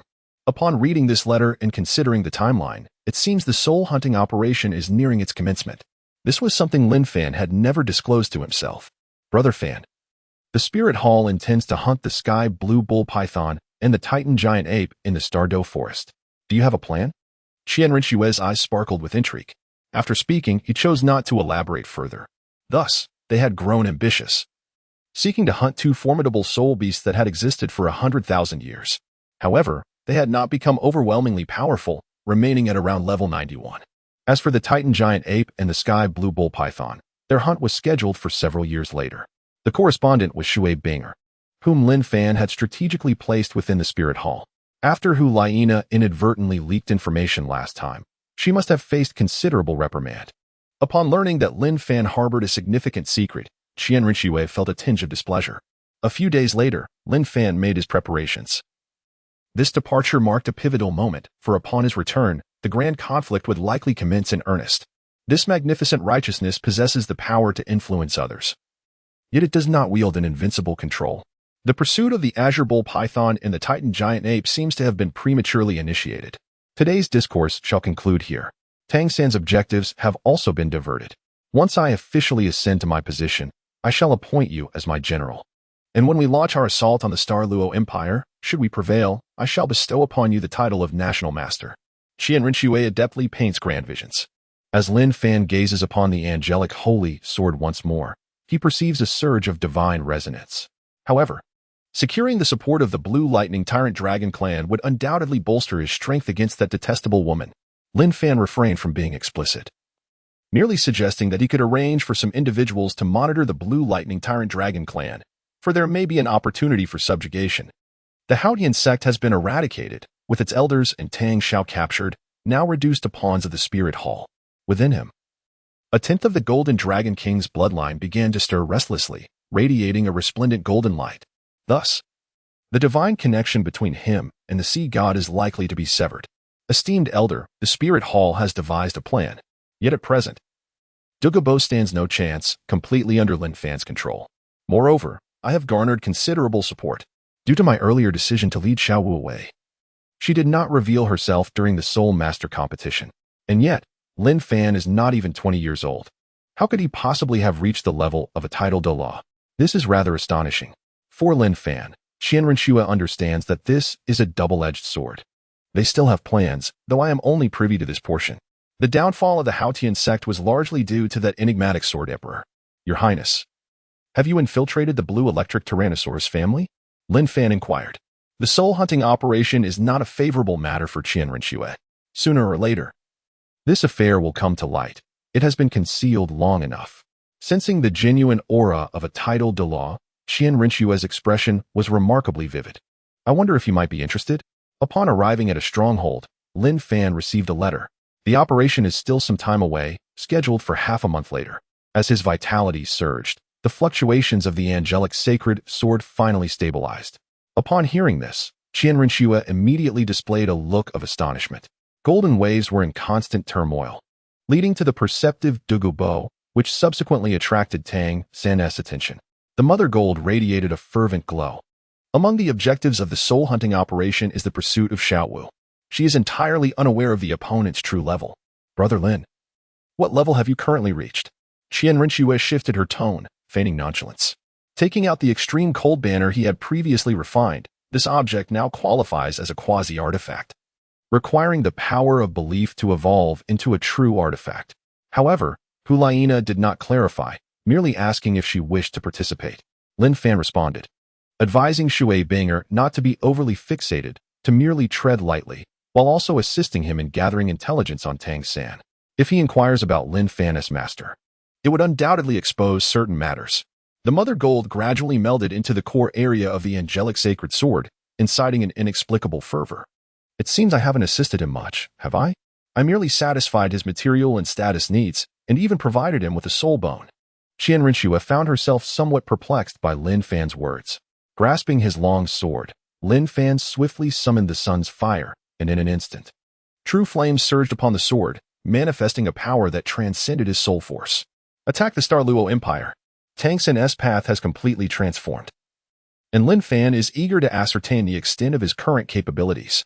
Lin Fan arrived in Heaven Dou City, once again encountering Qian Renxue. Divine power. No. Their family members are too proud. They would not submit to someone as ordinary as me. The sword embryo emanated a righteous aura, and merely the residual waves could calm the turmoil within one's heart. In the secret chamber, it led to the failure of the coup, likely due to being strictly controlled by Bibi Dong. She calculated in her mind. This intelligence was acquired from the spirit hall. Contact with divine artifacts allows him to comprehend the chasm that lies between himself and the true deities. Thus, it is imperative that I ascend the throne first. After all, who would dare oppose the decree of the Son of Heaven? Moreover, she has heard of a remarkable master that Lin Fan possesses, which fills her with both joy and trepidation. Without even a fraction of the Golden Dragon King's bloodline, I fear I will be unable to wield this power. Lin Fan murmured. Now, Qian Renxue has entered the regency phase. For instance, certain notorious bandits, once infected, may turn to robbing the rich to aid the impoverished. My attainment of this level is largely thanks to His Highness and a few others, Lin Fan stated, having been deeply impressed by Qian Renxue. Lin Fan also procured some items, yet they hold little significance for him at present. Chapter 97, The Soul Hunting Operation begins. The Spirit Hall. Ever since the demise of the Haotian sect, a cherished faction, the members have grown somewhat complacent. Bibi Dong has yet to publicly announce this event.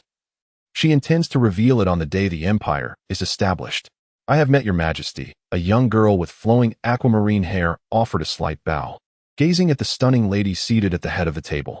Bibi Dong's gaze fell upon this girl with great fondness, as her talent was extraordinary. At less than 25 years of age, she has already reached the rank of Soul Douluo. It is said that within the depths of the Star Dou forest, many formidable soul beasts still dwell. Xiaowu sat by the lake, having removed her shoes, her delicate, smooth feet soaking in the water. Some soul beasts might perceive their alliance with humans as treachery. However, she has been unable to persuade them otherwise. They are not ordinary titled Douluo. Although their relationship remains unspoken, both parties are well aware. Thinking of escaping? A cold voice echoed. Yet, no one anticipated that this day would arrive so swiftly. Xue Qinghe's identity is easily investigated. A powerful aura soon emerged from behind. Is it necessary to regard Tang San with such gravity? Alas, this individual is of Lin Fan's entourage. The nearby Air Ming, upon hearing this, grew increasingly displeased. Even with De Ming and Air Ming's protection, it would be of little use and could even embroil them in trouble. She herself felt a twinge of annoyance. At that moment, according to the intelligence, Tang San would not exceed level 60. Subsequently, a swarm of spiders emerged, tracking the two great soul beasts' aura. Xue Wu leaped onto Erming's shoulder, retreating despite his evident reluctance. Xue Qinghe nodded slightly. Could Tang San truly have slain a soul saint at just over 30 levels? Even she found this matter rather absurd. Upon hearing this, the three siblings, who were previously engaged in casual conversation, instantly displayed expressions of shock. Yet, to prevent Qian Renxue from growing too powerful, she chose to take action. The little dance on Erming's shoulder turned to look back. I will hide well. What matters more now is you. They should be from the spirit hall, and their approach is quite aggressive, Tang San said anxiously. The golden generation will assist you. It also serves as a form of training, Bibidong remarked. Safeguarding the foundation of the spirit hall is indeed a straightforward task. Once the time arrived, Bibidong's team commenced their expedition. In the Douluo forest, they were certainly aware that humans would seek trouble with them. After attaining divinity, even the Sword Emperor would have to submit to them. A powerful surge of soul power erupted. Did Lin Fan speak with you? Bibidong inquired, considering their previous close relationship. Xue Qinghe smiled slightly. Lin Fan has also studied hidden weapons, as learned through the esteemed Douluo, and then he informed me. How had the gentle Tang San become so frenzied after a visit to the city of slaughter? Tang San kept everything from her, which left her somewhat displeased. The three lines moved in unison. Humph. As the king of this periphery, I fear not those wretched humans. I do not require a soul emperor for protection. However, Deming directly reprimanded, do not act impulsively. We must leave. She was eager to establish an empire and begin unifying the continent. Your Majesty, Tang San excels in utilizing external objects. I fear I may not be able to subdue him, Xue Qinghe stated directly, requesting support. The second line, led by the two Douluo's Jiugue, would execute a massacre against the Blue Lightning Tyrant Dragon, deploying 3,000 soul masters for the assault. The third line, comprising the 7 treasure glazed tile school, with 5 offerings of light feather and 4 offerings of fierce lion, in conjunction with several titled Douluo elders. Dispatch 2,000 soul masters. They witnessed the 6 great titled Douluo suspended in the void, pursuing them. But with your strength, why do you still harbor such concerns? Bibidong questioned, puzzled. However, just as they had run a few hundred meters, Xue Wu felt somewhat helpless upon hearing this. As soon as these words were spoken, Bibidong's expression subtly shifted. If Tang San's human presence was exposed, he would be hunted down. After arrangements were made, Xue Qinghe recalled Lin Fan's message, which advised her to avoid combat with Tang San. She personally led the soul hunting team. However, once she became a deity, there would be no need for concern. I have already been exposed. You all must leave quickly, Deming insisted. This matter is inconsequential. After all, we spirit beasts also engage in conflict amongst ourselves. I believe that once my brother becomes powerful, you will be able to protect the 3 of us, Xue Wu said earnestly. You are aware of this matter? Bibidong was somewhat taken aback. She did not wish for Tang San to massacre soul beasts in such a manner. Xue Wu, he has lost his mind. He is slaughtering our kin, she exclaimed. It would be wise for you to distance yourself from him. In the lake, Deming conveyed this message. It was apparent that Lin Fan was now aligned with Qian Renxue, which caused Bibidong to feel a twinge of concern. She instructed Xue Qinghe on the tasks at hand. It had been many years since Tang San had slain a soul saint with external aid while still in his 30s. And now it was uncertain what hidden cards he might possess. Xue Qinghe remarked, Tang San hones his killing intent daily. His frenzied slaughter of soul beasts is unmatched across the entirety of Douluo Continent. Xue Qinghe believed that, at the very least, she was empowered by the ultimate ice and had reached the level of a titled Douluo. Tang San's face showed signs of panic as he announced, this is not good. A group of formidable soul masters is approaching, likely targeting the 2 of you. He was indeed a person of talent, capable of uprooting threats entirely. Why did Fanga still advise him against confronting a minor Karami? Lin Fan himself possessed remarkable talent and a tremendously powerful master. Erming snorted, perfect timing. I have long desired to crush those detestable humans. Recently acquired intelligence indicated that Tang San was located within the Douluo forest. If you were to cause trouble, it would be your responsibility to handle him, and if you could suppress him, that would be ideal. Meanwhile, Bibidong also instructed several individuals to take action. She believed that perhaps she could ascend to the status of titled Douluo by the age of 30. Aside from herself, there were Tang Xiao, the Grand Elder of the Haotian sect, the Second Elder, and the 6 and 7 offerings, Qianjun and Jiangma. Surely, the existence of hidden weapons was known to them. The revealed crossbow was merely a basic version. He possessed many other external devices, such as the peculiar weapon the poisoned Douluo used when the chrysanthemum Douluo sought trouble with him. Xue Qinghe added. Bibi Dong allowed the individual to enter primarily to utilize them and potentially draw Lin Fan closer. In time, he would become the youngest titled Douluo. The reason she did not accompany Daming and Erming into the depths was her concern over the soul beast's potential attacks. Brother, what about you? Xiao inquired immediately. The relationship between the Seven Treasures Glazed Tile School and the Tiandou Empire was currently too favorable. She had to curtail it. It was imperative to clarify the hierarchy between Qin Renxue and the others. The three teams were unaware of one another. A formidable killing intent approached. Given these circumstances, Tang San was indeed not so simple. Previously, Yu Guan had merely mentioned him, but she had not taken it to heart. Not much time had passed since then. The third line appears somewhat hesitant, even for Bibi Dong. The day of departure has arrived. Such numbers? Erming was equally startled.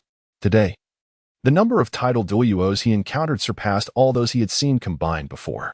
Damn, when did the human world become so formidable? The sheer quantity of titled Douluos is astonishing. Deming is similarly taken aback. Chapter 98. The Hunt for Deming. Despair descends. A powerful mental force surged ahead. Bibi Dong immediately took notice of Xiao Wu. To her surprise, she was indeed a transformed soul beast, which was quite unexpected.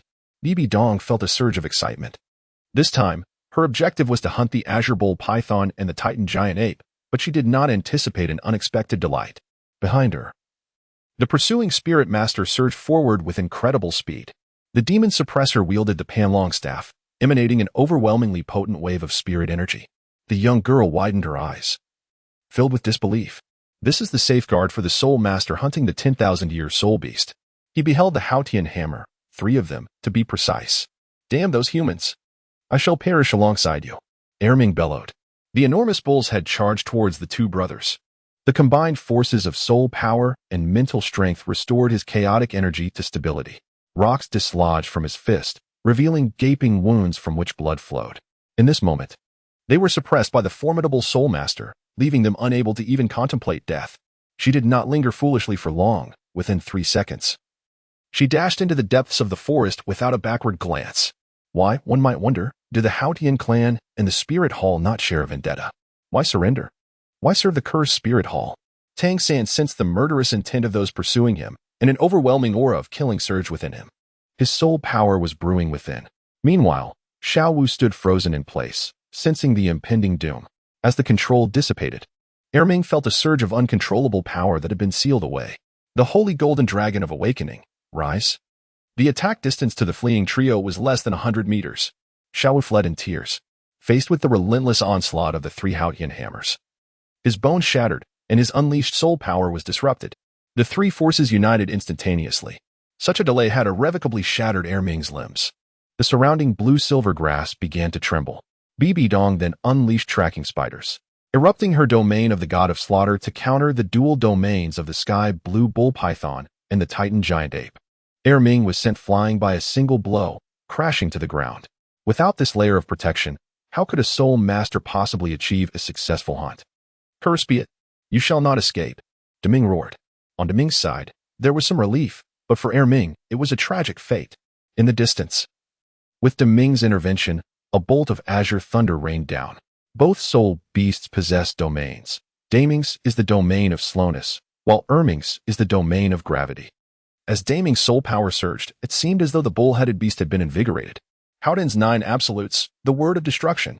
The Grand Elder of the Haotian sect wielded the Haotian hammer and struck down with tremendous force. Bibi Dong's mental prowess could be deemed unparalleled across the realms. Daming emitted a mournful cry, engulfed in despair. Both Daming and Erming succumbed to utter hopelessness. Erming's fluctuations were suppressed, and Bibi Dong, sensing this, immediately concentrated her mental energy to impose control once more. However, she was swiftly met with a fist from Erming that shattered her efforts. With a soul power level of 97, he stood as the mightiest presence in the arena, second only to Bibi Dong. A resounding thud echoed, emanating from Erming's lament. Daming's physical form fractured, yet he failed to achieve a self-detonation. To prevent the soul beast's explosion, she needed to maintain her unwavering focus. Observing the trio wielding Haotian hammers relentlessly employing their soul power to suppress Erming, a sense of despair settled within her. 100,000-year-old soul beast is not one to passively await its demise. The duo, Qianjun and Jiangma, collaborated to wield the Panlong staff in defense. The three members of the Haotian sect, poised to strike once again, halted their advance. Eighth soul skill, Haotian Heavy Hammer. Tang San made his move, unleashing a formidable force that brewed with intensity. This parting may indeed signify eternity.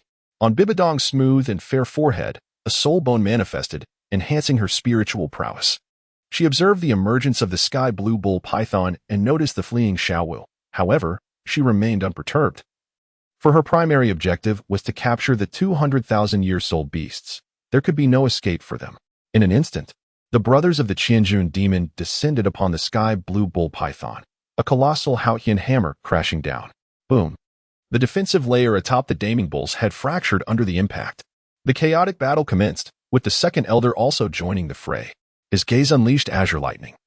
Striking with fervor, Qianjun demon discerned the eruption of soul power, intent on subduing the tumultuous force of Daming. Over 1,000 meters away on the battlefield, two Haotian hammers struck heavily upon the second Ming. Haotian sect, cursed wretches. Their self-detonation would leave only soul bones, devoid of soul rings. Those detestable humans. Second Ming let out a roar filled with unbridled fury, while countering the oppressive force of their domains with her killing god field. She simultaneously unleashed her soul skills upon various soul beasts from a distance. One red, one black, the twin dragons surged forth. At this moment, Daming was equally astonished. They could have easily dispersed and fled, yet they chose to confront the main force, driven by the fear of being captured. The battlefield here is filled with tumultuous activity. Hulaina, Xieyu, and Yan are present. In an instant, the impulsive heir Ming, wishing to self-detonate, finds himself restrained by Bibi Dong's mental force. It is not that she wishes to abandon him, but rather that she does not want to betray the earnest intentions of her two younger brothers.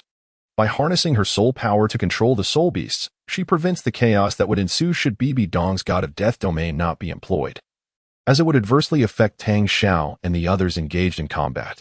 At this moment, a young girl stands atop Deming's head, as a powerful surge of mental energy emanates from the distance. This punch embodies the very essence of gravity.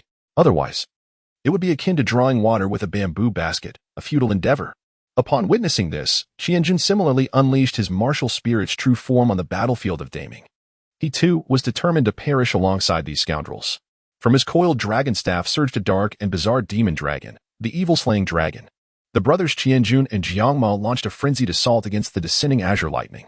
50 to 60 meters away, the imposing Daming, with the head of an ox and the body of a serpent, came to a halt. As he wielded the massive Haotian hammer, a formidable force was unleashed. The trio from the Haotian sect sprang into action. The Titan great ape emitted a deafening roar. Its colossal fist, akin to a mountain, came crashing down. The dual dragons, under the weight of an overwhelming pressure, were struck by the Haotian hammer. She was not mistaken. What was happening? Why did the Haotian hammer appear here? In the main battlefield, a powerful surge emanated from Qianjun and Jiangma, but Daming also felt the repercussions of the dual dragons. Sister Xiaowu, you must leave at once. Don't worry about us, Daming urged, casting Xiaowu aside as he charged forward, his eyes blood-red. Cries of anguish and roars echoed incessantly through the blue-silver domain. He witnessed an even more shocking sight. The previously fleeing Tang San had returned, accompanied by a chilling woman with ice-blue hair, Xue Qinghe. Even Poseidon would likely match her prowess. Qianjun and Jiangma twirled their coiled dragon staff as the evil dragon and holy dragon began to spiral around them. They managed to withstand the lightning from the Tianqing Yomang. At that moment, Tang San let out a spine-chilling roar, followed by a maniacal laughter. His eyes, now tainted with bloodlust, turned towards the four relentless pursuers. Without hesitation, the Haotian hammer appeared in his grasp, swinging towards the foremost figure, the evil moon. Chapter 99. Tang San challenges for the immense force propelled the evil moon backwards several steps before it could mount a defense. The hammer descended rapidly once more. How formidable! The evil moon was taken aback. Just as the hammer was about to strike, a burst of light erupted. Not far behind the evil moon, a woman with ice-blue hair intervened. A magnificent ice phoenix materialized behind her. Seventh spirit ability, true form of the ice phoenix. Xue Qinghe commanded the ice phoenix, unleashing a frigid beam of extreme cold. The chilling essence of ice descended upon the battlefield, enveloping it in a deadly aura.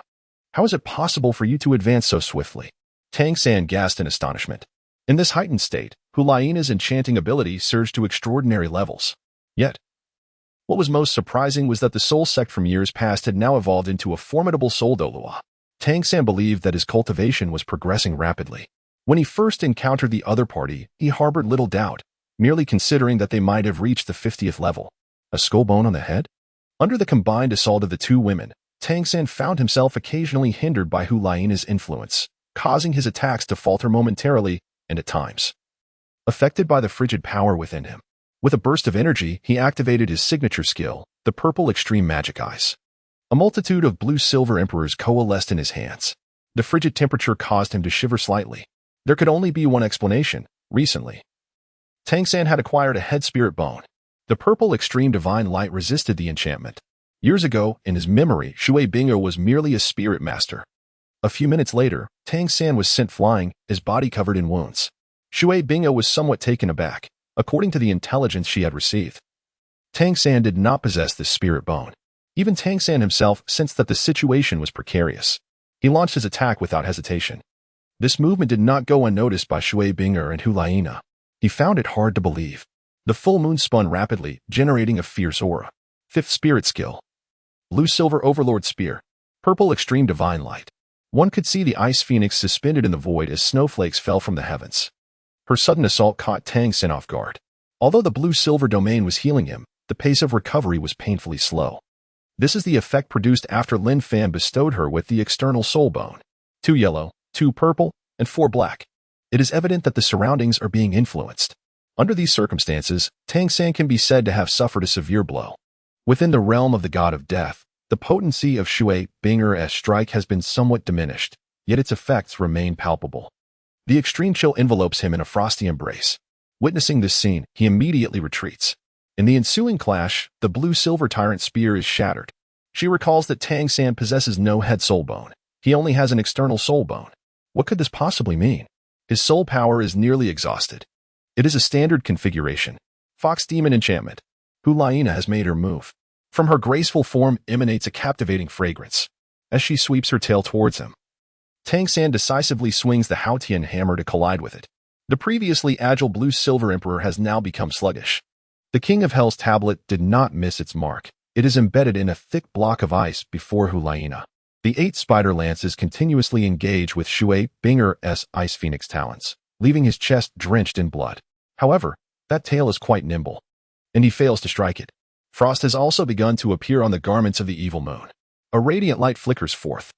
The frigid intent to kill was utterly incomparable to the extreme chill of Xue Qinghe. Xie did not grant him further respite, unleashing his self-created soul skill, Round Moon. His martial soul, the moon blade, formed an impenetrable circle reminiscent of a full moon. He recalled that Xue Qinghe was associated with Lin Fan. Xue Qinghe's 5th soul skill. Tang San gasped heavily, realizing he had no choice but to rely on the Tang sect. His expression darkened as the piercing cold enveloped him, invading his very being. Previously, he had received a warning from Hu Laiina. At this moment, a twinge of jealousy surged within Tang San.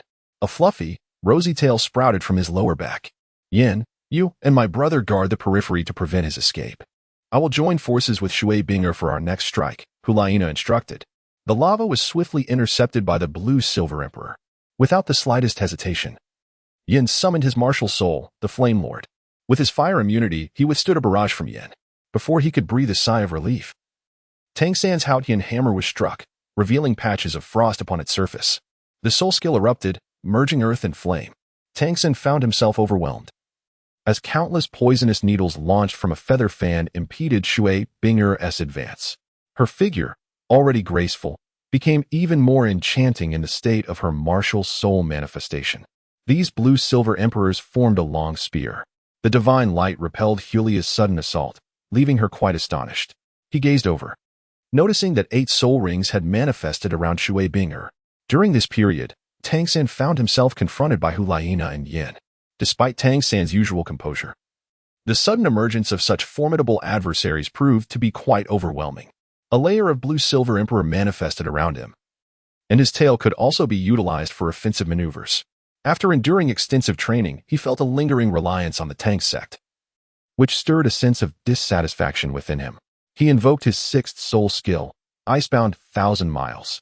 Seizing the opportunity, Xue Qinghe leapt from the ice phoenix, charging forward as her fox tail elongated. Observing Hu Lai's renewed assault, Tang San did not hesitate. An artifact appeared in his hand. In nearly 5 years, he had ascended from Soul Master to Soul Emperor. Surely, it was Lin Fan. What trickery had he employed? This thought crossed Tang San's mind. The coordinated assault of the duo rendered his attacks disjointed, and his chaotic cloak hammer technique struggled to manifest effectively. The damage inflicted was neither purely physical nor magical, but rather a manifestation of mental anguish. The crescent moon also came under attack, its rapid rotation coming to an abrupt halt as it became ensnared in a stalemate. He activated the 8 spider lances for defense. Lava spread forth, yet the blood was swiftly encased in ice, solidifying at the corners of his boots. A chilling aura assailed him from behind, manifesting as an ice-blue claw. Thus, their initial confrontation concluded with Tang San being forced back by the frigid ray. The power of this ultimate ice is truly fearsome. Countless frigid energies descended instantaneously, locking onto Tang San. When the claws struck him, combined with the extreme cold force within his body, he immediately spat out a mouthful of blood. The swish of a foxtail momentarily short-circuited his mind, conjuring images of forbidden memories of Xiaowu. Pressing a button, the King of Hell's poster unfurled, sealing both sides. In his other hand appeared a long strip, which, upon the press of his thumb, instantly expanded into a fan-like structure. The domain of the God of Death. He faced off against Xue Qinghe and Hu Lai alone. After launching his attack, Tang San fled without a backward glance, aware that lingering would not benefit him. Chapter 100, The Second Front. The blue electric Tyrannosaurus family on his path of escape, Tang San naturally encountered the pursuit of Xiaoyu and Yin. Although he was gravely injured, he could still manage against the two. Continuously employing his crafted hidden weapons to counter them, he utilized the mother and son soul-devouring dagger. As long as he could buy himself a little time, he would begin to flee. Why did they not unleash their full strength against him? Hu Lai felt a surge of anger. It was evident that Xue Qinghe had not fought with all her might in their previous battle. Had Xue Qinghe exerted her full power, she believed that the Soul Emperor-level Tang San would have long since been exhausted. Several elders of the Haotian sect and the titled Douluo observed from the periphery, their surroundings devoid of electric arcs. Faced with an enemy attack, we lacked sufficient time to react. The positioning of the blue electric Tyrannosaurus family was quite strategic. Zhai Yong sensed a certain aura. Tang San had lost a hand and was bound, watched over by an 8-member team. It was only after a considerable time that they had arrived at the small forest. And before they could seek out Tang San, they sensed something amiss. Finally, they had captured him. That fellow was indeed a tough opponent. The spirit hall exhaled deeply. If he did not expel the extreme cold force within him, he would be discovered wherever he ran. Tang San's gaze turned somewhat dazed, but he ultimately managed to rise with strength. The pinnacle soul masters of the 7th front were few, primarily lacking a substantial soul master force. Heh. Xue Qinghe emitted a peculiar laugh. It was not that he did not wish to flee, but rather that he realized he would leave traces behind. In total, there were 2,000 members outside the family. With minimal words, you, Xue Qinghe, have today granted them the opportunity to surrender. All shall perish. Douluo emitted a peculiar quack-like sound. Soon, he joined forces with Xiaoyu and Yin. Junior, are you certain now is the time to strike? Hu Lai inquired. In the shadows, a pair of eyes glared outward, revealing anger. The true form of the blue electric Tyrannosaurus emerged, my claws transforming directly into those of the Tyrannosaurus. That Stardow forest is quite mysterious. One must behold it closely. As I exhaled a white mist, blood mixed with ice shards spilled forth. With the night descending, the soul-hunting operations of Xue Qinghe, along with the 7th and 8th battle lines of the Baoluli sect, came to a close. Xue Qinghe and By, consumed by rage, unleashed thunderous roars. In the domain of the blue electric Tyrannosaurus family, witnessing this turn of events, Xiaoyu cast aside his subordinates to Yin. I pondered the reasons my family had provoked Xue Qinghe, questioning why she sought our annihilation. Soon, Xiaoyu and I arrived, discovering that we had not yet approached our adversaries. As night fell, the return of Zhai Yong and others brought tension to our faces. Tang San, seated cross-legged, fervently channeled his Xiantian skill. Hu Lai, upon witnessing this, chose to remain silent. We had severed ties with the Empire, wandering alone in the world of soul masters. Moments elapsed.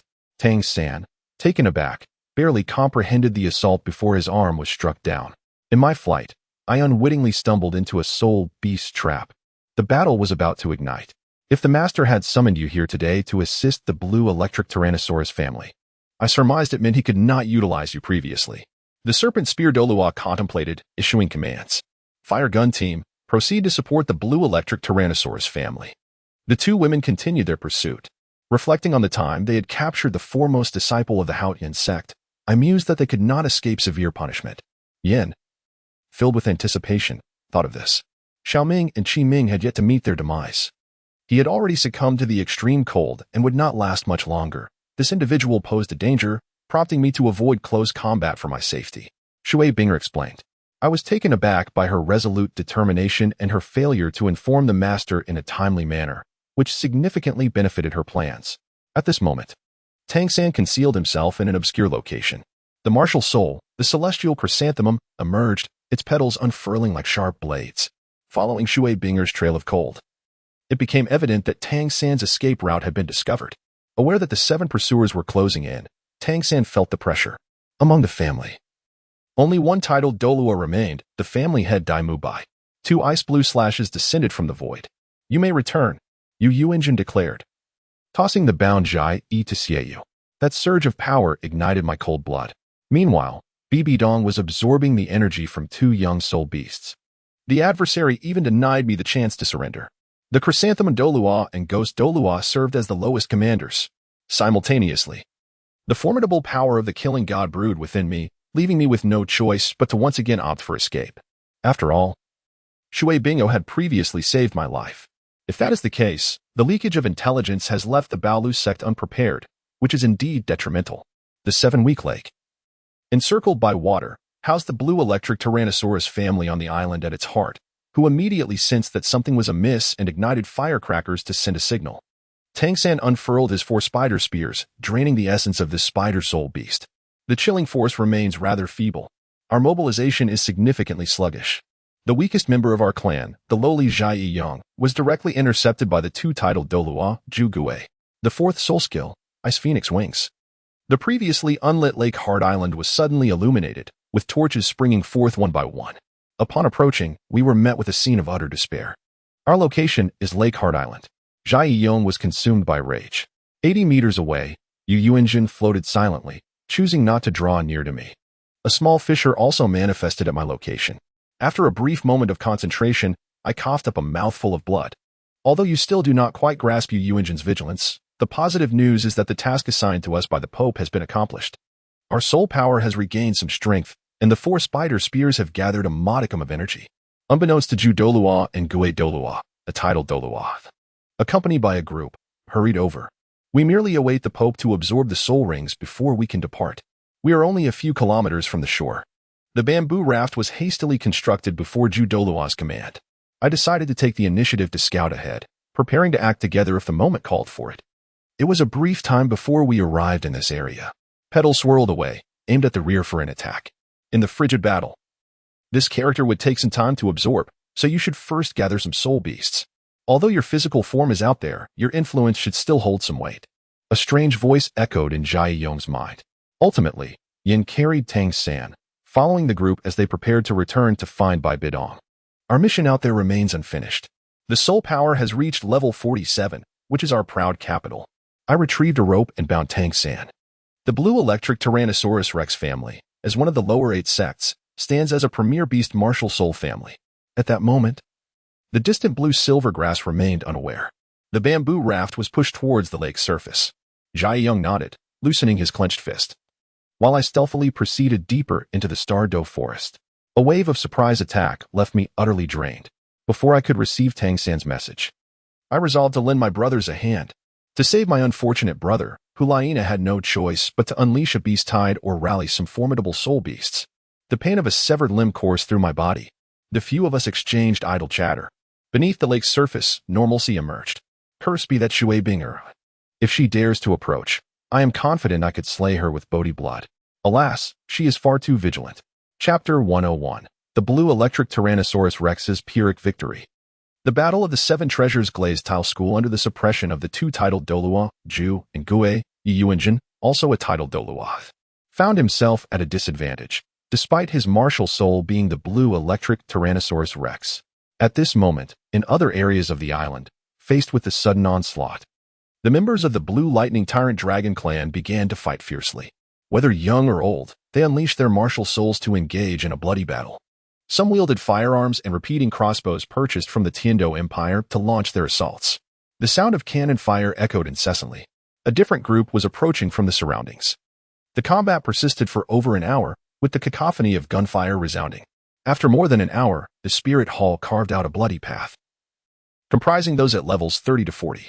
The second front line had come to an end. He emanated spiritual energy and immediately sensed the sharp fluctuations of Chen Xian's sword aura. The Seven Treasure Glazed Tile School remained steadfast. Soul Masters could still respond to the crossbows. Yet the defenses of the Soul Masters were utterly inadequate against the might of the firearms. As Lin Fan introduced gunpowder into the battlefield, the number of researchers in this field increased significantly. The front lines were in a constant state of rotation, faced with firearms. Soul Masters at levels 30 to 40 were utterly helpless. The tremendous impact caused many Soul Masters to falter. Grandfather Jian and Grandfather Gu had already left the camp, joined by several titled Douluos. Ning Rongrong remarked that without the assistance of the Tiandou Empire, it would surely be a night of annihilation for their clan. More and more individuals were landing on the battlefield. The 5 offerings of the Light Wing, the 4 offerings of the Lion, alongside the Spirit Kite, Magic Bear, and a troop of 2,000 Soul Masters converged upon the 7 Treasure Glazed Tile School, situated atop a mountain. Disregarding her father's admonitions, Ning Rongrong followed him to investigate. In this time and space, acquiring weapons was considered a form of collaboration. The war for the 7 Treasure Glazed Tile School soon erupted. Meanwhile, on the battlefield of Sword Douluo and Bone Douluo, a beautiful cat girl was startled and instinctively clung to Ning Fingji. What is happening? Ning Fingji awoke abruptly, clearly not anticipating the presence of such weaponry. Cannons were weapons gradually refined by craftsmen after the invention of firearms. Several titled Douluos? Ning Fingji gasped in surprise. With disheveled hair and eyes filled with terror, Ning Rongrong dashed in. Ultimately, only a little over 600 managed to escape. Rongrong, find a place to hide. I will go support Uncle Jian, Ning Fengji instructed. Together with the newly arrived army, they began their resistance. Led by the Chrysanthemum Douluo, this troop of 3,000 Soul Masters was primarily composed of Soul Ancestors and Soul Kings. Father, it's bad. An unknown enemy is attacking. A panicked female voice echoed. Ning Fengji had also nurtured a group of researchers. Only a handful of Soul Saints could barely withstand the assault using their martial souls in their true forms. We must halt the damage. You distract him while I carve out a bloody path, he declared. In the realm of spectral whispers, the situation for the Lion Douluo took a turn for the worse. In the recent bloodshed, several hundred members of the 3,000-strong Soul Master Battalion were injured, with a dozen casualties on the spot. Before them stood a titled Douluo emanating a chilling aura, his soul power intensity in essence evidently surpassing the 95th level, radiating the aura of the 96th level. Most of the weapons employed were the renowned Kongming crossbows crafted by the Tiandou imperial family. Ning Fengji commenced his command. Meanwhile, Yu Guan engaged in combat with Yu Engine, and the spectral figure sensed an unusual shift. 1,008 Soul Masters from the Spirit Hall were ruthlessly slain, with hundreds injured and taken captive. In the original narrative, there was little connection to this moment. Yu Engine himself found his thoughts somewhat disoriented at this juncture. The firing rate of firearms was incomparable to that of bows and crossbows. As night fell, sparks flew. Who are these individuals? The eyes of Zhu Douluo widened in alarm as his spiritual perception reached out. The situation here remains manageable. Could it be the Spirit Hall? At this moment, Ning Fengji could only think of one force capable of possessing several titled Douluos. The attack was brief and ineffective, as the true form of the martial soul shattered in mere moments. Boom. Outside, the sound of cannon fire reverberated. By the time the formidable Soul Masters reacted, it was already somewhat too late, the sound of lead pellets piercing flesh mingling in the chaos. This battle was destined to be somewhat brutal. Yu Engine once again unleashed formidable power, and as he observed the flickering specter departing, he surged forth like a bolt of lightning. At that moment, both titled Douluos encountered their respective adversaries. Additionally, there were several firearms present. However, titled Douluos and Soul Douluos required others to impede their foes. The Light-Wing Douluo confronted Gu Rong, possessing a distinct advantage in soul power, making it relatively effortless to contend with the formidable level 95 Gu Rong. Yet, when the gunfire resonated, it was already too late for the others. Their artillery was not divulged by Lin Fan. It belonged to the forces of the Tiandou Empire. Suddenly, someone shouted. Approximately 2,000 soldiers were present, among whom 1,000 constituted the firearms brigade. He faced the sword Douluo, renowned as the world's foremost swordsman. After all, the Spirit Hall still had mid-tier soul masters in their ranks. The chrysanthemum Douluo attempted to intercept with his martial spirit, but was immediately sent flying. At this moment, these individuals were stationed atop the wall, wielding weapons in defiance. How infuriating that this matter has been leaked. Douluo was struck by a bolt of lightning, sent sprawling. As he wiped the blood from the corner of his mouth, his expression exceedingly grim. On the Douluo Continent, the number of titled Douluos is rather limited. In a frenzied state, Yi Yuan exhausted his strength, fighting fiercely for survival. Ning Fengji soon grasped the situation after soothing the panicked Catwoman. He merely donned a robe and rushed out the door. The third front line of the soul-hunting operation had begun. The Blue Lightning Tyrant Dragon family had also suffered hundreds of casualties. This battle was a significant one for them. It wasn't solely the Heaven Dou royal family that employed dedicated craftsmen for research. Seizing the advantage of terrain, they struck from above. Lin Fan had not submitted the blueprints for the artillery. The post-battle statistics commenced, and they toiled until dawn. The Blue Lightning Tyrant Dragon family boasted a population of over 2,000, with around 1,000 capable of combat. Upon reaching the first line of defense, Ning Fengji surveyed the disciples of the Seven Treasures glazed tile school atop the city walls, along with several soul master families that had allied with theirs. The battle was exceedingly fierce. Yi Yuanzhang lay gravely injured and unconscious, valiantly confronting two titled Douluos amidst the harassment of several soul saints. The air was filled with the relentless sound of gunfire, and the cacophony of battle shattered the tranquility of the night. The reinforcements from Tiandou, having exhausted their ammunition, resorted to wielding steel blades, indiscriminately striking at the soul masters of the Spirit Hall. He had never anticipated that he would have allies. Dots of light and the echoes of gunfire continuously resonated through the chaos. These titles of Douluo are dispersed among various factions. Given the circumstances, achieving victory seems nearly impossible. On his bed, an enchanting and beautiful Catwoman lazily opened her captivating eyes. His collaboration with the Heavenly Battle Empire has been relatively sparse. One can observe that the soul masters outside the wall have already scattered. This place resembles a makeshift stronghold. Within Ning Fengji's intelligence, he was aware that the titles of Douluo did not exceed 20. The Heaven Dou Empire, Yi Yuanzhang, did not anticipate that the Heaven Dou Empire would come to your aid at this moment. The Blue Lightning Tyrant Dragon clan has suffered the loss of over 700 members, with the entire clan injured, and more than 100 gravely wounded. The reinforcements from the Heaven Dou Empire have also incurred casualties of around 600. Let us rewind to the early hours of last night. At this juncture, remaining here would only lead to their annihilation one by one. Consequently, they possess an abundance of weaponry. In recent months, the Seven Treasure Glazed Tile School has collaborated with the Heaven Dou Empire in the arms trade. The situation has taken a turn for the worse. Moreover, the two of them share the same level of soul power. The battlefield here sees Xue Qinghe overpowering the Lion Douluo. Chapter 102, Slaughter of the Seven Treasures Glazed Sect.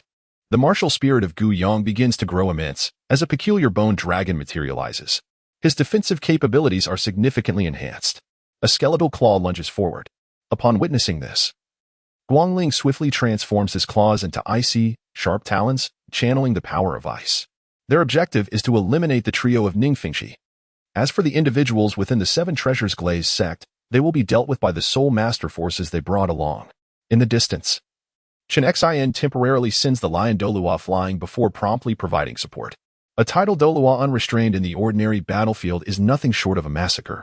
Otherwise, with just Gu Yong and Xue Qinghe as bodyguards, it would be challenging to elevate the Seven Treasures Glazed sect to the ranks of the top 3 sections. He manifests 9 soul rings, and behind him, a 5-meter-tall giant bear gradually emerges. The Seven Treasures Glazed sect has absorbed numerous soul master families. The assailant is a mature-looking woman. Guangling's attack fails to shatter Gu Yong's defense. A wave of sword energy surges towards her direction. Ning Fengji strikes. Ultimately, both he and Ning Fengji are sent flying. A colossal Seven Treasures Glazed tower materializes 100 meters away from him, providing cover for some to retreat or buy time, hoping that the trio of Ning Fengji can come to their aid. 5 minutes. Although the Seven Treasures Glazed sect is a purely supportive sect, there is more than meets the eye. The fierce sword energy tears through the air. Several soul Douluos sense the impending danger and swiftly evade. Gu Yong says little and chooses to withdraw. A crimson beam of flame shoots forth from a certain direction, directly targeting Ning Fengji. She is being assisted in retreating. Those wielding the Seven Treasures Glazed Tower as their martial spirit can only provide support, but the main combat power is nearly exhausted. More and more individuals throw themselves into the fray. He leaps high, fists stacked together, and strikes down upon the group before him. The impact produces a resonant roar. Be careful, Gu Yong immediately communicates. The enhancement he just received has also ceased. Upon seeing this situation, Ling Yuan quickly makes a retreat. The soul masters surrounding him spring into action to protect him. The soul power of these individuals ranges from level 81 to 86. The overwhelming presence of the titled Douluo manifests at this moment. His martial spirit is the demon bear, distinct from the ordinary giant bear, adorned with purple patterns on its fur. Without hesitation, Xue Qinghe charges towards the location of Ling Yuan. His defensive capabilities and strength have significantly escalated. Those with lower soul powers, as well as individuals who have yet to become soul masters, retaliate with their weapons at the first line of defense. Meanwhile, the soul masters launch attacks from various directions. Ancient Rong, who is currently fending off the assaults of two titled Douluo, is also taken aback. Several soul Douluo are sent flying from the force of the impact. Boom. A tremendous shockwave radiates from his center. Brothers, charge with me. On the city walls, some soul masters gaze at their comrades below, mercilessly slaughtered, their eyes bloodshot. One shouts fervently, attempting to rally everyone to descend and fight desperately. Under the leadership of the titled Douluo, the soul masters of the Seven Treasure Glazed Tile School begin to suffer horrifically. Her title is Ling Yuan. After a failed ambush, Ling Yuan feels a pang of disappointment. She refrains from attacking the city wall, as others have already targeted her. If they can eliminate the trio first, annihilating the sect will be a mere formality. According to their speculation, as long as Ning Rongrong remains hidden deep within, she will be safe. The true form of the martial spirit activates instantaneously. It could be said to be their heart's desire. Furthermore, an unusual 9-treasure glazed pagoda emits a radiant glow, assisting the battle soul masters below. Young master, you must leave first. We will cover you, a young man says, looking at Ning Rongrong. The emergence of the third title Douluo astonishes them all.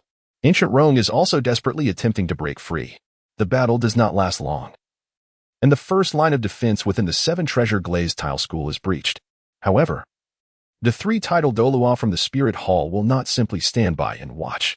Upon hearing this, Xue Qinghe, who had previously maintained a calm demeanor, undergoes a profound change in expression. At this moment, Ning Rongrong's eyes are filled with tears. The families of soul masters are adept in combat. With a resounding roar, the mighty lion unleashed an invisible wave of sound that clashed with the sword energy, ultimately shattering the sound waves. Before even arriving, the soul skill had already been unleashed. The crowd began to retreat to the second line of defense for protection. However, they could not withstand the assault from a titled Douluo.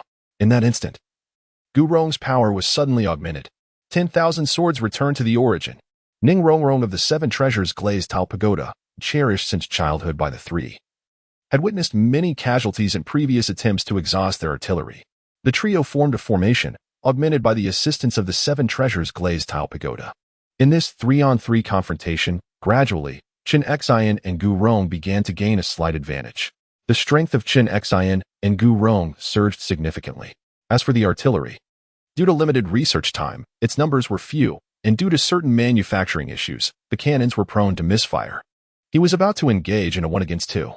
At this moment, many disciples of the Seven Treasures Glazed Tile Pagoda could only wield their sabers with fervor. Old Bone, you go ahead. I will deal with them alongside Fengxi. Xue Qinghe immediately conveyed his thoughts, his aura reaching its zenith. At last, the weapons of the criminals have been exhausted. A middle-aged man with a stern expression slowly appeared between the first and second lines of defense. The few soul Douluos, having previously battled against some of the Spirit Hall's soul Douluos, were now somewhat fatigued and low on soul power. Is this all? The demon bear, eyeing the front, initially intended to capture Ning Rongrong but deemed it wiser to assist his comrades. Merging with his martial spirit, his physique began to grow colossal, muscles bulging. Due to Gu Rong's earlier distraction, Guang Ling seized the opportunity to shatter a defensive area of the bone dragon. Charge with me. The demon bear Douluo bellowed. Surrender without struggle. We can ensure the preservation of the Seven Treasures Glazed Tile Pagoda. The lion Douluo, witnessing the success of her influence, laughed maniacally. Crimson wings appeared behind her. The 7 killing swords struck forth. The lion Douluo refrained from attacking within the Seven Treasures Glazed Tile sect. Through the brutality of this battle, she came to understand the harshness of this world. The second line of defense has fallen. Indeed, you are a tough nut to crack. But since we have decided to take action, we shall not be the only three to do so. The lion Douluo gasped heavily, managing to utter a few words. There were a total of 4.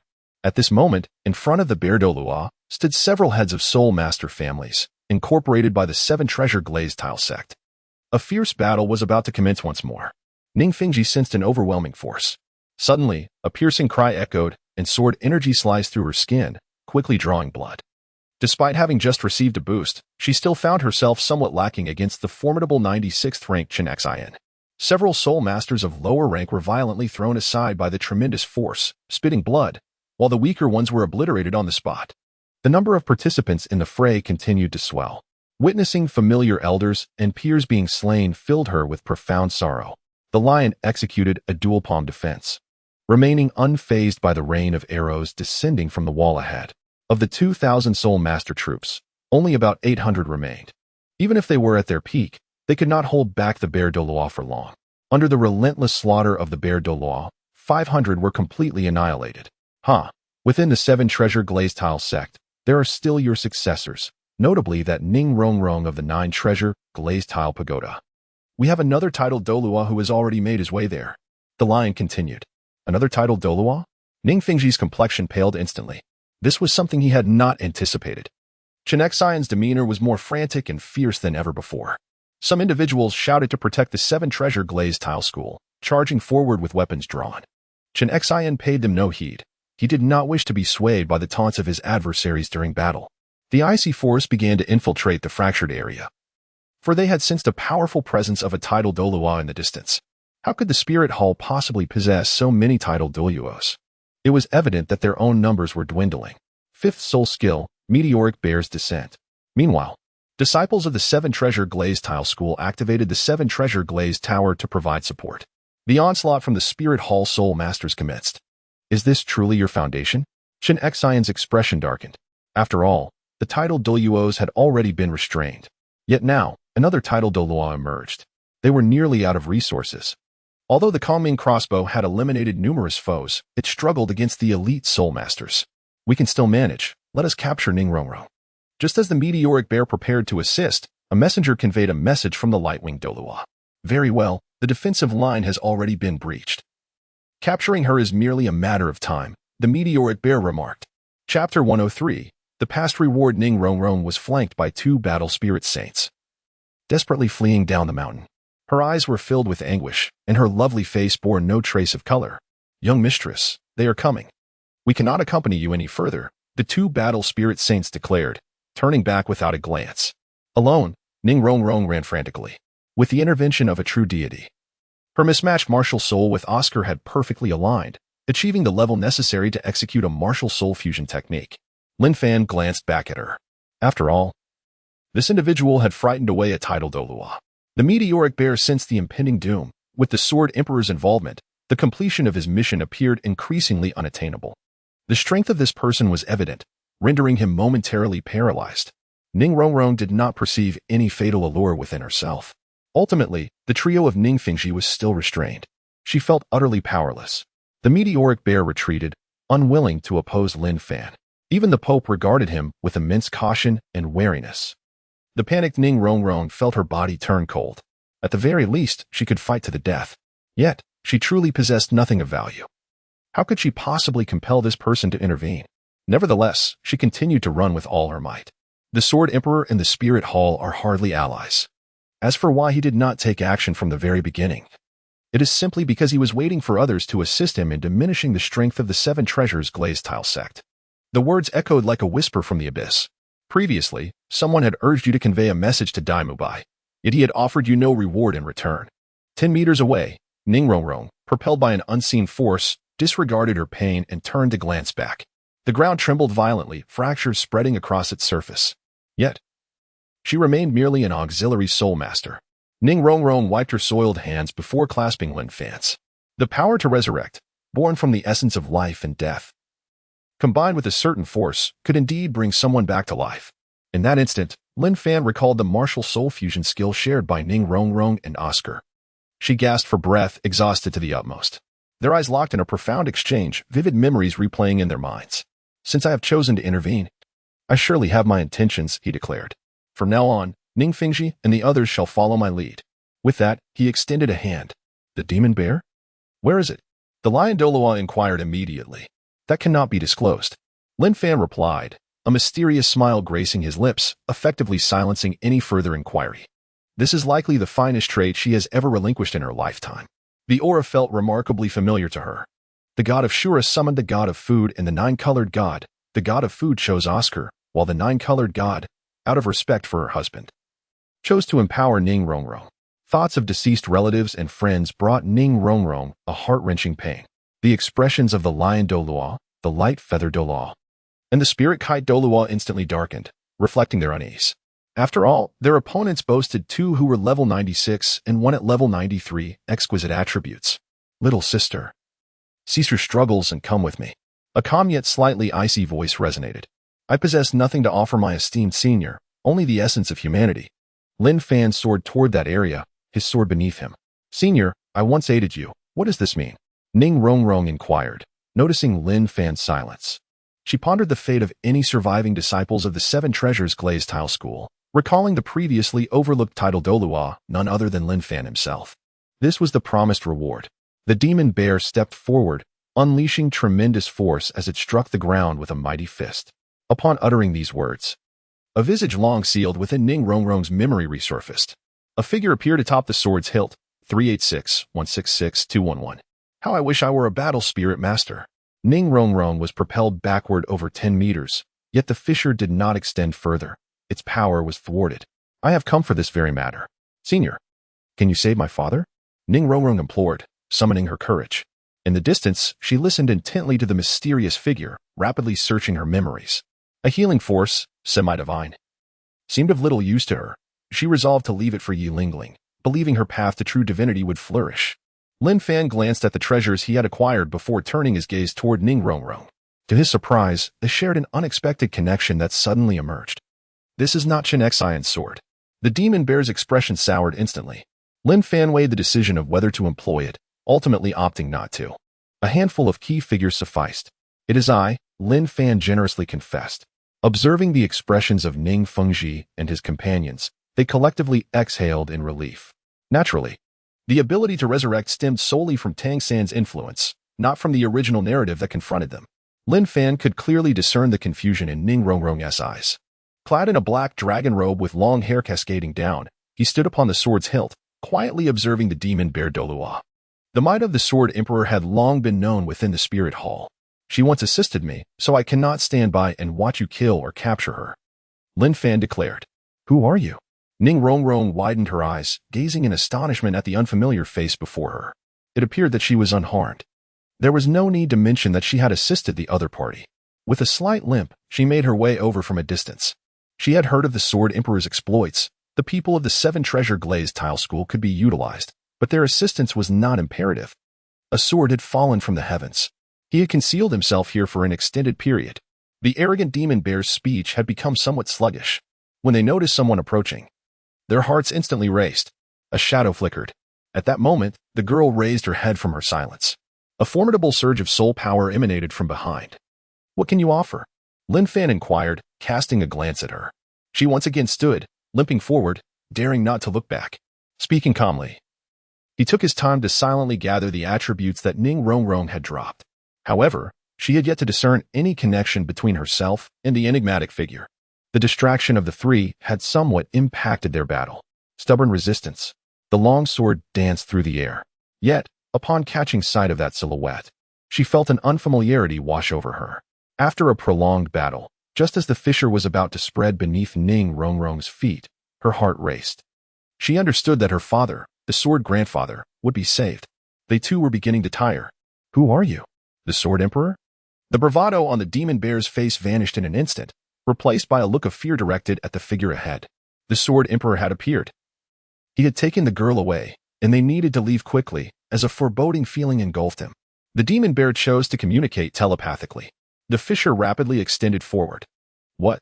The demon bear Douluo's gaze instantly sharpened. Were there others nearby? He was taken aback. After all, when he pursued Ning Rongrong, he had scouted the area and detected no one. She fell to the ground, pain failing to extinguish her will to escape. Bibi Dong had warned the elders that the Sword Emperor might be their greatest adversary in the future. A potent aura of soul power surged forth. A fierce presence was gradually approaching. Damn it, they truly have come. Guangling exclaimed in fury. Chapter 104. Bibi Dong successfully absorbs the soul ring. Qian Renxue recruits Xue Qinghe. The battlefield fell silent. The expressions of the three-titled Douluo facing Lin Fan were far from pleasant. Nevertheless, they slightly inclined their hands in greeting. Guangling turned to Lin Fan and said, "Senior, we shall grant you this favor and take our leave." With that, they disregarded Ning Fengxi and his companions, initiating the retreat of the Soul Master troops still engaged in battle within the 7 Treasure Glazed Tile School. This time, their forces suffered a significant loss, dwindling from over 2,000 upon arrival to fewer than 400 upon departure. The 7 Treasure Glazed Tile School also boasted nearly 3,000 disciples, and last night, a formidable soul beast over 10,000 years old emerged. The Qianjun Demon Suppression faction belongs to the Qian Daolu sect. Upon returning to the sect and conducting a tally, they discovered their diminished strength. Hulaina was successfully frightened by the Grand Elder, her countenance growing grim, causing her to gasp in pain from her wounds. They had already lost 2,000 at the first 2 checkpoints, nearly facing annihilation. She made her way to the resting area of Xue Qinghe. Upon hearing this, Hulaina's pupils constricted instantly. "How are you all faring?" she inquired, approaching Tang Xiao and the others. The sect was nearly wiped out, with only over 300 survivors.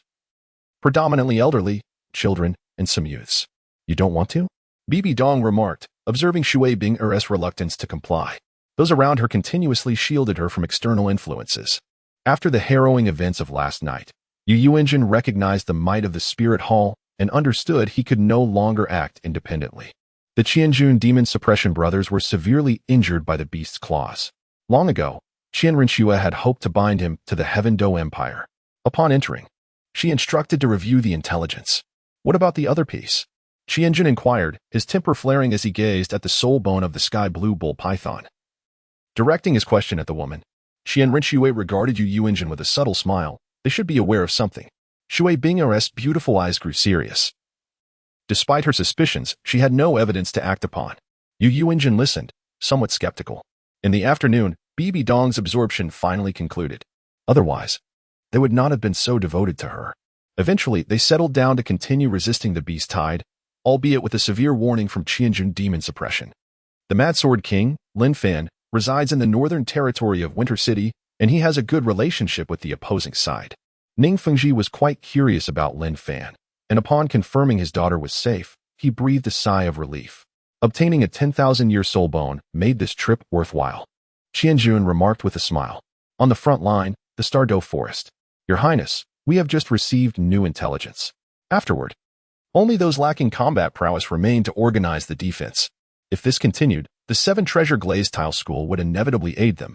After all, they faced a charge of hundreds of soul beasts. "This is an attempt to sever my arms." Qian Renxue was filled with fury. Bibi Dong undoubtedly knew that Ning Fengxi was her master. To absorb 2 soul rings of 100,000 years each would require an extensive amount of time.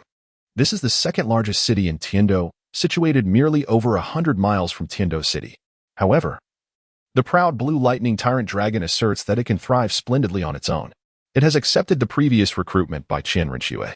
Xue Qinghe gazes at the soul bone hovering before her, her delicate brows furrowing. The reason she agreed to accompany Bibi Dong in hunting soul beasts was indeed for the soul bone. "I have also heard about this matter. You have contributed significantly to my spirit hall, and this Titan Giant Ape soul bone will serve you well." Bibi Dong produced the soul bone of the Titan Giant Ape. "Is this soul bone intended to entice others?" "I am grateful for your assistance last night, Your Highness. May I inquire how you came to know about that matter?" Xue Qinghe harbored a sense of curiosity. Ning Fengxi had promised to work for Lin Fan thereafter. Previously, the Fierce Sword King informed me about this. But as to why he advised me to pay close attention to you, I am uncertain. Once I summon him back, we shall inquire together. Qian Renxue spoke candidly. That wretched woman acted swiftly. A multi-front battle. Fortunately, we are well, except for Tang San's disappearance. Tang Xiao said weakly. Yet, Bibi Dong remained unfazed. The person we captured has vanished. Do you believe there is a connection between these two events? Hulaina inquired. Some of our remaining 100 soul masters were slain. Fan Ge mentioned that the fellow is no ordinary adversary. Perhaps this incident is not merely coincidental. Last night, those 3 engaged in subtle maneuvers. She accepted the soul bone, and I will inquire about it later. However, during the night, the beast tide erupted.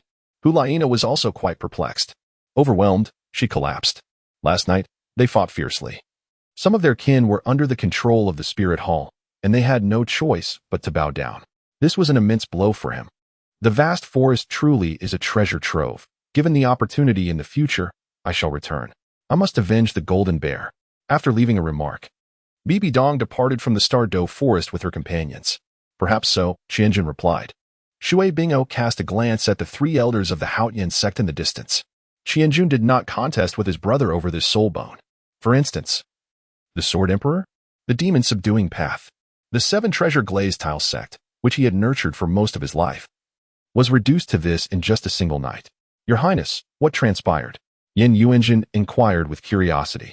Observing Bibi Dong's icy countenance, Jiang Mo cursed under his breath. After enduring a night of bloody battle, even the esteemed Douluo found it somewhat unbearable.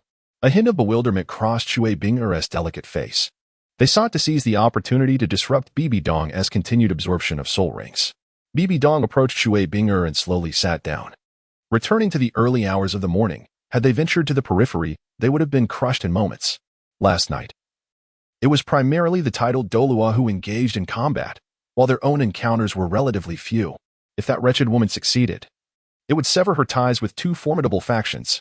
Fortunately, the few survivors of the seven treasure glazed tile sect remained, albeit at a great cost. They would certainly need to leverage my strength for recovery. How could this be possible? In the face of Bibi Dong's imposing presence, Xue Qinghe felt somewhat helpless. She understood that Bibi Dong was negotiating with her benefactors behind her back.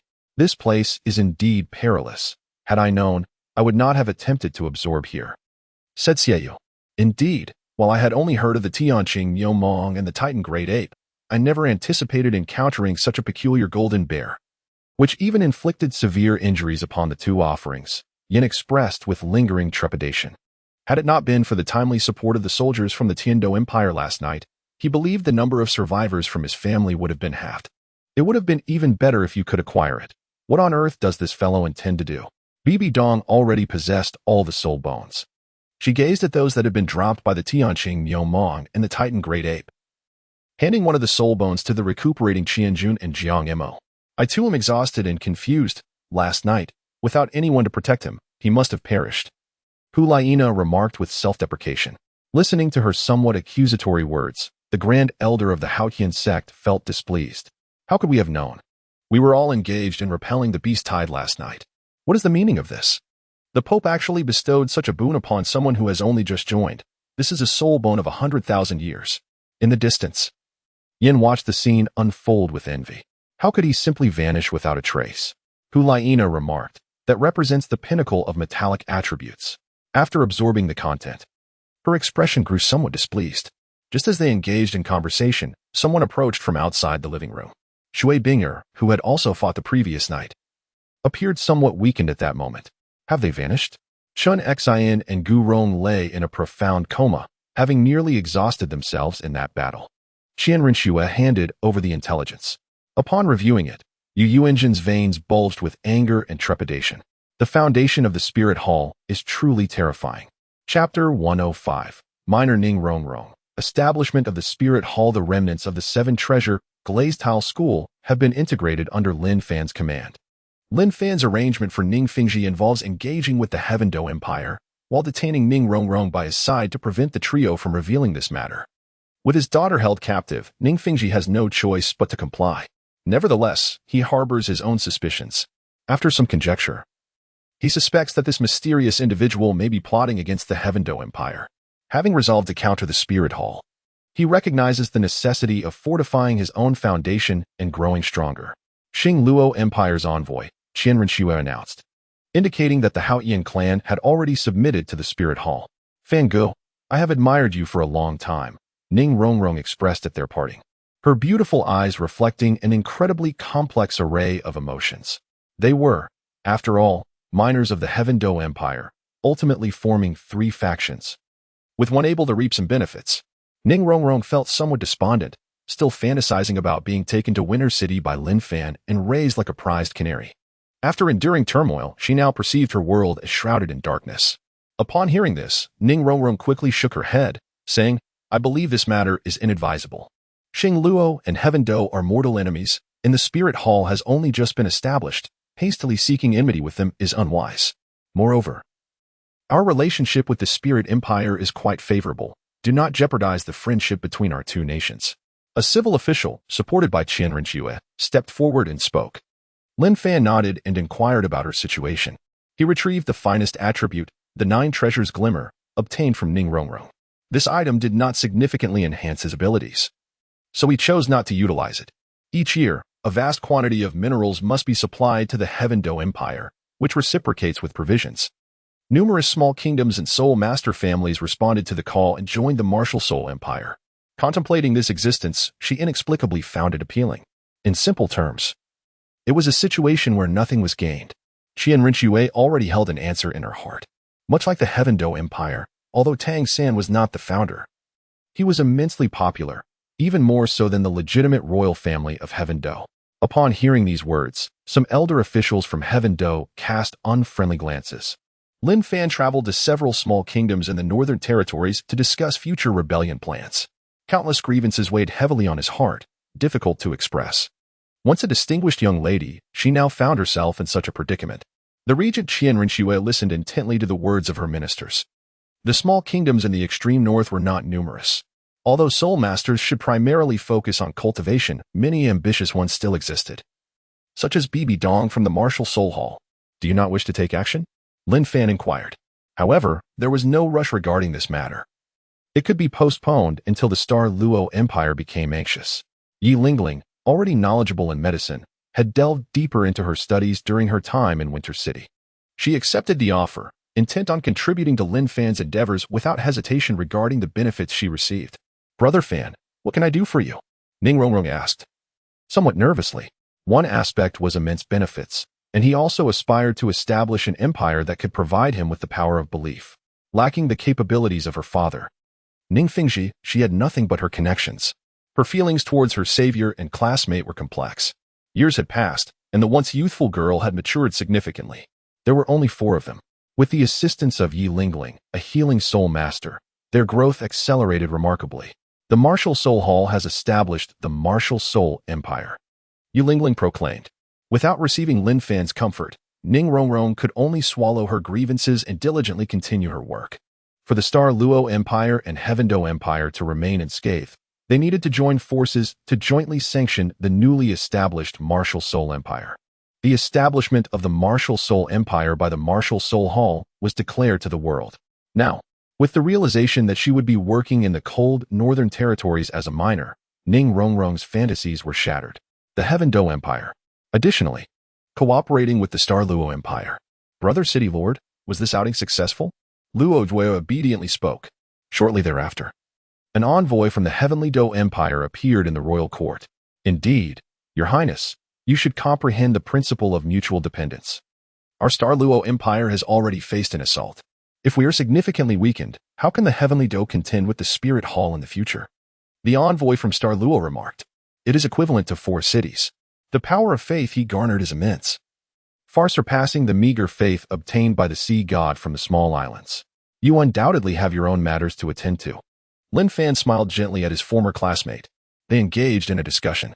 The truth of Lin Fan's identity remains a secret known only to the 2 of them. Currently, Luo Jue is not merely a blacksmith but also an alchemist.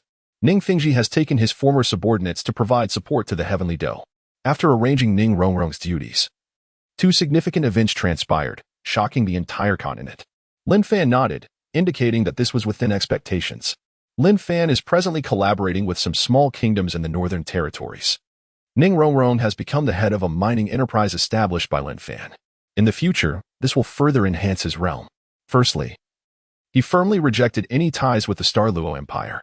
Lin Fan then took Ning Rongrong to his fief, Frozen Winter City. With such capabilities, how could one not harbor grand ambitions? A spirited exchange of words ensued. As for revenge, she, being a support-type soul master, had little inclination towards it. I believe this will be of certain benefit to you, Lin Fan stated. Perhaps my divine realm is destined to commence from here. In his eyes, Bibi Dong could only be regarded as a minor antagonist. The true adversary resides in the divine realm. having lost sight of his objectives. He contemplated joining forces with the Spirit Hall to seize the opportunity to invade the Star Luo Empire. Even those formidable titled Douluos could be easily intimidated. After all, his strength is considerable, with numerous prospects for development. His daily task involves the discovery of valuable ores. It is roughly akin to the threat posed by the Spirit Hall. In a remarkably short span, rapid expansion was achieved. Ning Rongrong understood what she needed to do. By the way, I just received intelligence when you were outside the city. The announcement of nation building was made. What a farce. Our Spirit Hall boasts 1 million strong. The Spirit Hall is nothing but a trifle. A course-martial general berated the envoy from Star Luo. After some time, the northern territories are rich in minerals. Lin Fan returned to Frozen Winter City after outlining several grand prospects for the northern kingdoms. Ning Fingji contemplated giving his esteemed disciple a reminder, but after much thought, he chose silence. Although the Spirit Hall has only just been established, we must remain vigilant. Their pace of expansion accelerates, hinting at a potential inclination towards war. It is prudent to strategize for the future. An elder statesman declared, "It is time to wield the butcher's knife. The factions have become distinctly defined after this incident. And there is no need for Brother Lin to employ the trick of distinguishing between a deer and a horse." Xue contemplated this and began to scheme. Having lived for far too long, he found himself at 40 without ascending to the throne. It was indeed time for that old tyrant to depart. Chapter 106, The Death of Xue, A Turn of Events. Lin Fan enjoyed a prosperous life in the city of Winter. He yearned to instigate change. Yet the moment was not ripe. He harbored considerable dissatisfaction with the institution of slavery, as the existence of the nobility impeded his ability to amass faith power. However, patience was required. Lin Fan received intelligence from Xue Qinghe. Furthermore, the Emperor Xing Luo had abdicated, and Douluo ascended as the new emperor, enacting numerous beneficial reforms for the citizens of Xing Luo, including the abolition of slavery. It was likely that Douluo was chosen due to the favor of great fortune. Xue Qinghe speculated that the beast tide was unleashed to rescue Tang San. The hell road for such individuals was merely child's play. The second path was akin to choosing not to join the divine realm, similar to the decisions made by the Rakshasa deity. This route bore a significant risk of being targeted by the divine realm. Tang San had escaped. Previously, he had offended Xue and lay bedridden for several months. Thus, he could directly undergo the trials of divinity. Originally, there were thousands in the city of slaughter, but now only a couple of hundred remained. The reason for this mystery was yet to be uncovered. The Martial Soul Empire was waging war against the Xing Luo Empire, while Bibi Dong was selecting new leaders for the 7 great sections. Tang San now served as the national master of the Xing Luo Empire and had produced numerous Tang sect firearms. Xue stood quietly, pondering whether this was an effort to collect the faith power of the Xing Luo Empire. He understood that his end might be near. Observing the scene, Xue sighed helplessly. One option was to join the divine realm and become a civil servant within it. Beside Xue's sickbed, Lin Fan found a secluded spot. "You promised me that you would join them in opposing the Martial Soul Empire." He opened his system backpack, gazing at the divine position that lay quietly within. This is the divine rank that fell after he brutally defeated Tang San. Lin Fan's ambition is to ascend to godhood. Should he achieve divinity now, he would only have to confront 2 matters. Lin Fan accepted the Azure Demon Sword, though its activation remains contingent upon his disposition. With this sword in hand, he will subsequently reveal the nature of your assessment, declared the King of Slaughter. Xue coughed violently, blood spewing forth. In a state of weakness, Xue managed to utter all his words in one breath. In the imperial palace, the members of Haotian sect appeared to possess knowledge of certain matters. Yet they lacked evidence to extract the truth. Lin Fan utilized his spiritual consciousness to probe the Azure Demon Sword. Accompanying the intelligence regarding Xue Qinghe was also information concerning Xue Qinghe. Emperor Qian Renxue wore a sorrowful expression, yet she chose not to respond to the inquiries posed. The intelligence detailed matters concerning the front line of the soul-hunting operation. Upon hearing this, the sadness etched on Qian Renxue's face became momentarily frozen. After Tang San lost the snow-colored swan's kiss, the city of slaughter would remain unscathed. However, he was still filled with trepidation. "After I depart, all shall heed my brother, Prince Xue Qinghe. He shall be the next ruler." After Xue Qinghe dispatched Davis, she trained with Lin Fan for a month before taking her leave. A multitude of individuals stood densely packed together. Once Qian Renxue ascends, it seems she may inadvertently lead to her own demise. Contemplating this, Xue Qinghe was engulfed by an overwhelming fear. With tears streaming down her face, Xue Qinghe observed this scene. After spending some time, he concealed his presence and arrived at Soul Master City, delivering the extreme cold flag to the undercover Xue Qinghe. This is merely an ordinary divine seat, the frigid banner and the angelic holy sword. In this realm, after becoming a guest elder, the King of Slaughter bestowed upon himself a path devoid of the trials of hell. Aside from the two royal princes, there were several loyal generals of the Snow Knight. In addition to the intelligence regarding the soul hunting operation, Xue Qinghe also revealed that Tang San's time may be drawing to a close, as he had been deeply invaded by the attributes of extreme cold. Qinghe, I understand your desire to redeem the shame of the Douluo Empire. Yet this is not an opportune moment. The avalanche weeps like rain as he gazes upon his ailing father, overwhelmed by an impulse to divulge everything. The last time he opened the path to hell for the little beggar, many perished in the sacrificial slaughter. The sorrowful avalanche was equally taken aback. He is not yet ready to expose himself too soon before the eyes of the divine. When Bibidong absorbed the soul rings, it triggered a beast tide. The act of stealing the divine power from the Sure Demon Sword is also on the brink of commencement. This weapon transcends even the most divine artifacts, serving as the exclusive armament of the God King. In the city of Tiandou, Zhu Zhiyun's intelligence revealed the whereabouts of Tang San. After some deliberation, Lin Fan took the opportunity to assess the state of the Spirit Empire. To an ordinary individual, this situation would undoubtedly seem absurd. Their paths crossed once more, and the King of Slaughter welcomed Lin Fan with open arms. However, Xue Qinghe, having benefited from Lin Fan's guidance, harbored a different perspective. A sudden turn of events unfolded. The power sought to be seized was not easily attainable. Once attempted, it would attract unwanted attention. Hence, one could only act during a singular moment of divine consolidation. Lin Fan sheathed the Sure Demon Sword, now an extraordinary artifact, with the faith power he had amassed over recent days. A faint golden glow emanated from the ethereal crown above him. Yet, he did not prioritize the advancement of the God of Slaughter domain, leaving it in its nascent state. Why would the soul beasts assist Tang San? Meanwhile, Xue had perished. Above his head, a spectral crown seemed to hover. Recently, the first line of defense of the Douluo Empire, the Xinghan Pass, faced an invasion from the Spirit Empire, igniting the war between the two realms. What the assessment entailed remained unknown. This was not a weapon that could be compared to those of ordinary deities. He produced two divine artifacts he had crafted himself. Furthermore, he indeed possessed a modicum of fortune. Having diverged from the original narrative, he encountered certain fortuitous events that allowed him to complete the soul bone for his head. This place can still be preserved. What do you mean by referring to him as a guest of the City of Slaughter? Your Majesty, what do you mean by that? Qian Renxue inquired. Subsequently, Bibidong also sent a batch of notorious criminals from the Spirit Hall, and together with the felons brought by Lin Fan, the population of the City of Slaughter swelled to approximately 1,500. After observing the situation, Lin Fan concluded that Tang San would most likely survive. Yet whether he lived or died had become inconsequential. Having perused the intelligence reports, Lin Fan felt sufficiently rested. He intended to lead the first group of captured felons to the City of Slaughter. My time is running short. To summon the forces, he must activate the Sure Demon Sword within the domain of the God of Slaughter. Ever since Tang San had fallen into possession of this item, matters have increasingly unraveled. This sword is known as the Sure Demon Sword. Lin Fan fully met the requirements of the heir, the angelic holy sword. However, he chose to keep for himself. Do you now entertain aspirations of divinity? Inquired the King of Slaughter. It appears that in the impending divine conflict, there will indeed be a place for Daimyo-Bai. Yet, one wonders if that little rascal can still ascend to godhood. Lin Fan mused with curiosity. Xuelang, you have matured. Refrain from stirring trouble in the future.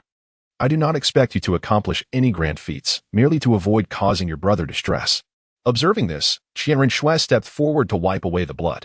Lin Fan hesitated as he listened to the words of the King of Slaughter. There is no need for haste.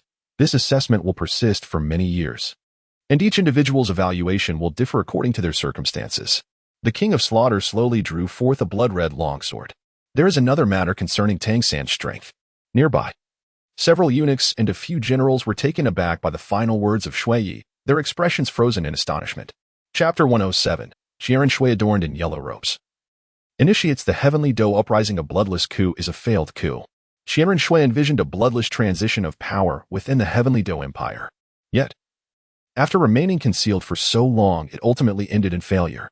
Gazing upon the lifeless form of Xue on the sickbed, he clenched his fists. Several loyal generals of Xue were, in fact, members of the Crown Prince's faction, yet their loyalty lay firmly with Xue.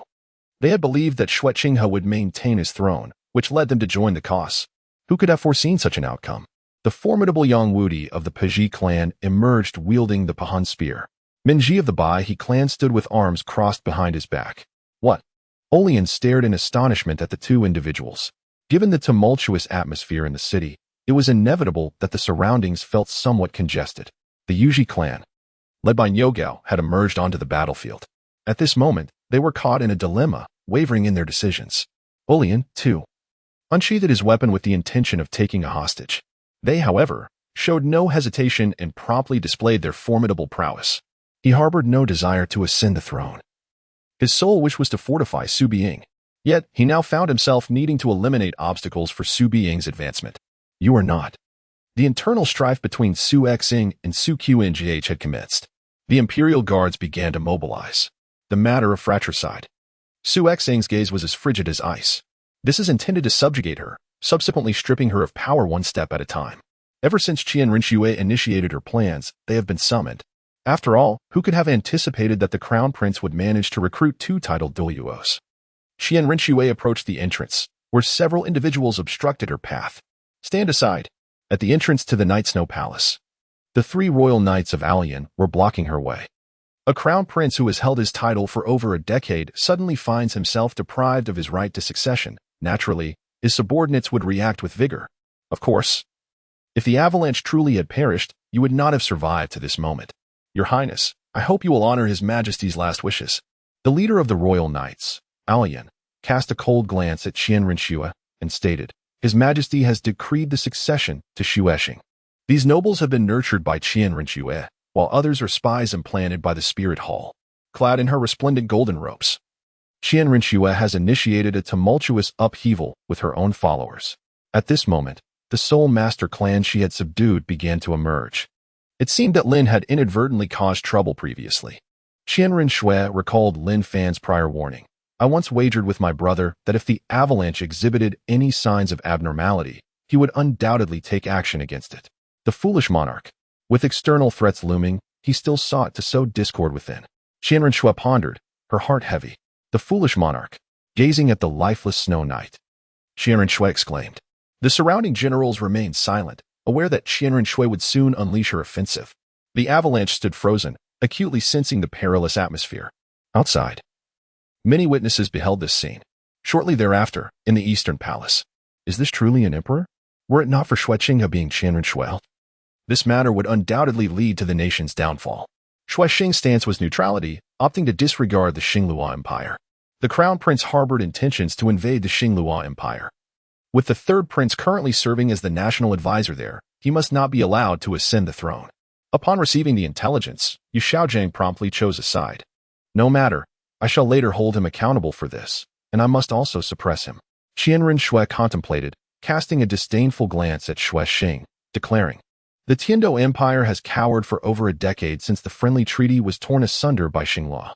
Where is our empire's dignity? Do not act impulsively. This is not a time for chaos.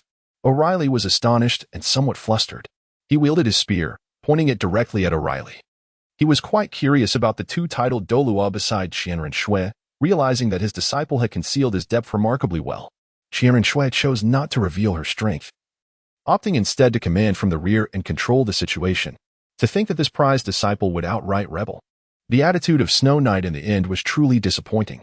Ning Fingji murmured. Xue Qinghe had long anticipated this development and had prepared accordingly. Although there was no evidence to substantiate your actions, His Majesty still believed my account. The Tiandou Empire does not encourage such matters as those instigated by the Xinglua Empire. Outside the palace, the Tiandou Empire had endured through many generations. Yet such nefarious struggles for succession had only emerged in this dynasty. I merely wish to restore the glory of my ancestors. Snow Knight is indeed a worthless fool.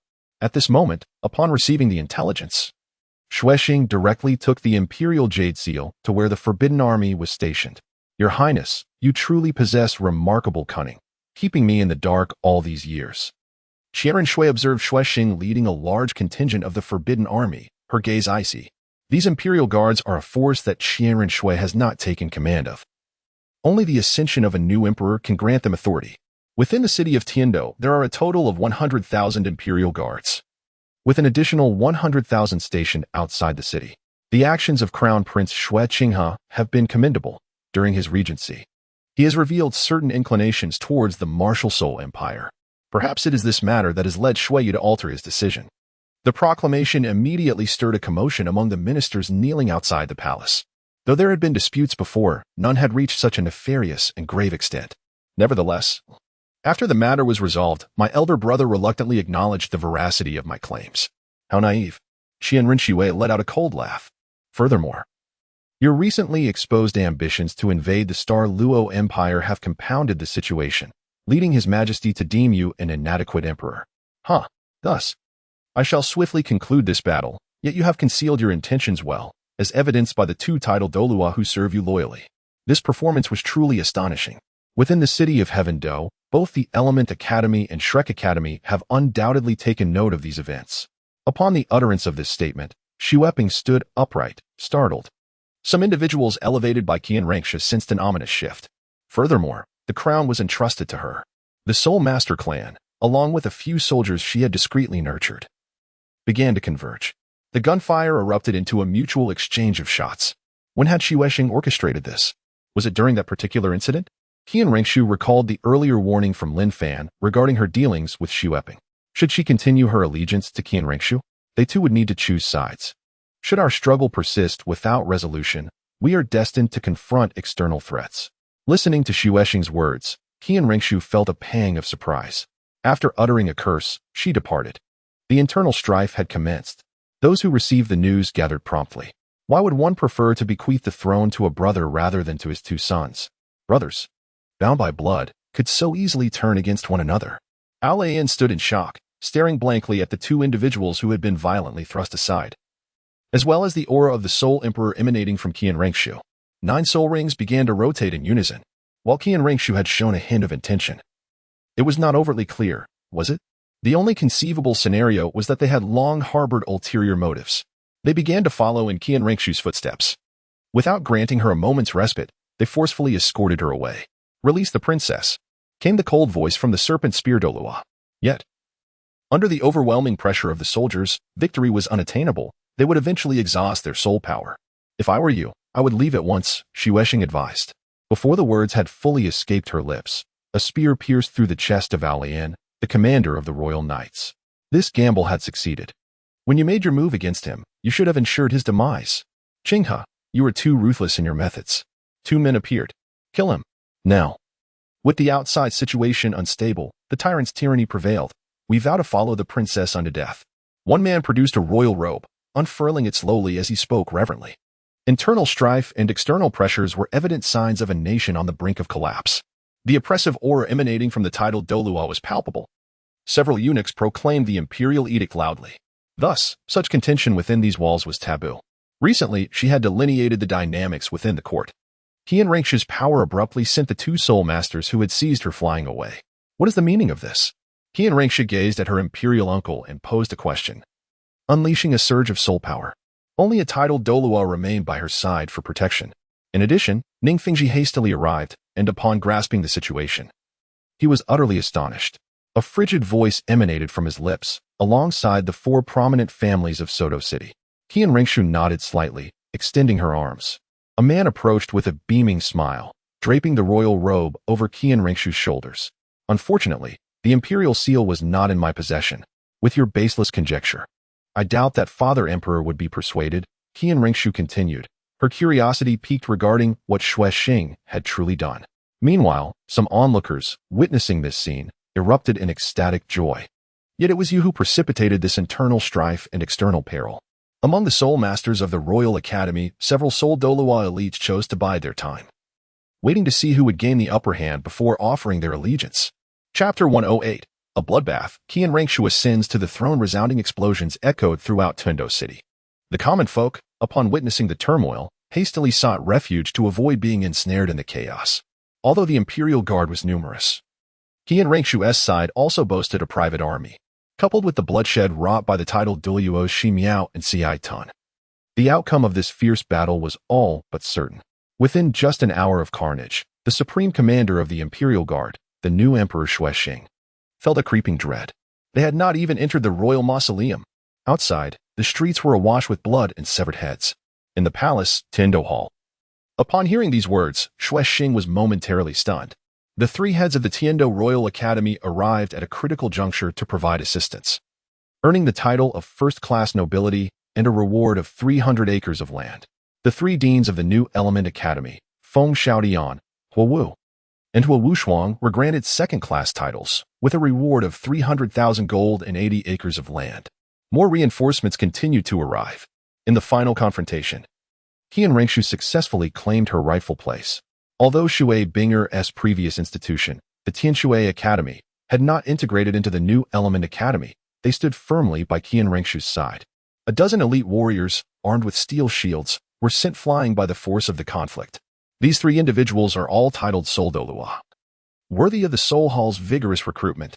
The president of the Heavenly Water Academy, Xue Qinghe, has aided the rebellion, bestowing a second-class noble title and a reward of 500,000 gold coins, alongside a land grant of 100 acres. Although at a disadvantage, their numbers are overwhelming. At long last, they have breached a defensive line. Several Soul Douluo-ranked spirit masters unhesitatingly unleashed a massacre upon their grand army, witnessing the carnage on the battlefield ahead. A serpent spear cleaved through the heavens, hurtling towards his position. Xue Qinghe, vowing vengeance in his heart, began to retreat under the protection of a group. An eerie silence enveloped the scene. No one dared to speak. Even in death, he did not directly pass on his title to him. Throughout his life, only Xue Qinghe was considered his true kin. You must leave. Xue Qinghe forcefully pushed Xue Qinghe aside, in a bid to assert her authority. Qian Renxue showed no mercy to these loyal subjects of the Tiando imperial family, which included Ma Hongjun, Oscar, and Talon, the brother of Titan.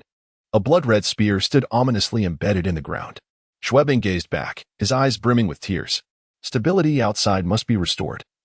Only then could he continue to contend with him. Uncle, what about you? Xue Qinghe had already grasped Xue Qinghe's intentions. Qian Renxue had imprisoned everyone. An hour later. This is also the reason why he chose not to depart when he saw two titled Douluo-level guardians protecting the other party.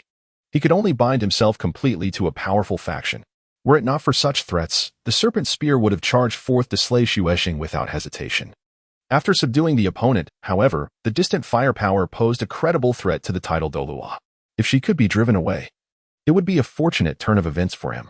With the imperial seal in hand, he would rendezvous with Gailong and the others. Xue Qinghe handed an item to Xue Qinghe at that moment. Just then, three Soul Douluo stepped forward.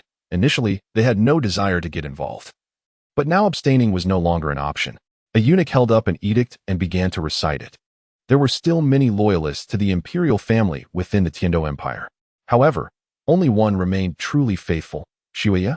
Outside the city, 100,000 forbidden troops were hastening to the scene. Should the battle continue? Xue Qinghe hesitated. Those soldiers vowed to never surrender. Out of gratitude for past favors, he pondered. As the battle progressed, some time ago, when Xue Qinghe's health deteriorated, he sought out Douluo, hoping for assistance regarding the situation.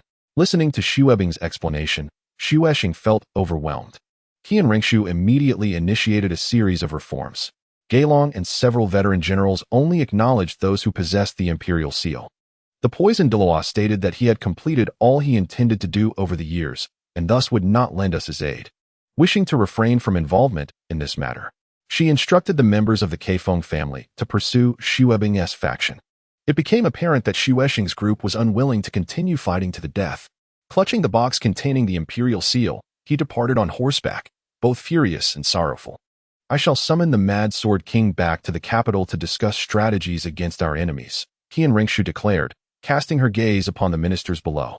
However, remaining here would only lead to their encirclement. Xue Qinghe, I shall ensure your demise in this lifetime. You have chosen the path to your own destruction.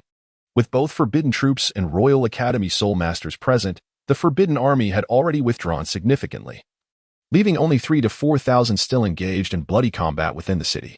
Continuing down this path would yield no advantage. Fresh intelligence indicated more forces were on their way. Xue Qinghe continued. Douluo had not provided an answer at the time.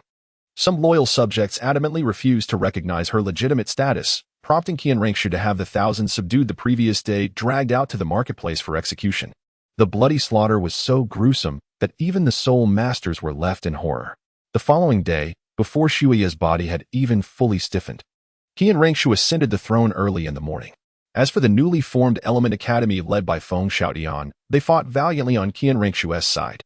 Not only were there firearms, but also substandard artillery. At that time, he inquired of Douluo whether he could offer assistance. Xue Qinghe initially believed that the battle could be resolved within half an hour, driving Qian Renxue away, despite the arrival of the Golden Iron Triangle from Shrek Academy to aid them. The outcome remained tragic. Several students from Shrek Academy accompanied him. The series of maneuvers he executed after concealing his strength were all conceived by Xue Qinghe, without his guidance. He felt he would have perished numerous times. He believed that with the imperial army, they could compel Qian Renxue to retreat. Nevertheless, Xue Qinghe was still reluctant to concede. After departing, he dispatched someone to seek out Douluo once more that morning, hoping for reinforcement. The first court meeting following Qian Renxue's ascension would commence in the afternoon. As soon as Qian Renxue's forces arrived, those who struggled would be trampled. The resistance of 3,000 to 4,000 individuals astonished some and instilled fear in others. Qian Renxue's agents from other cities also managed to arrive successfully. The post-battle cleanup lasted an entire day. Your Highness, it is dire news. The poisoned Douluo has declared he cannot come. Xue Qinghe reported to his commanding uncle at the front lines. His father, Xue Qinghe, paid little attention to him. In the conflict between soul masters and ordinary imperial troops, the former held a distinct advantage. We certainly require someone to serve as a rear guard. Half a minute later, someone stepped forward in agreement. Boom. 5 meters away, the serpent spear Douluo unleashed a sweeping thrust. If the battle becomes stagnant and those two titled Douluos target you, it will be perilous, Xue Qinghe cautioned. We only need to ascertain their trajectory. Over 20 individuals brandished steel shields to protect Xue Qinghe. Faced with the relentless pursuit of the imperial troops and the knightly order, he too felt the strain. Some who had wavered previously chose to join her. A misstep could result in a significant wound, even to the flesh of a titled Douluo. This throne was originally prepared for you, especially for soul masters of elevated ranks. However, Douluo merely listened to his account and declared that Xie was doomed. Uncle, we should retreat, taking the remaining imperial troops from this place. Quickly, Xue Qinghe exclaimed as he observed a formidable assault sweeping towards him. He had not anticipated that Qian Renxue had secretly amassed such power. Meanwhile, Xue Qinghe's body was unceremoniously interred in a graveyard. Ultimately, the Tianzhou Royal Academy chose to support Qian Renxue. Shrek Academy was aiding the rebels, and a nationwide manhunt was declared within the Tianzhou territory. The entire court echoed this sentiment. On this day, the history of the Heavenly Dou Empire was irrevocably transformed. Chapter 109. The Establishment of Eastern Heavenly Dou. Tang San, accompanied by the Avalanche, retreated from the Star Dou Forest with over 30,000 elite troops. He resolved to head south and establish a new Heavenly Dou, leveraging the loyal individuals at his disposal to soar anew. The Heavenly Dou Empire possessed an extensive military force. 1,000,000 strong was no mere boast, for it could not otherwise claim the stature of a great empire. In contrast, the Star Luo Empire relied more on soul master families, resulting in a relatively sparse manpower. The Heavenly Dou Empire was home to numerous kings, and an overwhelming wave of spiritual pressure enveloped him. Tang San emitted a cry of anguish, astonished to discover that the Heavenly Dou Empire had fragmented.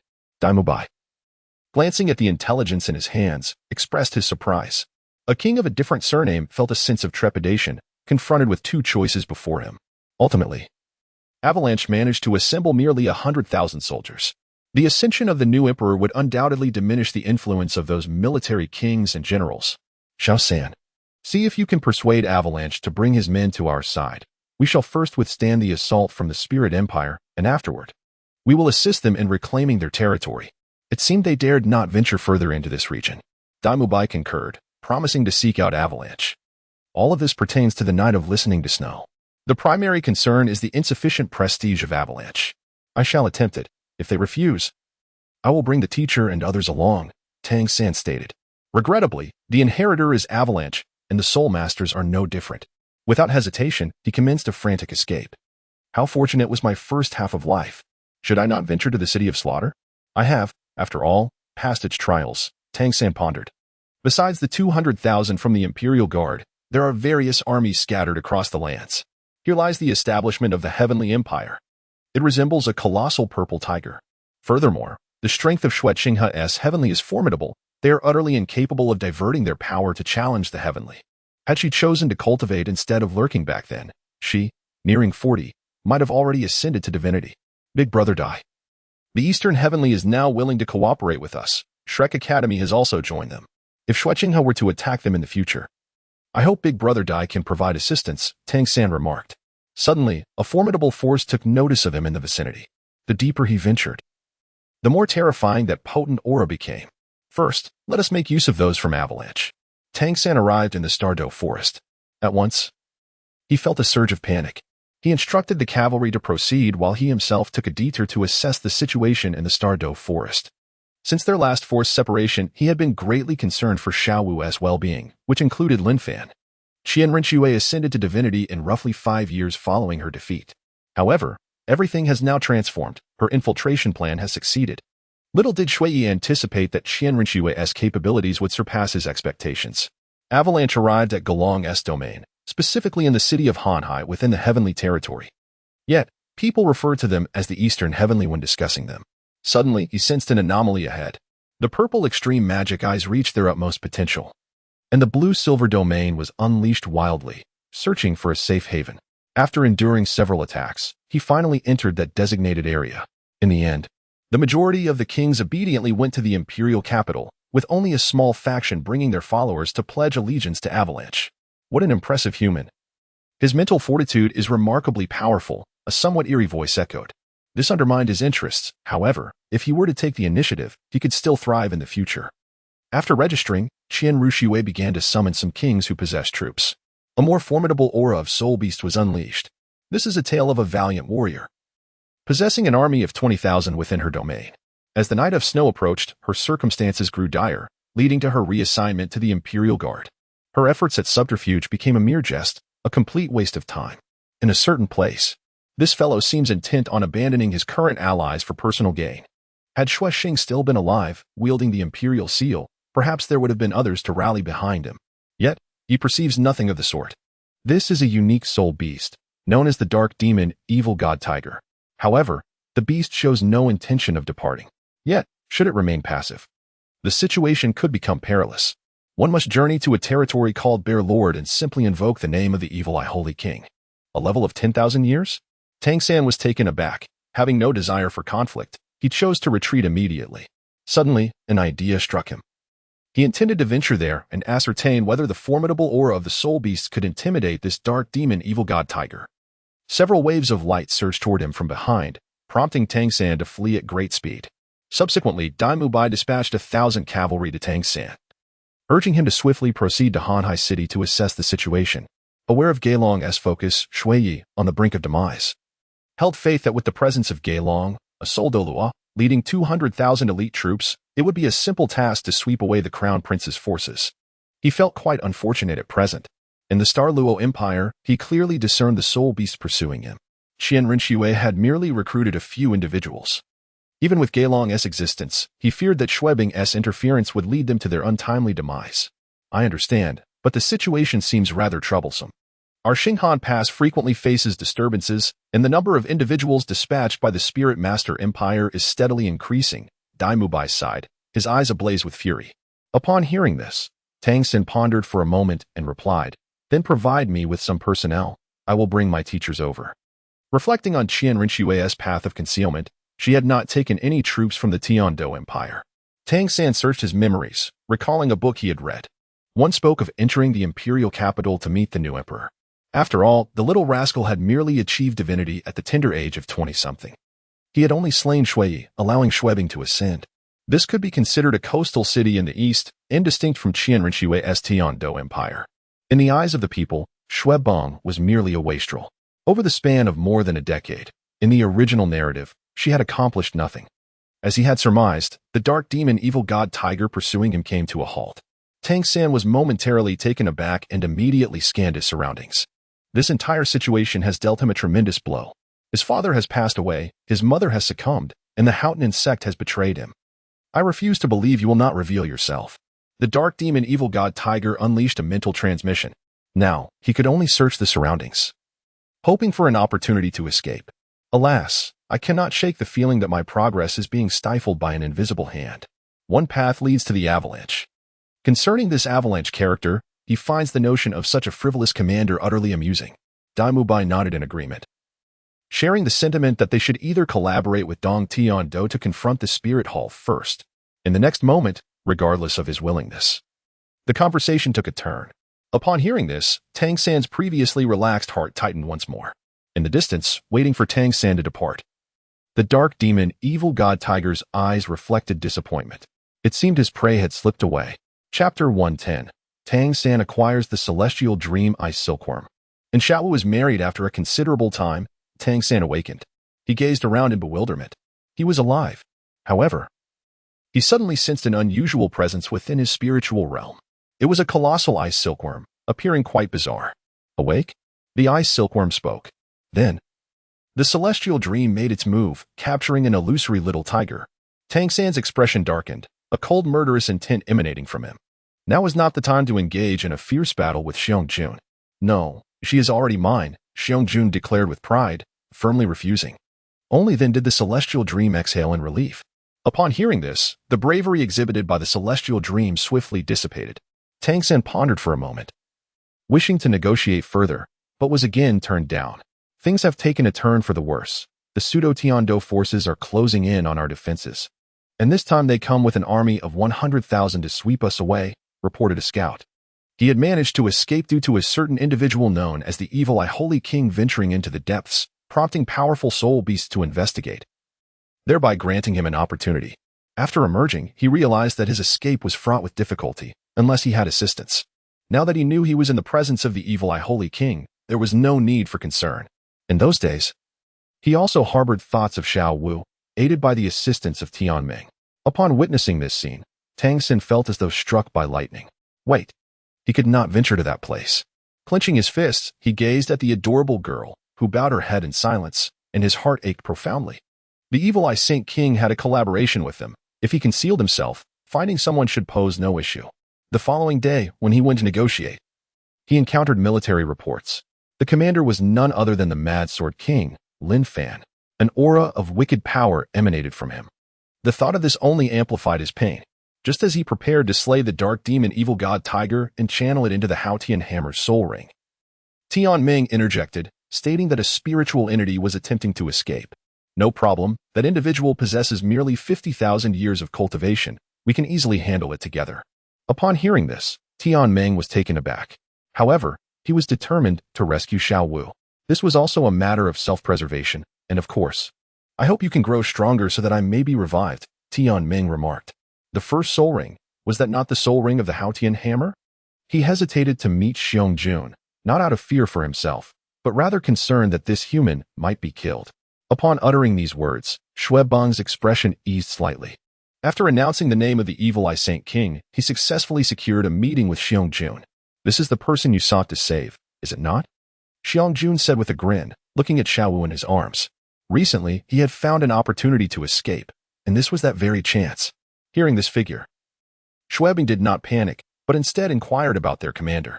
The small tiger clutched a peculiar orb in its mouth. In a desperate bid to escape this wretched place and free itself from the oppressive grasp of those loathsome spirit beasts, Tianming chose to sacrifice itself to Tang San, preserving its own power. Originally, it resided in the far north, and then there was Xiao Wu. Yet at that moment, she found herself cradled in the embrace of the golden bear. From now on, address me as Brother Tianming. I shall lend you my strength in times of peril. Together, we shall face the tidal Douluo without issue. Guided by Tianming, they ventured into the territory of the Bear King. Upon hearing the Bear King's words, Tang San seemed to grasp something profound. He then pursued the dark demon evil god tiger that was hunting him down. Observing this rogue, Tang San was reminded of events from years past. I wish to take her away, Tang San declared, glancing at the Bear King. However, before seeking assistance, I must first deal with that dark demon evil god tiger, he asserted. Xiao Wu, Tang San's heart roared. He then arrived in the city to meet with Flinder, Ma Hongjun, Oscar, and the others. Tang San now had the ability to directly augment his second martial soul. He has etched this account in his memory. Tang San vowed that even after departing, he would still endure great suffering, feeling remorse for past events. By the way, where is the territory of that bear lord? I wish to seek someone, Tang San suddenly inquired. He was astounded. Had it not been for the reminder from Tianming, he might have overlooked this valuable opportunity. Due to his cultivation of the purple extreme magic eye and his consumption of various treasures, his mental prowess far surpassed that of a soul emperor. He pursued the group through a haze of intoxication and eventually arrived at Hanhai City, only to be captured by the soul beast of the Star Dou Forest. With his stability, he could directly bolster the blue-silver grass without the need for 9 rings. His fortuitous luck had finally returned. With the assistance of the Tianming Ice Silkworm, his power had grown even stronger. Previously, I had incited the beast tide to facilitate your escape. Otherwise, do you truly believe you could have fled? The Bear Lord remarked. Xiao nodded slightly, avoiding eye contact with Tang San. My purple extreme magic eye has reached perfection. Upon learning the details, Tang San expressed profound respect for Tianming. Why? This innate pearl of the dark demon evil god tiger is rather extraordinary. Fortunate was I to have discovered it, lest I have missed out. Tianming declared with pride.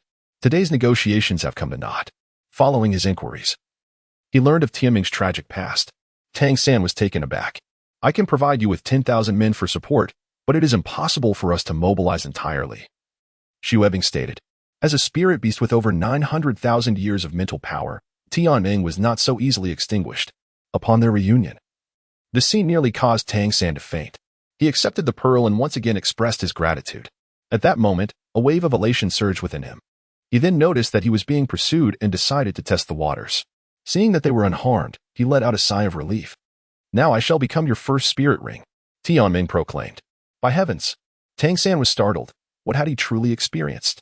I am Tianming Ice Silkworm, a spirit beast with 970,000 years of mental power. With the Haotian hammer acquiring 2 spirit rings, Tang San's spirit power directly ascended to level 68. Do you know the evil eye Holy King? Tang San inquired. Upon retrieving the token of Xing Luo, he successfully entered the city and encountered Xue Qinghe.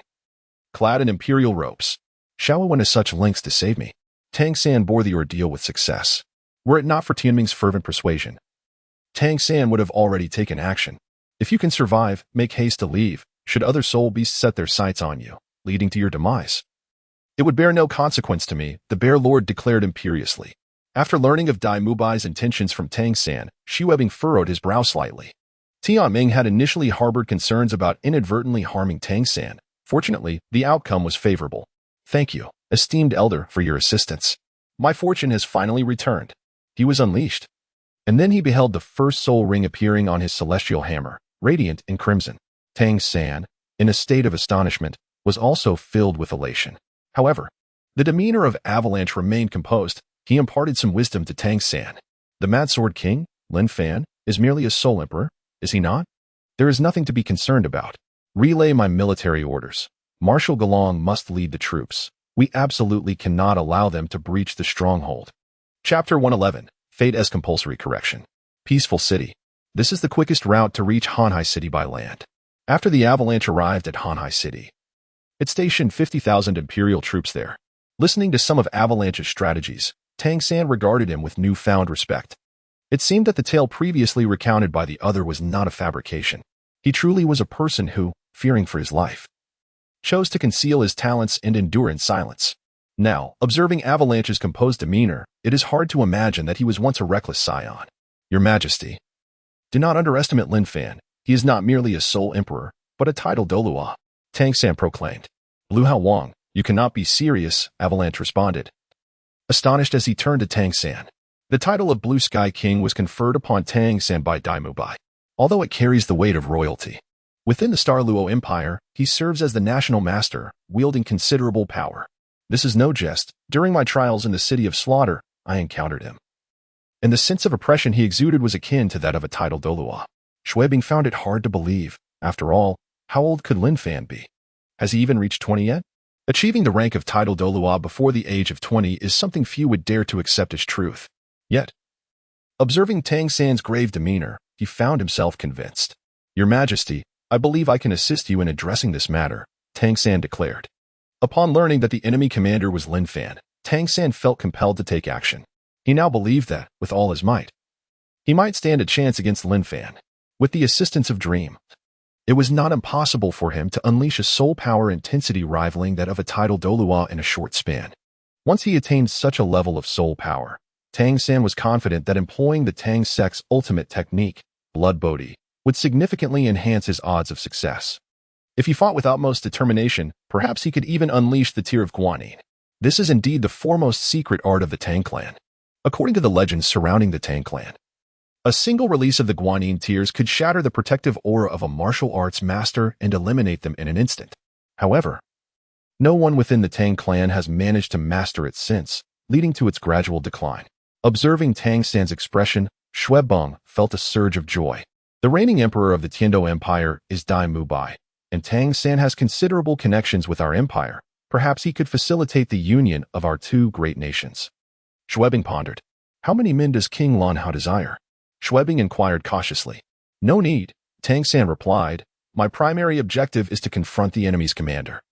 Did you not mention that he is a titled Douluo? Xue Qinghe was momentarily taken aback, having assumed that Tang San would require a contingent to ambush Lin Fan. To his surprise, that was not the case. I never claimed I could not contend with a titled Douluo, Tang San declared with a confident smile.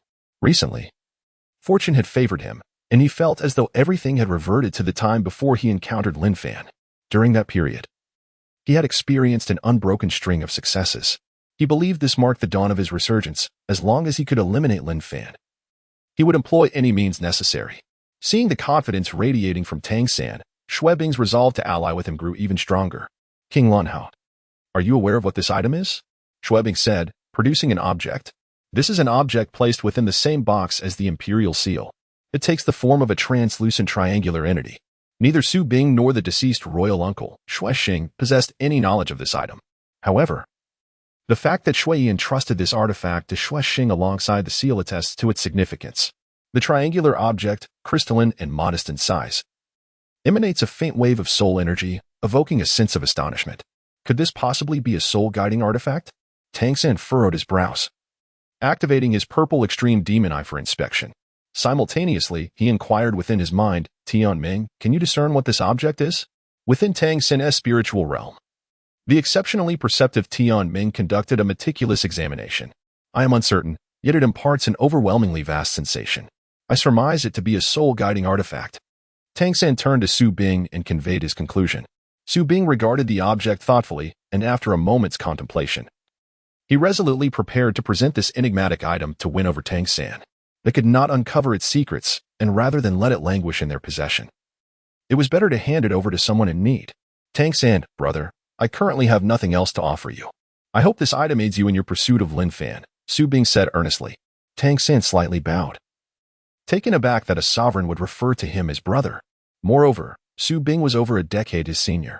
I shall not disappoint His Majesty's trust, Tang San replied, securing the triangular object. At the moment he stowed it away, an extraordinary sensation enveloped him, as if this object were inherently destined to belong to him. Upon returning to his residence, Tang San and Tianming diligently examined the soul-guiding artifact. After exhausting all methods without success, Tang San recalled the legend from his own world regarding the blood-binding recognition of ownership. It was said that some divine weapons could recognize their master through blood. With no other recourse, he decided to give it a try. At the instant his blood mingled with the heart of the sea god, an immense and overwhelming surge of spiritual energy erupted forth. A gentle radiance of the sea god spread outward, and the triangular entity seamlessly merged into Tang San's forehead. A powerful shockwave reverberated through him. Within his spiritual realm, Tianming harnessed his strength to protect Tang San fervently. Thanks to his assistance, Tang San managed to retain consciousness, though it took him several tense minutes to regain full awareness. Tianming, what precisely is this object? Tang San inquired. Within his spiritual realm, he perceived Tianming trembling slightly, engulfed by profound fear. God. Just a single word, and the previously bewildered Tang San felt as though struck by lightning. I sense an aura of power that does not belong to this world. It must be divine power, an overwhelming force, transcending the mundane, one that I cannot contend with. Truly, I have stumbled upon extraordinary fortune. Tang San was filled with uncontainable joy, a smile dancing upon his lips, impossible to suppress. Lin Fan, in the face of my fortuitous favor from destiny, you stand no chance. The following day, Tang San informed Yu Xiaojiang and the others about the impending expedition. Ma Hongjun and Oscar eagerly expressed their desire to accompany him. Our golden iron triangle remains unbroken, that Lin Fan has deceived me time and again, and I shall ensure he pays the price. Yu Xiaojiang was exceedingly enthusiastic. Had it not been for that scoundrel Lin Fan, he would not have inadvertently caused the death of Tang San's mother. Ever since that incident, although Tang San still held some respect for him, an invisible chasm had formed between the master and disciple. This left Xue Qinghe feeling quite ashamed in the depths of the night. Currently, the Blue Lightning Tyrant Dragon family is fully engaged in serving the Snow-Clear River lineage. Teacher, are you certain you wish to involve yourself in this matter? Tang San inquired. I have long severed ties with that family. Upon hearing news of the family's downfall, I sought out my father. Yet he treated me just as he always had, Xue Qinghe replied, clenching his fist. Lu Erlong, also a member of the Blue Lightning Tyrant Dragon family, was ensnared by the whims of love. Lacking rationality, she supported whoever Xue Qinghe did. We shall depart this afternoon, Tang San declared, arriving early at the military camp. Over the years, he had harbored a lingering question. Did a second traverser from the Tang sect truly exist in this world? Chapter 112. The time to harvest has come. Within the military camp. There was a formation of firearms, though their numbers were modest, far fewer than those of Qian Renxue. In addition to the firearms, there were also semi-finished cannons, capable of detonating with just 7 or 8 shots. These events are all triggered by gunpowder. Among the hidden weapons of the Tang sect, there exists one that is also initiated by gunpowder, the Buddha's Wrath Tang Lotus. Unfortunately, due to material constraints, Tang San is currently unable to manufacture it. He sought out Xue Qinghe to inquire about the creator of the Kongming crossbow. The individual who crafted this remarkable weapon must have hailed from the Tang sect, just as he did. I had previously heard from the Emperor's uncle that it was Lin Fan who engineered it, along with the blueprints for the firearms. The cannons were a later development by our artisans, but regrettably, they remain mere prototypes. Your Highness, are you jesting? When Tang San learned that Lin Fan was indeed the creator of the Kongming crossbow, his mouth fell agape in disbelief. He had long suspected a connection between Lin Fan and that individual, yet he had never fathomed that they were one and the same. As Lin Fan had never outwardly displayed such prowess. There was a time in his youth when Lin Fan had engaged in blacksmithing, and he appeared utterly unrefined in that craft. This was how he first attained his noble title, Xue Qinghe stated gravely. At that moment, Tang San felt as though the ground beneath him was crumbling. He shook his head slightly, regardless of whether that person was Lin Fan or someone concealed by him. The threat they posed to him meant that even a brother from the Tang sect had sealed his own fate. Tang San's gaze grew increasingly frigid as the team began to advance. 100 miles outside of Pingan City, 100,000 troops marched southward. In truth, Lin Fan was merely one of the commanders. Qian Renxue had also assigned him 2 aides, the Serpent Spear and the Porcupine, both titled Douluo. While they were ostensibly there to assist him, their primary role was to monitor his actions. Although Lin Fan and Qian Renxue shared a close relationship, there remained a clear hierarchy between them. Naturally, Qian Renxue took precautions against him, which is why, when she summoned him back to Heaven Dou City, she specifically requested that he bring Yi Lingling along. Lin Fan still had matters to attend to, so he temporarily entrusted Yi Lingling to Qian Renxue, ensuring her peace of mind. In recent days, more and more individuals had gathered in Pingan City, as surrounding bandits and marauders were being consolidated. A spy reported to the 3 generals. Furthermore, it was said that the Star Luo Empire had dispatched an envoy, a man known as the Star Luo National Master, Lan Haolong. Upon hearing this name, Lin Fan and his companions exchanged glances. After sending the scout spy away, the Serpent Spear Douluo remarked, the envoy from the Star Luo Empire should number few, likely here merely to inquire about an alliance. It is surprising that Tang San's sect, the Haotian sect, has already surrendered to the Spirit Hall, yet he has not sought refuge there. The Porcupine Douluo added, a tinge of regret in his gaze. Lin Fan listened to their discussion without interjecting. At that moment, he pondered how much Tang San's fortunes had recovered after this period of unrestrained growth. It was time to reap the harvest, Lin Fan suddenly declared. The Serpent Spear and Porcupine exchanged puzzled looks. 3 days later, 100,000 troops stand poised before the city of Pingan. This is not a grand metropolis. Despite the hurried efforts of recent days, its expansion has been minimal. Upon the city walls stands a line of defenders, among whom a striking young man with azure hair captures immediate attention. His exceptional demeanor sets him apart. On the opposing side, Lin Fan is equally conspicuous, having already informed Qian Renxue of his title as a Douluo, which has secured his position as commander. Without such recognition, his limited experience would hardly suffice. Born of the same roots, why must we hasten to conflict? Lin Fan observes the soldiers atop the walls. Cease this disgraceful display. People of Tiandou, traitors, roars Gulong, the Grand Marshal of the Tiandou army, whose sole power reaches the formidable rank of 81. Before his passing, The Snow Knight Emperor bequeathed his throne to Prince Xue Qinghe. It is the second prince who defies the emperor's wishes and incites rebellion. May these usurpers meet a dire fate. The soldiers on the walls echo his fervor, their voices rising in a powerful chorus. Witnessing this, Lin Fan understands the necessity of such posturing before battle. I reiterate, those who surrender shall not face death. I advise you not to sway the loyalty of our soldiers any further. Tang San, wielding the Haotian hammer, points resolutely ahead. 7 soul rings manifest around him, one a deep crimson of 99,000 years from Tianming, another from the dark demon tiger, and the rest, all of 1,000 years. Can his Haotian hammer truly be enhanced with rings? By muses, surprised. In the original narrative, Tang San had already achieved the rank of a titled Douluo by the time he adorned the hammer with rings. He had previously endured hardship to absorb the essence of the Ming family.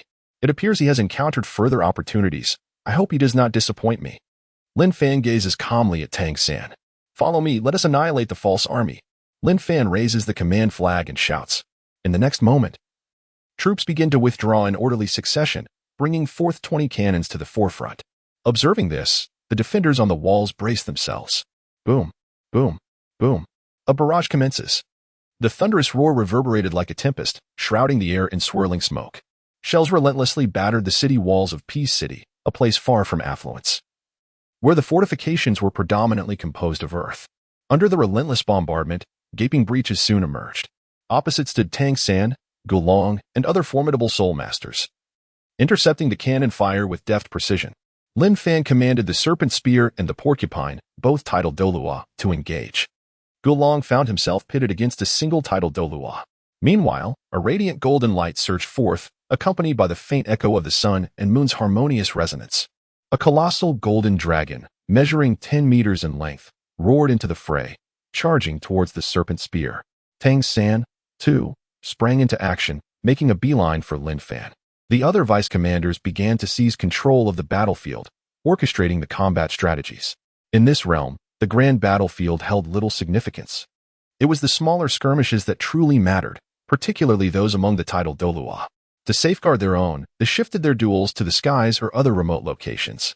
After a prolonged absence, Lin Fan observed Tang San, wielding the Haotian hammer, his expression marred by resentment and hatred, and jested, "Your progress has not been slow." Tang San's gaze transformed into a pale violet hue, a faint mark appearing at the center of his brow. This is a triangle. Unexpectedly, he ultimately obtained this object. Lin Fan gazed at the mark that appeared on his forehead, contemplating. Previously, he had inquired about this matter with Qian Renxue, but she was unaware. She merely stated that some truths would only be revealed to him once she truly ascended as Empress Xue, including the imperial seal. During the time when Xue was gravely ill, she had been searching for it but had found nothing. Lin Fan, it is time to settle the grievances between us. The humiliation you inflicted upon me during the competition, the bullying I endured in the City of Slaughter, today I shall reclaim it all. Tang San bellowed. 7th soul skill. Haotian, true body. At that moment, the previously feeble Haotian hammer in Tang San's hand solidified. His murderous intent surged forth, enveloping the area in a pale red glow, rendering it frigid. He stepped forward, carrying an overwhelming aura of slaughter. The chaotic cloak hammer technique activated, his soul power infused into every strike, each blow possessing immense strength. Lin Fan unleashed the dragon-slaying sword, and in an instant, his terrifying soul rings manifested. The 700,000-year soul ring shimmered, and the dragon-slaying sword in his hand became exceedingly solid. The suppression from his 99th level soul power erupted. With a single swing, the ultimate golden energy was summoned. That familiar sense of sharpness re-emerged. Tang San's gaze turned blood red, transforming his killing intent into strength. The Haotian hammer was enveloped in a pale red aura. 5th soul skill. Haotian heavy hammer. The power was pushed to its zenith. A single strike descended, faced with the devastation of the ultimate golden energy.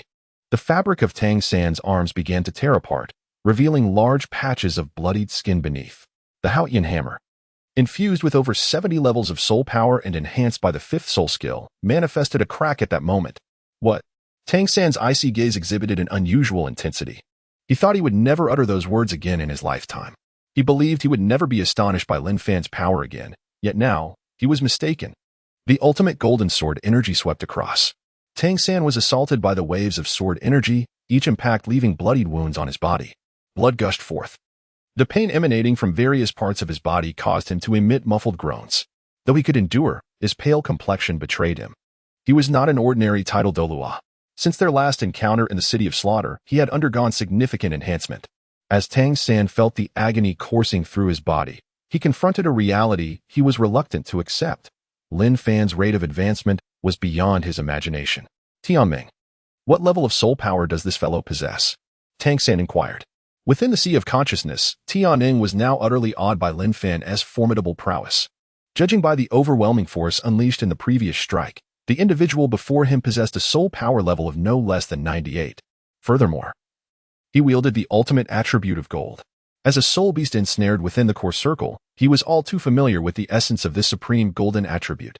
This is the same attribute as the dark gold terror bear, unparalleled strength. Upon hearing Tianming's conjecture, Tang San's complexion grew even paler.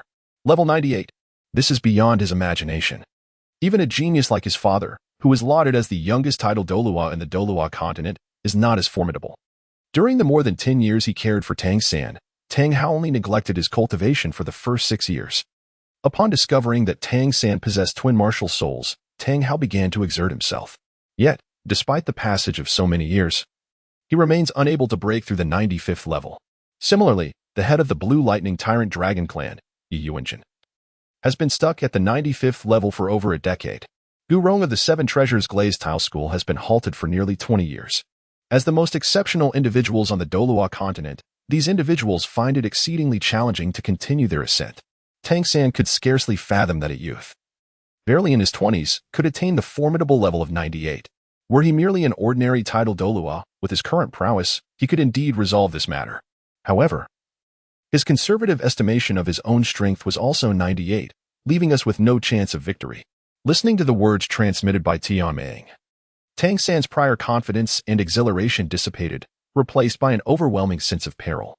I will temporarily suppress him with my spiritual power. Take this opportunity to escape, said Tianming. Tang San nodded, now indifferent to the others. He retracted his killing god domain, only to unleash his blue-silver domain. At this moment, his blue-silver domain had undergone evolution. The blue-silver avatar erupted, and the power of the blue-silver domain reached its zenith. The blue-silver domain encompasses all. The surrounding blue-silver grasses sprouted like bamboo shoots after rain, as torrents of life energy surged towards him. The scars on his arms, face, and body began to heal gradually. Tang San utilized the blue-silver domain, spreading it forth, preparing to notify his good brothers, Ma Hongjun, Oscar, and their mentor, Yu Shaojiang, to depart. Lin Fan, observing Tang San's abandonment of the Haotian hammer, felt a twinge of confusion. Was he planning to flee? That would not do. The harvest this time was far from over.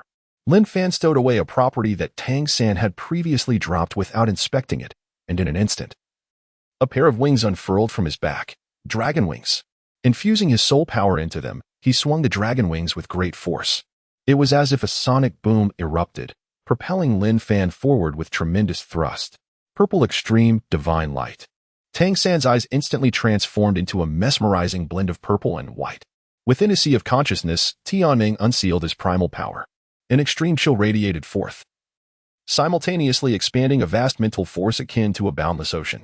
Merging with the purple extreme divine eye, this maneuver acquired formidable mental control capabilities. Tianming's original mental power was already impressive. In the future chapters of the original tale, he had employed a mental prison to exert considerable control over the Ice Emperor. Feeling an overwhelming wave of spiritual light descend upon him, Lin Fan was taken aback, simultaneously sensing a chilling aura. Annihilation light. Lin Fan activated the skill of his cranial soul bone, unleashing his mental power to its utmost. He simultaneously invoked the soul-devouring power he had previously acquired from BB Dong.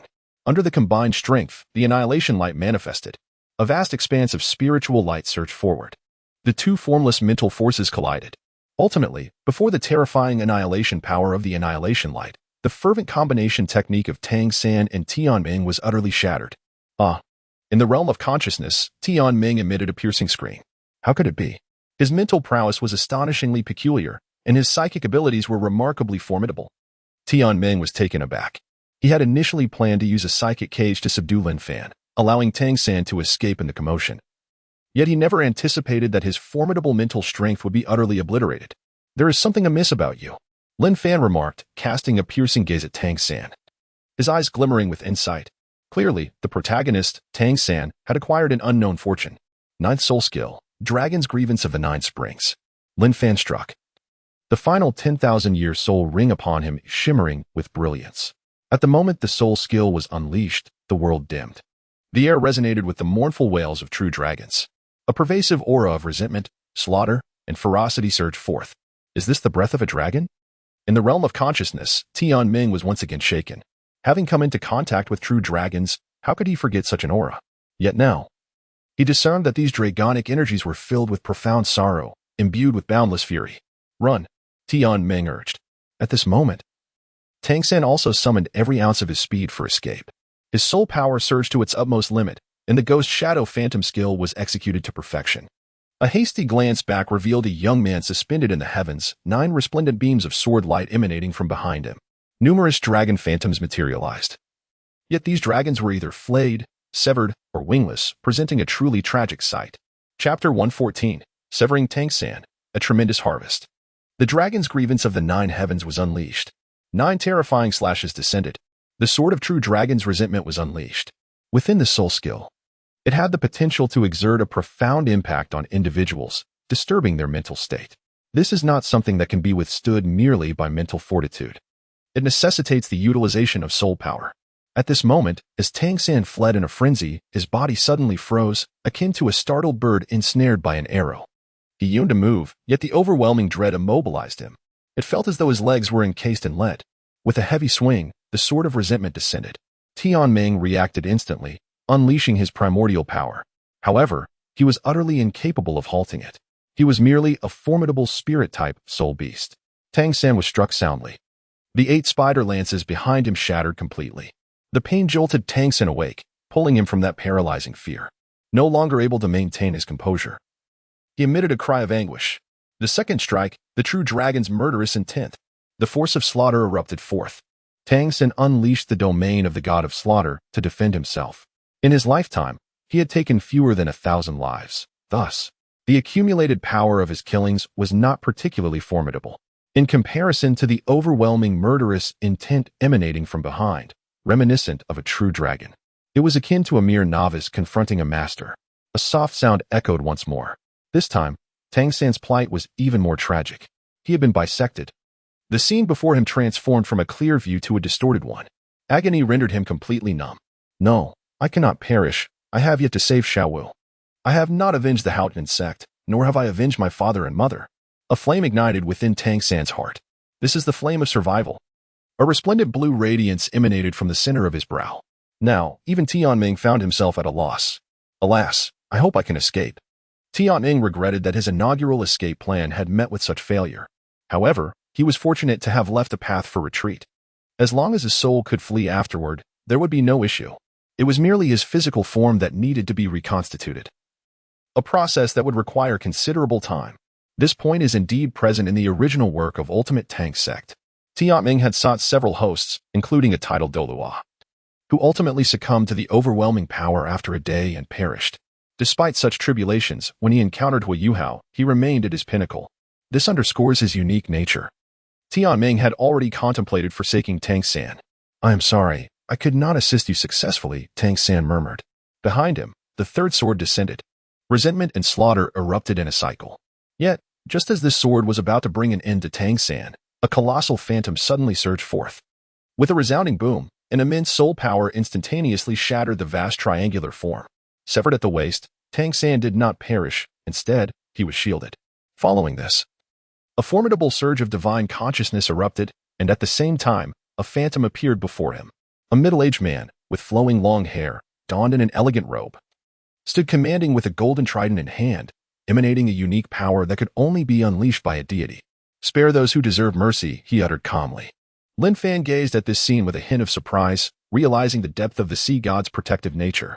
He mused inwardly about the perilous journey Tang San had undertaken to Sea God Island, where they had nearly faced annihilation at the hands of the deep-sea demon Whale King, only to be saved by the intervention of the sea god before Tang San had even set foot on the island.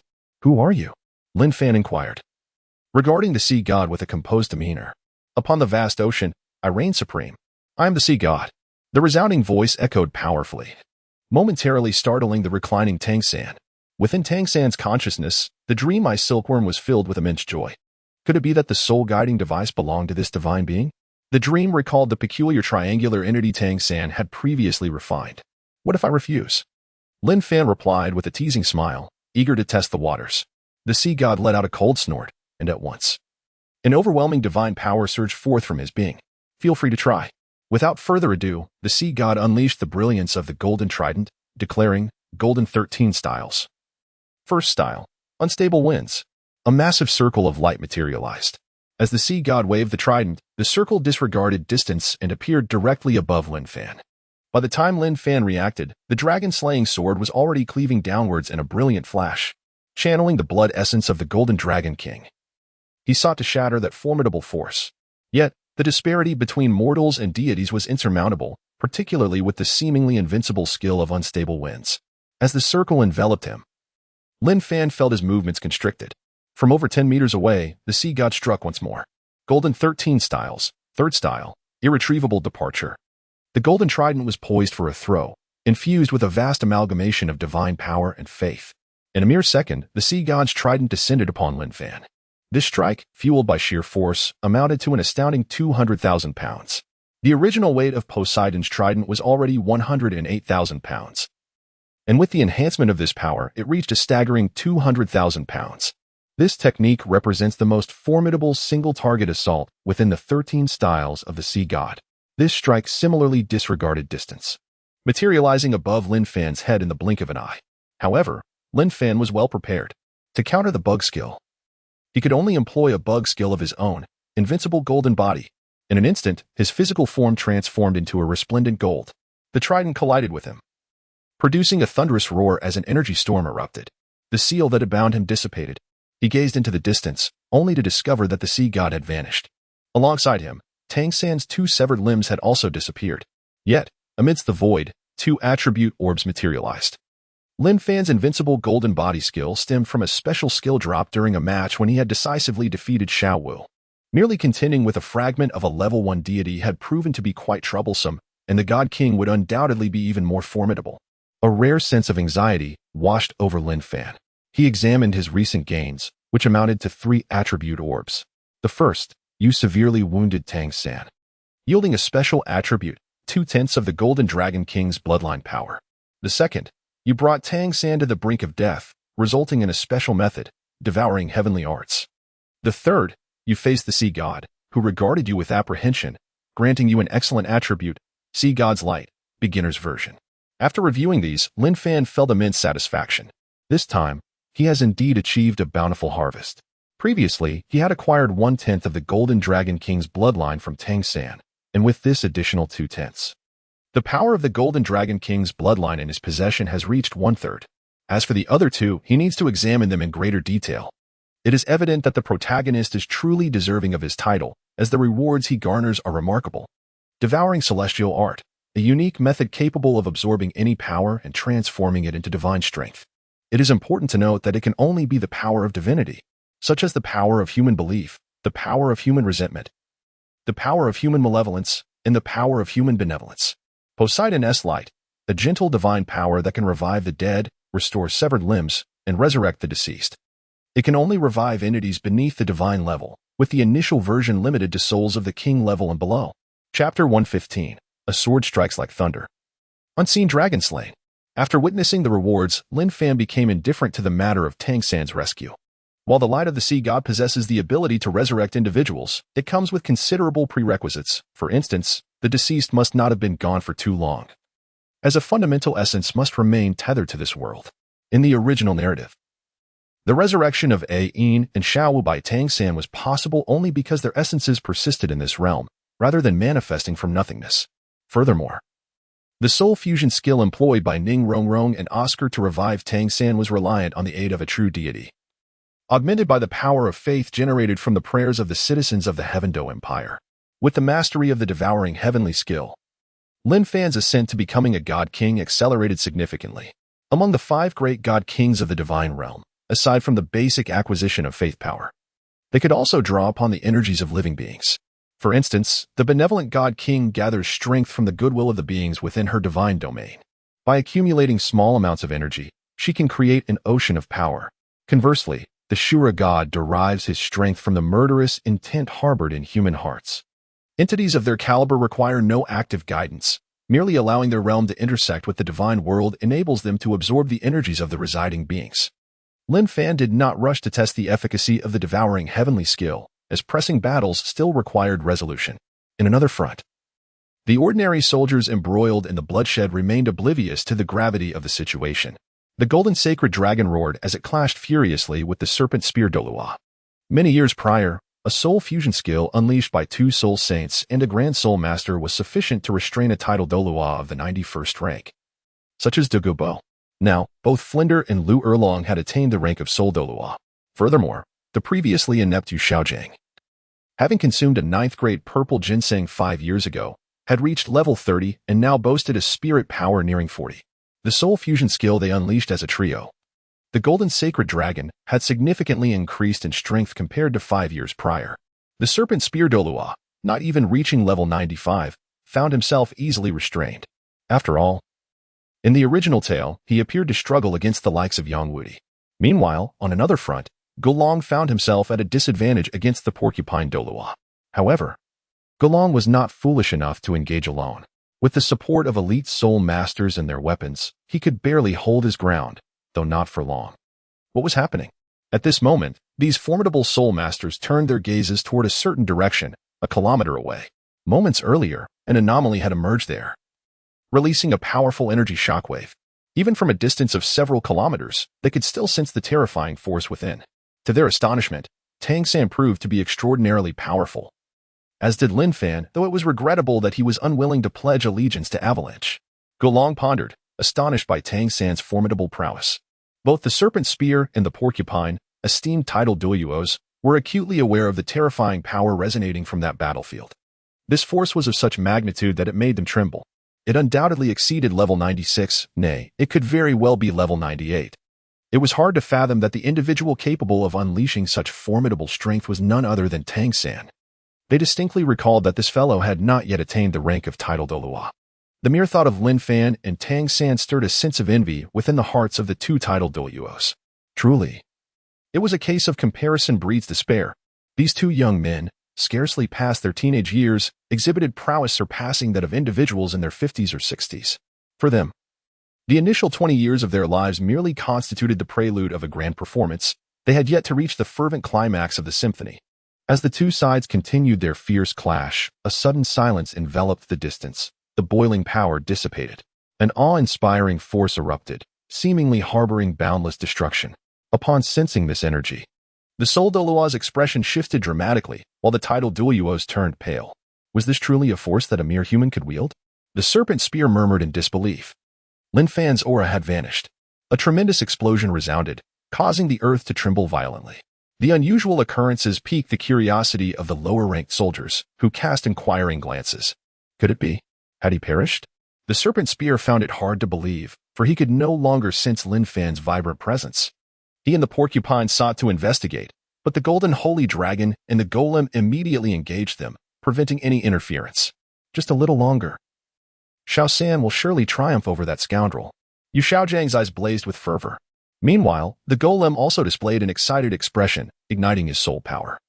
Undeterred by the possibility of lingering poison, he had to impede the porcupine. The situation was becoming increasingly dire. As Lin Fan's aura had vanished, so too had Tang San's presence. They were all consumed with curiosity regarding the developments on that front. 1 minute, then 2 minutes passed. Suddenly, a tempestuous and overwhelming force erupted forth. The once retreating dim gazes of the 2 title Douluos ignited with newfound brilliance. Victory was at hand. Lin Fan emerged as the ultimate victor.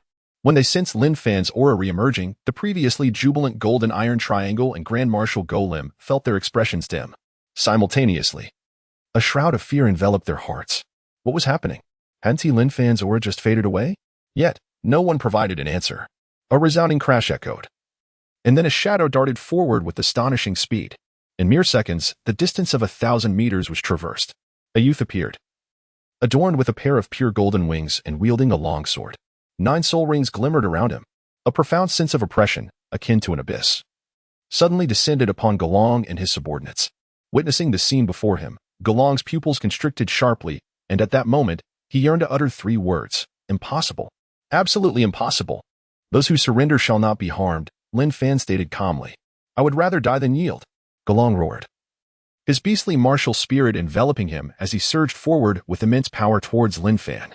Lin Fan cast forth the dragon-slaying sword, which expanded in the wind. In the blink of an eye, it grew from its original size to a staggering 30 meters. With a thunderous strike, the sword descended, striking with an invisible force. Galong unleashed his martial spirit's true form in an attempt to defend himself. However, before overwhelming strength, any defense appeared utterly futile. With a piercing sound, the colossal sword pierced through Galong's entire being. In an instant, he was slain, his body erupting into a mist of blood, an utterly tragic and chaotic end. Witnessing this scene, the heart of the Soul Douluo surged with immense shock. Lin Fan was simply too powerful. This is the innermost thoughts of the pufferfish. Although this Gorin is merely a Soul Douluo, as the Grand Marshal of the Tiandou Empire, he undoubtedly possesses considerable prowess. It is not just a matter of his ability to defeat opponents with ease. Even the illustrious Pope would find it impossible to vanquish foes with a single strike, particularly after Lin Fan has just endured a fierce battle. This scene perfectly exemplifies the essence of insignificance. Chapter 116, The Fall of the City and the Triumph of Victory. The Theft of Divine Power. The Grand Marshal. In the void, Galong exploded into a mist of blood. Upon witnessing this, his subordinates emitted desperate roars. The commander is dead. We spare the surrenderers. Lin Fan bellowed, unleashing his soul power in a resonant wave. In the distance, the battlefield of ordinary soldiers unfolded. This area has been reduced to utter devastation. Under the reciprocal bombardment of artillery, both sides have sustained significant damage. Undoubtedly, the most severely affected is the City of Peace. The city walls have been shattered beneath the relentless cannon fire. Furthermore, following the city's breach, the garrison within organized itself for combat. Under the leadership of various commanders, both factions engaged in fierce battles. The city of Ping'an serves as the most crucial gateway to Hanai City. With the imperial army comprising half of the recruits brought in by the avalanche, numbering around 50 to 60,000. In a conventional siege, even an army of 150,000 might struggle to breach a city defended by this force of 50 to 60,000. However, this is far from a typical world. In this realm, there exist spirit masters, and even in their absence, formidable artillery stands ready. Were the walls akin to those of the imperial city, they might withstand the siege for a spell. Yet, the City of Peace is but a backward locale, merely undergoing superficial renovations, lacking true fortitude. Within less than an hour of combat, the walls crumbled. Amidst the chaos of battle, both sides became aware of the commotion stirred by the advanced spirit masters. However, it was not long before a resounding voice echoed in their ears, Lin Fan's voice declaring, "The commander is dead. Those who surrender shall not be harmed." At this proclamation, the soldiers of the Eastern Heavenly Dou were engulfed in fear. Yet, many remained loyal to the Snow Avalanche, for most of its members were elite troops, the very guardians of Heavenly Dou City. Who dares to surrender? Who dares to retreat? Execute them on the spot. Some commanders found themselves unable to rein in their recruited soldiers, leading to a surge of betrayal. You can cut down your own kin, but you cannot save yourselves, bellowed a bandit. As the winds of change swept through, many who sensed the tide began to defect to Lin Fan's Eastern Expeditionary Army. Meanwhile, in another location, upon hearing the announcement, Xue Qinghe and the others were filled with trepidation. The morale plummeted to an all-time low. Little 3, how are you faring? Xue Qinghe's heart raced with anxiety, yet he could no longer sense Tang San's presence. At that moment, a figure emerged. It was none other than Lin Fan. After many years, Xue Qinghe beheld Lin Fan unleashing his powers once more, and the configuration of his spirit rings left him in awe. Is this truly a soul ring configuration achievable by humans? What exactly did the other party experience in the extreme north? Could it be that there lies a profound secret beyond the northern reaches? Lin Fan gazed at Xue Qinghe, a mocking smile gracing his lips. Surrender, and I may spare your life. Do not forget, your father and some of your kin are under the protection of the emperor, Lin Fan declared. Xue Qinghe still held some value, hence he was not inclined to execute him outright. Upon hearing Lin Fan's words, the members of the Golden Iron Triangle fell into a deep silence. At this moment, Lin Fan quietly began to channel the devouring heavenly technique. In that moment, he sensed a multitude of enigmatic forces, fear, slaughter, and hatred. Yet, he soon realized that these powers were dissipating, particularly the force of slaughter, at an alarming rate. It seemed likely that the Demon King had siphoned them away. Lin Fan immediately commenced his audacious endeavor to seize these energies. However, he did not manage to appropriate the malevolent intent emanating from too many individuals. Instead, he successfully absorbed a significant amount of the resentful and fearful energies harbored within their hearts. These forces are comparable to the power of faith. Waves of strength were bestowed upon Lin Fan's quasi-divine position. This quasi-divine status was previously acquired during his time in the City of Slaughter through the ruthless Tang San. It was merely an ordinary divine rank. To avoid drawing premature attention from the divine realm, which might lead to a forced recruitment into their ranks, he opted against ascending to true divinity. Now, with these newly acquired powers enhancing his divine position, it ascended at an astonishing pace. Half a minute later, the silent golden triangle chose to surrender. An hour later, the fierce battle on the main battlefield finally came to an end. This time, over 30,000 captives were taken, effectively decimating the enemy. A significant portion of the imperial troops chose to surrender, recognizing the bleak prospects of survival in the current circumstances. After all, human beings are sentient, not mere automatons. Those who comprehend the prevailing conditions are indeed the wise. In Hanhai City, the first wave of battle reports arrived, indicating favorable conditions with Lin Fan being effectively restrained. Avalanche was elated. The second wave of reports came in after the battle concluded. As Avalanche welcomed maritime visitors, he momentarily dismissed them. During these days, Avalanche had come to understand a new group, the island dwellers of the sea. They inhabit islands scattered across the ocean, some of which are self-sufficient and thus do not engage with Hanhai City. However, others require trade and mutual assistance with Hanhai City. The seafaring populace held the Tiandou Empire in disdain, attributing the rampant piracy to the city's poor governance. It was said that a few years prior, the prison in Hanhai City had been destroyed and its prisoners taken by pirates. In an effort to win their allegiance, Avalanche had been diligently working to instill order within Hanhai City, aspiring to create a peaceful haven. "Your Majesty, we have suffered defeat." A scout suddenly knelt before him, struggling to utter those words. Upon hearing this, the good spirits Avalanche had garnered from his reforms vanished in an instant.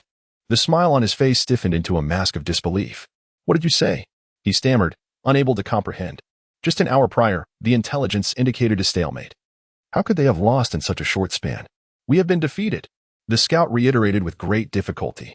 In that moment, Avalanche felt as if struck by lightning, his eyes wide with terror. "Explain to me in detail how this transpired," he managed to ask, suppressing the fury boiling within him. The scout recounted the events in full. He had sensed the impending disaster and initiated a retreat, managing to escape despite some opposition. Thousands chose to flee, yet they remained loyal to the Tiandou Empire and vowed to return. Tang San did not deceive me, but the developments were unforeseen. How could Lin Fan be so formidable? When I provoked him in Tiandou City, he was not this powerful. Only a few years have passed. Avalanche's mind spiraled into despair. He realized that it would not be long before Lin Fan would come to confront him here. No, he must act to save himself. Contemplating his next steps, Avalanche resolved to engage in negotiations. After much toil, the weary troops finally succumbed to sleep following their search and distribution efforts. The artillery brought this time has been entirely consumed in the battle, and they now find themselves awaiting reinforcements. Without such support, reaching the gates of Hanhai City would prove exceedingly difficult. Thus, they have resolved to rest for several days while they await supplies. After a few days, the much-anticipated provisions arrived, though the journey was fraught with peril as they encountered a formidable 1,000-strong contingent. Fortunately, the presence of skilled warriors within that group ensured that the precious cargo of food and siege equipment was not lost. The escorting officer of these supplies was none other than Xue Qinghe, known by the title of Thunder, a formidable title Douluo at the 95th level. Chapter 117. The Avalanche prepares for escape to the sea. The Douluo Continent is no longer tranquil. Turmoil brews within the Heaven Dou Empire, as the Star Luo Empire finds itself embroiled in a fierce conflict with the Spirit Empire. Amidst the chaos of war, Bibi Dong is simultaneously expanding her influence with remarkable swiftness. The small kingdoms surrounding Wuhuan City, witnessing her rise, have begun to switch allegiances. Rather than face the wrath of Bibi Dong before surrendering, they have chosen to capitulate willingly, becoming vassal states of the Spirit Empire. Consequently, the reach of the Spirit Empire continues to grow. In stark contrast, the Star Luo Empire, once heralded as the mightiest among the Douluo empires, finds itself in a precarious situation. Historically, it has instigated numerous conflicts along the borders of the Heaven Dou Empire, and even the Wuhuan Palace was not regarded with particular concern. The palace's infiltration into the Star Luo Empire has only extended as far as Gingxin City, underscoring the latter's strength. However, following the establishment of the Spirit Empire, the Star Han Pass campaign has witnessed a series of defeats. The defenders have endured tremendous losses merely to maintain their position. Bibi Dong has yet to unleash her full might, with her most powerful soul masters remaining inactive. Yet, those who participated in the battles would have observed a peculiar formation on the battlefield. In Wuhuan City, Bibi Dong reviewed the intelligence reports with a hint of disappointment. Her sentiments towards Qian Renxue are predominantly negative, marred by disdain. After all, Qian Renxue was born without her consent. A result of the humiliation she suffered at the hands of Xue Qinghe and the pressure exerted by Qian Daolu to ensure her birth. This incited a profound resentment within Bibi Dong towards the angel lineage, and she harbored a certain disdain for Qian Renxue as well. Her demeanor towards Qian Renxue was exceedingly stern. Upon learning that Qian Renxue had failed to secure vital intelligence and allowed a group to escape, dissatisfaction brewed within her heart. Bibi Dong, it is time for her to return. A voice, somewhat frigid, resonated through the air. Bibi Dong composed her expression and turned her gaze towards the elder who appeared at the entrance of the grand hall. The elder possessed an elegant visage. His hair completely white, yet his skin bore few wrinkles. With hair like a crane and a youthful countenance, he exuded an aura uniquely characteristic of a formidable powerhouse. He was none other than the most potent figure in the realm of soul masters today, and even Bibi Dong dared not challenge him. Qian Daolu, a figure from a century ago, the former leader of the Spirit Hall, now served as the Judgment Elder of the Spirit Hall. This position cannot interfere with the development of the Spirit Hall. Bibi Dong cast a glance at the fiercely imposing Xue Qinghe, furrowing her delicate brows. In fact, she had also been unable to persuade Qian Renxue to leave. It was only because Qian Renxue herself agreed that she could proceed. Otherwise, Qian Renxue's extraordinary talent would never have been wasted on an undercover mission. Unwilling? Qian Daolu looked toward Bibi Dong, a wave of pressure emanating from his years of authority. Very well. Bibi Dong chose not to say anything further, although she harbored disdain for Qian Renxue. A faint sentiment still lingered deep within her heart. Much of the effort required for their current endeavors would indeed fall upon her. After attaining divinity, remaining here would hold little significance. I will write to her, urging her to return and cultivate diligently, Bibi Dong declared. Upon hearing this response, Qian Daolu's imposing aura diminished. In the eastern region of Tiandou, following the fall of Pingan City, the army resumed its march toward Hanhai City after a 2-day respite. Along the way, they encountered several minor skirmishes, all of which were resolved under Lin Fan's guidance. Those who sought to ambush him never stood a chance, as Lin Fan's mental prowess easily discerned their intentions. Otherwise, reaching Hanhai City smoothly would have posed significant challenges due to potential ambushes. Meanwhile, this afternoon, a spy was captured. This scout has specifically requested an audience with Lin Fan. This prompted both the snake spear and the porcupine to become immediately vigilant. Before sending the two of them over, Qian Renxue had instructed them to closely observe Lin Fan, to prevent any unforeseen events that she was unaware of. Now that Lin Fan had attained the rank of title Douluo, he had surpassed the scope of Qian Renxue's control, which made her somewhat cautious. I come on the orders of His Majesty. I only wish to converse with Lin Fan, stated the man representing Avalanche, directing his gaze towards the snake spear and the porcupine within the tent. At that moment, the attention of both titled Douluos shifted entirely to Lin Fan. If you are unwilling to speak, then please take your leave, Lin Fan replied to the man with an air of indifference. Currently, the advantage lay with them, not with Avalanche, thus they were not obliged to adhere to his terms. Upon hearing Lin Fan's words, the man fell silent for a moment, seemingly in contemplation. Ultimately, he articulated the message that Avalanche sought to convey. Avalanche's intention was to persuade Lin Fan to join his side, insinuating that Xue Qinghe would inevitably settle scores later, aiming to instill a sense of crisis within Lin Fan. Throughout this exchange, the two titled Douluos remained focused on Lin Fan, attempting to decipher any indication from his expression. Nevertheless, they maintained their belief that Lin Fan would not stoop to siding with that person, for Avalanche currently had few paths left to escape. Return and inform Avalanche that if he surrenders obediently, perhaps he may find a peaceful refuge in the Imperial Harem, Lin Fan said, watching the man depart. It was only after he left that the expressions of the two titled Douluos shifted slightly. In their eyes, Lin Fan had emitted neither a trace of spiritual energy nor any subtle movements, suggesting that he was indeed untroubled. The departing man hastened his steed, returning to the city within a day. What is the situation? Avalanche inquired anxiously, directing his gaze at the man. This was the only matter that currently occupied his thoughts. Based on his understanding of Xue Qinghe, this individual is destined to face retribution. However, he is somewhat intrigued as to how one might reckon with the title Douluo of the 99th rank. The man relayed all that had transpired to Avalanche. Upon learning that the two titled Douluos had not departed, everything unfolded just as he had anticipated. He remarked that if His Majesty were to consider surrendering, he might enjoy a peaceful twilight of life. Is there anything else? Avalanche inquired, his anxiety palpable. As I departed, a voice echoed in my mind, urging me to convey to you that your existence remains quite essential. His counsel to His Majesty was to take refuge at sea for a time. The arrival of the army is still several days away. We have ample opportunity to prepare, the man stated. Upon hearing this, Avalanche exhaled in relief. Thankfully, Lin Fan had not pursued a complete annihilation of him. Nevertheless, Avalanche was curious as to why they needed to hide for a time. Would evading truly offer them another chance? Ultimately, Avalanche chose to heed Lin Fan's advice, opting not to resist stubbornly. In the ensuing days, Avalanche commenced preparations for their escape. As for the inhabitants of Hanhai City, they were indifferent as to whether they were under Avalanche's or Xue Qinghe's governance. Since Avalanche intended to flee, they welcomed the prospect of leisure. At the very least, they would not incur any losses. Should a battle erupt within Hanhai City, it would likely result in significant loss of life and property. Chapter 118. The campaign against the Star Luo Empire. When the army arrived at Hanhai City, many of its citizens spontaneously gathered to extend their welcome.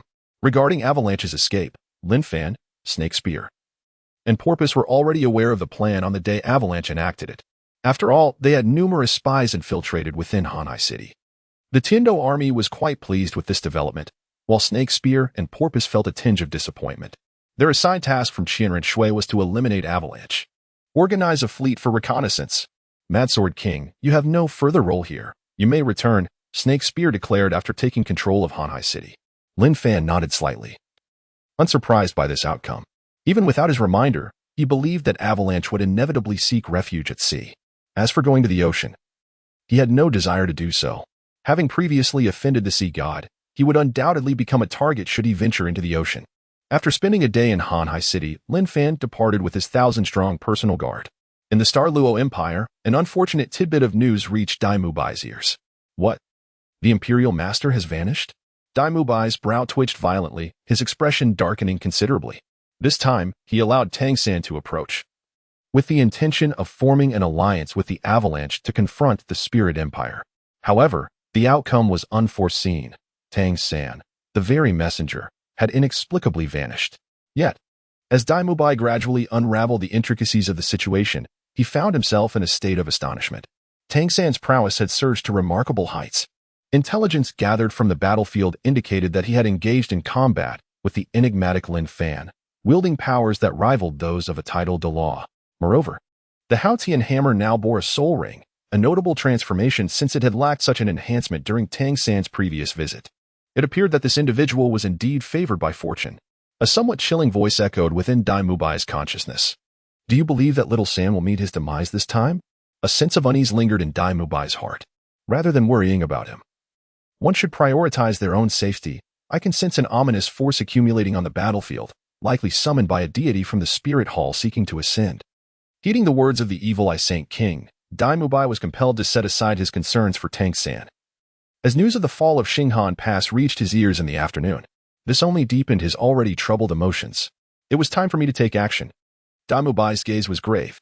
He bore the fate of the Star Luo Empire upon his shoulders. As his fusion with the evil Xue Qinghe progressed more smoothly, the power of belief he absorbed grew exponentially. His state with the evil Xue Qinghe resembled that of Tang San in Dream. However, while Dream was a sacrifice, the evil Xue Qinghe was not.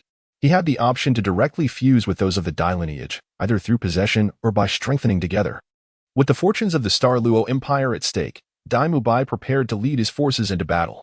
Days later, Lin Fan returned to Heaven Dou City, which was now thoroughly under the control of Qian Renxue. Qian Renxue had also learned of the events at Avalanche. The Heaven Dou Empire was once again unified. Before Avalanche could seize much territory, they were driven to flee by the forces of the Empire. It is said that he was accompanied by as many as 30,000 men. Such a vast number suggests that a tranquil existence upon the seas may only be attainable by adopting the life of a pirate. The urgency of eradicating bandits is not my immediate concern. Rather, I intend to focus my attention on the Star Luo Empire. I had previously overlooked a formidable threat. With that, Qian Renxue presented a piece of intelligence to Lin Fan for his examination. The information revealed that By was personally leading the charge. Currently, he's an extraordinarily formidable opponent. The army of the Martial Soul Empire is commanded by 2 titled Douluos and several Soul Douluos. Yet all of them have recently been utterly annihilated. The only individual capable of exterminating Soul Masters on such a scale is none other than the Emperor of the Star Luo Empire, By. He proclaims himself the Evil Eye Holy King, bearing the fate of the Star Luo Empire and vowing to fight for its glory. Given these developments, it appears that Bai's rate of absorbing the power of belief has surged, and he may even ascend to divinity before Bai Dong. Lin Fan pondered to himself. Brother Lin, I am aware of your strength, and I know you possess many secrets that you have yet to share with me. Would you be willing to serve as my general and assist me in conquering the Star Luo Empire? Qian Renxue inquired. Upon meeting her gaze, Lin Fan hesitated before responding. He now found himself in a state where no further seals could be placed upon him. Advancing further could lead to overshadowing his lord. Nonetheless, Lin Fan understood that Qian Renxue was likely to depart soon, and a puppet might soon follow. He turned to her and said, I would be more than willing. The threat posed by By must indeed be eradicated. Presently, I have other forces at my disposal that could also be beneficial to him. This is advantageous for him in his future endeavors. Observing Lin Fan's decisive response, Qian Renxue felt her previously tense heart begin to ease slightly.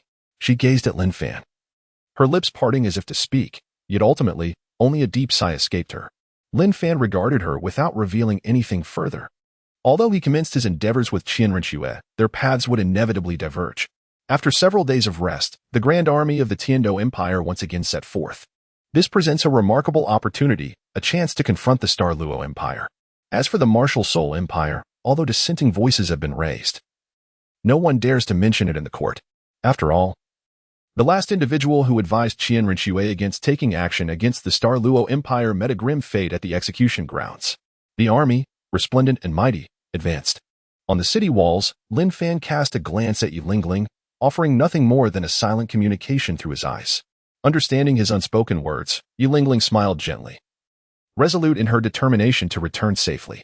Observing the subtle exchange between the two, Qian Renxue wore a soft smile and remarked, upon your return, I shall personally officiate your wedding.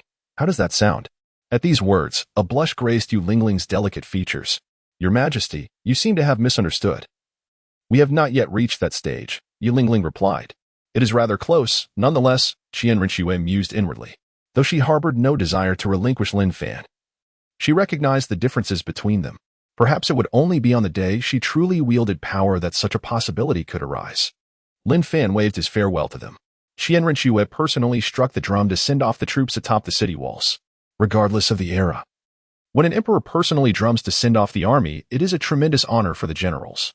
Yet, Lin Fan felt no such sentiment. Qian Renxue merely waved her hands, striking the drum. Would their relationship remain as it is when they next meet? Qian Renxue murmured softly, a trace of sadness rarely seen etched upon her countenance. The expedition against the Star Luo Empire commenced. The news swiftly reached the Star Luo Empire. By personally led his forces to reclaim the Starry Han Pass, which the Spirit Empire had taken a month to capture. However, upon learning of this event, By remained remarkably composed. He recalled the earlier incident when Lin Fan had led a group against him in Gingxin City, a memory that still stirred a modicum of trepidation within him. This time, he vowed to demonstrate the true essence of strength. Clenching his fists, he resolved to confront the lingering fear that Lin Fan had instilled in him. Chapter 119, The Demigod By after more than 10 days. The armies of Tiandou and the Spirit Empire had gathered. This time, the Spirit Empire must also make its presence felt. Previously, they suffered the loss of 2 titled Douluo, namely the Demon Bear Douluo and the Ghost Leopard Douluo. Additionally, 5 Soul Douluo perished. The fall of each titled Douluo represents a tremendous loss. The powerful individuals dispatched by the Spirit Hall this time are indeed the elite, serving as offerings to the Spirit Empire.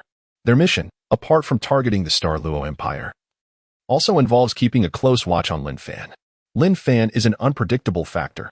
As for Xue Qinghe, who remains in the Spirit Hall, Bibi Dong opted not to send her to the battlefield, intending to keep her in reserve as leverage against Lin Fan, much like Qian Renxue retains Yilingling. This is a flaw deliberately created by Lin Fan, presenting an illusion of being controllable to those in power. The essence of the relationship between sovereign and subject lies therein. However, they may find it hard to conceive that what lies in their grasp may not necessarily be a pawn of threat, but could also be the very source of turmoil.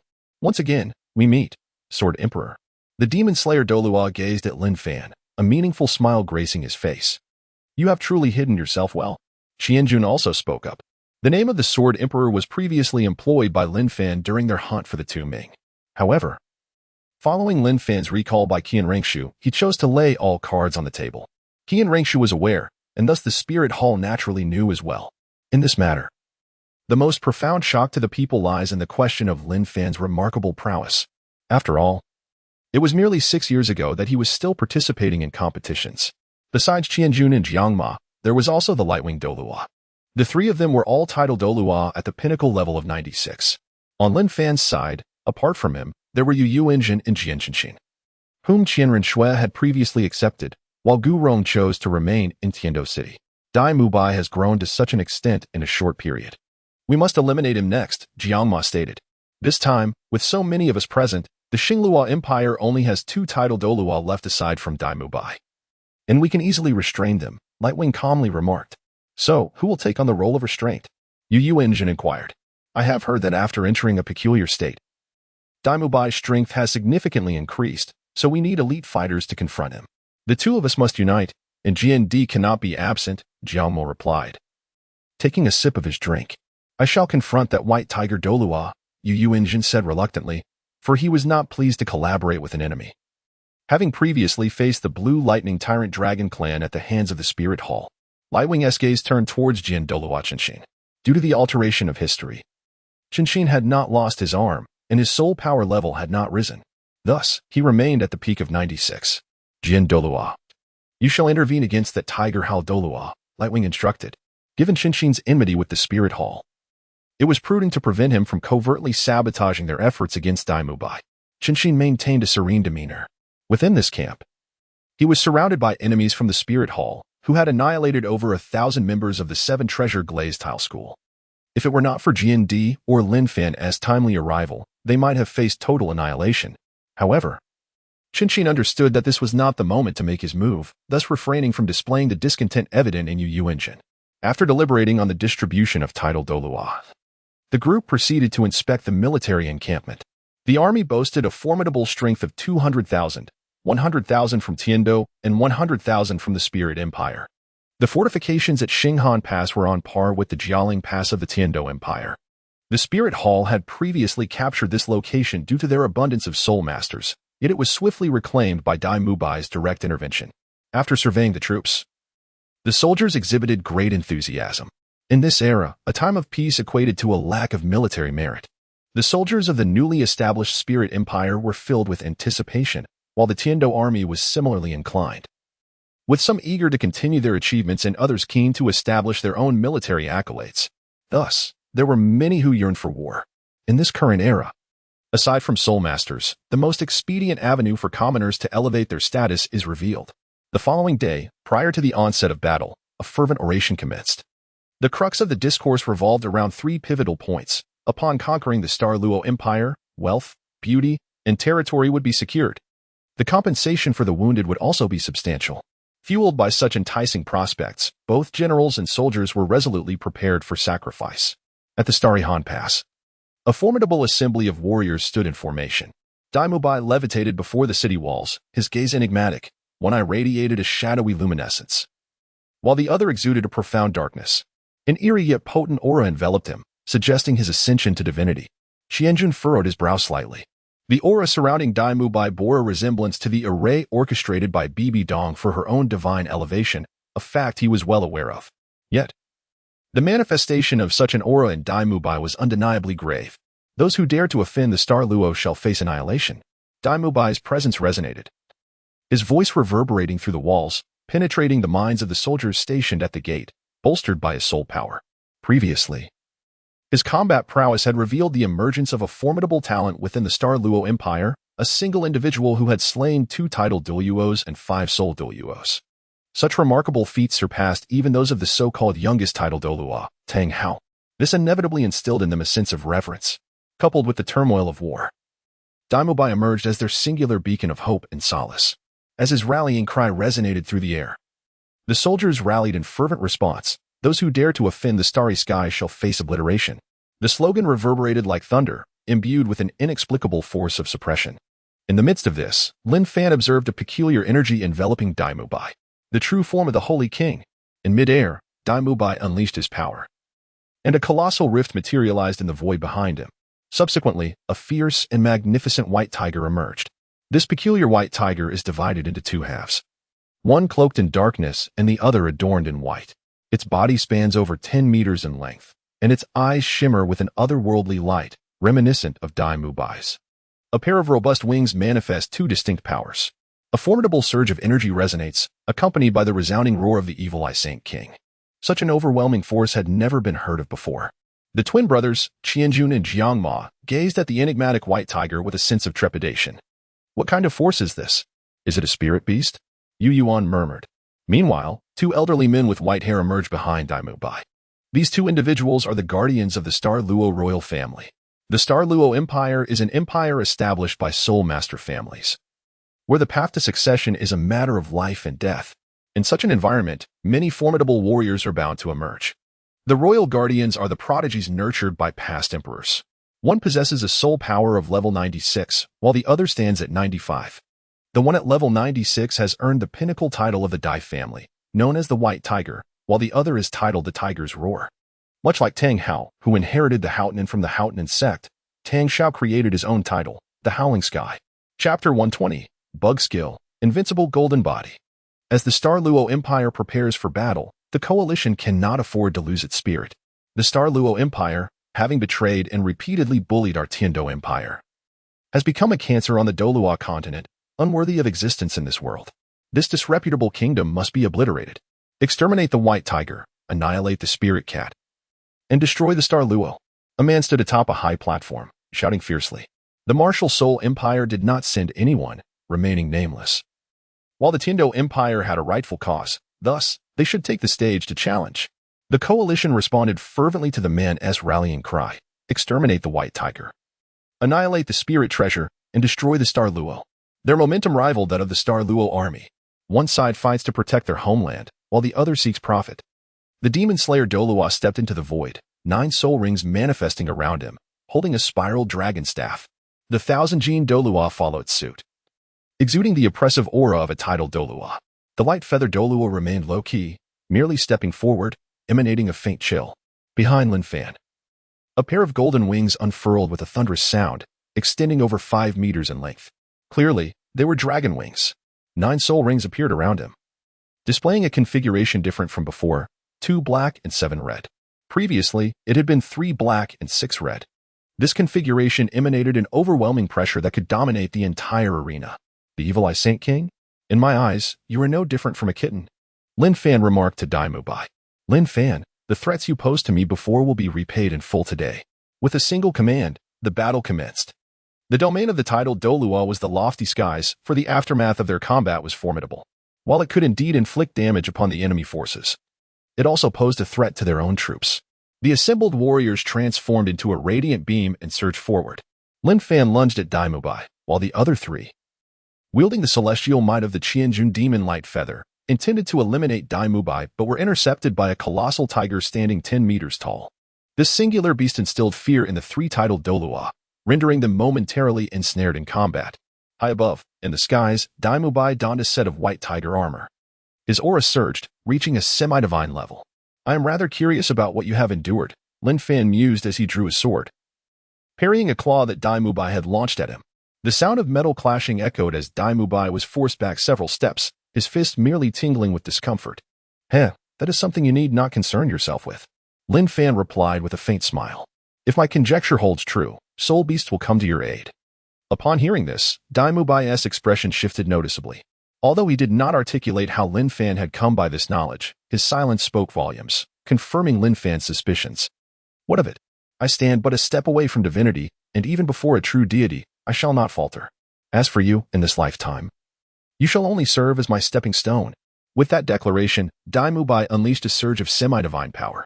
The white tiger's tremendous palm manifested, a colossal claw of soul force descending with overwhelming intensity. This is the epitome of power. The strength surged to an astonishing level, reaching 81, 81,000 pounds. With the might of the Golden Dragon King, Lin Fan silently activated his own strength. In the next instant, his vitality erupted forth. Possessing the power of the Golden Dragon King, he felt unafraid of deities. At that moment, By mistakenly believed that he lacked any divine opportunities. Little did he know. Lin Fan was already in the atmosphere. While By was wary of the true gods and the first-tier deities, his concern was directed towards the 5 divine kings. The disparity was evident at a glance. Lin Fan summoned the dragon-slaying true body. In the blink of an eye, the dragon-slaying sword expanded to its utmost limit. Combined with the bloodline of the Golden Dragon King, he unleashed an extraordinary golden aura with a single strike. Boom! As the two forces clashed, the tremendous shockwave spread across the battlefield for thousands of meters. Such strength! The trio engaged in battle with the evil Eye Saint King was momentarily taken aback. However, they had no time to investigate, as the evil Eye Saint King's phantom charged at them once more. The roar of a tiger surged forth, dispersing their spiritual energy entirely, rendering their attempts at exploration futile. In the distance, a domain? I possess one as well. Feeling the immense suppression of the dragon-slaying domain, By unlocked the power of the evil Eye Saint King. In an instant, a pair of eerie eyes opened behind him, one black and one white. The power of the domain erupted from his being. At the same level, this unknown domain of By astonishingly blocked Lin Fan's dragon-slaying domain. The light of annihilation. The soul bone in Lin Fan's head flashed, simultaneously releasing the essence of soul absorption. The two forces melded together, transforming into a beam of annihilation light. The radiance reached its zenith, transforming from formlessness into a concentrated beam. As the light descended, it obliterated By's blocking domain. At that very moment, the dragon-slaying domain pierced through like a sharp sword. In an instant, By found himself suppressed once more. With a mere thought, Lin Fan teleported, appearing just 3 meters in front of By. What? By was taken aback, not expecting Lin Fan to possess such a skill. However, this was exactly what he needed. He let out a roar. No longer maintaining his domain for defense, he retracted it and concentrated it behind him. A colossal tiger head materialized. By unleashed a flying kick. The silver-white tiger armor ignited, emanating an overwhelming and fierce aura. The hue of the aura was white. He exerted half of his soul power, and the sheer force of his aura distorted the void of the Douluo star. This demonstrated the sheer might of his kick. With a flying kick, By charged forth, intent on severely injuring Lin Fan. Upon Lin Fan's sudden arrival, he beheld a remarkable scene. Amidst various choices, he made a singular decision to activate the invincible golden body skill. In an instant, his form transformed into a resplendent gold. Yet, he found himself immobile. Wasn't this a technique of Xiaowu? By was momentarily taken aback, recalling the vivid description Xiaowu had provided about her skill. This is the invincible golden body. Even if faced with a soul master more formidable than myself, I need not fear, for I can remain invulnerable for 3 seconds. The sound of Xiaowu's slightly crisp voice echoed in his mind. By the time By resolved to withdraw his strike, it was too late.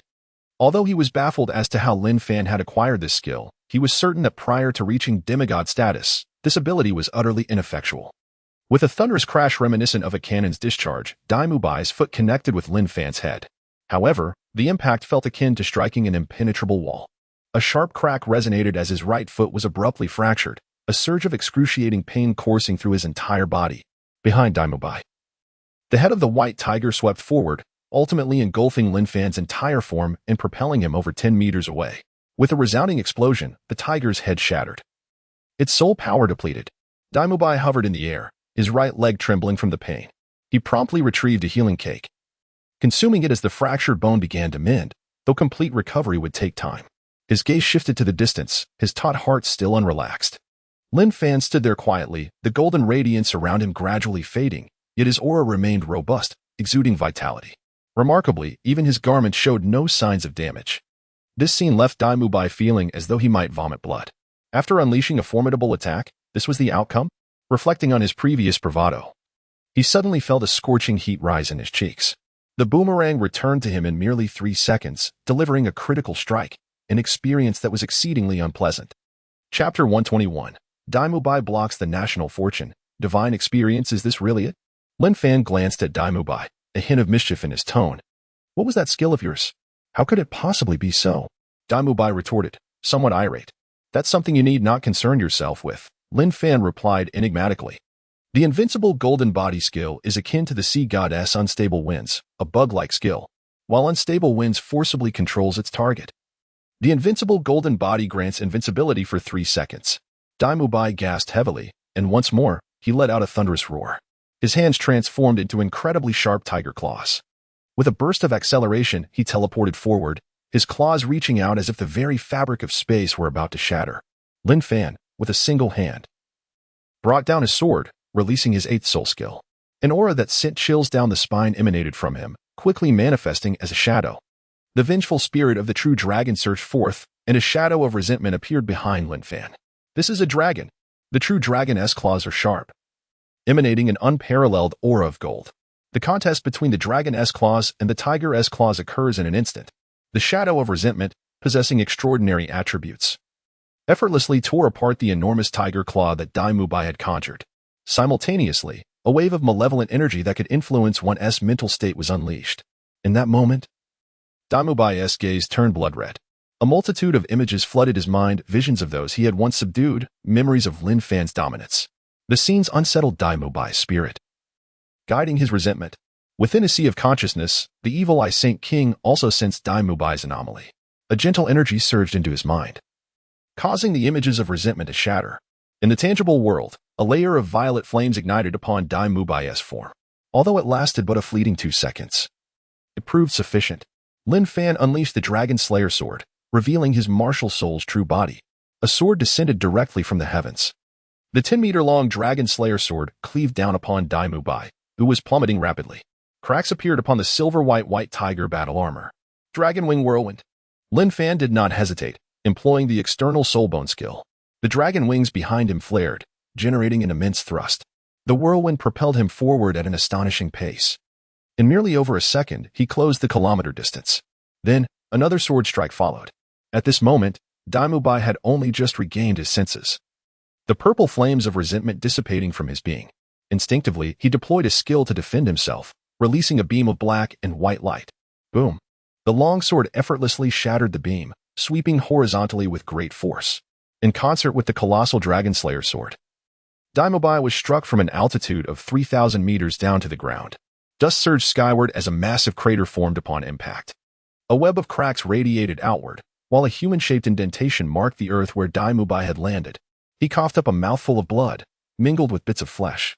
The silver-white armor was stained crimson, its once splendid and sturdy surface now marred by deep fissures. Had it not been for this armor, he would have already met his demise. In that fleeting moment, By felt the chilling threat of death. This is the first time he has experienced such a sensation since acquiring the power of the evil eye Sacred King. He never anticipated that Lin Fan would possess such formidable strength. The confidence he once held vanished entirely in that moment. Senior, do you think he might also have divine assistance? By could not help but inquire. The evil eye Sacred King remained silent, although he wielded divine power. It was not of the celestial realm, but rather a primordial strength. At this point, he could only rely on the power of faith, which was his final trump card. The evil eye Sacred King stated. By rose from the depths of the pit, his gaze resolutely firm. This is the battle that will determine the fate of the Star Luo Empire. By contemplated inwardly. As the dust had yet to settle, he soared once more into the sky, now imbued with a mysterious force. This is the power of faith. After his candid confession to the Emperor, the resolute Star Luo Emperor, understanding the gravity of the situation, decisively abdicated the throne, allowing his son to inherit the imperial legacy. Upon ascending to power, By became the embodiment of the hopes and aspirations of the Star Luo populace. He enacted numerous reforms, alleviating taxes and implementing various beneficial measures for the people. The citizens praised him, bestowing upon him immense faith, thereby intertwining his fate with that of the Star Luo Empire. With the overwhelming power of faith surging within him, By reached the pinnacle of his strength. In this moment, he stood as a true divine being, a formidable force on the Douluo Continent. The emergence of this aura left the 3 titled Douluo, who were obstructed by the illusory figure of the evil eye Saint King thousands of meters away, in a state of shock. Simultaneously, within the grand hall of the Spirit Hall, a woman engaged in meditation slowly opened her eyes. She is Bibi Dong, the reigning empress of the Spirit Empire. At this moment, she was continuously absorbing the malevolent energy emanating from the battlefield through a specific formation. However, Bibi Dong felt a twinge of disappointment, as this surge of resentment was rather meager. This indicated that a significant advantage had not been achieved on the battlefield. The individuals from the Star Luo Empire held on to hope, yet she pondered, could it truly be so scant? Was it possible that someone had siphoned off this energy? Impossible. Without the Rakshasa divine position, who could harness such power? Bibi Dong shook her head vigorously, dismissing the notion as mere overthinking. At that moment, her spiritual force quivered slightly, detecting a trace of divine power. This revelation instantly propelled her to her feet, her beautiful eyes wide with disbelief as she gazed towards the direction of the Starry Empire. Has someone from the Starry Empire ascended to divinity? In disparate locations, yet distinct individuals, both softly uttered the same phrase. The angelic hall. The resplendent hall, adorned with opulence, houses a magnificent statue of an angel that reaches a towering height of 10 meters. The intricately carved figure possesses an androgynous visage. With cascading long hair and a head bowed slightly, its hands gracefully positioned upon its chest. A radiant glow emanates from its heart. Not far beneath the statue, a pair of piercing eyes gazes into the distance, filled with a solemn intensity, articulating words reminiscent of those spoken by Bibi Dong. Amidst the vast expanse of the sea, islands abound, with one particularly grand isle known as Sea God Island. At the pinnacle of this island, a gentle light of the sea god radiates. Tang San, with closed eyes, savors the soothing warmth of this divine illumination.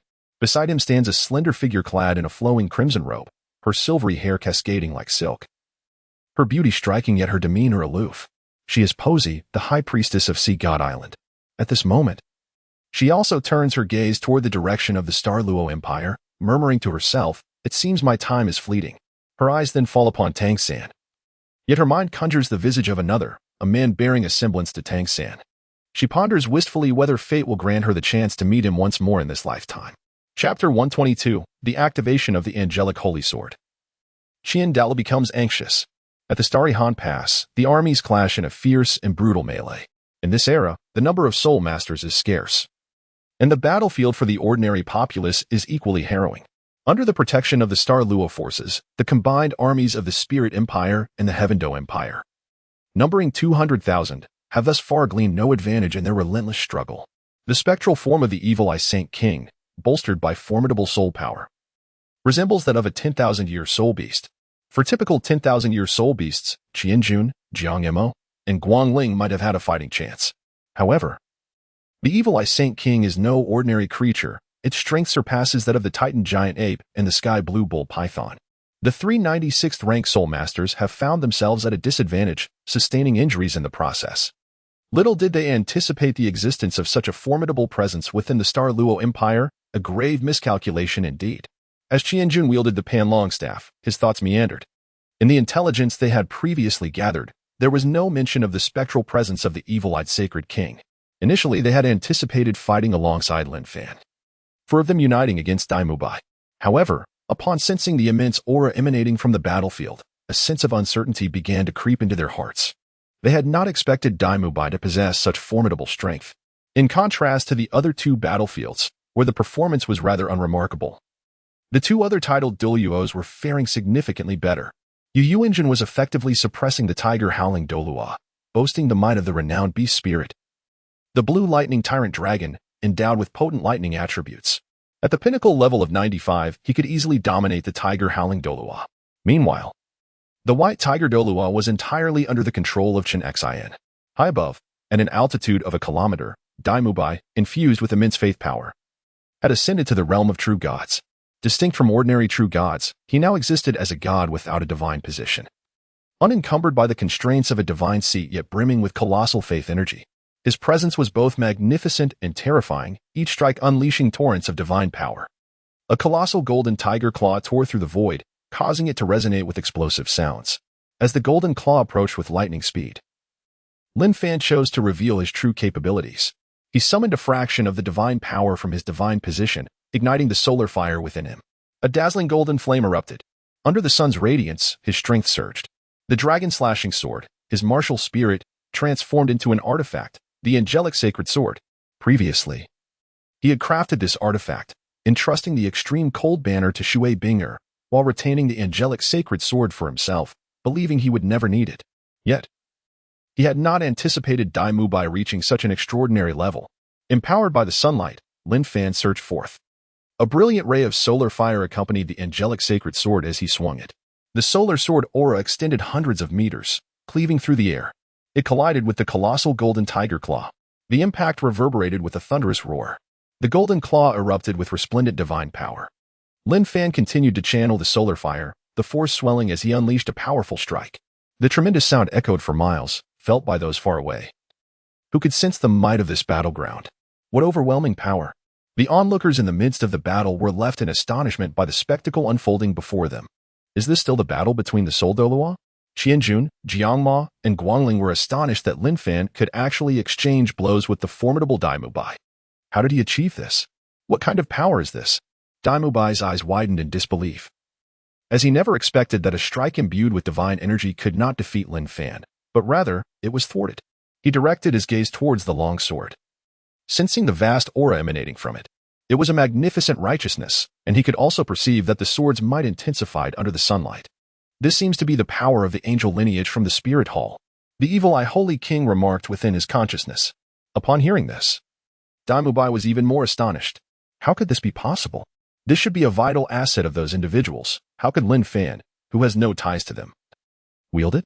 Bai's heart was filled with confusion. Yet at this moment, he could only press on. I refuse to believe you can defeat me again with this power.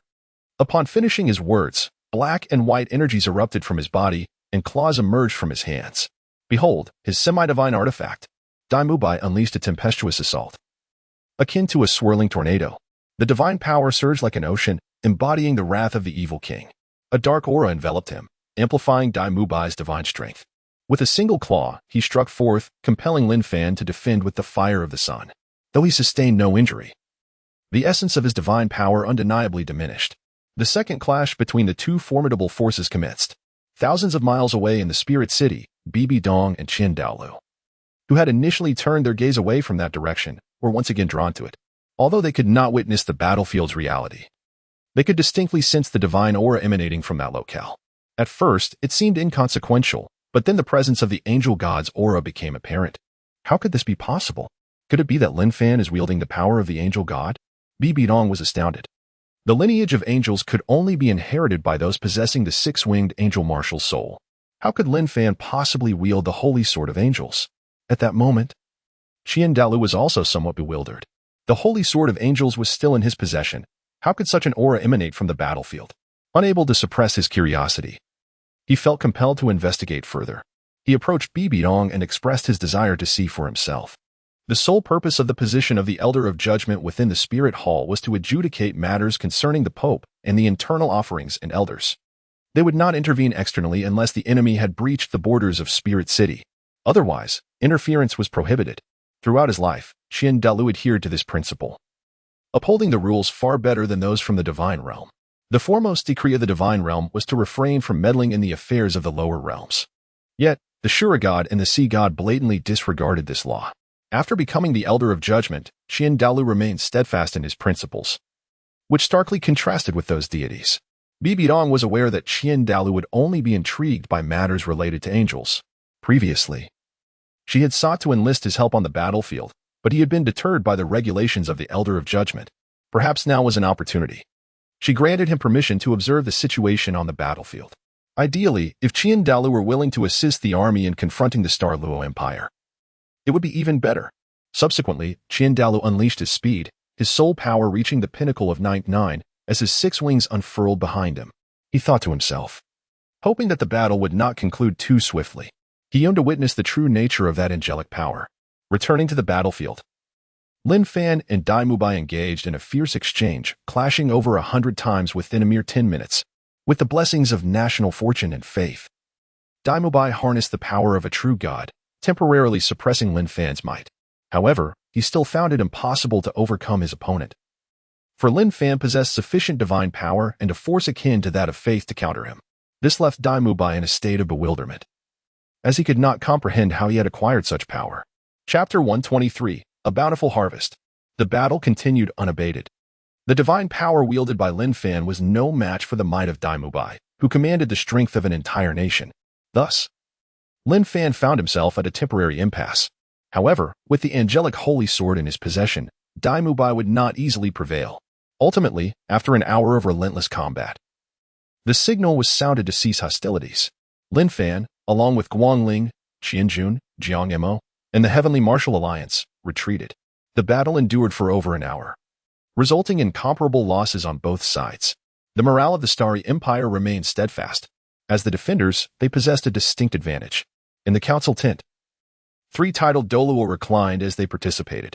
Confronted by the spectral visage of the evil Eye Saint King, they found themselves engaged in an exceptionally arduous struggle. What was the situation with By? Guangling inquired of Lin Fan. During the clash, he had repeatedly sensed a formidable force.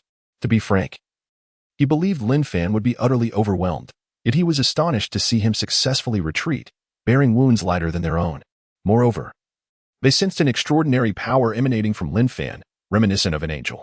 As vassals, their allegiance did not lie with Dong, but rather with the lineage of the angels. Specifically the Qian family. They were well acquainted with the angelic martial soul of the Qian family and were intimately familiar with its aura.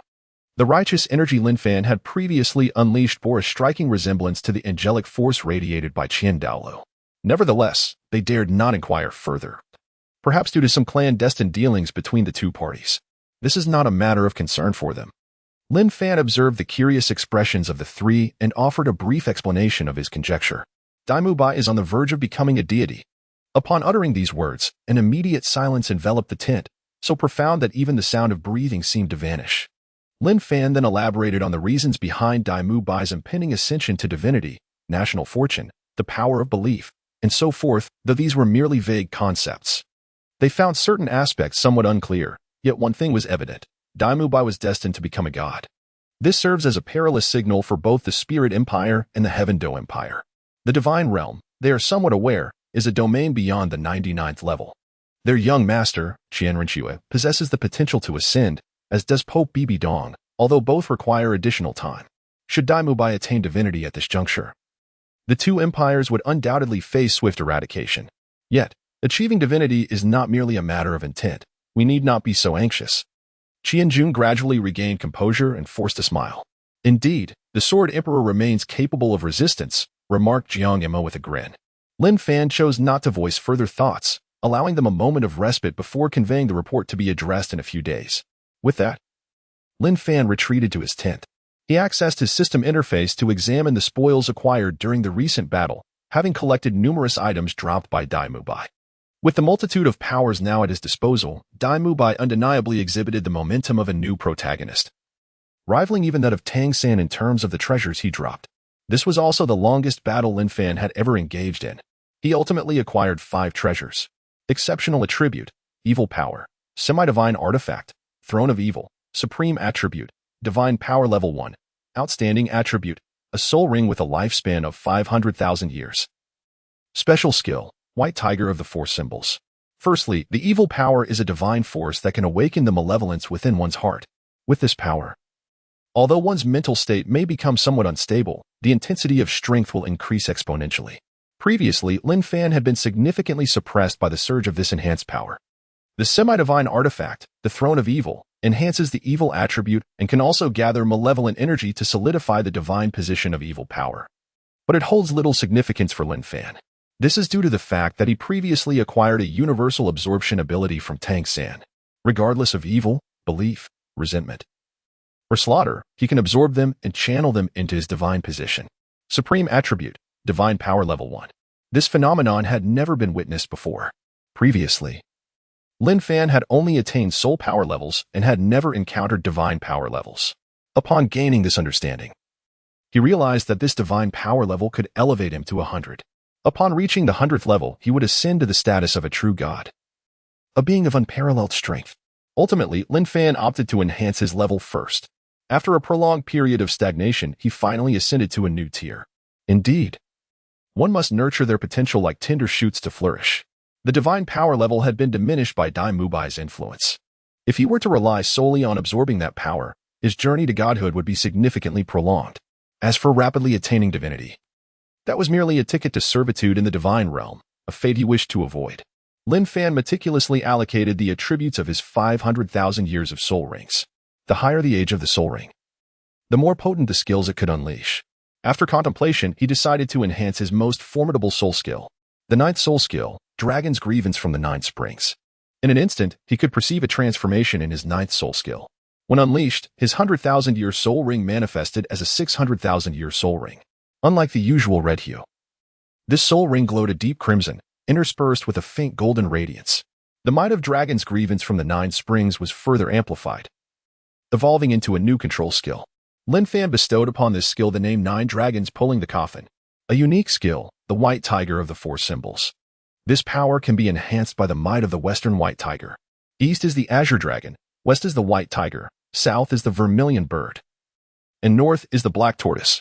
The strength of the Western White Tiger embodies ferocity and intensity, with the blessing of the White Tiger of the 4 symbols. His sword intent can attain significant elevation. After this upgrade, the next encounter with Douluo will no longer hold any advantage for him. Once I resolve matters here, it will be time for me to rally the hearts of the people and incite a rebellion, Lin Fan contemplated. Not long after, someone approached the vicinity. His arrival alerted even the Soul Douluo. It was a formidable force indeed. We welcome the Elder of Judgment. Upon sensing the aura, the 3 offerings immediately ascended to the sky to greet him. At this moment, clad in a golden robe, with a serene expression, Douluo gazed into the distance. Alas, I have arrived too late. Douluo felt a twinge of regret. He had hurried over, only to find that he had missed the spectacle. Now, to request Lin Fan to act seems quite impossible. The 3 offerings had just dispatched the battle report when they were astonished to discover that the Elder of Judgment had left the Spirit Hall. They immediately recalled the peculiar power Lin Fan had previously unleashed. Could it be that they were unaware?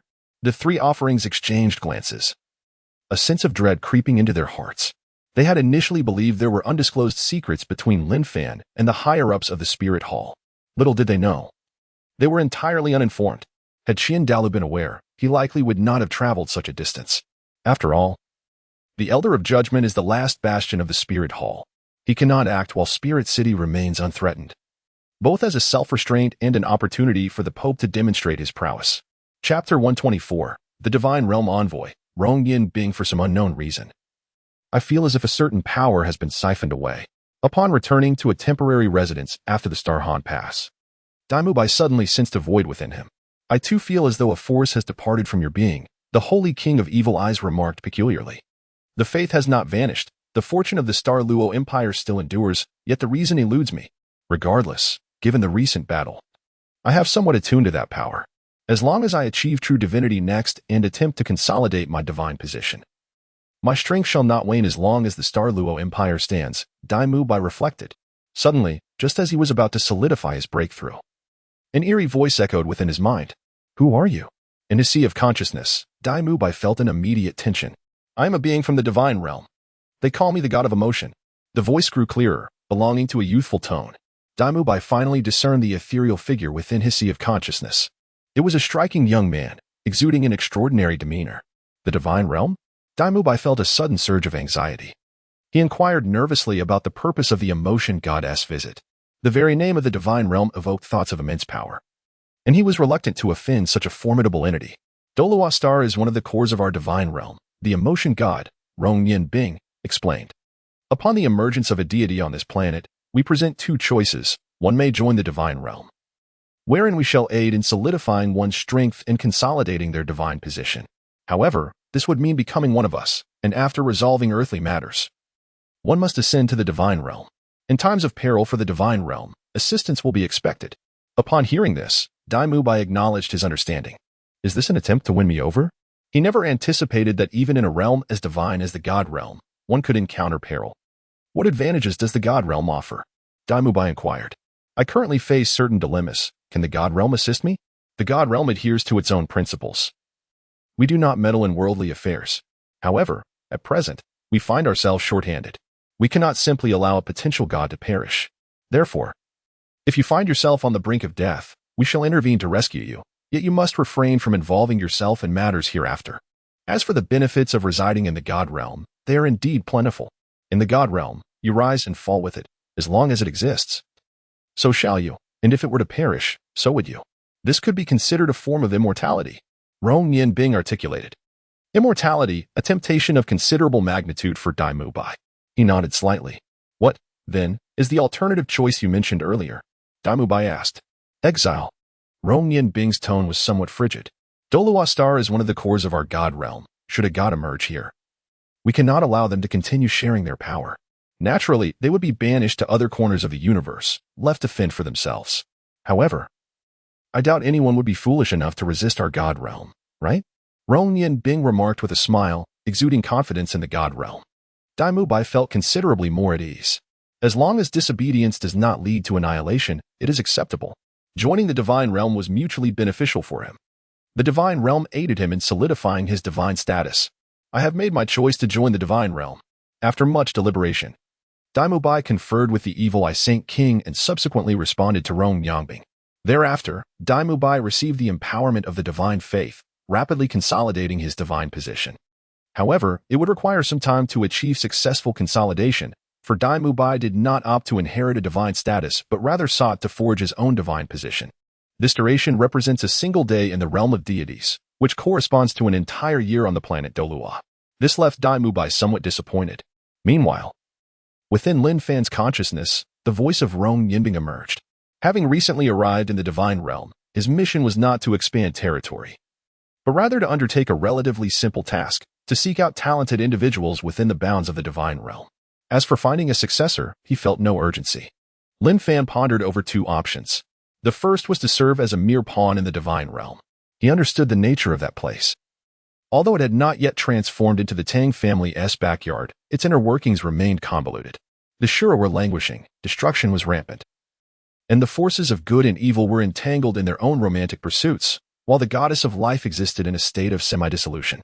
Furthermore, he had set his sights on Douluo Star, and therefore, he was reluctant to relinquish it. I have only just attained the true God level and have yet to establish a divine position. If I were to leave, I would need to wait until I successfully solidify my divine status in this realm, Lin Fan stated. Upon hearing his explanation, Renxue appeared somewhat taken aback. So you have chosen the second option? He inquired, recalling that just moments ago, another of his avatars had declared that those who opted for exile were fools. Only to encounter such a situation now. However, the day you successfully solidify your divine position, you must depart from here. You cannot remain and grow stronger. Interfering with the development of this place, Renxue cautioned. I understand, Lin Fan replied, still somewhat skeptical of the absurd rules of the divine realm. For now, he could only bide his time. Engaging in battle with the divine realm at this juncture would be tantamount to courting one's own demise. After Renxue departed, Lin Fan summoned Douluo. When Douluo had previously arrived, he had intended to investigate, but Lin Fan had declined, citing the need to stabilize his injuries. After approximately half an hour, upon encountering this legendary figure, Lin Fan remained calm. Douluo appeared much younger than he had anticipated. As a level 99 true god, the sea god had spent a millennium consolidating his divine position. If Douluo had chosen to do so independently, he likely could have. Yet he opted to become a servant of the angels, akin to the high priest Poseidon. I sense the power of the angelic holy sword, Douluo stated. Getting straight to the point without any preamble, Lin Fan readily acknowledged this, producing a golden angelic holy sword that radiated a formidable and righteous aura. Legend has it that the angelic god severed evil and wickedness on the Douluo Continent, earning the faith of the masses and thereby becoming a deity. The sea god, on the other hand, had become divine through a millennium of harnessing surrounding powers while traversing the seas. Douluo took the angelic holy sword and examined it, visibly astonished. The angelic sword in his grasp felt somewhat juvenile, as if it had only recently been forged. It was entirely dissimilar to the celestial blade he held. How did you come by this? Douluo inquired. Haven't you already sensed it? This is a newly crafted angelic sword. As for the method of its creation, given the scarcity of materials and its divine quality, it is best not to ask, Lin Fan replied with composure. After a prolonged gaze, Douluo ultimately placed the angelic sword upon the table. In that case, I shall not linger any longer. I am aware of the events surrounding that battle, and I shall inform the Pope. It will be up to her to decide. With that, Douluo prepared to depart, but Lin Fan interjected, uttering a phrase that left Douluo momentarily speechless. Take the sword with you. Give it to the crown prince. Chapter 125, The Battle of the True Gods. Secret Technique, Ultimate Water Drop. Douluo stood in disbelief, gazing incredulously at the angelic sword that floated toward him, uncertain if he had misheard. This is indeed a miraculous artifact. Moreover, could the prince mentioned by the other party be my granddaughter? Good heavens, it turns out he has long been aware of it. Douluo felt a deep shock within. Previously, when Qian Renxue returned to participate in the angel assessment, she often spoke of Lin Fan, expressing much admiration for him. Of course, there were numerous enigmas surrounding this individual, such as the astonishing rapidity of his ascension. However, Qian Renxue had once mentioned that she had concealed her true self quite effectively, which should have gone unnoticed. Why? Qian Dalu turned to Lin Fan and inquired. If Qian Renxue possessed 2 angel divine swords, then even after attaining divinity, her combat prowess would be exceedingly formidable. Could it be that there is something peculiar about these swords? At that moment, Qian Dalu found himself in a quandary. He hesitated to accept this object, fearing the potential schemes it might harbor. If you do not wish to keep it, then kindly return it to me. Lin Fan, upon hearing Qian Daoliu's question, showed no inclination to respond. Ultimately, Qian Dalu could not bring himself to part with this divine artifact. He slightly cupped his fist in gratitude. How do you intend to confront that fellow in battle thereafter? Qian Dalu thought of By. That individual was on the verge of attaining divinity. Could Lin Fan withstand him now? Next time, I will drive him away completely, Lin Fan declared. The reason he refrained from speaking of killing him was due to the prior intervention of the divine envoy. He believed By would inevitably choose to ally with the divine realm. Therefore, eliminating him seemed rather unrealistic unless he became a divine king. However, he could certainly manage to bring him to the brink of death, after which the divine beings could take him away. Observing the confidence radiating from Lin Fan's countenance, Qian Dalu chose not to say anything further. He departed with the angel holy sword in hand. Time swiftly passed, and several days had gone by. The Tindo allied forces awaited the arrival of reinforcements. Each passing day saw a tremendous consumption of provisions. On this day, the moment to delay had finally passed. Let the battle commence. After a few hours, reinforcements will arrive. This time, we must seize the Starry Han Pass, declared Jiang Mo. The urgency stemmed not only from the need for supplies, but also from Lin Fan's assertion that he could still restrain By. Reinforcements were already en route, comprising several titled Douluos. However, the provisions and the tens of thousands of troops set to assist would take several more days to arrive. The second siege had begun. On the side of the Star Luo Empire, bolstered by Bai's encouragement, morale remained high. Bai himself had solidified his strength at the 100th level of the true body. With the aid of the divine realm, his divinity was beginning to coalesce. Lin Fan, though I am uncertain how you acquired the divine artifact, this time I shall not grant you the opportunity to escape. Golden divine patterns manifested upon Bai's form, and his 9th spirit ring transformed into a radiant golden ring. This is an extraordinary soul ring. While his soul ring configuration may not be as extravagant as Lin Fan's, possessing a divine-level soul ring is indeed quite remarkable. The power of a true god emanates from By. Observing the ostentatious display of By, Lin Fan merely smiled with indifference. In the next moment, he summoned his divine power, unleashing the overwhelming pressure of soul force from level 100. Simultaneously, 10 soul rings appeared around him. Black, black, red, red, red, red, red, red, deep red, and gold. The 10th soul ring was formed by Lin Fan after he reached the illustrious rank of 100, crystallized through the power of a true deity. He had previously stored considerable energy within his first-tier divine position, which could be harnessed if necessary.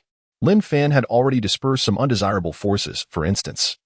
The essence of the solar flames was retained within the angelic holy sword. This surge of power was ill-suited for him, to avoid straying from his path. He chose to separate himself. Observing Lin Fan, who had also reached the 100th level, Bai's formerly confident expression faltered, revealing signs of unease. You have actually acquired your 10th soul ring. It is impossible. The emergence of a 10th soul ring requires immense divine power or the endorsement of a divine position. By exclaimed in astonishment. Have you also encountered that envoy from the divine realm? He inquired. Lin Fan merely nodded slightly, opting not to elaborate on the matter. In the next instant, his martial soul, the dragon-slaying sword, swelled dramatically, drawing upon the divine power within. His martial soul became a vessel for a vast reservoir of divine energy. The ultimate essence of gold was refined to its peak, and a fierce sword intent surged forth. Lin Fan unleashed a strike from afar, sending forth a golden sword aura that spanned 100 meters. The sword aura surged forth, disregarding distance as it sliced through the air. With the draw of the blade, it seemed as though the heavens themselves were collapsing. By, filled with urgency, gazed upon the immense sword energy approaching him, feeling the piercing intent that radiated from it, infusing his silver armor with divine power. A colossal phantom of a fierce tiger emerged behind him. Yet, just as he unleashed his strength, the sword energy descended upon him, even before it made contact. A fierce wind manifested in the void, bolstered by an overwhelming golden elemental force. Cracks began to appear on the massive phantom at his back. He let out a thunderous roar, and arcs of lightning crackled across his body, the sound waves resonating outward. However, shattering that formidable sword energy proved to be a formidable challenge. Following a tremendous explosion, the golden sword energy pierced through Douluo, and his armor immediately bore countless fissures. The fierce aura penetrated deep into his being, leaving his complexion ashen as he coughed up blood. Such a relentless sword energy.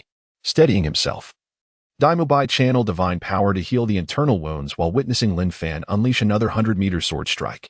A duality of black and white energies enveloped him. With a roar, Douluo's claws shot forward, unleashing a tremendous force that tore through the air. He finally managed to rend the 100-meter sword energy apart. His eyes glowed crimson as he stepped into the void, launching a frenzied assault on Lin Fan. Just as Lin Fan swung his dragon-slaying sword to defend himself. The moment Douluo closed in, the dragon-slaying domain erupted. Douluo's primary power stemmed from the evil Xue Qinghe, now augmented by the force of thunder. This appears to be a mere fragment of the power condensed within that divine position. Nevertheless, this force is still capable of being subdued in the presence of the dragon-slaying domain. The domain swiftly exerts its suppression. Lin Fan, with his mental prowess, guides the dragon-slaying sword while hastily retreating. In his hand, he manifests a droplet of golden liquid, imbued with an abundance of divine energy. Long ago, Lin Fan unleashed a fierce assault on Tang San, resulting in the fall of the Tang sect's supreme skill, the Guanyin tier. However, Lin Fan later modified it to suit his own needs, infusing it with the essence of ultimate gold. He named it the ultimate droplet. A golden droplet shot forth at his command. In the distance, Douluo had just shattered Lin Fan's martial soul when he sensed an oncoming, menacing aura. His gaze sharpened as he discerned the golden droplet. He braced himself for defense, fully aware of the gravity of the situation. In his mind, the evil Xue Qinghe bellowed. Douluo reacted swiftly, summoning the phantom of a fierce tiger to empower himself, merging it with the fragmented armor to form a new, albeit somewhat ethereal, suit of armor. Sit down, Douluo roared internally as he summoned his strength. Chapter 126, Douluo, meet your end. The ultimate droplet was no larger than a pinky finger, its surface remarkably smooth, emanating a chilling aura. It exuded a presence that belied its size. Resembling the confrontation with a colossal entity, Lin Fan had condensed his immense divine power to its utmost limit, merging it with the essence of ultimate gold. Boom. The ultimate droplet sliced through the void, generating a tremendous sonic boom. Just as Douluo prepared his defenses, the golden droplet struck. In an instant, an overwhelming force surged towards Douluo's chest. The ethereal divine armor enveloping him fought valiantly to protect him. He desperately channeled his power to withstand the impact. 2 seconds later, cracks began to appear in his spectral armor. With a soft sound, the newly formed silver armor shattered completely, its fragments cascading to the ground. Puff. As the defense crumbled, the ultimate droplet pierced through Douluo's chest. Though it fell short of his heart, this was the result of his utmost effort. The droplet invaded his flesh with a torrent of power, causing the essence of ultimate gold to explode within him. In a heartbeat, his heart was assaulted by a dazzling force.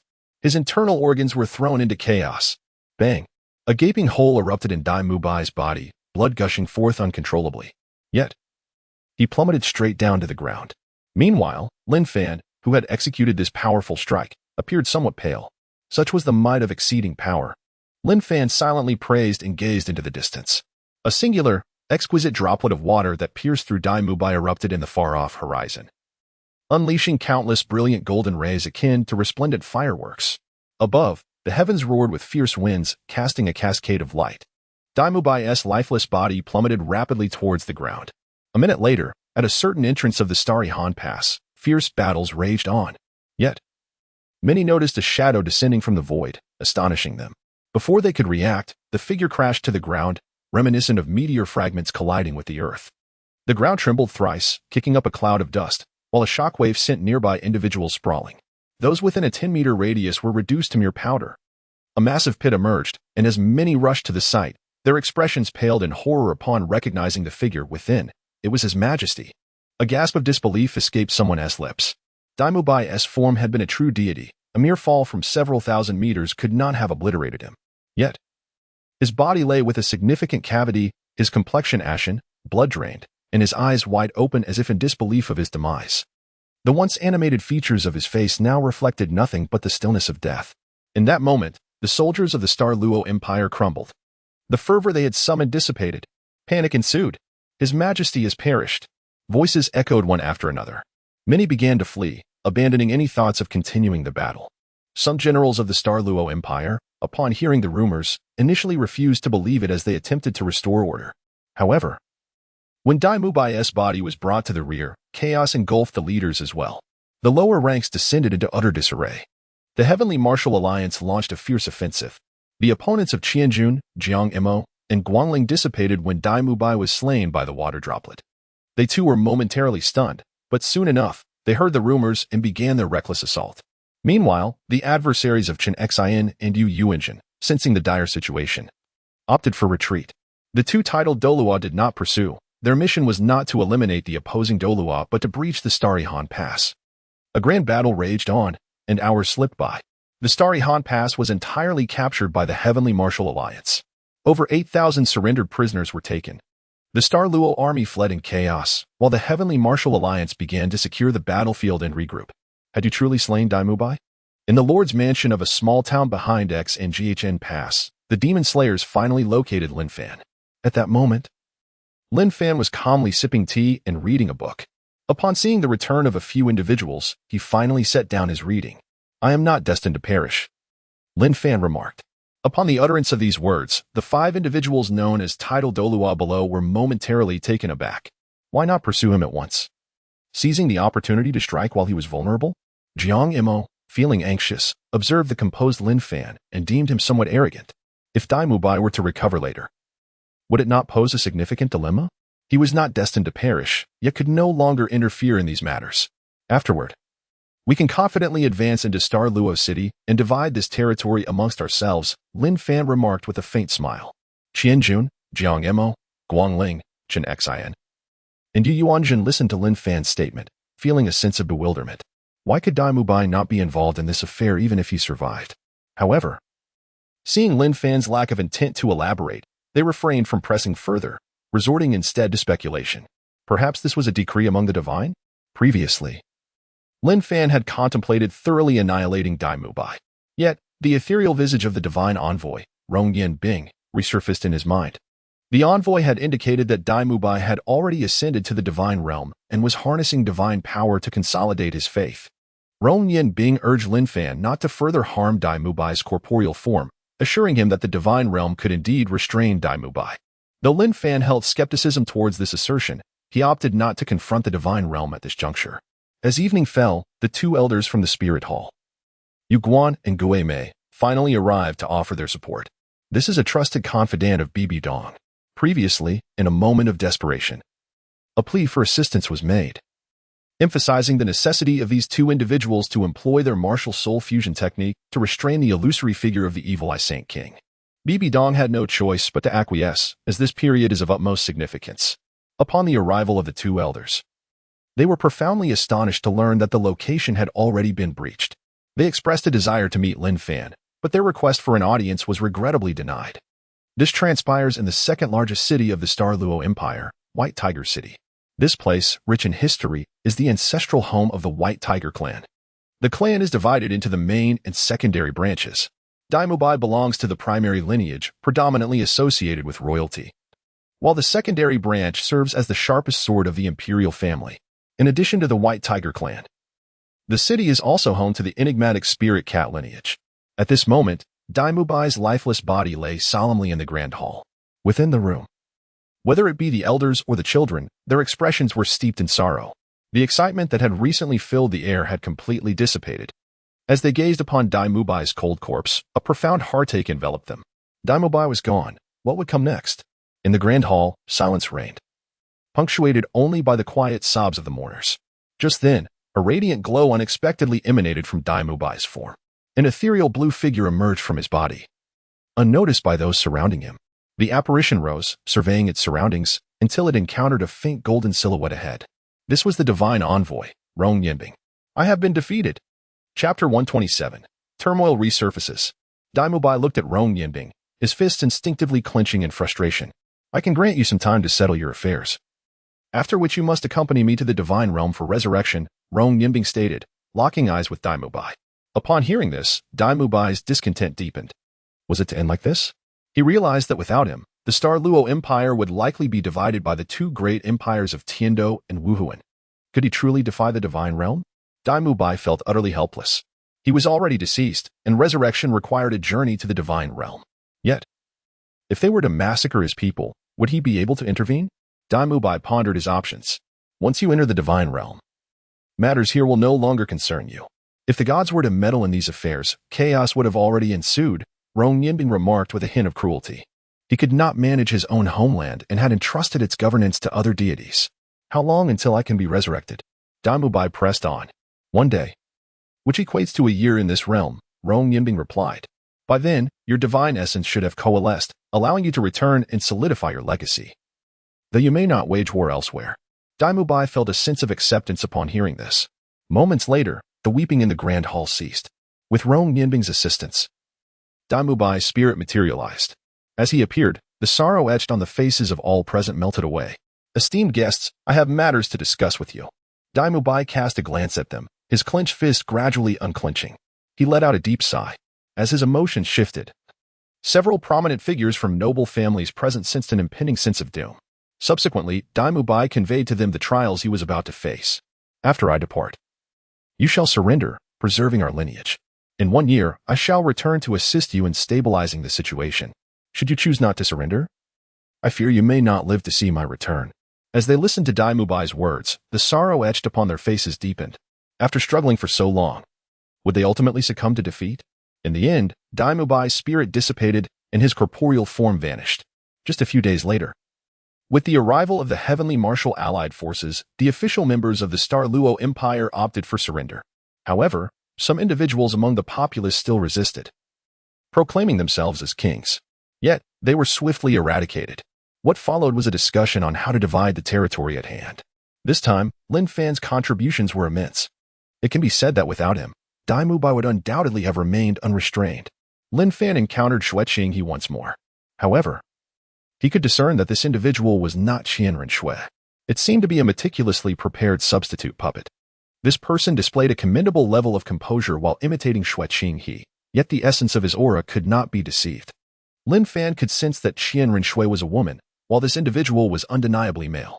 As Lin Fan was situated in the Northern Territory, he found himself without allies in this place. Xue Qinghe seized upon the deliberate flaw Lin Fan had left behind, stating, from now on, the Mad Sword King shall return to the northern lands, with his salary doubled, granted the title of Duke, an honor to be inherited without substitution. The court fell into a profound silence. All eyes turned towards Lin Fan. His rewards were practically non-existent. They understood Lin Fan's formidable strength and feared the potential for his sudden rebellion. Yet, at this point, there was nothing left to bestow. Was he to be punished for his extraordinary merits? This is beyond their capabilities. Even if the heavenly boasts 1,000,000 strong, they would find it impossible to eliminate someone like Lin Fan. If he cannot fight, can he not flee? The subsequent division of territories bears no relevance to Lin Fan. He has accepted the bestowed rewards. Duke Lin, do you not find this compensation rather meager? You possess the power, why not confront them directly?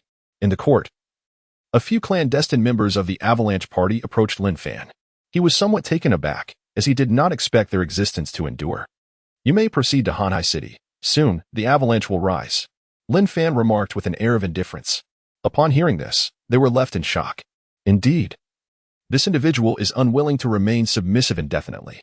The two watched Lin Fan's retreating figure, sensing that the real drama was yet to unfold.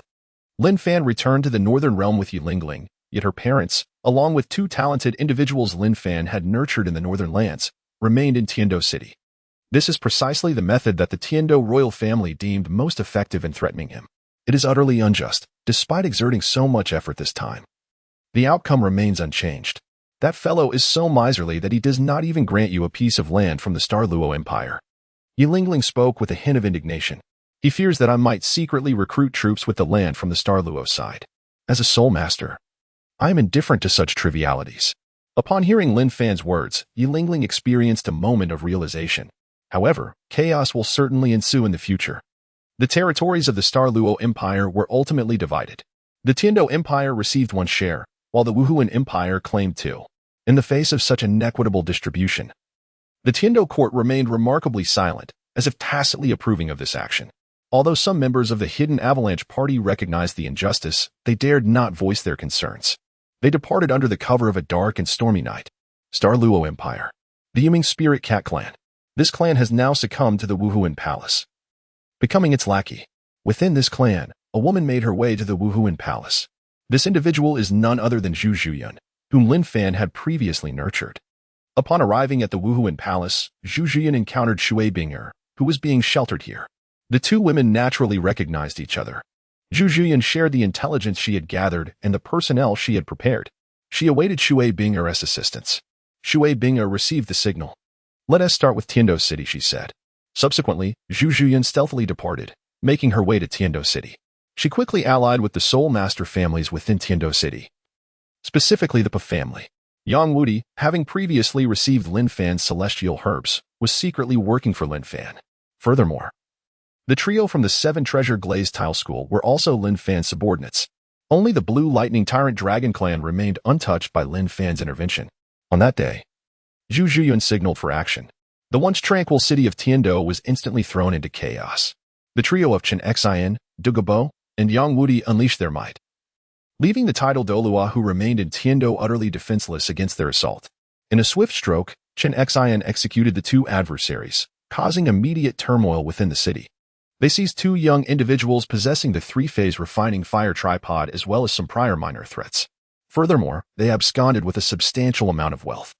Their sudden onslaught caught the Imperial Army off guard, and by the time they reacted, it was already too late. Simultaneously, unusual movements were observed within the Spirit Hall.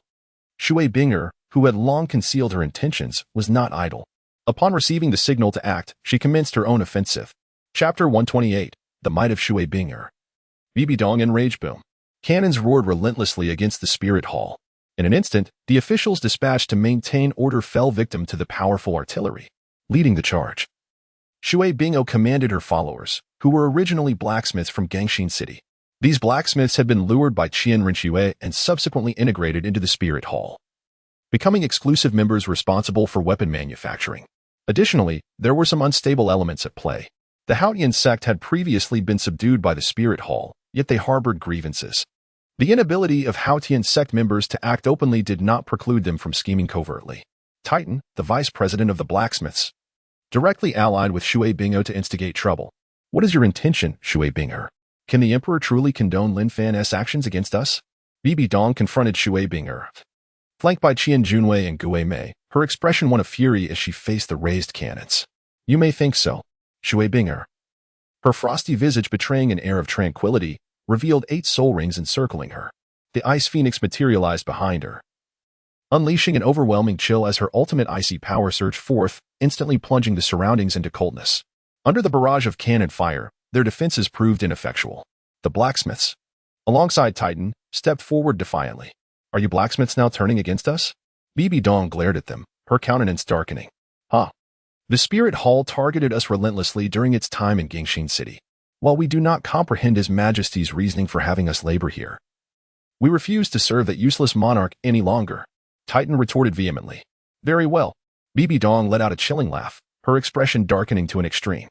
An overwhelming surge of soul power erupted from her, emanating the oppressive force of her 98th level spirit. Her arms transformed into those of the Death Spider Emperor. With a flash of her soul skills, she invoked the eternal creation. Bibidong sensed something amiss with Xue Qinghe. Her audacity to resist surely stemmed from some hidden support. With a swift motion of her arms, 2 devastating strikes were unleashed. This is the most formidable skill of Bibidong, the Death Spider Queen, eternal creation. It possesses an unparalleled, piercing power. Once struck, the ensuing wounds persist unrelentingly, unless one wields a potent purifying ability. The speed of the slash is astonishing, yet it fails to connect with Xue Qinghe.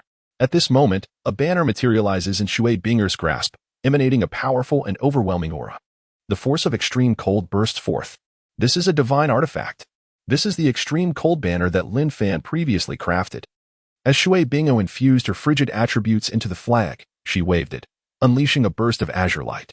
The force of extreme cold collided with the eternal slash, resulting in a magnificent explosion in midair. Waves of icy air surged fiercely, enveloping Xue Qinghe, the true form of the Ice Phoenix. Behind her, the Ice Phoenix expanded to a colossal size, opening its mouth to unleash a piercing beam of extreme cold. This represents the ultimate attribute of extreme cold.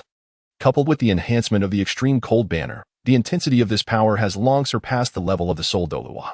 Even Bibidong, upon witnessing this, could only unleash her formidable soul power in a desperate attempt to resist.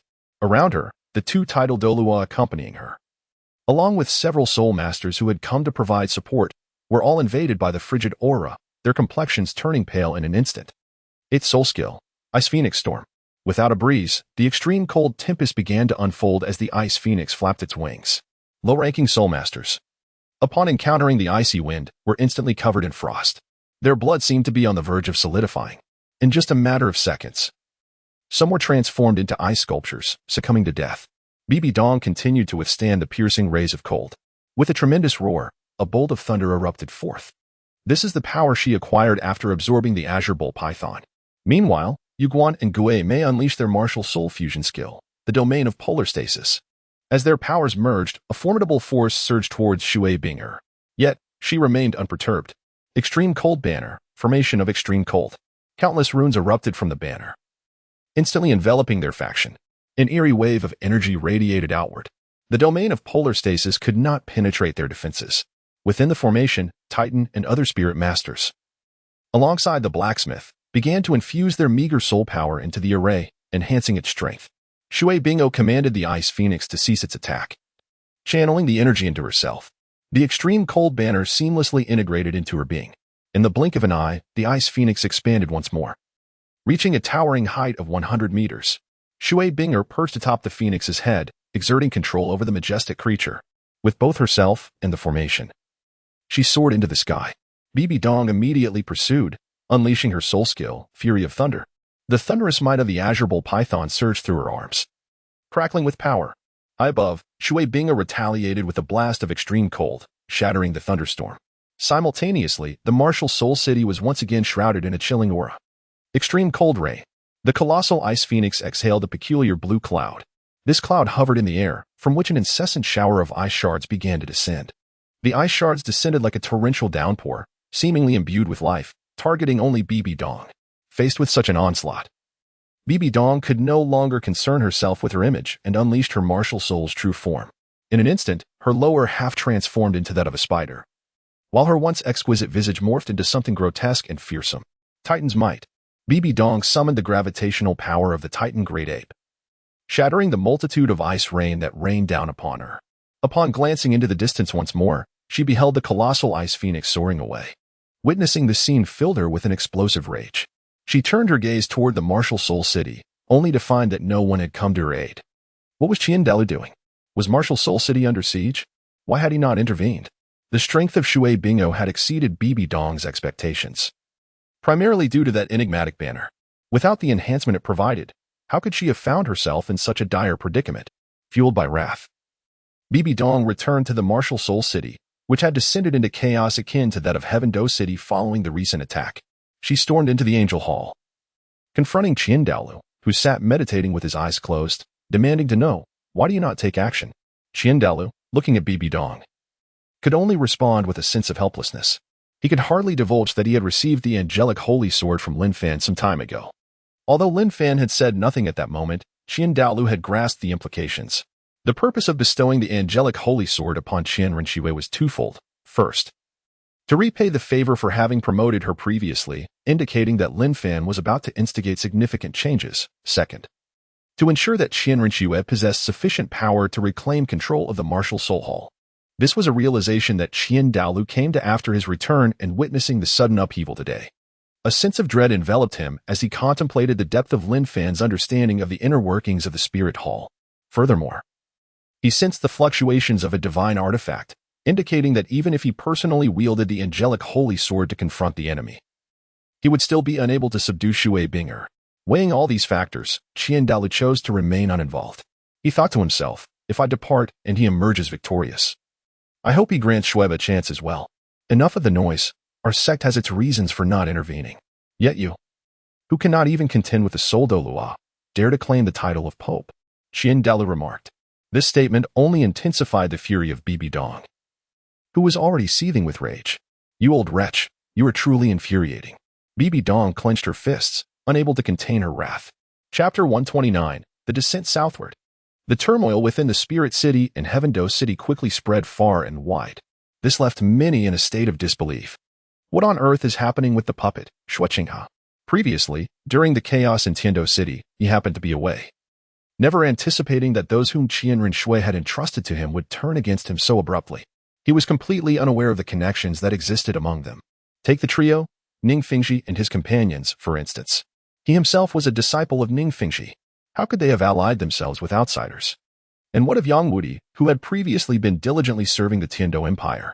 This sudden upheaval has cast a shadow over the once stabilized Tiandou Empire. Beyond the shores of Hanhai City, on the islands of the sea, Xue Qinghe had heeded Lin Fan's counsel and sought refuge on the islands to survive, ultimately becoming a royal pirate. With their numbers, they quickly established themselves as the dominant force, attracting the allegiance of several major pirate factions in the region, rather than diminishing. Xue Qinghe's influence on the seas has only grown stronger. He frequently keeps abreast of external affairs and has learned of the incident involving Tianwu and the destruction of the Star Luo Empire. This left him with the impression that Xue Qinghe had succumbed to madness. After all, having obliterated one, only the Wuhuan Empire remained. Was it not inevitable that it too would meet its demise? However, Xue Qinghe soon became aware of the upheaval in Tiandou City. In that moment, he understood that the time had come to act once more after months of preparation. Thus, he rallied a considerable force and set forth towards Hanhai City once again. The city retained its previous stance, promptly surrendering to Xue Qinghe's coalition. Before long, the entire region of Hanhai City fell under Xue Qinghe's dominion.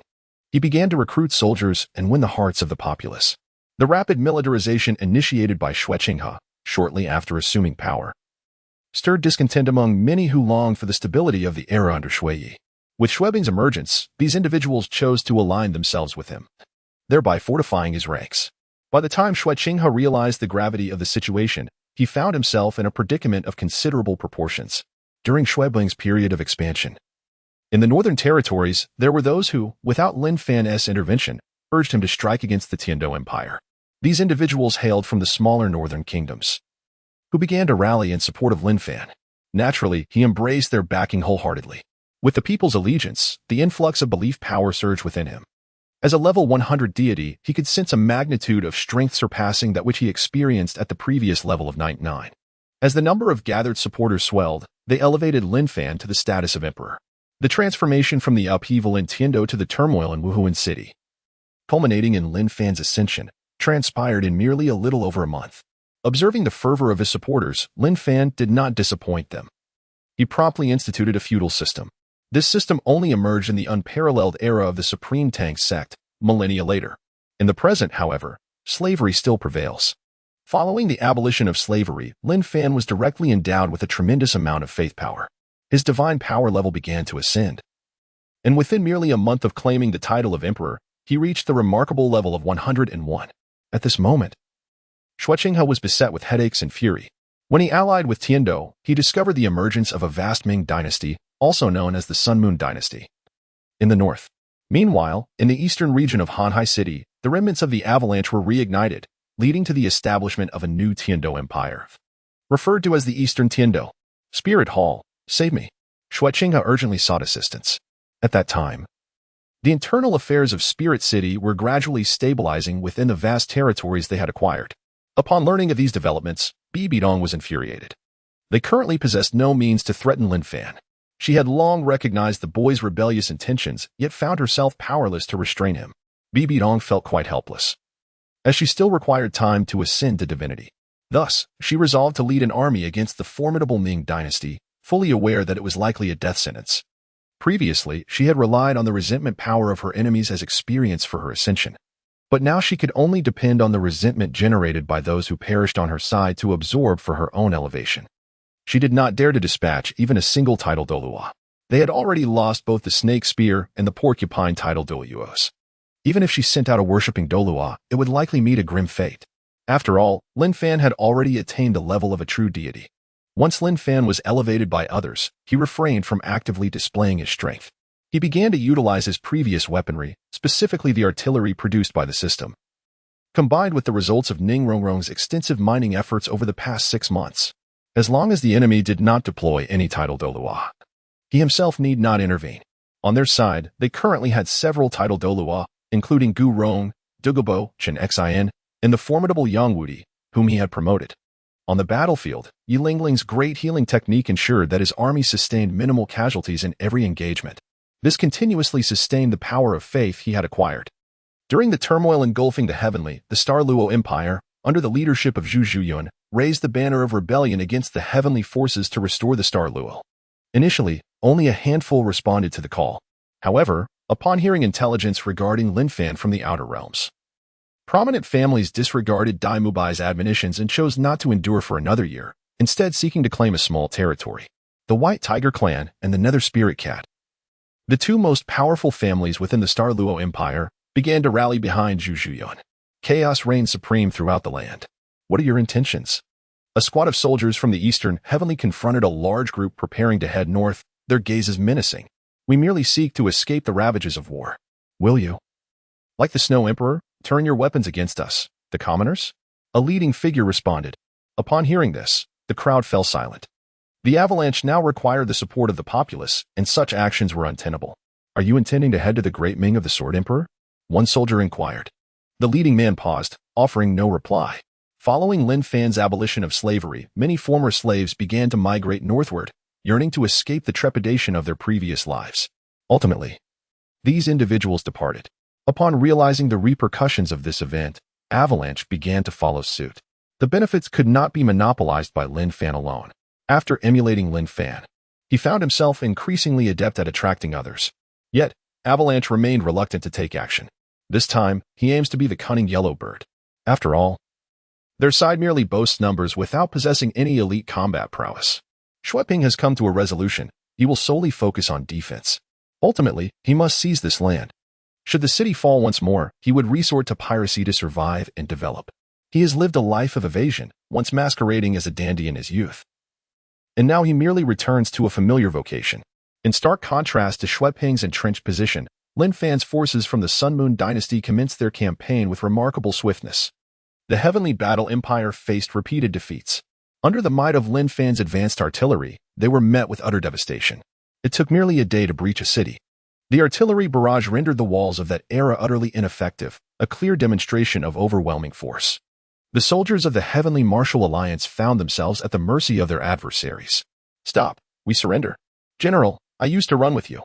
Chapter 130, Journey to the Heart of the Star Dou Forest. After the city fell, the military and civilians who once belonged to the Heavenly Battle Empire surrendered without resistance. Lin Fan even encountered familiar faces from his previous campaigns. There was no need for conflict. They chose to surrender, expressing that aligning with the son of the Wuhuan Empire was less desirable than joining forces with the Sun Moon dynasty. The Great Ming loomed overhead like the Sun Moon itself. Within a month, they achieved a record of victories, penetrating deep into the heart of the Heavenly Battle City. Xue Qinghe and several others had fled in advance, only to learn later that they had sought refuge elsewhere.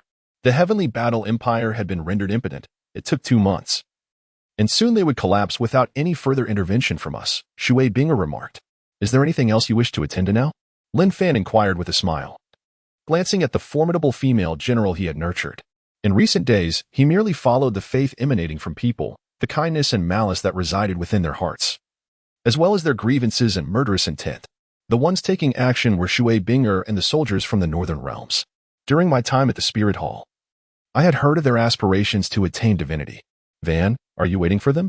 Upon hearing this, a trace of concern flickered across Xue Qinghe's otherwise serene visage. Lin Fan chose not to respond directly but instead posed a question in return. Do you desire to ascend to godhood as well? At this, Xue Qinghe's body involuntarily tensed. If given the opportunity, who would not wish for such a thing? Though she refrained from voicing her thoughts, the glimmer in her eyes spoke volumes about her inner desires. Conquering those adversaries is merely the beginning. Formidable foes await us ahead, Lin Fan remarked. Henceforth, you shall take command here. If there are matters you do not comprehend, feel free to consult Ningfengxi. Xue Qinghe was momentarily taken aback. What about you? There are certain tasks I must attend to now. Rather than defer them to a later time, Lin Fan replied, rising silently to his feet. Xue Qinghe vowed to honor his trust. She inclined her head slightly, filled with profound respect for Lin Fan, a blend of admiration for his strength and gratitude for his kindness. She believed that had he not sought her out to become his subordinate, she would have never achieved such heights in her lifetime. In the face of upheaval, she might have merely been a guardian force within the Tiandou Empire, even risking her life in the process. Before departing, Lin Fan saw to several matters.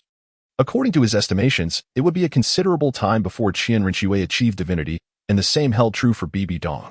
He possessed the strength to intervene directly. Yet he chose not to do so. Once matters here have been settled, the divine realm shall intervene. Thus, he cannot hastily stabilize this region. After ensuring everything is in order, Lin Fan ventured into the Star Dou forest, as reaching that place necessitates the power of the true dragon. Lin Fan harbored a persistent curiosity, whether engaging with the female protagonist of Douluo 3, the Silver Dragon King, might yield some valuable treasures. During this period, the Star Dou forest remained vast and uncharted. Upon entering the core area, a formidable and overwhelming force surged forth. Several massive bears emerged, exuding a palpable aura of murderous intent. I advise you to refrain from obstructing my path, Lin Fan stated calmly.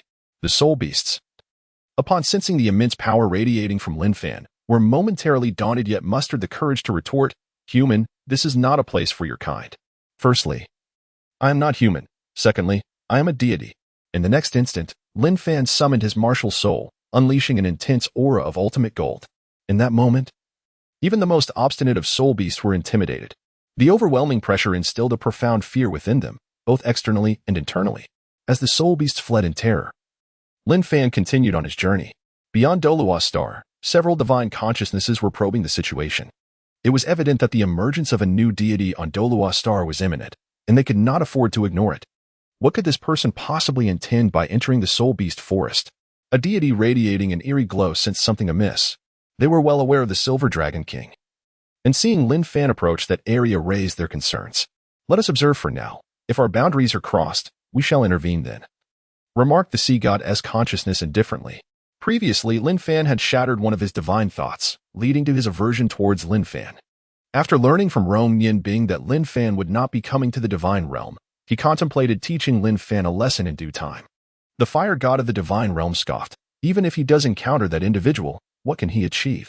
Will he be able to save her? The other deities, upon hearing this, shared similar sentiments. Below, before Lin Fan, a golden bear manifested. Its fur stood on end, resembling a multitude of sharp needles. It emanated a terrifyingly fierce aura, representative of ultimate gold. Just as the bear attempted to speak, Lin Fan had already made his move, raising his sword to deliver a swift strike. A beam of ultimate golden sword energy erupted forth. The bear, momentarily stunned, failed to react in time, and found its golden fur across its chest severed, revealing a gaping wound half a meter long from which blood gushed forth. In this situation, even the domineering bear monarch found himself somewhat intimidated. He had never anticipated that this sudden arrival within the depths of the starry forest would possess such formidable prowess. Stand aside or perish. With overwhelming power at his disposal, Lin Fan exuded an air of audacity. Even the bear monarch, despite his lack of subtlety, had no choice but to retreat obediently. Meanwhile, the soul beasts within the core area began to regroup. An unknown formidable entity had arrived among us. How should we respond? The human world outside is currently in turmoil, and during my previous inquiries, I had heard about several powerful beings from that realm. According to the descriptions, one of them bore a striking resemblance to the legendary figures, having seemingly vanquished the Holy King who ascended to divinity through human means. Upon hearing this, many eager soul beast monarchs were left utterly astonished. The Holy King they referred to was, of course, the Evil Eye Holy King, who had previously appeared here. Due to the inability of soul beasts to attain divinity, the Evil Eye Holy King chose to fuse with a human, allowing that individual to ascend while he too achieved divinity. This indeed presents a commendable strategy. The formidable beings of the human race are not easily swayed. The Holy King, possessing immense strength, forcibly compelled a certain human powerhouse to grow in prowess. However, not long ago, the soul beasts, who were attentive to external happenings, learned of the demise of the Holy King. The perpetrator was a young man endowed with attributes akin to those of the bear monarch, renowned as the Sword Emperor. As he listened to the chatter among his subordinates and the escalating tide of panic that began to permeate the air, a figure adorned with dragon horns emanated a rather chilling aura. The moment this presence was felt, all discussions in the vicinity ceased. Regardless of who approached us, we must take action. With this declaration, none among the soul beasts dared to voice any dissent, let alone utter thoughts of retreat. Chapter 131. The Awkward Emperor Tian. Instantaneous defeat of the sea god's consciousness. Lin Fan, guided by his mental perception, finally arrived at the heart of the core circle. However, before he could advance further, a vast multitude of soul beasts appeared before him. A cursory glance revealed an overwhelming mass, dark and imposing. Among these soul beasts stood several beings exuding formidable auras. At the forefront was one with a distinctly true dragon essence. This figure, clad in black, bore twin feet and possessed a pair of immense wings. His gaze was frigid, and he radiated an aura infused with dark elemental power. The essence of darkness conveyed an unsettling chill. In this era, his cultivation was not exceedingly formidable, resting at a mere 70,000 years. This individual is undoubtedly the most formidable being within the Starry Forest, renowned as the Beast God, the Black Dragon King, Emperor Tian. Beside him stands a hellhound with 3 heads, its body ablaze with the infernal flames of the underworld, boasting an impressive cultivation of 500,000 years. This individual is unlikely to be the Crimson King of later generations. The Starry Great Forest boasts a history that spans millennia. Should soul beasts choose not to transform after 100,000 years, they will face calamity. Countless soul beasts have perished in the tribulations of heaven. Humans. Ahead lies the sacred ground of our kin. Should you advance further, do not blame us for our lack of courtesy. A chilling voice emanated from Emperor Tian, who was fully prepared. It seemed that should Lin Fan draw closer, he would unleash a tidal wave of beasts for a frenzied assault. At this moment, Lin Fan not only sensed the hostility emanating from the soul beasts, but also felt an inexplicable sensation of being scrutinized. Those deities are indeed rather bothersome, Lin Fan thought to himself. Subsequently, he unleashed his divine aura, as the pressure of the 101st level surged forth. The expressions of Emperor Tian and the other soul beasts underwent a dramatic transformation. This delineates the chasm between the mortal and the divine. Initially, Lin Fan intended to employ 1/3 of the Golden Dragon King's bloodline power to compel their submission. However, with the deity observing, he was left with no choice but to conceal the Golden Dragon King's might. Tian occupies a position that straddles the line between villain and hero. At times, he aligns with the protagonists, while at others, he opposes them, leaving one to ponder what rewards may lie in his lessons. The aura of a true god emerged, causing some soul beasts to shy away from confronting Lin Fan directly. What do you intend to do? Tian, sensing the pressure emanating from the young man, felt a twinge of fear yet summoned his courage. I demand an audience with that king. Lin Fan declared his intent. Naturally, Tian was unwilling to acquiesce. Charge, he bellowed. However, the other soul beast remained motionless, displaying no inclination to advance, for the young man before them possessed the strength to obliterate them. They were not yet ready to meet their demise. Tian continued to issue commands, yet not a single sovereign heeded his call to march toward their doom. Even the lower intelligence soul beast stood frozen, paralyzed by trepidation. Tian's ability to command those lesser beings relied solely on his true dragon pressure. Yet, under Lin Fan's true godly pressure, his influence was but a mere trifle. Unless Tian ascended to true godhood, he could not command such entities. The scene descended into an eerie silence, marked by palpable awkwardness, with only Tian's shouts piercing the stillness. So, none will move, is that it? He seethed, glaring at his unmoving subordinates. Spare me. These soul beasts still wish to live, Lin Fan remarked with a smile. At that moment, a voice echoed in Lin Fan's mind. This is not a place for you. Depart swiftly. Perceiving this presence, Lin Fan instantly recognized the deity seeking to thwart him. A vanquished foe, the sea god's divine consciousness. Ah. Douluo Star is my home. Is there truly a place I cannot tread? Lin Fan retorted. This is your final warning. Should you continue to bully these soul beasts, you shall face divine retribution from our realm. The sea god cautioned. What can you do to me? Lin Fan challenged. You seek death. The sea god's divine consciousness seethed with fury. Having ascended to divinity long ago, he was taken aback by the audacity of this young upstart. Gods must not be insulted. A formidable aura began to descend from the heavens. Lin Fan glanced between the soul beasts and the sky, letting out a deep sigh. It seemed he would inevitably clash with the divine once more. With a grand gesture, he transformed into a beam of light that soared into the heavens. Tian and the others exhaled softly, relieved at Lin Fan's sudden disappearance. However, in the next instant, a deafening roar erupted. A terrifying aura emanated from a height of 1,000 meters, and the mere shockwave instilled a sense of dread within them. Subsequently, Lin Fan gradually descended from the sky, having utterly shattered the sea god's consciousness with a single strike. Although his divine position had yet to solidify, he had attained an impressive level of 101. The power within him was no longer mere soul energy, but divine energy. What could the old sea god's consciousness possibly do against him? Unless the deity's true form appeared to confront him, a mere consciousness was utterly insignificant. Beyond the heavens, this individual was exceedingly arrogant. If he did not join our divine realm, he might pose a future threat. Indeed, he resembled that Rakshasa deity. We should return and report to the divine realm. allowing the Divine King to make the decision. The divine consciousness of the gods refrained from seeking out Lin Fan, aware that even a mere consciousness, once obliterated, would incur damage. Now, their only recourse was to summon reinforcements. The path to the divine realm was long and arduous. To reach it, they could only rely on the teleportation left by the sea god, which would expedite their journey. On Douluo Star, upon witnessing Lin Fan's return, the soul beast tensed up once again.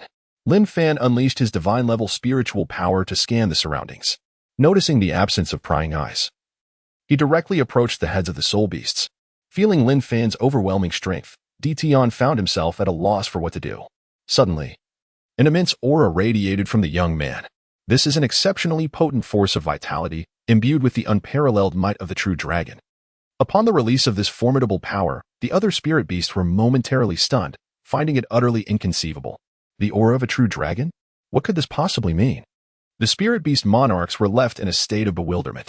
Meanwhile, Tian's expression underwent a dramatic transformation, shifting from wariness to shock and reverence. The aura exuded by Lin Fan was one he recognized all too well, the power of the Golden Dragon King. Although it did not rival the overwhelming force he had sensed during his time in the Divine Realm, it was undeniably the authentic power of the Golden Dragon King. The only entities capable of commanding Tian's submission were the Silver Dragon King and the other Dragon Kings, most of whom had perished in the cataclysmic battle 1,000,000 years ago. Now, only the Silver Dragon King and the sealed Golden Dragon King remained. Since the Golden Dragon King had chosen to align with this human before him, Tian felt compelled to show respect. All of you, step back. Tian addressed the hapless spirit beasts with a sense of resignation. It had been quite embarrassing when he had previously attempted to issue commands. None of the spirit beasts had heeded his call, although he was uncertain how Lin Fan had acquired the power of a Dragon King. The very fact that he could wield it indicated he had obtained the Dragon King's recognition, and thus, Tian was inclined to listen to him. Why did you not unleash such power earlier? And why did you leave? Tian posed his inquiries. Lin Fan regarded Tian, whose attitude had shifted 180 degrees, with a mysterious smile. Chapter 132. The Awakening of the Silver Dragon King. Lin Fan succinctly recounted the events that had transpired before. Upon hearing that the true gods were obstructing them, Tian was profoundly shocked. I knew those deities were aware of our whereabouts. Yet, I cannot fathom why they do not seek to eradicate us entirely. What purpose could they have in allowing us to remain? Tian was genuinely perplexed. His animosity towards the divine realm was palpable, as it had once driven them to the brink of annihilation following the death of the dragon god. The Icefire Dragon King had been slain in that fateful battle, and over countless years had transformed into the Eye of Ice and Fire. Other Dragon Kings had also met their demise, leaving the dragon lineage exceedingly thin. Now, Tian possessed but a single dragon egg, a remnant from the divine realm. Lin Fan inspected the egg, which emanated a chilling aura. Instantly, he was reminded of the hellish demon Dragon King, Xue Qinghe, from the third installment of Douluo. To his astonishment, she was merely an egg in this era. Xue Qinghe was a being that would emerge only in the distant future, and her existence as an egg in this ancient epic was indeed a matter of speculation. Is the master still in a deep coma? Is your visit to the master intended by the Golden Dragon King? Tian inquired. You need not worry about that. I shall save her, Lin Fan replied calmly. He then followed Tian to the Lake of Life. This Lake of Life is certainly not the same place as that of the Ming Dynasty. The vitality emanating here is exceptionally rich. At the heart of the Lake of Life lies a space resembling a mustard seed, where the Silver Dragon King recuperates. She is a pinnacle-level being of the first rank, embodying the benevolent aspect of the dragon god, while simultaneously wielding the elemental powers governed by him. In contrast, the Golden Dragon King represents the malevolent side of the dragon god, possessing dominion over his life force and the destructive might. Lin Fan retrieved the rewards that fell from the sea god after his defeat, known as the Light of the Sea God. There are 2 portions in total, one that was dropped when the sea god's consciousness saved Tang San, and the other that emerged after the annihilation of the sea god's consciousness. Under Lin Fan's divine power, the 2 lights of the sea god coalesced into a gentle force. This surge of power melded into the Lake of Life, swiftly giving rise to a divine essence of vitality. Although it could not rival the life god of the divine realm, it surpassed ordinary healing energies by far. Subsequently, Lin Fan awaited for 3 days. At long last, the heavily unconscious Silver Dragon King opened her eyes. In an instant, she sensed the presence of the Golden Dragon King's bloodline within Lin Fan. Though it was merely 30%, it was undeniably potent. Who are you? The Silver Dragon King inquired, her tone laced with apprehension. She had long harbored thoughts regarding the Golden Dragon King. It was a matter of either her consuming him or him consuming her. Thus, a new dragon god can be forged.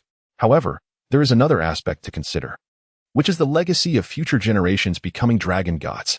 Yet, she had never contemplated this notion. The Silver Dragon King is a woman of breathtaking beauty, renowned as the most exquisite maiden of Douluo Star. Her skin is as delicate as snow, radiating an ethereal grace. Cascading silver hair flows gracefully, and atop her head rests a pair of small silver dragon horns. Her eyes, shimmering and round, are filled with a myriad of complexities. Little did she imagine that her revival would be orchestrated by the Golden Dragon King. To be precise, it was the human who possessed the power of the Golden Dragon King. I am Lin Fan, known as the Sword Emperor. My divine essence is in the process of consolidation, and the power of the Golden Dragon King is merely a fragment of my strength. Lin Fan briefly introduced himself. Your arrival suggests that you are aware of my identity. It seems the power you awakened within me is not entirely your own.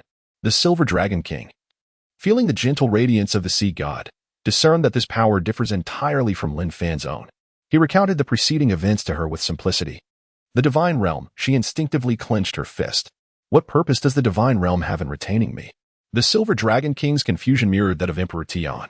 If the Divine Realm was already cognizant of this unstable factor, why retain them? The Dragon Clan had previously faced relentless slaughter at the hands of the Divine Realm. With the 9 Dragon Kings meeting their demise without a hint of mercy, Lin Fan had no intention of revealing too much, nor did he possess evidence. He speculated that the Divine Realm sought to gradually seize control of the Dragon God's power, or perhaps wished to suppress the forces in this realm indefinitely. Upon learning of these matters, Tang San began to devise a plan. Initially, he fragmented his daughter's soul into the Imperial Beast to manipulate the fate of soul beasts. Then, an unforeseen incident occurred on Douluo Continent, igniting a temporal turbulence. Tang San intentionally opposed the god of destruction, seizing the chaos to unlock the seal of the Golden Dragon King, allowing the Golden Dragon King to wreak havoc amidst the turmoil of the Divine Realm. Subsequently, he rightfully sealed the power of the Golden Dragon King within his son and dispatched him to Douluo Star for development. Once the Divine Realm was engulfed and subsequently restored, the Silver Dragon King would undoubtedly emerge. Tang San believed his son would triumph over the Silver Dragon King. Yet, he did not anticipate that the Silver Dragon King would be so consumed by matters of the heart, ultimately taking her own life for love. Similarly, his son followed suit, sacrificing himself in a tragic romance. Nevertheless, his plan succeeded, nurturing a new dragon god. This is Lin Fan's conjecture. He believes that the Divine Realm merely seeks to suppress the dragon god. It is the villain Tang San who covets the power of the dragon god. What are you pondering? The Silver Dragon King inquired, gazing at the silent Lin Fan. As you surmise, Lin Fan replied. What are your thoughts on this matter? I suspect that the Divine Realm does not wish to relinquish the power of our dragon clan so easily, perhaps when the time is ripe. They will facilitate my fusion with the dragon god. And you? The Silver Dragon King responded. Is it possible that the Divine Realm has selected someone to inherit the power of the Golden Dragon King, who will then woo you, allowing you to conceive a controllable dragon god? Lin Fan remarked. Upon hearing this, the Silver Dragon King's delicate face displayed a hint of alarm. Observing the wary expression on the Silver Dragon King, Lin Fan chuckled. Surely, you do not think I am that individual? The Silver Dragon King remained silent. After contemplating Lin Fan's suggestion, she felt an unsettling notion that he might not be entirely trustworthy. Rest assured, I lack complete power. Even if we were together, we could not conceive a true dragon god. Upon hearing this, the Silver Dragon King found some logic in his words. She could sense that the power within Lin Fan was incomplete. What, then, is your purpose in seeking me? Or what has the Golden Dragon King tasked you with? The Silver Dragon King inquired.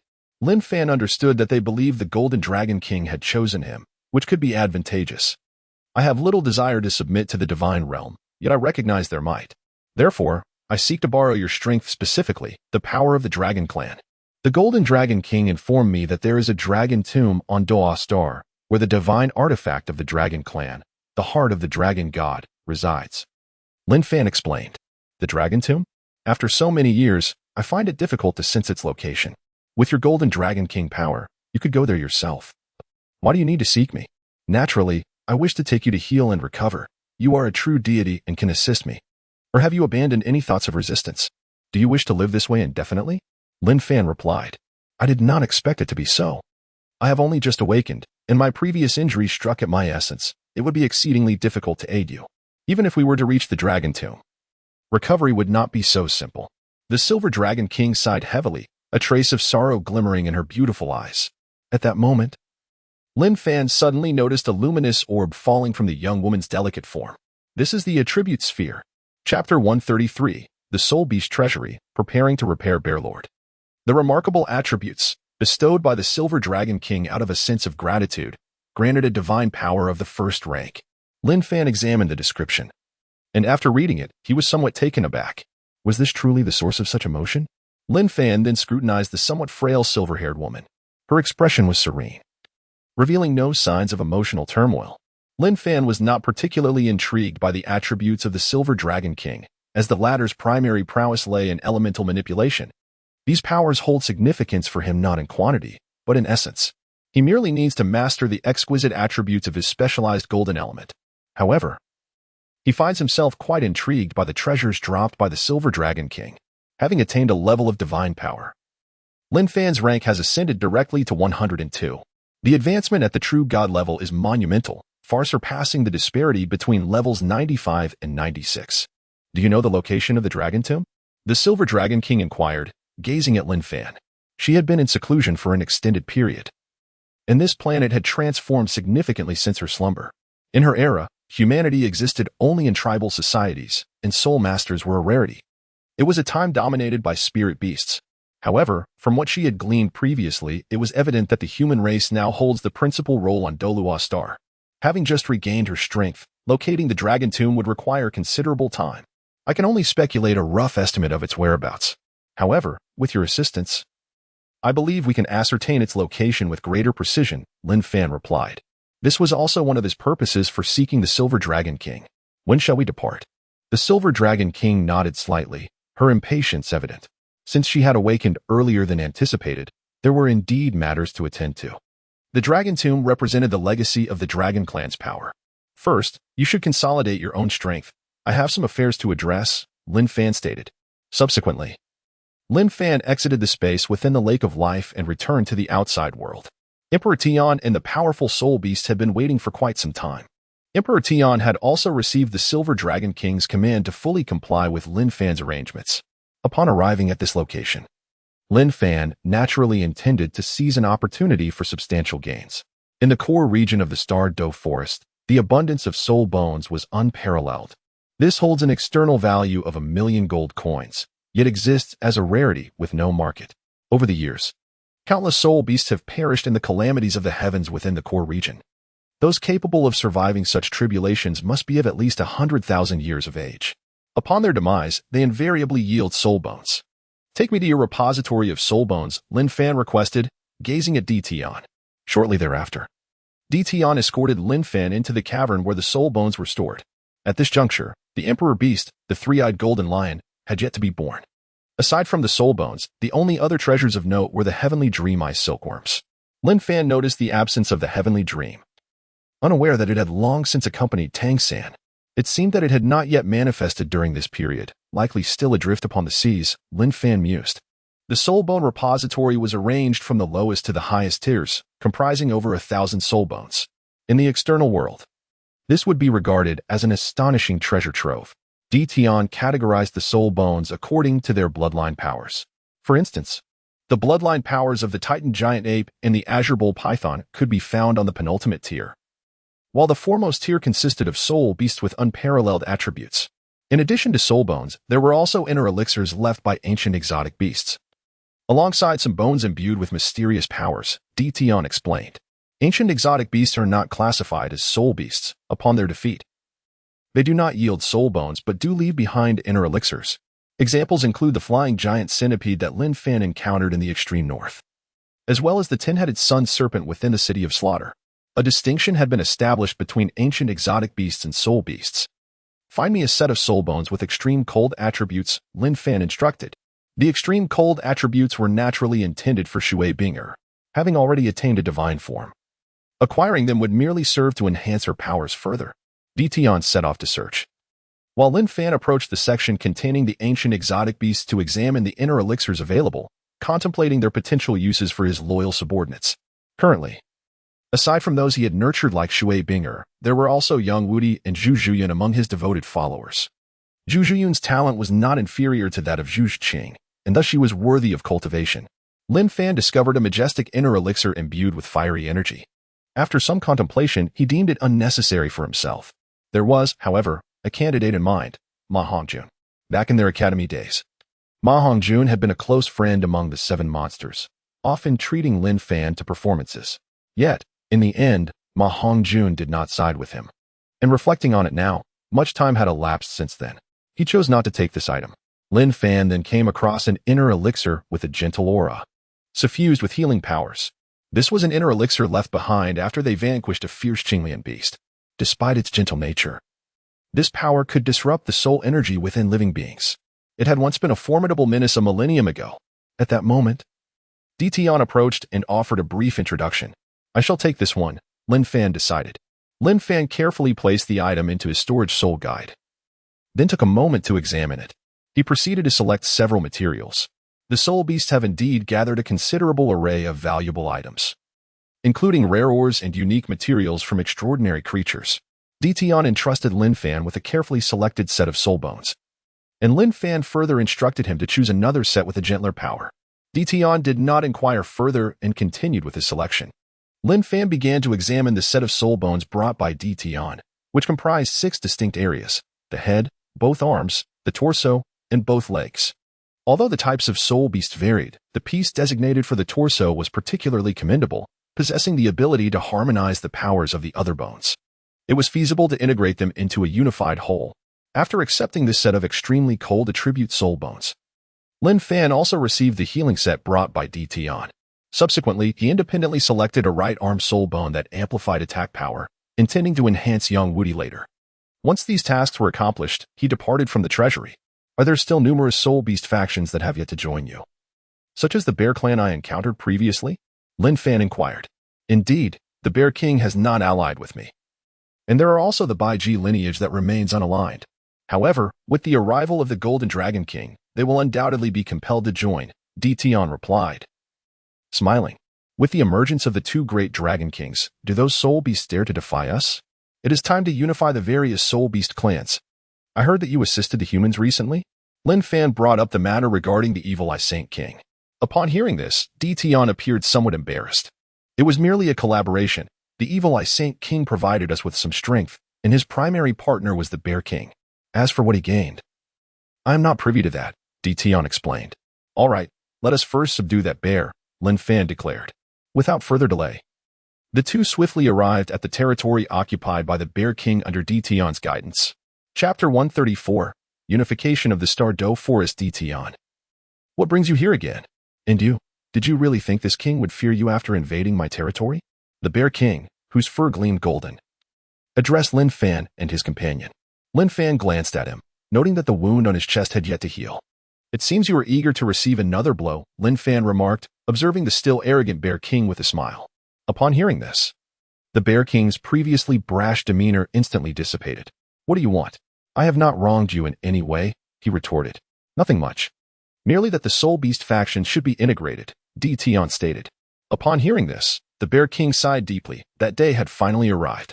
However, he was not entirely convinced by Tian. Lin Fan's words, on the other hand, were more palatable. How did you come to associate with him? The Bear King asked. Intrigued. Given his understanding of Tian, he would have expected a more direct approach against humans. Before you stands the chosen one of the esteemed Golden Dragon King. And the Silver Dragon King has emerged from his seclusion. For the grand scheme of our Soul Beast development, you must now yield, Tian proclaimed. Previously, he had shown restraint towards Xiangjun, primarily to avoid extinguishing such a promising individual. However, his forbearance had merely emboldened the other party. Tian had resolved that should Xiangjun stir trouble again, he would not hesitate to take decisive action. Nevertheless, with Lin Fan's arrival, the matter no longer required his intervention. Upon hearing Tian's introduction of Lin Fan, Xiangjun's eyes widened in astonishment. While he held little respect for Tian, he bore profound reverence for the esteemed figure that Tian spoke of. Although that great being had remained in seclusion, tales of his legendary prowess had perpetually circulated. From a young age, Tian had heard of the Silver Dragon King's renown, a being credited with the creation of the unique soul beasts. without his emergence. The annihilation of those aberrant creatures would not have allowed their kind to flourish. Subsequently, Xiangjun led Lin Fan and Di Tian to his domain. Upon entering, Lin Fan immediately sensed a familiar aura. Isn't that the gentle-boned rabbit, Xiaowu?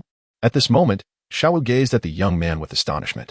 A complex expression suddenly emerged on her somewhat charming face. I heard that during the previous soul-hunting operation, you were driven away. I never expected you to become one of Xiangjun's people, Lin Fan remarked as he looked at Xiaowu. I merely came here to save Sange. Xiaowu replied succinctly about her experiences. Initially, to assist Xiangjun in gathering a team of soul beasts, she had to sacrifice herself. Although Xiangjun had toyed with her on several occasions, she had never fully submitted. After Tang San discovered their relationship, her resistance grew increasingly fierce. Xiangjun, infuriated, no longer regarded Xiaowu as his favored concubine. Her status was now akin to that of a mermaid. Observing Lin Fan conversing with Xiaowu, Xiangjun felt an involuntary tension grip his body. I shall take this person with me, Lin Fan stated, directing his gaze at Xiangjun. Of course. That is no problem, Xiangjun replied, not daring to oppose him and conceding immediately. Witnessing these events, Xiaowu was utterly astonished. In her recollection, Lin Fan did not seem to possess such formidable prowess. What do you want from me? Xiaowu asked Lin Fan, a hint of fear in her eyes. She was well aware of the enmity between Lin Fan and Tang San. You need not concern yourself with that, Lin Fan replied, a mysterious smile gracing his face. After all, Xiaowu was the heroine of this era. Once Tang San was dealt with, she would follow suit. The final reward would surely be hers. Judging by Xiaowu's experiences, it seemed she had gained no enhancements. Subsequently, Lin Fan took control of all of Xiangjun's territory and soul beasts. Their next destination was the domain of another sovereign. The core area of the Star Dou forest was divided into 3 parts. Xiangjun held one section, Di Tian another. With Di Tian commanding the most formidable subordinates, such as the Hellhound and the Demon Eye Tree, among others. The final territory belonged to Bai Ji. Bai Ji, in her true form as an emerald swan, was a healing soul beast. Raised by a powerful soul beast, Bai Ji possessed little combat ability. Her primary role was to gather followers through her benevolence. She had healed many severely injured soul beasts, and over time, those soul beasts had grown in strength. Years have passed, and Bijie has amassed a formidable influence, commanding a multitude of soul beasts, some 200,000 to 300,000 years old. She herself possesses over 500,000 years of cultivation, endowed with remarkable healing abilities. Bijie is rather amicable, rendering the use of force unnecessary. Emperor Tian expressed a hope that Lin Fan would refrain from resorting to immediate conflict. It appears you harbor some feelings for her, Lin Fan remarked. She once saved my life, yet our philosophies currently diverge, which is why she is not allied with me. She advocates for harmonious coexistence with humanity, while I, on the other hand, seek to eradicate those scoundrels, restoring the soul beasts to their rightful prominence. Lin Fan nodded slightly. Subsequently, he and Emperor Tian arrived at Bijie's domain. Unlike the imperious Xiangjun, Bijie does not permit her soul beasts to act recklessly. She graciously invited the two into their usual meeting place. She is an approachable woman, adorned in a flowing green robe, her features exquisite and her gaze enchanting. A gentle aura emanates from her graceful form, exuding warmth and friendliness. Upon learning of the impending integration, Bai Ji paused in contemplation. It wasn't long before she acquiesced, although she held reservations regarding Di Tian. She felt compelled to obey the Silver Dragon King's command. The powerful soul beast that had nurtured and safeguarded her during her growth had instilled in her a sense of loyalty to the king's directives. On this day, the soul beasts within the Star Dou forest united, yet many still remained on the Douluo Continent as well as on other lands. Achieving complete integration would undoubtedly prove to be a formidable challenge, Lin Fan remarked. Do the soul beasts from other regions possess the same prowess as ours? Di Tian expressed his skepticism. Lin Fan chose not to elaborate further, aware that Di Tian was oblivious to the existence of even more formidable soul beasts beyond his realm. Apart from the malevolent-eyed Saint King, there also resided the fearsome deep-sea demon whale king, a being who nearly ascended to godhood through sheer strength alone. Had it not been for the sea goddess suppression, he would have achieved divinity long ago. In comparison, Di Tian appeared somewhat lacking, even in the subsequent era. He had not reached the level of the deep-sea demon whale king before meeting his demise, ultimately becoming a member of the Tang family. After dismissing Di Tian, Lin Fan approached Bai Ji.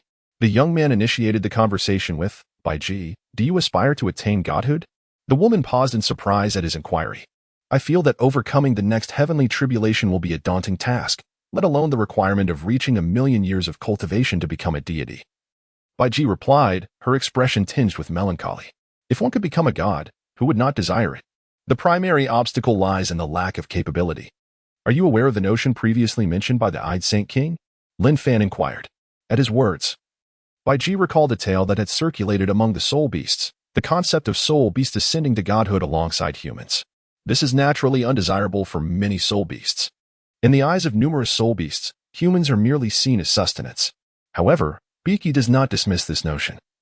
She simply lacks an understanding of humanity and is uncertain about which existence to choose. Once this matter is resolved, it will undoubtedly foster a harmonious development between humanity and the spirit beasts, a notion that aligns perfectly with her aspirations.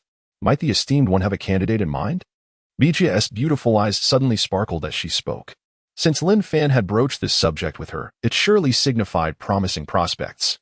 Chapter 135, The Decision of the Divine Realm. Subsequently, Lin Fan succinctly articulated his thoughts.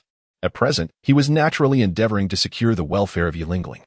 Her powers were remarkably compatible with the healing capabilities of the Emerald Swan. Lin Fan believed that in future battles, the presence of a healer would be indispensable. Moreover, he also intended to bestow enhancements upon Xue Qinghe with the aid of the Ice and Snow Emperors.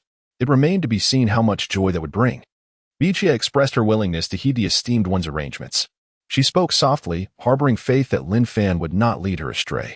Furthermore, that Holy King seemed to have succeeded as well. Should this endeavor come to fruition, she could directly attain the divine status through Yilingling. Bijia perceived that the young lady Lin Fan mentioned must share a profound connection with him. After offering a gentle reminder, it was nearly time for their departure. On the side of the Silver Dragon King, numerous directives had already been imparted to Emperor Tian. In any case, she typically engaged in seclusion. And this transition merely entailed a change of location for her cultivation. Once all preparations were complete, Lin Fan departed from the Star Dou Great Forest alongside the Silver Dragon King. Their destination lay in another continent across the seas. Lin Fan was only vaguely aware of its location. In the future, Douluo Star would comprise 3 major continents and several minor ones. And they were headed toward one of the primary continents. During this era, the conditions of that continent remained unknown. However, with Lin Fan's current divine speed, reaching there would not require an excessive amount of time.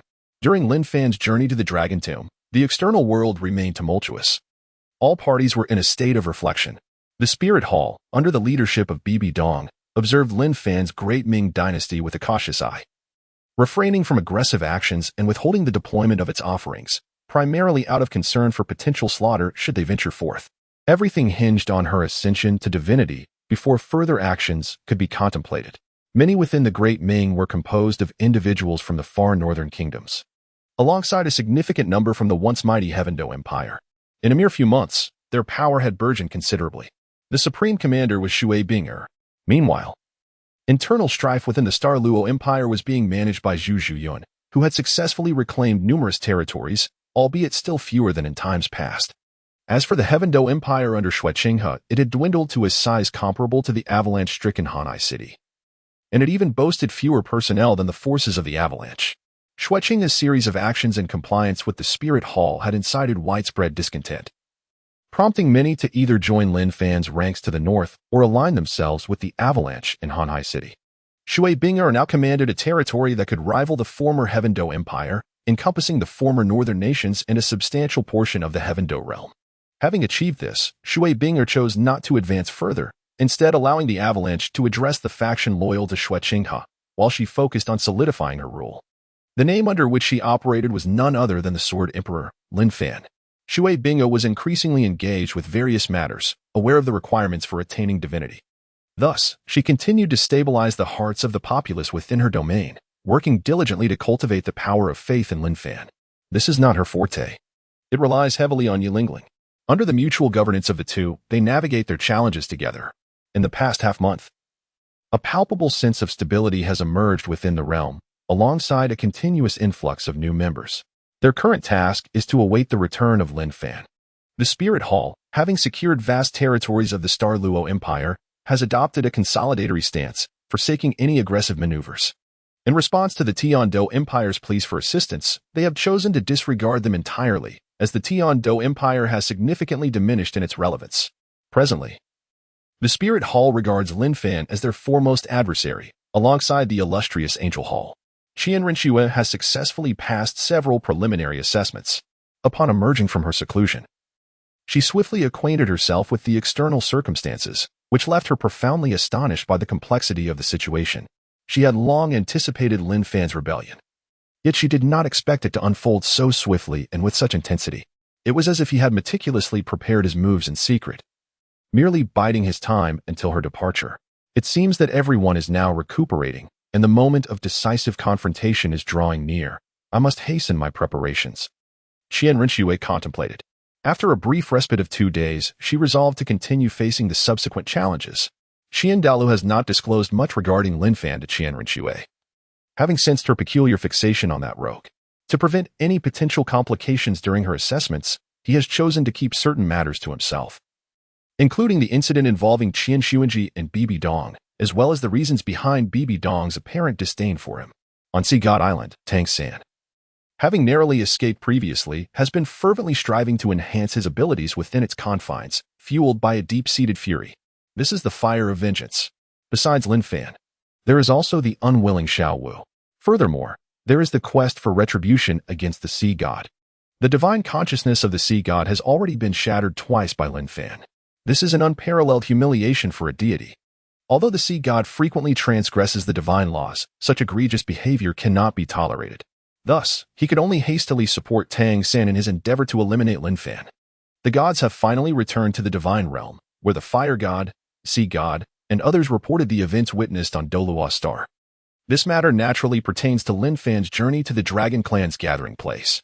As far as the divine realm is concerned, they have yet to devise a strategy for dealing with the Dragon Clan, thus choosing to defer the matter for the time being. How could someone of Lin Fan's caliber refrain from joining the divine realm to serve us? That would be a path to certain doom. The Lord of Destruction uttered in a low, chilling tone. Perhaps he harbors distrust towards us. If we could convey our affection from the divine realm, he might be inclined to join our ranks. He possesses remarkable potential. Rather than extinguishing his life, it would be wiser to embrace him. The benevolent goddess remarked with a smile. If love were truly effective, what need would there be for combat? You are far too naive. The Lord of Evil scoffed disdainfully. That is merely a reflection of your own limitations. With love, one can indeed transform all in this world. I shall engage with him, and I am confident I can sway him. The benevolent goddess asserted. Dare we wager on this? What shall you say if you fail? The Lord of Evil seemed to seize the opportunity. Observing the impending quarrel between the two, the Lord of Destruction cleared his throat. This is a meeting of the Divine Council, not a venue for quarrels. By the way, where is that fellow Azura? The goddess of life glanced into the distance, filled with a sense of curiosity. It had been quite some time since she had last seen him. He had mentioned leaving a legacy in the lower realms, as the previous influence of the Rakshasa god had affected it. After vanquishing the Rakshasa, he retreated into seclusion, stating that he would only emerge when someone activated his legacy. Before entering his retreat, he had indicated that it would only be a matter of days. Such trivialities do not warrant a direct summons. The evil god king stated with solemnity. The kind-hearted goddess suggested, perhaps you should probe the matter further. The Douluo Star is currently in turmoil. We shall address this after the chaos subsides, for I believe he understands the value of life and will know what the right choice is. The goddess of life smiled gently. Subsequently, a wave of voting transpired. The 4 divine kings unanimously decided to send the kind goddess to test the waters with Lin Fan. Chapter 136, Forging the Sword of the Mountain, Dragon Tomb. This is a space akin to a mustard seed. Within the realm of Douluo, such spaces abound. The secret realms of the Rakshasa and the Angel Hall are both examples of mustard seed spaces. The city of slaughter belonging to the god of Shura can also be considered a diminutive space, though it does not qualify as a purely subterranean world. After a considerable period of time, Lin Fan and the Silver Dragon King finally discerned the location of the Dragon Tomb. It lay nestled within a valley that appeared unremarkable from the outside. However, as they approached this valley, they sensed an invisible barrier impeding their progress. The Dragon Tomb had established a rule. Only those possessing the power of a dragon could unlock its secrets. Yet, in later generations, even those with sub-dragon martial souls could gain entry to hone their skills within. It can be said that in subsequent eras, the Dragon Tomb was plundered by humanity, transforming into a reservoir for selecting elites and a pool for gaining experience. Nevertheless, without the core power, one could not obtain the most precious treasures within the Dragon Tomb, the super artifacts forged by the Dragon God. the supreme treasures of the God King, and the heart of the Dragon God. To acquire these coveted items, the strength of either the Silver Dragon King or the Golden Dragon King was essential.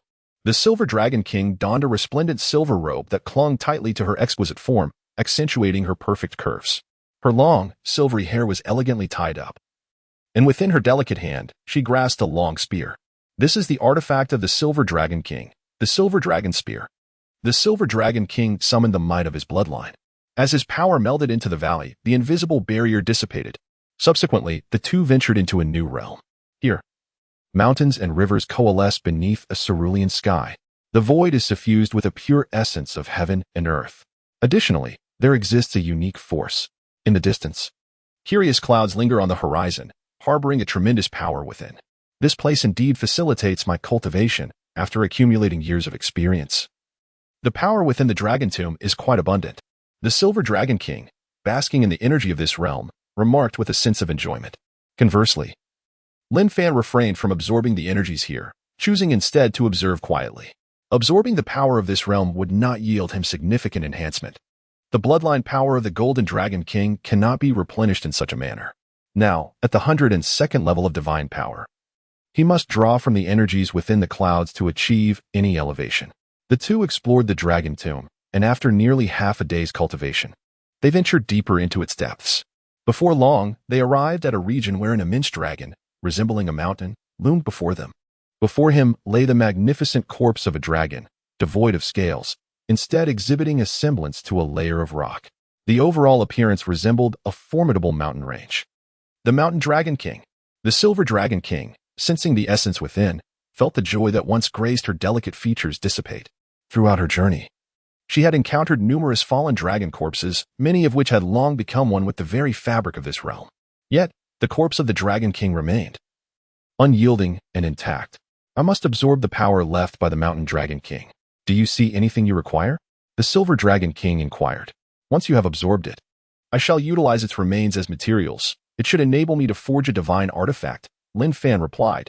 He had recently acquired a considerable amount of ancient beast materials from the Soul Beast Treasury, along with some unique minerals from the ancient era of Douluo Star. Combined with the power of the Mountain Dragon King, it ought to facilitate the creation of a divine weapon. Presently, he also possessed a half-artifact, the Evil Throne, which required substantial power for its enhancement. During his earlier visit to the Stardow Forest, he had sensed the aura of the dark demon Evil God Tiger, hoping to harness its innate spirit pearl to perfect the Evil Throne. Regrettably, he had not succeeded. That spirit pearl was akin to a protagonist's boon, ultimately becoming a harbinger of destruction in the divine realm in later times. The Silver Dragon King began to absorb the power of the Mountain Dragon King. The pure essence of true dragons flowed into her form, continuously mending her inherent injuries and augmenting her strength. Time passed gradually. Eventually, the vast mountain vanished, leaving behind a singular, unique crystal stone, brown in hue and roughly the size of a watermelon. Go seek the heart of the Dragon God. I shall forge the divine artifact, Lin Fan declared. The Silver Dragon King had initially intended to observe, yet recognizing the intention to conceal, she had no choice but to depart. Lin Fan retrieved the materials he had prepared earlier and unleashed his true divine power. Under the refinement of this divine force, the stone began to transform. He employed other beast materials to assist in the fusion as divine energy surged forth. The fierce power from the ancient beast materials infused within. Among them were many nameless beasts, though their attributes could be discerned by their designated codes. Naturally, Lin Fan opted for powers related to the ultimate gold. With the reinforcement of divine energy, the materials began to amalgamate. After the passage of an entire afternoon, a colossal sword manifested before Lin Fan. This sword surpassed even his Dragon Slayer's sword in magnitude. This is a two-handed great sword. The materials left by the Mountain Dragon King primarily serve to enhance resilience and increase its weight. Coupled with an exquisite financial amalgamation, this is indeed a formidable heavy sword. Yet, a heavy sword possesses a keen edge. This sword weighs 200,000 jin and measures 2 meters in length, with a blade width of 20 centimeters. Adorned with dragon totems reflecting Lin Fan's preferences, it stands as the final treasure bequeathed by the Mountain Dragon King. However, the sheer weight of 200,000 jin leaves Lin Fan somewhat dissatisfied. After forging the sword tailored to his own needs, Lin Fan began the process of merging with it. This endeavor requires a considerable amount of time. By the moment the sword becomes one with its wielder, Several days have already passed. The Silver Dragon King has returned from her treasure-seeking expedition, her vitality significantly restored, likely having absorbed a substantial influx of power. "Is this the divine weapon you have forged?" she inquired, instinctively moving toward the heavy sword summoned by Lin Fan. The instant their hands met, an immense force was unleashed. Akin to the weight of a mountain. I have named it the Sword of the Mountain. This blade weighs 200,000 pounds and possesses dual attributes, the ultimate essence of gold and the ultimate essence of earth. It can summon meteorites at the cost of divine energy. Lin Fan briefly elucidated. This indeed aligns with the power of the Mountain Dragon King. Yet I am somewhat astonished that the ultimate essence of gold has been incorporated and stabilized, she remarked. She suspected that Lin Fan harbored secrets in the art of weapon forging. Now that you have acquired the item, you should remain here to recuperate your strength. I will venture beyond the realms to see if I can procure any materials, Lin Fan stated. To contend with the divine realm, mere divine artifacts are insufficient. The disparity between divine weapons and those wielded by divine kings is substantial. In the original narrative, Tang San effortlessly vanquished Bibidong with the Shura demon sword. Lin Fan's intention to traverse beyond the realms was not merely to seek materials, but to usurp the divine power contained within the Shura demon sword. However, once he siphoned this power, the Shura deity of the divine realm would undoubtedly sense the disturbance. He planned to cast this item into the cosmos after the theft. Ultimately, this object does not significantly enhance his capabilities, and he lacks the ability to meld it with a divine king's weapon. Chapter 137, Usurping the Power of the Shura Deity. Solidifying the divine position of the Sword God. Subsequently, the Silver Dragon King refrained from further inquiries. She still needed to consolidate her strength within the Dragon Tomb. Lin Fan soon departed from Douluo. This was his first departure from this place. Beyond the realm, an expanse of darkness enveloped everything, frigid and desolate. In the distance, rays of sunlight pierced through the gloom. Lin Fan felt the bloodline of the Golden Dragon King surging within him. A pair of magnificent dragon wings unfurled from his back. With a powerful beat of his wings, he transformed into a streak of golden light, soaring towards the horizon.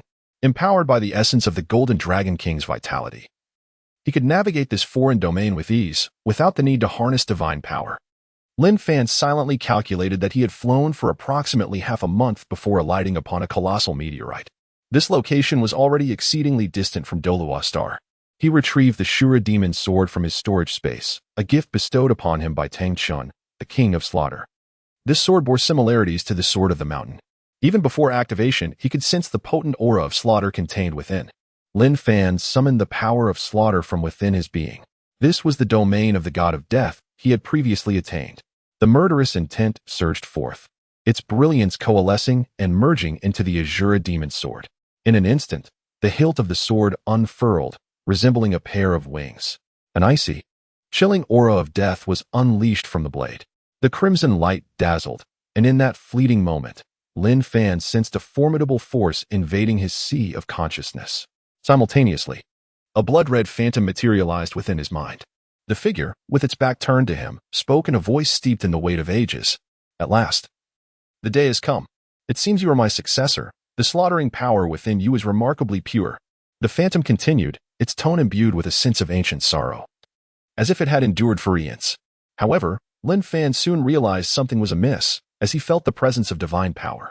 Before the Azura goddess phantom could react, Lin Fan unleashed a torrent of formidable mental energy.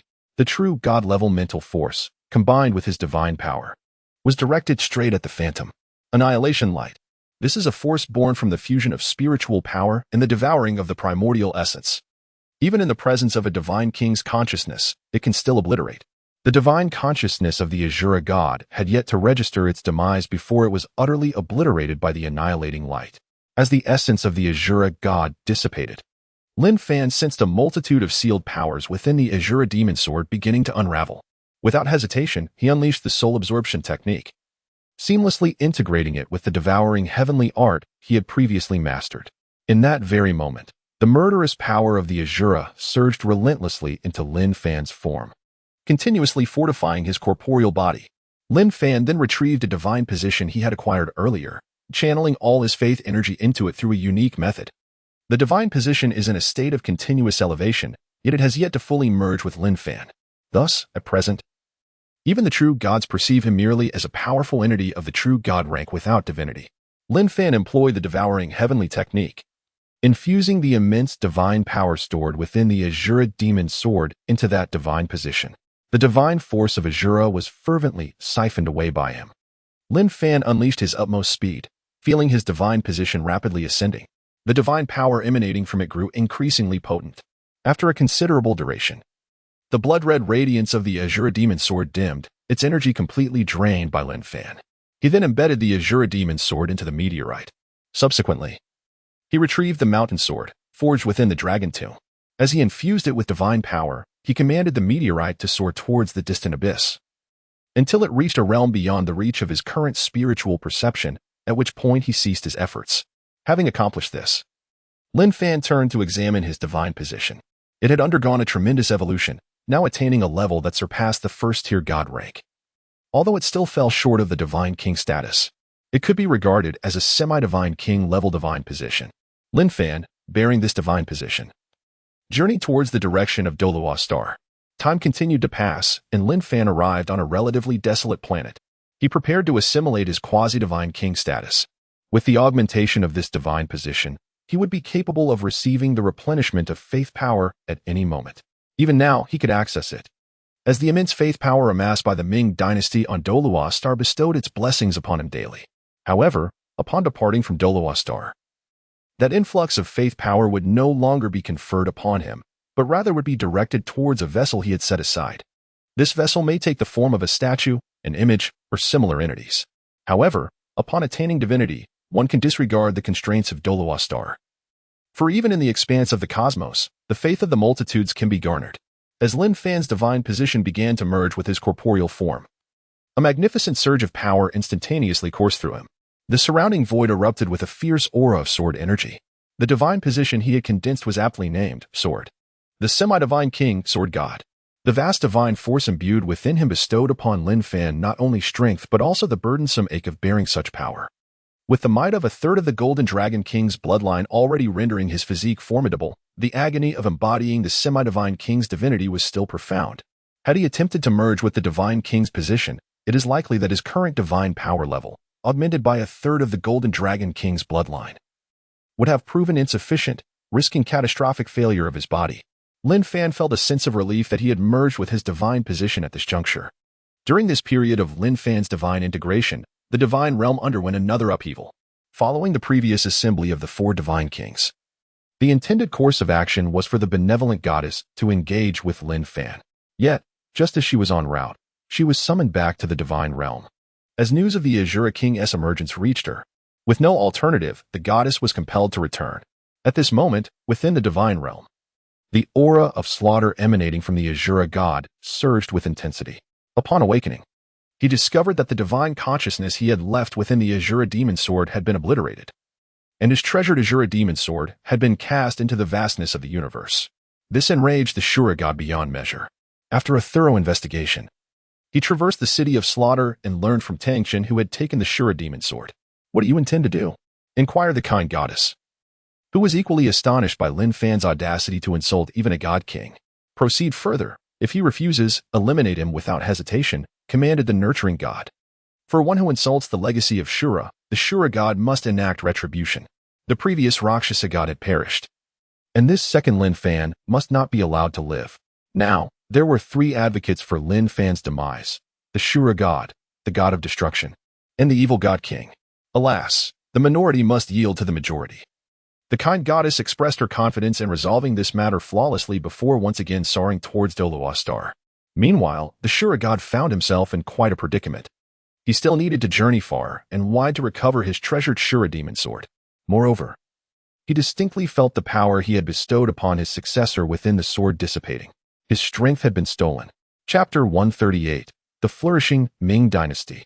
The kind goddess descends to the mortal realm quasi-god king, god of swords. Lin Fan emerged from his seclusion, successfully merging with the divine position. No longer was he a deity devoid of a divine rank.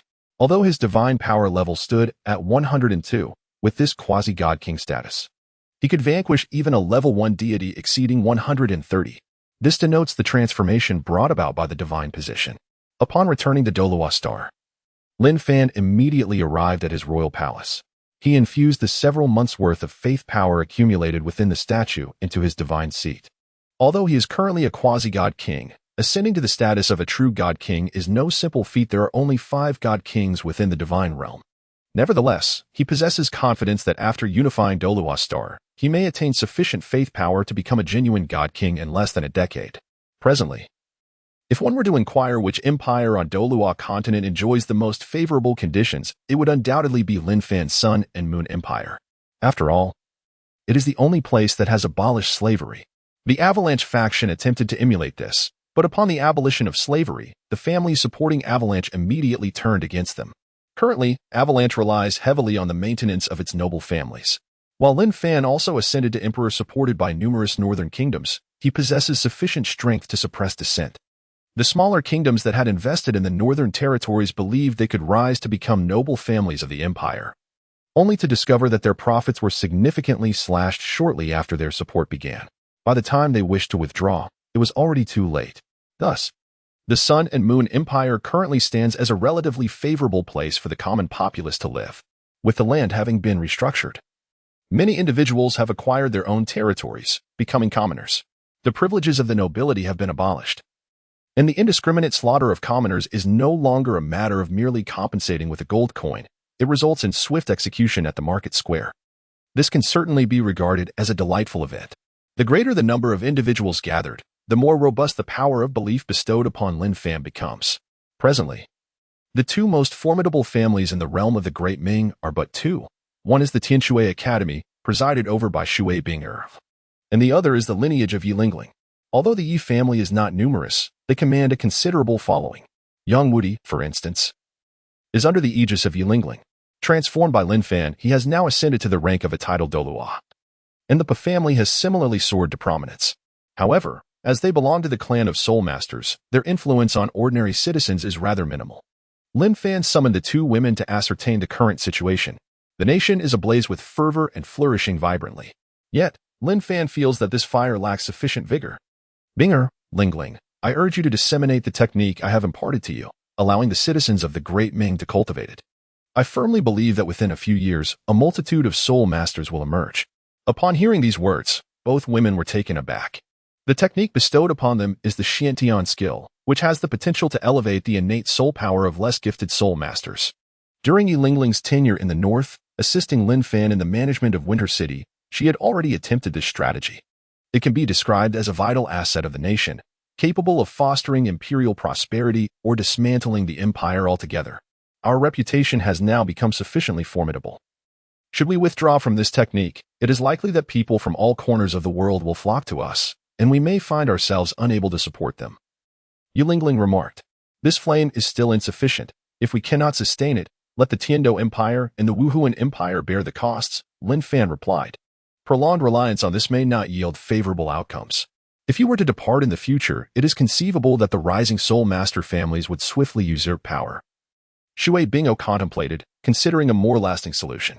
Fear not, by the time they achieve their development, they will likely have settled for over 50 years. As long as there exists a sufficiently strong presence to maintain order, this will not pose a significant challenge. Upon hearing these words, the 2 women refrained from further discussion. Given Lin Fan's ability to nurture someone as formidable as Xue Qinghe, it would not be difficult for him to cultivate more talents in the future. Lin Fan, however, did not disclose to them his ultimate ambition of claiming the entirety of Douluo Star. This remained somewhat distant for them. After understanding the situation from the 2 women, Lin Fan instructed them to withdraw, as matters within the country still required their attention. Currently, the world appears to have entered a period of stability. The Heavenly Dou Empire has significantly diminished, while the avalanching Dou Empire is gradually expanding, albeit plagued by numerous internal issues. The Spirit Hall Empire is unable to manage many regions at the moment, leading to the resurgence of the Zhu family in the Star Luo Empire. Nevertheless, the Spirit Hall Empire remains the largest empire on the Douluo Continent. Following the pioneering phase, we have now entered a phase of stability. It seems that Bibi Dong is on the verge of achieving divinity, and he plans to eliminate her first. Lin Fan gazed in the direction of the Spirit Hall, where, as a demigod, he could directly pierce the void and see Bibi Dong within Spirit City. While contemplating this, he was informed that someone wished to see him. It reminded him that he still had matters to attend to. The visitor was none other than Luo Wei from the Luo siblings. The siblings possess unique martial souls that allow them to forge weapons. The elder brother, Luo Feng, has chosen the path of pure weapon forging. And with the enhancement of the Shintian skill, his soul power has reached the soul zone level. Meanwhile, Luo Yuera pursues both alchemy and weapon forging, currently standing as a soul zone at level 45. Upon meeting the young woman and gathering some information from her, Lin Fan instructed her to proceed methodically. The Luo siblings are not in a rush to devise a path to divinity. Their priority is to elevate Yu Lingling and Xue Qinghe first. In the subsequent days, Lin Fan immersed himself in the joyous experience of continually absorbing the power of faith. On that day, he sensed a powerful force descending rapidly from the heavens. The very location was his Weiyang Palace. Lin Fan opened his eyes and, through the walls, beheld a woman standing in the courtyard. She possessed a face of exquisite perfection. Her figure graceful, clad in a flowing white gown. Her skin was as fair as snow, and her features were strikingly beautiful. This is a visage imbued with vitality. Different observers elicit varied emotions upon witnessing it. Some perceive her as exuberantly lively, while others sense her innate kindness.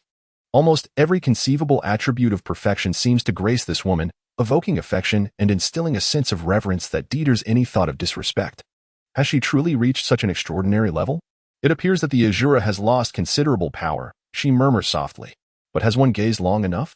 She inquires toward the direction of Lin Fan. The door swings open. Lin Fan emerges clad in a flowing black dragon robe, his gaze tranquil. Unaware of the identity of the individual before him among the 5 divine kings, he nonetheless feels a certain oppressive aura emanating from this godly presence. Who are you? Lin Fan boldly asks. I am the deity of kindness from the divine realm, the figure responds. Upon hearing this, Lin Fan acknowledges his understanding, while his mind races to gather information about this entity. However, the data he retrieves offers little in terms of reliability. The role of this original goddess of kindness is rather limited, far less prominent than that of the god of destruction. I have come to speak with you. Your divine status has been established, yet the Douluo star belongs to our divine realm. If you wish to remain here, you must adhere to the regulations. Firstly, you must join our divine realm. Secondly, your influence must cease to expand and must align with the natural order. The goddess of kindness articulated these points gradually. Chapter 139, The Might of the Evil Throne, the goddess of kindness flees. Lin Fan regarded the goddess of kindness with a sense of displeasure, noting her lofty demeanor. Having endured for so long, he had now ascended to the status of a quasi-god and felt no fear of the divine realm. Let us proceed. The Douluo star is also my home. This is not a private domain. As for the divine regulations, I have no intention of complying. The goddess of kindness gazed intently at Lin Fan, sensing no affection reflected in his eyes. Such a loveless existence is no longer worth her efforts to cultivate. Those she protects and shelters must possess a kind heart, filled with love. Yet, she now perceives that Lin Fan harbors no affection. Instead, he is consumed by hostility towards the divine realm. In light of this, I shall not utter another word. When my love eventually transforms you, you will come to understand. With that, the benevolent goddess produced an enigmatic token of vigilance. In that moment, Lin Fan felt an overwhelming sense of pressure descend upon him. This is an extraordinary artifact, undoubtedly embodying a benevolent spirit. A gentle radiance emanates from the enigmatic crystal. A radiant beam of light enveloped Lin Fan's being, instilling within him an uncanny sensation. Though he harbored vigilance and hostility towards the divine realm, the moment the light touched him, these sentiments began to dissipate gradually. Embrace the power of love, proclaimed the benevolent goddess with a smile, her arms outstretched. A magnificent radiance cascaded down, completely enveloping Lin Fan. A confident smile graced her lips, embodying the unique assurance of a divine monarch. Within the brilliance, the benevolent goddess observed the gradual disintegration of Lin Fan's corporeal form. Nevertheless, she retained a fragment of that power. Lin Fan's divine status had already been established. After his demise, she intended to seize his divine rank and seek out a worthy successor to inherit it. A demigod's divine status, if loyal to the divine realm, would indeed wield considerable strength. But at that moment, the profound essence of goodness began to shatter. A colossal throne was summoned forth by Lin Fan. A chilling and eerie force emanated from the throne. The young man seated upon it radiated an intensely malevolent power. This force stands in stark opposition to her benevolent power. The goddess of kindness gazed with wide, astonished eyes, struggling to comprehend how this individual could wield such malevolent energy. The throne exuded a divine level of wickedness, granting Lin Fan the means to withstand the effects of love's power. Seated upon the throne of evil, Lin Fan reclined with one leg crossed over the other. a fissure appearing upon his brow, from which emerged a single eye. The bizarre and sinister energy, now augmented by his strength, unleashed a beam of light that radiated outward. In response, the goddess of kindness erupted with godly power at the level of a divine monarch to counter the onslaught. It appears I cannot contend with you. The goddess felt a tinge of disappointment. Her primary approach involved the transformative power of love, and forcibly shattering Lin Fan with her divine authority was beyond her capabilities. For it did not align with her path. Since you possess such fortune, consider it fate. In due time, others will come to teach you a lesson. She said to Lin Fan, her tone gentle. Now that you've arrived, do you still wish to depart? Lin Fan replied with a faint smile. In the next moment, he leaped from the throne of evil, a sword of mountains manifesting in his hand. A tremendous force surged forth, sweeping directly toward the goddess. Upon impact, Lin Fan felt as though he had collided with a wall. The goddess of kindness utilized her divine monarch's power to defend herself, her level presumably surpassing 140. Over the years, she had likely perfected her abilities, possibly reaching 149. Although Lin Fan also held a quasi-divine monarch status, his power had not yet caught up due to his self-established divine position. Moreover, those who inherit divine status require time to elevate their strength. Mere inheritance does not equate to the ability to overpower beings of lower ranks. Nonetheless, such formidable power is of little consequence to me, the goddess remarked. She unleashed her strength, sending Lin Fan's attack flying away. The immense force Lin Fan had unleashed, combined with the 200,000 pounds of the mountain sword, could reach upwards of 500,000 pounds or more. However, when faced with the might of a divine monarch, it still fell short. Through this confrontation, Lin Fan discerned that the goddess of kindness seemed reluctant to strike at him further. Her offensive capabilities appeared limited to that peculiar force of love. After repelling Lin Fan, she swiftly ascended into the void. Unfazed, Lin Fan spread his dragon wings. The power of the Golden Dragon King surged forth. A resounding, potent vitality erupted from him. With a powerful flap of his wings, he unleashed a sonic boom. Boom. Lin Fan caught up with the benevolent goddess and raised his hand to strike once more with his sword. At that moment, the goddess was taken aback. Sensing a familiar power, a formidable force reminiscent of the Golden Dragon King, the sword strike, infused with the bloodline strength of the Golden Dragon King, carried not only immense weight but also his divine, unparalleled golden might. As the sword was unleashed, it was imbued with the potency of a near-divine king. The most powerful blow erupted, creating a fissure in the protective divine power surrounding the goddess. Why must you spare me? I lack the ability to subdue you. There are others who can. The benevolent goddess exclaimed, her thoughts turning to escape. You possess sufficient strength. Why not utilize it? Come at me, Lin Fan retorted. In that moment, Lin Fan felt as though he had grasped something profound.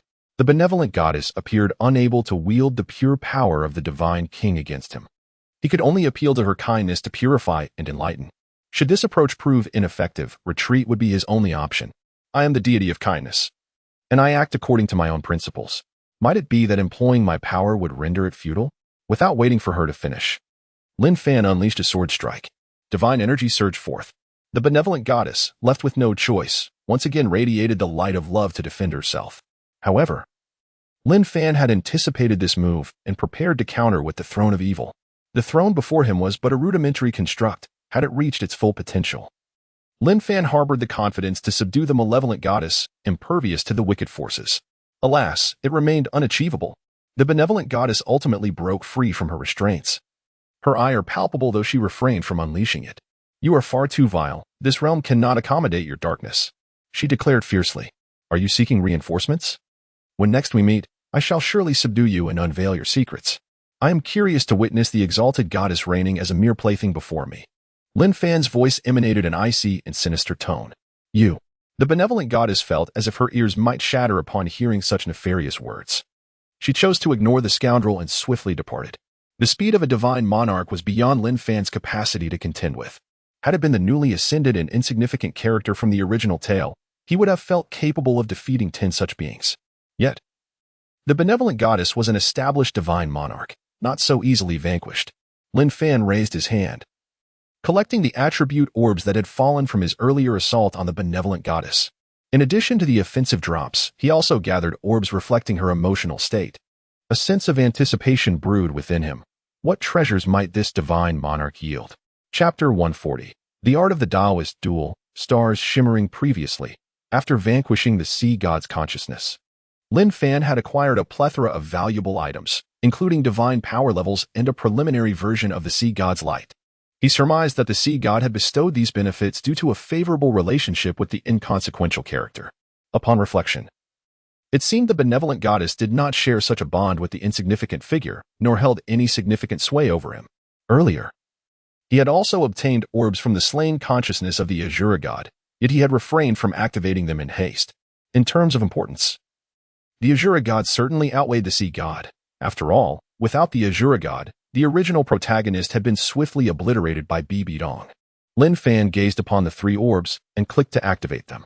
The first, a divine monarch attribute dropped in the throes of the benevolent goddess's fury, was the throne of love exclusive to divine monarchs and usable thrice.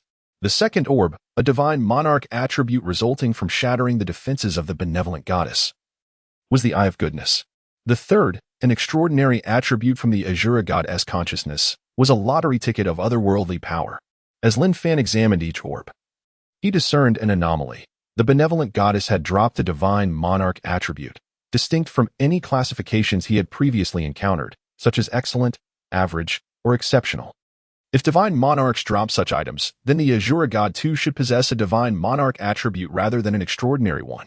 This exceptional attribute is situated above the extraordinary qualities. Previously, Lin Fan had repeatedly bullied the protagonist, a rather insignificant figure blessed with abundant fortune. Yet such an extraordinary item had never been obtained. Now, having shattered the divine consciousness of the Azure god, this remarkable object has finally been acquired. This sufficiently illustrates the significance of the god of Shura. Before Lin Fan appeared the attributes of the Eye of Kindness. Eye of Kindness, a pair of eyes capable of transforming the wicked thoughts of others, increasing in power alongside its possessor. Throne of Love, a treasure possessing divine king-level strength, capable of unleashing overwhelming love, capable of melting and shattering others. Otherworldly lottery ticket, a ticket that grants access to powers from alternate realms. The first 2 items were comprehensible to Lin Fan. One was a limited item, vanishing after 3 uses, and the other offered minimal enhancement, merely enabling a wave of transformative power, restricted to his level of growth. Lin Fan opted for the otherworldly lottery ticket. Upon unfolding it, numerous worlds he was familiar with emerged. After grasping the rules, Lin Fan chose to draw. A frame appeared within the unfolding worlds, continuously shifting. Among the realms were Naruto, One Piece, Zhetian, Perfect World, Do Pa, Wudong, and more. Ultimately, the frame settled upon the Zhetian realm, randomly selecting a power from this alternate world. It is important to note that, as the power does not belong to this world, it would undergo a degree of compression, reaching its utmost potential within this realm. Before Lin Fan's eyes, random transformations appeared, all items from the Zhetian realm. After a considerable duration, the items ceased, revealing a single character: Fight. All those who engage in battle shall advance. Fight, a secret technique established by the Taoist Celestial Emperor, which, when infused with offensive power, reaches its zenith, allowing for the evolution of others' means when cultivated to its utmost. Due to being within the Douluo realm, this power can only reach the peak of the Divine Master level. Lin Fan harbored some confusion regarding the Divine Master tier. To his understanding, he learned that the Divine Master is a level above the Divine King, akin to the Creator of Worlds. In the original narrative, the character Tang San reached this Divine Master level during the phase of seeking Xiao Wu after his self-hanging. It could be said that his combat strength was on the rise. No longer confined to the limits of mere blood manipulation, the 9 secrets of Taoism were indeed commendable, though they required cultivation. However, with the existence of such a secret technique, he had essentially acquired the power to dominate this world. The previous secret techniques he obtained, such as the 9 Yang Divine Skill, though formidable in martial arts, would not yield significant strength, but this was the power of a fantastical alternate realm. With this secret technique as his ally, Lin Fan felt he could afford to ease his efforts. Yet, he understood that the formidable beings from the divine realm would be even more formidable. Thus, he needed to arm himself during this period. Tang San had lost his necessity for existence. The final harvest would see him dealt with. Following that, the great antagonist, Bibidong, must also be eliminated. The moment of reckoning is fast approaching. Subsequently, Lin Fan commenced his cultivation of the Dou character secret technique. With his prior experience in mastering the 9 Suns divine art, he exhibited considerable prowess in this realm as well.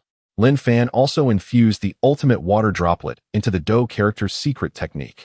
The ultimate water droplet is the manifestation of Tang San's extraordinary power, the Tear of Guanyin, which originates from a different realm. Through Lin Fan's relentless modifications, it has transcended into an unparalleled phenomenon. It was this very strike that shattered By. Now, with the evolution of the Douzi secret, this ultimate water droplet shall grow even stronger, becoming the epitome of the extraordinary, aptly termed as the ultimate superlative. A magnificent and formidable consciousness erupted during Lin Fan's period of cultivation, as Bibi Dong embarked on her journey, surpassing the original narrative. She acquired the powers of the Great Ming and the ability to incite war, culminating in her early ascension to divinity, known as the Rakshasa god. On that fateful day, the city of Wuhuan was enveloped by an overwhelming force. The soul masters of Wuhuan trembled, sensing the chilling and sorrowful energy. Lin Fan, the time has come to repay the grudge you toyed with. I shall shatter your foundation and obliterate your dynasty. Bibi Dong's manic laughter echoed. After achieving the status of the Rakshasa god, her beauty had long since vanished, replaced by an aura that elicited discomfort. Her body was coated in a viscous, eerie liquid, emanating a foul stench. This liquid, upon contact with the ground, evaporated into white smoke within mere seconds, corroding the surface beneath it, a sight both terrifying and grotesque. The angel hall radiated a sacred light. Qian Daolu sensed the surge of power, rendered speechless. Angels and Rakshasas are sworn enemies. Yet now these two divine beings are bound by blood. A mother-son battle is beyond the reach of this old man. The members of the Haotian clan, now under the control of the Spirit Hall, realized that their fate was sealed. They could only take root within the Spirit Hall from this point forward. Tang Xiao sighed, harboring a glimmer of hope that Tang San could outpace Bibi Dong. With Bibi Dong now having reached level 100, who could stand against her? Lin Fan, the Sword Emperor? In the City of Slaughter, Lin Fan's interference prevented Tang San from committing acts of egregious filial disobedience or poisoning his ancestors. Thus, Tang Shan remained relatively secure. However, he now recognized that he had been deceived. The individual who continually sent criminals to him, assisting in the development of the City of Slaughter, had absconded with the Shura demon sword. On Sea God Island, another divine being descended. Poseidon murmured. The woman gazed into the distance, sensing the vast power of the ocean, aware that her mission was nearing its conclusion. At this moment, Tang San had drawn the sea god's trident.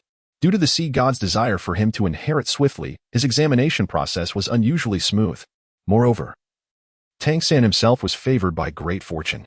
With the support of the Dream of Heaven, even an expedited assessment would not compromise the quality of his ascension. Grant me 10 more days, Haotian clan. Father, mother, I shall avenge you. Tang San, with a complete affinity for the sea god, was on the verge of the final assessment. In this state, he could sense the anomalies on the continent. Chapter 141. The sea god is humiliated again. Tang San enhanced by dual external forces. How dare that insignificant creature insult you in such a manner? In the divine realm, the evil god king was enraged. After the return of the benevolent goddess, she thoroughly recounted the events occurring in the lower realm to the other divine kings.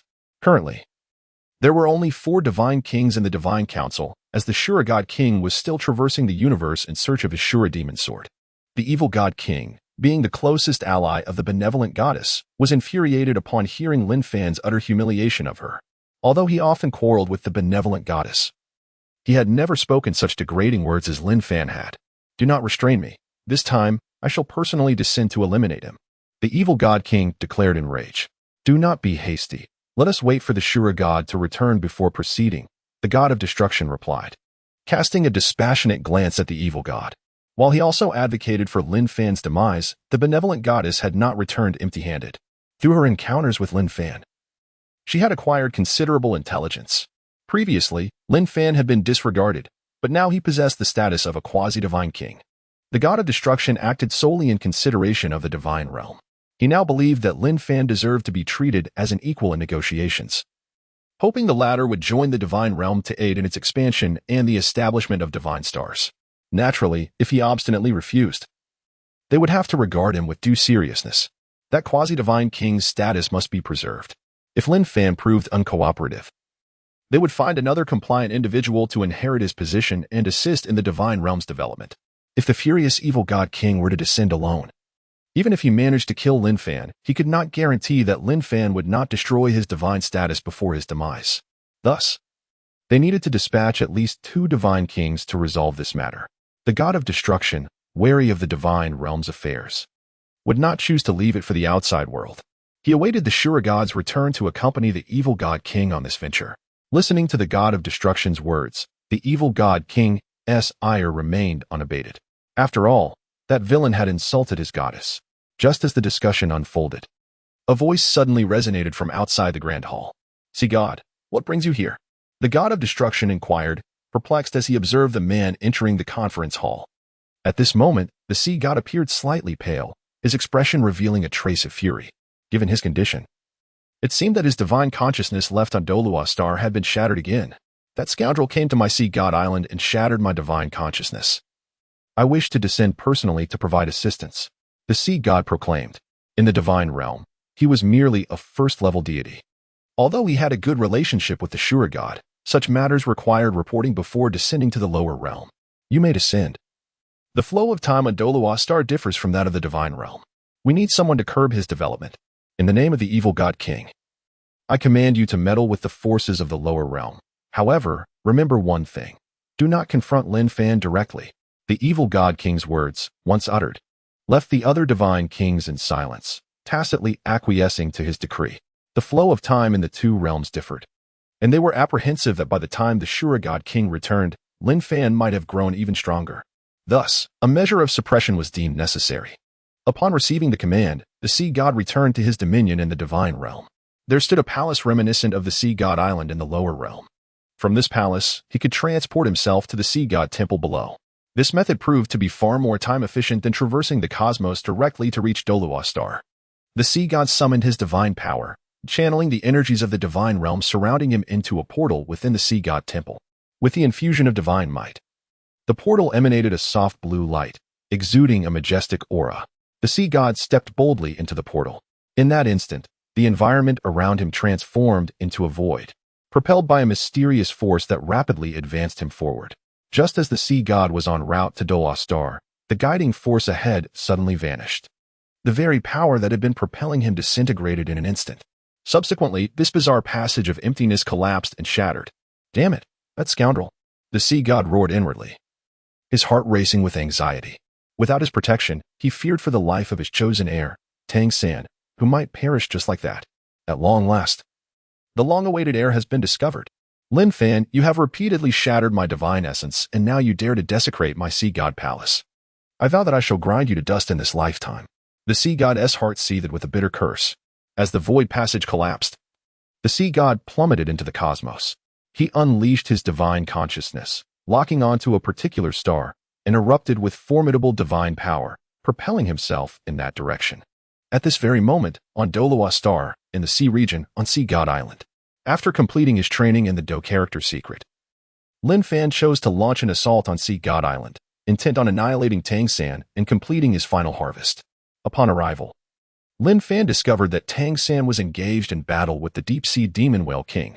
However, before Tang San could deliver the fatal blow, Lin Fan intervened.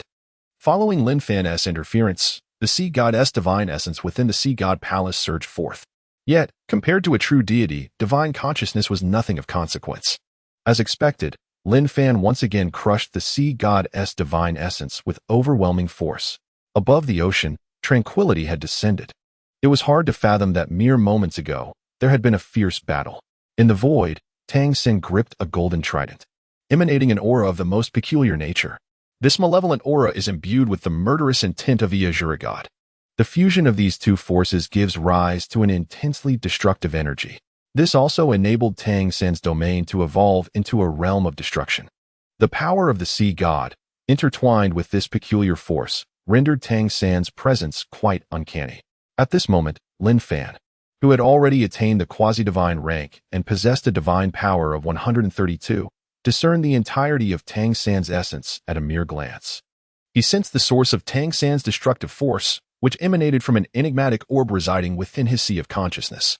Within Tang San's mind, there existed not only that orb radiating malevolent energy, but also a tender white-eyed silkworm. Lin Fan, upon discovering all this, was profoundly astonished. No wonder I did not encounter the Dream of Heaven or the dark demon god tiger in the Star Dou forest. It seems you have already seized them. Lin Fan mused, reflecting on Tang San's extraordinary fortune as a protagonist. He never anticipated that Tang San would usurp the external aids that rightfully belonged to his own son-in-law. The dream of Heaven Ice Silkworm and the innate spirit orb of the god of destruction, Xue Qinghe, with the enhancement of these two external aids belonging to other protagonists. It is no surprise that Tang San's soul power had reached level 98 and was on the verge of inheriting divinity. Lin Fan was certain that if he continued his cultivation and delayed by a day or two, he would soon sense the aura of the sea god within his own abode. Chapter 142, Tang San's Heart of Dao Shattered, the Final Strike. Why? Once I capture the deep-sea demon whale king today and absorb its soul power, I shall undoubtedly reach level 99, solidify it tomorrow. Participate in the 9th assessment the day after, and ascend to divinity the day after that. Why have you arrived so swiftly? Tang San's heart was filled with immense fury. His 10-day plan to attain divinity was disrupted halfway. He recalled that Bibi Dong had also ascended. Why hadn't the two sides clashed immediately? Instead, Lin Fan had arrived here. Tang San, your life ends here. Do you have any final words? Lin Fan uttered, echoing the favorite lines of villains. I will not be defeated. Do not think that just because you have become a god, you are invincible. Tang San bellowed. In the next instant, all divine powers surged within him. Golden 13 styles, uncertain winds. Tang San infused his strength into the sea god's trident. As he unleashed his power, an eerie circle manifested atop the golden trident in his grasp. The uncertain wind's skill was akin to a bug-level ability, capable of forcibly controlling an enemy. However, this control had a prerequisite. Both parties must be of the same tier. Lin Fan had already become a god, while Tang San remained merely mortal. The circle swiftly materialized, binding itself to Lin Fan. Yet, the intended effects of this binding, which typically included halting soul power and controlling one's actions, failed to manifest when the circle descended upon Lin Fan. This skill, not fueled by divine power, cannot ensnare me. Such an endeavor is utterly impossible, Lin Fan declared. Trident of the sea god, merge with the evil spirit pearl. Tang San, undeterred by the forces of darkness, shouted once more. In the next moment, a peculiar orb emerged from the center of his brow. Simultaneously, the immense spiritual power emanating from his sea of consciousness enveloped Tang San. Under the assistance and suppression of this ethereal force, the trident of the sea god fused with the enigmatic evil spirit pearl. The light of the sea god, a harmonious and gentle power, required only restraint for synthesis. However, the aura radiating from the trident, now enhanced by the evil spirit pearl, transformed into a manifestation of malevolence. Destruction field, destruction strike. The domain exuded by Tang San began to contract before converging upon his sinister trident. He stepped forth swiftly, the 8 spider spears unfurling behind him, forming a protective armor around his body, complemented by the emergence of the 8 wings of the sea god. The wings trembled and surged forth with great speed. Tang San swung his trident, channeling his utmost might. The tranquil sea roiled once more, conjuring towering waves of 1,000 meters. Die! Tang San roared, his voice echoing as if it could reach Sea God Island itself. A thunderous explosion erupted, sending powerful shockwaves radiating outward from the two combatants. Tang San's strike collided forcefully with Lin Fan's mountain sword. This blow, imbued with formidable magical damage and a force exceeding 100,000 pounds, should have been capable of obliterating even a rank 98 titled Douluo in an instant. Yet, at the moment of impact against Lin Fan, the force was halted. Slash! Lin Fan unleashed a strike. The immense power of the mountain sword, infused with exquisite golden energy, erupted forth. In an instant, a gaping wound was carved into Tang San's sea god armor. The sword energy pierced through his body, erupting from his back. A torrent of blood and flesh fragments erupted forth. Tang San's expression contorted in agony, his face twisting in disbelief. He could hardly fathom the might of Lin Fan before him. In their previous encounter during the competition, Lin Fan had showcased such formidable strength. Later, in the City of Slaughter, the chasm between them had only widened. He had endured relentless humiliation and suppression at Lin Fan's hands. Now, having attained rank 98 and wielding demigod-like power, Tang San was no longer boastful.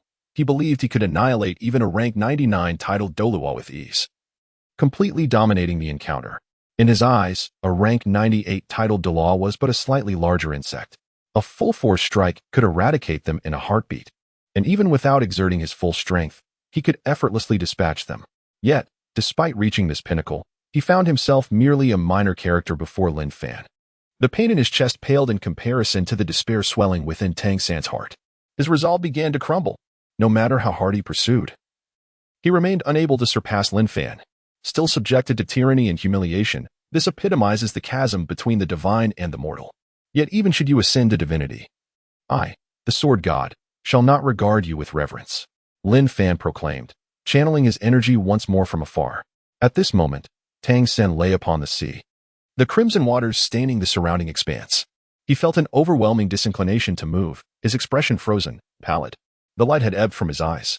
Within his consciousness, the dream of heaven persistently urged him to rise and continue the fight, incessantly reminding him of his purpose.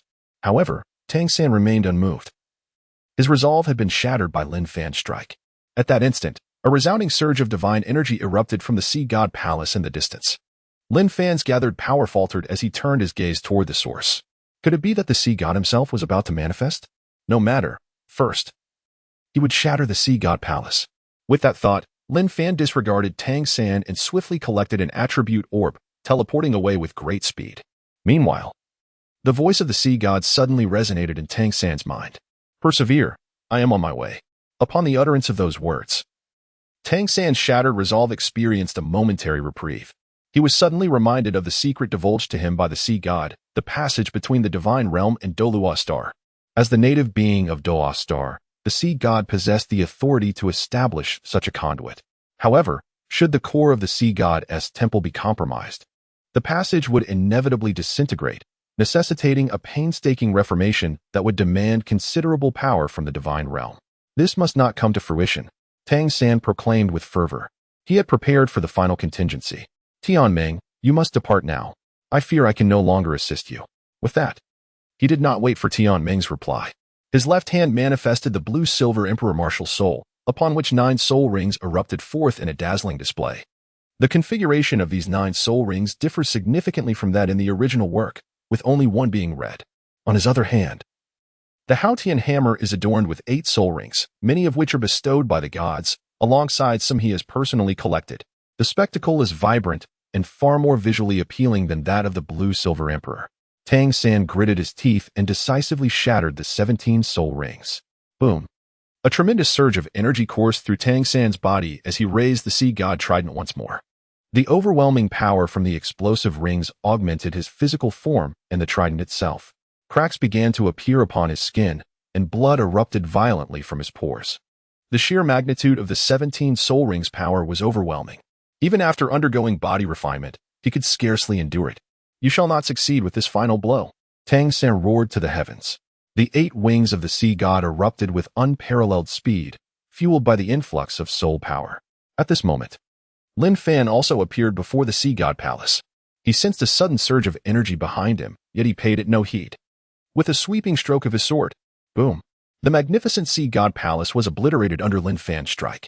After accomplishing this, the trident descended from behind, striking the young man squarely in the back. Chapter 143, Tang San's Demise.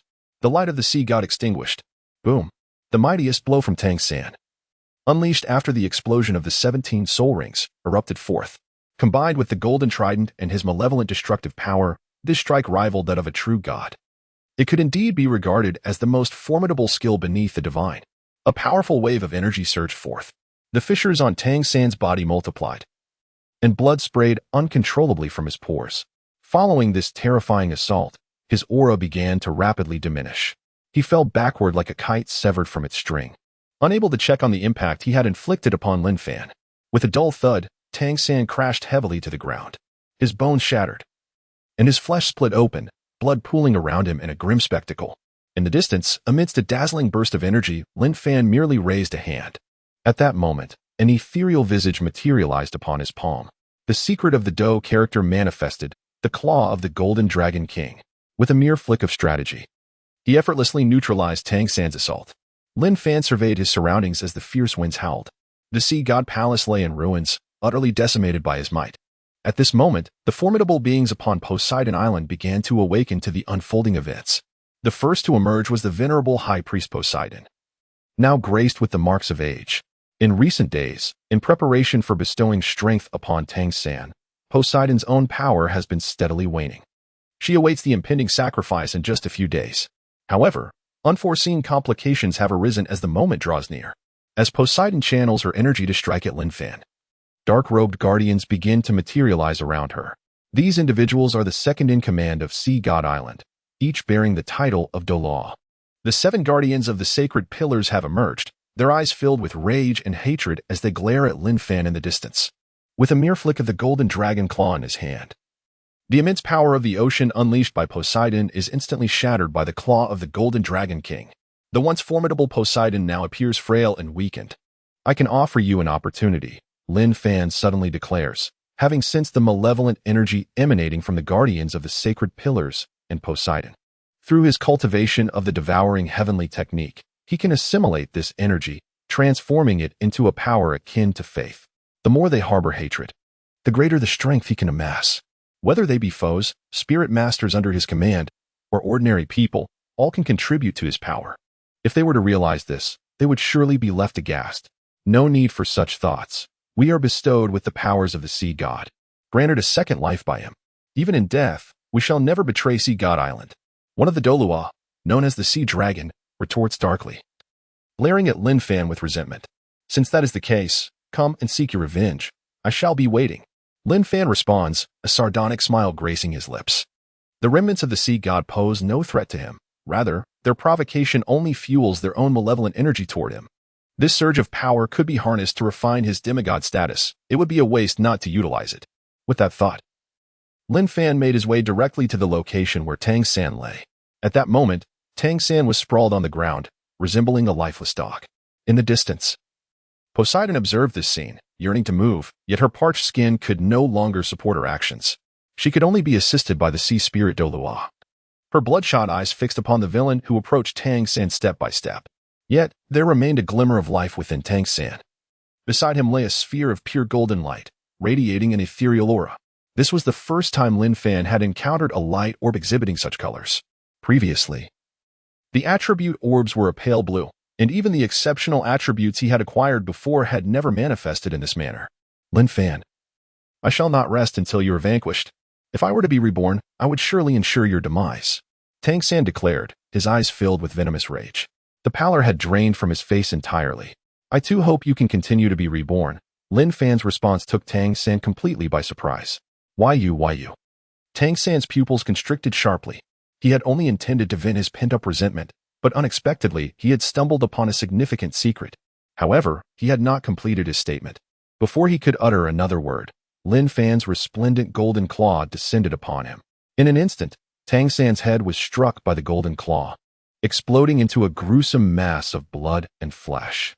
Simultaneously, a spectral entity darted away, hastily fleeing into the distance.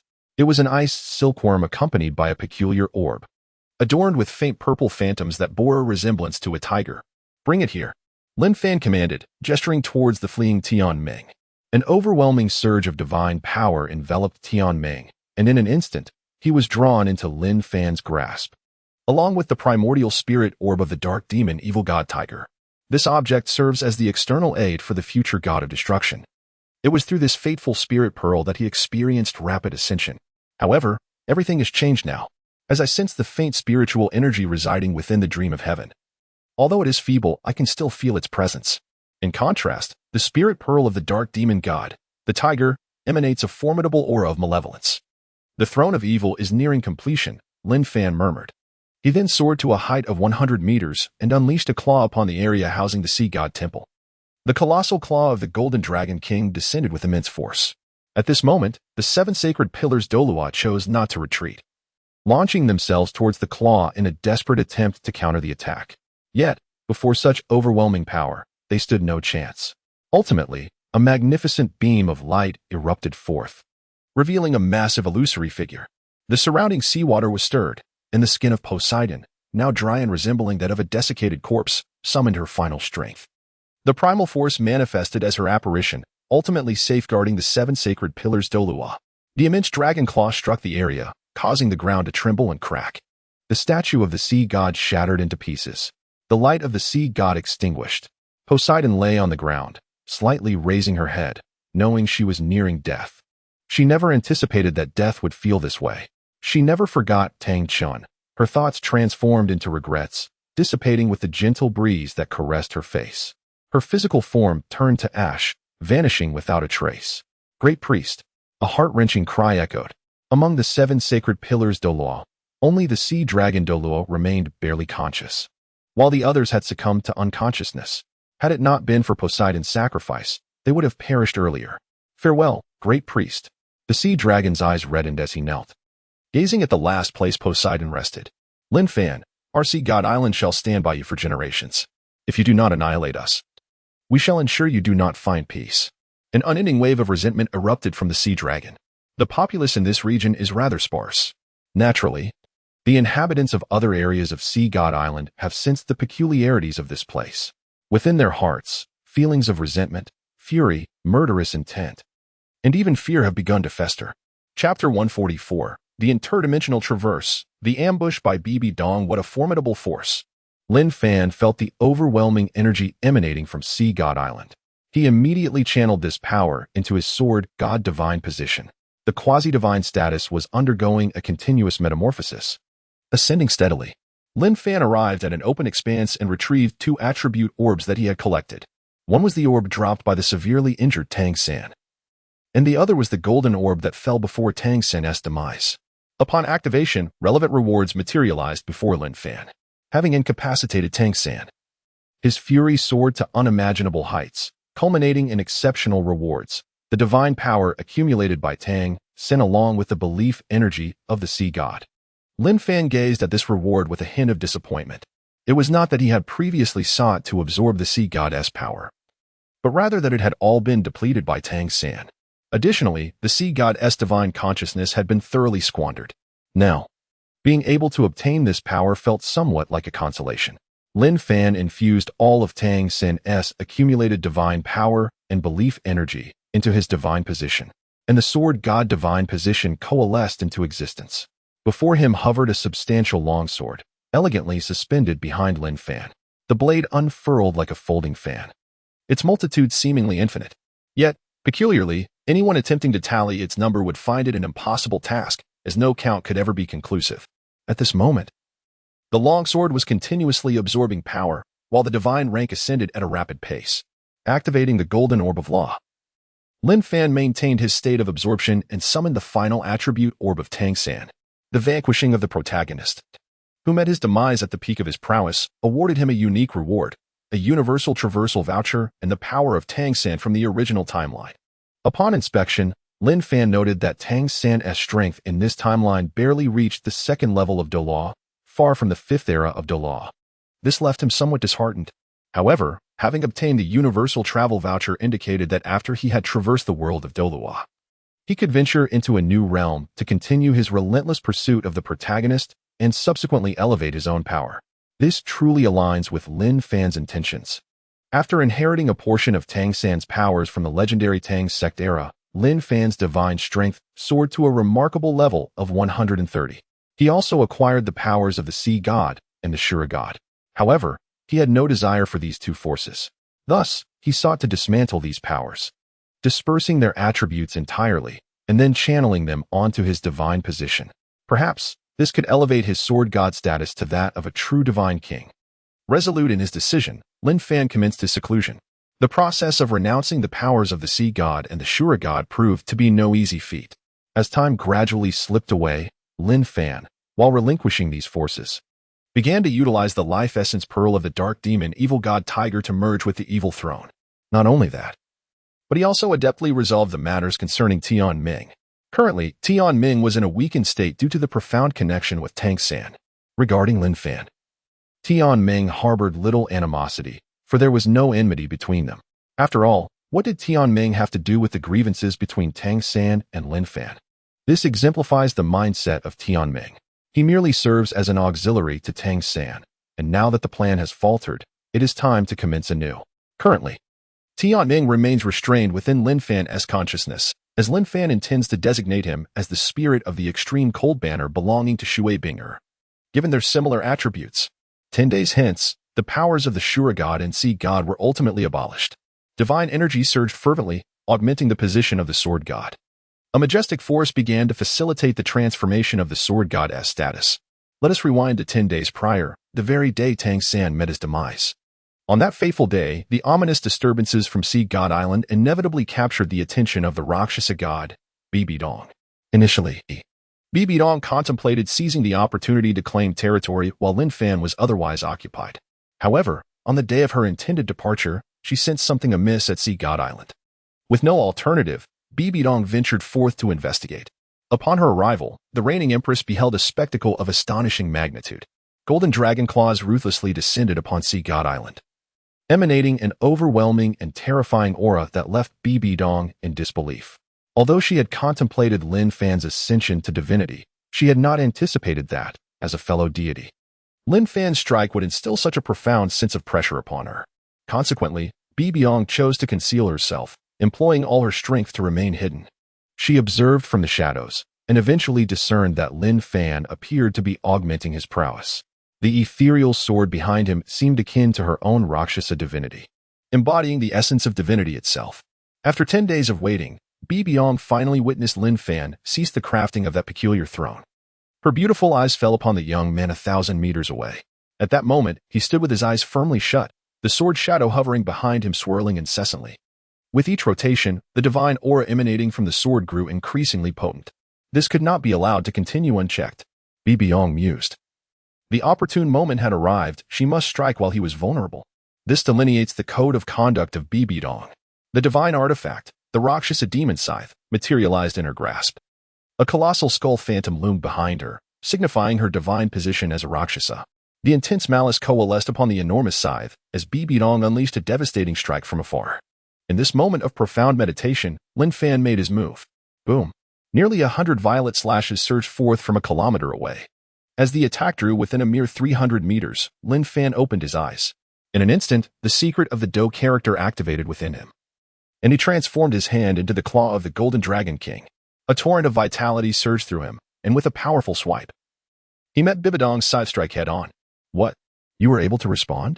Witnessing this scene, Bibidong was taken aback. You seek me out before I even have the chance to settle the score with you? Lin Fan rose slowly, although his cultivation had been interrupted. He had not emerged without some advancement. When did the sovereign offend you? Bibidong's body tensed, her gaze fixed intently on the young man before her. This was the first time Bibidong felt fear since ascending to the position of Pope. It seemed as though what stood before her was not merely a person, but the king among deities. The overwhelming sense of pressure rendered her almost immobile. While it is true that you had not offended me previously, and even gifted me a storage soul-guiding device, your recent attempt to launch a surprise attack leaves me no choice but to respond. With that, Lin Fan spoke no further, instead raising his hands and gesturing forward. Enormous golden dragon claws materialized one after another. These claws are imbued with formidable fighting spirit, vitality, and mental prowess. Bibidong frantically brandished the Azura scythe in a desperate attempt to fend off the terrifying force unleashed by Lin Fan. The sound of thunderous clashes resonated repeatedly. With each passing moment of battle, Bibidong's heart filled with increasing dread. It suddenly dawned on her that she was utterly incapable of defeating Lin Fan. Even though she had achieved the status of Azura god, she found herself at a disadvantage. The harsh reality weighed heavily upon her, amplifying the frustration that simmered within. Throughout her life, she had always been the best, and although she feigned indifference, she felt a twinge of discontent every time she heard someone refer to Tang Hao as the youngest title Douluo. For she, in truth, was the youngest title Douluo on the continent, at least until Lin Fan's rise disrupted that narrative. Chapter 145, Battle with Bibidong. As Bibidong stood, layers of purple-black armor began to materialize upon her form. Waves of potent resentment radiated from her, as the divine power of the Azura god was completely unleashed. Unlike most deities who draw strength from faith, the Azura god derives power from resentment. In this moment, the armor enveloping her had fully coalesced. This is the divine armor forged from the power of the Rakshasa, imbued with her 6 soul bones. The Rakshasa armament. The Rakshasa divine armor not only provides Bibidong with the capability to withstand divine-level assaults, but also fortifies her own vengeful power. Empowered by the essence of the Rakshasa, her profound resentment transforms her into a figure reminiscent of a tormented vengeful spirit. Her once beautiful visage distorts into something grotesque and eerie. She has relinquished her beauty, and at this moment, fully empowered, she truly embodies an evil deity, a Rakshasa, channeling the resentment she harbors towards Lin Fan. Bibi Dong exerts her strength and charges towards his location. With a swift motion, her scythe descends, emanating a continuous burst of purplish-black radiance. In the face of this relentless assault, Lin Fan remains completely unperturbed. The mountain sword in his grasp becomes enveloped in a fierce glow. The secret technique of the Dou character operates, manifesting an overwhelming force. The great sword cleaves through the air, infused with the boiling power of the Golden Dragon King's bloodline. With a single swing, it unleashes nearly 1,000,000 pounds of might. Upon impact, a thunderous roar reverberates through the area. The purplish-black, glowing Rakshasa scythe is intercepted. However, the expression of Bibi Dong, who wields the scythe, suddenly contorts in agony. She emits a muffled groan as her hand, desperately clutching the scythe, is shattered by the immense force. There is no alternative. The mountain sword is inherently weighty, and combined with Lin Fan's unleashed bloodline power, the force of that strike is beyond the capacity of most to withstand. It would be one thing if she could relinquish her weapon, but her pride forbids her from doing so. This resulted in her hands being shattered. How could this be? Bibi Dong was taken aback as she gazed at the cracked Roshok divine armor on her arms. The sensation had vanished from her limbs, leaving her utterly incredulous. She was aware of Lin Fan's formidable strength, yet she never anticipated that he had ascended to such an extraordinary level. Bibi Dong was merely an assassin, while Lin Fan embodied the essence of an assassin warrior. Moments ago, he had not even unleashed the full potential of the Supreme Gold. He had solely employed the pure power of the mountain sword in his assault. Lin Fan struck once more with his sword. It seemed as if the very fabric of the void was on the verge of tearing apart, as the overwhelming force distorted and blurred the entire area. The sword struck the woman's chest with tremendous force. Even the divine-grade Rakshasa armor could not withstand the impact, resulting in a significant fissure. With a gasp, Bibi Dong was sent flying by the immense power. Her previously resentful expression suddenly turning pale as she coughed up a substantial amount of blood along with fragments of her internal organs. It was evident that the blow had inflicted a mortal wound upon her. Lin Fan gazed at Bibi Dong, who had been propelled 1,000 meters away, and with a swift unfurling of his dragon wings, he surged forward. Along the way, he casually collected an attribute orb that Bibi Dong had dropped. As he approached her once more, she had regained her balance. Her severed arms had momentarily healed, yet she gasped for breath, an overwhelming sense of helplessness rising within her. Initially planning to ambush Lin Fan, she had not anticipated that he would be so formidable even before fully enhancing his abilities. Everything seems amiss. Are you now willing to submit? Lin Fan remarked lightly as he turned his gaze towards Bibi Dong. Deep within her thoughts, she contemplated, I have ascended to divinity. Given sufficient time, I can rise again. Faced with the inability to defeat Lin Fan, her only option was to flee. She had no desire to perish here. Without responding to Lin Fan's inquiry, she infused her consciousness into her forehead, unleashing a formidable beam of psychic energy forward. Bibi Dong's mental prowess was arguably unparalleled in the Douluo Continent. In the original narrative, even Tang San, who had cultivated the purple extreme magic eye and received the blessing of the sea god's light, could only match her. The source of her formidable strength lay in the unique ability of her soul-eating spider emperor martial soul, which could devour both mental and soul energy. It was said that the esteemed title Douluo.Qian of the Holy Dragon sect had fallen victim to her voracious power. A powerful surge of consciousness erupted forth. And without a backward glance, Bibi Dong soared into the distance, employing the swiftest speed she had ever mustered in her lifetime. In mere seconds, she had traversed several kilometers. In response to the brilliance she emitted, Lin Fan similarly unleashed the light of annihilation. Fear of psychic power was foreign to him, and he held no trepidation regarding speed either. His external soul bone, the dragon wings, surpassed Bibi Dong's own external soul bone in ferocity.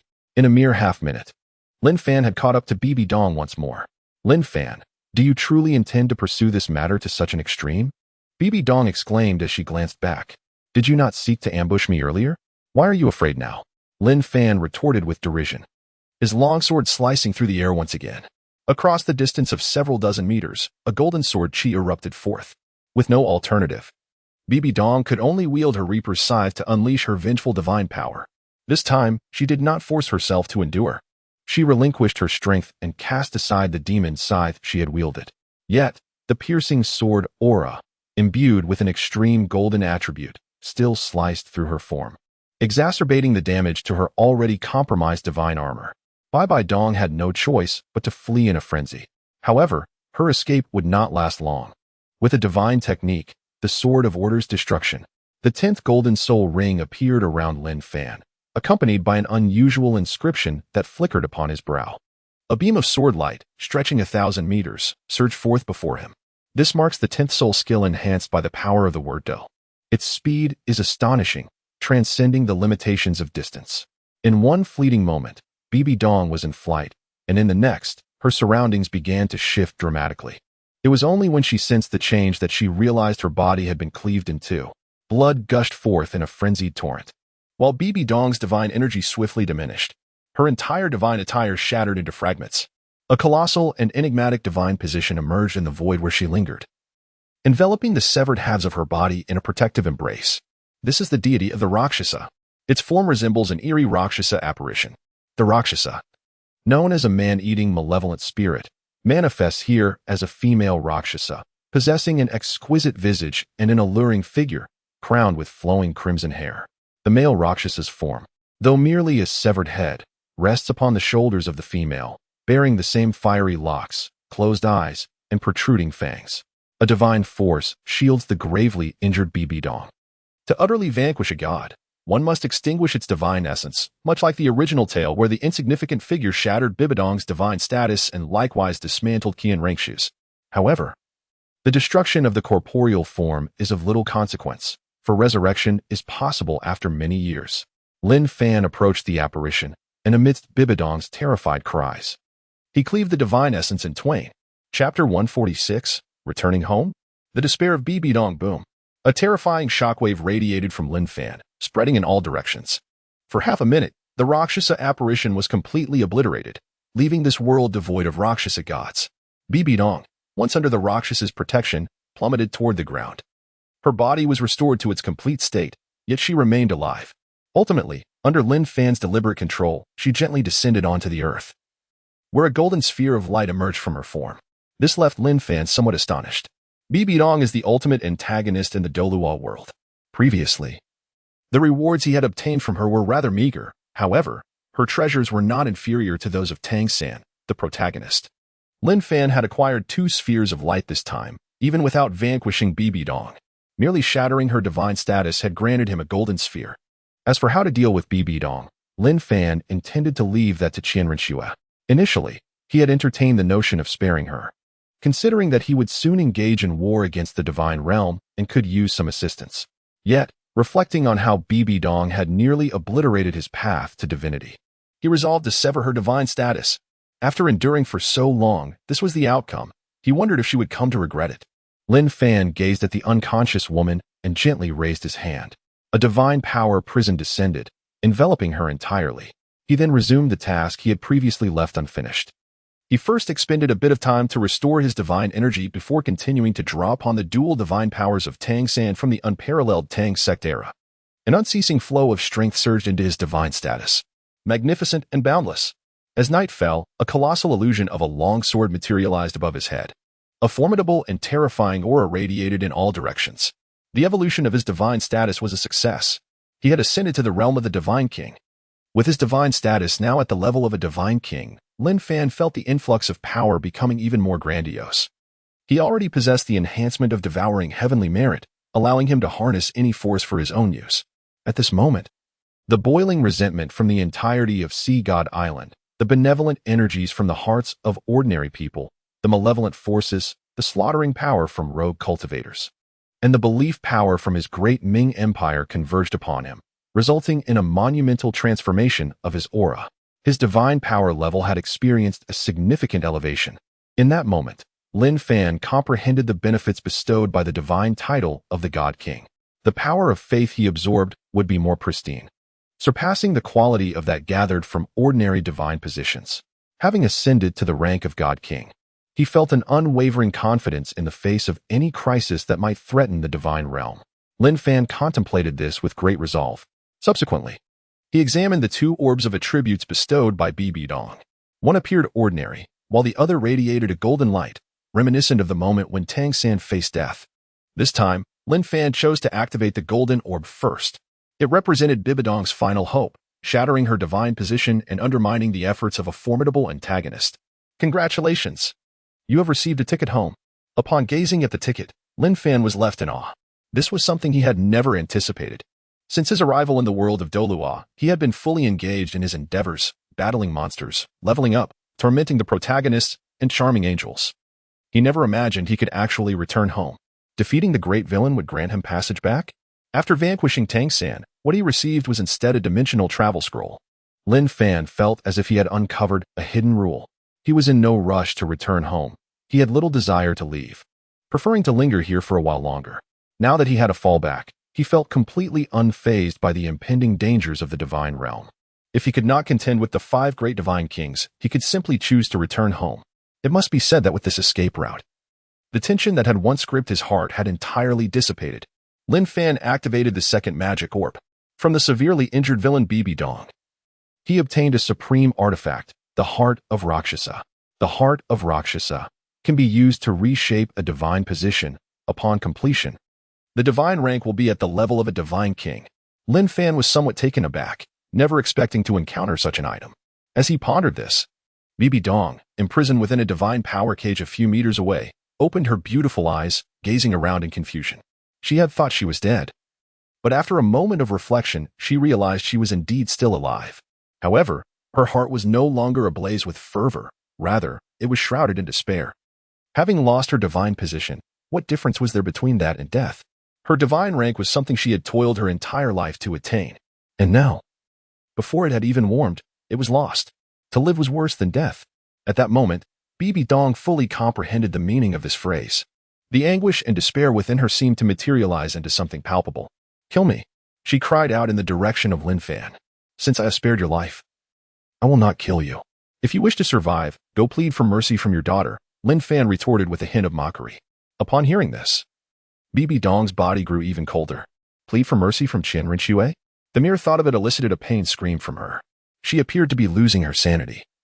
Wailing within the cage, her long hair cascading down as she cried out in torment. Her pale lips moved erratically, uttering, "Kill me, kill me." Has she gone mad? Lin Fan observed the scene with a tinge of regret. Once everything was settled, it was time to conclude matters. After spending some time, Lin Fan made his way to the Spirit Hall Empire. The Spirit Hall Empire was currently undergoing reorganization. Bibi Dong had intended to launch an assault on the empire established by Lin Fan. However, drawn to Lin Fan's challenge for the Divine King position, she had been unable to initiate this war. Lin Fan arrived at Spirit City and brought the severely weakened Bibi Dong out.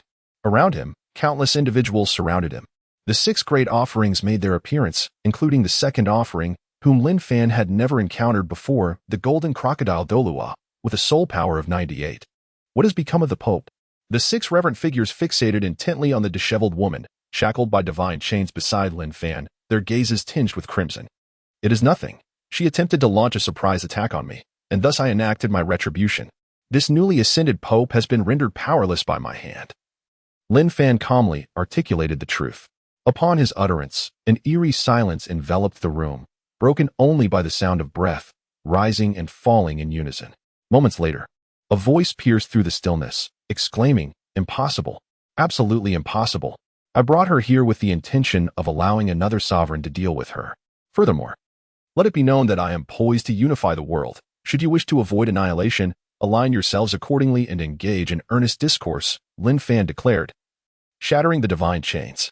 Soon after, several elders of the Spirit Hall escorted Bibi Dong away for treatment. It was then that they truly began to accept the reality of Bibi Dong's incapacitation. Her soul power had dwindled to level 89, devoid of any divine energy fluctuations. The legendary weapon, the Rakshasa Scythe, lay in ruins, rendered powerless without the essence of Rakshasa. Rescued, Bibi Dong's eyes were vacant, stripped of their former luster. Chapter 147. The conferment ceremony. In the wake of Bibi Dong's devastating defeat, the Spirit Empire's plans for mobilization were abruptly abandoned. The soldiers below, including several commanders previously appointed by Bibi Dong, were left in a state of confusion, questioning why, after merely a few days, they had ceased preparations for battle. What had transpired during Bibi Dong's brief absence? In the city of Hanhai, Su Bing was elated.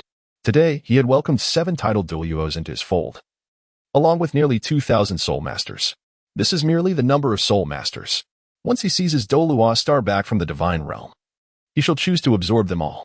Regarding the arrangements for the 2, Lin Fan did not assign any positions. Originally, Xue Bing's power was continuously diminished due to the influence of those aristocratic families. Xue Qinghe was merely a puppet. Lin Fan continued to bestow rewards. The activities persisted for a considerable duration, and today, Lin Fan expended a significant amount of belief power to augment his strength. He was in no rush to expand. Gu Rong's words resulted in a first-level soul power reward, elevating him to level 96. This is Ning Rongrong, who has been laboring in the mining district for over half a year. Lin Fan flicked his fingers, unleashing a surge of divine power. Observers gazed in envy at the transformation of Yang Wudi's ninth soul ring. Certain positions remained temporarily vacant, pending the evaluation of everyone as performance. After all, the Sword Emperor had just elevated an individual's soul ring to a staggering 100,000 years. Gu Rong, with his martial spirit, the Bone Dragon, possesses a soul power of 95 and a soul power rank of 1. The nearby avalanche presents an excellent opportunity. Thank you, Your Majesty. Lin Fan has ascended to divinity, effortlessly enhancing numerous soul masters with just a few gestures. Others have gone to support avalanche. As night falls, such occurrences are indeed miraculous. However, devoid of weapons. The once great emperor found himself rendered powerless. Later, during the struggle for territory, he exerted considerable effort. The trio of Ning Fingxi stood firm, while the current ruler of the Xue Qinghe, the legitimate successor of the Heavenly Dou, commanded over 10,000 able-bodied young men. Lin Fan proceeded to introduce the second individual, who was swiftly infused with power by Yang Wudi. Lin Fan's esteem reached its zenith. Various soul master families rose in rebellion, taking up arms against the establishment. The Ministry of Revenue oversees financial matters. It would be prudent for the trio to remain united. Since Yang Wudi was deceived by Lin Fan with a miraculous herb, he has become Lin Fan's steadfast follower. Nevertheless, divine power can indeed extend the duration of soul ring enhancements. This can indeed be considered a manifestation of the divine bestowed soul ring. Ning Fingxi, possessing a soul power of 79, wields the 7 treasure glazed tile as his martial spirit, serving as the head of the Ministry of Seals, endowed with the authority of evolution. Even if he were to act as a mere puppet, he remains an emperor. He has also conferred upon her the boon of a soul bone. Lin Fan laid waste to their homeland, and they too seek to annihilate each other's territory. At present, the most stable realm remains that of Lin Fan. The notion of evolution has not taken many by surprise. Previously, Yang Wudi had hastily sought out a 10,000-year soul beast for his ascension. An empire must possess the requisite operational dynamics. These individuals are devoted followers of the sea god. The esteemed Yu engine of the blue electric Tyrannosaurus family quivered with a sense of yearning. The collective has garnered considerable insight into the system of the Sun and Moon Empire. However, their esteemed elder remained indifferent, rendering any concerns trivial. The surrounding crowd gasped in astonishment upon hearing this.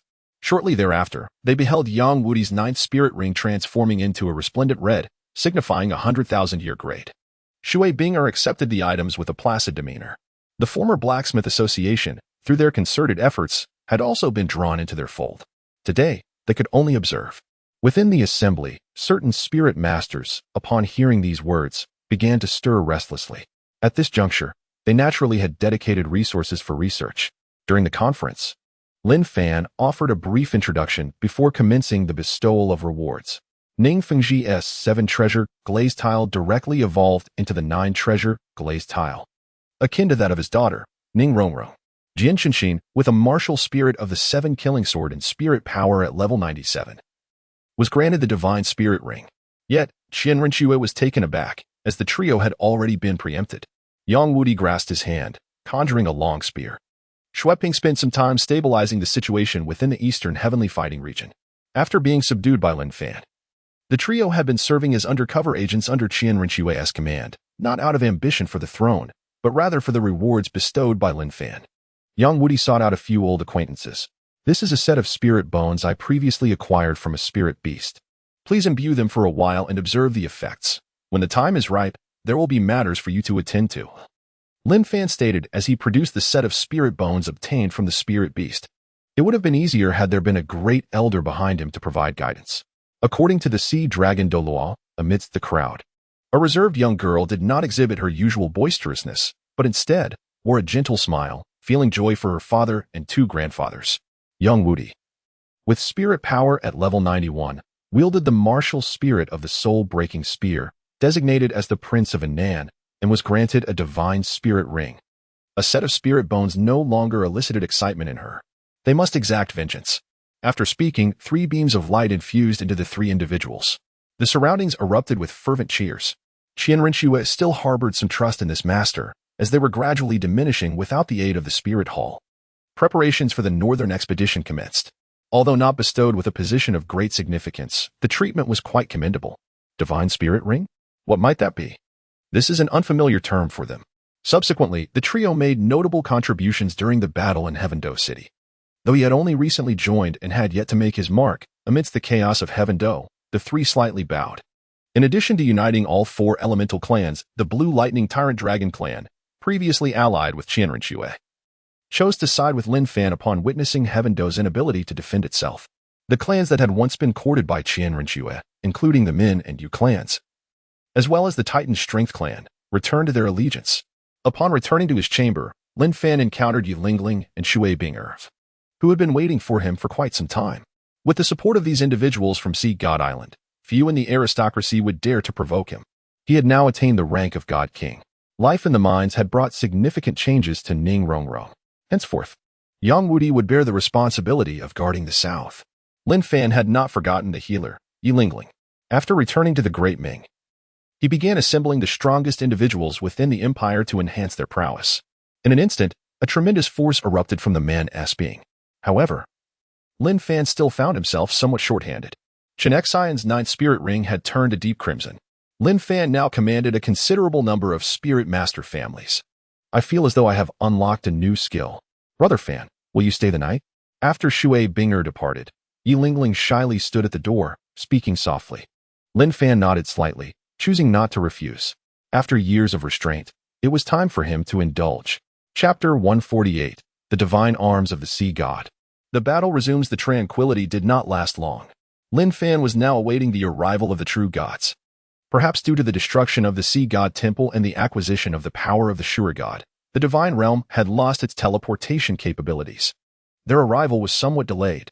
Without teleportation, they could only make their way slowly by flight, taking nearly 10 days. On the battlefield, corpses soon littered the ground. The avalanche had shattered the final defenses of the puppet, Xue Qinghe. After achieving this, they continued to press forward relentlessly. A massive sea serpent charged toward his blue-scaled Serpent King.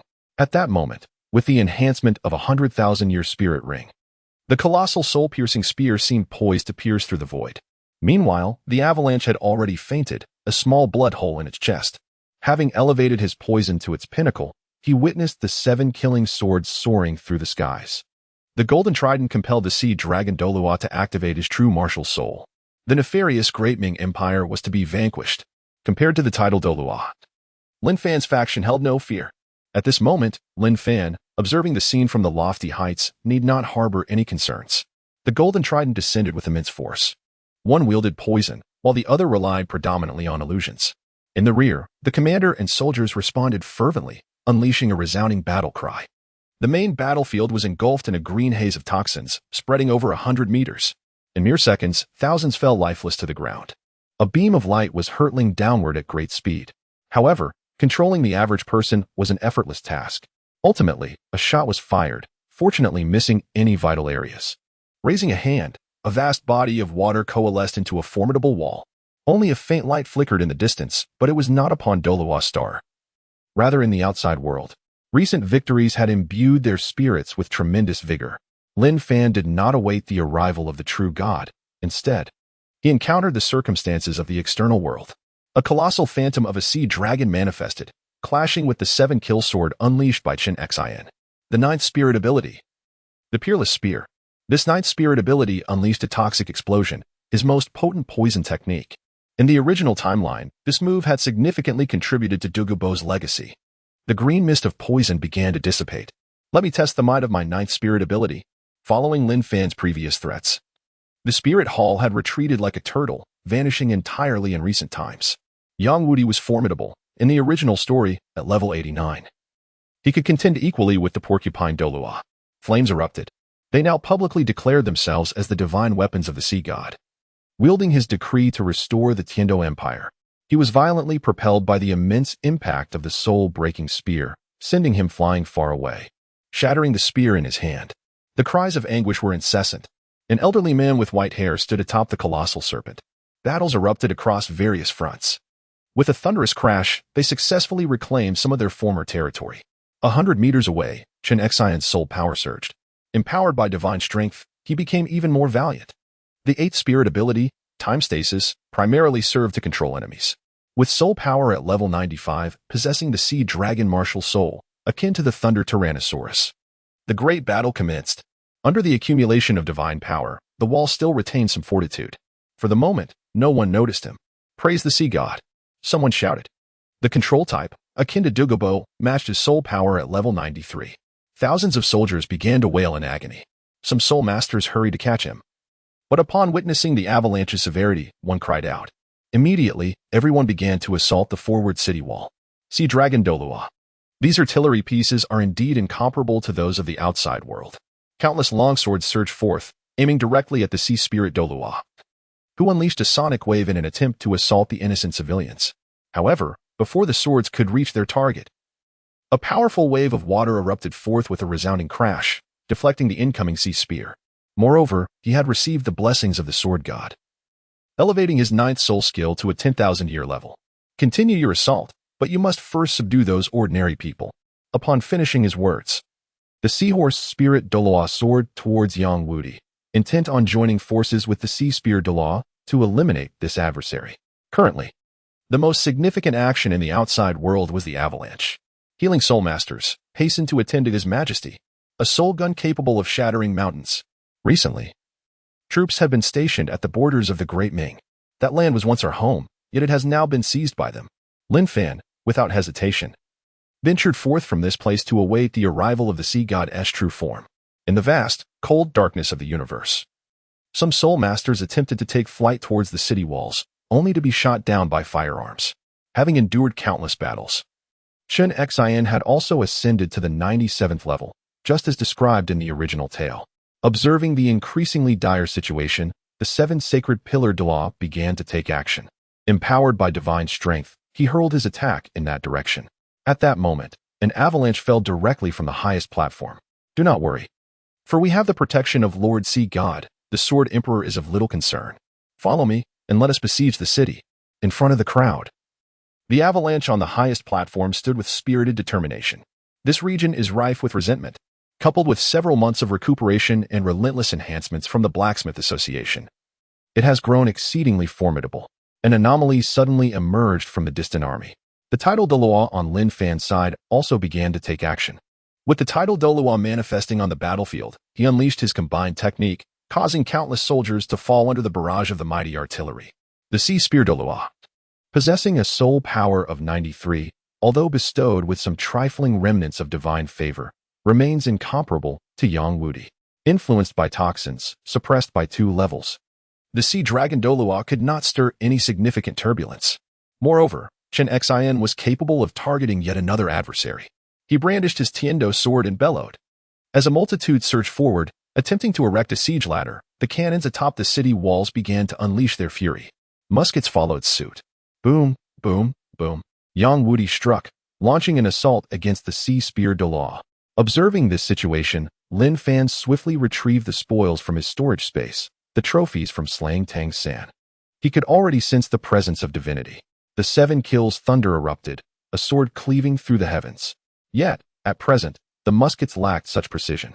A figure appeared before Douluo. The seahorse Douluo expelled a jet of water, barely deflecting the myriad swords returning to their origin. Although time solidification could not control the troublesome title Douluo, a resonating hum filled the air as the long sword trembled, its sound reverberating through the heavens. The colossal sea dragon shattered instantaneously under Douluo's combination technique. Alas, they had been outmaneuvered by another. They were merely a coalition of insignificant kingdoms from the far north. How could they strike so far? Thus, it was precisely this reason that the avalanche stood at the forefront, shouting defiantly. This is the Haitian Douluo, one of the 7 sacred pillars. Entering a state of unity between sword and self, a colossal ethereal 7 kills sword materializes within the void. With a single stroke, it cleaves through the emptiness. This sword swept directly towards the Sea Dragon Douluo, embodying the essence of 1,000 swords returning to their origin. Lin Fan gazed into the distance, where even the soul beasts took the form of serpents. This is the city-slaying technique of Douluo. Subsequently, many others echoed his fervent cries. The sea god took notice and swiftly unleashed his divine power. It seemed that someone on the opposing city wall had opened fire. Insolence! How dare they target me, the Emperor of Tiandou, and assault my city? A commander shouted vehemently upon witnessing this turn of events. In response to this thrown attack, the golden trident merely pierced the wall, inflicting no harm upon the sea god. I must thank you for providing me with a weapon. The sea god transmitted his consciousness. Yet his words were exceptionally frigid. It matters not. The response was simply a calm consciousness. Chapter 149. Confronting the sea god in his true form.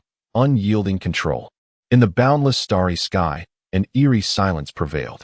Behind Lin Fan, the divine position of the sword god he had created coalesced into form. A multitude of sharp swords manifested, arranging themselves into a circular formation. As Lin Fan infused his divine power into the longswords, they began to rotate slowly. A vast aura emanated, unleashing the oppressive might from the position of the divine king. At that moment, Lin Fan's divine power level was revealed, an impressive 131. On the opposing side, the sea god remained vigilant, opting for a passive defense to gauge the situation with a few probing moves. Behind him, a colossal figure emerged, its ethereal form radiating a soft, blue halo, evoking a sense of tranquility. Unlike Lin Fan's sharp swords, the manifestation of the sea god's divine position took on a humanoid shape. Waves of oceanic power surged into the golden trident, and as the sea god braced for defense, his aura came to an abrupt halt. How is this possible? The sea god was struck with terror, suddenly realizing that the divine aura emanating from the young man across from him was exceedingly formidable. It had surpassed even his own divine position as the sea god. The divine position he had consolidated was indeed at the first level of divinity. In this world, if there exists a being capable of surpassing him, it would be the God King level. Moreover, aside from Lin Fan's peculiar divine position, his divine power level astonishingly reached an unprecedented 131. At this moment, the sea god even doubted the accuracy of his own investigation. Even he, who ascended to divinity over a millennium ago, has only attained a little over 130 levels. Lin Fan had barely spent a decade in cultivation. How could he possibly advance with such astonishing rapidity? The God King, wielding the power of a level 130 divine force. I intended to thwart his development, yet it appears I was too late. The sea god sighed deeply within, yet even in the face of inevitable defeat, he resolved to act. In that moment, the sea god's gaze transformed into something profoundly simplistic. It was as if he had been transported back over 3 years in time, which, in the context of the Douluo Continent, equates to more than a millennium ago. Since ascending to the divine realm, the sea god had not only toiled for the divine world, but had also diligently pursued his own cultivation. His eagerness to find a successor stemmed from a desire to relinquish his current responsibilities and immerse himself in earnest training. However, today, he sought to reclaim the sensations of his pre-divine existence. Lin Fan, even if I cannot vanquish you today, I shall ensure you suffer grievous wounds. Allowing the divine realm to more easily dispose of you, you have already paved your path to demise. A chilling voice echoed within Lin Fan's mind. Observing the sea god, who now resembled a sword unsheathed, Lin Fan felt a tinge of confusion. He could not comprehend why the sea god was so determined to serve as a pawn for the divine realm. From the depths of the sea god's eyes, Lin Fan discerned a fervent desire for battle, coupled with madness, a madness belonging to a deity. Many have uttered such words to me. I have engaged in numerous actions that could be deemed a path to demise, yet I remain vibrantly alive. With that, Lin Fan ceased to exchange banter with the sea god, suddenly flashing forward and appearing before him in an instant. The sword of the mountain erupted with a fierce sword intent. The sea god, fully alert, retaliated by wielding his trident, the sea god's trident, radiating brilliance. The immense force of the sword of the mountain compelled the sea god to retreat several hundred meters. Such formidable strength. The sea god felt a surge of alarm. His trident, forged from countless celestial treasures over a millennium of dominance in the seas of the Douluo Continent, weighed an astonishing 108,000 pounds. When combined with the power of the ocean, it could unleash forces in the millions. After all, the ocean is abundant with water. Yet now, under the sheer force of their clash, the sea god felt the pressure mounting. It was evident that the colossal sword in Lin Fan's grasp was indeed an extraordinary artifact. The Golden 13 Techniques. First technique, the Unstable Tempest. The sea god unleashed his divine power, and in an instant, his trident shimmered with unparalleled brilliance. A radiant light emerged, conjuring a massive circle imbued with a unique force. This luminous circle disregarded distance, manifesting directly above Lin Fan's head. This maneuver was exceedingly familiar to Lin Fan, having encountered it on several occasions before. However, during those previous encounters, his own strength was rather mediocre. Now, he yearned to test his limits. With a mere thought, Lin Fan instantaneously evolved the secret of the fighting character. The power of the Golden Dragon King surged within him, and he raised his hand to unleash a golden dragon claw imbued with unparalleled destructive force. The aura enveloped him completely. In an instant, Lin Fan felt his soul power cease to operate. At that moment, the Golden Dragon King's claw made contact with the aura, and it was evident that the golden claw bizarrely halted. An unusual force was gradually suppressing him. This revelation took Lin Fan by surprise. He had not anticipated the formidable control of the skill. Even with his divine status at its pinnacle, he found himself still constrained. The Sea God, witnessing the aftermath of his assault, acted without hesitation. A combination technique was unleashed with precision. The 13th Golden Art, third form, a journey without return. The golden trident in his grasp shimmered with divine power, swiftly departing from the Sea God's hand. The brilliance descended like a thunderclap. The trident collided heavily with Lin Fan's body. At that moment, the formidable control of the unstable tempest dissipated. Lin Fan's form was pierced, blood flowing from his wounds. Observing this scene, the Sea God felt a surge of elation. He erupted into motion and charged forward once more. With a swift motion, he grasped the golden trident embedded in Lin Fan's body, which reappeared in his hand as if by magic, an astonishing display. He continued to wield the 13th Golden Art, unleashing a radiant sun. This is the sea of the golden 13 forms. Lin Fan continued his pursuit, his gaze becoming remarkably indifferent. The colossal sun descended upon him, enveloping Lin Fan's corporeal form in a golden hue. No longer underestimating his adversary, he was well aware of his own extraordinary abilities. With the invincible golden body enhanced by the secret technique of Dou, the originally stipulated 3 seconds of invincibility was now extended to 10 seconds. The moment the sun made contact with him, Lin Fan felt nothing at all. The light of the Sea God permeated that expanse. This represents a form of psychological assault that can also be employed for reconnaissance. However, when the Sea God beheld the situation, his previously relaxed expression once again transformed into one of profound discontent. He recalled this tactic, previously, when his divine consciousness clashed with Lin Fan's assault. The latter had utilized this very maneuver to evade his invincible control. Is he already feeling anxious? The Sea God pondered as he unleashed a torrent of attacks with his golden trident. The sea encompasses all rivers. This is not a technique from the golden 13 forms, but rather a manifestation of domain power that can facilitate rapid recovery or unleash a cataclysmic assault that obscures the sky. During the previous encounter of divine thoughts, he could not maintain this state for long. After sustaining a blow from me, he was irrevocably wounded. If I continued to strike him relentlessly, his injuries would undoubtedly worsen, leaving him no choice but to incessantly utilize the power of faith to recuperate. Indeed, he remains too youthful in comparison to my wealth of combat experience. He is still lacking. Chapter 150, The Power of Faith, the Fundamental Force of a Deity. It can be employed to enhance divine power or to restore oneself. However, this power is a consumable resource, diminishing with each use. Generally, it is a miraculous means of preserving life or even resurrection. Of course, there is also the matter of breaking through to divinity. The Sea God has abandoned the notion of defeating his opponent, as long as he can exhaust his adversary's resources. Even if he is ultimately slain, it would still be a worthy endeavor. Amidst the frenzied bombardment, 10 seconds have elapsed. The Sea God's consumption has been immense. Yet, when he employed the Sea God's light to probe, he discovered that Lin Fan remained in his golden body state. Just then, the golden body vanished. The Sea God swiftly directed the strikes he had unleashed, concentrating his power frantically. Hundreds of thousands of attacks descended simultaneously. In response, Lin Fan erupted with the might of the Golden Dragon King. A colossal ethereal figure materialized instantaneously. The Golden Dragon emerged, effortlessly thwarting all of the Sea God's numerous assaults. Originally resplendent and majestic, the Golden Dragon had become battered and pockmarked after this wave of expenditure. How could he still wield the power of the Golden Dragon King? The Sea God was horrified. If it were not for the prior assurance from the 5 divine kings that there were no anomalies in the divine forbidden land, he might have suspected that Lin Fan had secretly ventured there and struck an unspeakable bargain with the Golden Dragon King. Having fought for so long, it was now my turn to strike.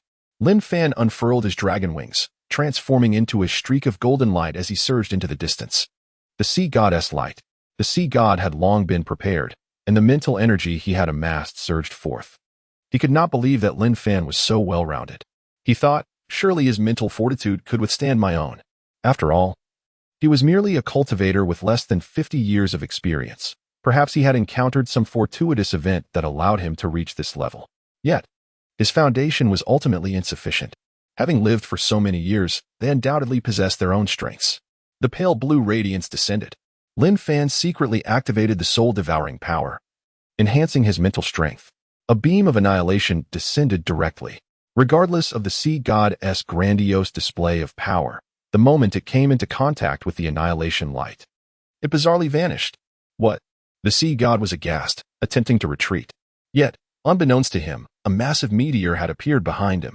The sword of the mountain. The ultimate earth. Lin Fan was not merely being beaten without resistance.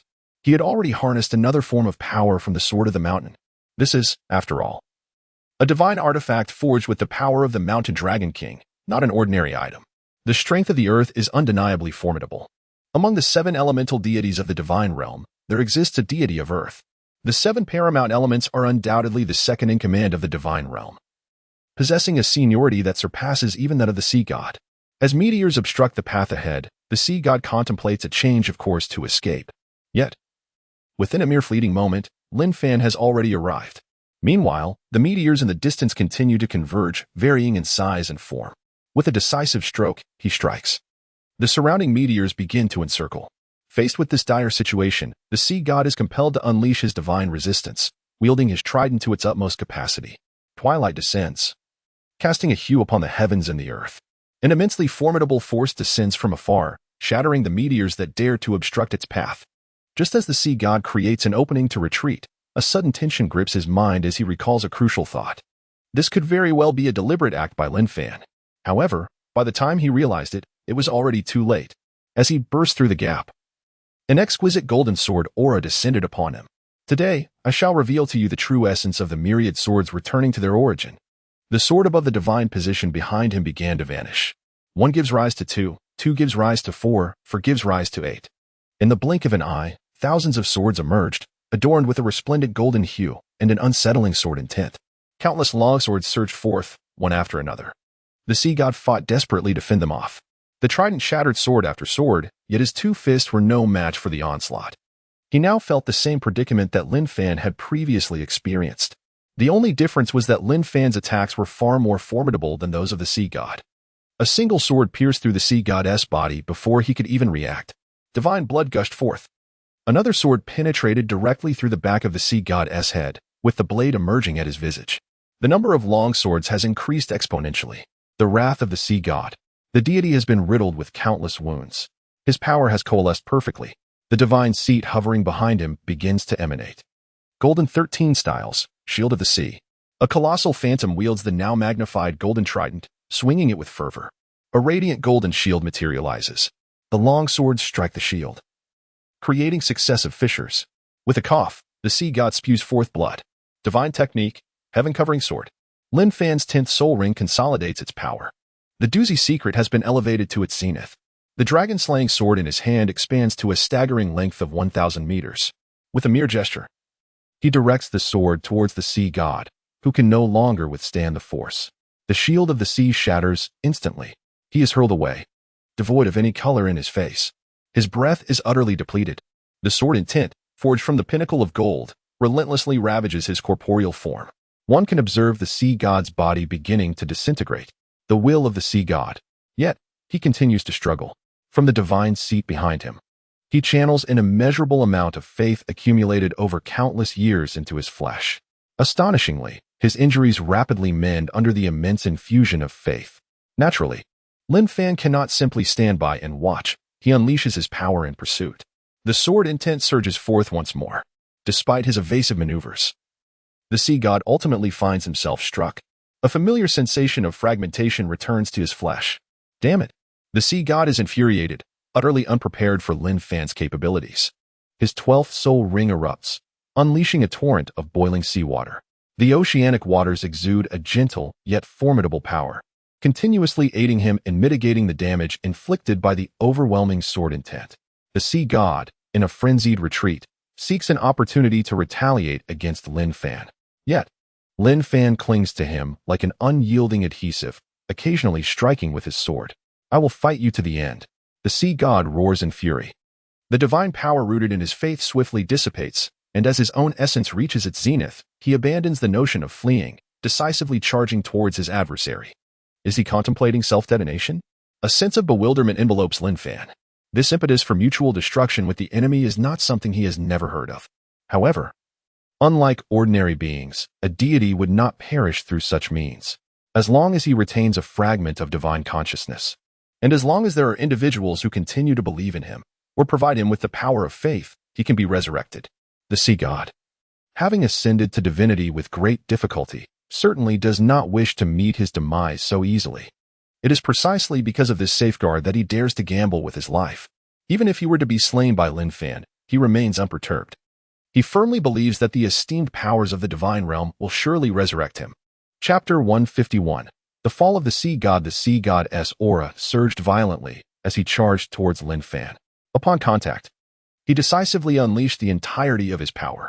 A formidable wave of divine energy radiated outward from him in all directions.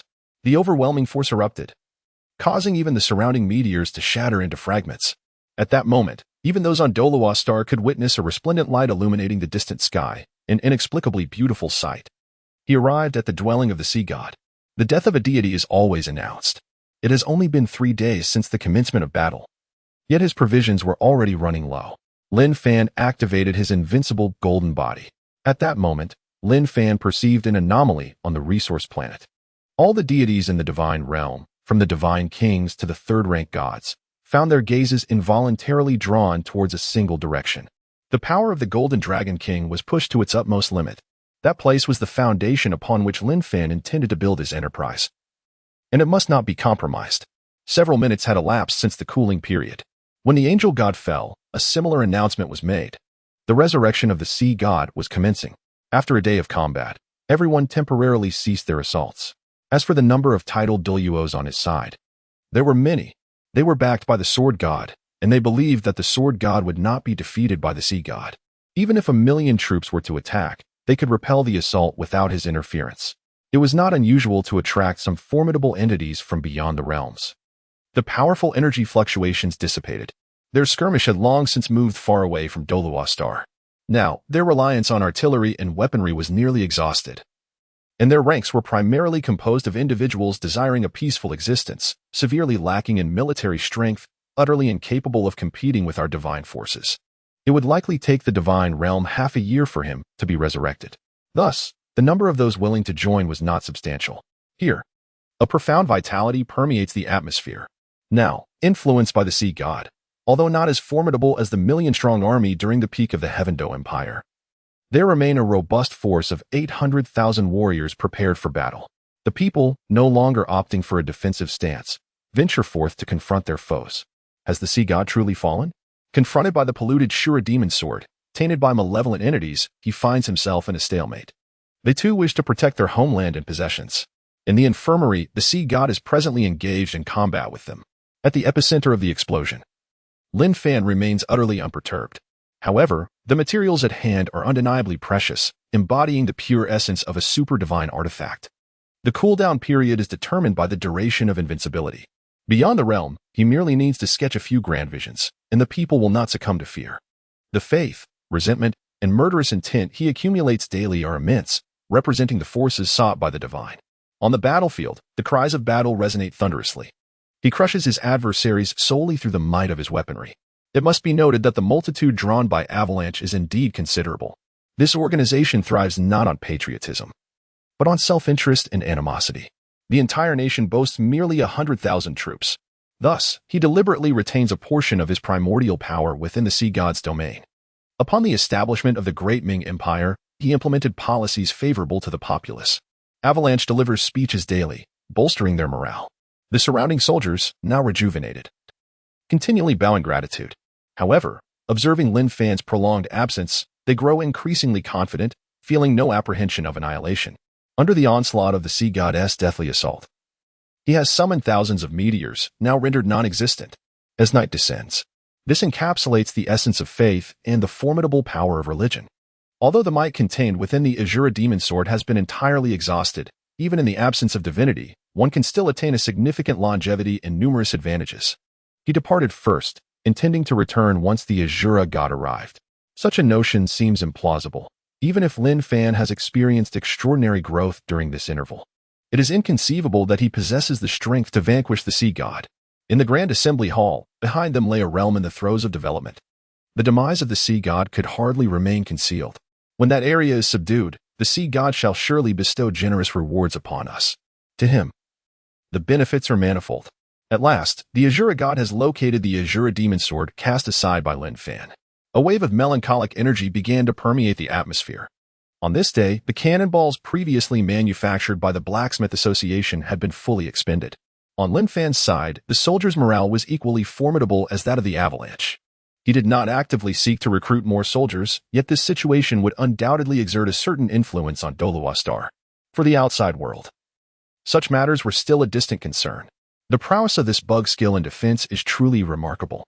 Nearby lies a lifeless resource planet, which might, perhaps after millennia, give rise to life.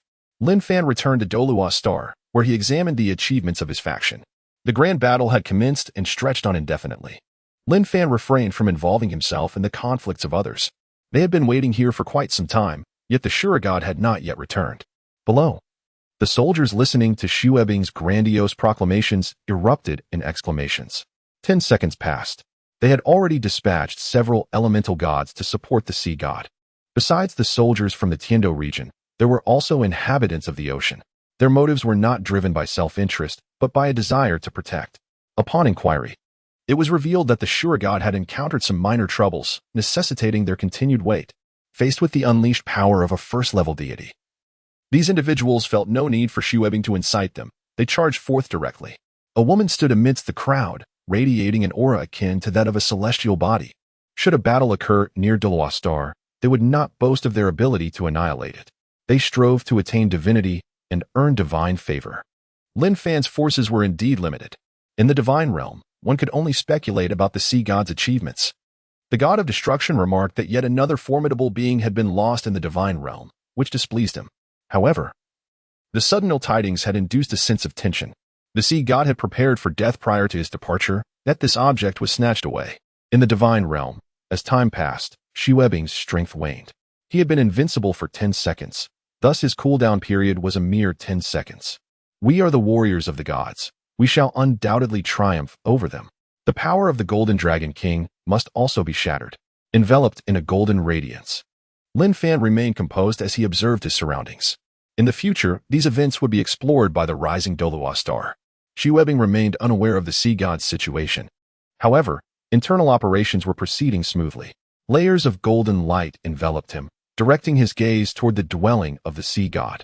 At the border town, the sea god had already intercepted the nefarious Lin Fan, for Lin Fan was the sinner who threatened their sacred ground.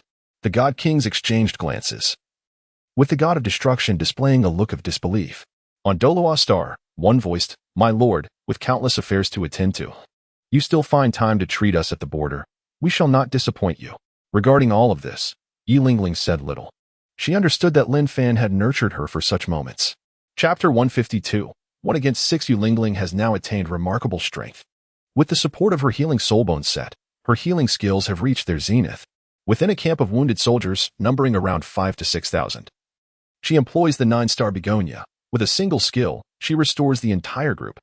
The ability to heal so many is largely due to the assistance of her soul bones and soul power. She has now ascended to the rank of Soul Sage, becoming the first person in history to cultivate the 9-star begonia to such an extraordinary level. Prior to encountering Lin Fan, even when Yi Lingling was merely in her 30s, she could heal an entire team of soul masters, akin to a full resurrection. Now, endowed with various enhancements, when her martial soul manifests, her healing prowess has reached its pinnacle. To heal 5,000 individuals, she requires only half of her soul power. Yi Lingling's presence here serves not only for healing but also as a symbol, uplifting the spirits of those around her. That night, Lin Fan felt a profound sense of benevolence enveloping him.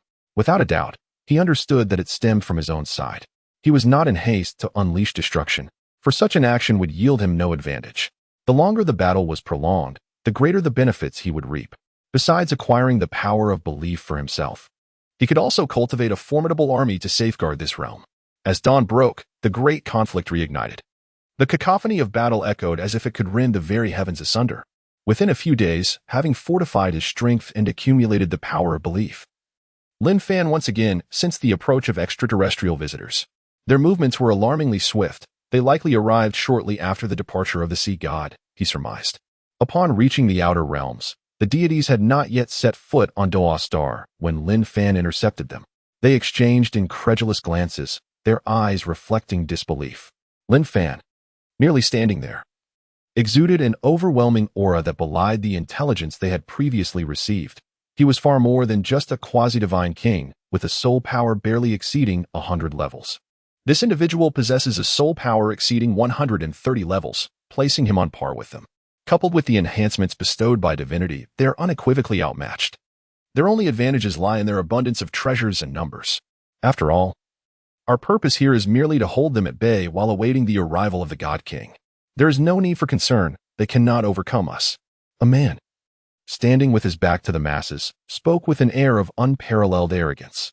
Lin Fan regarded this ostentatious figure with curiosity, pondering the lower-tier deities of the divine realm, when suddenly he recalled a certain group, subordinates of the god of destruction. They formed a cohesive unit, a total of 7 individuals corresponding to the 7 deadly sins, known as the 7 gods of original sin. The audacious individual leading them was clearly emblematic of pride, one of the sins. Upon closer inspection, Lin Fan noted that not all of the 7 gods of original sin were present. By analyzing their emanating auras, he discerned the existence of 3 major sin deities: pride, gluttony, and greed. Another trio also emerged, similarly radiating the aura of first-tier gods, their power levels surpassing 130. The essence they exuded was elemental in nature, indicating another cohesive unit within the divine realm, the 7 elemental gods. Through their released energies, Lin Fan swiftly identified them: the god of fire, the god of space, and the god of darkness. You have arrived rather promptly. However, judging by your expressions, it seems you are unaware that I slew the sea god just a few days ago, Lin Fan remarked. Upon hearing this, the expressions of several deities shifted dramatically, with only the god of pride maintaining his composure. How could this be? How could you have killed the sea god? Inquired the god of fire, whose rapport with the sea god had been amicable. The news of this calamity unsettled him, igniting his temper and causing flames to surge around him. In this oxygen-deprived void, the god of fire's flames blazed ominously, raising the surrounding temperature to unsettling heights. You may not believe it now, but in time, you shall, Lin Fan replied. Unleashing the aura of the sword god, a fierce energy radiated forth, extinguishing the divine fire that the god of fire had conjured. Behind him, the manifestation of his divine rank transformed from a swirling sword into the mountain sword he had forged. You are unsteady in your foundation.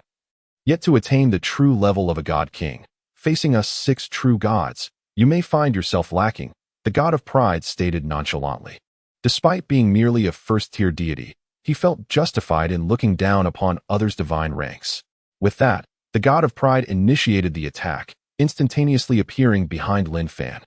His countenance was somewhat androgynous, exuding an eerie quality that made it difficult to discern gender. In his hand, he wielded a divine artifact imbued with the power of destruction. They are the subordinates of the god of destruction.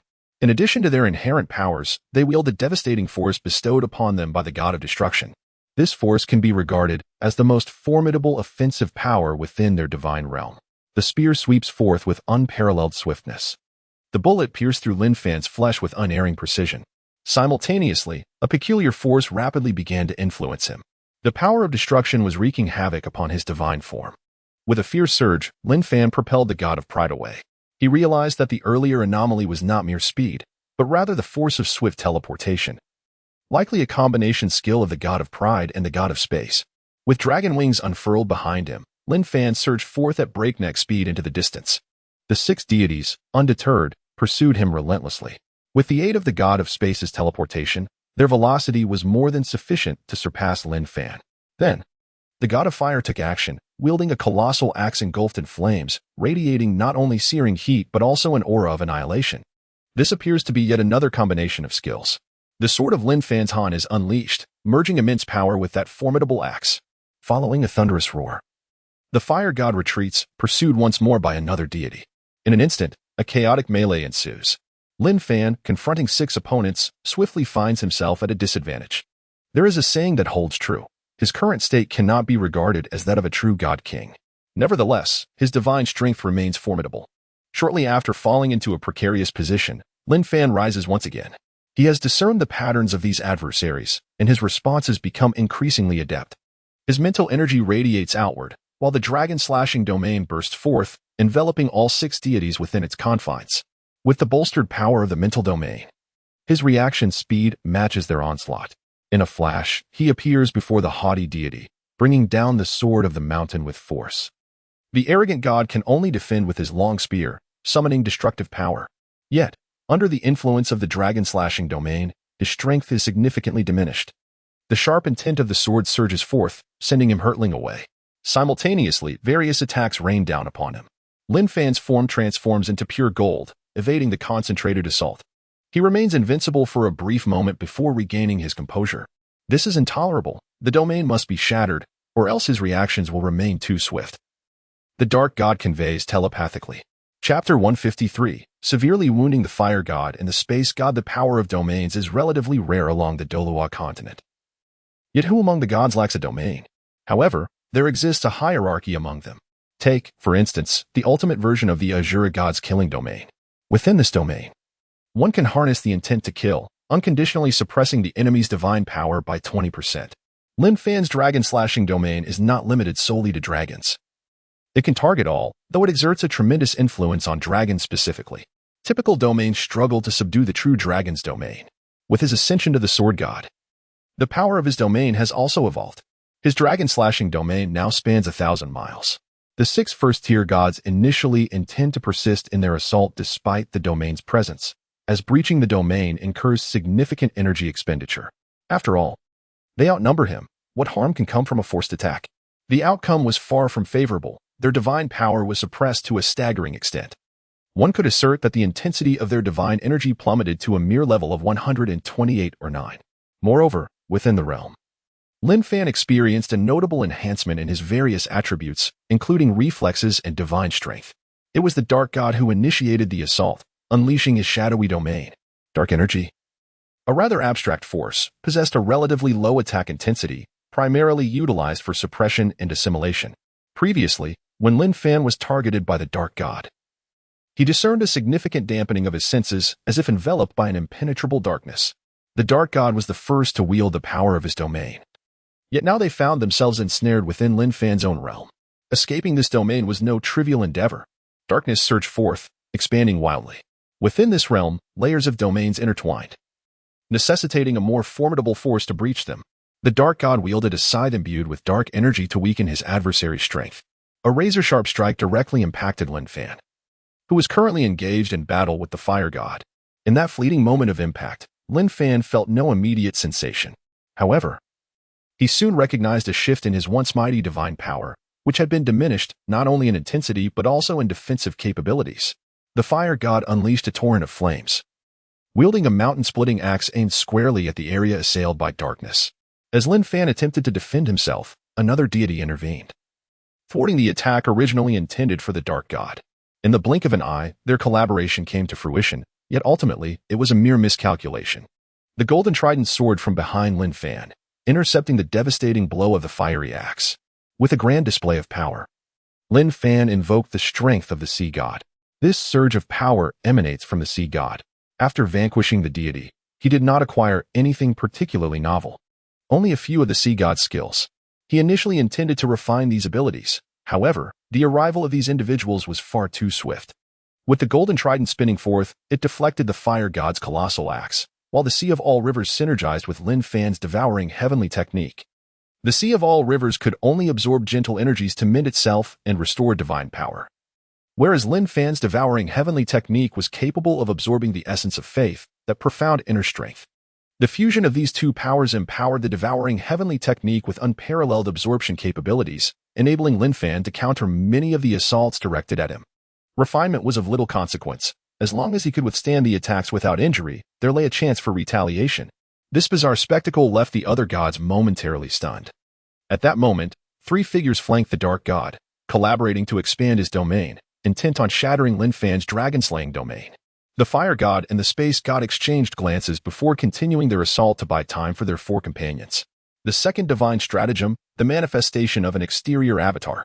Observing the two intent on causing further disruption, Lin Fan activated the 11th soul ring upon his person. This is a newly acquired skill he has recently developed. The 11th golden soul ring shattered, and from within emerged a small golden figure, identical to Lin Fan. He grasped the trident of the sea god, emanating the power of the sea god. What on earth is this? The fire god was astounded. This was the first time he beheld the skills that manifested from the shattering of his own power. Soul rings are entities that belong solely to the deities of Douluo. The divine realm encompasses all, with its gods hailing from various origins. Although the fire god did not ascend from Douluo, he had nonetheless encountered such phenomena within the divine realm. This remarkable entity possesses the capacity to bestow a multitude of skills upon its wielder, seamlessly aligning with one's inherent strengths, particularly those forged from personal power. It surpasses even the method of absorbing soul beasts in its compatibility. There exists no necessity for one to cultivate combat experience. It autonomously conjures a skill. An external avatar materializes, and the phantasm wielding the trident, imbued with the might of the sea god, commences its assault against the god of space. Devoid of the latter's assistance, it is utterly inconceivable for the fire god to achieve such instantaneous translocation. Lin Fan, too, perceives that his domain is under relentless attack. In that moment, he casts aside his concerns, allowing those individuals to flounder while he resolves to incapacitate a deity. With this determination, he strikes forth. The sword of the mountain swells to a colossal size as the 10th soul ring manifests. Divine technique, the sword that covers the heavens. The pinnacle of golden energy ignites, reaching its utmost limit. The fierce aura enveloping him inflicts an inexplicable pain upon the skin. This technique had previously dealt a devastating blow to the sea god. A sword against an axe. The fire god also sensed Lin Fan's murderous intent and no longer concealed his formidable power. Flames blazed fiercely, the heat searing. Can one even fathom that the temperature beyond the realm exceeds that of a suitable planet by 100-fold? It becomes evident that the fire god's divine strength is rapidly waning. A colossal shockwave reverberated forth, unleashing a torrent of fire. Such commotion from beyond the heavens. Could it be an omen heralding the rise of our sun and moon continent? On Douluo, within the sun and moon continent. The Emperor of the Sun and Moon in the Astral Monitoring Bureau gazed upon the fiery glow in the pitch-black night sky, his eyes ablaze with ambition, swelling rapidly. Yet, unbeknownst to him, this was no mere omen. It was a divine battle. A tremendous force radiated outward. The fire god was engulfed in flames, entering into an elemental state. This state adeptly avoids harm. However, if invaded by elemental forces, one's primary element, namely fire, may become unstable. If confronted by its counter-attribute, such as water, which the fire god fears, it will be suppressed. Meanwhile, Lin Fan employs an invincible golden body for a brief 5 seconds to evade damage. The exquisite sword intent does not dissipate. It continues to descend upon the fire god. Before he can discern whether it is a residual wave or an attack, he is besieged by the ultimate blade's incursion. In an instant, his elemental form solidifies, taking on human semblance. The power of fire becomes exceedingly unstable. Subsequently, he spurts blood. His divine core is assailed by the supreme sword intent, while his body is incessantly traversed by sharp sword energy. 1,000 meters away, the god of space observes this scene with growing anxiety. Just as he intends to teleport, a bizarre halo manifests around him. This is the sea goddess tactic. The god of space is taken aback, realizing that so much of the sea god's power has been inherited by this nefarious individual. The unstable wins. Forceful control. Even if the god of space manages to teleport, he is ensnared. Following this, a series of combination techniques ensue. One of the golden 13 techniques, inexorable return, is executed alongside 13 return to 1. Within 3 seconds of output, the corporeal form of the god of space is left drenched in blood. The once fair visage is now devoid of color. 3 seconds later, he teleports 1,000 meters away. How fares your situation? He inquires telepathically. We've broken through. For divine consciousnesses respond. Quickly return to defense. We shall form a formation to ensnare him. Commands the god of pride. Chapter 154. It is your pride. The devouring power of gluttony. The dragon-slaying domain vanishes in this moment. Lin Fan, preoccupied with confronting two gods, had not maintained the domain. Yet, even in its transient state, it took the combined might of 4 first-level gods several minutes to dismantle his domain. In the midst of such fierce combat, a few minutes is a considerable duration. Powerful energy fluctuations ripple outward. Lin Fan gazes into the distance, witnessing the fire god being sheltered by them. They radiate resplendent light, seemingly preparing to establish a formation. Lin Fan immediately recalls the two grand formations of the divine realm, one being the elemental great formation and the other the divine punishment formation of the seven deadly sins. However, their numbers are not ideal. Only half of the seven elemental gods and half of the seven sins gods are present. Is this feasible? Lin Fan muses with skepticism. Nevertheless, he will not remain a passive observer. The dragon wings upon his back are infused with golden radiance. His vitality surges, and the power of the Golden Dragon King accelerates. From his pores, streams of golden flames erupt. This is not a method of teleportation. Rather, it is propelled by sheer velocity of strength. In the blink of an eye, the six deities, who were gathering their formations 100 miles away, immediately dispersed. The god of pride emanated a powerful force of annihilation. You set up the formation first. I shall hold him at bay. A confident smile adorned his face. Upon his spear, a thick layer of destructive energy coalesced. At the center of his forehead, a third eye opened. This is his divine artifact, the Eye of Arrogance. An inexplicable force empowers him. Under the influence of the artifact, the aura of the god of arrogance begins to ascend. He raises his hand and strikes down with a spear. A vast surge of destructive power entwined with the essence of arrogance erupts. The third eye in the center of his forehead opens, emitting a beam of purplish-black light, which enhances his spear of annihilation. As the sword of the mountain makes contact with the spear, Lin Fan feels his spirit becoming somewhat tainted as he approaches the vicinity of the god of arrogance. This surge of power can inexplicably elevate one's spirit, often leading to arrogance. The impact of this fleeting moment led to the outcome. Perceiving that Lin Fan had momentarily restrained a fraction of his power due to hubris, the god of arrogance realized that his strength had indeed prevailed. The long spear pierced through, penetrating Lin Fan's chest. Humph! With such meager prowess, he dares to be arrogant? The god of arrogance transmitted a mental assault. Yet, in the next instant, a figure materialized behind the god of arrogance. Simultaneously, a divine thought entered his mind. A warning from a companion urging caution. In the following moment, the Lin Fan who had been pierced gradually became ethereal. Upon closer inspection, it was not Lin Fan, but rather a doppelganger evolved from his previous divine technique. The golden trident surged through the back of the god of arrogance, thrusting forward. A tempest of violence, sharpness, and the might of the vast sea erupted simultaneously. In an instant, before the god of arrogance could react, his corporeal form exploded.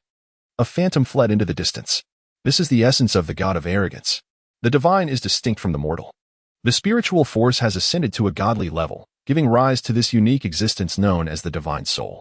The annihilation of the physical form is not necessarily a fatal blow. What truly matters is the divine soul. As long as the divine soul endures, it can be sustained through the consumption of faith's power. Previously, the sea god chose not to escape in this manner. Instead, he detonated all his powers, including his divine soul. However, having left a trace of his essence within his divine position, he was still able to resurrect. Nevertheless, the time and energy required for such a revival are considerable.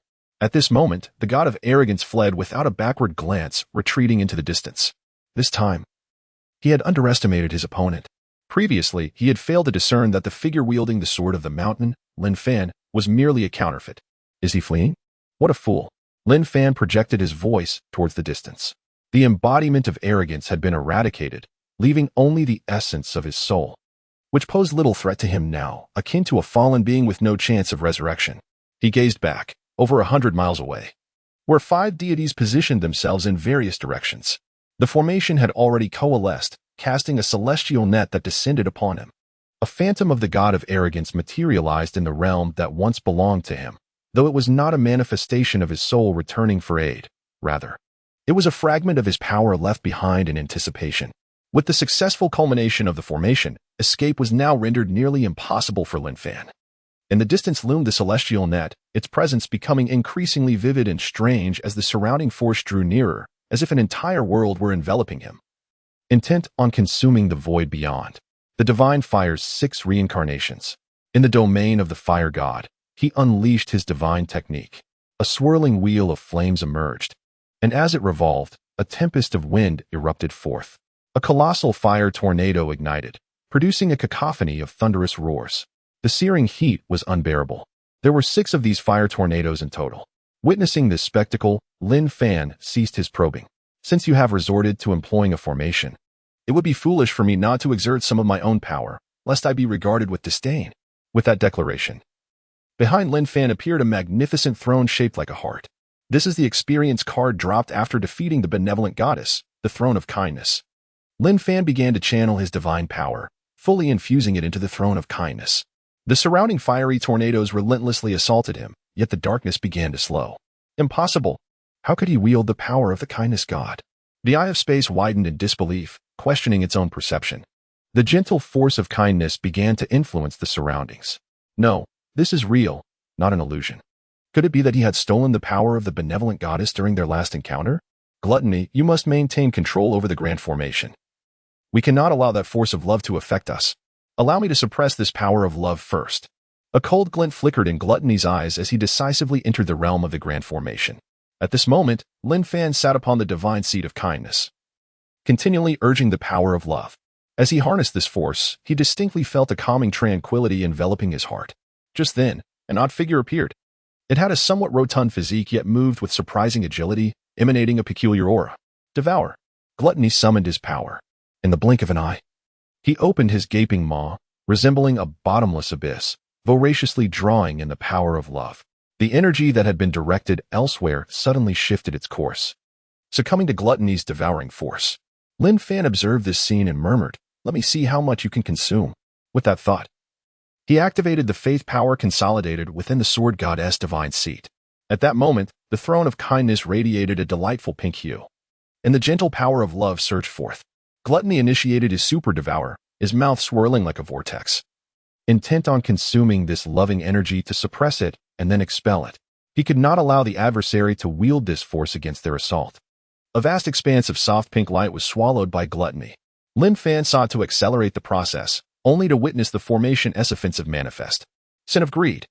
A chilling, eerie voice suddenly echoed in Lin Fan's mind, causing his heart to race. His mental energy was once again tainted, reminiscent of his previous battle with pride. Annihilation light. Within the realm of the mind, an invisible force swept through, swiftly capturing the source of the corruption residing deep within the mental world. Chapter 155. Qian Renxue comes to the rescue. The gods in flight. As the annihilation light was unleashed, the taint of the greed god was utterly obliterated. How could this be? Your mental power can withstand my strength? The god of greed was taken aback. He had just unleashed the power of corruption, only to have it dispelled in less than 2 seconds. Was it possible that this individual possessed such profound depth? The god of greed was utterly perplexed. After all, they were well aware of Lin Fan's intelligence. If he had fortuitously received assistance in enhancing his divine power, that would be one thing. However, how could he possibly grasp the intricacies of mental prowess, something that relies on time and inherent foundation, so swiftly? Following his astonishment, a sense of unease began to creep into his heart.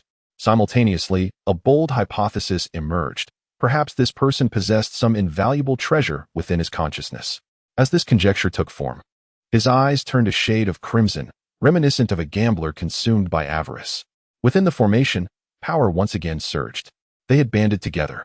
At this moment, only Gluttony was suppressing the force of love, without intervening, alongside the previously battered god of pride, who was left with nothing but his soul.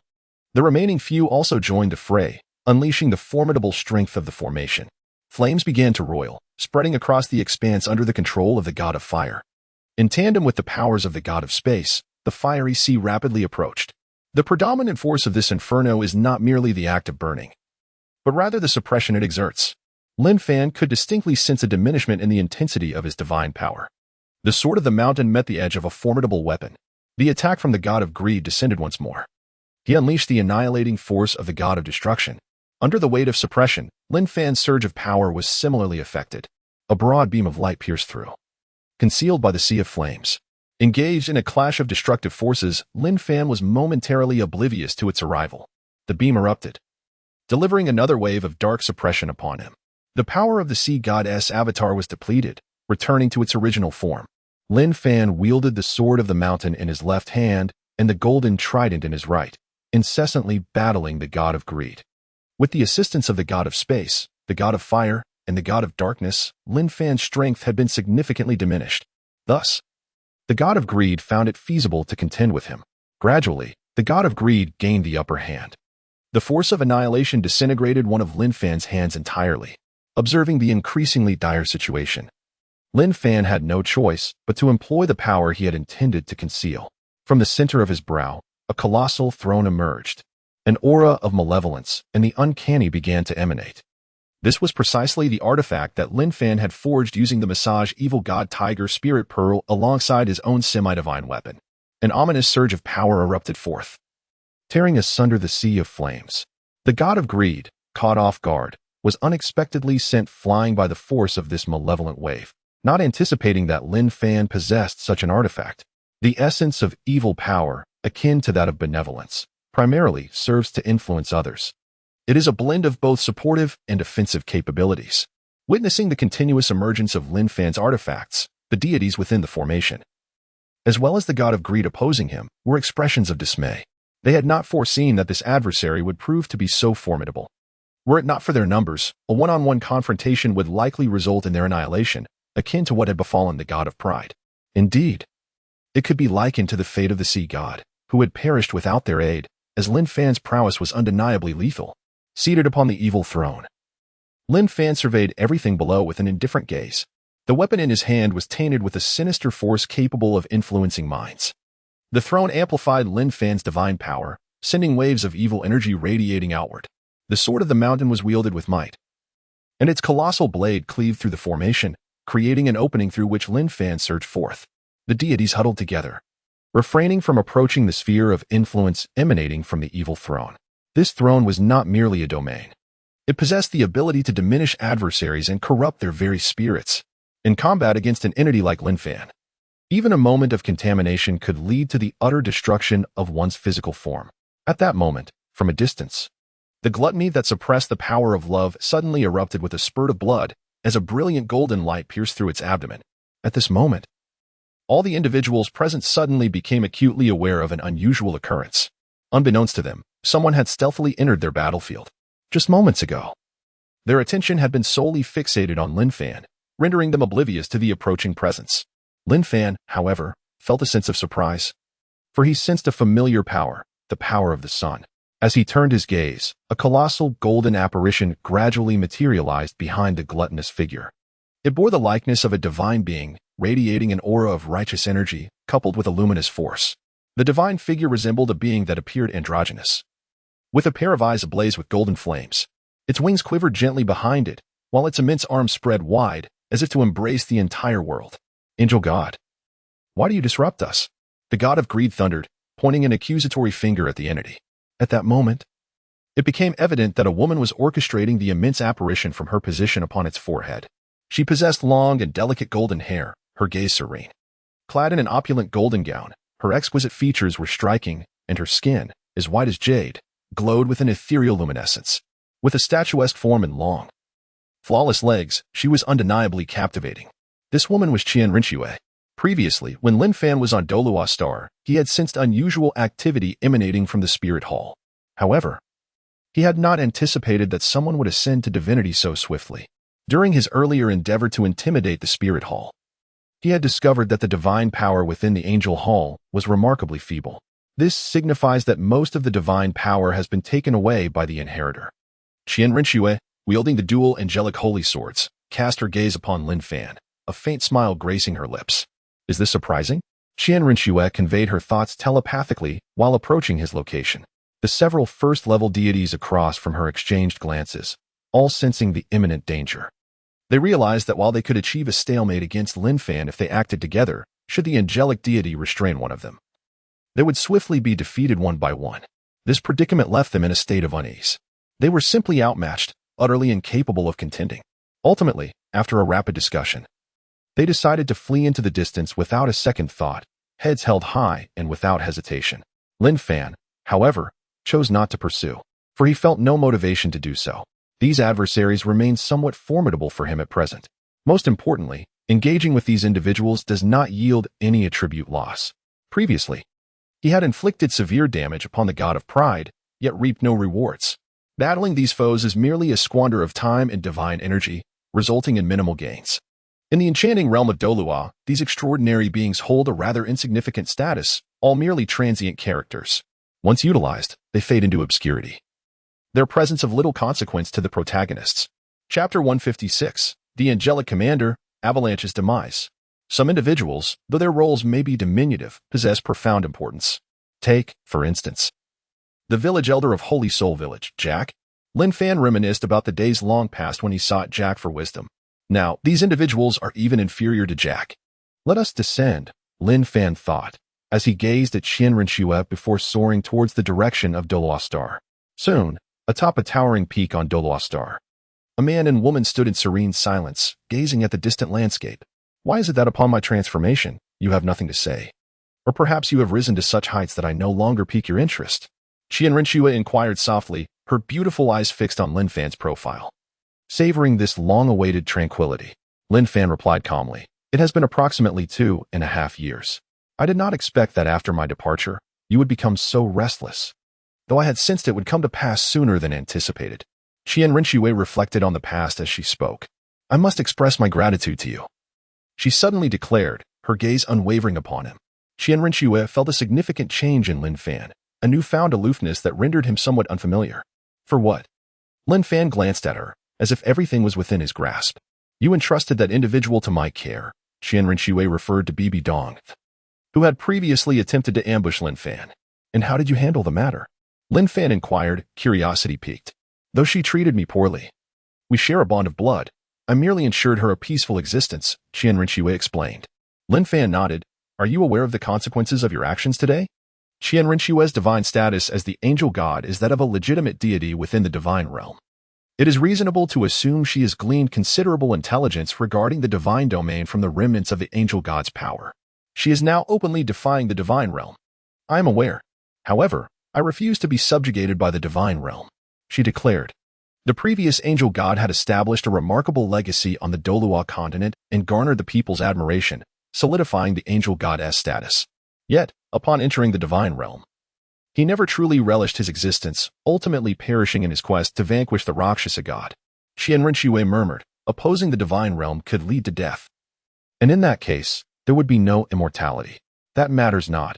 As long as I have struggled, even if I were to perish in the end, I would have no regrets. Now that you have appeared, it is time to resolve the farce that has ensued."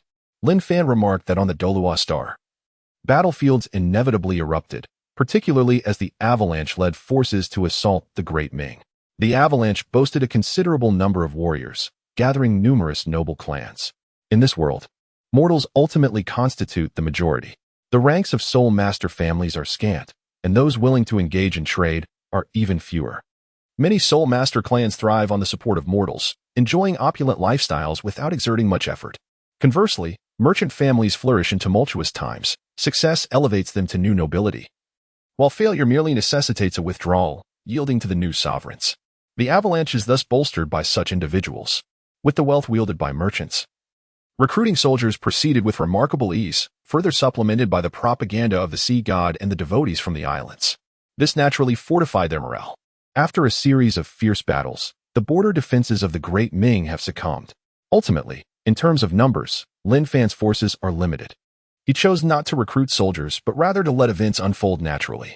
Yet, all of this is on the brink of conclusion. For the divine is poised to take the battlefield. This time, Lin Fan did not need to intervene. Qian Renxue expressed her willingness to serve as Lin Fan's vanguard. She had taken command of the Spirit Empire, and under her leadership, thousands of angelic legions, alongside the Spirit Empire's 100,000-strong army, commenced their advance. After more than half a month, while Xue Qinghe reveled in the euphoria of victory, he suddenly received alarming news of an enemy approaching from the rear, the Spirit Empire. Initially, Xue Qinghe harbored some concerns about this development. However, he soon regained his composure, for he had the sea god backing him, and it appeared that the Spirit Empire was struggling to maintain its own defenses. Ultimately, Xue Qinghe resolved to halt his advance, recognizing that further incursion could result in being besieged from both sides, jeopardizing the remaining 400,000 troops. Consequently, Xue Qinghe ordered the retreat, and along their path, they engaged in pillaging and destruction, though few spoils remained to be claimed. Despite the rapidity of Xue Qinghe's maneuvers, they were still somewhat delayed. This time, Lin Fan chose not to involve himself in these affairs, instead entering a state of seclusion to prepare for the condensation of his 12th and 13th god-level spirit ranks. Upon successful completion, he would once again attain a new level of enhancement. These are indeed remarkable skills. He dispatched his subordinates to take over from the Spirit Empire. After another month, Avalanche was compelled to return to Hanhai City, driven back by the Angel Legion and the pursuing soldiers of the Great Ming. The territory he had once expanded had significantly diminished. Many merchant families that had supported Avalanche, sensing the impending doom, began to flee. Some even surrendered their cities to the enemy. How infuriating! Why did the Spirit Empire suddenly ally with Lin Fan? Hadn't there been animosity between them? Avalanche found himself in a most distressing situation. What could he do? He recalled the advice Lin Fan had given him previously. His ability to make a comeback stemmed from his earlier escape, coupled with the assistance of the sea goddess followers. Otherwise, he would have been forced to hold his ground. As war erupted once more, within 10 days, Hanhai City fell. At this moment, Avalanche attempted to flee again, only to be captured by Qian Renxue atop the highest low hill near Hanhai City. In this lush and verdant expanse, teeming with the essence of life, Xue Qinghe sat upon the ground, trembling as he beheld the regal figure of the empress clad in a resplendent golden robe. I never anticipated that you could create such a commotion. Had I known, I would have extinguished you long ago, remarked Qian Renxue. Your Majesty, we should not be acquainted. Should we? Xue Qinghe's voice quivered. He was certain he had never heard of a figure named Qian Renxue associated with the Spirit Hall, let alone encountered her. Observing the quaking and cowardly Xue Qinghe, Qian Renxue recalled her younger brother. She had concealed her identity for over a decade and believed she understood Xue Qinghe rather well. Yet, she found herself deceived all along. We are indeed acquainted. We share a bond of brotherhood that spans over 10 years, Qian Renxue replied gently. Upon hearing these words, a flash of realization coursed through Xue Qinghe's mind. The familiarity of her tone struck him profoundly.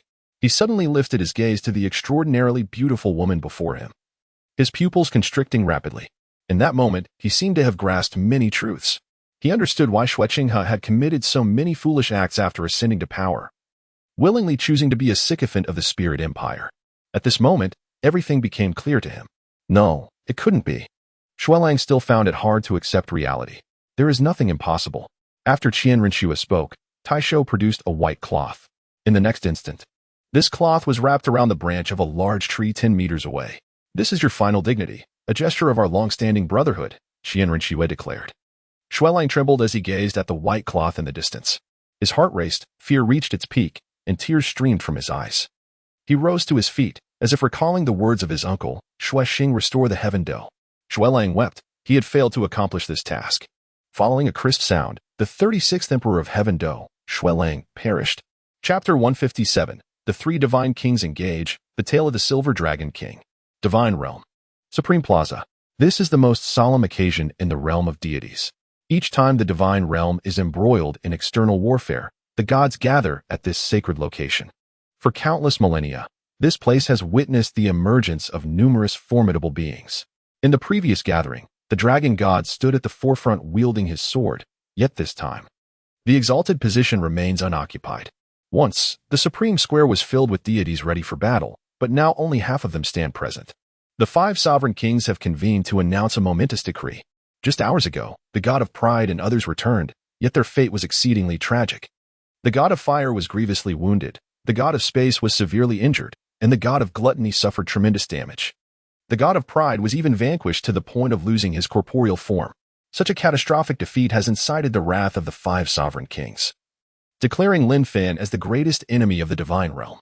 Moreover, just half an hour ago, the 5 sovereign kings suddenly realized that Douluo had severed its connection with their divine realm. Previously, Douluo, as one of their dominions, would channel power to the divine realm. The occurrence of this event can only be attributed to one cause. Douluo has been seized. The occupation of this territory is a blatant provocation, a signal preceding the onset of war. Upon the Douluo, the sword god defies divinity, subsequently becoming our greatest adversary in the realm of the gods. The angel god, once a guardian of power within the divine realm, has now betrayed it and must face retribution. This divine monarch shall tread upon the Douluo, systematically vanquishing these traitors. During my absence, the safety of the divine realm shall rest in your hands.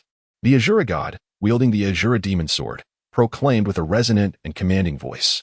Below, the assembled deities, hearing the Azura god's declaration, responded in unison, "We shall steadfastly protect the divine realm, living up to its nurturing." A great battle is inevitably on the horizon. In this vast universe, The divine realm is not the sole existence. It is merely that their surroundings lack formidable powers. Nevertheless, vigilance is essential, and they must approach the situation with the utmost seriousness. After extensive deliberation, they have nearly gauged Lin Fan's strength through numerous trials. It is evident that a deity of the divine king rank would struggle to swiftly resolve a confrontation, especially considering that Lin Fan has already harnessed the power of Douluo and possesses the divine king status. As per the information available to them, Lin Fan wields the throne of evil and the force of goodness. Therefore, 3 deities are set to embark on this mission, the deities of goodness and evil, alongside the god of Shura. The remaining deities, the god of destruction and the goddess of life, shall remain in the divine realm to preclude any opportunistic intrusions. The esteemed first-tier deities, such as the 7 elemental gods and the 7 deadly sins gods, are deemed unnecessary for engagement, as their primary duty is to safeguard the divine realm. Following the strategic arrangements from the 5 divine kings, all combat-ready deities have congregated outside the divine realm for protection, likely sensing some impending crisis. Once adequately prepared, the 3 kings of Shura commenced their journey to Douluo. Due to the differing flow of time between the divine realm and Douluo, the side with the slower temporal pace is poised to reap considerable benefits. Nearly 2 months have elapsed since the cataclysmic fall on Douluo. During this period, Lin Fan severed the connection between Douluo and the divine realm, embarking on a significant endeavor to absorb the latent powers therein, thereby elevating his divine strength. He has not neglected the creation of deities, delegating external matters to Qian Renxue. Douluo is not solely comprised of Douluo Continent. It also houses numerous inhabitants on the Sun-Moon Continent, alongside several smaller lands still in the tribal stage. The most formidable dynasty on the Sun-Moon Continent, the Sun-Moon Empire, capitulated after a fortnight of resistance. However, Qian Renxue chose not to incorporate it into her sole empire, opting instead to leave behind a fraction of her power for suppression. Presently, Lin Fan's divine strength has ascended to the remarkable level of 135. He has achieved this through the energies of Douluo alone, with some power also allocated to bolster others. Regrettably, Xue Qinghe and Yi Lingling's divine positions are not coalescing as swiftly, currently only attaining a demigod status through the bestowed powers. Qian Renxue has similarly utilized some of her energy to empower her subordinates and fortify her divine position, as she already possesses divine status. There is no need for her to expend additional energy to solidify it. She merely needs to maintain her divine power level. The individual she has chosen to cultivate is the most loyal and esteemed figure within the Soul Empire, the former second high priest, the golden crocodile Douluo. His prowess was already remarkable, having been stuck at level 98 for an extended period. Without a divine opportunity, he would remain at this level for the entirety of his life. With the blessing of divine power, however, the soul power of the golden crocodile Douluo has only reached level 99, and the divine position is in the process of coalescing. In the Weiyang Palace, Lin Fan concluded his seclusion after successfully consolidating his final divine skill.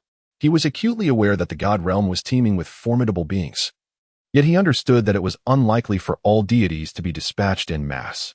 He also recognized that there existed other divine realms within the universe. In the future world, the god realm had amalgamated with numerous divine realms, each diverse and with their own protagonists, including those who had once commanded multiple consorts and the formidable 6-fingered Qin Emperor who had vanquished major adversaries. Thus, Lin Fan surmised that the god king of the god realm would not make a full appearance, and the lower-tier gods and inspectors would likely refrain from coming as well. At present, he found it exceedingly ambitious to contend with 2 or 3 god kings alone, especially considering that their ranks exceeded his own mere 130 levels, being true god kings above level 140. After concluding his seclusion, Lin Fan surged forth with unparalleled speed to the Dragon Tomb, where the Silver Dragon King had been in retreat for quite some time. Although her injuries had not fully healed, she possessed considerable strength. Coupled with the heart of the Dragon God, unleashing her utmost power was feasible. The reason for her prior failures in her original timeline stemmed from her being infatuated, akin to Qian Renxue. In her original timeline, Qian Renxue had granted Tang San multiple opportunities, while the Silver Dragon King, or rather Gyuna, was even more incensed.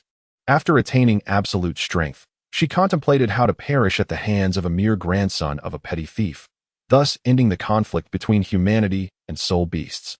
Such actions, driven by love, amounted to a betrayal of her race, resulting in soul beasts who could have restored their standing. being forced to abandon their homeland and seek refuge on other planets. However, all of this had changed. The Silver Dragon King had not endured the absurd period of great division. Now, she remained the lofty sovereign of the soul beasts. Rather than the former Dragon King of her original timeline who had to address the usurper Tang San as father-in-law, would the suppression from the God realm descend? The Silver Dragon King's beautiful eyes were grave, yet there was no hint of retreat. Chapter 158, Cultivating Talent. The God realm indeed had little to fear. During the previous Great War, my predecessor, the Dragon God, had slain numerous deities. Subsequently, when the God realm instigated a war against our dragon clan during their expulsion, it led to even more gods falling from grace. Ultimately, their victory was primarily due to the assistance of external foes. The Silver Dragon King spoke, piquing Lin Fan's interest. The concept of the divine realm is, in fact, fraught with contradictions. Each era possesses its own distinct parameters. At this moment, he yearned to glean more intricate details from the Silver Dragon King, particularly regarding the external adversaries. Such foes are not far from our midst. During the Dragon God era, they dared not reveal themselves. However, following a change in leadership, they began to emerge and establish contact with the outside world. Yet, this interaction was short-lived, as they once again withdrew into seclusion, leaving us uncertain of the current status of that faction. The divine realm refrains from engaging us with full force. Do you recall what kind of world that was? Lin Fan inquired with curiosity. It was a realm entirely unlike our own, ensconced within a peculiar energy. However, I distinctly remember a central area known as the Holy Demon Continent. The Silver Dragon King fell into silence before continuing. Upon the utterance of this name, Lin Fan promptly conducted a search within the Tang San universe. This is the realm of the Divine Seal Throne, though it manifests infrequently. Some claim that the world of the Divine Seal Throne surpasses Douluo Star and even the Divine Realm by several hundredfold in power. The sole connection that substantiates their existence within the same universe is during the era of the unparalleled Tang sect, when Xue Qinghe acquired the extraordinary artifact known as Ilex. Are you apprehensive about this world uniting once more with the Divine Realm? The Silver Dragon King inquired, her beautiful eyes glinting as she gazed at Lin Fan. In the worst case, we could merely conquer another world, Lin Fan replied nonchalantly. These words caused the eyes of the Silver Dragon King to glimmer with a faint light. Although she embodied the benevolent traits inherited from the Dragon God, the passage of time had dulled her kindness, unless granted the opportunity to start anew. Such a notion lingered in her mind. She contemplated the idea of recultivation, which would alleviate her concerns regarding her primordial injuries. However, this ambition would demand considerable time to realize, and the Divine Realm would undoubtedly obstruct her attempts to begin afresh. Thus, the execution of her plan could only await a propitious moment. After a brief exchange between the two, they eventually departed from the Dragon Tomb and returned to the outside world. The Silver Dragon King temporarily returned to the Great Forest, while Lin Fan busied himself arranging new matters. Had he not previously discussed the path to divinity with Xue Qinghe and the spirit beasts? The matter has yet to commence. However, all those who were meant to arrive have already gathered. Currently, Xue Qinghe has ascended to the esteemed rank of the 95th level title Douluo, her valor in battle earning her a modicum of divine favor. In contrast, Yilingling, who is also a nurturer, has only just attained the Soul Douluo level. Yet her accumulated prestige surpasses that of Xue Qinghe considerably. As a healer, she has tended to many, winning the admiration of numerous souls. After thoughtful deliberation, we have resolved to acquiesce to your earlier proposal, spoke the Snow Empress gently. Lin Fan turned to her, glancing at the enchanting woman beside him. Unlike the tranquility of the Snow Empress, the Ice Empress exuded a more captivating allure, complete with a perilous tale behind her. Since my sister has spoken thus, I too shall comply, the Ice Empress remarked upon noticing Lin Fan's gaze. Standing nearby were only two individuals, Yilingling and the designated Biji. Their personalities harmonized well, and Biji had long harbored her own notions, necessitating no further discourse.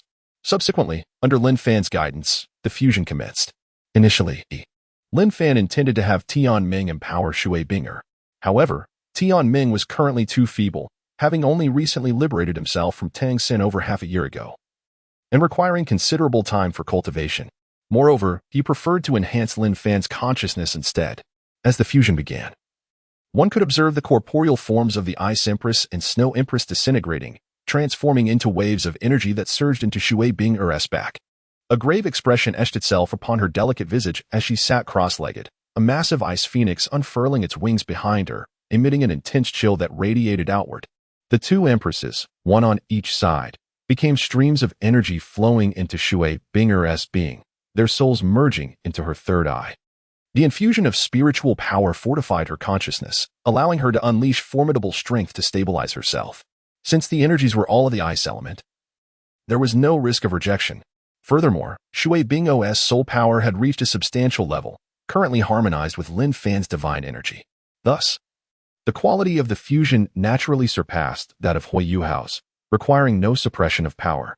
On another front, as the begonia bloomed, gentle energies spread throughout the vicinity. The light shifted from a soft green to a deep emerald hue.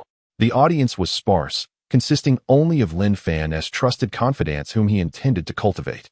Among them was Luo Wei, a skilled alchemist and blacksmith, while her brother Luo Feng observed attentively. The siblings had previously learned that they too possessed such an opportunity, albeit requiring a minimum attainment of title de law to qualify, otherwise they would be left behind. Besides these two, the scene also featured Ning Rongrong, a mining head of commendable talent, embodying the essence of a grand priestess. This pertains to the divine entities akin to the sea god. However, her innate talent, characteristic of a second-tier deity, is indeed reflective of a divine stature. As for Ning Rongrong's former companions, Oscar, Daimubai, and Xue Qinghe, some have perished, while others remain in a state of flight. Among those present, there is a familiar face, Ma Hongjun, who possesses the essence of a first-tier deity. Previously, this king of revelry was cast aside by Lin Fan for not aligning with his side. Yet, the rotund fellow has now come to recognize who the true leader is. Years ago, during their formative years, he shared a commendable rapport with Lin Fan, which has led Lin Fan to overlook that past decision.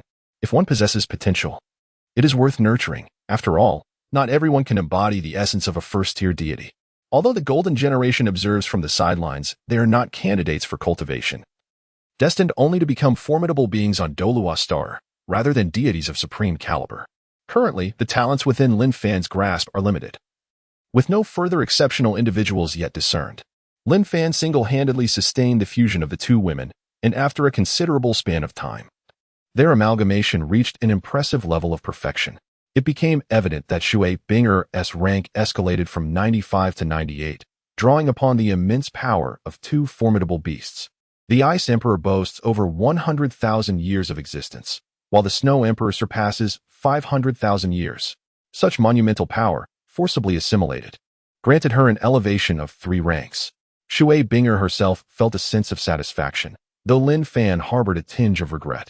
Yi Lingling, the nine-hearted begonia, ascended to 89, while Bai Ji's energy was formidable as well, exceeding 50,000 years during this epoch, resulting in an elevation of a full 8 ranks for Yi Lingling.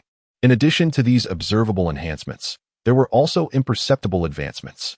Xue Qinghe's ultimate ice prowess transcended, achieving a semi-divine attribute level. Similarly, Yi Lingling's healing attributes reached the semi-divine tier. Witnessing the remarkable ascension of the two, those around them displayed expressions of envy. Such an opportunity is indeed rare. Had I known earlier, I would have sought their favor. Lamented Yin from the Golden Generation. Chapter 159. 3 Divine Kings. Lin Fan has acquired certain insights and is aware of the ensuing actions he must undertake. He has elevated all aspects within his current capability. The adversary he faces is not the divine army, but merely the kings of the divine realm. It is not imperative to eliminate them. Granting himself sufficient time for development will suffice. He believes that the strength he currently possesses, in conjunction with the Silver Dragon King, should be adequate to contend for control over Douluo Star. Time swiftly passed, and several days elapsed. What shall be my next course of action? Qian Renxue's understanding of the divine realm was solely derived from the celestial angel, having recently ascended to godhood. She possessed considerable power yet still found herself lacking in certain aspects. Thus, she sought guidance. You need not do anything but safeguard Douluo Star from henceforth. You shall reign as its sovereign, Lin Fan proclaimed. Upon hearing these words, Qian Renxue was taken aback. She had not anticipated her swift elevation to dominion. She recalled the existence of another formidable woman, whose beauty rivaled her own, yet whose strength far surpassed it. You are not contemplating something ominous, are you?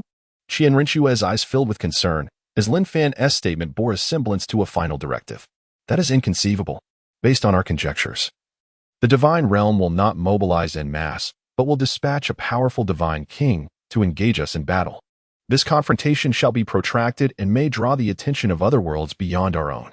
My intention in designating you as the ruler here is to fortify your position against those who would seize the opportunity to wreak havoc while we are occupied with battle."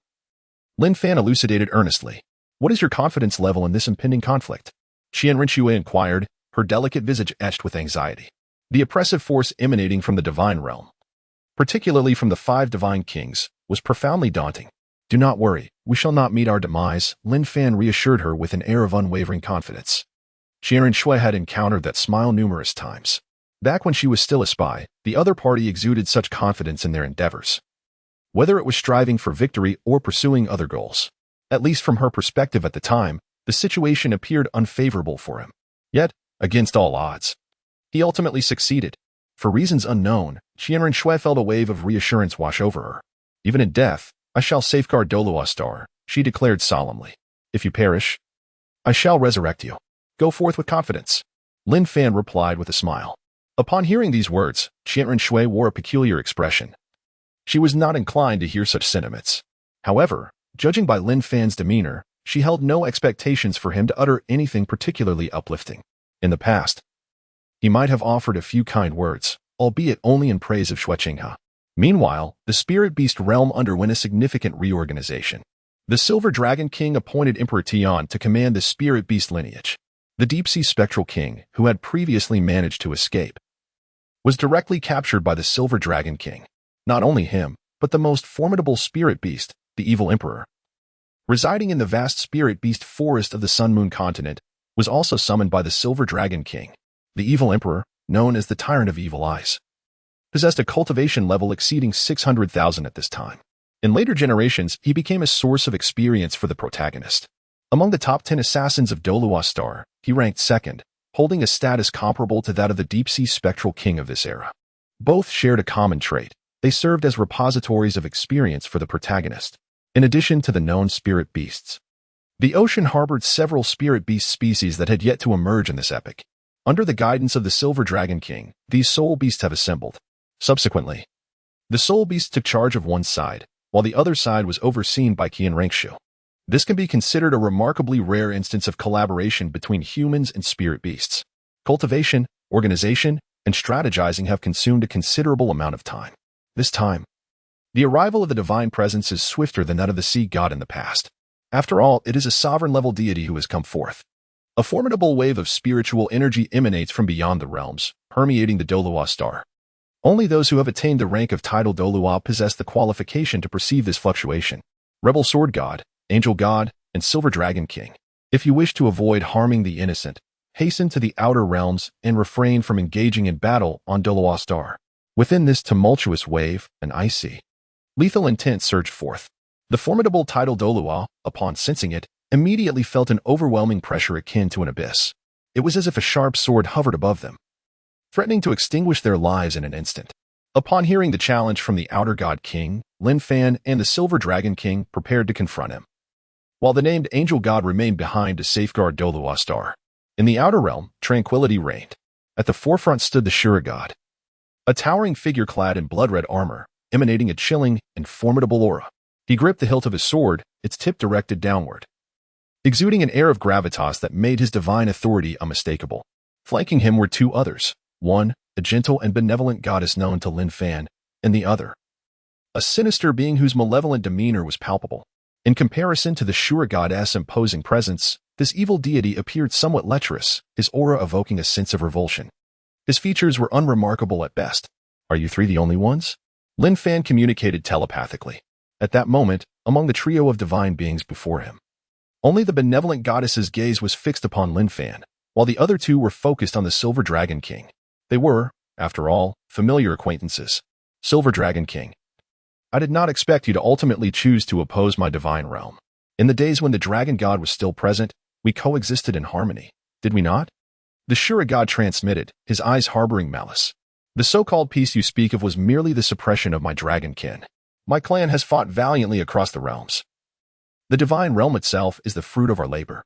To be subjugated by you is utterly inconceivable. I would rather perish than submit, the Silver Dragon King retorted, radiating a dazzling brilliance as he unleashed his ultimate elemental powers. Observing his defiance, the Xue God shook his head slightly. 3 of us are more than sufficient to deal with you, the evil god king replied to Lin Fan. However, Lin Fan chose to disregard him, directing his attention to the benevolent goddess and discreetly communicating with her, unlike the overt exchanges between the Shura god and the Silver Dragon King. The recipient of this clandestine communication is but a singular entity. Others are unable to perceive it unless they intercept the transmission. Upon witnessing this scene, the malevolent deity was instantly enraged. After intercepting the message, he heard Lin Fan speak of benevolence. This time, I shall fulfill my promise. Henceforth, you shall propagate the doctrine of kindness in my realm of sorts. Prepare yourself for the rewards that await. This remark momentarily unsettled the malevolent deity. Even the tranquil and benevolent goddess furrowed her brow slightly, her exquisite visage betraying a hint of discomfort, yet she maintained her divine poise. The Silver Dragon King cast a glance at Lin Fan, observing him with an air of apparent optimism regarding that virtuous individual. This displeased the Silver Dragon King immensely. Having already chosen a name, as the God King, I shall ensure that you become the shortest-lived deities. The Shura god ceased his idle chatter and charged directly at Lin Fan. Simultaneously, Lin Fan unleashed 2 divine artifacts. One was the Throne of Evil, and the other the Throne of Goodness. However, the Throne of Goodness could only be utilized 2 more times, as it had already been employed once before. Chapter 160. Fierce Battle, the Greed of the Shura God. The forces of goodness and evil surged forth, momentarily shattering the Shura god's murderous intent. Observing this, the goddess of goodness and the evil god king acted decisively. Their primary purpose for following was to assist the Shura god in dispelling Lin Fan's 2 formidable powers. Yet, just as they initiated their attack, the Silver Dragon King unleashed an overwhelming force, ascending from his original first-tier divine state to the realm of god kings. A radiant spectrum of colors emanated from his chest, a manifestation of the oppressive might of the super-divine artifact. This is precisely the legendary artifact of the Dragon Clan, the Heart of the Dragon God, which she obtained from the Dragon Tomb. Rather than being a tool for brute force, the Heart of the Dragon God leans more towards support, temporarily bestowing the power of a divine monarch upon the true dragon's heir. This is merely one of its many functions. The silver-haired woman bore a captivating visage, her exquisite features enchanting, and her pair of eyes appeared somewhat profound and dreamy. In her delicate white hands, she wielded a divine weapon, the Silver Dragon Spear. The Silver Dragon King charged directly at the 2 divine monarchs, seeking to prevent them from causing trouble for Lin Fan. The aura of the dragon god evoked memories of events from many years past in the minds of the 2 divine monarchs. At that time, the dragon god had gone mad, unleashing chaos. All 5 divine monarchs had suffered grievous injuries. Had the dragon god not managed to regain control at a critical moment, the divine realm might have been obliterated long ago. However, the dragon god would not bring about destruction. His formidable power still lingered. The evil divine monarch erupted with malevolent energy, wielding a sinister spear capable of tainting the mind and corrupting divine power. Meanwhile, the benevolent goddess opted to suppress the Silver Dragon King's murderous intent. A great battle ensued. The Silver Dragon King found himself in a relatively favorable position, possessing inherent strength and requiring no concern for these adversaries after his recovery. Conversely, Lin Fan and the Shura god faced a more dire situation. Confronted with the Shura god's frenzied killing intent, Lin Fan chose to quell it with the power of good and evil. After suppressing the murderous energy, the Shura god's strength was evidently restrained. The Shura demon sword was swung wildly, unleashing a crimson radiance. The mountain sword erupted with golden light, its supreme golden sword energy slicing through the air. In the midst of their fierce clash, the Shura god found himself surprisingly subdued. The mountain sword was immensely heavy, coupled with a familiar and destructive ferocity that reminded the Shura god of the Golden Dragon King he had once suppressed. Infuriatingly, the Golden Dragon King of the Divine Realm remained unaffected. How could he possibly have acquired such power, along with the forces of good and evil? The Shura god was utterly perplexed. Divine technique, the cataclysm of slaughter. A colossal blood-red hand emerged behind the Shura god, grasping his Shura demon sword. It then swung heavily forward, unleashing a 10,000-meter-long crimson sword light that pierced through the void. Divine technique, the sword that covers the heavens. Lin Fan, unyielding, activated his 10th soul ring. A golden sword light, equally 10,000 meters long, was unleashed. The 2 immense forces collided, erupting in a dazzling brilliance. The aftermath radiated outward in all directions, shattering the drifting stars beyond the domain. Observers like the angel god on Douluo Star could see the brilliance exploding in the sky. After much time spent in reorganization, Douluo Star had now united as one. They naturally understood the significance of today's battle. This marks their battle to sever ties with the divine realm. Although they may not be the primary force, their contribution is nonetheless significant. Under the prayers of countless beings, the power of faith surged forth, enveloping Lin Fan in its embrace. As the radiant light descended, the Azura god steadied his form, his blood-red armor marred by several cracks. In stark contrast, Lin Fan remained unperturbed, the 12th golden soul ring emanating a resplendent glow from his being. With a flourish, he unleashed his third divine skill, Sword Slash of Sun and Moon. His hands emerged from behind him, slicing through the air like a razor-sharp blade. Two beams of dazzling sword light, infused with the power of faith and the might of the sword god, surged forth. The skills cascaded one after another, leaving the Azura god no opportunity to counter. Yet, the Azura god bellowed, "You are not the sole bearer of faith." Faced with the two terrifying beams of sword light, he resolutely chose to unleash his own power of faith. Blood-red light swirled around the Azura demon sword, merging with an essence of ultimate slaughter.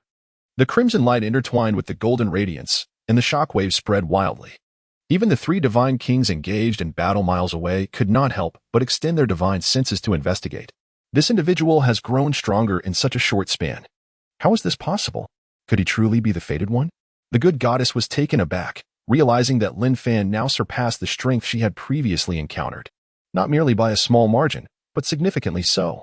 Elemental eruption. The Silver Dragon King fused elements and unleashed a cataclysmic surge of energy, combining fire and lightning. This divine king-level energy compelled both good and evil to adopt a defensive stance, as if they were bound by some unseen limitations. The Silver Dragon King embodies the path of nature. The five great divine kings of the divine realm are bound by limitations. They are neither of the human race nor of the beastly kind, but rather a primordial life form. This primordial essence can only assimilate a singular type of energy. It is said that once the creator deity left them, he ceased to intervene. The Lord of Azura engages in slaughter. The benevolent one is tasked with the enlightenment of sentient beings, the malevolent governs them, the force of destruction annihilates them, and the essence of life brings forth new beings. Should the five divine kings stray from their inherent powers, they will inevitably face repercussions. Only by mastering the art of absorbing other forms of power can they transcend these confines. As the flames and thunder erupted, the two divine kings momentarily evaded the onslaught to recuperate. Their objective was to prolong the conflict. The Silver Dragon King's divine power is not inexhaustible. Once the opposing divine buffs dissipate, the confrontation will become significantly easier. At worst, it would merely entail enduring a beating for the time being. In stark contrast to the seemingly restrained skirmishes here, the battle on Lin Fan's side was an explosion of sheer ferocity. Whether it was the Lord of Azura or the Sword Deity, both were relentlessly unleashing their powers, showing no inclination to hold back. The claws of the Golden Dragon King coalesced into form, wielding a colossal sword resembling a mountain, which cleaved through the shoulder of the Lord of Azura. The scarlet armor shattered under the force, flesh and blood alike were mercilessly severed. The immense power resonated, causing other bones to fracture. The Azura demon sword, infused with the essence of slaughter, pierced through Lin Fan's golden dragon form. Embracing the residual force of destruction within, Lin Fan decisively absorbed this formidable energy. This left the Azura god, who was poised to unleash a surge of murderous intent, momentarily bewildered. No, it was not just a matter of being slightly off. It was profoundly amiss. The Azura god realized that Lin Fan had, astonishingly, absorbed his own killing power. Could this be the reason behind his extraordinary strength? Ordinarily, the sword god should possess only a singular, fierce force. Yet, his adversary wielded an array of powers, including the forces of vitality, benevolence, and malevolence. This is an abnormal situation, as it creates a profound imbalance within one's own strength. Such imbalance signifies the looming risk of an explosive rupture. However, Lin Fan has managed to achieve equilibrium. This suggests that there must be some peculiar object sustaining this balance. If that is the case, then there may be additional gains this time. The once placid desires of the Azura god were stirred by his own discovery at this moment. Chapter 161. The Azura God King, the Awakening of Desire. This is an occurrence that even the god of Azura had not anticipated. He concentrated his divine power, and the realm of Azura was rapidly expanding. Breakthrough. Many of his abilities required synergy with the realm to manifest their true potential. However, they had previously been suppressed. Just as he sought to forcibly rupture the combined might of the throne of good and evil in Lin Fan's dragon-slaying domain, Lin Fan became aware of his intentions. Instantly, he directed his focus towards the domain. The divine power of the god of Azura was swiftly infusing into his realm. With widened eyes, he discerned that a formidable force was obstructing his domain, rendering him unable to withstand it further. This predicament greatly displeased the god of Azura. He immediately retracted the expanding domain back towards his own form. The icy, potent Azura domain enveloped the Azura demon sword in his grasp. Lin Fan recognized the god of Azura's intent, yet he was naturally unwilling to allow him to unleash it unimpeded. With a flicker of thought, he initiated a mental attack. An invisible force surged forth from his brow with astonishing speed. It was his mental secret art, the light of annihilation. Though formless, its presence could be felt. The god of Azura likewise unleashed his mental power to collide with the enigmatic light of annihilation. At this moment, his mental strength began to rapidly dissipate, caught in a frenzied state of vanishing. The force of annihilation that surged forth became even more pronounced. The Shura god could sense that his mental prowess was seemingly being disassembled and devoured. With a fierce thrust, the Shura god harnessed a substantial amount of power.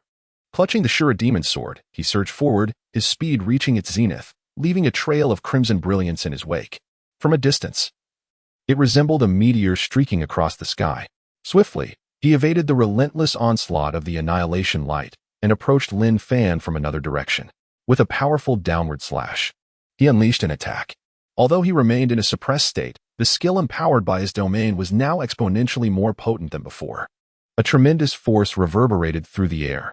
Lin Fan defended with the dragon-slaying sword, acutely aware of the escalating power emanating from the Shura god. A chilling intent to kill spread wildly around him.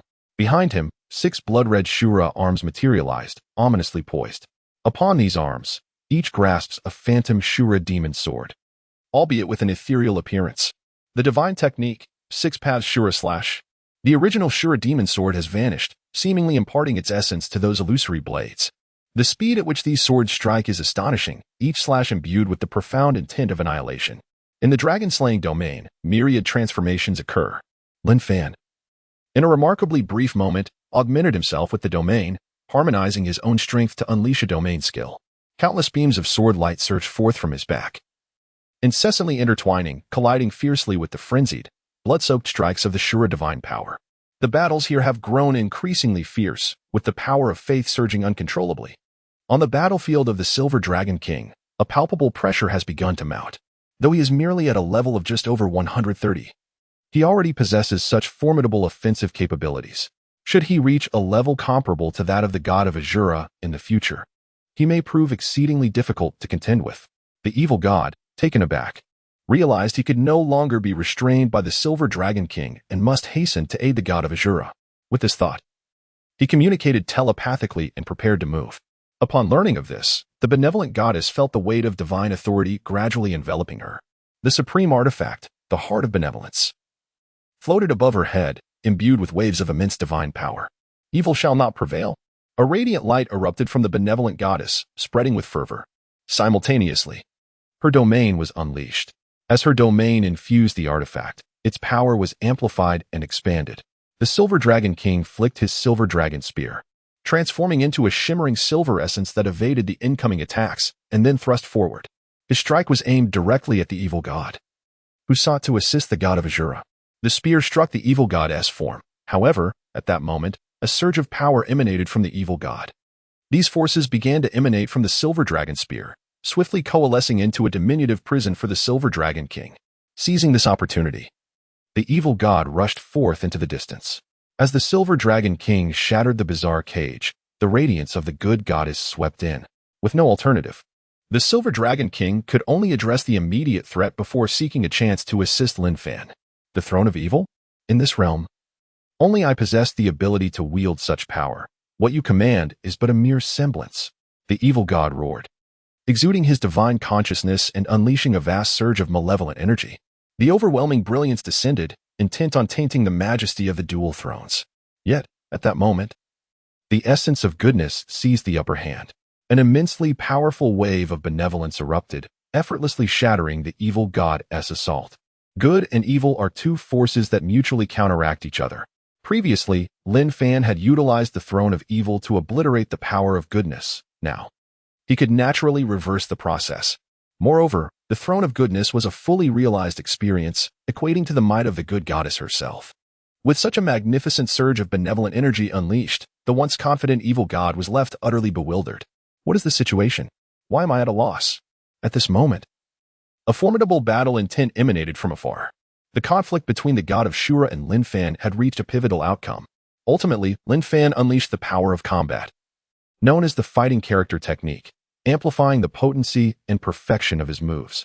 Under such immense pressure, the god of Shura rapidly lost his initial advantage, retreating several hundred meters, marked by numerous wounds. The aura of divine power around him began to wane significantly. Is this all you, a few divine consorts, can muster? Lin Fan remarked with a hint of derision. Seeking death. Before the god of Shura could express his fury, the evil god king erupted first.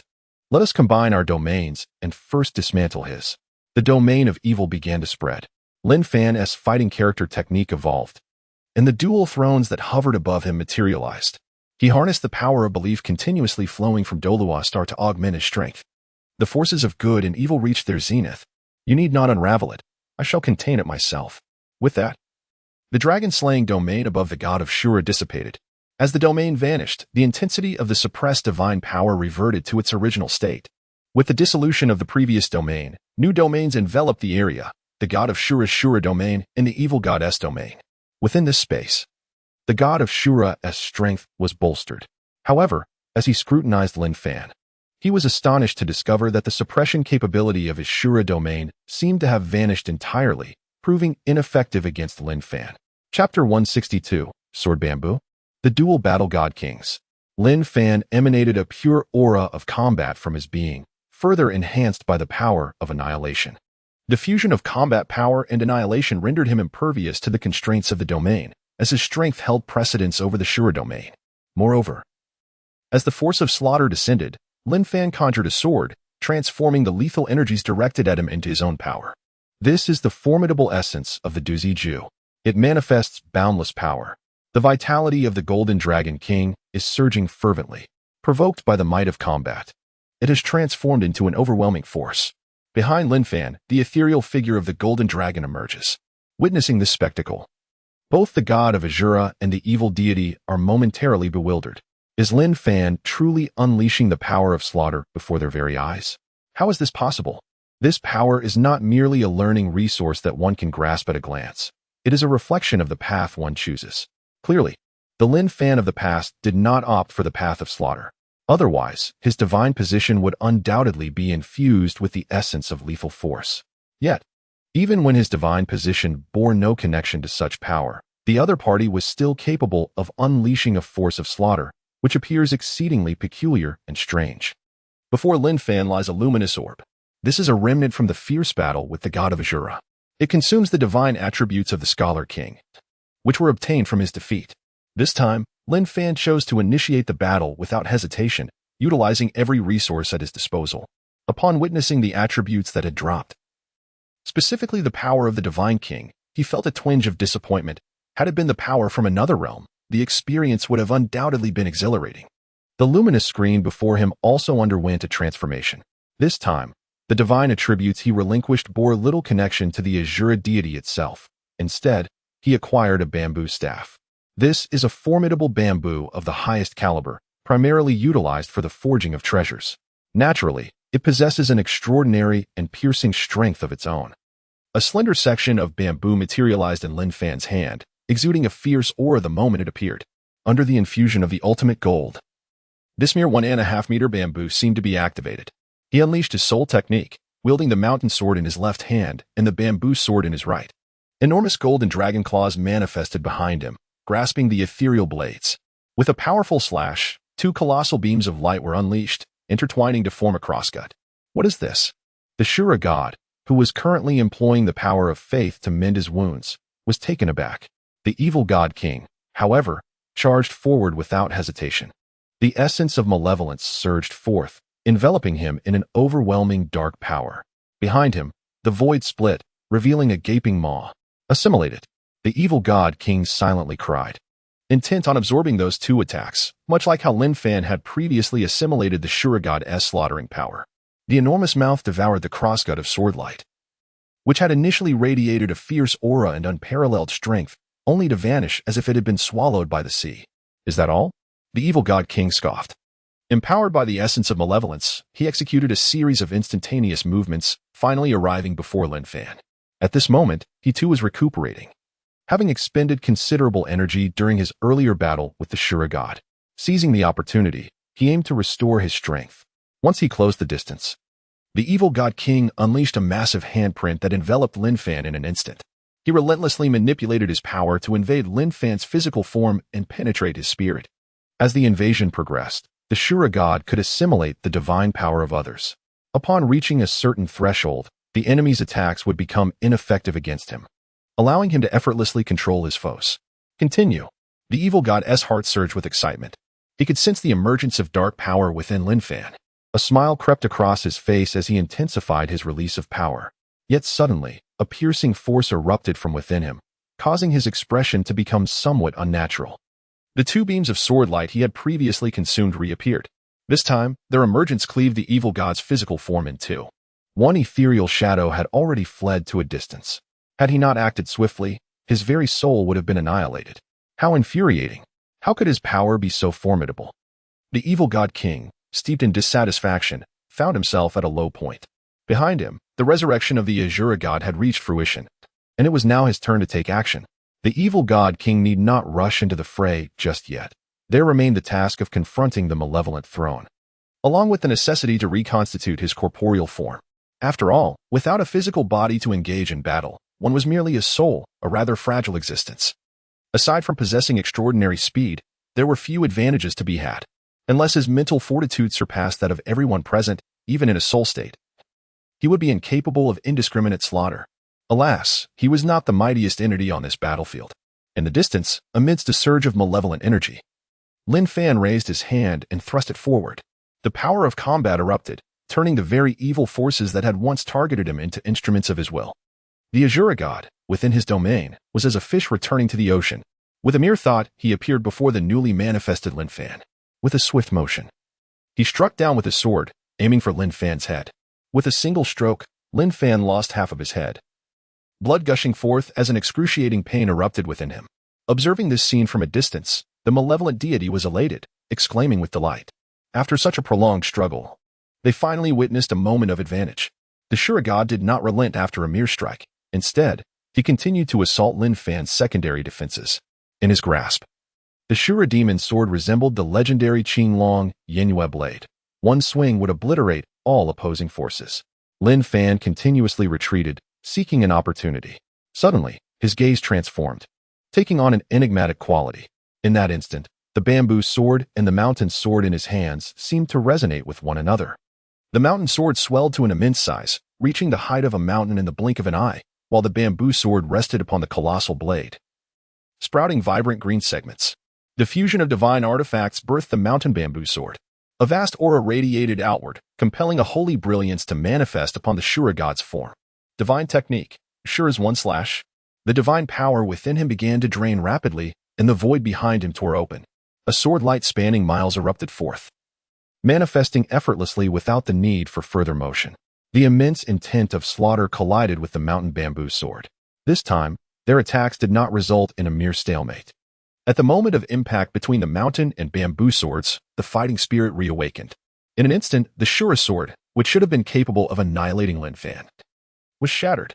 The aura surged wildly, and the Xue god tumbled head over heels multiple times, blood spewing from his mouth, revealing the pallor of his face. Chapter 163. External interference. The Xue god began to mobilize hidden reserves of energy. This is the accumulated power of faith he has amassed over the years. He initially believed it would not be necessary to invoke it, yet, alas, Lin Fan proved to be exceedingly formidable. These latent reserves of energy can only be activated in advance. Meanwhile, the malevolent deity has commenced a frenzied mobilization of power.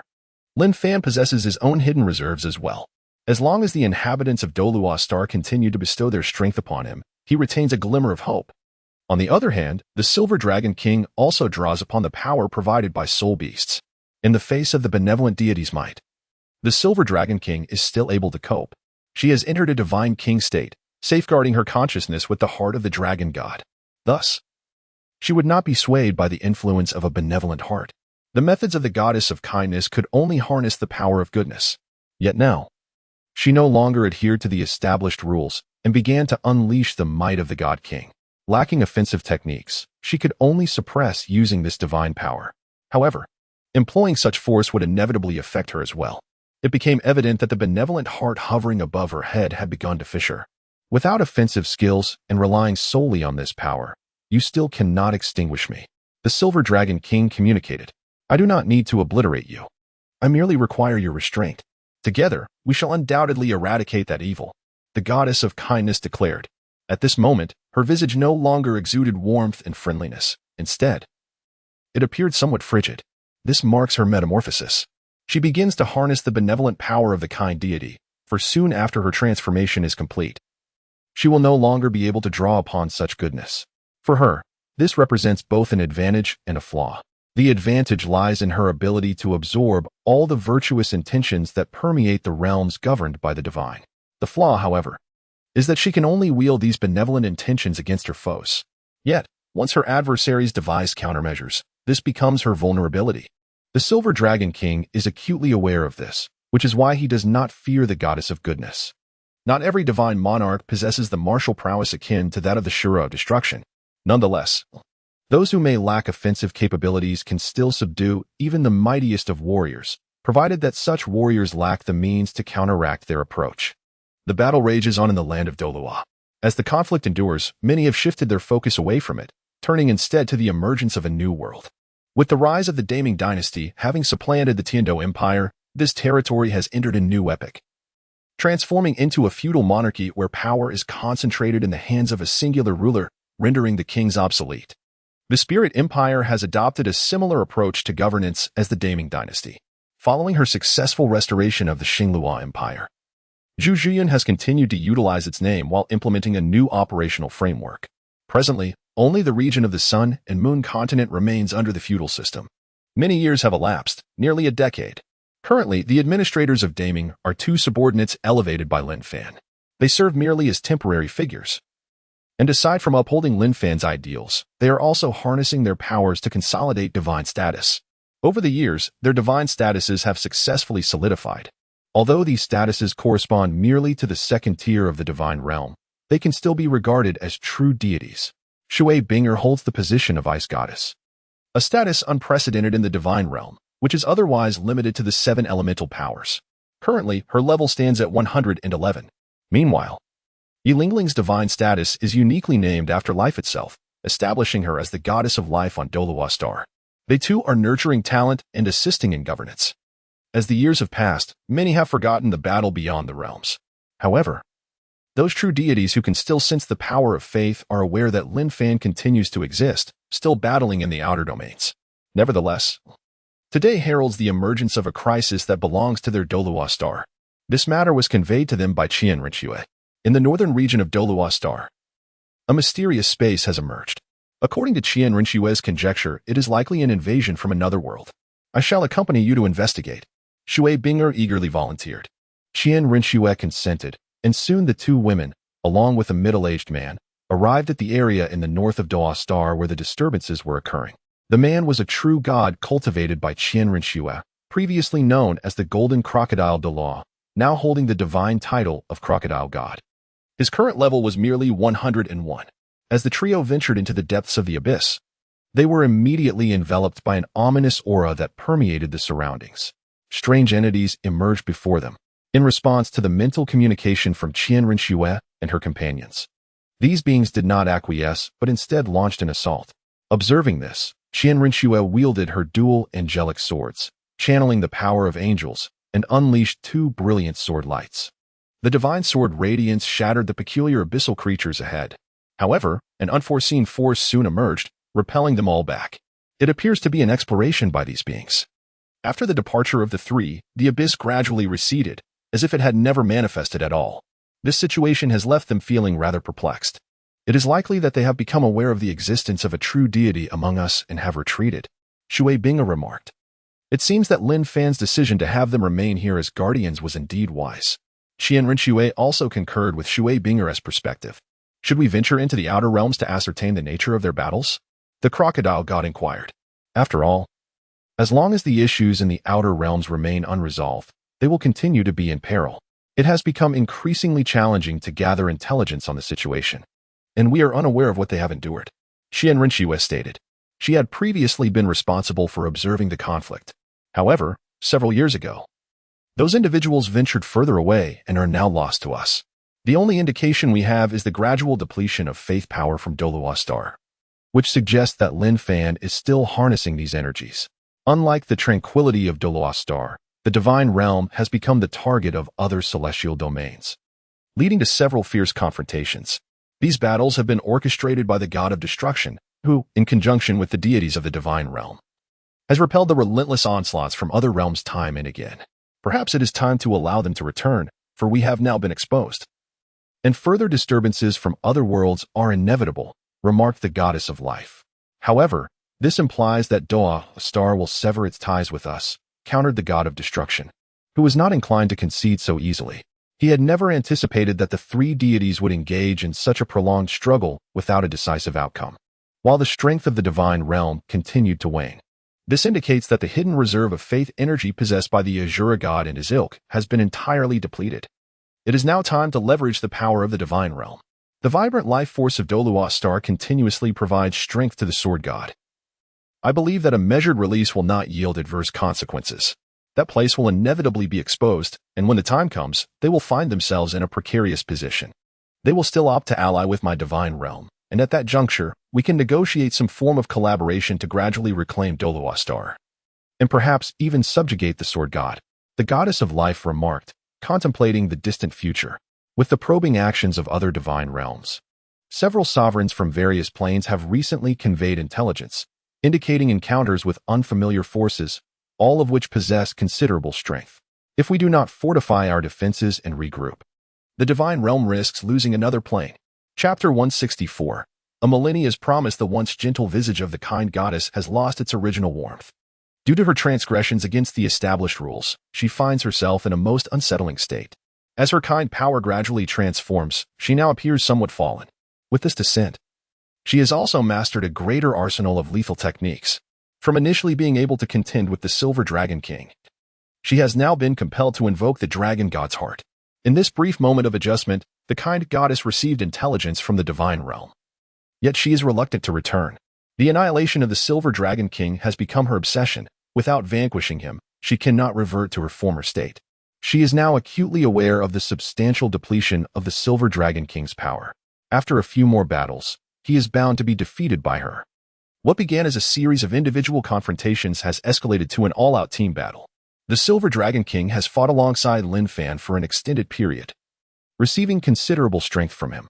During one particular skirmish, Lin Fan and the Silver Dragon King utilized a fusion skill that inflicted significant damage upon their adversaries. After all, Lin Fan possesses a fragment of the Golden Dragon King's power, allowing for the execution of a fusion technique. At this moment, Lin Fan, through the divine power he retained on Douluo, has learned of the encroaching external forces. Although they have temporarily receded, it is evident that this marks the beginning of a larger conflict. The evil god king, witnessing the transformation of the once benevolent woman into her current fallen state, felt a surge of indignation. After so long, the extermination of Lin Fan has nearly become his obsession. However, Lin Fan's plethora of skills and treasures, combined with the strength of his successors, poses a formidable challenge. Victory is certainly within reach. It simply becomes a matter of whose hidden reserves are more extensive. Yet, this is a war of attrition. According to the Azure God's estimations, it will take at least a century to completely dismantle Lin Fan's concealed strength. The divine realm possesses considerable power and can endure such a strain. However, with the emergence of external forces, a portion of our strength must be allocated to confront these alien entities. Let us retreat for now and stabilize our position. There will be opportunities for vengeance in the future. The malevolent deity spoke softly. No, once I return to that place, I shall never be able to return to the past. A chilling voice emanated from the fallen goddess. The Azure god gazed at her and inquired, "Shall we depart? Or will you still persist?" "I can simply venture to another divine realm," replied the fallen goddess. Though she could not return to her own divine realm, she had the option to go elsewhere. Moreover, returning now would render her unable to wield the powers of the divine realm, offering her nothing but detriment. Subsequently, Neither side engaged in further conflict. The initial confrontation concluded here. Douluo Star successfully achieved its independence, no longer under the dominion of the divine realm. Lin Fan and the Silver Dragon King fought tirelessly for this very purpose. After establishing a pact, they each took their leave. Lin Fan and the Silver Dragon King spent some time before returning to the Douluo Continent. After such an arduous battle, Lin Fan felt an immense force pressing down upon him. This force rendered his advancement exceedingly difficult. The covenant with the divine realm is not merely a matter of paper. It is fundamentally grounded in the power of the universe. Those who breach the agreement first shall face the world's retribution. They are certainly not engaged in a perpetual cycle of mutual transgression, having established a pact lasting 10 millennia. Due to the constraints imposed by the world, Lin Fan understood that no matter how much power he accumulated, the ultimate rewards would be scant. This is the oppression of this world. Unless a formidable individual breaks through this suppression and alters the rules, it is evident that under such circumstances, achieving a breakthrough is exceedingly arduous. After Lin Fan vanquished the protagonist and subdued the antagonist, he acquired a travel voucher, one that would allow him to return home and another that could facilitate journeys to other realms. He deemed it an opportune moment for such ventures. However, before embarking on his travels, there were still matters to attend to. Upon returning to Douluo Star, Lin Fan assessed the situation and instructed the system to initiate a countdown of 10,000 years. Currently, Douluo Star was flourishing. The Sun and Moon continent operated autonomously, primarily focusing on the development of soul-guiding devices. Over the years of promotion, these devices had proliferated throughout the continent and were undergoing vigorous development. In the stillness of a deep night, Lin Fan examined the travel voucher. This is the reward obtained after defeating the formidable adversary, BB Dong. He clicked to view and gained detailed intelligence. The card that allows passage to the new world comes with conditions. Due to the heightened strength of the new world, his current capabilities would only place him at a modest level there. The worlds available for selection are of a lower-tier fantasy nature, such as the continent of Douqi and the Tianxian continent. If he were to venture into the realm of cultivation, he would likely find himself merely at the Golden Core stage, or even worse. Lin Fan decided to return home, first to contemplate his next destination. As for the powers cultivated in the Douluo Continent, he resolved to retain them here for the defense of future generations. He concentrated these powers into the Mountain Sword and the Bamboo Sword, each containing half of the strength. Merging them would create a new force, which he would reclaim from the higher realms later. Lin Fan pondered this, and the following day, he took some time to inform everyone of his pursuit of new strength, explaining that he would be absent for a while. This matter has taken everyone by surprise, including the likes of the Silver Dragon King, Qian Renxue, the Ice God, and Yi Lingling, who find it difficult to comprehend. However, they refrain from expressing further thoughts, acknowledging the constraints they face. After all, they understand that even beings as formidable as the Dragon God are subject to the influence of unknown forces. The 5 great deities, who have existed for millennia, have not become overwhelmingly powerful despite their extensive cultivation, which spans at least 1,000,000 years. It is noteworthy that, despite their significant advantages, several of them still find it impossible to defeat Lin Fan. "I will leave you with the strength to resist," Lin Fan declared, "and I hope that when I return, I will see that you have grown stronger." He continued, "As long as there are those who believe, power will manifest within the Sword God's domain. As for me, it is unlikely that I will receive it." Ultimately, under the watchful gaze of these formidable beings, Lin Fan vanished from sight, leaving behind a scroll bound by the power of the world. For the next 10 millennia, the divine realm shall not seek to confront them. In a modern chamber, a young man opened his eyes, surveying the familiar surroundings with a sense of bewilderment. He was somewhat dazed, for he believed he had perished prior to this moment. How could he possibly be in this room? Everything around him bore a sense of familiarity, suggesting he had not, in fact, met his end. During his time in the Douluo world, had someone taken over his body? Through his computer and mobile device, Lin Fan discovered that he seemed to have returned to the day before his demise. He remained uncertain about the authenticity of this world. Yet the countdown he had set was still ticking away. There were still over 9,000 years remaining. After a few days of acclimatization, Lin Fan realized that everything felt remarkably real. Although he had relinquished the power of the Sword God, he still retained a foundational strength. This extraordinary power, even by contemporary standards, is nothing short of superhuman. Lin Fan opened a book, and the first line boldly proclaimed, "Fighting Power, 3 Stages." Chapter 165, Assisting Xiao Suner in Recovery, Xiao Yan's Jealousy. A few days later, Lin Fan immersed himself in exhilarating literature for 24 hours a day, finally completing the compendium of the mid-tier fantasy realm. After much contemplation, he resolved to venture into the familiar continent of Dou, for it holds the promise of direct connection to the grand upper realm, offering far greater rewards. His luck attribute remains in operation, and it is well known that the female protagonists, along with Xiaoyan, are bound to provide substantial attributes. Furthermore, should he wish to return home, he must vanquish the formidable antagonist, Soul Heaven Emperor. Utilizing the transmigration scroll, he had several identities to choose from. 1. A lowly servant of the Xiao clan, free of charge. 2. An important member of the Xiao clan, requiring the completion of 3 tasks post-transmigration. 3. The sect leader of Yulan's sect, Yinshan, requiring the completion of 10 tasks. 4. A random identity at no cost. Upon reviewing these options, Lin Fan expressed his aversion to task completion, as it evoked the feeling of mundane labor. Naturally, he opted for the free choice. Not even a single task would he undertake. Being a servant of the Xiao clan would allow him to swiftly approach Xiaoyan. Presently, he had relinquished his divine powers, yet retained some strength here. However, upon reincarnating into another world, he would become rather weak. Thus, Lin Fan ultimately decided to embrace the role of a servant, as it would facilitate his proximity to the protagonist. Moreover, he could seize opportunities that originally belonged to the main character ahead of time. The random identity was far too uncertain. The continent of Dou is vastly larger than Douluo Star. Should he randomly end up in the central state, he would find it difficult to access beneficial factions. The journey to locate the protagonist would likely consume an inordinate amount of time. Even if he managed to find the protagonist, should they prove to be exceptionally powerful, he would be relegated to a mere sycophant seeking strength. Although being Xiaoyan's sycophant is preferable to being a lackey of a lesser character, he still preferred to avoid such a fate.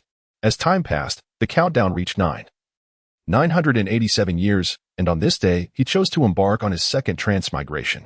The continent of Dou, the northwestern region, the Kaima Empire, Wutan City. On this day, Xiaozhan ventured out and fortuitously discovered an abandoned child. Ultimately, Xiaozhan decided to bring this child to the Xiao family. Years swiftly elapsed. Lin Fan, now 5 years old, had become a member of the Xiao clan, not merely a servant as per his original identity, for he had begun cultivating at the tender age of 2 and collecting attributes by 3. Although he had limited interactions with the protagonist Xiaoyan, he had engaged with several members of the Xiao family. On this particular day, the Xiao family was abuzz with activity. A rather youthful child had entered, capturing the attention of many within the household. Eventually, it became known that this child was named Xiao Suner, the illegitimate daughter left in the world by a deceased elder of the Xiao clan. The female protagonist had made her entrance, heralding a fortuitous opportunity for Lin Fan, who had languished in complacency for approximately 5 years. He recognized that a promising ally had emerged, reminiscent of his initial quest to seek out Qian Renxue. "What are you doing?" A tall young lady, possessing long, fair legs, promptly intercepted Lin Fan as he attempted to approach. This individual was Xiao Yu, an esteemed junior of the Xiao family, known for her exquisite beauty and striking appearance. With a congenial demeanor, she had inadvertently acquired some ordinary attributes, enabling her, at the tender age of 5, to possess the combat prowess equivalent to the 3rd tier of Dou, even surpassing the current capabilities of Xiaoyan, who had only recently begun his training and had only attained the 1st tier of Dou a few days prior. Upon being halted by Xiao Yu, Lin Fan responded, "I merely wish to take a look." As the obstruction was cleared, the exquisite young girl, held by Xiaozhan, entered the room. The surrounding children scattered in retreat. "What? Are you enchanted by this little girl?" Xiao Yu glanced at Lin Fan, a hint of irritation in her tone. "How could that be? Although she possesses a certain charm, she pales in comparison to you," Lin Fan retorted without hesitation. Shortly thereafter, he followed Xiao Yu out. Lin Fan now sought a means to associate himself with Xiao Suner and reap the benefits. Naturally, he also aimed to prevent Xiaoyan from engaging in any inappropriate behavior towards her. Time passed gradually, and several years went by. Through perseverance and diligence, Lin Fan had ascended to the 9th stage of Dou. He had been elevated by his family, while the protagonist, Xiaoyan, tirelessly pursued his own path. This year, he had reached the 6th stage of Dou. One should aspire to be like Lin Fan. His extraordinary talent is indeed formidable. Attaining the 9th stage of Dou at merely 7 years old makes him a rare gem within the entire Jiama Empire. remarked the second elder of the Xiao family with a smile. Although Lin Fan was adopted, he has flourished under the Xiao family's tutelage. He will undoubtedly prove invaluable to the Xiao family in the future. He is the sharp sword of the Xiao clan. My son's talent is not to be underestimated either. Reaching the 6th stage at 7 years old is commendable. Xiaozhen interjected, proud of the elder's discussions. Xiaoyan was his pride, and such occasions demanded recognition. Indeed, he is impressive, but when compared to Lin Fan, he still falls short, the second elder replied. Aware that Lin Fan was his protege and would ultimately benefit their faction. Once Lin Fan matured, he would bring advantages to their lineage. At that point, Xiaozhan's position as clan leader would be secure. Xiaozhan understood that the child he had taken in had now become a potential threat to his status. However, if Xiaoyan successfully allied with the Yunlan sect through marriage, Lin Fan would no longer pose a threat. With unwavering confidence, Xiaozhan maintained his composure.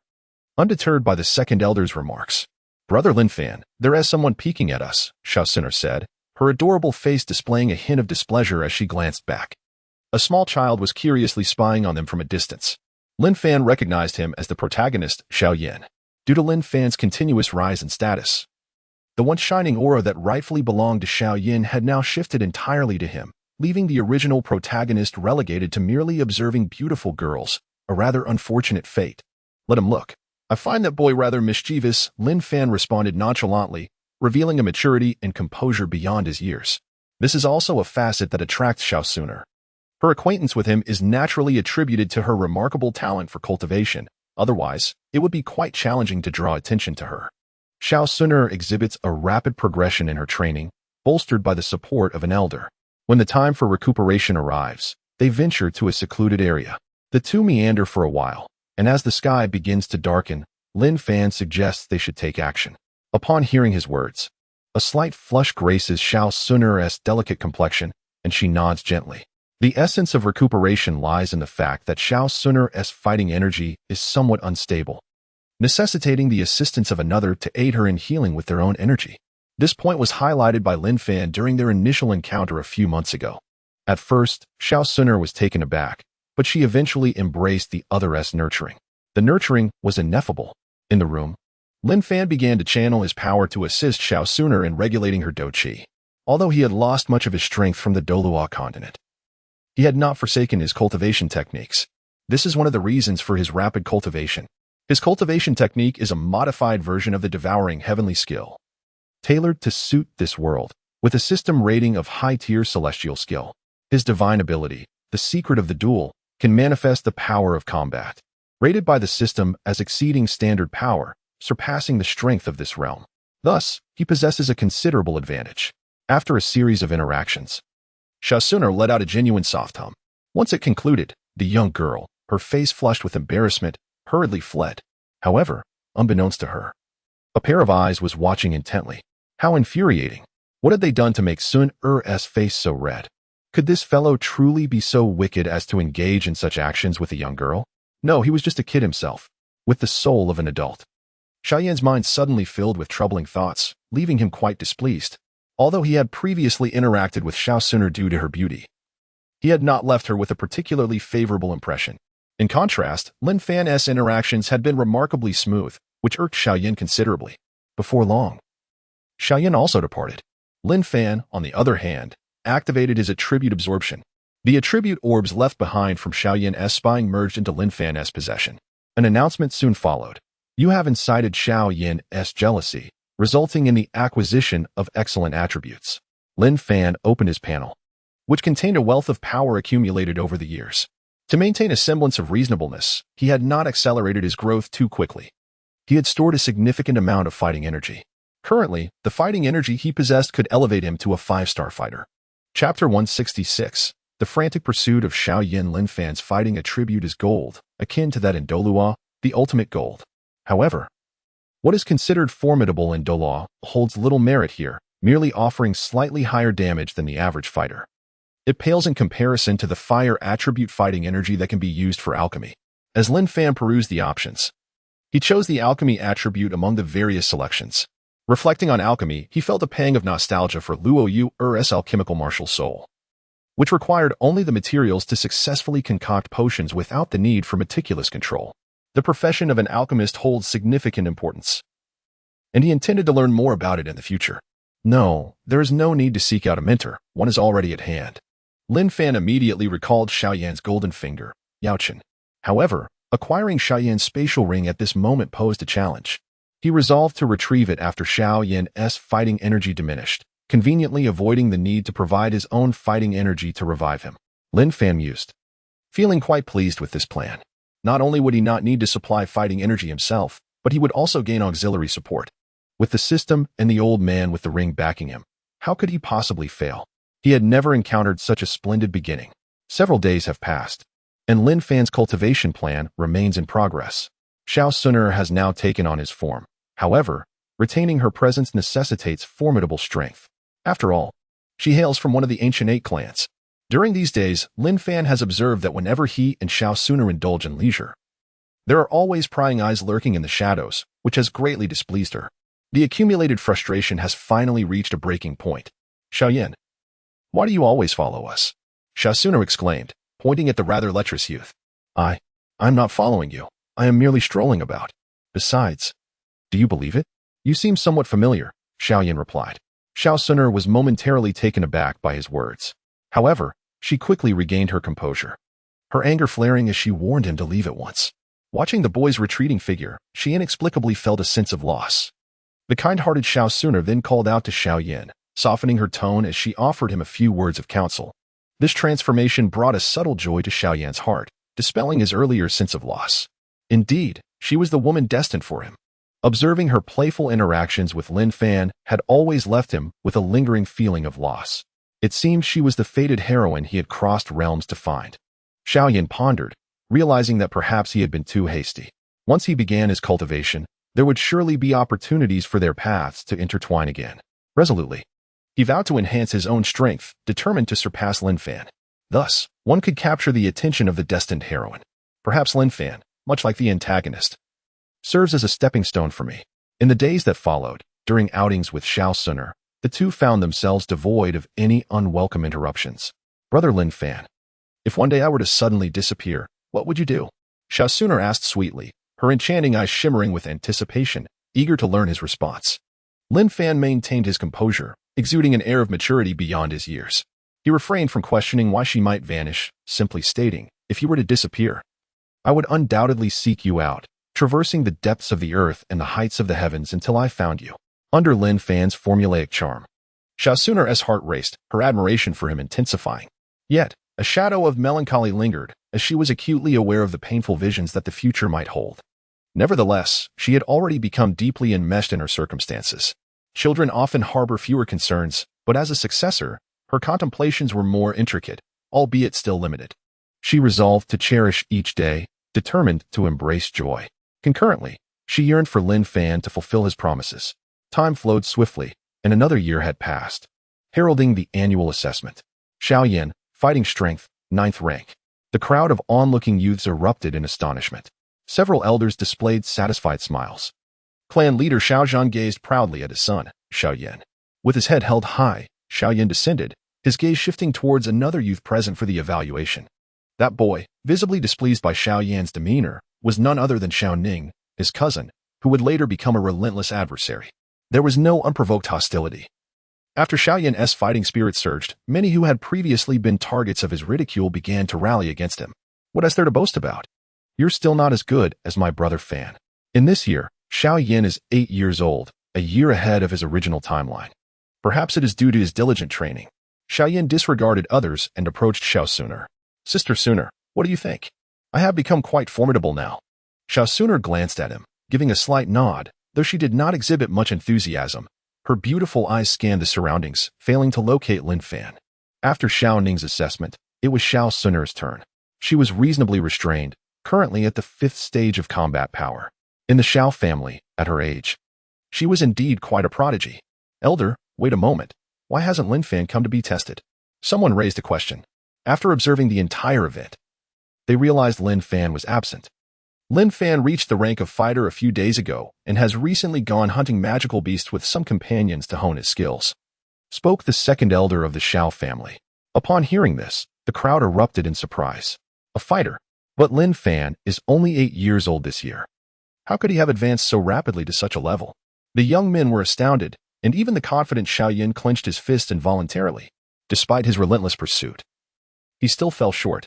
Xiaosuner, upon hearing about Lin Fan's progress, displayed a worried expression, concerned that her brother Lin Fan might have fallen prey to magical beasts.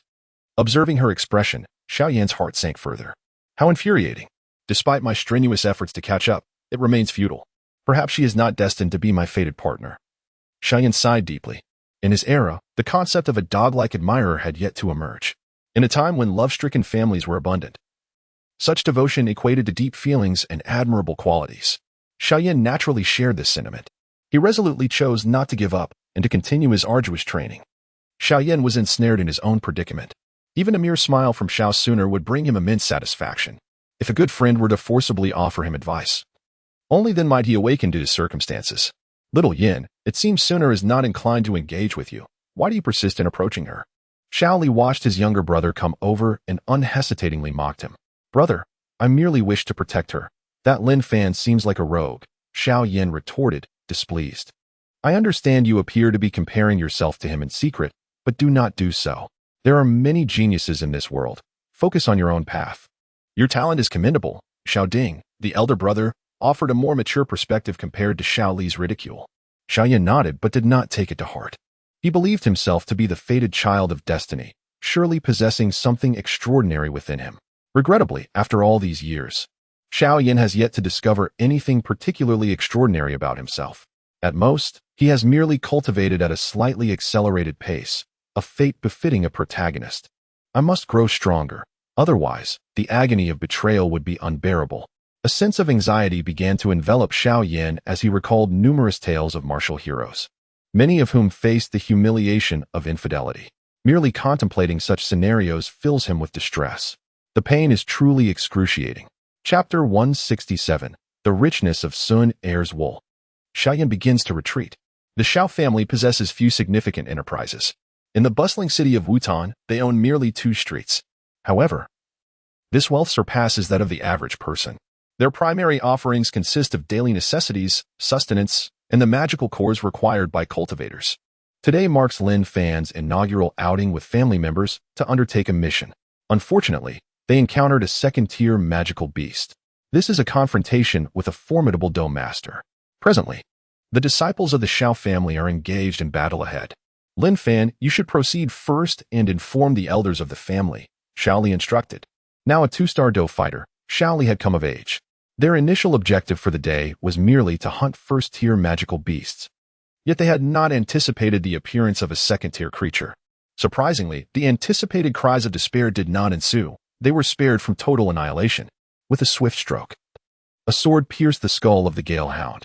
After vanquishing Xiao Li and several other disciples, it immediately pursued Lin Fan, who was fleeing into the distance. With just one strike, the creature collapsed, the sound akin to a heavy object hitting the ground. His strikes were fierce, precise, and targeted vital points. Witnessing this, Lin Fan silently activated the Dou Ziju, marking him as one of the strongest in this group. How on earth did you achieve this? Xiaoli exclaimed, his eyes wide with disbelief at the unfolding scene. As they approached, they beheld Lin Fan dissecting the Gale Hound's head, extracting a square second-tier magic core. Shortly after, during their retreat, at least there was a silver lining to this ordeal. Armed with a long sword, as his Dou Qi transformed into Douzhan power, Lin Fan's entire demeanor shifted. Naturally, Xiao Li, a mere 2-star Dou fighter, was no match for the Gale Hound. A few of the still conscious Xiao family members, gritting their teeth against the pain, managed to stand. Listening to his words, the others appeared skeptical. Some of the fallen Xiao disciples were beyond enduring the sight, closing their eyes in silence. It was merely a fortunate strike to a vital point, and thanks to everyone's exertion, Lin Fan remarked. In the distance, a Dou master from the Xiao family appeared, having heard reports of their entry into a perilous area and coming to search for them. Observing the injuries among the group, the powerful figure felt a surge of anger, ready to chastise them for venturing into the danger zone. However, he quickly regained his composure. Upon learning the outcome of the incident, he was astounded to discover that Lin Fan, who had only recently become a Dou fighter, had slain a second-tier magical beast comparable to a Dou master. This is truly astonishing. Let us return to the Xiao family. The matter swiftly spread. and countless individuals rallied in support of Lin Fan. Fool, your actions are perilously reckless. If your sword fails to pierce the beast's hide, you could meet your demise. Xiaosuner's eyes glistened with a hint of redness, reflecting her concern for Lin Fan. Observing the girl's anxious demeanor, Lin Fan realized that his nurturing had borne fruit. Fear not, I possess my own judgment, he remarked with a smile, gently ruffling her hair. Yet, the girl still exhibited signs of irritation. Lin Fan remained unfazed, believing that there must have been a concealed expert lurking earlier. Xiaosuner was merely playing a part. He turned his gaze towards a certain direction, where a palpable hostility lingered. As he glanced over, the individual who had been fixated on him shifted his attention. Lin Fan noticed an attribute light orb appearing in the place where Xiao Yin had previously stood. He pulled Xiaosuner aside to recount tales of overcoming adversaries of greater strength. The girl listened, momentarily taken aback. It seems my brother Lin Fan is even more formidable than I had imagined. However, we must remain cautious. What if we encounter an even stronger foe? Xiaosuner expressed. Well, it has been several days without proper recovery, Lin Fan replied. How vexing. Brother Lin Fan is the worst. I am nearly restored now. Xiaosuner's cheeks flushed with embarrassment. Despite her protestations, she chose to accompany Lin Fan, relishing the invigorating sensation of cultivating her fighting spirit. After their session, the two bid farewell. Upon returning to his dwelling, Lin Fan reviewed the spoils of the day. Xiaoli had dropped the attribute of fear, and as the protagonist's second brother, he held a degree of significance, albeit limited. From the depths of Xiaoli's fear, a high-grade treasure emerged, a third-grade spirit energy pill, which significantly enhances one's fighting strength, particularly suitable for great fighters. Additionally, from Xiao Yan's overwhelming jealousy, a premier treasure was obtained, the Blue Lotus Heartfire Seed, which thrives on fighting spirit as nourishment. Gazing at the Blue Lotus Seed in his hand, Lin Fan consumed it without hesitation. A wave of warmth coursed through his entire being, and the seed took root within the fighting spirit vortex he had previously cultivated. The Blue Lotus Heartfire began to blossom, nourished by his fighting spirit. With a slight exertion of will, he discovered he could summon the Blue Lotus Heartfire forth. The flames before him were exponentially more potent than his usual fiery essence. This formidable attribute emanated from the exquisite qualities bestowed by Xiaosuner, a testament to the depth of her concern. The star of a fighter, a means to elevate one's own rank, and the exceptional martial technique, the Imperial Seal technique, which fell from the affection of Xiaosuner. Indeed, preemptively seizing the advantage over the female protagonist proved to be beneficial. Lin Fan surveyed his recent acquisitions, relishing in the overwhelming comfort they provided. It would be prudent to continue reaping the benefits of Suner's generosity in the future. As for Xiao Yan, he currently appeared somewhat diminished, as even the fallen elite attributes seemed rather lackluster. Lin Fan speculated that prolonged proximity between the two protagonists had inadvertently affected one another. It was essential to afford Xiao Yan the opportunity to flourish, for that would enable him to reap greater rewards. In his previous life on the Douluo Continent, he had neglected Tang San for a period, only to witness Tang San thrive by virtue of his own fortune. Lin Fan firmly believed that Xiao Yan could achieve similar heights. One must harvest the chives successively, rather than merely taking a few leaves at a time. In due course, under the deliberate promotion by the Xiao clan, Lin Fan's reputation had spread like wildfire throughout Wutan City. A 10-year-old boy achieving the rank of a fighter was a claim that few could believe. Only the personnel at the Maitel auction house in Wutan City deemed such a feat plausible. However, they were in no rush. It was still premature to forge alliances, and they intended to wait until he reached adulthood. Another year passed, and Lin Fan had ascended to the rank of a 2-star fighter. In truth, he could have become a fighter at any moment, leveraging the rewards within his backpack. Meanwhile, another legend of the Xiao clan had crumbled. The once comparable genius, Xiao Yan, had experienced a regression in his fighting spirit. After achieving the rank of a fighter in the latter half of the previous year, he found himself, mere days later, reverting to the 9th level of fighting energy. As of today, Xiao Yan's fighting energy had dwindled to the 8th level. Despite Xiao Yan's relentless efforts to stabilize his progress, he remained unable to halt the rapid decline of his fighting spirit. This situation left Xiao Zhan somewhat anxious. He had already been betrothed to Yun Lanzhou. If any issues arose with Xiao Yan, it would undoubtedly lead to his humiliation. Yet, despite his extensive contemplation, he remained perplexed as to why Xiao Yan was experiencing such a significant regression in his fighting spirit. Chapter 168. Taking away Yao Qin, Lin Fan was preparing to seek out the female protagonists after reaching adulthood. Unlike in Douluo, where there was only one female lead, Xiao Wu, Douluo had many female leads, each playing a crucial role in the protagonist's journey. Since he aimed to ascend to a higher realm, he naturally intended to seize every opportunity available. During the period Lin Fan accumulated his strength, he also maintained contact with Xiao sooner, nurturing their bond. As for Xiaoyan, he chose not to engage with him, opting instead to bide his time. Years later, at Yinlanzong, the issue of Xiaoyan's regression in fighting spirit had become increasingly difficult to conceal. As a family, not everything could be decided solely by Lin Jie. It was only under the constraints of various interests that Lin Yin began to comply. Lin Fan possessed an astonishing talent that was nothing short of extraordinary. The Lin family had also become aware of this development. Upon learning of it, the head of the Lin family, Lin Jie, felt a sense of foreboding. At 13 years old, a 5-star fighter was a rarity throughout the history of the Jiama Empire. Head, I believe it would be wise to reconsider Yinran's engagement to Xiaoyan. Once, Xiaoyan held considerable promise, but now his fighting spirit has stagnated at the 3rd tier for several years. As for his status, with his level of talent, he could easily enter Yinlanzong or the Jian Academy. Moreover, the other elders of the Lin family are unlikely to continue supporting this union. Now that Xiaoyan has been rendered incapable, there will be no excuse to proceed with this matter. Though our Lin family shares some ties with theirs, we cannot sacrifice Yinran for it. She is currently a disciple of the Yinlanzong master, with an immeasurable future ahead. An elder spoke earnestly. Several prominent figures from the Lin family had gathered, awaiting the head's arrival. While Lin Jie was entangled in his thoughts, several elders summoned him to discuss the pressing matters concerning Xiaoyan. However, Lin Fan was not a member of the Xiao family, merely a child taken in by them. Lin Jie was about to voice his thoughts when he heard, I have learned that aside from Xiaoyan, the Xiao family has another talented youth. It is said that this young man has made remarkable progress since he began his training and is now already a 5-star fighter at the tender age of 13. An elderly man divulged the intelligence he had acquired. His granddaughter had never wished to marry into the Xiao family. If Lin Yin were merely his granddaughter, he could exert some control over the situation. In the council chamber, such a talent was precisely what the Lin family should aspire to select.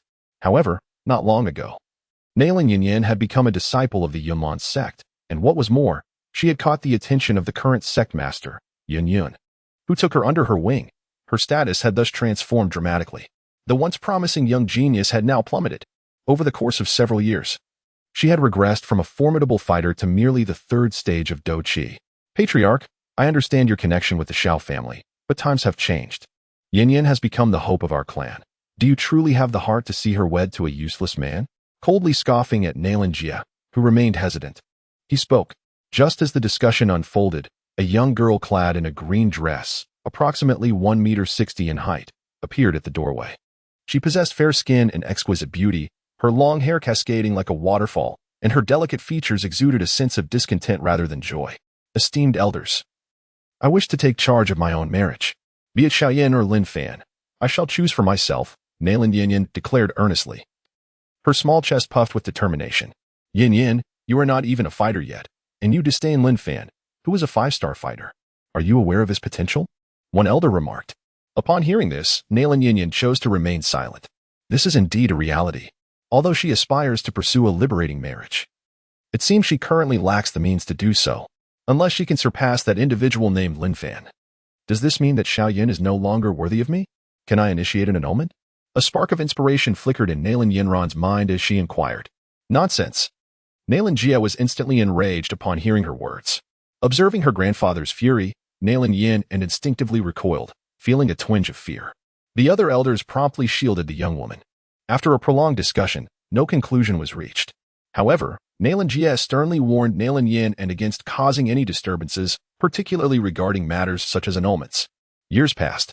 In the city of Wutan, within the Xiao family, on a dark and stormy night, Xiaoyan furiously concentrated his Dou Qi.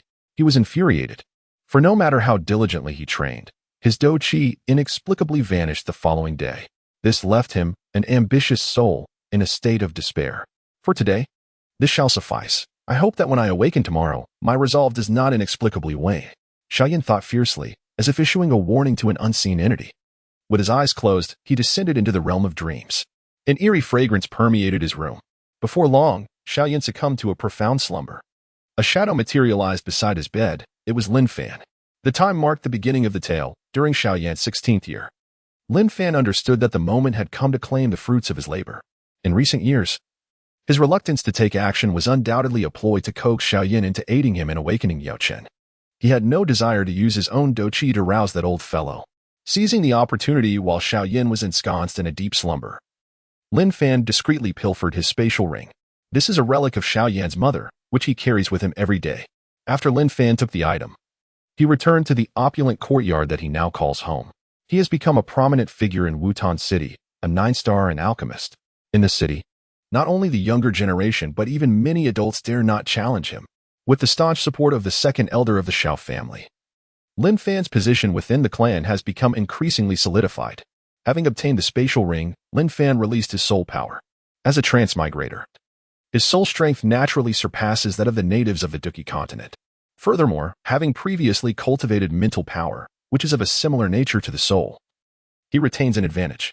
Lin Fan had merely abandoned the Douluo divine position. His mental prowess now lacks only the divine backing. If one were to categorize his current realm, his soul level would be approximately equivalent to the mid-stage of the mortal realm, a level of soul power that is a prerequisite for refining 6th-grade pills. Such formidable soul power would render him undetectable, not just to Xiaoyan, but even to Ling Ying, the bodyguard of Xiao Suner. A wave of soul energy reached into the spatial ring, and soon, Lin Fan sensed a mental fluctuation. The entity within the ring had also taken notice of him. And upon a touch of soul energy, the being within was taken aback. It was unexpected to find such a prodigy in this small empire. Yao Chen regarded Lin Fan as a genius, having also perceived that Lin Fan's age was merely 16.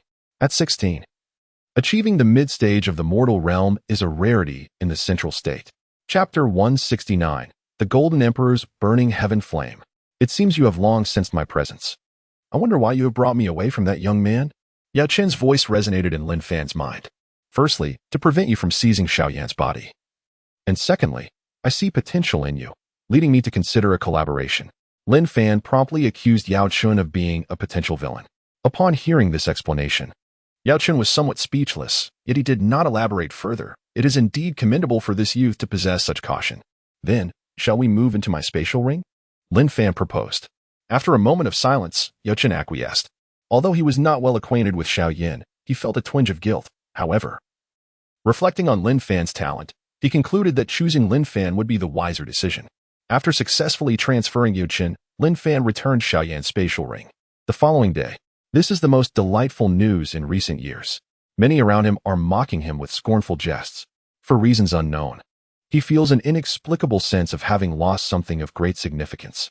Those brothers and sisters who once trailed behind him, along with his fair-weather friends, have now abandoned him. Lin Fan can be regarded as the most gifted individual in the history of Wutan City. Upon waking, Xiaoyan immediately began to introspect. On several occasions, various families in the city had attempted to orchestrate Lin Fan's assassination, yet even the dispatch of dome masters for covert attacks had been met with Lin Fan's counterassault. Following the trials of the Xiao family, once one reached the status of a fighter, there was no further obligation to concern oneself with but a single opportunity. Xiao Zhan could relinquish his position. This realm can no longer accommodate my continued cultivation. It is time to venture forth and ardently pursue advancement. Upon returning home, Lin Fan reflected. A look of surprise suddenly illuminated his previously tense expression. The dou qi he had cultivated the day before had not dissipated. Xiaoyan was filled with joy, his gaze turning towards the spatial ring bequeathed to him by his mother. The Xiao family is truly destined for greatness, having produced 2 remarkable talents in succession. In a year, the Jianan Academy is expected to arrive, by then, with Lin Fan's prowess. He is certain to carve out a significant place within that institution. A young girl remarked, casting an admiring glance towards Lin Fan's location. A slender maiden, clad in a pristine white dress, captured the attention of all. The annual assessment had arrived. Although Xiaoyan still remained at the 3rd tier of dou power, he bore no signs of discouragement. Xiao Suner, with a dou power of the 9th tier. At such a tender age, she has already achieved the status of a 9-star fighter. The Xiao family now wields considerable power in Wutan City. Years have passed, and the once youthful Xiao Suner has blossomed into a graceful young woman, though her delicate, fair visage still retains a hint of youthful innocence. Presently, while Xiao Zhan continues as the head of the family, his supporters have dwindled significantly compared to those of the Xiao family's second uncle. The young lady did not place much importance on her own assessment. her gaze instead drifting towards a distant point. With the arrival of Yao Lao and the nurturing of Suner, remaining here has lost much of its significance. The final chapter of this tale is the cancellation of Nalin Yinran's engagement. As night deepens and the world grows quiet, Lin Fan is diligently studying the art of alchemy in the secluded mountains beyond Wutan City, where a spectral white-haired elder materializes beside him. The elderly man with white hair is none other than the pinnacle 8th-grade alchemist, Yao Chun, the revered master of elixirs. However, at this moment, Master Yao Chun was utterly astounded, completely unable to comprehend the spectacle before his eyes. At this juncture, Lin Fan was using his palm as a cauldron, a golden flame enveloping the herbs as he engaged in the alchemical process. What left Yao Chun in a state of shock was none other than that golden flame. It emanated an aura reminiscent of a rare fire. From its appearance, it seemed to be the fabled Golden Emperor's blazing flame, ranked fourth on the legendary list of extraordinary fires. Yet, it appeared that this young lad was unable to fully harness its true potential. Alternatively, it could be said that this was merely a child fire, not the original flame. Indeed, what Lin Fan held was the Golden Emperor's blazing flame, a reward he had received after a passionate kiss with Xiao Suner. The flame before me is not a mere ember, but the genuine Golden Emperor's celestial inferno. Yet, at present, Lin Fan, a mere 9-star fighter, is unable to fully unleash its potential. Old Ding, what do you think of my alchemical skills? Lin Fan casually crafted a 5th-grade elixir and turned his gaze towards the petrified Yao Chun. Very impressive. Your proficiency in alchemy has reached a remarkable level. Even without my guidance, should you continue to explore on your own, your future achievements are boundless. Don't you have anything of value to offer me? Lin Fan inquired. Looking at Yao Chun, I knew you had ulterior motives, you rascal. At present, I possess only a few treasures and some powerful combat techniques. With that, Yao Chun produced a massive, heavy ruler, and accompanying combat techniques, a low-grade earth-level skill, the flame-splitting wave ruler. How utterly unimpressive, Lin Fan declared, shaking his head. However, he decided to keep the heavy ruler. Then, before Yao Chun's eyes, Lin Fan commenced the refinement of the treasure.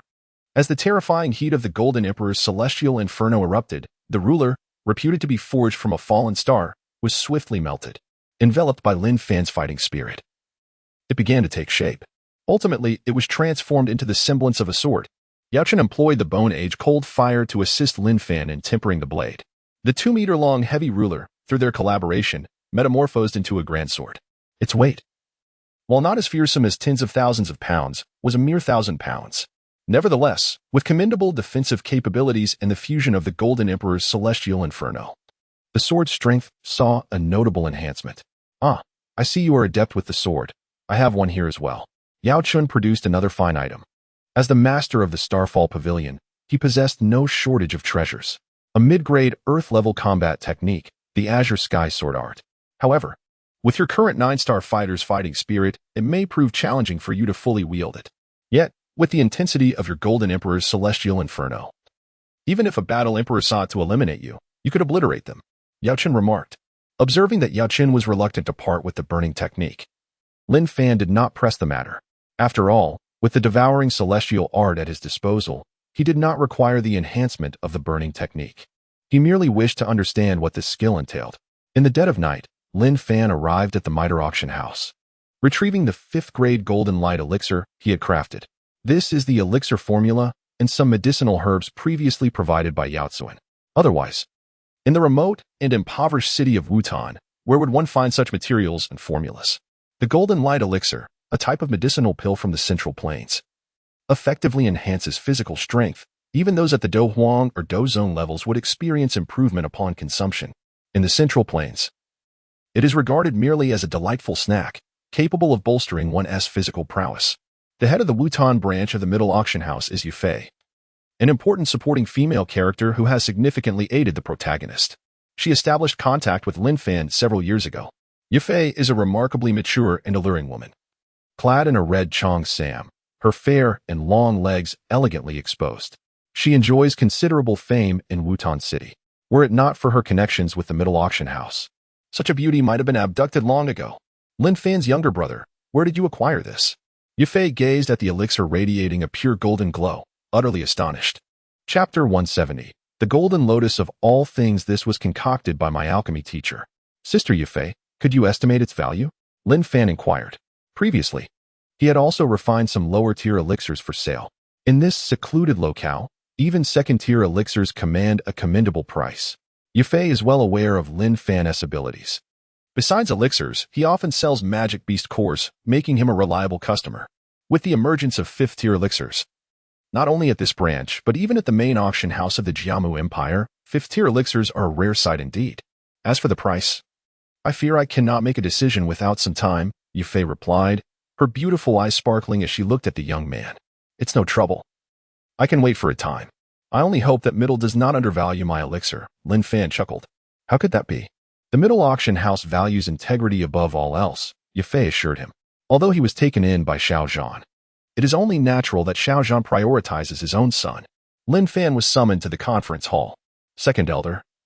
May I inquire which young lady is to be my bride? He asked, glancing at the second elder of the Xiao family, who had consistently supported him. Thus, a more suitable candidate must be chosen.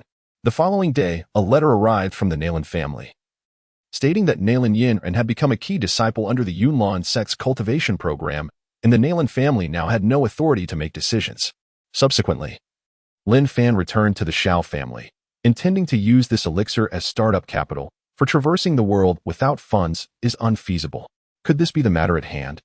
Moreover, Xiao Zhan is aware of Xiao Sun'er's identity. Even as a member of the Xiao family, it poses no issue. Among the younger generation of the Xiao family, Lin Fan is the most suitable candidate. Furthermore, it is quite common in this society for cousins to marry, and it is well known that he shares a close relationship with Xiao Sun'er within the family. This matter was unexpected for him. After all, he and Xiao Sun'er were not truly family. He was merely adopted, and their togetherness held little significance. It was only after the second elder of the Xiao family recognized his talent that he began to receive resources to support his cultivation. Later, when Xiao Zhan sought him out, he did not choose to align himself with that faction. Upon hearing this, Lin Fan was taken aback. It was said that an engagement was to be arranged for him, specifically with the woman who had previously been betrothed to Xiao Yan, Lin Yanran. The second elder did not respond. It was Xiao Zhan who spoke. Upon hearing this, Lin Fan felt a surge of astonishment. He could only opt to annul the engagement. Yet both families still wished to maintain some form of connection. However, given Xiao Yan's waning soul power, such a relationship could not persist. A 9-star fighter, and also a first-class alchemist, their dual identities made Lin Fan and Lin Yan the only ones who could rightfully claim such titles.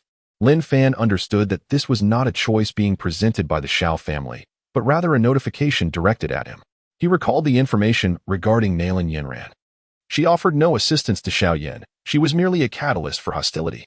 Nevertheless, in the context of the entire narrative, she played a pivotal role.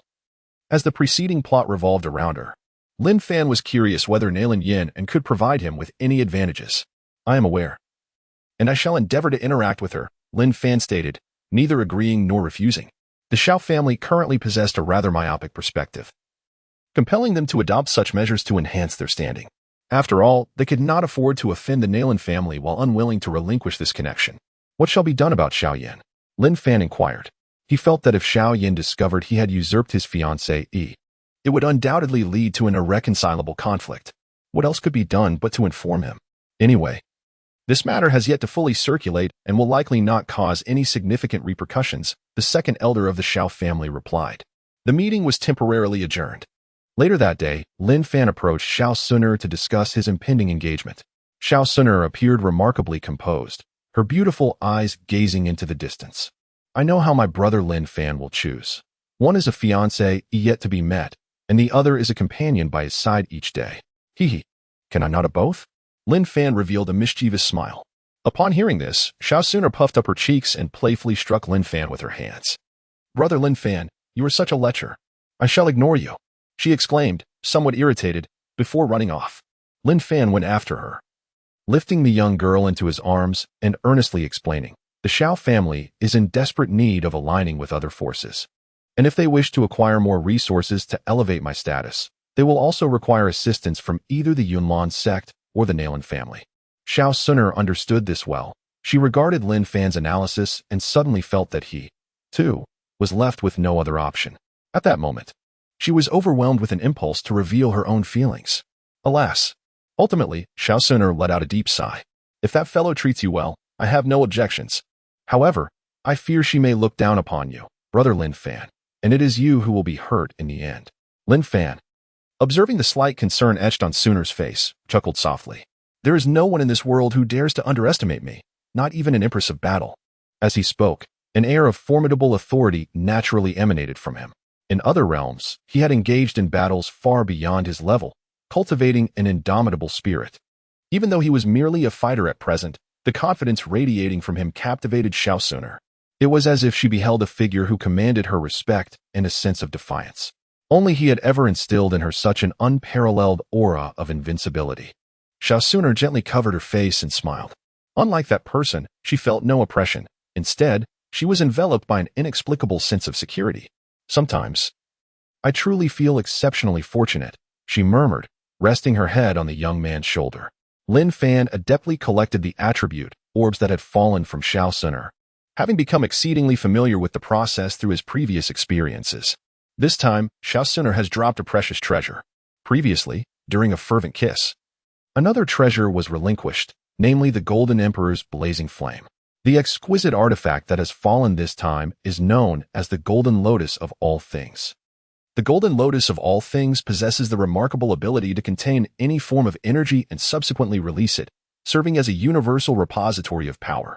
As night falls, Lin Fan now possesses two extraordinary fires, the Golden Emperor's blazing flame and the Azure Lotus Earth Fire. The Blue Lotus Heart Fire, ranked 19th, was previously acquired from Xiao Yan. It was cultivated by Lin Fan within a cyclone, nourished by an abundance of fighting spirit.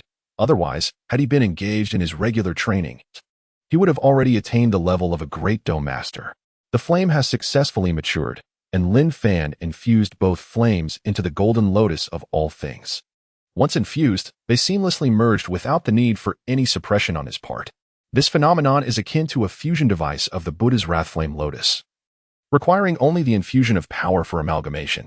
Lin Fan exclaimed in exhilaration, envisioning that with the infusion of even greater powers, it could potentially become an apocalyptic weapon of mass destruction.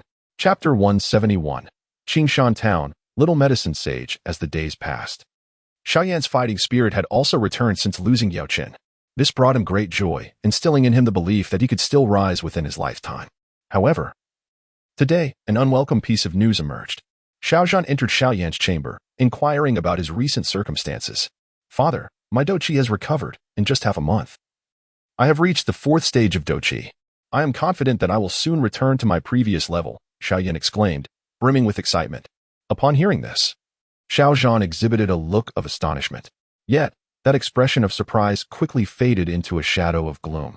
The family had already made a decision. He was merely here to inform Xiaoyan. Consequently, it had long been determined that the younger generation would be betrothed. It was said that Xiaoyan's grandfather shared a close bond with Lin Jie, the head of the Lin family. In the past, the Xiao family had also enjoyed a period of great splendor. After so many years, he has long since come to understand this world as a rival force. They naturally do not wish to witness the rise of another genius from the Xiao family. The two families are among the several factions in Wutan City. This matter does not concern the situation at hand, but rather pertains to you. Xiaozhan let out a deep sigh and ultimately revealed a humiliating truth. Yenner, do you still recall the marriage proposal I mentioned to you before? Xiaozhan inquired. Over the years, his once fiery spirit had waned, and those around him could already foresee his future. However, following the death of his grandfather in battle, the Xiao family gradually withdrew from the core circle of the Jiama Empire, relegated to scraping by in Wutan City. With a Dou Wang present in the family, Xiaoyan observed his father's expression shift from joy to disappointment, instantly comprehending that an unfortunate event was unfolding. For years, I have been embroiled in a clandestine rivalry with the Xiao family. Could it be that the Gailey family and the Otto family are once again scheming? Xiaoyan inquired. After a moment of contemplation, a name surfaced in his mind, Lin Yanran. It is said that she had even attempted to assassinate Lin Fan. Have they truly had a change of heart? Clenching his fists, Xiaoyan felt a surge of foreboding as speculation began to take root within him. In a world governed by the law of the jungle, the mightiest prevail. Adopting a composed demeanor, he listened intently, the sense of impending doom deepening within him. His future appeared bleak and uncertain. Xiaozhan nodded gravely. Due to uncontrollable circumstances, the betrothed Lin Yanran has become a disciple of the Yunlan sect. The Yunlan sect, While slightly weaker than the Jiama Empire, remains a formidable force. If Lin Yan were merely an ordinary disciple, there might still be hope. However, she is indeed the disciple of the sect master, her status irrevocably altered. Xiao Yan's countenance darkened. He had anticipated this outcome. It felt as though a torrent of misfortune had descended upon him, whilst he himself had encountered no fortuitous events over the years. Was he truly destined to leap from a precipice in search of treasure? The sensation of frustration engulfed him. In both matters of the heart and the pursuit of cultivation, he faced obstacles that even an adult would find challenging to endure. Yet, the Lin family has not cast the Xiao family aside. The individual they have chosen from our ranks is Lin Fan. Xiao Zhan spoke slowly. The moment these words left his lips, Xiao Yan's expression soured to an unprecedented degree. This implies that his fiancée has been taken away, does it not? In their eyes, Lin Fan possesses greater potential for development, and maintaining this relationship is currently the only opportunity for the Xiao family to advance further. Xiao Zhan elucidated his hope that Xiao Yan would not harbor resentment towards Lin Fan, nor seek to indulge in self-pity. Xiao Yan gritted his teeth. His fists clenched so tightly that they turned pale, the skin of his palms marked deeply by his nails. Humiliation. The profound humiliation for a man must surely stem from the abduction of his fiancée, does it not? Had the other party chosen no one, Xiao Yan might have remained indifferent. However, the choice fell upon someone he particularly detested. Fortunately, the matter did not escalate, and thus it would remain as such moving forward. After imparting his thoughts, Xiao Zhan took his leave. Unlike the original timeline, no one came to annul the engagement. This can be considered a slight alleviation of the humiliation endured by the Xiao family. Undoubtedly, the primary reason lies in Lin Fan, whose displayed talent is indeed worthy of cultivation. Days have passed, and Lin Fan's application for external training has been approved by the family, albeit for a mere 6 months. However, Lin Fan is unconcerned about the duration. Once outside, the length of his stay is entirely at his discretion. Today he has arrived at the middle auction house, where Yufei has already secured a substantial sum from the sale of the golden light pill, amounting to 3 million gold coins, for the Xiao family in Wutan City. This sum would sustain them for 5 years.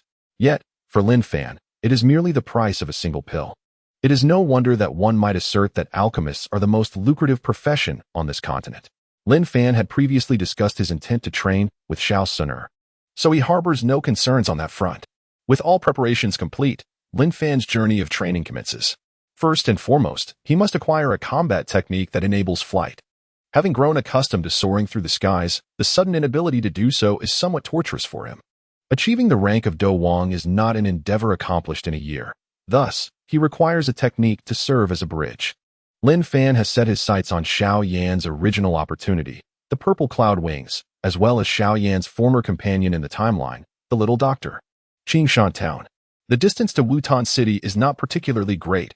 However, it significantly exceeds the limits set by his family. Lin Fan took a total of 5 days to arrive here.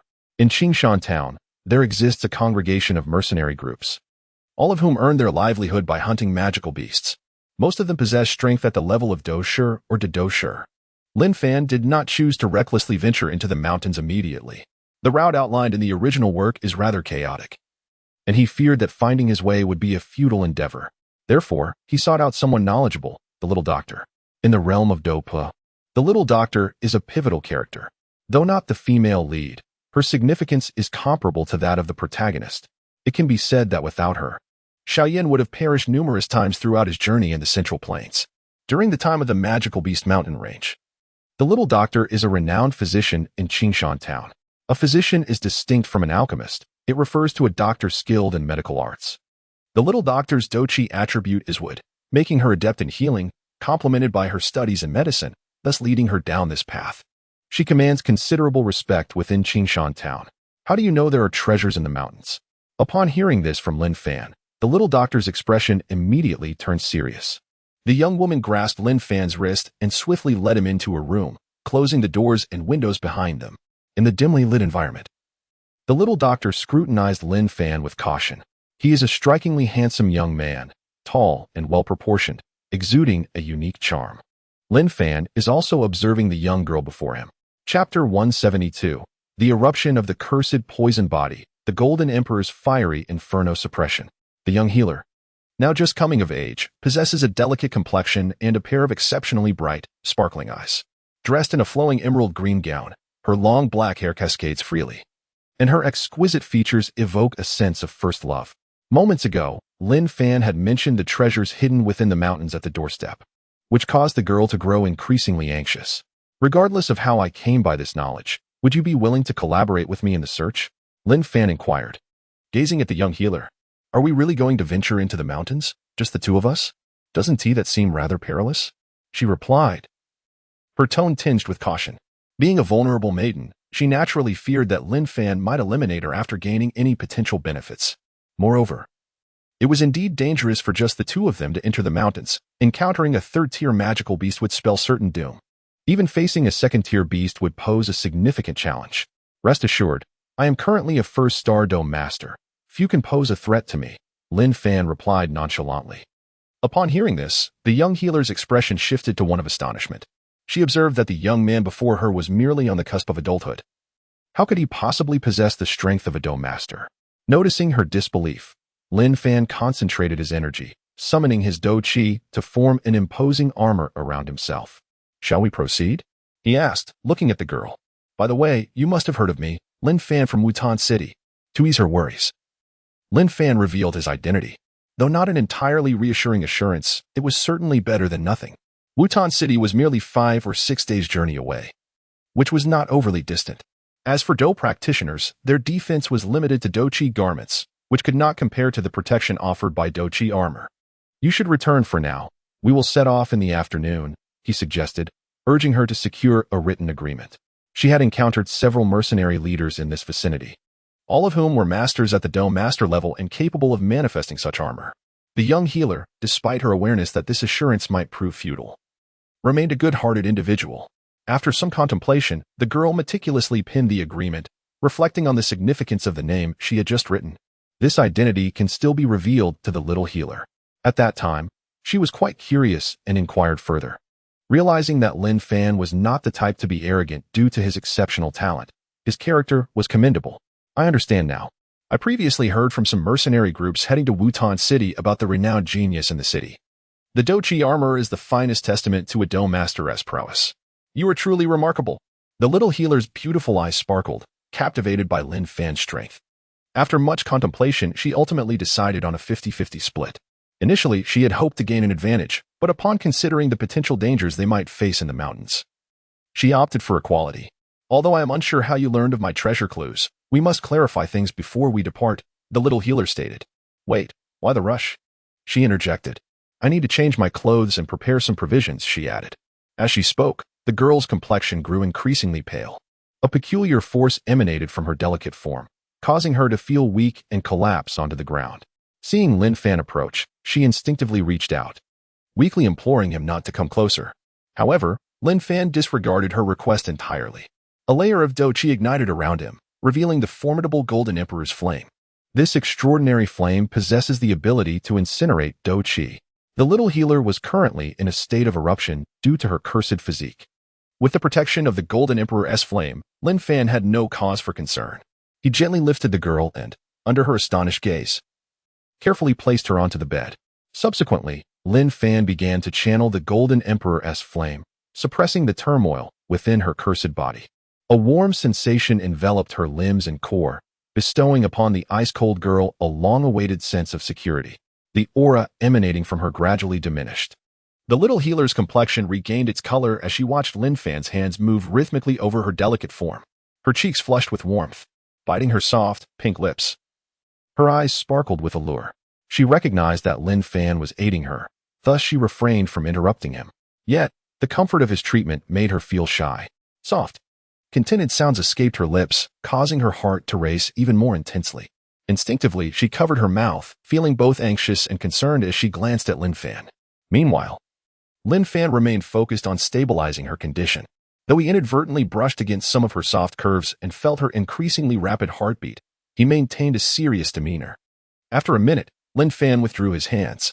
The little healer finally regained her composure, staring at the young man in astonishment. What was that flame?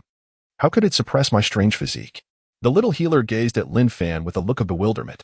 Ever since the peculiar constitution manifested on that fateful day, she had frequently been engulfed by an overwhelming sensation reminiscent of a frigid, wintry landscape. This has left her feeling quite insecure. Due to her physical constitution, she has inadvertently caused the demise of several individuals. Nevertheless, the young girl continues to harbor a sunny disposition, healing the sick and aiding ordinary people. Thus, she has not been defeated by the myriad of adversities she has faced. This is all thanks to the owner of this house. Master Yao is her medical instructor. I cannot disclose this information for now, as revealing it could bring you grave danger, Lin Fan remarked. Do you know what is afflicting my body? The young medical immortal inquired. Lin Fan remained silent. However, the tranquil voice of Yao Chun echoed in his mind. If my observations are correct, this should be the calamitous poison body, a remarkably potent constitution. Yet, it poses considerable challenges in cultivation, teetering between life and death. Long ago, there existed an individual in Zhengzhou who possessed this physique. When he aggregated his poison dan, it nearly resulted in a city-wide massacre. Fortunately, they can effectively suppress it. And that young girl is indeed fortunate to have encountered you, Yao Chun lamented. Observing Lin Fan's silence, the young medical immortals gazed dim slightly. While there is no immediate solution to your predicament, should you choose to accompany me, I can assist in its suppression, Lin Fan offered. The young medical immortal nodded, asking, what must I sacrifice? We shall discuss it later, Lin Fan replied, departing from her abode. Subsequently, the young medical immortal changed into a streamlined outfit suited for the journey into the mountains. It would be impractical to wear a skirt. Once equipped and provisions were prepared, she sought out the young man waiting nearby. With a smile, she trotted towards him, clad in a neat, athletic ensemble. Her previously cascading long hair was tied into a high ponytail, exuding an air of astuteness. Yet, her charming visage did not render her overly formidable. Rather, it imparted a unique charm. Once ready, the young medical immortal, guided by the map in her mind, led Lin Fan into the depths of the Beast Mountain Range, where they were destined for merely the outskirts. Here, the most formidable magical beasts are merely of the 4th tier. As long as one remains composed, there should be no issue. Lin Fan, possessing the prowess of a fighter of the same rank, can effortlessly contend with 2nd-tier magical beasts and even engage with 3rd-tier ones. Chapter 173, Mastery of Aerial Combat Techniques. The Beast Mountain Range. This was the first time that the young healer ventured into the Beast Mountain Range with such ease. Previously, her excursions for herbal gathering had always been accompanied by members of a mercenary group. While the mercenaries hunted the magical beasts, she would gather herbs and tend to their injuries. However, this time, only Lin Fan accompanied her, and she felt a profound sense of security. Lin Fan had the ability to suppress her peculiar constitution, and she trusted that he could effortlessly handle any potential dangers they might encounter. In the past, she had not experienced any episodes of illness. Even the magical beasts would keep their distance, too intimidated to approach her. This is the place, the young healer declared, instructing her battle eagle to descend. Soon, they were enveloped within the mountains. Although she was quite adept at climbing and often soared through the skies, a flicker of concern about falling still crossed her mind. With a roll of her eyes, she reached out to assist Lin Fan in securing himself. On the steep cliffside, some magical beast lingered. The young healer retrieved a length of hemp rope from the satchel on her eagle. This height won't kill me, Lin Fan remarked confidently. Aren't you going to secure yourself? She asked, furrowing her brow at his apparent lack of safety measures. After preparing themselves, they peered down into the abyss below. Shrouded in mist, the cave was not large, and it would not be long before they reached it. The two began their descent. The young healer gazed at the cave with excitement sparkling in her beautiful eyes. Lin Fan, using his mental acuity, sensed a 1st-tier magical beast, the rock serpent, lurking nearby. He then instructed the battle eagle to keep watch over the area and began to secure the rope. Lin Fan waited patiently at the side. They arrived at a sheer cliff, and she did not believe that falling from such a height would result in anything less than death. These fellows resemble the surrounding rocks. A careless brush against them could result in a swift bite. However, she had yet to advance when Lin Fan grasped her by the back. After a considerable pause, the two finally beheld the cavern below. What are you doing? Do you intend to hoard it all for yourself? The little healer blinked her large eyes, casting a somewhat pitiful glance at Lin Fan. He dismantled the surrounding security arrangements with ease before confidently stepping into the passageway. After traversing several dozen paces, they were met with a breathtaking sight. The ground before them was strewn with glimmering gold coins. In addition, there existed a cold spring, within which thrived a peculiar medicinal herb, the ice spirit flame grass. Though it was merely a 2nd-tier herb, it held significant value. Various other herbs flourished in the vicinity, each bearing numerous names. Lin Fan's spatial ring emitted a glow as the medicinal dust conversed with him regarding the worth of these herbs. The medicinal dust urged Lin Fan to seize the ice spirit flame grass, yet he declined. I have come here solely for one item. Lin Fan replied. Wow, so many treasures, came the excited voice of the little healer from behind. The young girl began to gather herbs, embodying an attitude of possession. You little rascal, did you already know what was here? If so, why did you still seek her out? The medicinal dust inquired with confusion. I only knew there were treasures here, but was unaware of the route. Without her guidance, I would have wasted several days, perhaps even longer, trying to locate this place. Lin Fan explained as he approached 3 large chests at the forefront. Near these chests lay a skeleton, clutching a key in its bony grasp. One by one, Lin Fan opened the chests. It was only then that the little healer snapped back to reality and hurried to his side. Inside the 3 chests were 2 scrolls and a book. The colorful poison manual, the flying combat skill, purple cloud wing, and the intermediate combat skill, lion's roar of the profound tier. I believe I understand what you seek. The medicinal dust transmitted telepathically, casting a glance at the 3 items. Upon realizing this, the medicinal dust's curiosity deepened. It felt as though Lin Fan had gained a divine perspective, knowing everything. I want this, the little healer exclaimed, picking up the colorful poison manual and gazing at Lin Fan with her beautiful eyes. I only desire this. You may keep the money and the herbs. Lin Fan smiled gently at the girl. Now possessing several million gold coins, he knew that the treasure within the cavern paled in comparison. As for the combat skills and the herbs, they were rather ordinary and offered him no significant enhancement. Hearing Lin Fan's magnanimous words, the little healer trembled slightly. Utterly taken aback. Earlier, you claimed you already knew there was treasure in the mountains, and that I was aware of it too. Did you truly know what lay within the stone box? She queried, perplexed. Do you believe I possess the ability to foresee the future? Lin Fan replied with a hint of mystery. Lin Fan remarked, leaving Xue Qinghe somewhat bewildered by the young man's words. At that moment, the piercing cry of a battle hawk echoed from the outside. This is not good. My companion informs me that someone approaches. Xue Qinghe seemed to comprehend the hawk's message. It's likely members of the mercenary group. Perhaps they have already learned of your knowledge regarding the treasure, Lin Fan stated. In the original timeline, while Xue Qinghe and the protagonist embarked on their treasure hunt, they encountered these adversaries. Xue Qinghe's reluctance to venture into the mountains alone stemmed not only from fear, but also from the anxiety that news of her quest might leak. Yet, despite her precautions, she was still detected. Xue Qinghe retrieved her spatial ring, diligently gathering the valuable items around her. Meanwhile, Lin Fan approached the cave entrance, noticing individuals descending from the cliff. Without hesitation, he unleashed a swift strike with his sword. The pure golden essence of his fighting spirit surged forth with a fierce energy. The blade cleaved through the rope held by one of the intruders. A scream erupted, and before the individual could react, they plunged into a state of weightlessness, falling headlong into the abyss below. The remaining onlookers were left in stunned silence, witnessing the dramatic scene unfold. Kid, do you realize what you're doing? We are members of the Wolfhead mercenary group. You're playing with fire. One of them shouted angrily. I care not for your mercenary group. To dare to snatch from me is to court death, Lin Fan declared, and in the next instant, his fighting spirit manifested into a suit of armor. As soon as this characteristic manifested, the descending fighters were thrown into disarray, each one scrambling to ascend. However, Lin Fan had no intention of letting them escape. With decisive action, he struck ruthlessly, causing these individuals to fall one after another under his relentless assault.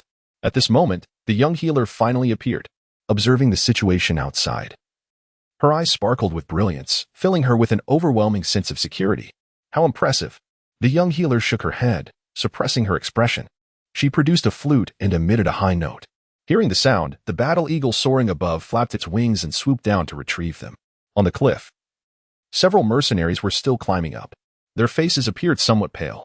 A young man, listening to their accounts, exhibited a tremor in his gaze. Upon witnessing the approach of the flying figures, he struggled to maintain his composure, glancing at the remaining 5 or 6 individuals before finally exhaling a sigh of relief. Who are you? You have slaughtered several members of my Wolfhead mercenary group, and you must pay the price for this. Otherwise, it shall be a matter of life and death between us, the young man declared. As the heir of the mercenary group, he could not afford to show weakness, even in the face of a Dou master. After all, their mercenary group had Dou masters as well, so there was no need to panic. Chapter 174, Wings of the Great Palm. This individual was named Mu Li, the heir of the Wolf Head mercenary group, with the strength of a 7-star Dou fighter. How could I have slaughtered your mercenary group as disciples? Did they not fall on their own? Lin Fan retorted. This remark instantly ignited Mu Li's fury. You're looking for trouble. Do you even know the might of my Wolf Head mercenary group? Mu Li gritted his teeth, speaking viciously. That has nothing to do with me. It was clearly your people who fell by their own misstep. Lin Fan maintained his stance. Indeed. It was their own clumsiness while climbing that led to their downfall. How can we be blamed? The young healer chimed in.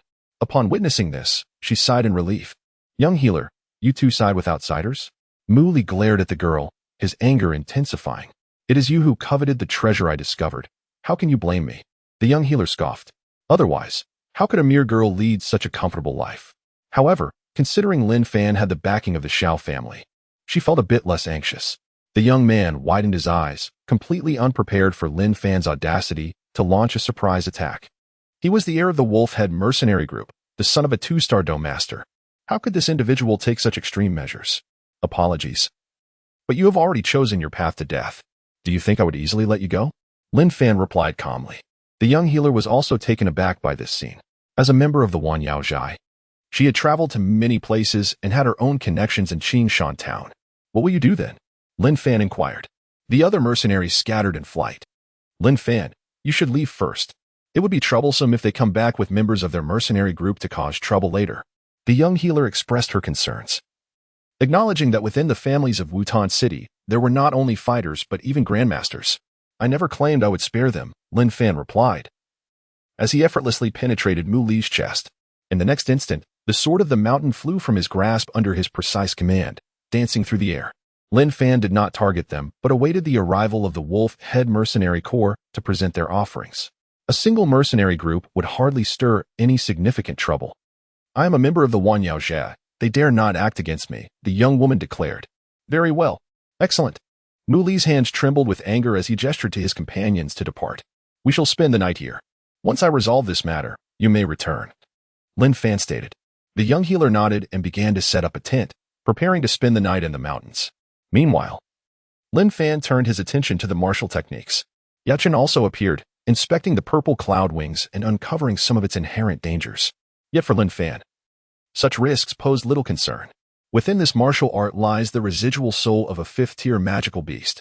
It is precisely for this reason that this technique cannot be disseminated for the practice of others. It is meant for a solitary practitioner. Lin Fan summoned the interface with his thoughts to examine it.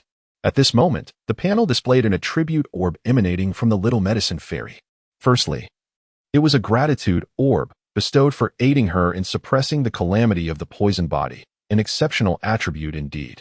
The power of the calamity poison body. This is a consumable item, usable 3 times, with each activation capable of eliminating individuals at the Douzone level. It serves as a commendable trump card in the early stages. Additionally, there are 2 attributes, both of which were recently acquired.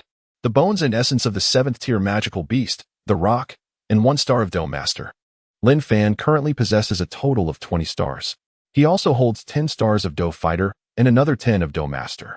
Naturally, he can no longer utilize the stars of Dou Fighter now that he has ascended to the rank of Dou Master. However, there is no need for concern. These are not rendered obsolete. 2 stars of Dou Fighter can be synthesized into a single star of Dou Master. Lin Fan has completed the conversion, leaving him with a total of 15 stars of Dou Master. His gaze then fell upon the wings of the rock. This endeavor requires a foundation in aerial combat techniques to be effectively integrated. Upon acquiring the wings of the rock, one's speed rivals that of the transformation of fighting energy into wings. Ultimately, aerial combat techniques are but a pale imitation of the true transformation of fighting energy into wings. Thus they possess certain limitations. However, with the augmentation of such formidable beastly power, Lin Fan can presently attain the terrifying velocity akin to that of the transformation of fighting energy into wings. In the future, once he masters the true transformation, the cumulative effect will propel his speed beyond that of the transformation itself. Much like in the original timeline, where Xiaoyan obtained the wings of the Heavenly Phoenix, achieving an astonishing speed that allowed him to outpace a Dou Huang by several streets. Soon after, Lin Fan arrived at the outskirts of the camp to begin his training with the purple cloud wings. As fighting energy surged, the sealed soul of the beast within the purple cloud wings began to invade Lin Fan's being. This overwhelming soul power sought to relentlessly assault him, however. With a surge of mental fortitude, Lin Fan, at the mid-stage of the mortal realm, obliterated the soul of the purple sculpture. Following this was the fusion phase. Lin Fan gradually sensed a fervent energy emanating from his back. He shed his garments, revealing his robust and powerful physique. Gradually, a pair of purple wings materialized on his back. As he retracted the wings, a tattoo of a 20-centimeter purple wing appeared. The little healer observed the entire process. And when Lin Fan's gaze fell upon her, the girl promptly turned her head away. "I wasn't peeking," she murmured. "If you wish to look, then look."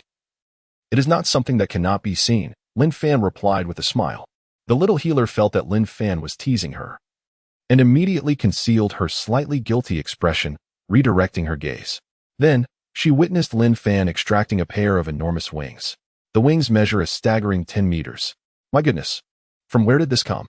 Within the spatial ring, Yao Chen gazed at the wings exuding a majestic aura, momentarily rendered speechless. Yao Chen was certain that these wings were not extracted from Lin Fan's spatial ring. But from whence were they obtained? The aura of a 7th-tier magical beast. Could it be that he intends to refine this pair of wings? No, your physical strength is still insufficient. If you forcefully absorb it, it will inflict tremendous harm upon your body, Yao Chen hastily communicated. While your reasoning holds some merit, I possess the Golden Emperor's Flame of Ashes. It will safeguard my body from damage.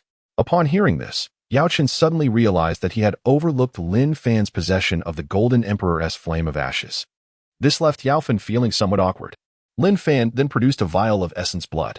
Under the terrified gazes of the little medical fairy and Yao Fan, the essence blood merged into his back.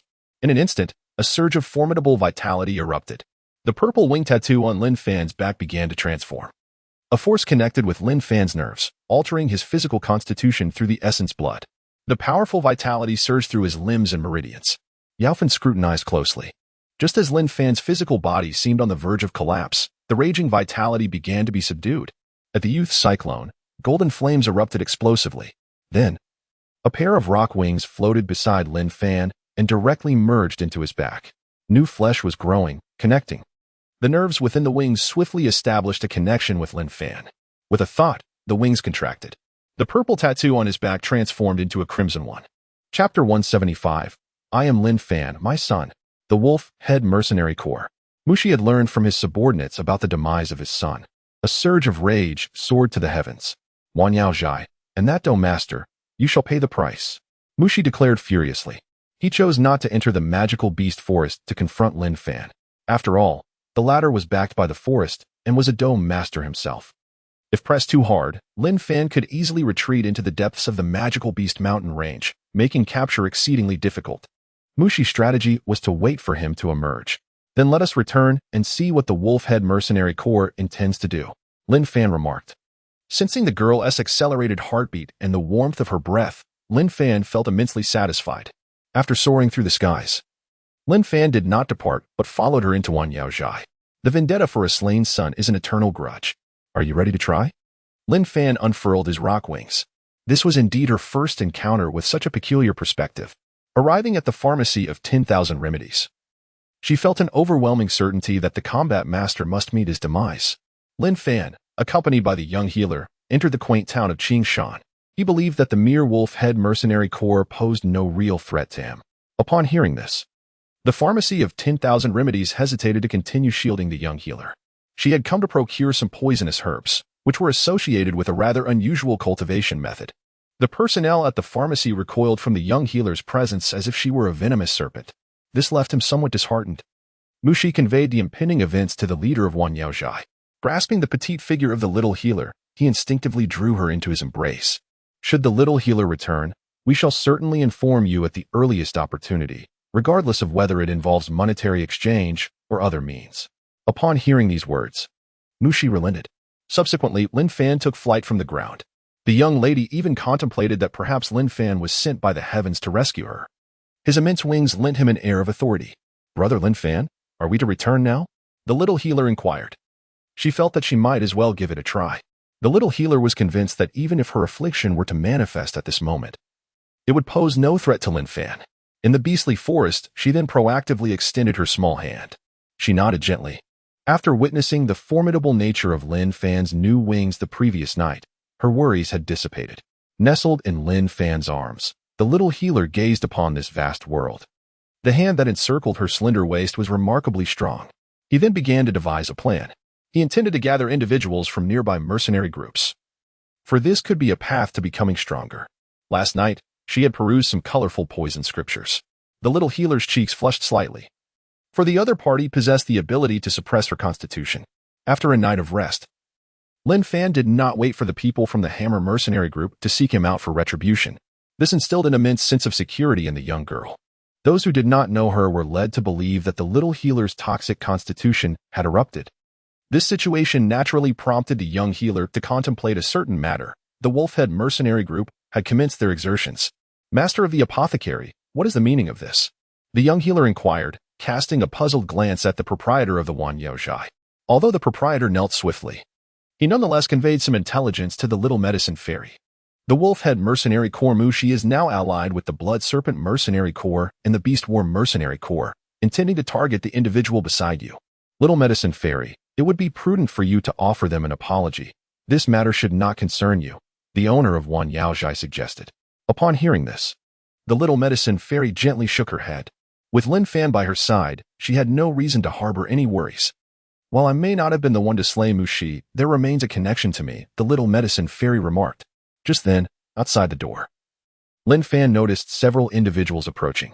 From the moment they emerged from the monster beast mountain range, he had sensed the scrutiny upon him. Indeed, within an hour, someone had come seeking him. Are you the one who killed my son? The leader, a robust man standing nearly 6 feet tall, with a muscular build and eyes fierce as a tiger, demanded. At that moment, his aura was wild, brimming with fury, as strands of fighting spirit surged forth. These surges of energy swiftly coalesced into a suit of earthen-hued armor. This also illustrates the formidable strength of Mushi. This is a combat master. Under Lin Fan's scrutiny, his star rank has been ascertained. This is a 2-star battle master. Besides Mushi, a man and a woman also make their appearance. These individuals are renowned mercenary groups in the vicinity. Mercenaries are driven by self-interest. In his quest for vengeance, Mushi has generously offered them considerable incentives, prompting even those who were once rivals to join forces. One woman, possessing a lithe figure, reveals her delicate, fair waist, adorned in a set of blood-red armor. She hails from the Blood Serpent Mercenary Corps, classified as a 3-star fighter. Another is the leader of the Beast War Mercenary Corps, also a 2-star fighter.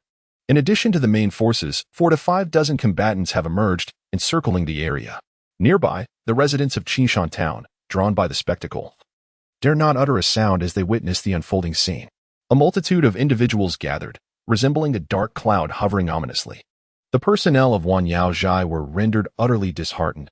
They had never encountered such a scene. Indeed, it was my doing. What can you do about it? Lin Fan proclaimed, his expression remaining remarkably composed.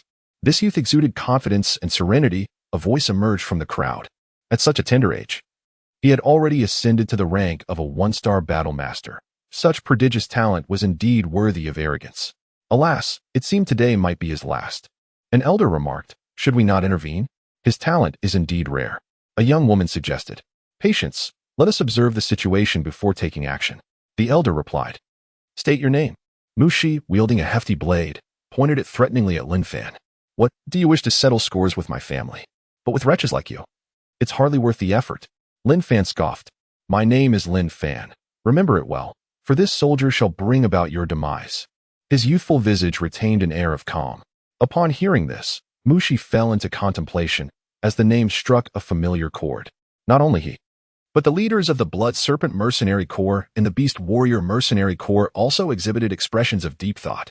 Meanwhile, those in the crowd who had previously debated whether to rescue Lin Fan widened their eyes in astonishment. Is he truly Lin Fan?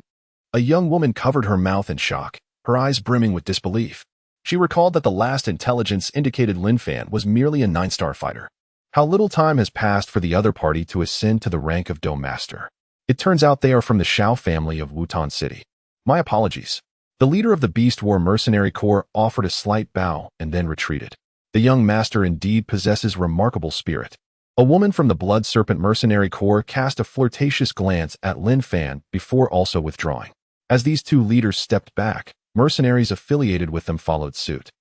Witnessing this scene, Mushi's expression darkened to an extreme.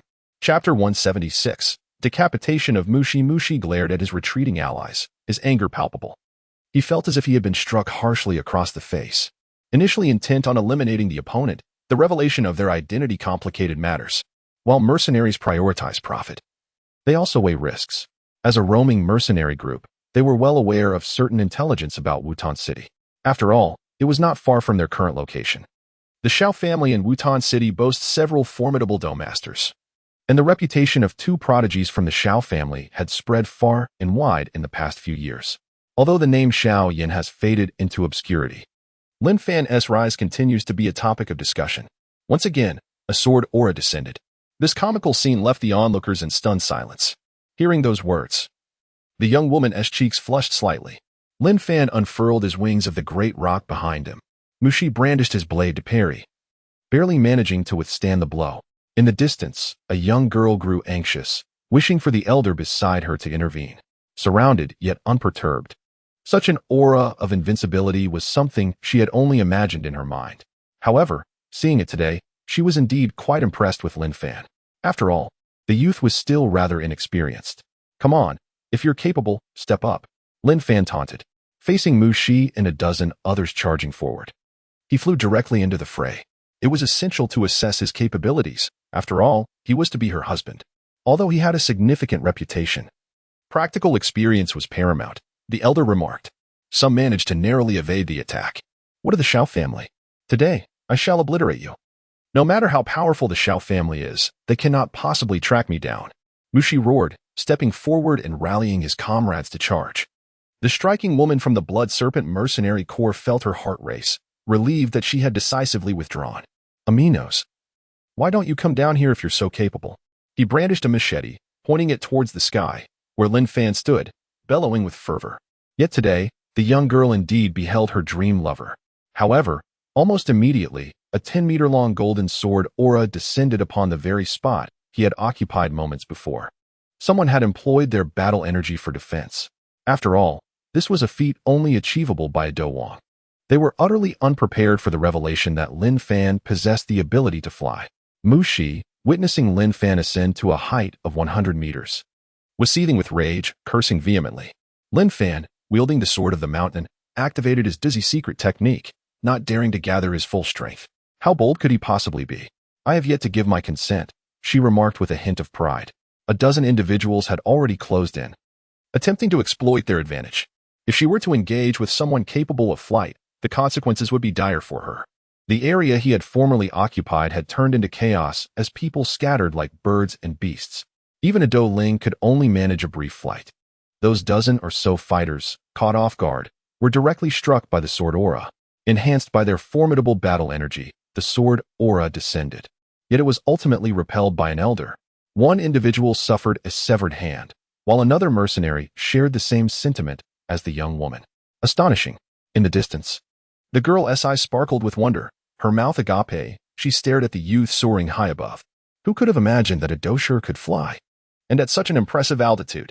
He had maintained this flight for nearly a minute. Could it be a flying battle technique? An elder beside the girl suddenly spoke up. A flying battle technique is a rare and specialized skill. Its limited availability stems from the complexity of its creation, making it difficult to find in the marketplace. Gazing at Lin Fan, who stood upon the void with immense wings unfurled, the girl felt as though a celestial deity had descended to earth. Her betrothed should indeed possess such dominance. Initially uncertain about the marriage, she now found herself enamored. In fact, she began to ponder whether she was worthy of him. Considering she was merely a Doucher at this moment, this thought brought a tinge of melancholy to her heart. Yet, it also ignited within her a desire to strive for greater heights. This young man clearly possessed extraordinary fortune, judging by the sword auras he unleashed. His attribute must be gold, and even more potent than the average gold attribute. It is rumored that he is also an alchemist, indicating he may possess dual attribute battle energy, the elder marveled. Such individuals are indeed rare gems within the entire Jaimar Empire. The family has truly struck a remarkable bargain in finding such a suitor. On the battlefield, Lin Fan charged forth. After all, remaining in a stalemate was hardly advantageous. He channeled the essence of his secret technique, the Dou Zimi, and his sword intent surged to its zenith. The mountain sword, transformed from the Xianzhong Qi, descended with great force. Mushi immediately infused his blade with Dou Qi, clashing against the colossal sword. A resounding crash echoed, the metallic reverberations rippling outward. Then, an overwhelming force surged forth. After a brief moment, a shattering sound ensued as Mushi's massive blade was cleaved in two. The tremendous mountain sword struck his shoulder, with the Dou Qi armor desperately attempting to withstand the blow. 3 seconds later, a sound of destruction erupted as the armor exploded, sending Mushi flying through the air. His shoulder was severed, blood gushing forth, and pain radiated throughout his entire being. Originally, I had no intention of pursuing this matter further. But since you have sought your own demise, I cannot be held accountable. Lin Fan gazed at Mushi, who was propped against the ground, desperately attempting to retreat. A cruel smile gracing his face. "Spare me, noble sir. Spare me." Mushi was utterly panicked, having never anticipated the ferocity of Lin Fan's assault. However, Lin Fan paid him no heed. With a swift motion, the blade fell, and the head soared into the air, rolling away several dozen meters. Mushi was beyond dead. His decisiveness in slaughter was commendable, a rarity at such a tender age. "Fortunately, we are not enemies," the elder remarked from a distance. The young lady observed the scene, momentarily startled. Yet, reflecting on the elder's words, she nodded in agreement. She cast a disdainful glance at her peers who insisted on following her. These individuals are the young disciples of the Yulan sect. At this moment, their faces are somewhat pale, clearly shaken by the scene of Lin Fan's beheading. "Retrieve the body," Lin Fan commanded, after taking the spatial ring from Mushi, glancing at the terrified mercenaries surrounding him. Having said that, he turned to leave. At the entrance of the Wanyao pharmacy, a small head peeked out. It was the little physician. She was not frightened. After all, she had often witnessed such scenes. Whether it was being slain by magical beasts or executed, she had grown accustomed to the harsh realities of life as a doctor. "I knew Brother Lin Fan would win," she said, a sweet smile gracing her face. After today, it seemed unlikely that anyone would dare to provoke the Wanyao pharmacy in Qishan town. From the admiration of the little physician, an exceptional attribute dropped. 2 stars, Dome Master level. From Nalin Yinran's fluttering heart, a supreme treasure dropped, a 6th grade nourishing spirit pill. Lin Fan was somewhat surprised by this unexpected bounty. However, at that moment, a knock resonated at his private room. Chapter 177. The assessment of Canaan Academy. Upon opening the door, Lin Fan was greeted by a group standing at the threshold. At the forefront was a young girl. Her skin was fair, her face beautiful yet slightly innocent, with long black hair cascading like a waterfall. She was tall and graceful, towering over the little physician by half a head. Lin Fan understood that this must be Nalin Yinran. She indeed looked impressive. No wonder. After breaking off the engagement with Xiao Yin, he still hesitated to eliminate her and even sought to flirt with her during his journey through Zhongzhou. To claim it was solely because of Yun Yun would be utterly unbelievable to Lin Fan. Beside her stood a formidable doling expert, likely a master from the Nalin family. Not going would simply be a wasted opportunity. Nalin Yinran invited Lin Fan to go out for a stroll. Lin Fan feigned confusion as he looked at them. Only through experience can one grow stronger. Otherwise, how will I protect you in the future? Lin Fan jested. Brother Lin Fan, your departure truly made Suner wait in agony. Xiao Suner pouted, casting a somewhat reproachful glance at the young man. Her cultivation had reached the level of a 5-star Great Dome Master, accompanied by several young fighters. Throughout their interactions, the girl felt no discomfort. Indeed, her current abilities were entirely exceptional, prompting the Nalin family to be eager to meet her. Lin Fan was also curious, pondering whether Xiao Yin could still rise without Yao Chun. In the time that followed, she felt a twinge of worry that the exceptional Lin Fan might be taken away by someone else. It turns out to be a friend of the Nalin family. Please, come in. Lin Fan greeted with a smile. The matter of the broken engagement had been settled, yet he could not fathom why they had come. The representatives from the Canaan Academy were also expected to arrive soon. Xiao Suner, however, did not view the situation from the perspective of the Xiao family. While discreetly observing Lin Fan, Nalin Yinran made a self-introduction. Although her words were sparse, Lin Fan seemed to have grasped the underlying meaning. After bidding farewell to the little medical fairy, Lin Fan returned to Wutan City. By the way, what brings you to this remote locale? After exchanging pleasantries, Lin Fan began to inquire about their purpose. She did not immediately proclaim herself as his fiancée, instead merely stating her identity. Could it be that Nalin Yin was eager to meet the illustrious and formidable version of himself? There would be further opportunities to engage with more individuals. This map is undoubtedly a destination he intends to reach. Lin Fan exudes a gentle demeanor.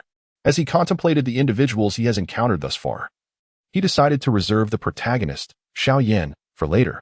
Soon, he succeeded in soothing Xiao Suner's minor emotional turmoil. After they had their fill, the young girl found herself anticipating the day of their grand wedding, particularly because of the presence of the rare flame and the pivotal character of Xue Qinghe. It has been nearly 10 months since he departed. Lin Fan remained in Qingshan town, entwined with the little medical sage. Xiao Suner was preparing to leave. Due to Lin Fan's intervention, she had met with the likes of Na Lan Yin Ran, who left feeling satisfied. While casually wandering, Lin Fan acquired a third-tier medicinal herb. As the time approached for his departure, the two frequently ventured into the Monster Mountain range in search of herbs, with Lin Fan assisting the little medical sage in locating poisonous plants. Despite his efforts to console her, Xiao Suner still bore a slight frown. Alongside her were the little medical sage and Na Lan Yin Ran. She wished to linger, yet there was urgency on the other side.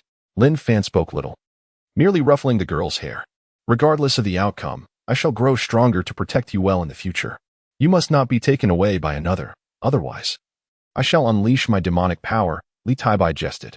Xiao Suner was amused, covering her mouth with a light laugh. The notion of unleashing demonic power was far from a solution. Often, it merely reflected impotent fury. In the ensuing days, Xiao Suner clung to Lin Fan. They frequently explored various locales together. At long last, the day arrived when the representatives from Qian Academy came to recruit disciples, an event that occurred roughly once every 3 years. This year, Xiaoyu had also reached the fighter level, marking her entry into the threshold. Wutan City was abuzz with excitement as the youthful heirs of the 3 prominent families gathered. The examiner from Qian Academy was a strikingly beautiful instructor named Ruo Lin, with porcelain skin and long legs. The assessment was not particularly challenging. One only needed to endure 10 rounds against a fighter to succeed. Xiaoyu was the first to take action. After an intense bout, the young girl gasped for air, but she ultimately passed the test. Notably, since the medicinal dust in the spatial ring had been relocated, Xiao Yan's rate of advancement had accelerated significantly. The medicinal dust had been moved by Lin Fan over a year ago. Now, Xiao Yan had returned to the fighter level. Although he regained a measure of fame, it could not compare to the towering peak he once reached.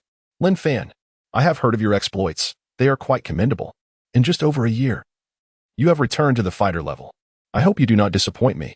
Roland gazed at the young man who was absent-mindedly touching his nose and smiled. Xiao Yan nodded, assuming a fighting stance. The combat techniques he was currently mastering were from the Shao clan, renowned for their prowess. Under Roland's own restraint, Xiao Yan managed to withstand 30 exchanges before ultimately succumbing. This achievement is quite commendable. It seems that this year, Wutan City is brimming with talent. Roland smiled with satisfaction, then turned her gaze towards Otto's prodigy. In less than a minute, he failed the assessment. The first family, the Ling family, and the Gailey family suffered defeat in the 9th round, failing the evaluation. Following the final assessments, the attention of the crowd shifted to a man and a woman amidst them.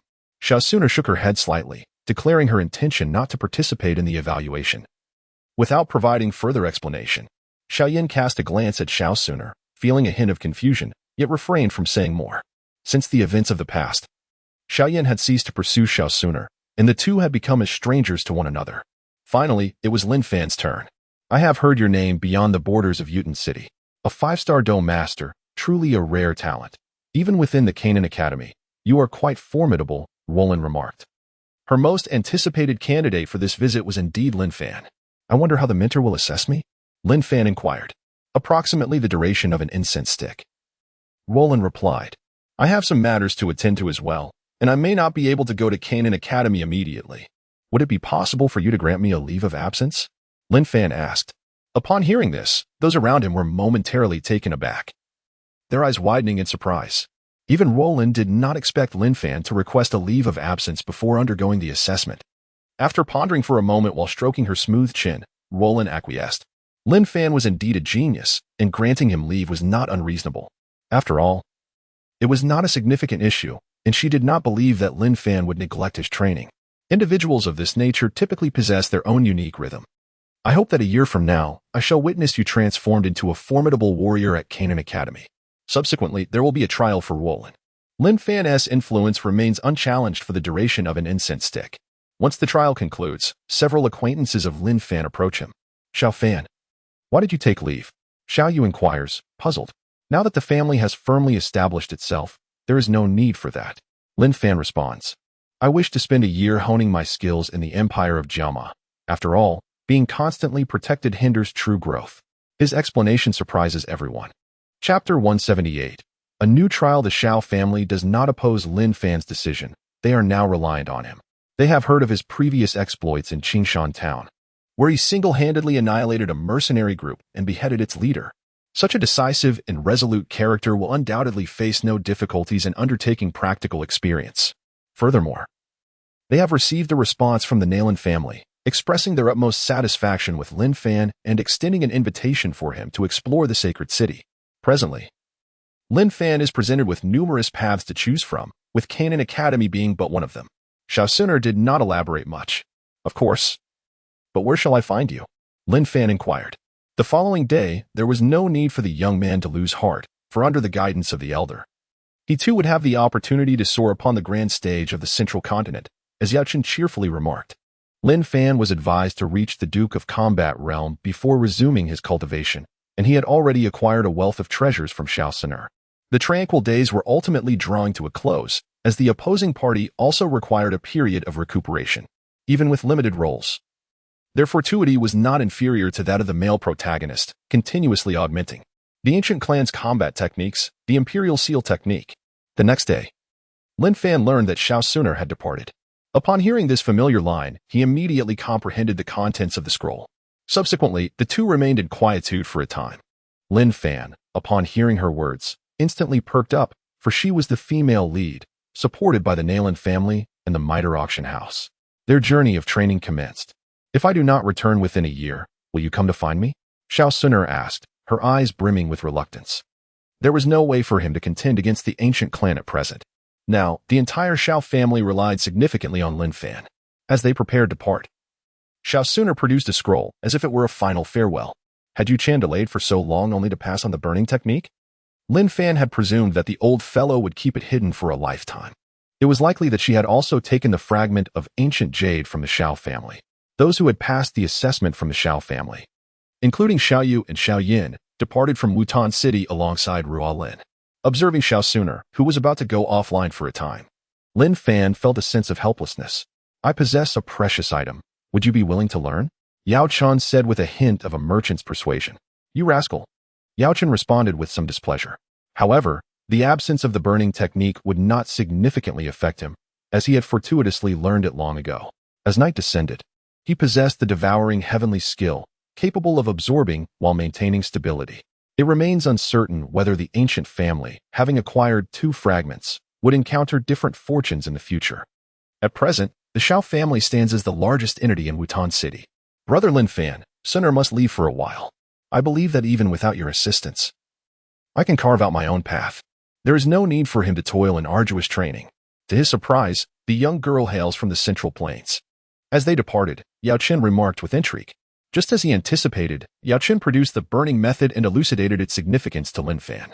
Do not underestimate this technique, which is currently classified as yellow rank. With the infusion of you can undoubtedly elevate it to the mystic rank in less than a year. Furthermore, the more you absorb, the greater the enhancement of this technique, Yao Chen explained. Lin Fan accepted this gift, and under Yao Chen's guidance, he diligently practiced. Within 10 days, Lin Fan had fully mastered the burning method. True to Yao Chen's words, with the augmentation of his Golden Emperor's burning heaven flame, the burning method evolved directly to the earth rank. The medicine dust is astonishing. Moreover, it has come to light that Lin Fan possesses more than one type of. Remarkably, this individual also harbors the azure lotus heart fire. The medicine dust exclaims in disbelief. Young man, how on earth have you accomplished this? You must have already possessed two before I bestowed upon you the burning technique, yet they remain so remarkably stable. Pray, divulge your secrets to me. The medicine dust is growing impatient. This is indeed a monumental discovery. Lin Fan gazed at the anxious demeanor of Yao Chen, unable to suppress a smile. Do not be hasty. You shall be even more astonished in the future. Just wait and see. Once I procure the spirit flame from the list of extraordinary fires, I shall assist you in restoring your physical form. Such bravado for a young lad. Yao Chen chuckled, taken aback by Lin Fan's mention of the spirit flame. This is indeed the fifth rank of the In the past, he had contemplated the possibility of searching for it, but he found no leads whatsoever. It is rumored that it takes the form of a rare herb, hidden deep within the mountains, and can even transform into a human shape. Should he obtain it, his alchemical skills would witness a tremendous enhancement. Had acquired the instead of the bone-chilling cold fire, he would likely have earned the title of a 9th-grade alchemist in Zhongzhou. During his time spent in Bannerwith, Lin Fan unexpectedly garnered an exceptional attribute from him, an inheritance from an 8th-grade alchemist. Without hesitation, he decisively embraced this newfound knowledge. His mind became flooded with an abundance of alchemical wisdom, and now, as long as his spiritual power was adequate, he could concoct 8th-grade pills with a guarantee of success. Having mingled with for so long, Lin Fan finally reaped some benefits from their association. After much toiling, he returned to the familiar Qingshan town. Regarding the little medical fairy, Lin Fan had also devised a plan. He would adopt a more hands-off approach. The little medical fairy has her own path to tread. If he were to shield her too closely, she would likely not achieve the prowess depicted in the original narrative.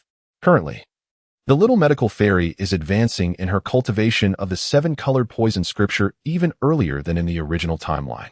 Through the absorption of toxins, she discovered that her rate of advancement had significantly accelerated, though the outbursts from her cursed poison body could be quite distressing. Fortunately, she possessed a strand of the Golden Emperors left by Lin Fan, which aids in her suppression. Lin Fan's visit this time was to bid farewell and to venture into the Beast Mountain range for a brief stakeout. It wouldn't be long before another significant character was set to emerge, Yun Yun, the sect master of. This individual holds a certain degree of importance to the protagonist, particularly in the early stages, thus promising considerable benefits. The farewell with the little medical fairy lacked much sentimentality. They agreed to meet again in the clouds someday. Upon reaching the depths of the Beast Mountain range, Lin Fan had barely settled down when he encountered an unexpected figure, Nalin Yanran. What a coincidence! I never anticipated you would also come here, Nalin Yanran exclaimed, betraying a hint of excitement despite her efforts to conceal it. Could it be that Nalin Yanran accompanied Yun Yun to this place? Many things have undergone significant transformations. Since our last meeting, Nalin Yanran has changed profoundly, becoming utterly unlike her former self. This time, the teacher is here for a hunt, and I thought it would be an opportune moment to broaden my horizons and perhaps catch a glimpse of you, Nalin Yanran remarked, her voice trailing off as she spoke, her cheeks tinged with a delicate blush. Chapter 179. The Lair of the Amethyst-Winged Lion. King Lin Fan nodded slightly. Gaining an understanding of why Nalin Yanran was present in this place, she explained that her purpose for coming was to undergo training and to hunt some magical beasts. He took the opportunity to inquire about Yun Yun's whereabouts. As far as he knew, Yun Yun had ventured into the Monster Mountain range in pursuit of the treasures belonging to the Amethyst-Winged Lion King, having prepared herself for battle beforehand. Bringing Nalin Yanran along might have been akin to carrying a burden. This seems rather unreasonable, and it does not appear to have originated at this time. Has there been a change? Lin Fan pondered, perhaps due to the numerous transformations he had undergone, leading to this seemingly unrelated thread also shifting. In addition to the sect leader, several elders had also arrived, and they were currently deep within the forest. Are you not afraid of encountering danger while alone here? Lin Fan inquired. No wonder I did not see a single second-tier magical beast earlier. It seems they have been cleared out long ago, he chuckled.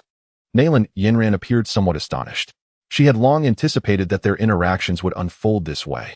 Of course, there is no problem, Lin Fan assured. Some individuals possess talents that cannot simply be compensated for through hard work. As she felt the warmth radiating from his hand, a sensation of weightlessness enveloped her.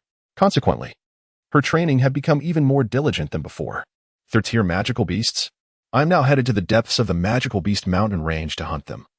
Would you care to accompany me? He extended his hand. Yet even so, she knew she could not catch up with him so swiftly. Nalin Yanran nervously reached out her hand. Lin Fan was merely a fighter at this stage, while the third-tier magical beasts were commensurate with great fighters. The prodigies of the cultivation world were indeed exceptional, not only endowed with remarkable talents but also tirelessly honing their skills, even if they could not overpower them. An escape should not pose an issue. This particular area remained safe. The teacher had previously ensured it was cleared, and even if magical beasts were present, they would only be first-tier ones. Lin Fan was capable of flight. His original plan involved training while simultaneously acquiring magical cores. Can I join? I fear I might become a burden, Nalin Yanran said, somewhat bashfully. Naturally, Lin Fan would not abandon her upon their meeting. However, Lin Yanran soon had another thought. Then, Lin Fan unfurled his wings of the great rock, and they soared into the sky. He instinctively embraced the young woman, tightening his hold as he felt her delicate form. With a surge of speed, the wings provided him with velocity comparable to that of a great fighter. Lin Yanran, on the other hand, felt little of this firsthand. At that moment, she was simply overwhelmed with anxiety and exhilaration. This was her first time being so close to a male. Lin Fan quickly discerned a slumbering beast below. The sweltering heat rendered even humans lethargic, let alone magical creatures. The beast appeared to have just feasted, with a carcass emitting a foul stench lying a few meters away.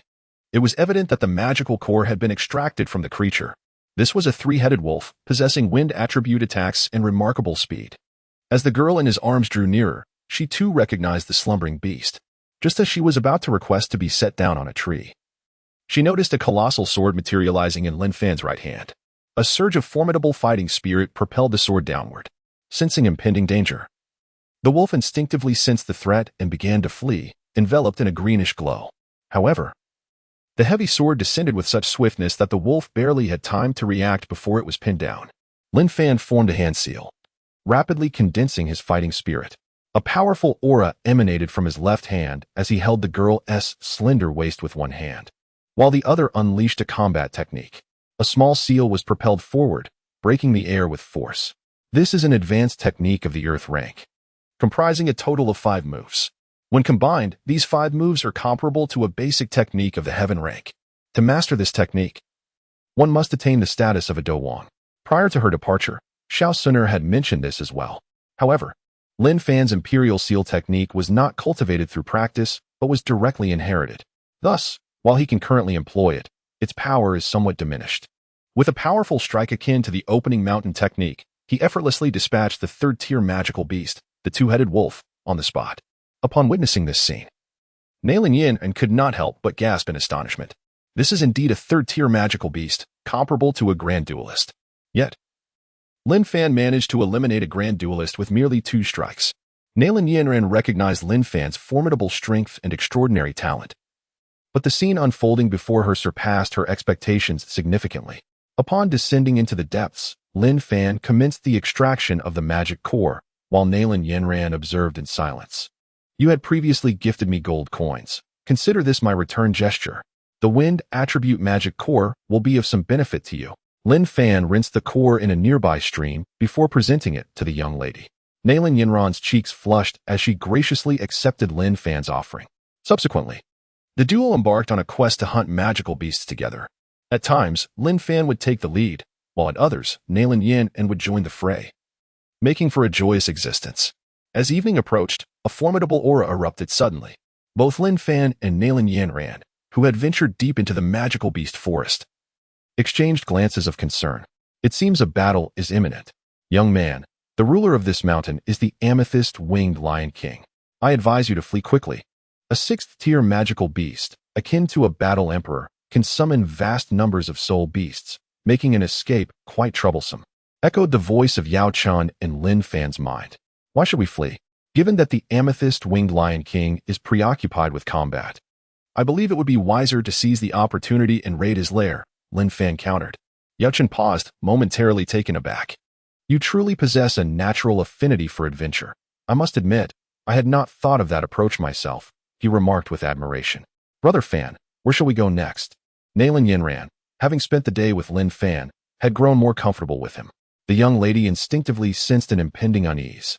It must be the elders, the master, and the amethyst-winged Lion King who are clashing. Let's go acquire the treasures, Lin Fan declared, expertly lifting Lin Yanran into his embrace as they ascended into the air. Within the spatial ring, Yao Chan extended his formidable psychic energy to assist Lin Fan in locating the lair of the amethyst-winged Lion King. Although Lin Fan's spiritual power was commendable, it still paled in comparison to Yao Chan's. The Beast Mountain range was expansive, and locating their target relied heavily on Yao Chan. The living map. Half an hour later, Yao Chan finally pinpointed the location, a towering mountain, home to a massive cave situated midway up its slope. Lin Yanran had remained silent throughout the journey, but upon spotting the distant cave, realization dawned upon her. Lin Fan was indeed heading toward the lair of the amethyst-winged Lion King. Synopsis: Lin Fan traverses the Douluo Continent, activating a fortune-drawing treasure system. By staying close to key characters in this narrative, he can continuously acquire treasures and attributes. Originally intending to closely follow Tang San to collect attributes, Lin Fan found himself overlooked by Xue Qinghe. In a fit of rage, Lin Fan withdrew from Shrek Academy and sought refuge with the crowned Prince of Heaven Dou, Xue Qinghe, Renxue, positioning himself as a formidable antagonist within the Douluo realm. Each day, Qian Renxue amassed treasures that rivaled those of the protagonist Tang San,